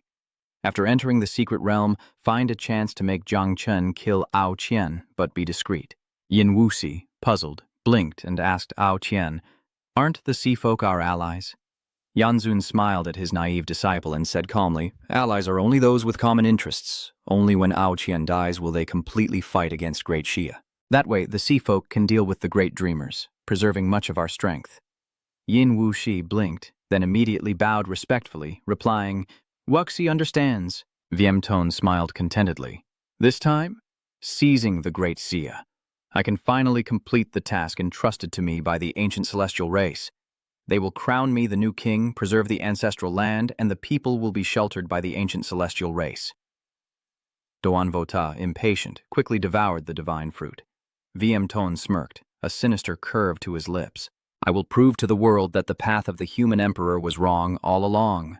Back at the star chessboard, you will announce the competition. This is the Lingyun Secret Realm, where the second round of the Heavenly Cloud competition will be held, and here are the rules." The contestants, having listened carefully, stepped through the portal, and here are the rules of the competition. First, 1 or 2 spirit cloud flags will randomly appear every hour for a total of 9. Whoever obtains the most flags wins. Secondly, the secret realm will last for 5 hours, and no one can leave during the first hour. Hearing this, Jung Chen paid close attention, listening intently. After an hour, he could activate the Ling Xiao mark in his hand to leave the secret realm. Third, after entering the secret realm, the appearance location is completely random, and the entire competition process will be broadcast live. Before Jung Chen, a gloomy forest shrouded in thick fog appeared. He looked around, wondering, "I'm in the Blackleaf Forest. My luck is terrible. I've been dropped at the southernmost point of the secret realm." Jung Chen thought back to what he knew about this forest. If he remembered correctly, every hour, black would turn to white, and all the ancient trees would come to life, their roots forming giant monsters capable of killing even an 8th-level cultivator. As he pondered his next move, a hissing sound came from behind him. Na's red eyes glowed as she stared at Jung Chen, her sharp fangs bared. An excited voice cackled. "Even in this desolate place, there's trash from the Great Jia. Looks like my luck isn't so bad today." Jung Chen's eyes scanned the surrounding demonic beasts. He quickly scans the ground, noticing something amiss. Are these insect beasts being controlled? Could it be a beastmaster? Having been figured out by Jung Chen, the beastmaster no longer hid himself. Emerging from a large tree branch, a bright blue power surging in his hand as he chuckled. "Indeed, meeting me is your misfortune, you piece of trash. Just wait to be devoured by the beasts until there's nothing left. My ability is to control demonic beasts." Though he hasn't merged with a god fragment yet, Jung Chen glanced at him, a smirk playing on his lips, and said, "Oh, really? Do you see clearly who's standing below?" The beastmaster shouted Jung Chen's name, but before he could beg for mercy, Jung Chen waved his hand, and his loyal beasts swarmed out, scouring every corner within a 5-mile radius. Na's heart-wrenching screams echoed before abruptly ceasing, plunging the already gloomy atmosphere into an even darker abyss. Jung Chen glanced at the beastmaster and replied, "It is I. I was just lamenting that I had no one to practice on, and you dare to play animal tamer in front of me. Truly brave." Seeing countless dust bugs blocking his escape, the beastmaster panicked and turned to flee. Had he opened his eyes wrong this morning to be so unlucky? Damn it, why did I run into him right away? No, I have to lure those monsters here if I want to escape. The beastmaster pulled a slingshot from his inventory bag, firing a signal flare into the sky, its brilliant light banishing the darkness. But Jung Chen's swarm was faster, engulfing him in less than a second. Beast Tamer's limitless fury. The beast tamer panicked, but what was he yelling about? Why was he being consumed by the swarm? Jung Chen chuckled as he watched the man's body fall and his life fade away. Beasts. If you can find even one more ferocious beast nearby, I'll concede. If I wasn't after your signal flare, do you think I'd let you live for even 2 seconds? He coldly surveys the beastmaster and scans his surroundings. Before tens of millions of 9 nether locusts, a 5th-rank cultivator is simply offering himself up as tribute. All that's left is to wait for them to arrive and be eliminated. No need to release more 9 morning incenses for now to avoid causing too much disturbance to the match. From the stands, Ji Hong'en witnessed Jung Chen's attack and exclaimed in shock, "Are there 10 million 9 morning incenses?" Gu Kaitian crossed his arms, feigning ignorance. "More than 10 million, you say? Best to hide some away for now, never letting others know your trump card." Meanwhile, Ling Chu remained unfazed, while Hong Yin quickly noticed something amiss on the monitor. Wait, what is he doing? He could crush them with the myriad 9 banners formation, so why let them signal for help? Does he really think that tens of millions of banners are invincible? Ji Hong'en was immediately agitated, unable to sit still. "Gu Kaitian, you've trained a fine disciple. He's ruined the entire plan. Now everyone will flock to the Blackleaf Forest." That hellhole really became a 12-on-30 fight. Hearing this, Gu Kaitian raised an eyebrow, hoping his disciple's secret wouldn't be discovered as he quietly observed the match. He calmly looks at Ji Hong'en, asking what's the panic. "Just watch the show, especially you who calls himself the Carefree King. Sit still and watch quietly. What's with all the fuss?" Ji Ling Qiu chuckled, closing his eyes slightly as he said, "Just wait and see. Jung Chen will offer you all a gift, an appetizer." Hong'en was filled with doubt at his grandfather's words. Then, after a moment of realization, his eyes widened. "What does grandfather mean? Am I being hasty? Wait. This was all Grandpa's plan, so why is he so calm now? Does Jung Chen have more up his sleeve than just tens of millions of stink bugs?" Gu Kaitian appears calm, but inwardly he's unnerved by Jung Chen's disastrous move. "Even I'm a little shaken by what Jung Chen did, but it was I who told the sword god about the 800 million. But does he really have enough confidence to face a group of geniuses being hunted down who have merged with parts of gods? Not far away in the Blackleaf Forest, in the Lingyun middle section's secret realm, Ao Qian was sitting and eating large chunks of wild boar demon beast meat, the smell of grilled meat spreading throughout his mouth. The greatest creation of the human world must be the culinary arts. Unfortunately, the hearts and livers of these beasts don't taste as good as yours. Thinking of something, he grinned wickedly. If I could grill the heart and liver of the king of Zhenhai, that would be the ultimate delicacy. Seeing the signal flare in the sky, Ao Qian quickly tossed aside his skewer and scanned the horizon. Jung Chen had been found. His lips curled into a smirk, his eyes sharpened, and with a shift, he transformed into his true form, soaring into the sky as if remembering something. "Grandfather's birthday is coming up." He smirked and flew towards the origin of the signal flare. "Once I've killed Jung Chen, I'll use his skull as a wine jug. Grandpa will love it." His massive body twisted and turned, cutting through the wind and clouds as Ao Qian Ganfen couldn't help but recall certain memories. "Back then, you seized 2 sea god pearls during the Jiangnan War against the sea race. This time, I'll take back everything and more." Yin Wuxi looked up at the sky, the dazzling light of the cannonballs reflecting in his pupils, and he grinned wickedly. Jung Chen, have you been exposed so quickly? It seems your hiding skills need work." Yin Wuxi lowered himself, his fists clenched, radiating power as a halo appeared above his head, and a pair of giant, luminous, purple wings emerged behind him. Divine mode activated.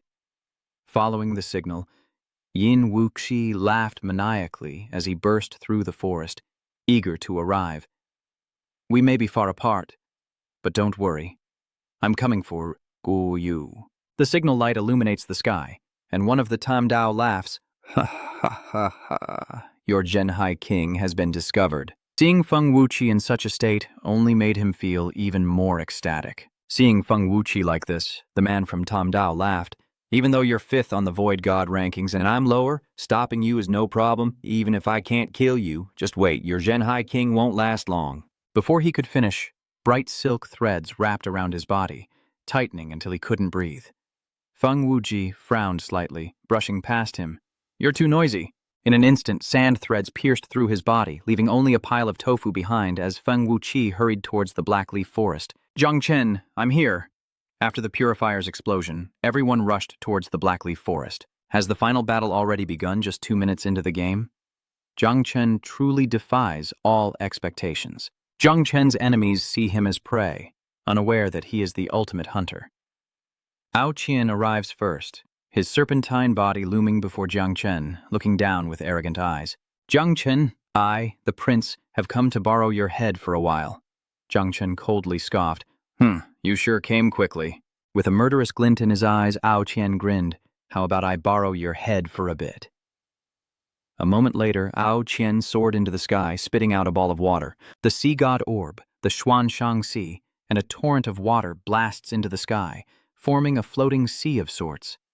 Jung Chen is dumbfounded as he watches Qian's aerial aquarium performance, thinking the move is a bit like Xiao Yuanshan's. Standing on the water, Qian quickly transformed into human form, trident in hand, furious, brow furrowed, pointing at Jung Chen and shouting, "Does this look familiar? You great Xia stole 2 sea god pearls from our clan, and one of them is in your hands, isn't it?" Jung Chen paused for 3 seconds, thinking, and realized that was indeed the case. At the time, I didn't see any use for that demonic thing, so I gave it to Uncle Qi. You can take it back and share it with everyone. Uncle Qi, don't refuse, just take it. Jung Chen casually picks his ear and says he thinks someone gave it to him, but he found it useless, so he gave it away. He wouldn't have said anything, but now he's absolutely livid. Today, I'll let you die beneath this sea god pearl. Heavenly dragons, set forth. Qian slams his trident into the water, and thousands of dragons surge forth from the depths, charging madly. Qian commands, "Stop the 9-Shi formation." Jung Chen retreated, realizing his demonic spawn were being targeted to draw out the 9 disasters banner. He scanned his surroundings, knowing the time wasn't right. Well, everyone's not here yet, so I won't release any more of the 9 disasters formation for now. Seeing Qian about to attack again, Jung Chen took out his long sword from his dimensional storage bag. "If you want to play a different game, then I'll play it with you to the end." The sword in his hand emanated a bloodthirsty red light. Prison suppression physique activated. Divine weapon. Heavenly sin. Prison suppression underworld king. Don't think you can just play a ranged game with me from up there. Jung Chen unleashed several slashes of crimson sword energy, rapidly cutting through the wind and waves. With a grunt, the sword energy of the great Tao swept across and shattered the lake's surface that Qian had created, forcing him to retreat in alarm, screaming, "What can cut through it?" Not giving his enemy a chance to retaliate, Jung Chen took a few quick steps, leaped into the air, formed a hand seal, and unleashed a bolt of lightning toward Qian, the 3000 Thunder Tribulation, evil eye of destruction. "Lock him down!" A giant eye appeared in the sky, quickly locking onto Qian's body, immobilizing him as a series of lightning bolts struck him relentlessly, causing waves of numbness and pain. The water beneath his feet was also locked down by the evil eye of destruction, amplifying the damage from the lightning strikes.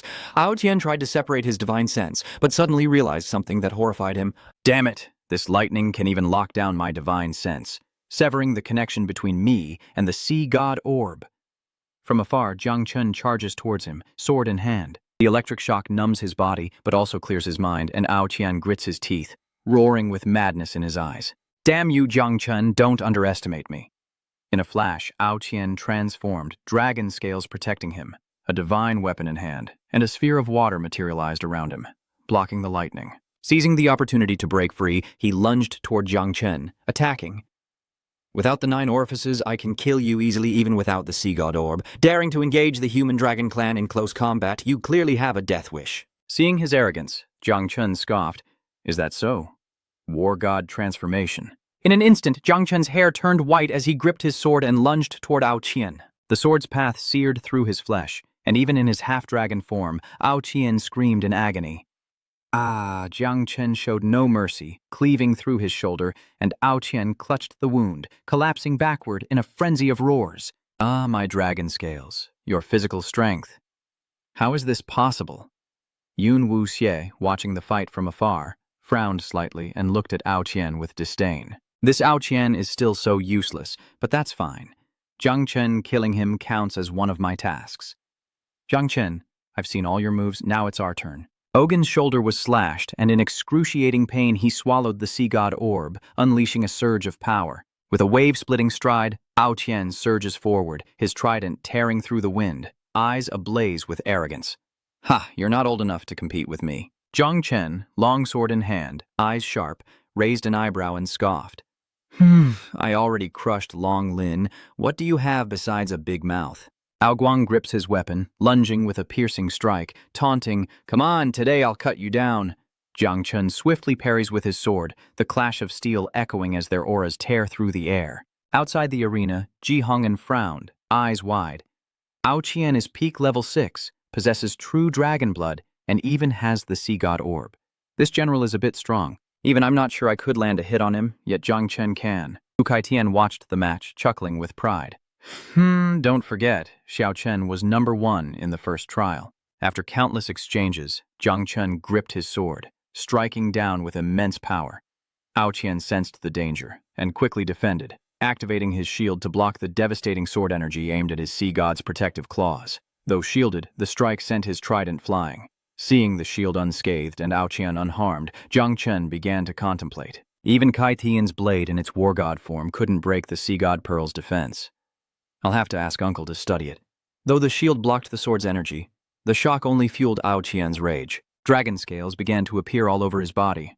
Claws emerged, and sharp teeth gnashed as he glared at Jung Chen. Finally, Ao Qian transformed completely, his entire body turning into a dragon as he soared into the sky under Jung Chen's gaze. Ao Qian roars in fury, his true dragon bloodline awakened.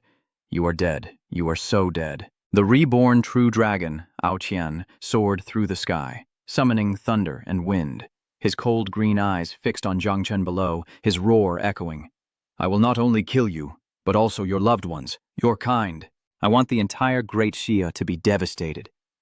At that moment, Jung Chen's body reached its limit, and his appearance gradually changed, returning to normal. He glanced at his hand, sighing. Oh, I was so busy fighting, I forgot the war god transformation has a time limit. But whatever, I've only used 1,000,000 scales of the prison-suppressing body. Keiling Qiu frowned as she watched the fight, sweat beading on her forehead, a worried look on her face. Jung Chen was taking a risk. Though the human dragon clan's bloodline is less pure than that of the underground dragons, they still possess true dragon blood, which, once ignited, unleashes terrifying divine power. In the blink of an eye, Ao Qian's claws descended upon Jung Chen like a meteor shower. In that instant, it was as if a giant were about to crush an ant. The elders watching from the sidelines saw the precarious situation, and even the azure dragon roaring on the water's surface paled in fear. He cried out, "Don't wait any longer. Release the Nine Banners formation and kill Ao Qian first. If we don't release it, I fear it will be too late." But how could outsiders know what those on the inside were experiencing? Instead of dodging, Jung Chen seized the moment before the claws could reach him, moving like lightning as he charged towards Ao Qian with his sword. Thunder flashed as Jung Chen stepped on the dragon scales, the long sword crackling with lightning as it flew towards Ao Qian. The dragon's roar shook the heavens and earth. The true dragon bloodline erupted, and the name Jung Chen became a haunting mantra in his mind. Jung Chen, Jung Chen, Jung Chen, Jung Chen. His pupils reflected Jung Chen flying towards him, driving the bloodlust in Ao Qian's eyes to a fever pitch. Gliding like a phantom, Jung Chen surveyed the area, a smirk playing on his lips. Trying to outpace me? Good luck. After all this time, it's finally here. Let's count. That's enough. You're no longer of any use to me. With his hand gripping his longsword, Jung Chen clenched his knuckles, his dark red power spreading as countless dust particles began to scatter like a dense fog, and the prison-suppressing idol's power was unleashed. As icy claws approached, Jung Chen smirked, unleashing even more power, like lava erupting forth. The prison-suppressing celestial armor gathered, moving so fast it created a red streak straight towards Ao Qian. With the sky-splitting blade, Ao Qian immediately coiled around and flew towards him, baring his fangs and claws to counter with the heavenly dragon claw. As he neared Ao Qian's massive form, Jung Chen quickly gathered all his strength and slashed down, a large phantom with blazing eyes appearing behind him, the imperial might cleaving through dragon scales, piercing flesh and severing Ao Qian's dragon leg, a spurt of blood dyeing the area crimson as the dragon's roar of pain shook the heavens and earth. In his pain, reason prevailed. Knowing he couldn't defeat Jung Chen, Ao Qian retreated, twisting his body to flee, snarling, "Jung Chen, you just wait! My Dragon Sovereign Sea Clan will slaughter your entire bloodline!" Trying to escape? Not a chance. Jung Chen leaps into the air, launching an attack towards Ao Qian. Think you can run? The divine stars strike, like a bullet, pierced through Ao Qian's sturdy body. Ao Qian, in retreat, roared out in pain. Ah! It felt as though a fire was burning through his flesh, and Jung Chen, sensing his opportunity, gave the order. Stop playing in the water, you little bugs, and come eat. Hearing the word eat, their eyes lit up like headlights as they lifted their heads from the water. It's feeding time! It's feeding time! The swarm enveloped Ao Qian like a curtain, the wounds visibly spreading as his body began to decay. Seeing that the outcome was decided, Yin Wuxi landed and approached, praising him. Not bad, not bad. Thanks for helping me complete my mission. Seeing him, Jung Chen was not surprised and indifferently asked, "Aren't you going to watch the show?" Yin Wuchi grins at him, eyes gleaming as he stares at his prey. "Now you can die in peace." Jung Chen looks around, saying he's relieved they've all arrived. Feng Wuji soars in on his sword, calling out to Jung Chen, "Hurry, come with me." "Who has arrived?" A figure sneers. Feng Yun Wuji has come quickly. But from the shadows, a figure leaps out, kicking at Feng Wuji. No one interferes with the battle of the Holy Sons. "Your opponent is me, Ouyang Ye." But Feng Wuji is quick on his feet, narrowly dodging Ouyang Ye's attack from above. Seeing Jung Chen was alone, Yin Wushi's expression turned manic, his face contorting hideously. "Jung Chen, you see now that no one's coming to save you." Facing the maniac before him, Jung Chen coldly replied, "Yeah, I see. It's fine." Jung Chen's brow twitches, his eyes bloodthirsty as he stares down the maniac, dark purple patterns appearing on his arm. As the patterns glowed, the dust bugs were released throughout his body, and a wicked smile crept across his lips. "Let the insects be released." Released, the insect dust descends like night, engulfing the blackleaf forest and everyone within. "Eat your fill, except for my own." Feng Wuji froze for 3 seconds. Wasn't he just supposed to take the exam for fun? Why didn't he say that from the start? Is this his trump card? Ouyang Ye stared at the darkness before him, speechless. "Who's the informant? They're fired when I get back." "Look at that number. What is going on?" Ding Chunkyo looked up at the sky, clutching his head in disbelief. "This tea is seriously awesome." Nanguang Yan crossed her arms, smiling as she watched the scene unfold. "It seems Jung Chen no longer needs us." Heh, heh. I didn't expect Illusion Moon to have such good taste in men. Even a fox spirit like me is captivated. Seeing the earth-shattering battle, Hao Ran was thrilled, adjusting his glasses as he thought of fighting across 3,000 miles, an army of 1 against 1,000,000. Zhao Mingshu smiled, seeing Hao Ran's enjoyment. He turned his gaze from Hao Ran and said, "All right, don't overdo it. Let's go kill some people or we'll miss out on all the fun." In the stands, Gu Kaitian was excitedly shouting, "That's more like it. My disciple is the best, isn't he?" Hong Un frowned slightly. "Am I the only one in the dark? You two might as well keep it a secret forever." Tian Ming, sensing something amiss, urgently tells Yan Zun that Jung Chen is hiding something. Vim Tan remained calm, sternly saying, "Shut up and watch closely. Wu Xie is no pushover. Don't panic and make me panic, you little devil, as if I can't see the situation changing." Yan Zun gritted his teeth, his brow furrowed, veins popping on his face. Luckily, he equipped Wu Xie with 10 divine artifacts, so there's still a chance to win. No wonder the Abyss wants you dead with hundreds of millions of 9 netherworld imps. Yin Wuqi looked around, then back at Jung Chen, laughing maniacally as he coldly roared, "Humph! Jung Chen, is this your trump card? Don't think you can scare me with that." Yin Wuxi tensed his body, unleashing his inner power, a bright purple aura sweeping outwards. The body of a god is activated, the eyes, hands, feet, and wings of a god. He laughs maniacally, his face twisting grotesquely, repeating, "The blood of a god, the heart of a god," as he stares at his hands and limbs, descending into madness. In an instant, his entire body transformed into a giant titan, facing Jung Chen's unwavering gaze. He roared, "I am a god! Die!" Yun Wu Sa, looking like Jung Chen, grins wickedly, crosses his arms, and bows slightly as dark energy surges within him. In an instant, his 8-foot frame transforms into a colossal titan, growing larger and larger, accompanied by thunder and lightning that shake the heavens. 10, 100, 1,000 feet tall. Yun Wusa raises an eyebrow and laughs. Looking down from above, Jung Chen is nothing more than an ant. He can't help but gloat, boasting, 9 pieces of the godly relic have helped me push open the door of the 9 revolutions, and I still have 1 more piece. With that, madness flashed in his eyes, ancient runes lit up on his forehead, and his body, bearing the brunt of immense energy, clenched its teeth. He roared, activating divine knowledge, unleashing power in all directions, like a mutated seed bursting from the earth, piercing the sky, surging with energy, accompanied by thunder and wind, and fully opening his domain. Seeing their side fighting with such vigor, the elders jumped up and roared incessantly. The holy child is mighty. Victory for Fengthan Tamdao is assured today. Duong Min was also excited, grinning from ear to ear, but Viem Ton, who already knew the outcome, calmly watched the show. Over 100 million exploding puppets. Unexpected, but not enough to turn the tide. The domain isolates everything. Even if all the dark energy exploded, it would only buy a few seconds, and Jung Chen would be dead. Seeing the enemy go all out with buffs, who's going to nerf this general? Ji Lingqiu's eyes were filled with worry as she bit her lip and clenched her fist. Yin Wuxi's soul can withstand 10 pieces of a god's remains, which is equivalent to pushing open the door to the 10th cycle, making this battle difficult for Xiao Shen. Huan Yu stood there impatiently, pressing Zhang Xuanji.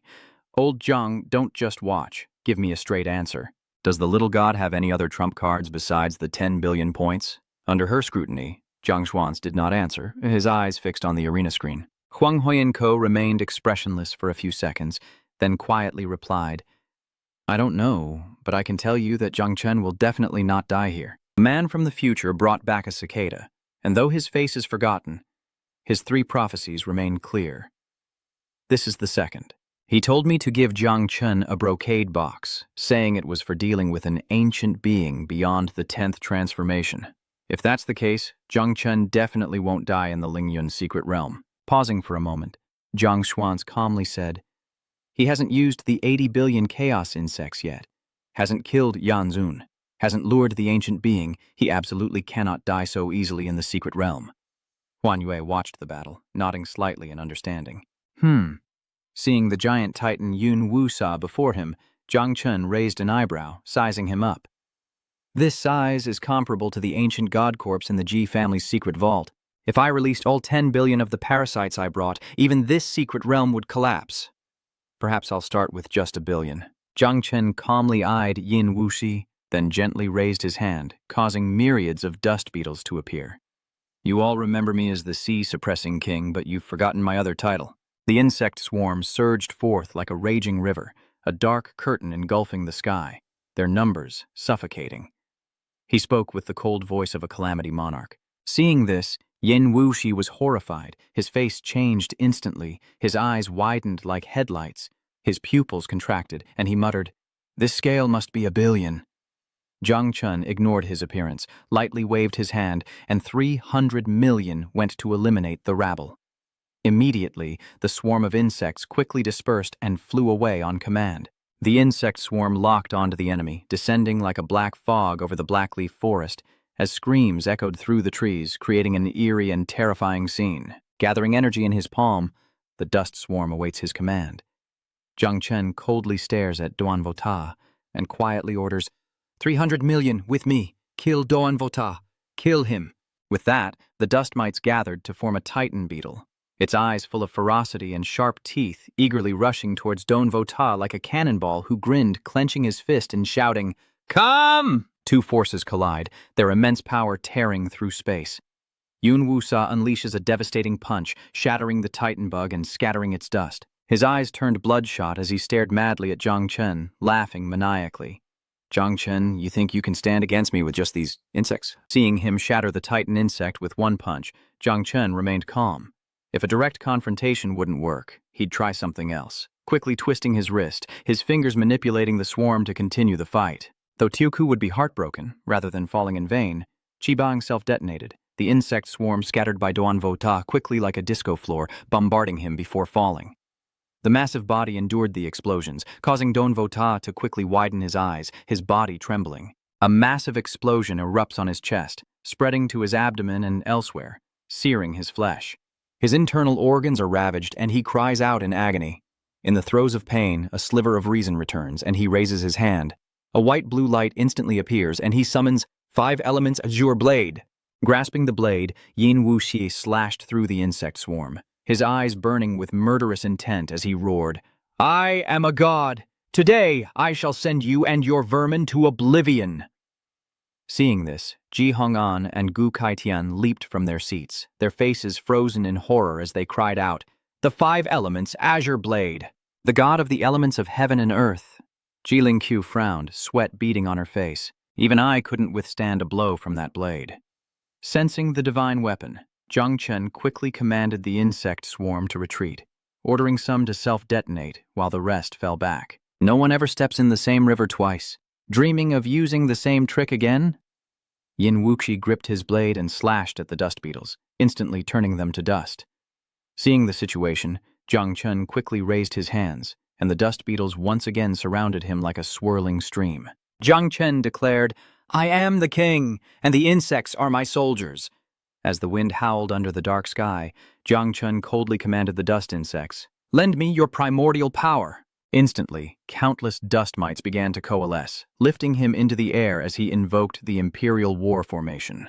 Empowered by the mites, every cell in his body was stimulated to the extreme, his entire being burning and on the verge of explosion, his eyes blazing as he roared. "Ugh!" Little Tien, perched on a branch, worriedly exclaimed, "My lord, your soul power at this stage can only withstand the deployment of the 400 million dust troop formation. Any more, and I can't bear it. Your soul will shatter. Even so, you'll need a long recovery after using this move." Hearing this, Jung Chen quickly commanded, "Stop!" The dust bugs quickly released him, and he dropped to the ground. If that doesn't work, Jung Chen summons a black and red sword, radiating immense power, celestial sin. He opens his divine sense, and the tree of creation appears in the sky, emitting white light in all directions. He looked at the tree demon and smiled, saying, "The ancestor of all things, today you will follow me to slay a god." This is terrifying. Nangong Yun retreated in fear, trembling, feeling as though her very soul was about to be peeled away. Feng Wuji left Mo Ouyang Ye to be dealt with by the dustworms, unable to withstand the light emitted by the tree, and shouted, "Don't look anymore!" Huan Yue exclaimed in horror and surprise that his weapon formation could accommodate 400 million chaos flags. Zheng Xuanqi stepped forward, frowning deeply. Even my divine soul, no, even a 10th level divine soul couldn't withstand this. And yet, his physical body hasn't perished. Zhang Xuanqi's brow furrowed even tighter as he spoke with the same seriousness he had in the Void World and during his battle with Ao Gan. I suspected he once used the soldier's formation, but because there was no sound or weapons visible, I couldn't be sure. There's no doubt about it now. We thought his 80 billion astral projections were his most terrifying trump card, but we were completely wrong. Huan Yu frowned, remaining silent. As if guessing something, Zhang Xuanqi stroked his chin, and Yan Mi continued. No wonder the ancient existence in the dungeon didn't hesitate to perish with him, to kill him. If this guy grows up, he'll use those 80 billion evil spirits to create a military formation. Realizing something, Huan Yue's eyes widened as she exclaimed, "That tree! I know it now! It's that tree!" She'd seen that tree emitting a white light during the battle. She couldn't be mistaken. Remember when Xiao Chen self-detonated and summoned the 9 nether tent to fight Xiao Yuanshan? You want me to cleanse everyone's memories? Huyen Wheat approached Kuang Huyen Ko. When my dream energy entered Jiang Chen's sea of consciousness, I glimpsed a tree in a daze and was immediately thrown out. Jiang Xuans turned to her. This tree also appeared when Jiang Chen awakened his pre-karma. He's a god-ranked spirit nurturer. Huyen Wheat scoffed, raising an eyebrow. Spirit nurturer, my foot. I don't know what it is, but it's definitely beyond the scope of the job system. If we had to quantify it, the profession represented by this divine tree is definitely above even the god tier. Kuang Huyen Ko paused for 3 seconds, his face blank. Huh? What? Though often asleep, Huan Yue has lived long and possesses a spirit-type profession, so she's likely correct. But above even god level, what could that be? Huyen Yue doesn't care if that tree is god level or what. She just wants to know if Jiang Chen can knock out that Titan freak. No need to overthink it. With your experience in battle, can Xiao Chen's soldier formation compete with that Yin Wuxi? Zhang Xuanji frowned, clasped his hands behind his back, and said, "Let me explain it to you this way." Turning to her, he slowly explained the power of the battle formation, dividing its ranks, and the power each level could wield. Low-level battle formations can only mobilize 2 levels, while my hegemon battle formation can mobilize 5. Looking at the battle unfolding, he continued, "After borrowing the power of the 400,000 god-slaying army, I could resist more than a few peak 9th cycle cultivators, even kill 1 or 2. But Jiang Chen now has 400 trillion 9th cycle banners, and the power he can wield is at least 10 levels. Only then can he activate the origin of the 9th cycle banner, forming an abyss. To put it simply, instead of worrying about Jiang Chen, it's better to spare a minute of silence for Yin Wuxie. Though he's a giant titan now, just look at Yin Wuxi's face. Does he look like he's enjoying this? Even if Yin Wuxi were a true 10th level cultivator instead of a fake god-borrowing power, he'd still be dead." Yin Wuxi's face darkened as he glanced at the glowing tree, then at Jiang Chen, his face contorted with rage, eyes flashing with madness as he summoned a sword and roared, "Fake god, fake ghost, let's see how long you can last, a minute or 2. His knuckles tightened around the sword hilt, and a long, elusive blade of bewitching purple light emerged as he declared, "The 5 elements of this secret realm are mine to command." He raised his hand high, the blade gleaming with cold light as sparks of gold, wood, water, fire, and earth gathered and swirled around him. He's merging the elements of heaven and earth. Jung Chen watched intently, raising his voice. Looks like he's planning to slam the power of this entire secret realm into me. Against this juiced-up psycho, I have to use my own power. Jung Chen activates his energy, gripping his sword, and declares, "Here comes the pain." Yin Wuxi watched Jung Chen take his stance with his sword under the tree, his cruel eyes narrowing as he chanted, the sword emitting a flickering purple light, illuminating a corner of the sky. Fire of extreme heat, ice of extreme cold, metal of heavenly ice, earth of terrestrial fissures, wood of soul devouring. While waiting for Yin Wuxi to finish his incantation, Jung Chen stood beneath the tree, gripping his longsword, dark energy erupting like a dam breaking, spreading and engulfing everything. The abyss awakens, a single sword strike rending the earth, falling like a meteor. Doan Vota laughed maniacally as Jung Chen's sharp sword energy became a whirlwind, only to be split in two upon reaching him. A massive explosion reverberates behind him, the perfect storm. Seeing Yun Wusa's sword energy hurtling towards him, Jung Chen knew his moment had come. And with a narrowed gaze, he proclaimed, "Abyssal Devour!" The dark power of the abyss surged forth like a flood, greedily consuming everything in its path. Witnessing this, Yin Wuxi's expression shifted. He was stunned, frowned, and then, the dark abyss power, like a growing tree, took root and entangled his secret realm power, gnawing away bit by bit. Unable to believe his eyes, Yin Wuxi roared, "What? The elemental power of the entire secret realm has been devoured? How is that possible?" Jung Chen raised his hand, exuding an extraordinary red aura, his sharp brows coldly fixed on Yin Wuxi. "Eras change, and all races are worn down by the great path, but insects never are." Yin Wuxi, hearing this, raised his hand, drawing a brilliant parabola, a flash of cruelty in his eyes as he roared at Jung Chen. "I don't believe it!" and swung his hand down. "Die, Jung Chen!" Wrath of the gods cleave. Jung Chen frowned at Bai Qian's crazed and resentful appearance, a murderous glint in his eyes as an abyss-like power emanated from him. "Believe it or not, it's not up to you. My current body can only withstand 400 million units of energy." Boom! The sword's tip strikes straight for Jung Chen. He blocks the sword with his bare hand, creating countless gusts of wind. He stood there, unmoving, and swept his gaze across him, but it was enough to kill a false god like you. Yun Wuda watched Jung Chen stop his blade in an instant, and a flash of panic flickered in his fiery eyes as he screamed in disbelief, "You can't block my blade with your bare hands!" Before he could react, Jung Chen clenched his fist, and cracks began to spread across the blade, fueled by the power of the abyss. A moment later, Jung Chen roared, "Shatter!" The sword shattered like glass, its fragments flying in all directions, cutting through Yin Wuxi's flesh like blades. "Ah, my blade! My divine power is shattered!" Seizing the moment, Jung Chen charges forward, sword in hand, abyssal power erupting around him. He narrowed his eyes at Yin Wuxie and declared, "You've run out of moves, now it's my turn." Yin Wuxie, stung by the attack, descended into madness, roaring as his massive foot came crashing down on Jung Chen. "No, impossible! I don't believe it! I've become a god! I can flatten any abyss!" Despite his defiant roar, Jung Chen charged forward relentlessly. Hearing this, Jung Chen almost laughs, letting others decide if he's a god or not. He raises an eyebrow, a ruthless glint in his eyes, and declares, "Great Tao of Peach, awaken him!" Jung Chen swiftly moved before Yin Wuxi, a bright parabola slicing through his flesh. Yin Wuxi screamed in agony, losing his balance as his injured leg gave way, sending him crashing down. In that instant, Yin Wuxi knew he was about to suffer a terrible fate. Death. He couldn't keep his balance, and by the time he realized it, it was too late. Jung Chen seized the opportunity, striking like lightning, his lithe form dancing across the air to Yin Wuxi's forehead. Before he could react, Jung Chen plunged the sword into his forehead. The ancient script faintly glowed as blood trickled out and the great path opened.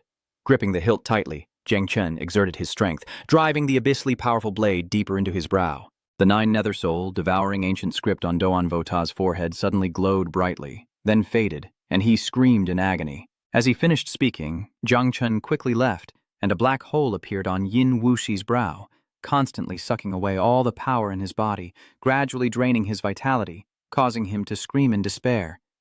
"With your spirit destroyed, your divine power will plummet. As his energy fades, the Titan's body shrinks like a deflating balloon, and Yin Wuxi returns to his original size. No, I can't accept this. With the secret realm and divine power destroyed, his true form couldn't sustain itself, exploding into a chaotic mess, ultimately turning into a cloud of purple smoke like cotton candy.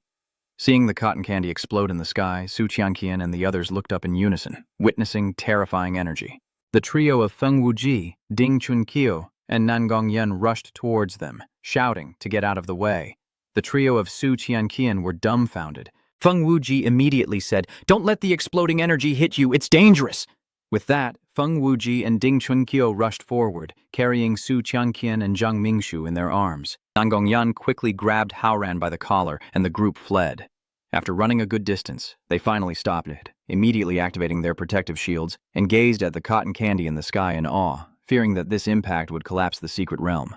3 silent seconds passed, and Su Qianqian looked up from Feng Wuji's arms, her fox-like eyes gazing forward. From within their defenses, Yin Wuxi's cotton candy power continued to spread. Seeing that everything seemed normal, Su Qianqian said, "I guess everything's all right?" Feng Wuji looked on warily. "Don't let your guard down. Something might be happening, just slowly."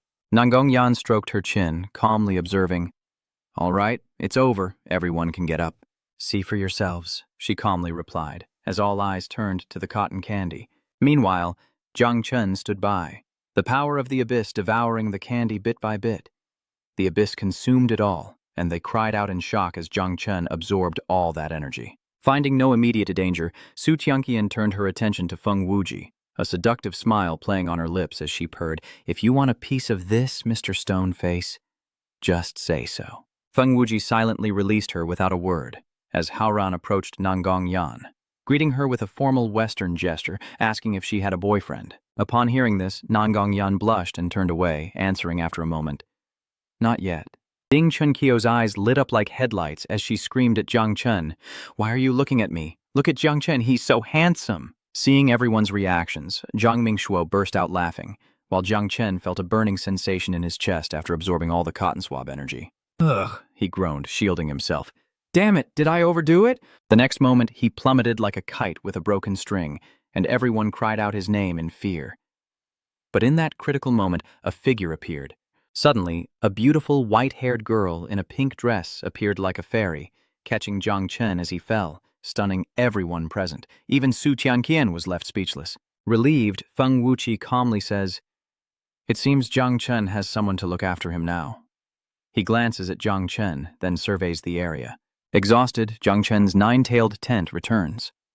Now that the enemy's key players have been defeated and ours are recovering, the 9-tailed tent will not stay to assist without its master's orders. On the field, a few remnants with god parts installed were on their last breath.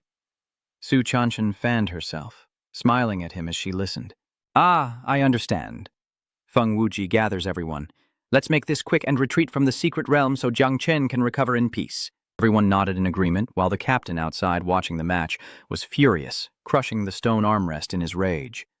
"Zhang Chen, you killed my beloved disciple." Enraged, Yanzun's eyes pierced the screen, seeking to skewer Zhang Chen. He clenched his jaw, struggling to remain calm, radiating an aura of death. "Today, I will ensure you do not leave Tianyun Island alive." Suddenly, the giant foot of a nobody from the Overseas 3 Islands gang swelled up and lunged at Haoran as he roared, "God's Foot Mountain Stomp!" Haoran casually unleashes his technique, scoffing, "Are you struggling before your death?" He raises his pen, sneering. "Seize the flag, crush them all," conquering Yanjiao with a smile. With that, Haoran unleashed a radiant burst of energy, striking the insolent foe. "Perish!" he commanded, as his opponent's agonizing screams filled the air. Zhang Mingchu was doing the same, unleashing a blinding attack on the remnants of the Overseas Tom Dao gang. They cried out in alarm, "Blood Sea Torrent, damn it, we can't break through!" Zhang Mingshu's voice is deep and chilling. "Tai Chi Seal, it's useless. Even with a god's power, you're still too weak." Meanwhile, Ding Chunqiu and Nan Gongyan unleashed their powers on the remaining forces, chanting their techniques. Black Branch Water, Vermilion Bird Calamity Flame, and Water Fire Interfusion, before erupting in a unified roar. The man before them was relentlessly tormented by fire and water, his screams echoing in agonizing pain. Zubaichuan crouches low, face contorted in rage, one eye blazing. Fire God's pupil, Qin Yen commands, unleashing a torrent of power at Su Qianqian. She simply dodges the attack with ease, and even lets out a mocking laugh. Oh my, this dark-skinned little brother is so impatient. With that, Su Qianqian's clones rushed towards Zhu Beitian, saying, "Let me help you cool off." He could only stand there, shocked and screaming. What? In the blink of an eye, countless illusions of Su Qianqian pounced, embracing and constricting Zhu Beitian with every part of their bodies. With a playful giggle, Su Qianqian teased, "Oh my, what big muscles you have." Each embrace, each squeeze, only amplified his agony, and Su Qianqian reveled in it. Such pent-up fire. At this point, Zhu Beitian was completely subdued, helpless against her tails. Su Qianqian shouted, "Transform!" as he struggled to breathe. Now, she returns to her beautiful form, keeps her distance, and simply uses her tails to attack, saying calmly, "Well, does it feel good all over?" "A fitting end," he says with a laugh. Meanwhile, Feng Wuji passes by Wu Yangye, leaving her body riddled with cuts. She stutters, "Feng Wuji, you really are a monster," before exploding. Feng Yun Wuji sheaths his sword and commands, "Everyone, gather immediately and prepare to leave the secret realm." Feng Yun Wuji then helped Jung Chen and Di Yao up, saying, "This battle is thanks to Jin Haiwang. Great Xia has won a great victory." Jung Chen smiled faintly at Feng Yun Wuji, thinking to himself, "Haha, who knew Scarface had such a silver tongue?" Meanwhile, the big shots from the 3 islands overseas were left speechless, mouths agape, afraid they couldn't shut them in time to join the uproar. Have we been defeated, utterly defeated? Even their holy child is dead? How could this be? Meanwhile, Yanzun's face darkens as he roars in fury. "The great Xia, truly fearsome." He then approached Ji Lingqiu, feigning composure, as he said, "Now that the match is over, please remove the mystic realm. We must retrieve the bodies and souls of the 3 islands' geniuses." At this, Ji Lingqiu raised her hand to stop Yanzun. "If you want to remove it, you'll have to wait for our people to come out." The Flame Master was visibly annoyed. "Are you trying to stop me?" Here, he feigned despair, clutching his face and wailing. "Do you know how much effort I put into Wu Jie? For decades, I treated him like my own son, teaching him everything, holding nothing back, but now he's dead." This time, he couldn't contain his emotions as he yelled at the sword god Ji Lingqiu, but the sword god remained silent, unresponsive to his outburst. The madman, Wiem Ton, began to act out, erupting like a dark mountain as he continued to rage before Ko Lin Kao. "I only need to kill for 10 days, and now I'll give you a choice." He continued, "Hand over the traitor, and I guarantee the great Xia's safety. Otherwise you will die, everyone here will die, and even the heart of the great Xia will be destroyed." At that moment, Ji Lingqiu was furious, clenching his fist as he stared at him, not answering immediately. Then, Ji Lingqiu's voice rose. "Xiao Jiu, come out and greet your uncle Yanzun." Little Jiu appears from Ji Lingqiu's hand, suddenly materializing before Yanzun, casually enjoying a candied gourd. "Here I am." Standing before Yanzun, Xiao Jiu barely reached his waist, and she looked up at him, calling him Uncle Yanzun. The Flame Master stared blankly at the tiny Xiao Jiu, then turned and roared, "Ji Lingqiu, what do you mean by bringing a little girl here to?" He clenched his teeth in fury, his voice laced with menace. "Don't think I won't kill a little girl. Hand over Jung Chen. It's the best choice for great Xia." Contrary to Yanzun's anger, Ji Lingqiu was very gentle. Ignoring him, he turns to Xiao Jiu and says, "Did you hear that? This bad grandpa wants to kill your father. What should we do?" Little Jiu replied while munching on her candied haw. Then, little Jiu's expression suddenly turns dangerous as she glares at Yanzun and says clearly, "Eat him!" Hearing those chilling words from that tiny face, Yanzun stared in disbelief as countless poisonous insects surged forth, flooding the city. In shock, Yanzun cries out, "This is the 9 deaths brood? There are tens of billions of them!" Unable to believe the immense power little Jiu possessed, Yanzun, utterly defeated, slowly backed away. "You're no mere girl but the dimensional mother of the 9-fold curse." Little Jiu responds with enthusiasm and confidence. "That's right." In this desperate situation, he unleashes his power before Xiao Jiu and the others. "A great fire engulfs my body. You want to kill me? You're not worthy." Heavenly Qin Fire Arts. Yanzun takes flight, summoning flames as Ji Lingqiu remains calm, while a worried Xiao Jiu turns to him, exclaiming in confusion, Yanzan summons a fire monster and shouts, "Nine Heaven's Flame Dragon, kill that girl for me! The 9 Shi formation will be like a snake without a head collapsing on its own." As he spoke, the flame dragon unleashed its energy towards Xiaozhu and Jilingqiu, but he wouldn't allow it. He swung his sword, blocking the heavenly blade.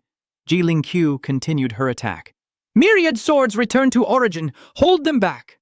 Meanwhile, Gu Kaitian and Ji Hongen did their best to shield themselves from the intense heat. Gu Kaitian sighed. This battle between era-level figures is beyond our ability to participate.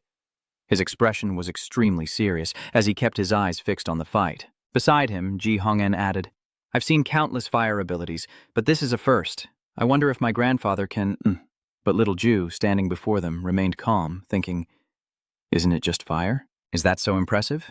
The little girl's comment silenced the two old men. What the hell? Right where the Flame Master was, he was still screaming madly, his will seemingly filled with destruction and rage. "So, you call yourself a great Shia sword god? Truly, an age without heroes allows the useless to rise to fame. Today, I will kill a junior who disrespects his elders like you." With that, his flames engulfed the space as he roared, "Heaven illuminates all, uninterrupted karma fire, incinerate the seas and skies." As Jilingqiu struggled to hold on, he gripped his sword and shouted, "Old Jung, if you don't help me, I'm not going to make it. I'll die right before your eyes."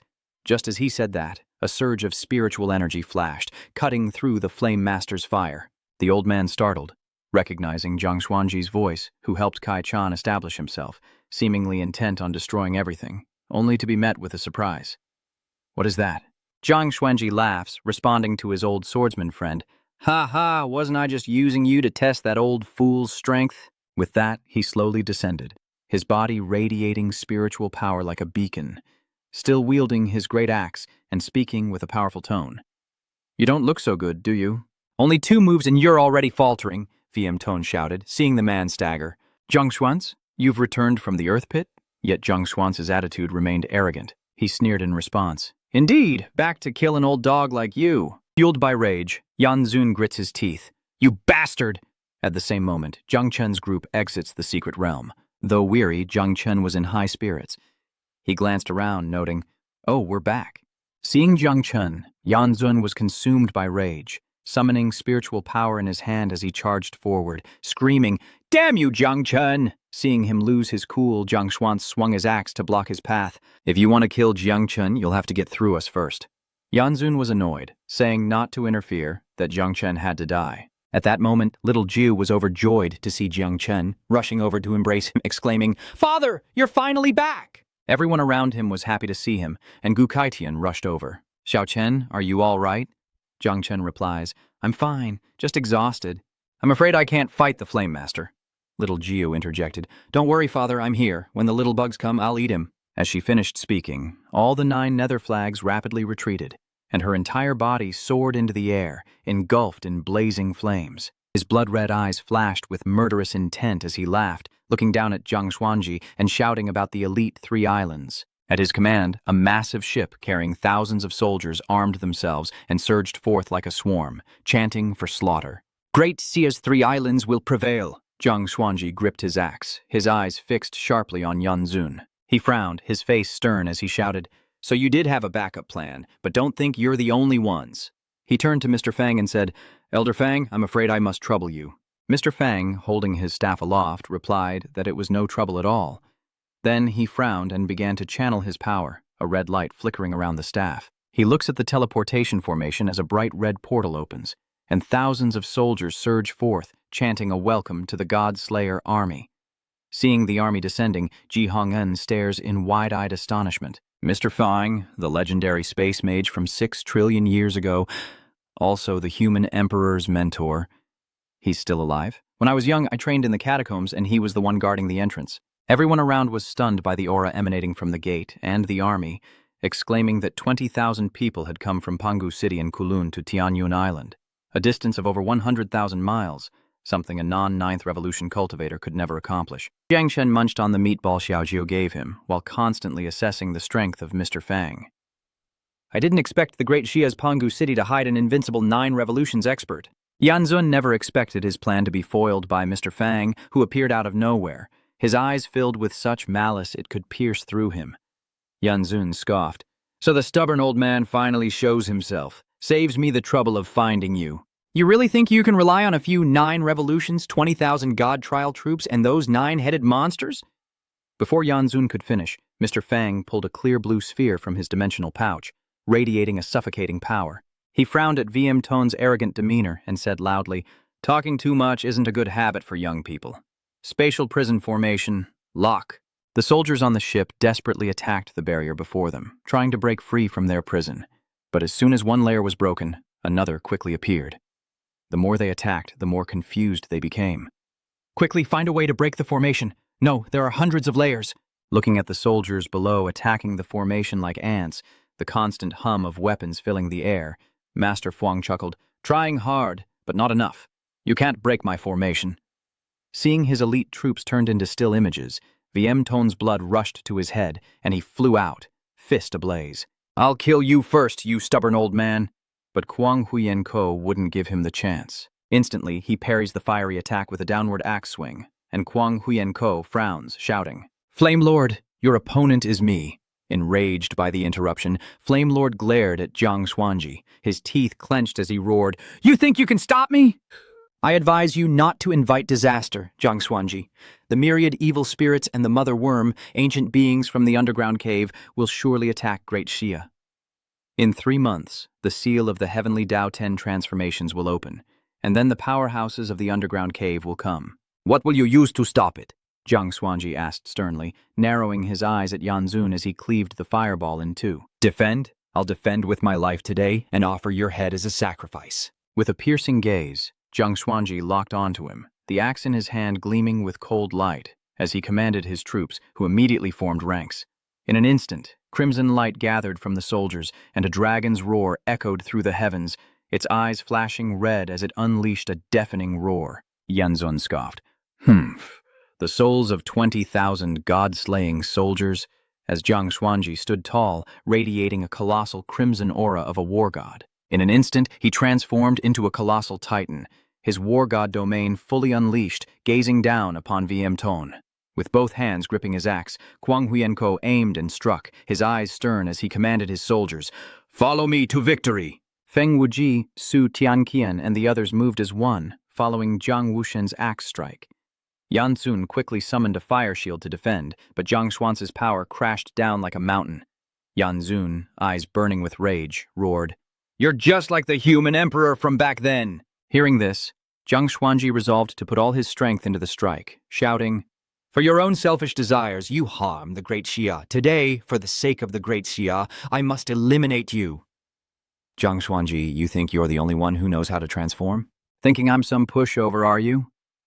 VM Tone shifted, a glowing symbol appearing on his forehead as his body began to transform, his crimson eyes fixed on Kwang Huyen-ko. With a godlike transformation and divine domain fully open, Jiang Xuanji seized the opportunity of his unguarded change, and his hand unleashed a wind-tearing force. "A dragon soul trying to slay a god," Yanzun scoffed, his eyes filled with disdain, truly overestimating himself. The dragon's hand unleashes a stream of lava towards Jiang Xuanji. A mere dragon spirit dares to show off in front of me. Barely blocking the attack, Jiang Xuanji was sent flying into the sea. Yanzun scoffed, but a geyser suddenly erupted where Jiang Xuanji had been standing, and he narrowed his eyes in suspicion. "Humph." Before he could react, Kwang Huyen-ko appeared before him, looking like a reborn god, his eyes cold.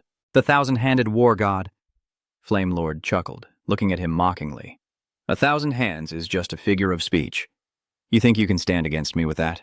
Without hesitation, Jiang Xuanji swings his axe, each strike gleaming with immense power as it hurtles towards Yanzun. It's the Heaven's Vault Extinction Slash. Yanzun scoffed at Jiang Xuanji's stubbornness and posturing, as if he were the reincarnation of some deity. "A fool's errand," he declared, unleashing hellfire from his dragon hand. In an instant, the battle between the elders began, with Ji Lingqiu and Gu Kaiqian rushing out as Ji Hong'en shouted, "Fall back, juniors, leave this to us." Young Ming darts out like an arrow as the elders of 3 islands charge forward, screaming for blood. As Ji Lingqiu strikes, countless swords pierce through several of them, eliciting cries of agony. Croak, croak, croak. Gu Kaiqian locked onto his target, piercing them with a single decisive strike. "Where do you think you're going, traitor Yang Ming? If I said I'd kill you, I'll kill you." With a single slap, Ji Hongen sends boulders the size of rock slides crashing down.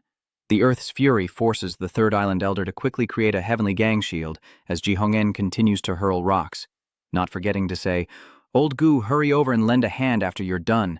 Let's finish this quickly." Gu Kaitian finishes cooking and rushes over, shouting, Kaitian Tuo! Jung Chen watches the battle unfold, lost in thought. Sword God Ji, our masters should be able to handle these guys, but that Flame Lord is too strong. I'm afraid Jiang Wushin is in trouble. Xiaoju silently continued eating his chips without a word. Munching away, he said, "Don't worry about any of that, Dad. Just eat up and get strong. The little worms are coming. Xiaozhou will soon be able to devour that ugly fire-starter old man." Jung Chen looks at the Flame Master before him. "But is that really possible? Are you sure you can eat him? His meat is tough." He stroked her little head, saying, "This time, you'll probably have to self-detonate at least half of the 9 evil spirits." Xiaozhou sadly shook her head. It was hard enough to give birth to them. She couldn't explode them again. Although he wouldn't taste good, Little Nine is powerful now. Little Nine seemed to think about something, turned to look at Jung Chen with reluctance, and said softly, "It's just that after Little Nine eats him, I'll have to sleep for a while and won't be able to see Father." "Now what's going on?" he exclaimed. As if understanding, he paused silently for a moment, then softly called out to his daughter, Xiaoju.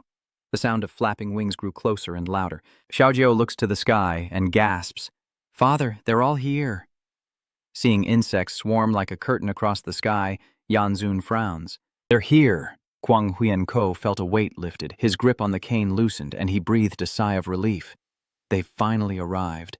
Sensing the shift in momentum, Yansun unleashes a final, decisive blow, ordering his dragons to incinerate the weary Jiang Xuanji. "Kwang Xuans, your bind formation and war god zone are spent, aren't they?" Dai, caught completely off guard. Kwang Huiyanko is hit, the force of the blow sending him flying. Ji Lingqiu, Gu Kaitian, and Ji Hongen rushed over as old Jiang activated Heaven's adamantine barrier. Yanzun Chengsheng pressed forward, unleashing a lava palm strike, declaring they would all die here. Ji Lingqiu embraced Jiang Xuans as the scorching heat rushed toward them. It was too late. Just as the three braced for the end, a swarm of insects surged forward, intercepting the attack. Little Jiu appeared in the sky, surrounded by swarming insects, and smiled at Flame Lord, saying, "Uncle Flame Lord, I've come to eat you." The 9 nether mother insect. As she said this, Xiaojiu's eyes narrowed slightly. A pattern flashed on her forehead, and her small lips parted to reveal a 9 nether outline. The excited insect children fluttered their wings, covering the sky. The scene shifts to the ancient immortal clan's underground cave, where a voice says, "If tens of billions of 9 nether insects continue to breed and form the 9 nether, I fear there will be a great calamity. We defied the heavens to escape oblivion and barely made it to this world, not to become nutrients for the 9-fold gluttony. Yes, Jiang Chen must be killed, and Yanzun must be rescued. He's a puppet we created, and he will be of great use later." Hearing this, Lord Yun Shuxian immediately asked, "Idang, why are you all in such a hurry? How do you propose to kill Jiang Chen now?" "Who will kill him?" He added, "We can't cross the barrier of time and space. We can only awaken a sleeping ancestor." A red-robed figure interjected, "He's serious. Van Ku, don't forget, under the heavenly Tao seal, if the old ancestor makes a move, he's sure to die." A dark-haired immortal added, "In 3 months, the 10th level heavenly Tao seal will be lifted, and we will all restore our divine bodies and 10th level cultivation. Then we can explain it to Van Ku. At that point, we can flatten everything and enter the great Xia." But the platinum-haired celestial standing next to immortal Lord Yunchu had other ideas, frankly voicing his concerns. Who knows how much the 9 evil tentacles will have grown in 3 months, threatening the future? Can't an ancestor sacrifice a little for us? As the lively discussion turned into a debate, immortal Lord Yunshu suddenly interjected, silencing everyone. "Enough! We immortals don't need to worry too much about the 9 evil tentacles. There are others in this dungeon who are even more anxious than we are." He now stands before them all, his tone stern and powerful. The key now is composure. The first to crack will be the one to sacrifice. As they spoke, a surge of dark energy suddenly erupted downwards, a violet aura piercing the clouds and shaking the celestial palace. Everyone cried out, "Is this the underworld clan making a move?" But even with the upheaval, Yun Shu remained calm. The old man turned slightly, his displeasure evident. As expected, the 9 abyss gave birth to the underworld to forge reincarnation, opening the abyss to create the Yellow Springs. Once the 9 abyss fully takes shape, the underworld race will become its dependents. This is the restriction of the law. and those devils and monsters of the Abyss clan are probably already restless. The sages are wise. The one who acted must be an ancient powerhouse of the underworld. So our immortal race can just sit back and reap the rewards. Below, Yanzun sees the abundant power emanating from the 9 she-tent dust, and the 9 abyss takes its initial form. Jung Chen casually flung out all of the 9 dust curtains while still sitting. Borrowing my 9 nether dust, I'll see how you survive. May the remaining dust join it. Above, Little 9 surges forth, her body radiating the powerful energy of the insect race. Dust swirls around her, centered on Little 9, as she ascends, shouting, "Arise, 9 nether, my divine domain." At that moment, a horrified Yanzun stared wide-eyed at Xiaoju. His face contorted in rage as he clenched his fists and growled, "It's been broken again!" Below, the stunned dignitaries of Great Xia looked up in astonishment, whispering, "The 9 abyss? Have all the arenas been extinguished? This is the first time I've seen something so terrifying." Seeing that immense power, Su Qianqian asked in astonishment, "Captain," Feng Wuji calmly replied, "Stay put. Our strength is useless here. Return to Xiaoju, who now soars through the air, dancing with the dust beetles." Xiaoju focuses and thrusts one hand forward, sending the dust swarm toward the elder. Xiaoju shouts, "Netherworld manifestation. Don't even think about running." Quickly, Yanzun uses his karma fire to counter Xiaoju's attack. The fire dragon he summoned spewed forth a sea of flames towards Xiaoju, but against Xiaoju's 80 billion dark energy tendrils, it was like a snake climbing a tree. Seeing this, the Flame Master was shocked. "What? My Avicii karma fire is useless?" Little Jiu coiled in the air, laughing in response. "Uncle Yanzun, father says your flesh is tender and burns well, right?" Viscount Flame grimaces, grinding his teeth. "How dare you!" Little 9 doesn't wait for him to finish, unleashing her reincarnation cast, opening an abyss as swarms of insects rush towards him. He staggered back in shock, facing Little 9's creation, the yellow springs of life, a ghostly gate with a fiery red demon face within. Despite his fear, he muttered, "If 9 nether is this difficult." Then he turned his gaze towards Jung Chen, who was sitting on the arena floor. The man gritted his teeth and declared, "Then I'll kill your father first." With that, he focused his power into his right arm and the fire dragon twisted toward Jung Chen. Yanzun shouts his technique. Fire Origin Divine Dragon, as Gu Kaidian, Ji Lingqiu, and Ji Hong'an rush forward to protect Jung Chen while he recovers. "Jung Chen, be careful and dodge!" Ji Lingqiu shouted, flying towards Jung Chen to unleash his power. Wan Jian Gui Yi. Gu Kaidian quickly assists his beloved disciple, while Ji Hong'an uses earth magic to create large stone blocks. The earth shatters as the Flame Lord's dragon continues to spew fire. Seeing this, Ji Lingqiu shouts in alarm, "Old Zhang, no, this is a rule-level attack. We can't withstand it." Zhang Xuanji then pulls out a small box, gazing at the attack and thinking, "This brocade box was meant to deal with ancient beings, but I have no choice." Down below, Jung Chen waves to his master and Ji Lingqiu, saying with a smile, "Don't worry, I'm not going to die. Even if I sit here and do nothing, this old dog can't kill me." In his heart, Jung Chen thinks, with my prophetic abilities, everything is in the palm of my hand. Hearing Jung Chen's words, the 3 great elders shouted in unison, "Little Chen, don't joke around!" Then, the 3 of them stood in front, blocking the Flame Lord's blazing firestorm, as their fellow disciples rushed forward. "Jung Chen, let us help you!" They all reached out their hands. Jung Chen was speechless at their enthusiasm. It really wasn't necessary. He looked up at them, thinking to himself, "This show is exhausting. Don't do that again." The dust beetles immediately rushed to his defense, creating a massive shield to protect Jung Chen from the Flame Lord's scorching power. Seeing this, Jung Chen said, "See? What did I tell you? He can't kill me." Seeing the dust swarm consume the flames, Gu Katian could only gape in astonishment. Guess we worried for nothing. Zhang Xuanji quickly hid the box behind his back, sighing inwardly. Good thing I didn't open it, or we'd cut to little Jiu, who's now being ferried down to Jung Chen by an old boatman. Well, look who's back," Jung Chen remarked upon seeing the scene. Child, who is that behind you?" Feeling ignored, Yanzun glanced over, gritting his teeth and muttering, "Are they toying with me?" The next second, he threw back his head and roared, "When you go too far, you insult me. I, Flame Lord, will burn my soul. Even if I fall here, I will kill you all." As he spoke, a powerful force emanated from him, scattering the dust mites before him, and the old man above swung a noose down towards the Flame Lord. Seeing this, the Flame Master's eyes widened as he shouted, "What is this damn rope?" Recognizing the danger, he turned to flee, yelling, "Oh no, it's the underworld guard, run!" Before he could escape, the rope snared his neck, snapping him backward with a loud thud. Instantly, he was yanked upward, desperately gripping the rope to avoid being strangled. Above, the netherworld. Old man Tiuku Sent is pulling Viemton higher and higher as Tiuku laughs and says, "Oh, this is like walking the dog my father told me about."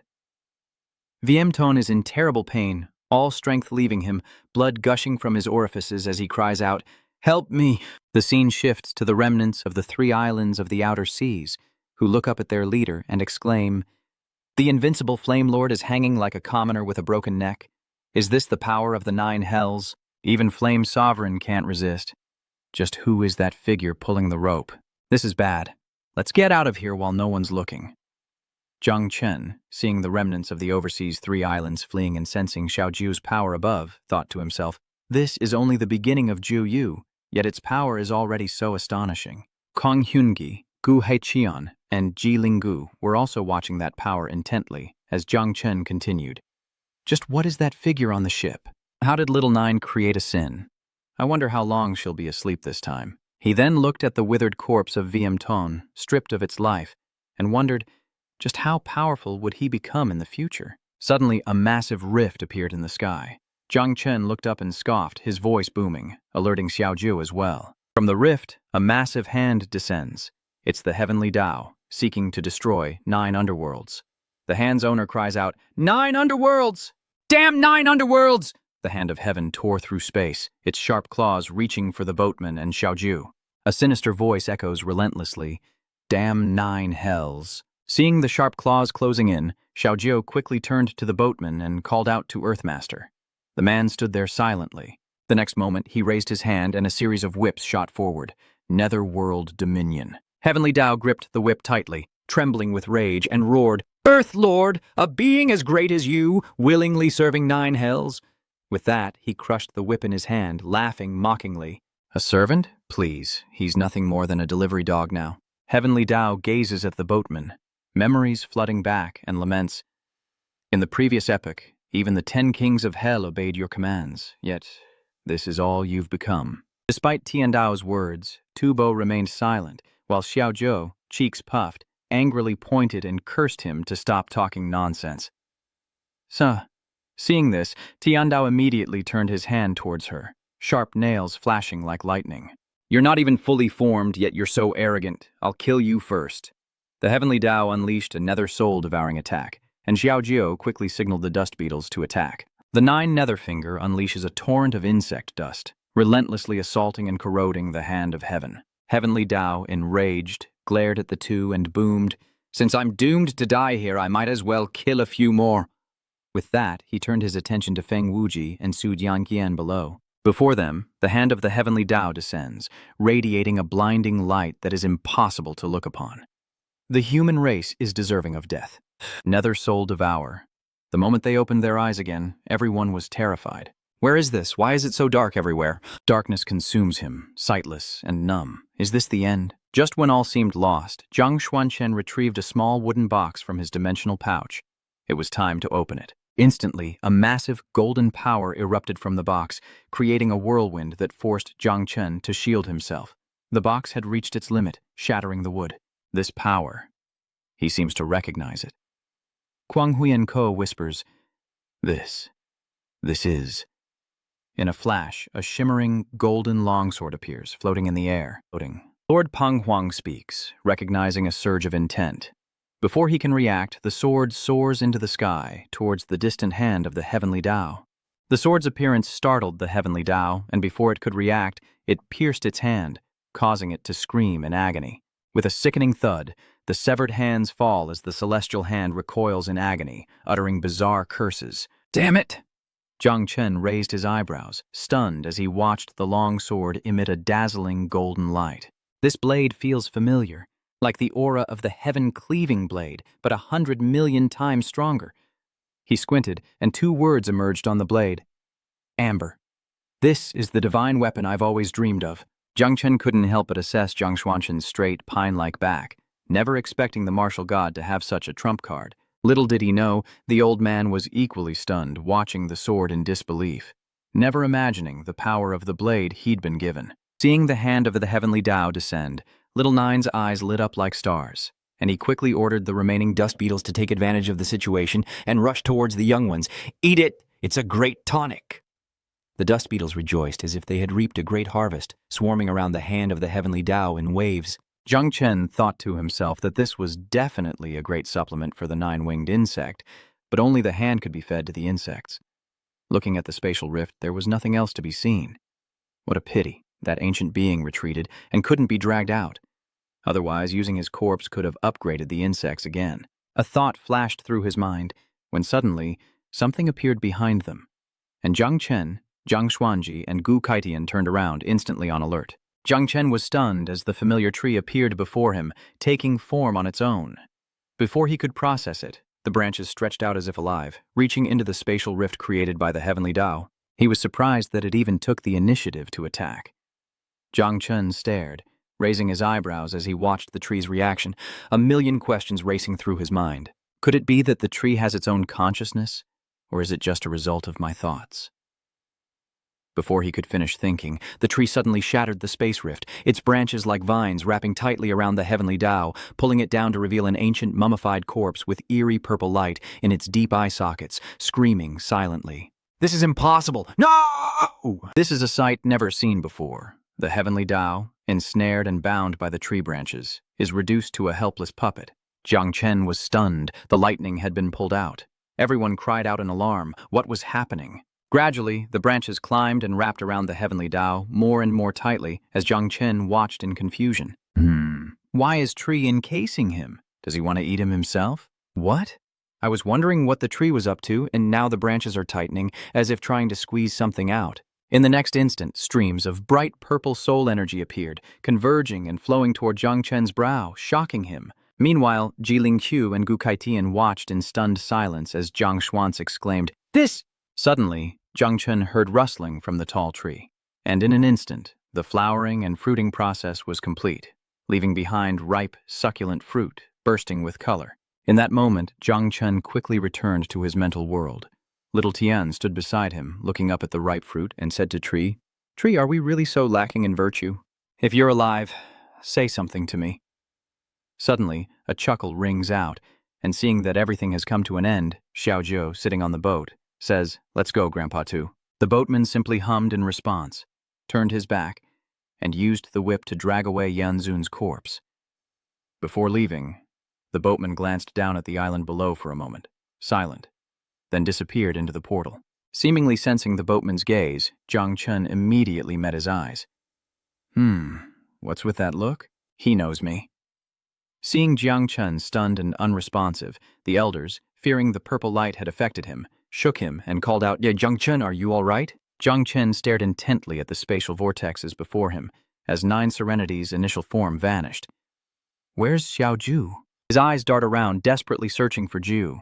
In an instant, the dust coalesces, and Ju appears before Jung Chen and Gu Kaitian. She looked at him wearily, rubbed her eyes, and whispered, "Daddy, I want to sleep." Jung Chen looked at her with heartache. As she finishes speaking, Xiao Jiu transforms into a beam of light and flies straight into his brow. Jung Chen smiles as he watches, thinking to himself, "Xiao Jiu, when you wake up, I'll definitely take you out for a feast." In his mind, Jung Chen looked at Xiao Chan tenderly and said, "Xiao Chan, please take care of Xiao Jiu for me."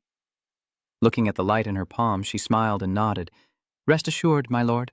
Witnessing the surreal events unfold, a shocked Ko Hong-an asked, "Great masters, can anyone explain what I just saw?" But all Gu Kaitian could do was stare blankly and reply, "I didn't blink, and I still can't explain it." Feeling equally confused, Jilin Qiu asked Jiang Xuanji, "Lao Jiang, enlighten me. What exactly is that tree?" With his back to the others, Jiang Xuanji simply stated that the secrets of heaven cannot be revealed. Jilin Qiu didn't press the issue. He simply replied, "All right, don't dwell on it. Let's clear the battlefield first, then we'll subdue the 3 islands. I just noticed someone trying to escape while we're at it." The remnants of the 3 islands were startled, realizing they'd been discovered, and quickened their pace. But Jiang Chen declared there was no escape. He raised his hand, and countless dust insects swarmed out like disturbed bees, attacking the fleeing figures. Submit or die, they would devour them. "Ribbit, Ribbit, you didn't even give them a chance to surrender." "Ribbit, Ribbit. Kwang Huyen Ko smiled knowingly. Looks like we worried for nothing. Ko Lin Kao glanced at him, concerned, and asked, Isn't Jung Chen being a little too ruthless? Smiling, Zhang Xuanzi replied, A true emperor shouldn't be benevolent. Let him be.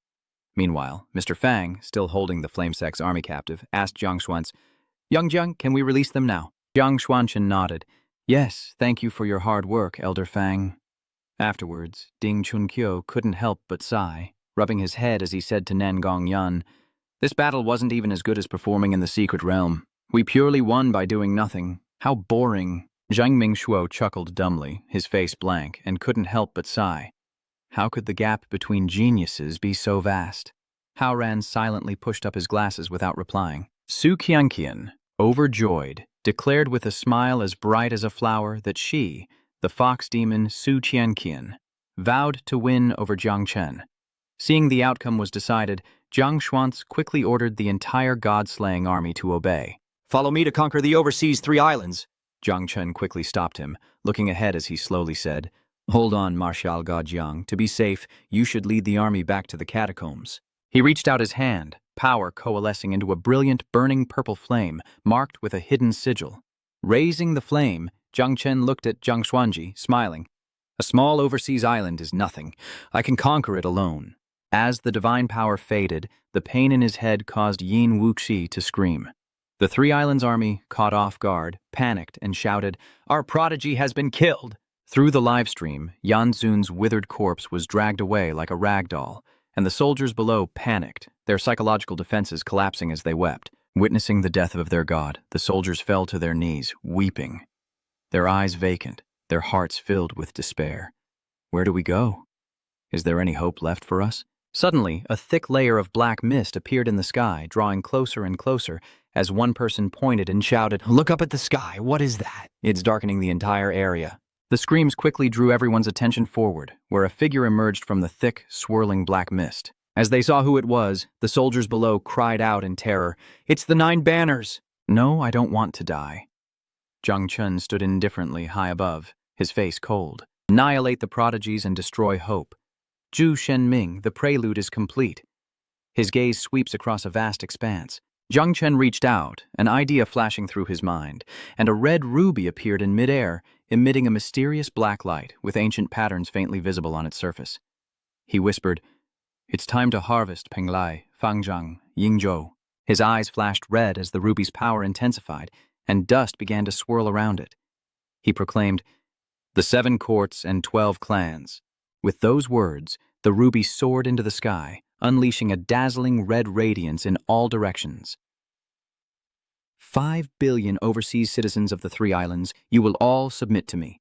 The light shone down, scattering like fairy dust upon the soldiers of Tam Dao. They were bewildered, unable to comprehend what was happening, the light so intense they dared not look directly at it. This light is eerie. The 4 characters on the ruby seemed to possess a bewitching allure, captivating the soul and holding the gaze. That light was blinding, yet incredibly alluring. A moment later, it flashed, and the 3 islands army quickly shielded their eyes. When they looked again, their minds had been reset to factory settings. They stared at the wondrous light, tears welling in their eyes, their lips trembling. Ah, retract the ruby. Zhang Chen watched silently for a moment, then wondered, is that it? It doesn't feel like anything changed. The 3 islands army suddenly knelt, tears welling, hands clasped, smiles wide, their hearts filled with hope as they chanted. What kind of life was I living before? Welcome, Wu Lord. Hearing the crowd below hail him as Lord Wu, Zhang Chen stared down in disbelief, stuttering. He couldn't have predicted this situation. This is way too twisted. With one act, he's hailed as a living saint. Through the live stream, all the elders see that the 3 islands army has indeed knelt in submission to the traitor, and they have completely subdued them without wasting a single soldier. Gao Kaitian laughed excitedly, grinning as he pointed at the screen. Ha ha! The threat in my heart has finally been eliminated. All thanks to the Prince of Zhenhai. I thought there would be a fierce battle. Who would have thought that my disciple would solve a centuries-old problem in a minute? Zhang Chen smirked, raised his hand, and declared, You are all, for all eternity, citizens of Great Jia, and all your actions must benefit Great Jia. The army quickly echoed, We are all, for all eternity, citizens of Great Jia, and all our actions must benefit Great Jia. Jiang Xuanzi and Ji Lingqiu smiled, saying, "The king of Zhenhai is the fortune of great Xia, the fortune of great Xia." Jung Chen, hearing this, scratched his head sheepishly and said, "Uncle Jiang, Uncle Ji, just call me Xiao Chen." From afar, Gu Kaitian teased, "You're back." He smiled, "Or else master would scold me to death." Gu Kaitian approached, pointing at Jiang Chen, his face annoyed as he frowned and shouted, "You little rascal, you have some manners, but not much. Come down here and explain yourself. When did I ever scold you?" Jiang Chen feigned a click of the tongue, pouting as he replied, "Tisk, tisk, tisk." "Aren't you scolding me right now?" Gu Kaitian laughed. "Ha, ha, you little rascal, you've got me cornered." Jiang Xuanzi smiled and approached, looking at him with pride. "Little Chen, thank you for your hard work this time. You don't need to worry about taking over the overseas 3 islands. I'll also send someone to find the fragment of time you wanted before." Hearing this, Jiang Chen seemed to remember something and quickly said, "Oh, that's right, I almost forgot. I'll have to trouble you, Uncle Jiang." After finishing his business, Mr. Fang quickly sought out Jiang Xuanji. "Little Jiang, let's hurry back to the catacombs, or there might be chaos." In the chaotic space-time of the catacombs, an angry, low voice echoed through the area. "Humph, so the representatives of the top 50 races are all here, are they? Months ago I said no matter the cost, the allied races should attack Pojun City. But look at you all." T-Spirit Demon Lord glared at the crowd, narrowing his eyes as he spoke. "Each and every one of you cowards, afraid of dying." Yunshu Shanweng stroked his white beard, sighing, "Everyone understands each other. Seeing the grand era about to begin, who would want to die before dawn? Secretly backing Yan Zun, only to reap the rewards. But now what? Yan Zun is dead, so all your efforts were for nothing." Yunshu Xianweng stroked his beard and chuckled. "Demon Lord, don't be angry. We're all victims here. Let's not dwell on it and quickly discuss how to deal with that." The immortal cloud. Void smiled, kindly offering a plan. 3 months from now, the Heavenly Tao Seal will open, and the 10th cycle will begin. I propose that each clan present here send 10 10th level warriors to flatten the 3 great cities of Pojun, Tanlang, and Qisha. He crossed his arms, looking at the group. The Primal Demon tribe has no objections. The other tribes chimed in with their agreement. The Demon clan agrees, the Dragon clan has no objections, and the 5 Elements clan has no objections. Hearing that everyone would send troops, 2 others stepped forward, saying, "Our Underworld clan will send 20 level 10s, and our Abyss clan will also send 20 level 10s. Hearing this, Demon Lord Trillin snorted and glanced at the 2 of them. That's acceptable. After all, once the 9 hells take shape, your 2 clans will be restricted by the rules. Either submit or die. 500 level 10s should easily flatten the 3 major cities in Great Xia's catacombs." The Xuankong Dragon God, as if realizing something, stepped forward and said to the T-Spirit Demon Lord, "But after we break into Great Xia, who will lead the charge? That Grand Dreamer can gather the strength of tens of billions of Great Xia people, making him very difficult to deal with." Immortal Elder Yun Shu raised his tiny fist, his kind and benevolent face smiling like a flower. "Leave this task to our ancient immortal clan. Besides our Tier 10 experts, we'll also bring out Imperial weapons to deal with the Grand Dreamer." Back in the parallel world within the River of Time, Blue Star, 10 years later, has expanded hundreds of times again, continuing its evolution towards nothingness. Here, only a desolate wasteland remains, a ghost city devoid of life. The Great Xia has long been divided by the myriad races, ceasing to exist, its blessed lands and grotto heavens seized by the powerful clans. At that moment, Jung Chen of Tianfeng City gazed blankly at the beautiful scenery before him. Xiao Chan asked him which sounded better, Tianfeng City or Chujiang City. Xiaotian smiled. "Of course, I like the sound of Chujiang City better." But then, she frowned, feeling unwell, and coughed violently, covering her mouth. Jung Chen, alarmed, called out her name. Jung Chen looked weary, as if weathered by the storms of time. He quietly supported Xiaotian and softly said, "Lean on me if you can't hold on any longer." She nodded softly. "Okay." He supported Xiao Chan with one arm. With cold eyes, Jung Chen gazed upon the landscape below, summoning his sword into the air, its metallic gleam reflecting the harsh light. "If the city of Chujiang is gone, then this city has no reason to exist either." Suddenly, his sword flared with light, and he looked at it in stunned confusion. Has Zhang Xuanji triggered the blade intent I sent out? Memories flood back like a torrent, bringing faces into sharp focus. How I miss them. Sadly, they're all gone, and I am no more. Those who survived were either enslaved or became hunting dogs. It seems I alone remain, still resisting. Sadly, I won't be able to resist for much longer either. I hope your great Sia will be safe. The scenery before him crumbled, and in an instant, the magnificent city was buried in ruins. A sorrowful voice cried out to Jung Chen above, "Time, Emperor, you dare slaughter an entire ancient, immortal city. I swear I will hunt you to the ends of the earth." That ungrateful dog, Jung Chen. Ignoring the threats, Jung Chen silently embraced Xiao Chan, gazing down at the ruins, his expression unchanged, and said, "Xiao Chan, let's go." Back in the main timeline, Xiao Tian is overjoyed to see Jung Chen, her eyes full of delight as she smiles and says, "Did you come looking for me?" Jung Chen happily looks at her, extending his hand, where 3 glittering shards of crystal float in his palm. That's right.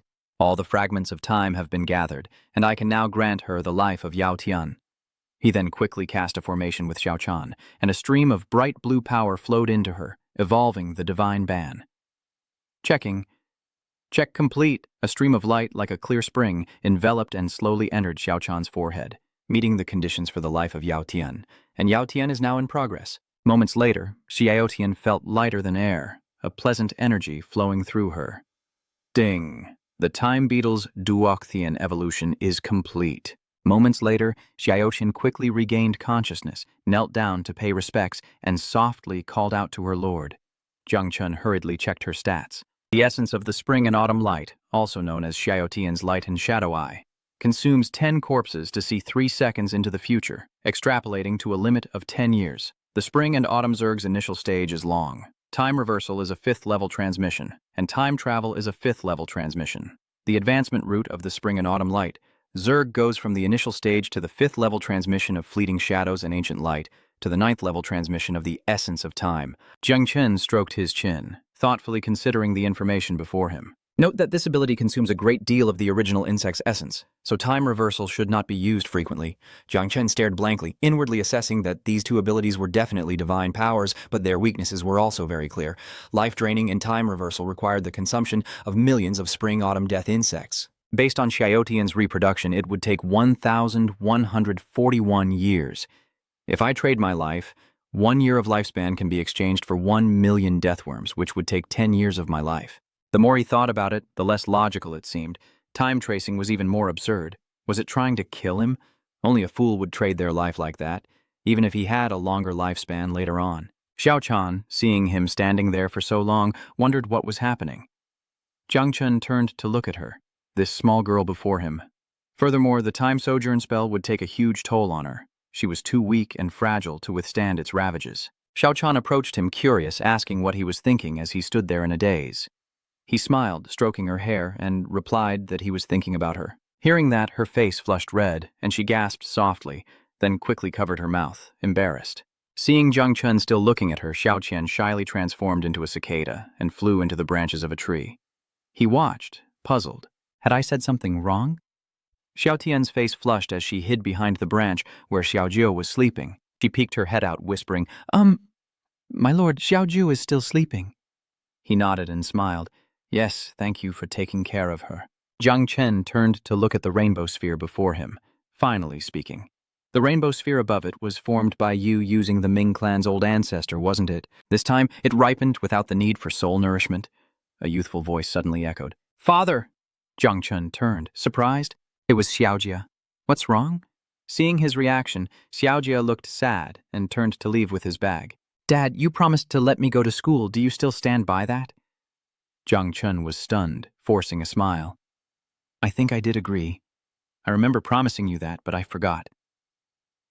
To ease the tension, Jung Chen quickly took out his wallet and handed a stack of money to Xiaojia. He forces a smile and says, "Yes, I'll keep my word. Which school are you aiming for? Just say my name and go right in." Xiaojia happily took the money and thanked his father. With that, he happily transformed into his beetle form and flew off, saying, "I'm off to school then. Goodbye." Jung Chen was a little perplexed, seeing his son so eager to learn. Well, that kid's brain works differently from most. I guess the younger generation will sort themselves out. I'm too lazy to bother. More important matters await. With that, Jung Chen looked towards the tree of life, its branches reaching down, the rainbow fruit within his grasp. You have unlocked the rainbow function fruit and received the special item, Prism Tower. He looked at the fruit in his hand, his eyes scanning the lines about the Prism Tower, an item that manipulates time. It can be placed anywhere to designate a main tower, and you can set entry rules, trial rules, and time speed rules. Furthermore, you can condense clones within the Prism Tower to train for you, with all gains being transferred accordingly. Note, time spent in the tower will not affect the lifespan of those who enter. Based on the tower's external time, death inside the tower can be revived at will, but the mental pain is 100% real. Those with weak wills should enter with caution. Jung Chen was overjoyed, his eyes shining as he looked at the fruit in his hand, and couldn't help but shout, This is too good. The myriad races are stirring. Isn't this exactly what I and Great Xia need most? Jung Chen happily turned around, wanting to leave the world of his mind immediately to tell his master and the others to find a place to put it and test its effects. Unbeknownst to him, the great tree began to subtly tremble. Elated, Jung Chen turned back to the great tree, his eyes sparkling like stars, his heart pounding with anticipation. The tree must be paying attention to him. Otherwise, how could it always give him exactly what he needs?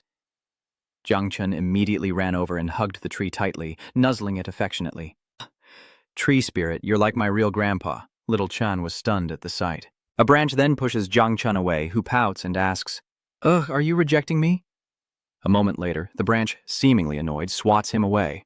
He cried out in grievance. How heartless! Meanwhile, at the Ji family in Modu, Ji Lingqiu sighed as he looked at Jiang Xuanji, lamenting that there was truly not enough time. 3 months later, the Heavenly Tao Seal will open, unleashing the tenfold realm. How can we withstand the allied assault of the myriad races against the great Xia? Huyen Nuit sighed, resting on the stone table, lamenting that her powers were limited to the great Xia headquarters. If I could sleep for a few hundred more years, I might undergo a transformation. Jiang Xuanji replied that there was another way. Ji Lingqiu looked at him in surprise. What about my 80 billion elite troops?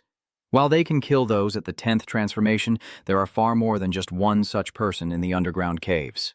Besides, the mother worm is dormant and can't cast 9 abyss. But Jiang Xuanji says that's not it.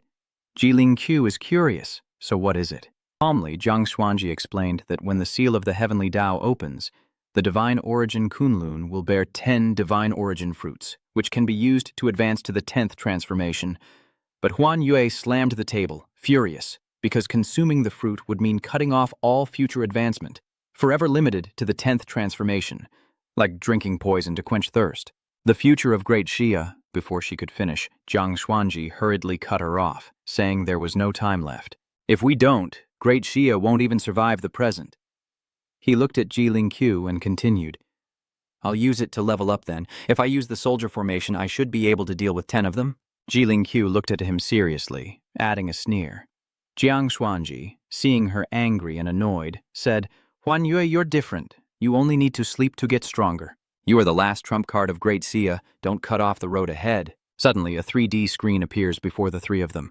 Gu Kaitian says, Please, the 3 invincible ones, immediately proceed to the Jiangnan War Zone headquarters. Jiang Xuanzi wondered what was happening, and Gu Kaitian hurriedly explained, Jung Chen, my little disciple, has brought something that will help Daxia survive. Before them appeared an ancient white tower, the Pillar of Light Tower. Everyone was astonished but dared not guess its purpose. Look, Duan Xinghai is already waiting. Seeing the 3 of them, he immediately says, My lords, Elder Gu has already entered the tower for a trial. Allow me to introduce it to you. This tower is called the Pillar of Light Tower, offered by Jinhai King Jung Chen. After entering, you can choose a suitable trial mode based on your level. Seeing their hesitation, he smiled and explained, For example, those below level 6 can choose to farm monsters for experience, while those above level 6 can enter enlightenment mode to comprehend their profession's runes and level up. There are also kill modes, battle modes, and level modes, but these are just the basic functions, so I won't go into detail. He continued, explaining that most importantly, the tower could accelerate time without affecting the lifespan of those inside. The tower's base acceleration is 100 times, with no effect on the outside flow of time, and it can be even faster with focused use. Huyen Nuit exclaimed, eyes wide. In other words, 3 days outside is a year inside. Kwang Huyen Ko's expression turned serious, his brow furrowed, and he inhaled. If focused on a select few, time could be accelerated hundreds, even thousands of times. Hearing this, Ji Lingqiu laughed with joy. Great Xia is saved. Everyone turned to look at Duan Xinghai. Where's Xiao Chen? Where is he? He happily replied that he was in the tower, and they exchanged knowing glances before disappearing in an instant. The starry night sky reflects on the clear glass as the three arrive at the tower, where only a table and chairs can be seen. Everyone exclaimed, "This is the top of the tower! It's beautiful!" Jung Chen sat on the sofa, smiling at them. Welcome, everyone. Huan Yu called out to Jung Chen, who replied with a smile. "Yes, father has already prepared everything. Please, have a seat." As everyone was still stunned, looking around, Huan Yue frowned, widened her eyes, puffed out her cheeks, and pointed at him, shouting, "You little brat, you're the master of the Light Tower." He smiled and replied, "Indeed." Jung Chen poured tea for everyone. Ti Ling Qiu asked, "Little Chen, will this light tower work for us 9 revolutions?" He replied, "Of course. But ascending from 9 revolutions to 10 requires condensing a godhead." Jung Chen began explaining how the tower works, saying that once inside, they could choose the God Ascension mode. This mode has 108 levels, and by the time you reach the top, your divine persona will be nearly complete. Jung Chen looked at Jiang Xuan's and said, "Uncle Jiang, I took all the ancient god corpses from your family when I went to the magic metropolis last time, so consider this compensation." Excited, Ji Lingqiu slammed the table and shouted that he had to try it right away. Seeing his excitement, Jung Chen smiled. "There's no rush. We need to figure out the time acceleration first. If we limit the number of people entering the tower and focus all our energy on accelerating the 9 revolutions experts, we can accelerate 10 9 revolutions experts up to 1,000 times. 1 day outside, 3 years inside." Jilin Q excitedly said, "The same speed can also be used to combine 4 9 revolutions, 8 8 revolutions, and 12 7 revolutions. In other words, 3 months for us in the tower is like 3 years." Hearing this, everyone was shocked and delighted, and with a determined look, Xuan Yue said, 300 years is enough for me to sleep to the ends of the stars. Let's go try it out now." 3 days pass, and Jung Chen gracefully eats his steak, smiling as he says, "This pillar of light tower is truly amazing. It doesn't interrupt my enjoyment of life at all." After his meal, he resumes leveling up. He unleashes an attack, sending monsters flying. Creating a clone in the tower to farm monsters is the way to level up. Even with my 3 divine classes, it's only taken me 3 days to almost reach the 4th class advancement. Bing Jingshen opens the system, glancing over the words, "4th job advancement trial is open.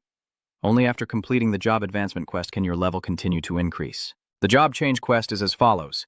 He excitedly slams the table, yelling as he reminds Cao Cao. "Cao Cao's here." Jiang Chen is overjoyed, his eyes full of delight as he looks at the cards before him. "Humph.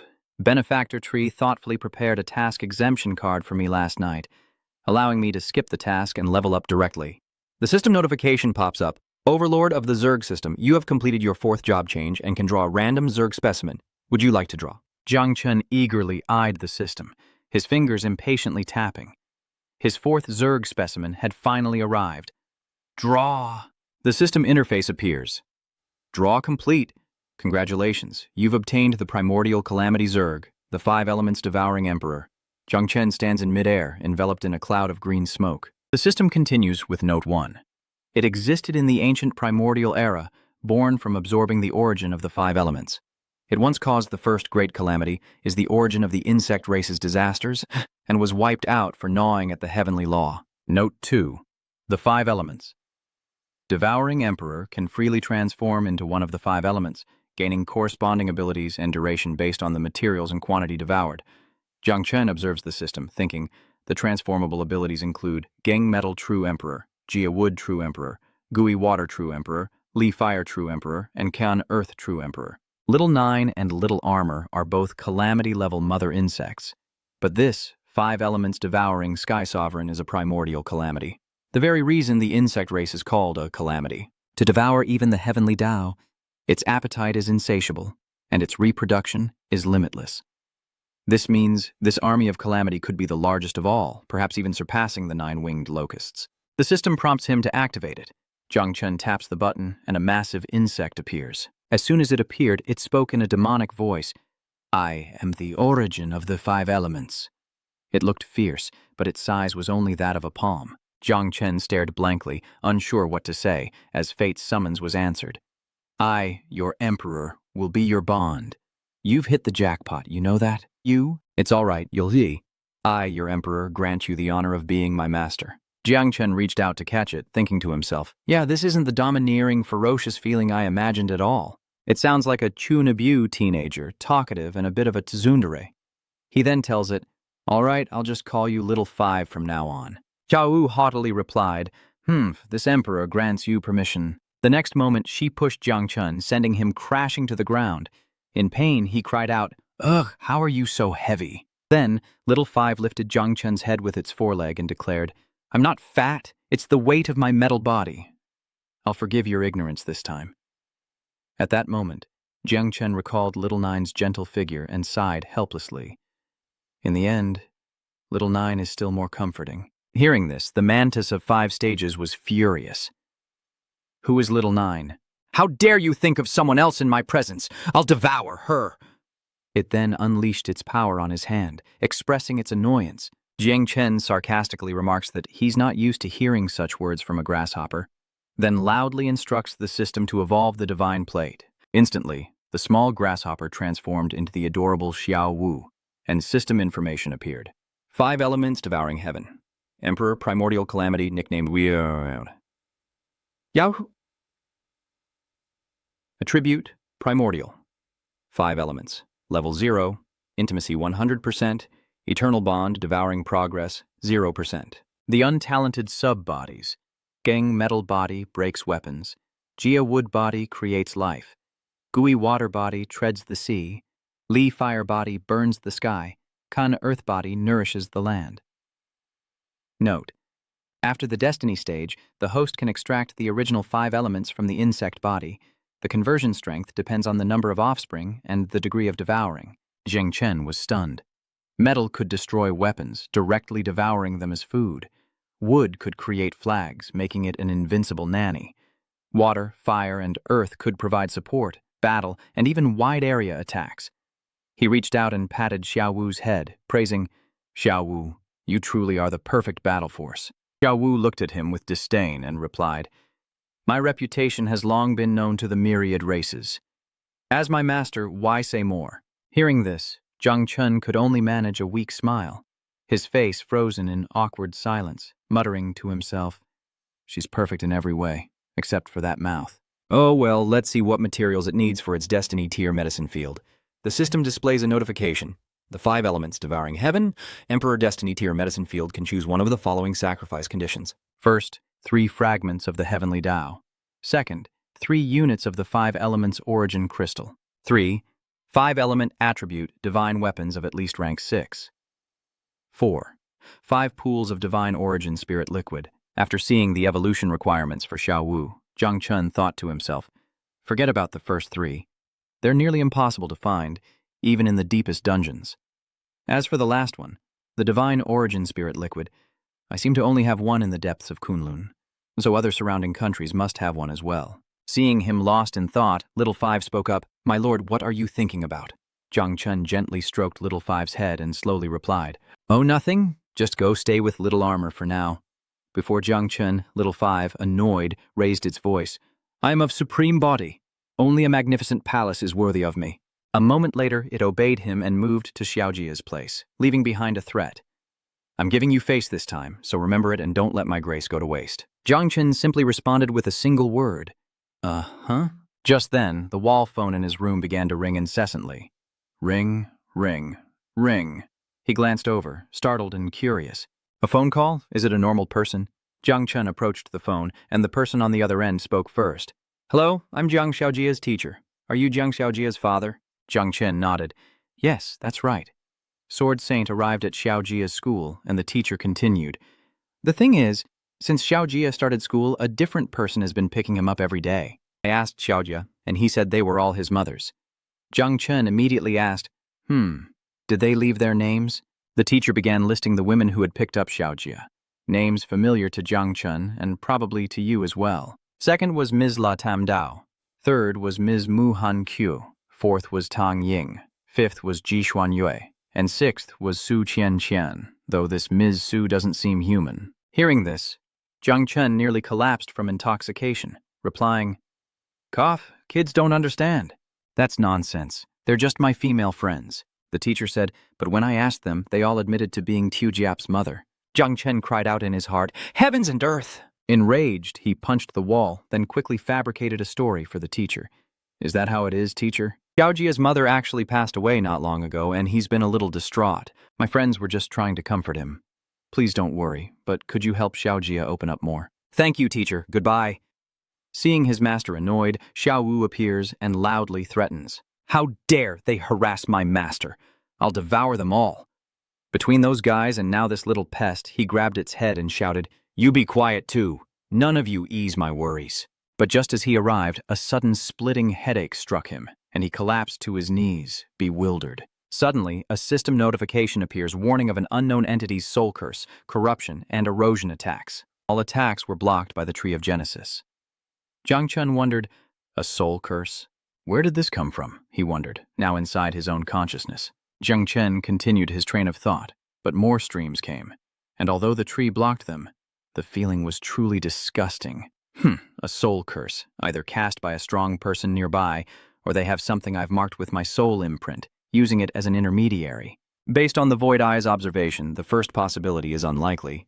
The second, a soul contract. Could something have happened to the Vine Gold clan? Did Nguyen come from the Sakura country? Suddenly, Gu Kaitian appeared, urgently informing Jung Chen that someone from the Tridong Kim Yat family had arrived. Startled, Jung Chen turned and called out, Master, Gu Kaitian is speaking urgently. Outside the Pillar of Light tower of the main base, come quickly. The scene shifts to the tower Gu Kaitian mentioned, where he and Jung Chen have now teleported. A woman in purple attire hesitantly introduced herself, trying to sound strong. My name is Tang Linghe, and I am the granddaughter of Tang Jinichi. Our Tridong clan was wiped out by the Great Divine Society, and our ancestor was captured and taken to Cao Tianyuan, she continued. He told me that if anything happened to him, I should seek your protection in Great Xia. From now on, you are my master, she declared, before Jung Chen and Gu Kaitian. Xiao Wu, upon hearing this, manifested and loudly protested from behind Jung Chen. Does any boar deserve to serve the same master as I? Before he could finish, Jung Chen snapped, Silence! At this, the girl in front of him was stunned, clearly confused. Jung Chen quickly explained, I wasn't talking about you. Come into the tower with me first. It'll save time, Gu Kaitian said gently. Xiaoshen, the Cheiteng family was wiped out, and only one person escaped. They likely did it on purpose to lure you to Yinghua, so don't fall for it. Jung Chen looked up and replied with a confident smile. Don't worry, master. I know what I'm doing. He's supremely confident, clenching his fist in resolve. He can't touch the 5 great Xia divine source elixirs needed for Xiao Wu's life, so there's only one option. Steal them. Now, the opportunity has presented itself. Cut to the meeting room of the 8-Banner Shrine, where a voice echoes from within. Tridong Jin Ai has been imprisoned deep within the High Heaven origin, undergoing soul-searching by his father, and the 8 God Society's encirclement of his family is complete. He continued, explaining clearly, We intentionally let the last heir of the Tridong family escape. Teng Linghua escaped, and intelligence suggests she's headed for Great Xia. What happened after was covered up by Great Xia, but it's assumed she sought out Great Xia's Prince Genhai, Jung Chen. At this point, the higher-ups questioned him and offered their thoughts. Will Jung Chen really take the bait? After all, Che Deokgyum is just his servant, and his death is insignificant. The group was still quite confused, but the bald man said decisively, He will definitely come. This man is the head of the 8-Flag God Society, Mutsu Yuto. With arms crossed and a stern voice, he declared that otherwise his soul would be cursed by the 8-headed god until his demise. At that moment, one of the masked figures spoke up. But Chief, we extracted information from the divine soul memory of Teng Jinichi. Jung Chen possesses hundreds of millions of 9 nether banners, and I fear it will attract a demon king. Hearing this, the leader chuckled. Ha ha ha ha. A demon king? He's not worthy. Our great Sakura country is far stronger than Great Xia. Let me tell you a secret. By the grace of the Baki god, Takamagahara has given birth to a 10th level deity. Moreover, our nation's strongest divine weapon, the Kusanagi sword, has also appeared. If Jung Chen comes, he will surely die. Switching scenes to the conference room of the main base in the Jiangnan war zone, a man holding a piece of paper looks down and says, Everyone, 5 minutes ago, we received an order from the Heavenly Saber King, instructing us to spare no effort in collecting 5 elements attribute materials for the Genhai King. He continued, Last time, when Lord Genhai issued the peerless order to collect savage beasts, our Jiangnan war zone fell behind. Now, only we know about this news, so we must catch up. The 3 below responded, I will immediately lead people to sweep all related dungeons and secret realms across the country. I'll contact the major merchant guilds immediately and start buying. Last time, my transportation couldn't keep up, but not this time. Hearing this, the man praised, "Good." Meanwhile, in other war zones, they complained that the Jiangnan war zone was trying to hog everything for themselves. Exactly. They tried to hide it from us, but they made such a fuss that even a fool could see it. Get to work. Our war zone must take first place. Meanwhile, Jung Chen and Gu Kaitian are together, and Jung Chen says, distraught, "Master, this morning I only asked for some 5 elements materials from the Jiangnan war zone's warehouse, but now the whole country is collecting them, and it's even more sensational than last time." Gu Kaitian laughs heartily at this. "Ha ha ha. I didn't expect that either. It just goes to show that your appeal is so great now, you don't even need the unrivaled decree anymore." Jung Chen forces a smile, saying, "I wanted to be modest and test the waters, but at this point, let's just call it a national exercise. With the Great War coming, this nationwide effort can boost morale." Gu Kaitian then brought up an old story, telling him something funny. "Remember Yun Zhentian, the national guardian of the Guanghai war zone?" Jung Chen, hearing this, realized, "Oh, I have a slight impression." Gu Kaitian continued, "He used to be quite arrogant, but now he's sending people abroad on a buying spree." "Ha ha ha." Jung Chen exclaimed, "No wonder the Pillar of Light Tower is just too tempting. I heard the Guardian General of the Wushang War Zone broke through to the 9th rank after only a few days inside. By the way, Master, why haven't I seen you enter the tower these past few days?" Gu Kaitian processed the information, then stroked his chin, understanding the reasoning after a long moment of thought. "Perhaps because I'm not a class-changed individual, I can't make any real progress inside, so there's no point in taking up space." He continued, "Legend has it that there's a strange place in the catacombs called the Eternal Blade Domain, where there are countless imprints of powerful blade wielders." Jung Chen immediately asked, "Master, do you want to go to the catacombs too?" Gu Kaitian nodded, then quickly grabbed his brother, replying, "Yes, I'm here today to say goodbye. My path in Great Xia is blocked. I can only try my luck in the catacombs. I heard there are 5 divine rankings in the catacombs, and your senior brother Kai Kwang made it into the top 10 of the profound ranking with a single move. The rewards are immense. He's almost at the 7th transformation." With a wide grin, he continued sheepishly, "As your master, I can't just sit back and watch you all surpass me. At the very least, I need to make it onto the heavenly rankings." Jung Chen reassured him with an excited expression, "Master, your very existence is a miracle. Your name can ascend to the god ranking." Hearing that, the old master perked up. "Ha ha! This kid knows how to talk." The next moment, he began to seriously instruct, "Little god, your path will be more difficult than mine, and the burden will only grow heavier and more tiring. But remember, you are not walking this path alone. We are all behind you." Jung Chen stammered, "Master?" He knelt down and said loudly, "This disciple will remember everything. Thank you for your guidance, Master." With everything resolved, Gu Kaitian turned to leave, bidding farewell to his prized pupil. "I'm off." Jung Chen respectfully bowed as his master departed in peace. A week later, in an underground warehouse in the Jiangnan district, Little Five was feasting, twisting and flying around as she spoke. "This little snack isn't even enough to whet my appetite."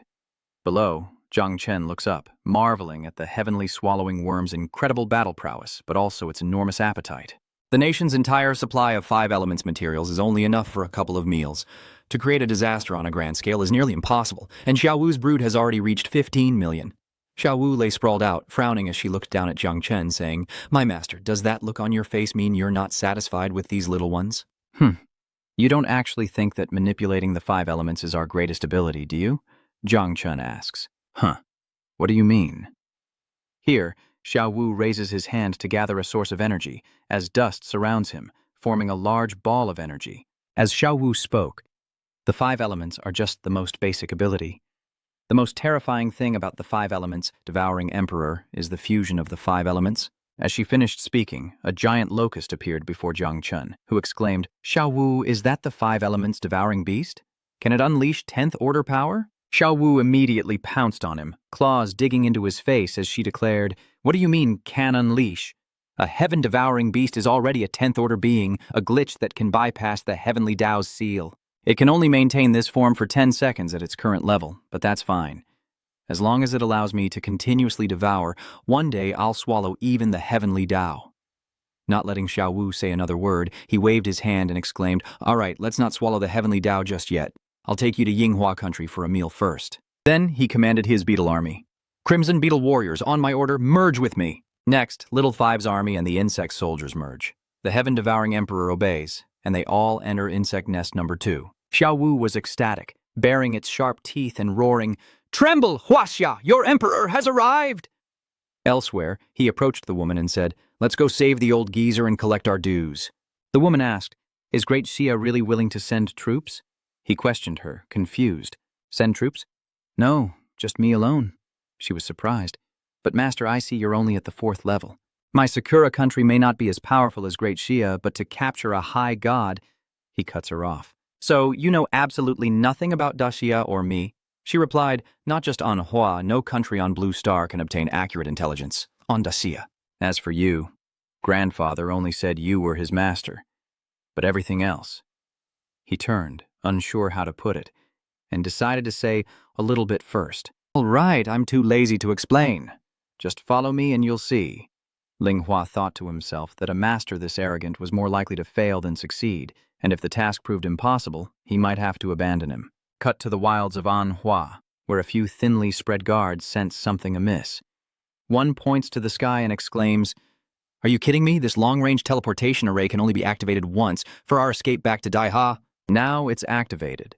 Does that mean they don't care about the lives of us sleepers?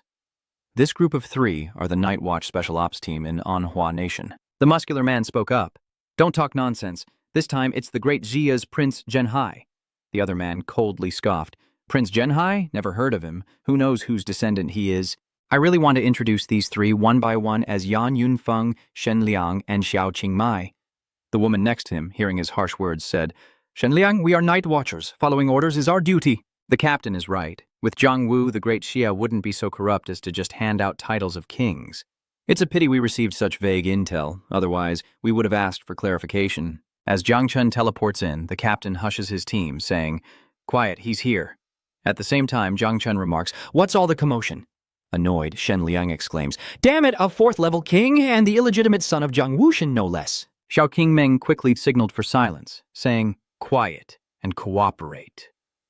At that moment, Captain Yan Yunfeng stepped forward to warmly greet Jung Chen. "Hello, I'm Yan Yunfeng, captain of the Special Ops team in Anhua," Jung Chen replied.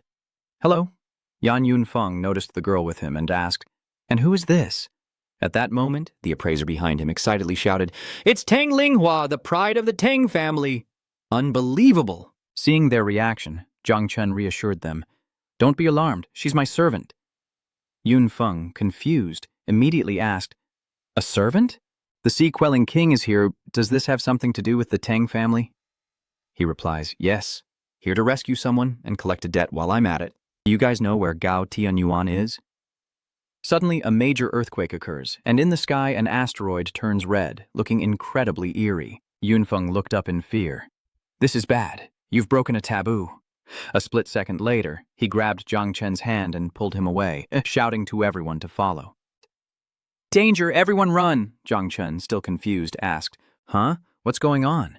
Then, Yunfeng explained that the extra moon in the sky is called the Moon Night Jianzun. Once the words high heaven's origin are spoken by the uninitiated, it triggers a response. Not even soundproofing can stop it. Once marked, they will be hunted down as blasphemers.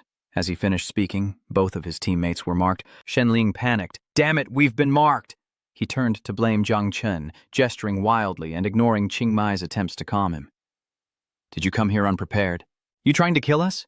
Shenliang, calm down. Seeing everyone's anger, Linghua quickly took the blame. "I'm sorry, the Tang family did indeed forget to tell him." Jiang Chen chuckled, running towards them as he spoke. "Yeah, judging by your reactions, you really don't know anything about me." He then thought to himself, "Sister Illusion Moon, you're being way too strict with the information lockdown." Seeing his strange behavior, Yunfeng immediately asked, "Jiang Chen, what are you doing?" As he spoke, he summoned the 9 banners and charged towards the fake moon, shouting, "It's just a fake moon, what's there to be afraid of?" Witnessing this scene, the onlookers were astonished, their voices rising in unison. But then, a third voice cut through the air. "Damn, the Wind King is no joke." Suddenly, black-clad figures wielding swords descended from the sky, lunging at Zhang Chen with blinding speed, shouting, Blasphemer, you deserve to die! But with such power, Zhang Chen simply sneered, "Heh, 1 7th level, 2 6th level, 15 5th level. This is the law enforcement you speak of." Before they could touch Zhang Chen, the 9 Shi devoured them, heads and limbs torn asunder. As Zhang Chen controlled the insects, he said, Let me reintroduce myself. I am the disaster monarch, Jung Chen. And with that, the insects finished devouring the enforcers of justice. They screamed in agony, "What is this? Ugh, let's go back." Ugh. Seeing how quickly he subdued them, the remaining three could only gape in shock. Oh my god, that's a lost art. Back to Jung Chen. He puts his hands in his pockets, looks back at the three with a cool face and says, "Can we talk in peace now?" "How do I get to Cao Tianyuan?" Yun Feng respectfully and seriously replied. Cao Tianyuan always blocks information, so we don't know its location. Perhaps only the leaders of the 8 great shrines throughout the Sakura country know. Qingmai added, "That's right, even the old patriarch only knew the name, not the location, before he was captured." Hearing this, Jung Chen hummed and asked, "Which of the 8 great shrines is closest?" Yun Feng replied, "The Crimson Banner Shrine is right in the city ahead." Van Feng added, "The Crimson Heaven Shrine ranks in the top 3 of the 8 great shrines, with at least hundreds of thousands of members. Their leader is an 8-cycle zenith, who can borrow divine power from the high heavens and unleash 9-cycle combat power for a short time." Hearing this, Ling Hua was a little worried. Even though Master is strong, going straight there like this might be walking into a trap. Jung Chen turned back and asked with a confident smile, "Walking into a trap?" Then he waved his hand and walked forward, saying, "No, it's me who's trapping them." Cut to the Crimson Fan Shrine, where a voice echoes from within. "Everyone, news from the great Takamagahara has arrived. Zhenhai Wang of Great Xia has entered the borders of Huaying, though his exact location is unconfirmed." Inside, a robust-looking man says, "The 8 great shrines will be in secret competition this time. The first to find and capture Jung Chen will receive a reward from Takamagahara." This old man is Takeda Shingen. He surveyed the room and continued, "Our Red Banner Shrine must take the lead in fulfilling the divine will, replacing the 8 Flags Shrine in one fell swoop and becoming the #1 shrine in Japan." At this, someone interjects, saying the chief is right. But how many people and what level has China sent? The old chief confidently replies, "Humph, Japan is not what it once was. With the blessing of Takamagahara, even Jiang Schwantz would meet his end." Suddenly, someone rushed in to report that Katakasa's spirit lamp had gone out. 5 minutes prior, he sensed the presence of a transgressor and led his team to eliminate them. But soon after, someone asked, "Are you sure it's not a problem with the spirit lamps?" The messenger replied, "Confirmed, not only Captain Kato but also other members of the enforcement team have been killed. Furthermore, our Tsukuyomi no Mikoto has inexplicably gone dark, throwing the entire hall into chaos. Kato was a level 7, and the others were at least level 5 or 6. Wiped out? And how could Tsukuyomi no Mikoto, a sacred artifact, be extinguished?" Contrary to everyone's worries, Chief Kwai Tree slammed his hand on the table, laughing. "Ha ha! Excellent, excellent! The heavens are blessing our Red Scarf Shrine. This must be the doing of great Xia's sea-suppressing king. Follow me at once to hunt down this villain within our city. Do not let him escape. His soul has been ravaged by the 8 great gods and can no longer cause great chaos." Everyone responded, "Yes, village chief," and rushed off as Jung Chen finally arrived. He asked, "Is this the place?" Then he instructed, "No need for you to intervene, just stand aside and watch." Yun Feng hesitated, a bit worried, but someone was already there to greet him. "Who dares trespass in the Crimson Heaven Palace?" Jung Chen scoffed. "Just some 5th-rate rabble." He calmly stepped forward, ordering the insect minions to attack, and as he spoke, countless insect swarms surged forth, blanketing the area. And now? The familiar screams begin as the attacked man falls back in terror. Quick, tell the chief, we've got a powerful enemy. No need to report. Chief Takeda Single and his gang are already here. He makes a show of force as soon as he arrives. How dare you bring yourselves to my doorstep? Humph. So the sea-quelling king is just a kid with a reputation. Those surrounded by the dust bugs see him and shout, "The chief is here!" Jung Chen called out from below, "You're the village chief, so you must know where the high heavens are, right? Tell me, and I'll spare your life." What's this? Those words of encouragement have driven the village chief mad. You're not worthy to ask about Gao Tianyuan. Seeing his attitude, Jung Chen knew cooperation was off the table, and unleashed more poison. "If you won't talk, then die with your shrine." Above, the elder Takeda Shingen unleashed his power, declaring that the fate of the Sakura country was with him, growing more excited by the second. "The power of the heavens is with me. Your insect army may be fearsome, but they are still just insects." With that, he unleashed a devastating fiery attack, incinerating many of Jung Chen's dust beetles. After the strike, he declared, "I am blessed by the gods and can destroy you with a flick of my wrist." Intrigued, Jung Chen advanced, activating both lightning and ordering his insects forward. "The old man is yours," he commanded his insects. "Wipe out the rest of the trash." He knew he couldn't win against the old man's army, but he didn't want to lose any more of his precious insects. In the next moment, he unleashed the divine imprisonment physique, divine battle god consciousness. Merging lightning strikes around him in a dazzling display as bolts of lightning rained down from the heavens, illuminating the area. The guides below couldn't withstand the pressure and covered their faces, stammering. The lackeys below look up in awe as their master not only changes form, but also teleports within the electric field. I've seen lightning abilities before, but even a 6th stage cultivator couldn't achieve this level of lightning. Is our master really just a level 4 existence? The old village chief, still oblivious, charged forward, laughing maniacally. "Melee combat with me. You're asking for death." With that, he unleashed his attack, Elephant Stomp. Meanwhile, Jung Chen prepares his attack, shouting, "Netherworld King's Breath!"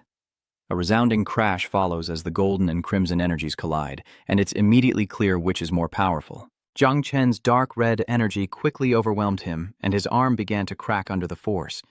In the blink of an eye, Jung Chen punched through him, successfully taking his arm and a rib. The old man howls in pain, pathetic. Jung Chen delivers a blow, then glances at his pathetic foe with disdain. "Huh? Aren't you supposed to be a level 9? You exploded from one punch. You're pretty weak, not even as strong as that Naga from the Sea Tribe. If I'd known, I wouldn't have used so much power." He then looked at the old man's broken body and continued. But then again, Ao Qian was only level 6, but his power was comparable to a peak level 8. His physical strength is incomparable to humans, and this guy was borrowing power anyway. Besides, I'm a 4th level now, so my strength is naturally much greater than before. Seeing his amazing display, Yunfeng and Ling Hua's group were overjoyed and grateful. One punch to obliterate a 9th level expert. Just what is Chung is. What were we even worried about? My master is a godlike being. Suddenly, something strange happens with the head of the society. We thought he was defeated, but no. How could 9 revolutions be so badly defeated? A dazzling golden light emanates from his body, as if he's absorbing spiritual energy to regenerate. Yunfeng exclaimed in surprise, "Huh, he's getting back up, and his severed limbs are regenerating rapidly." Someone noticed and shouted, "It's the divine power of regeneration from Takamagahara. The ancestor said that the leaders of the 8 great divine societies are immortal beings." After regenerating, the old leader slowly approached him, throwing aside his coat to reveal a gaunt figure, and said coldly, "You want to kill me?" "I am immortal. How could you possibly defeat me?" He thought to himself, this guy is all talk. Immediately, he raised his hand, chanting an incantation, a forbidden technique. The Dark Night Finger. A massive lotus platform appeared beneath his feet, and the sky darkened, causing those nearby to cry out, "It's so dark!" Back to Jung Chen, he remains calm. Tisk, tisk. Such moves are mere child's play under my void eyes. Clearly weaker than before, yet he boasts of immortality. How boring. Without lifting a finger, he summons Little Five and commands, "Eat him, Little Five." I've analyzed his abilities, and they seem related to metal energy. Consider it nourishment. Hearing this, Xiao eagerly replied, "Your queen is on her way." Before the old gang leader could react, Xiao gathered her insect offspring, creating a massive beetle that left him speechless. What in the world is that? Little Five, thrilled to show off, laughed and said, "Ha ha ha, it's finally my turn to shine. Tremble, you lowly food."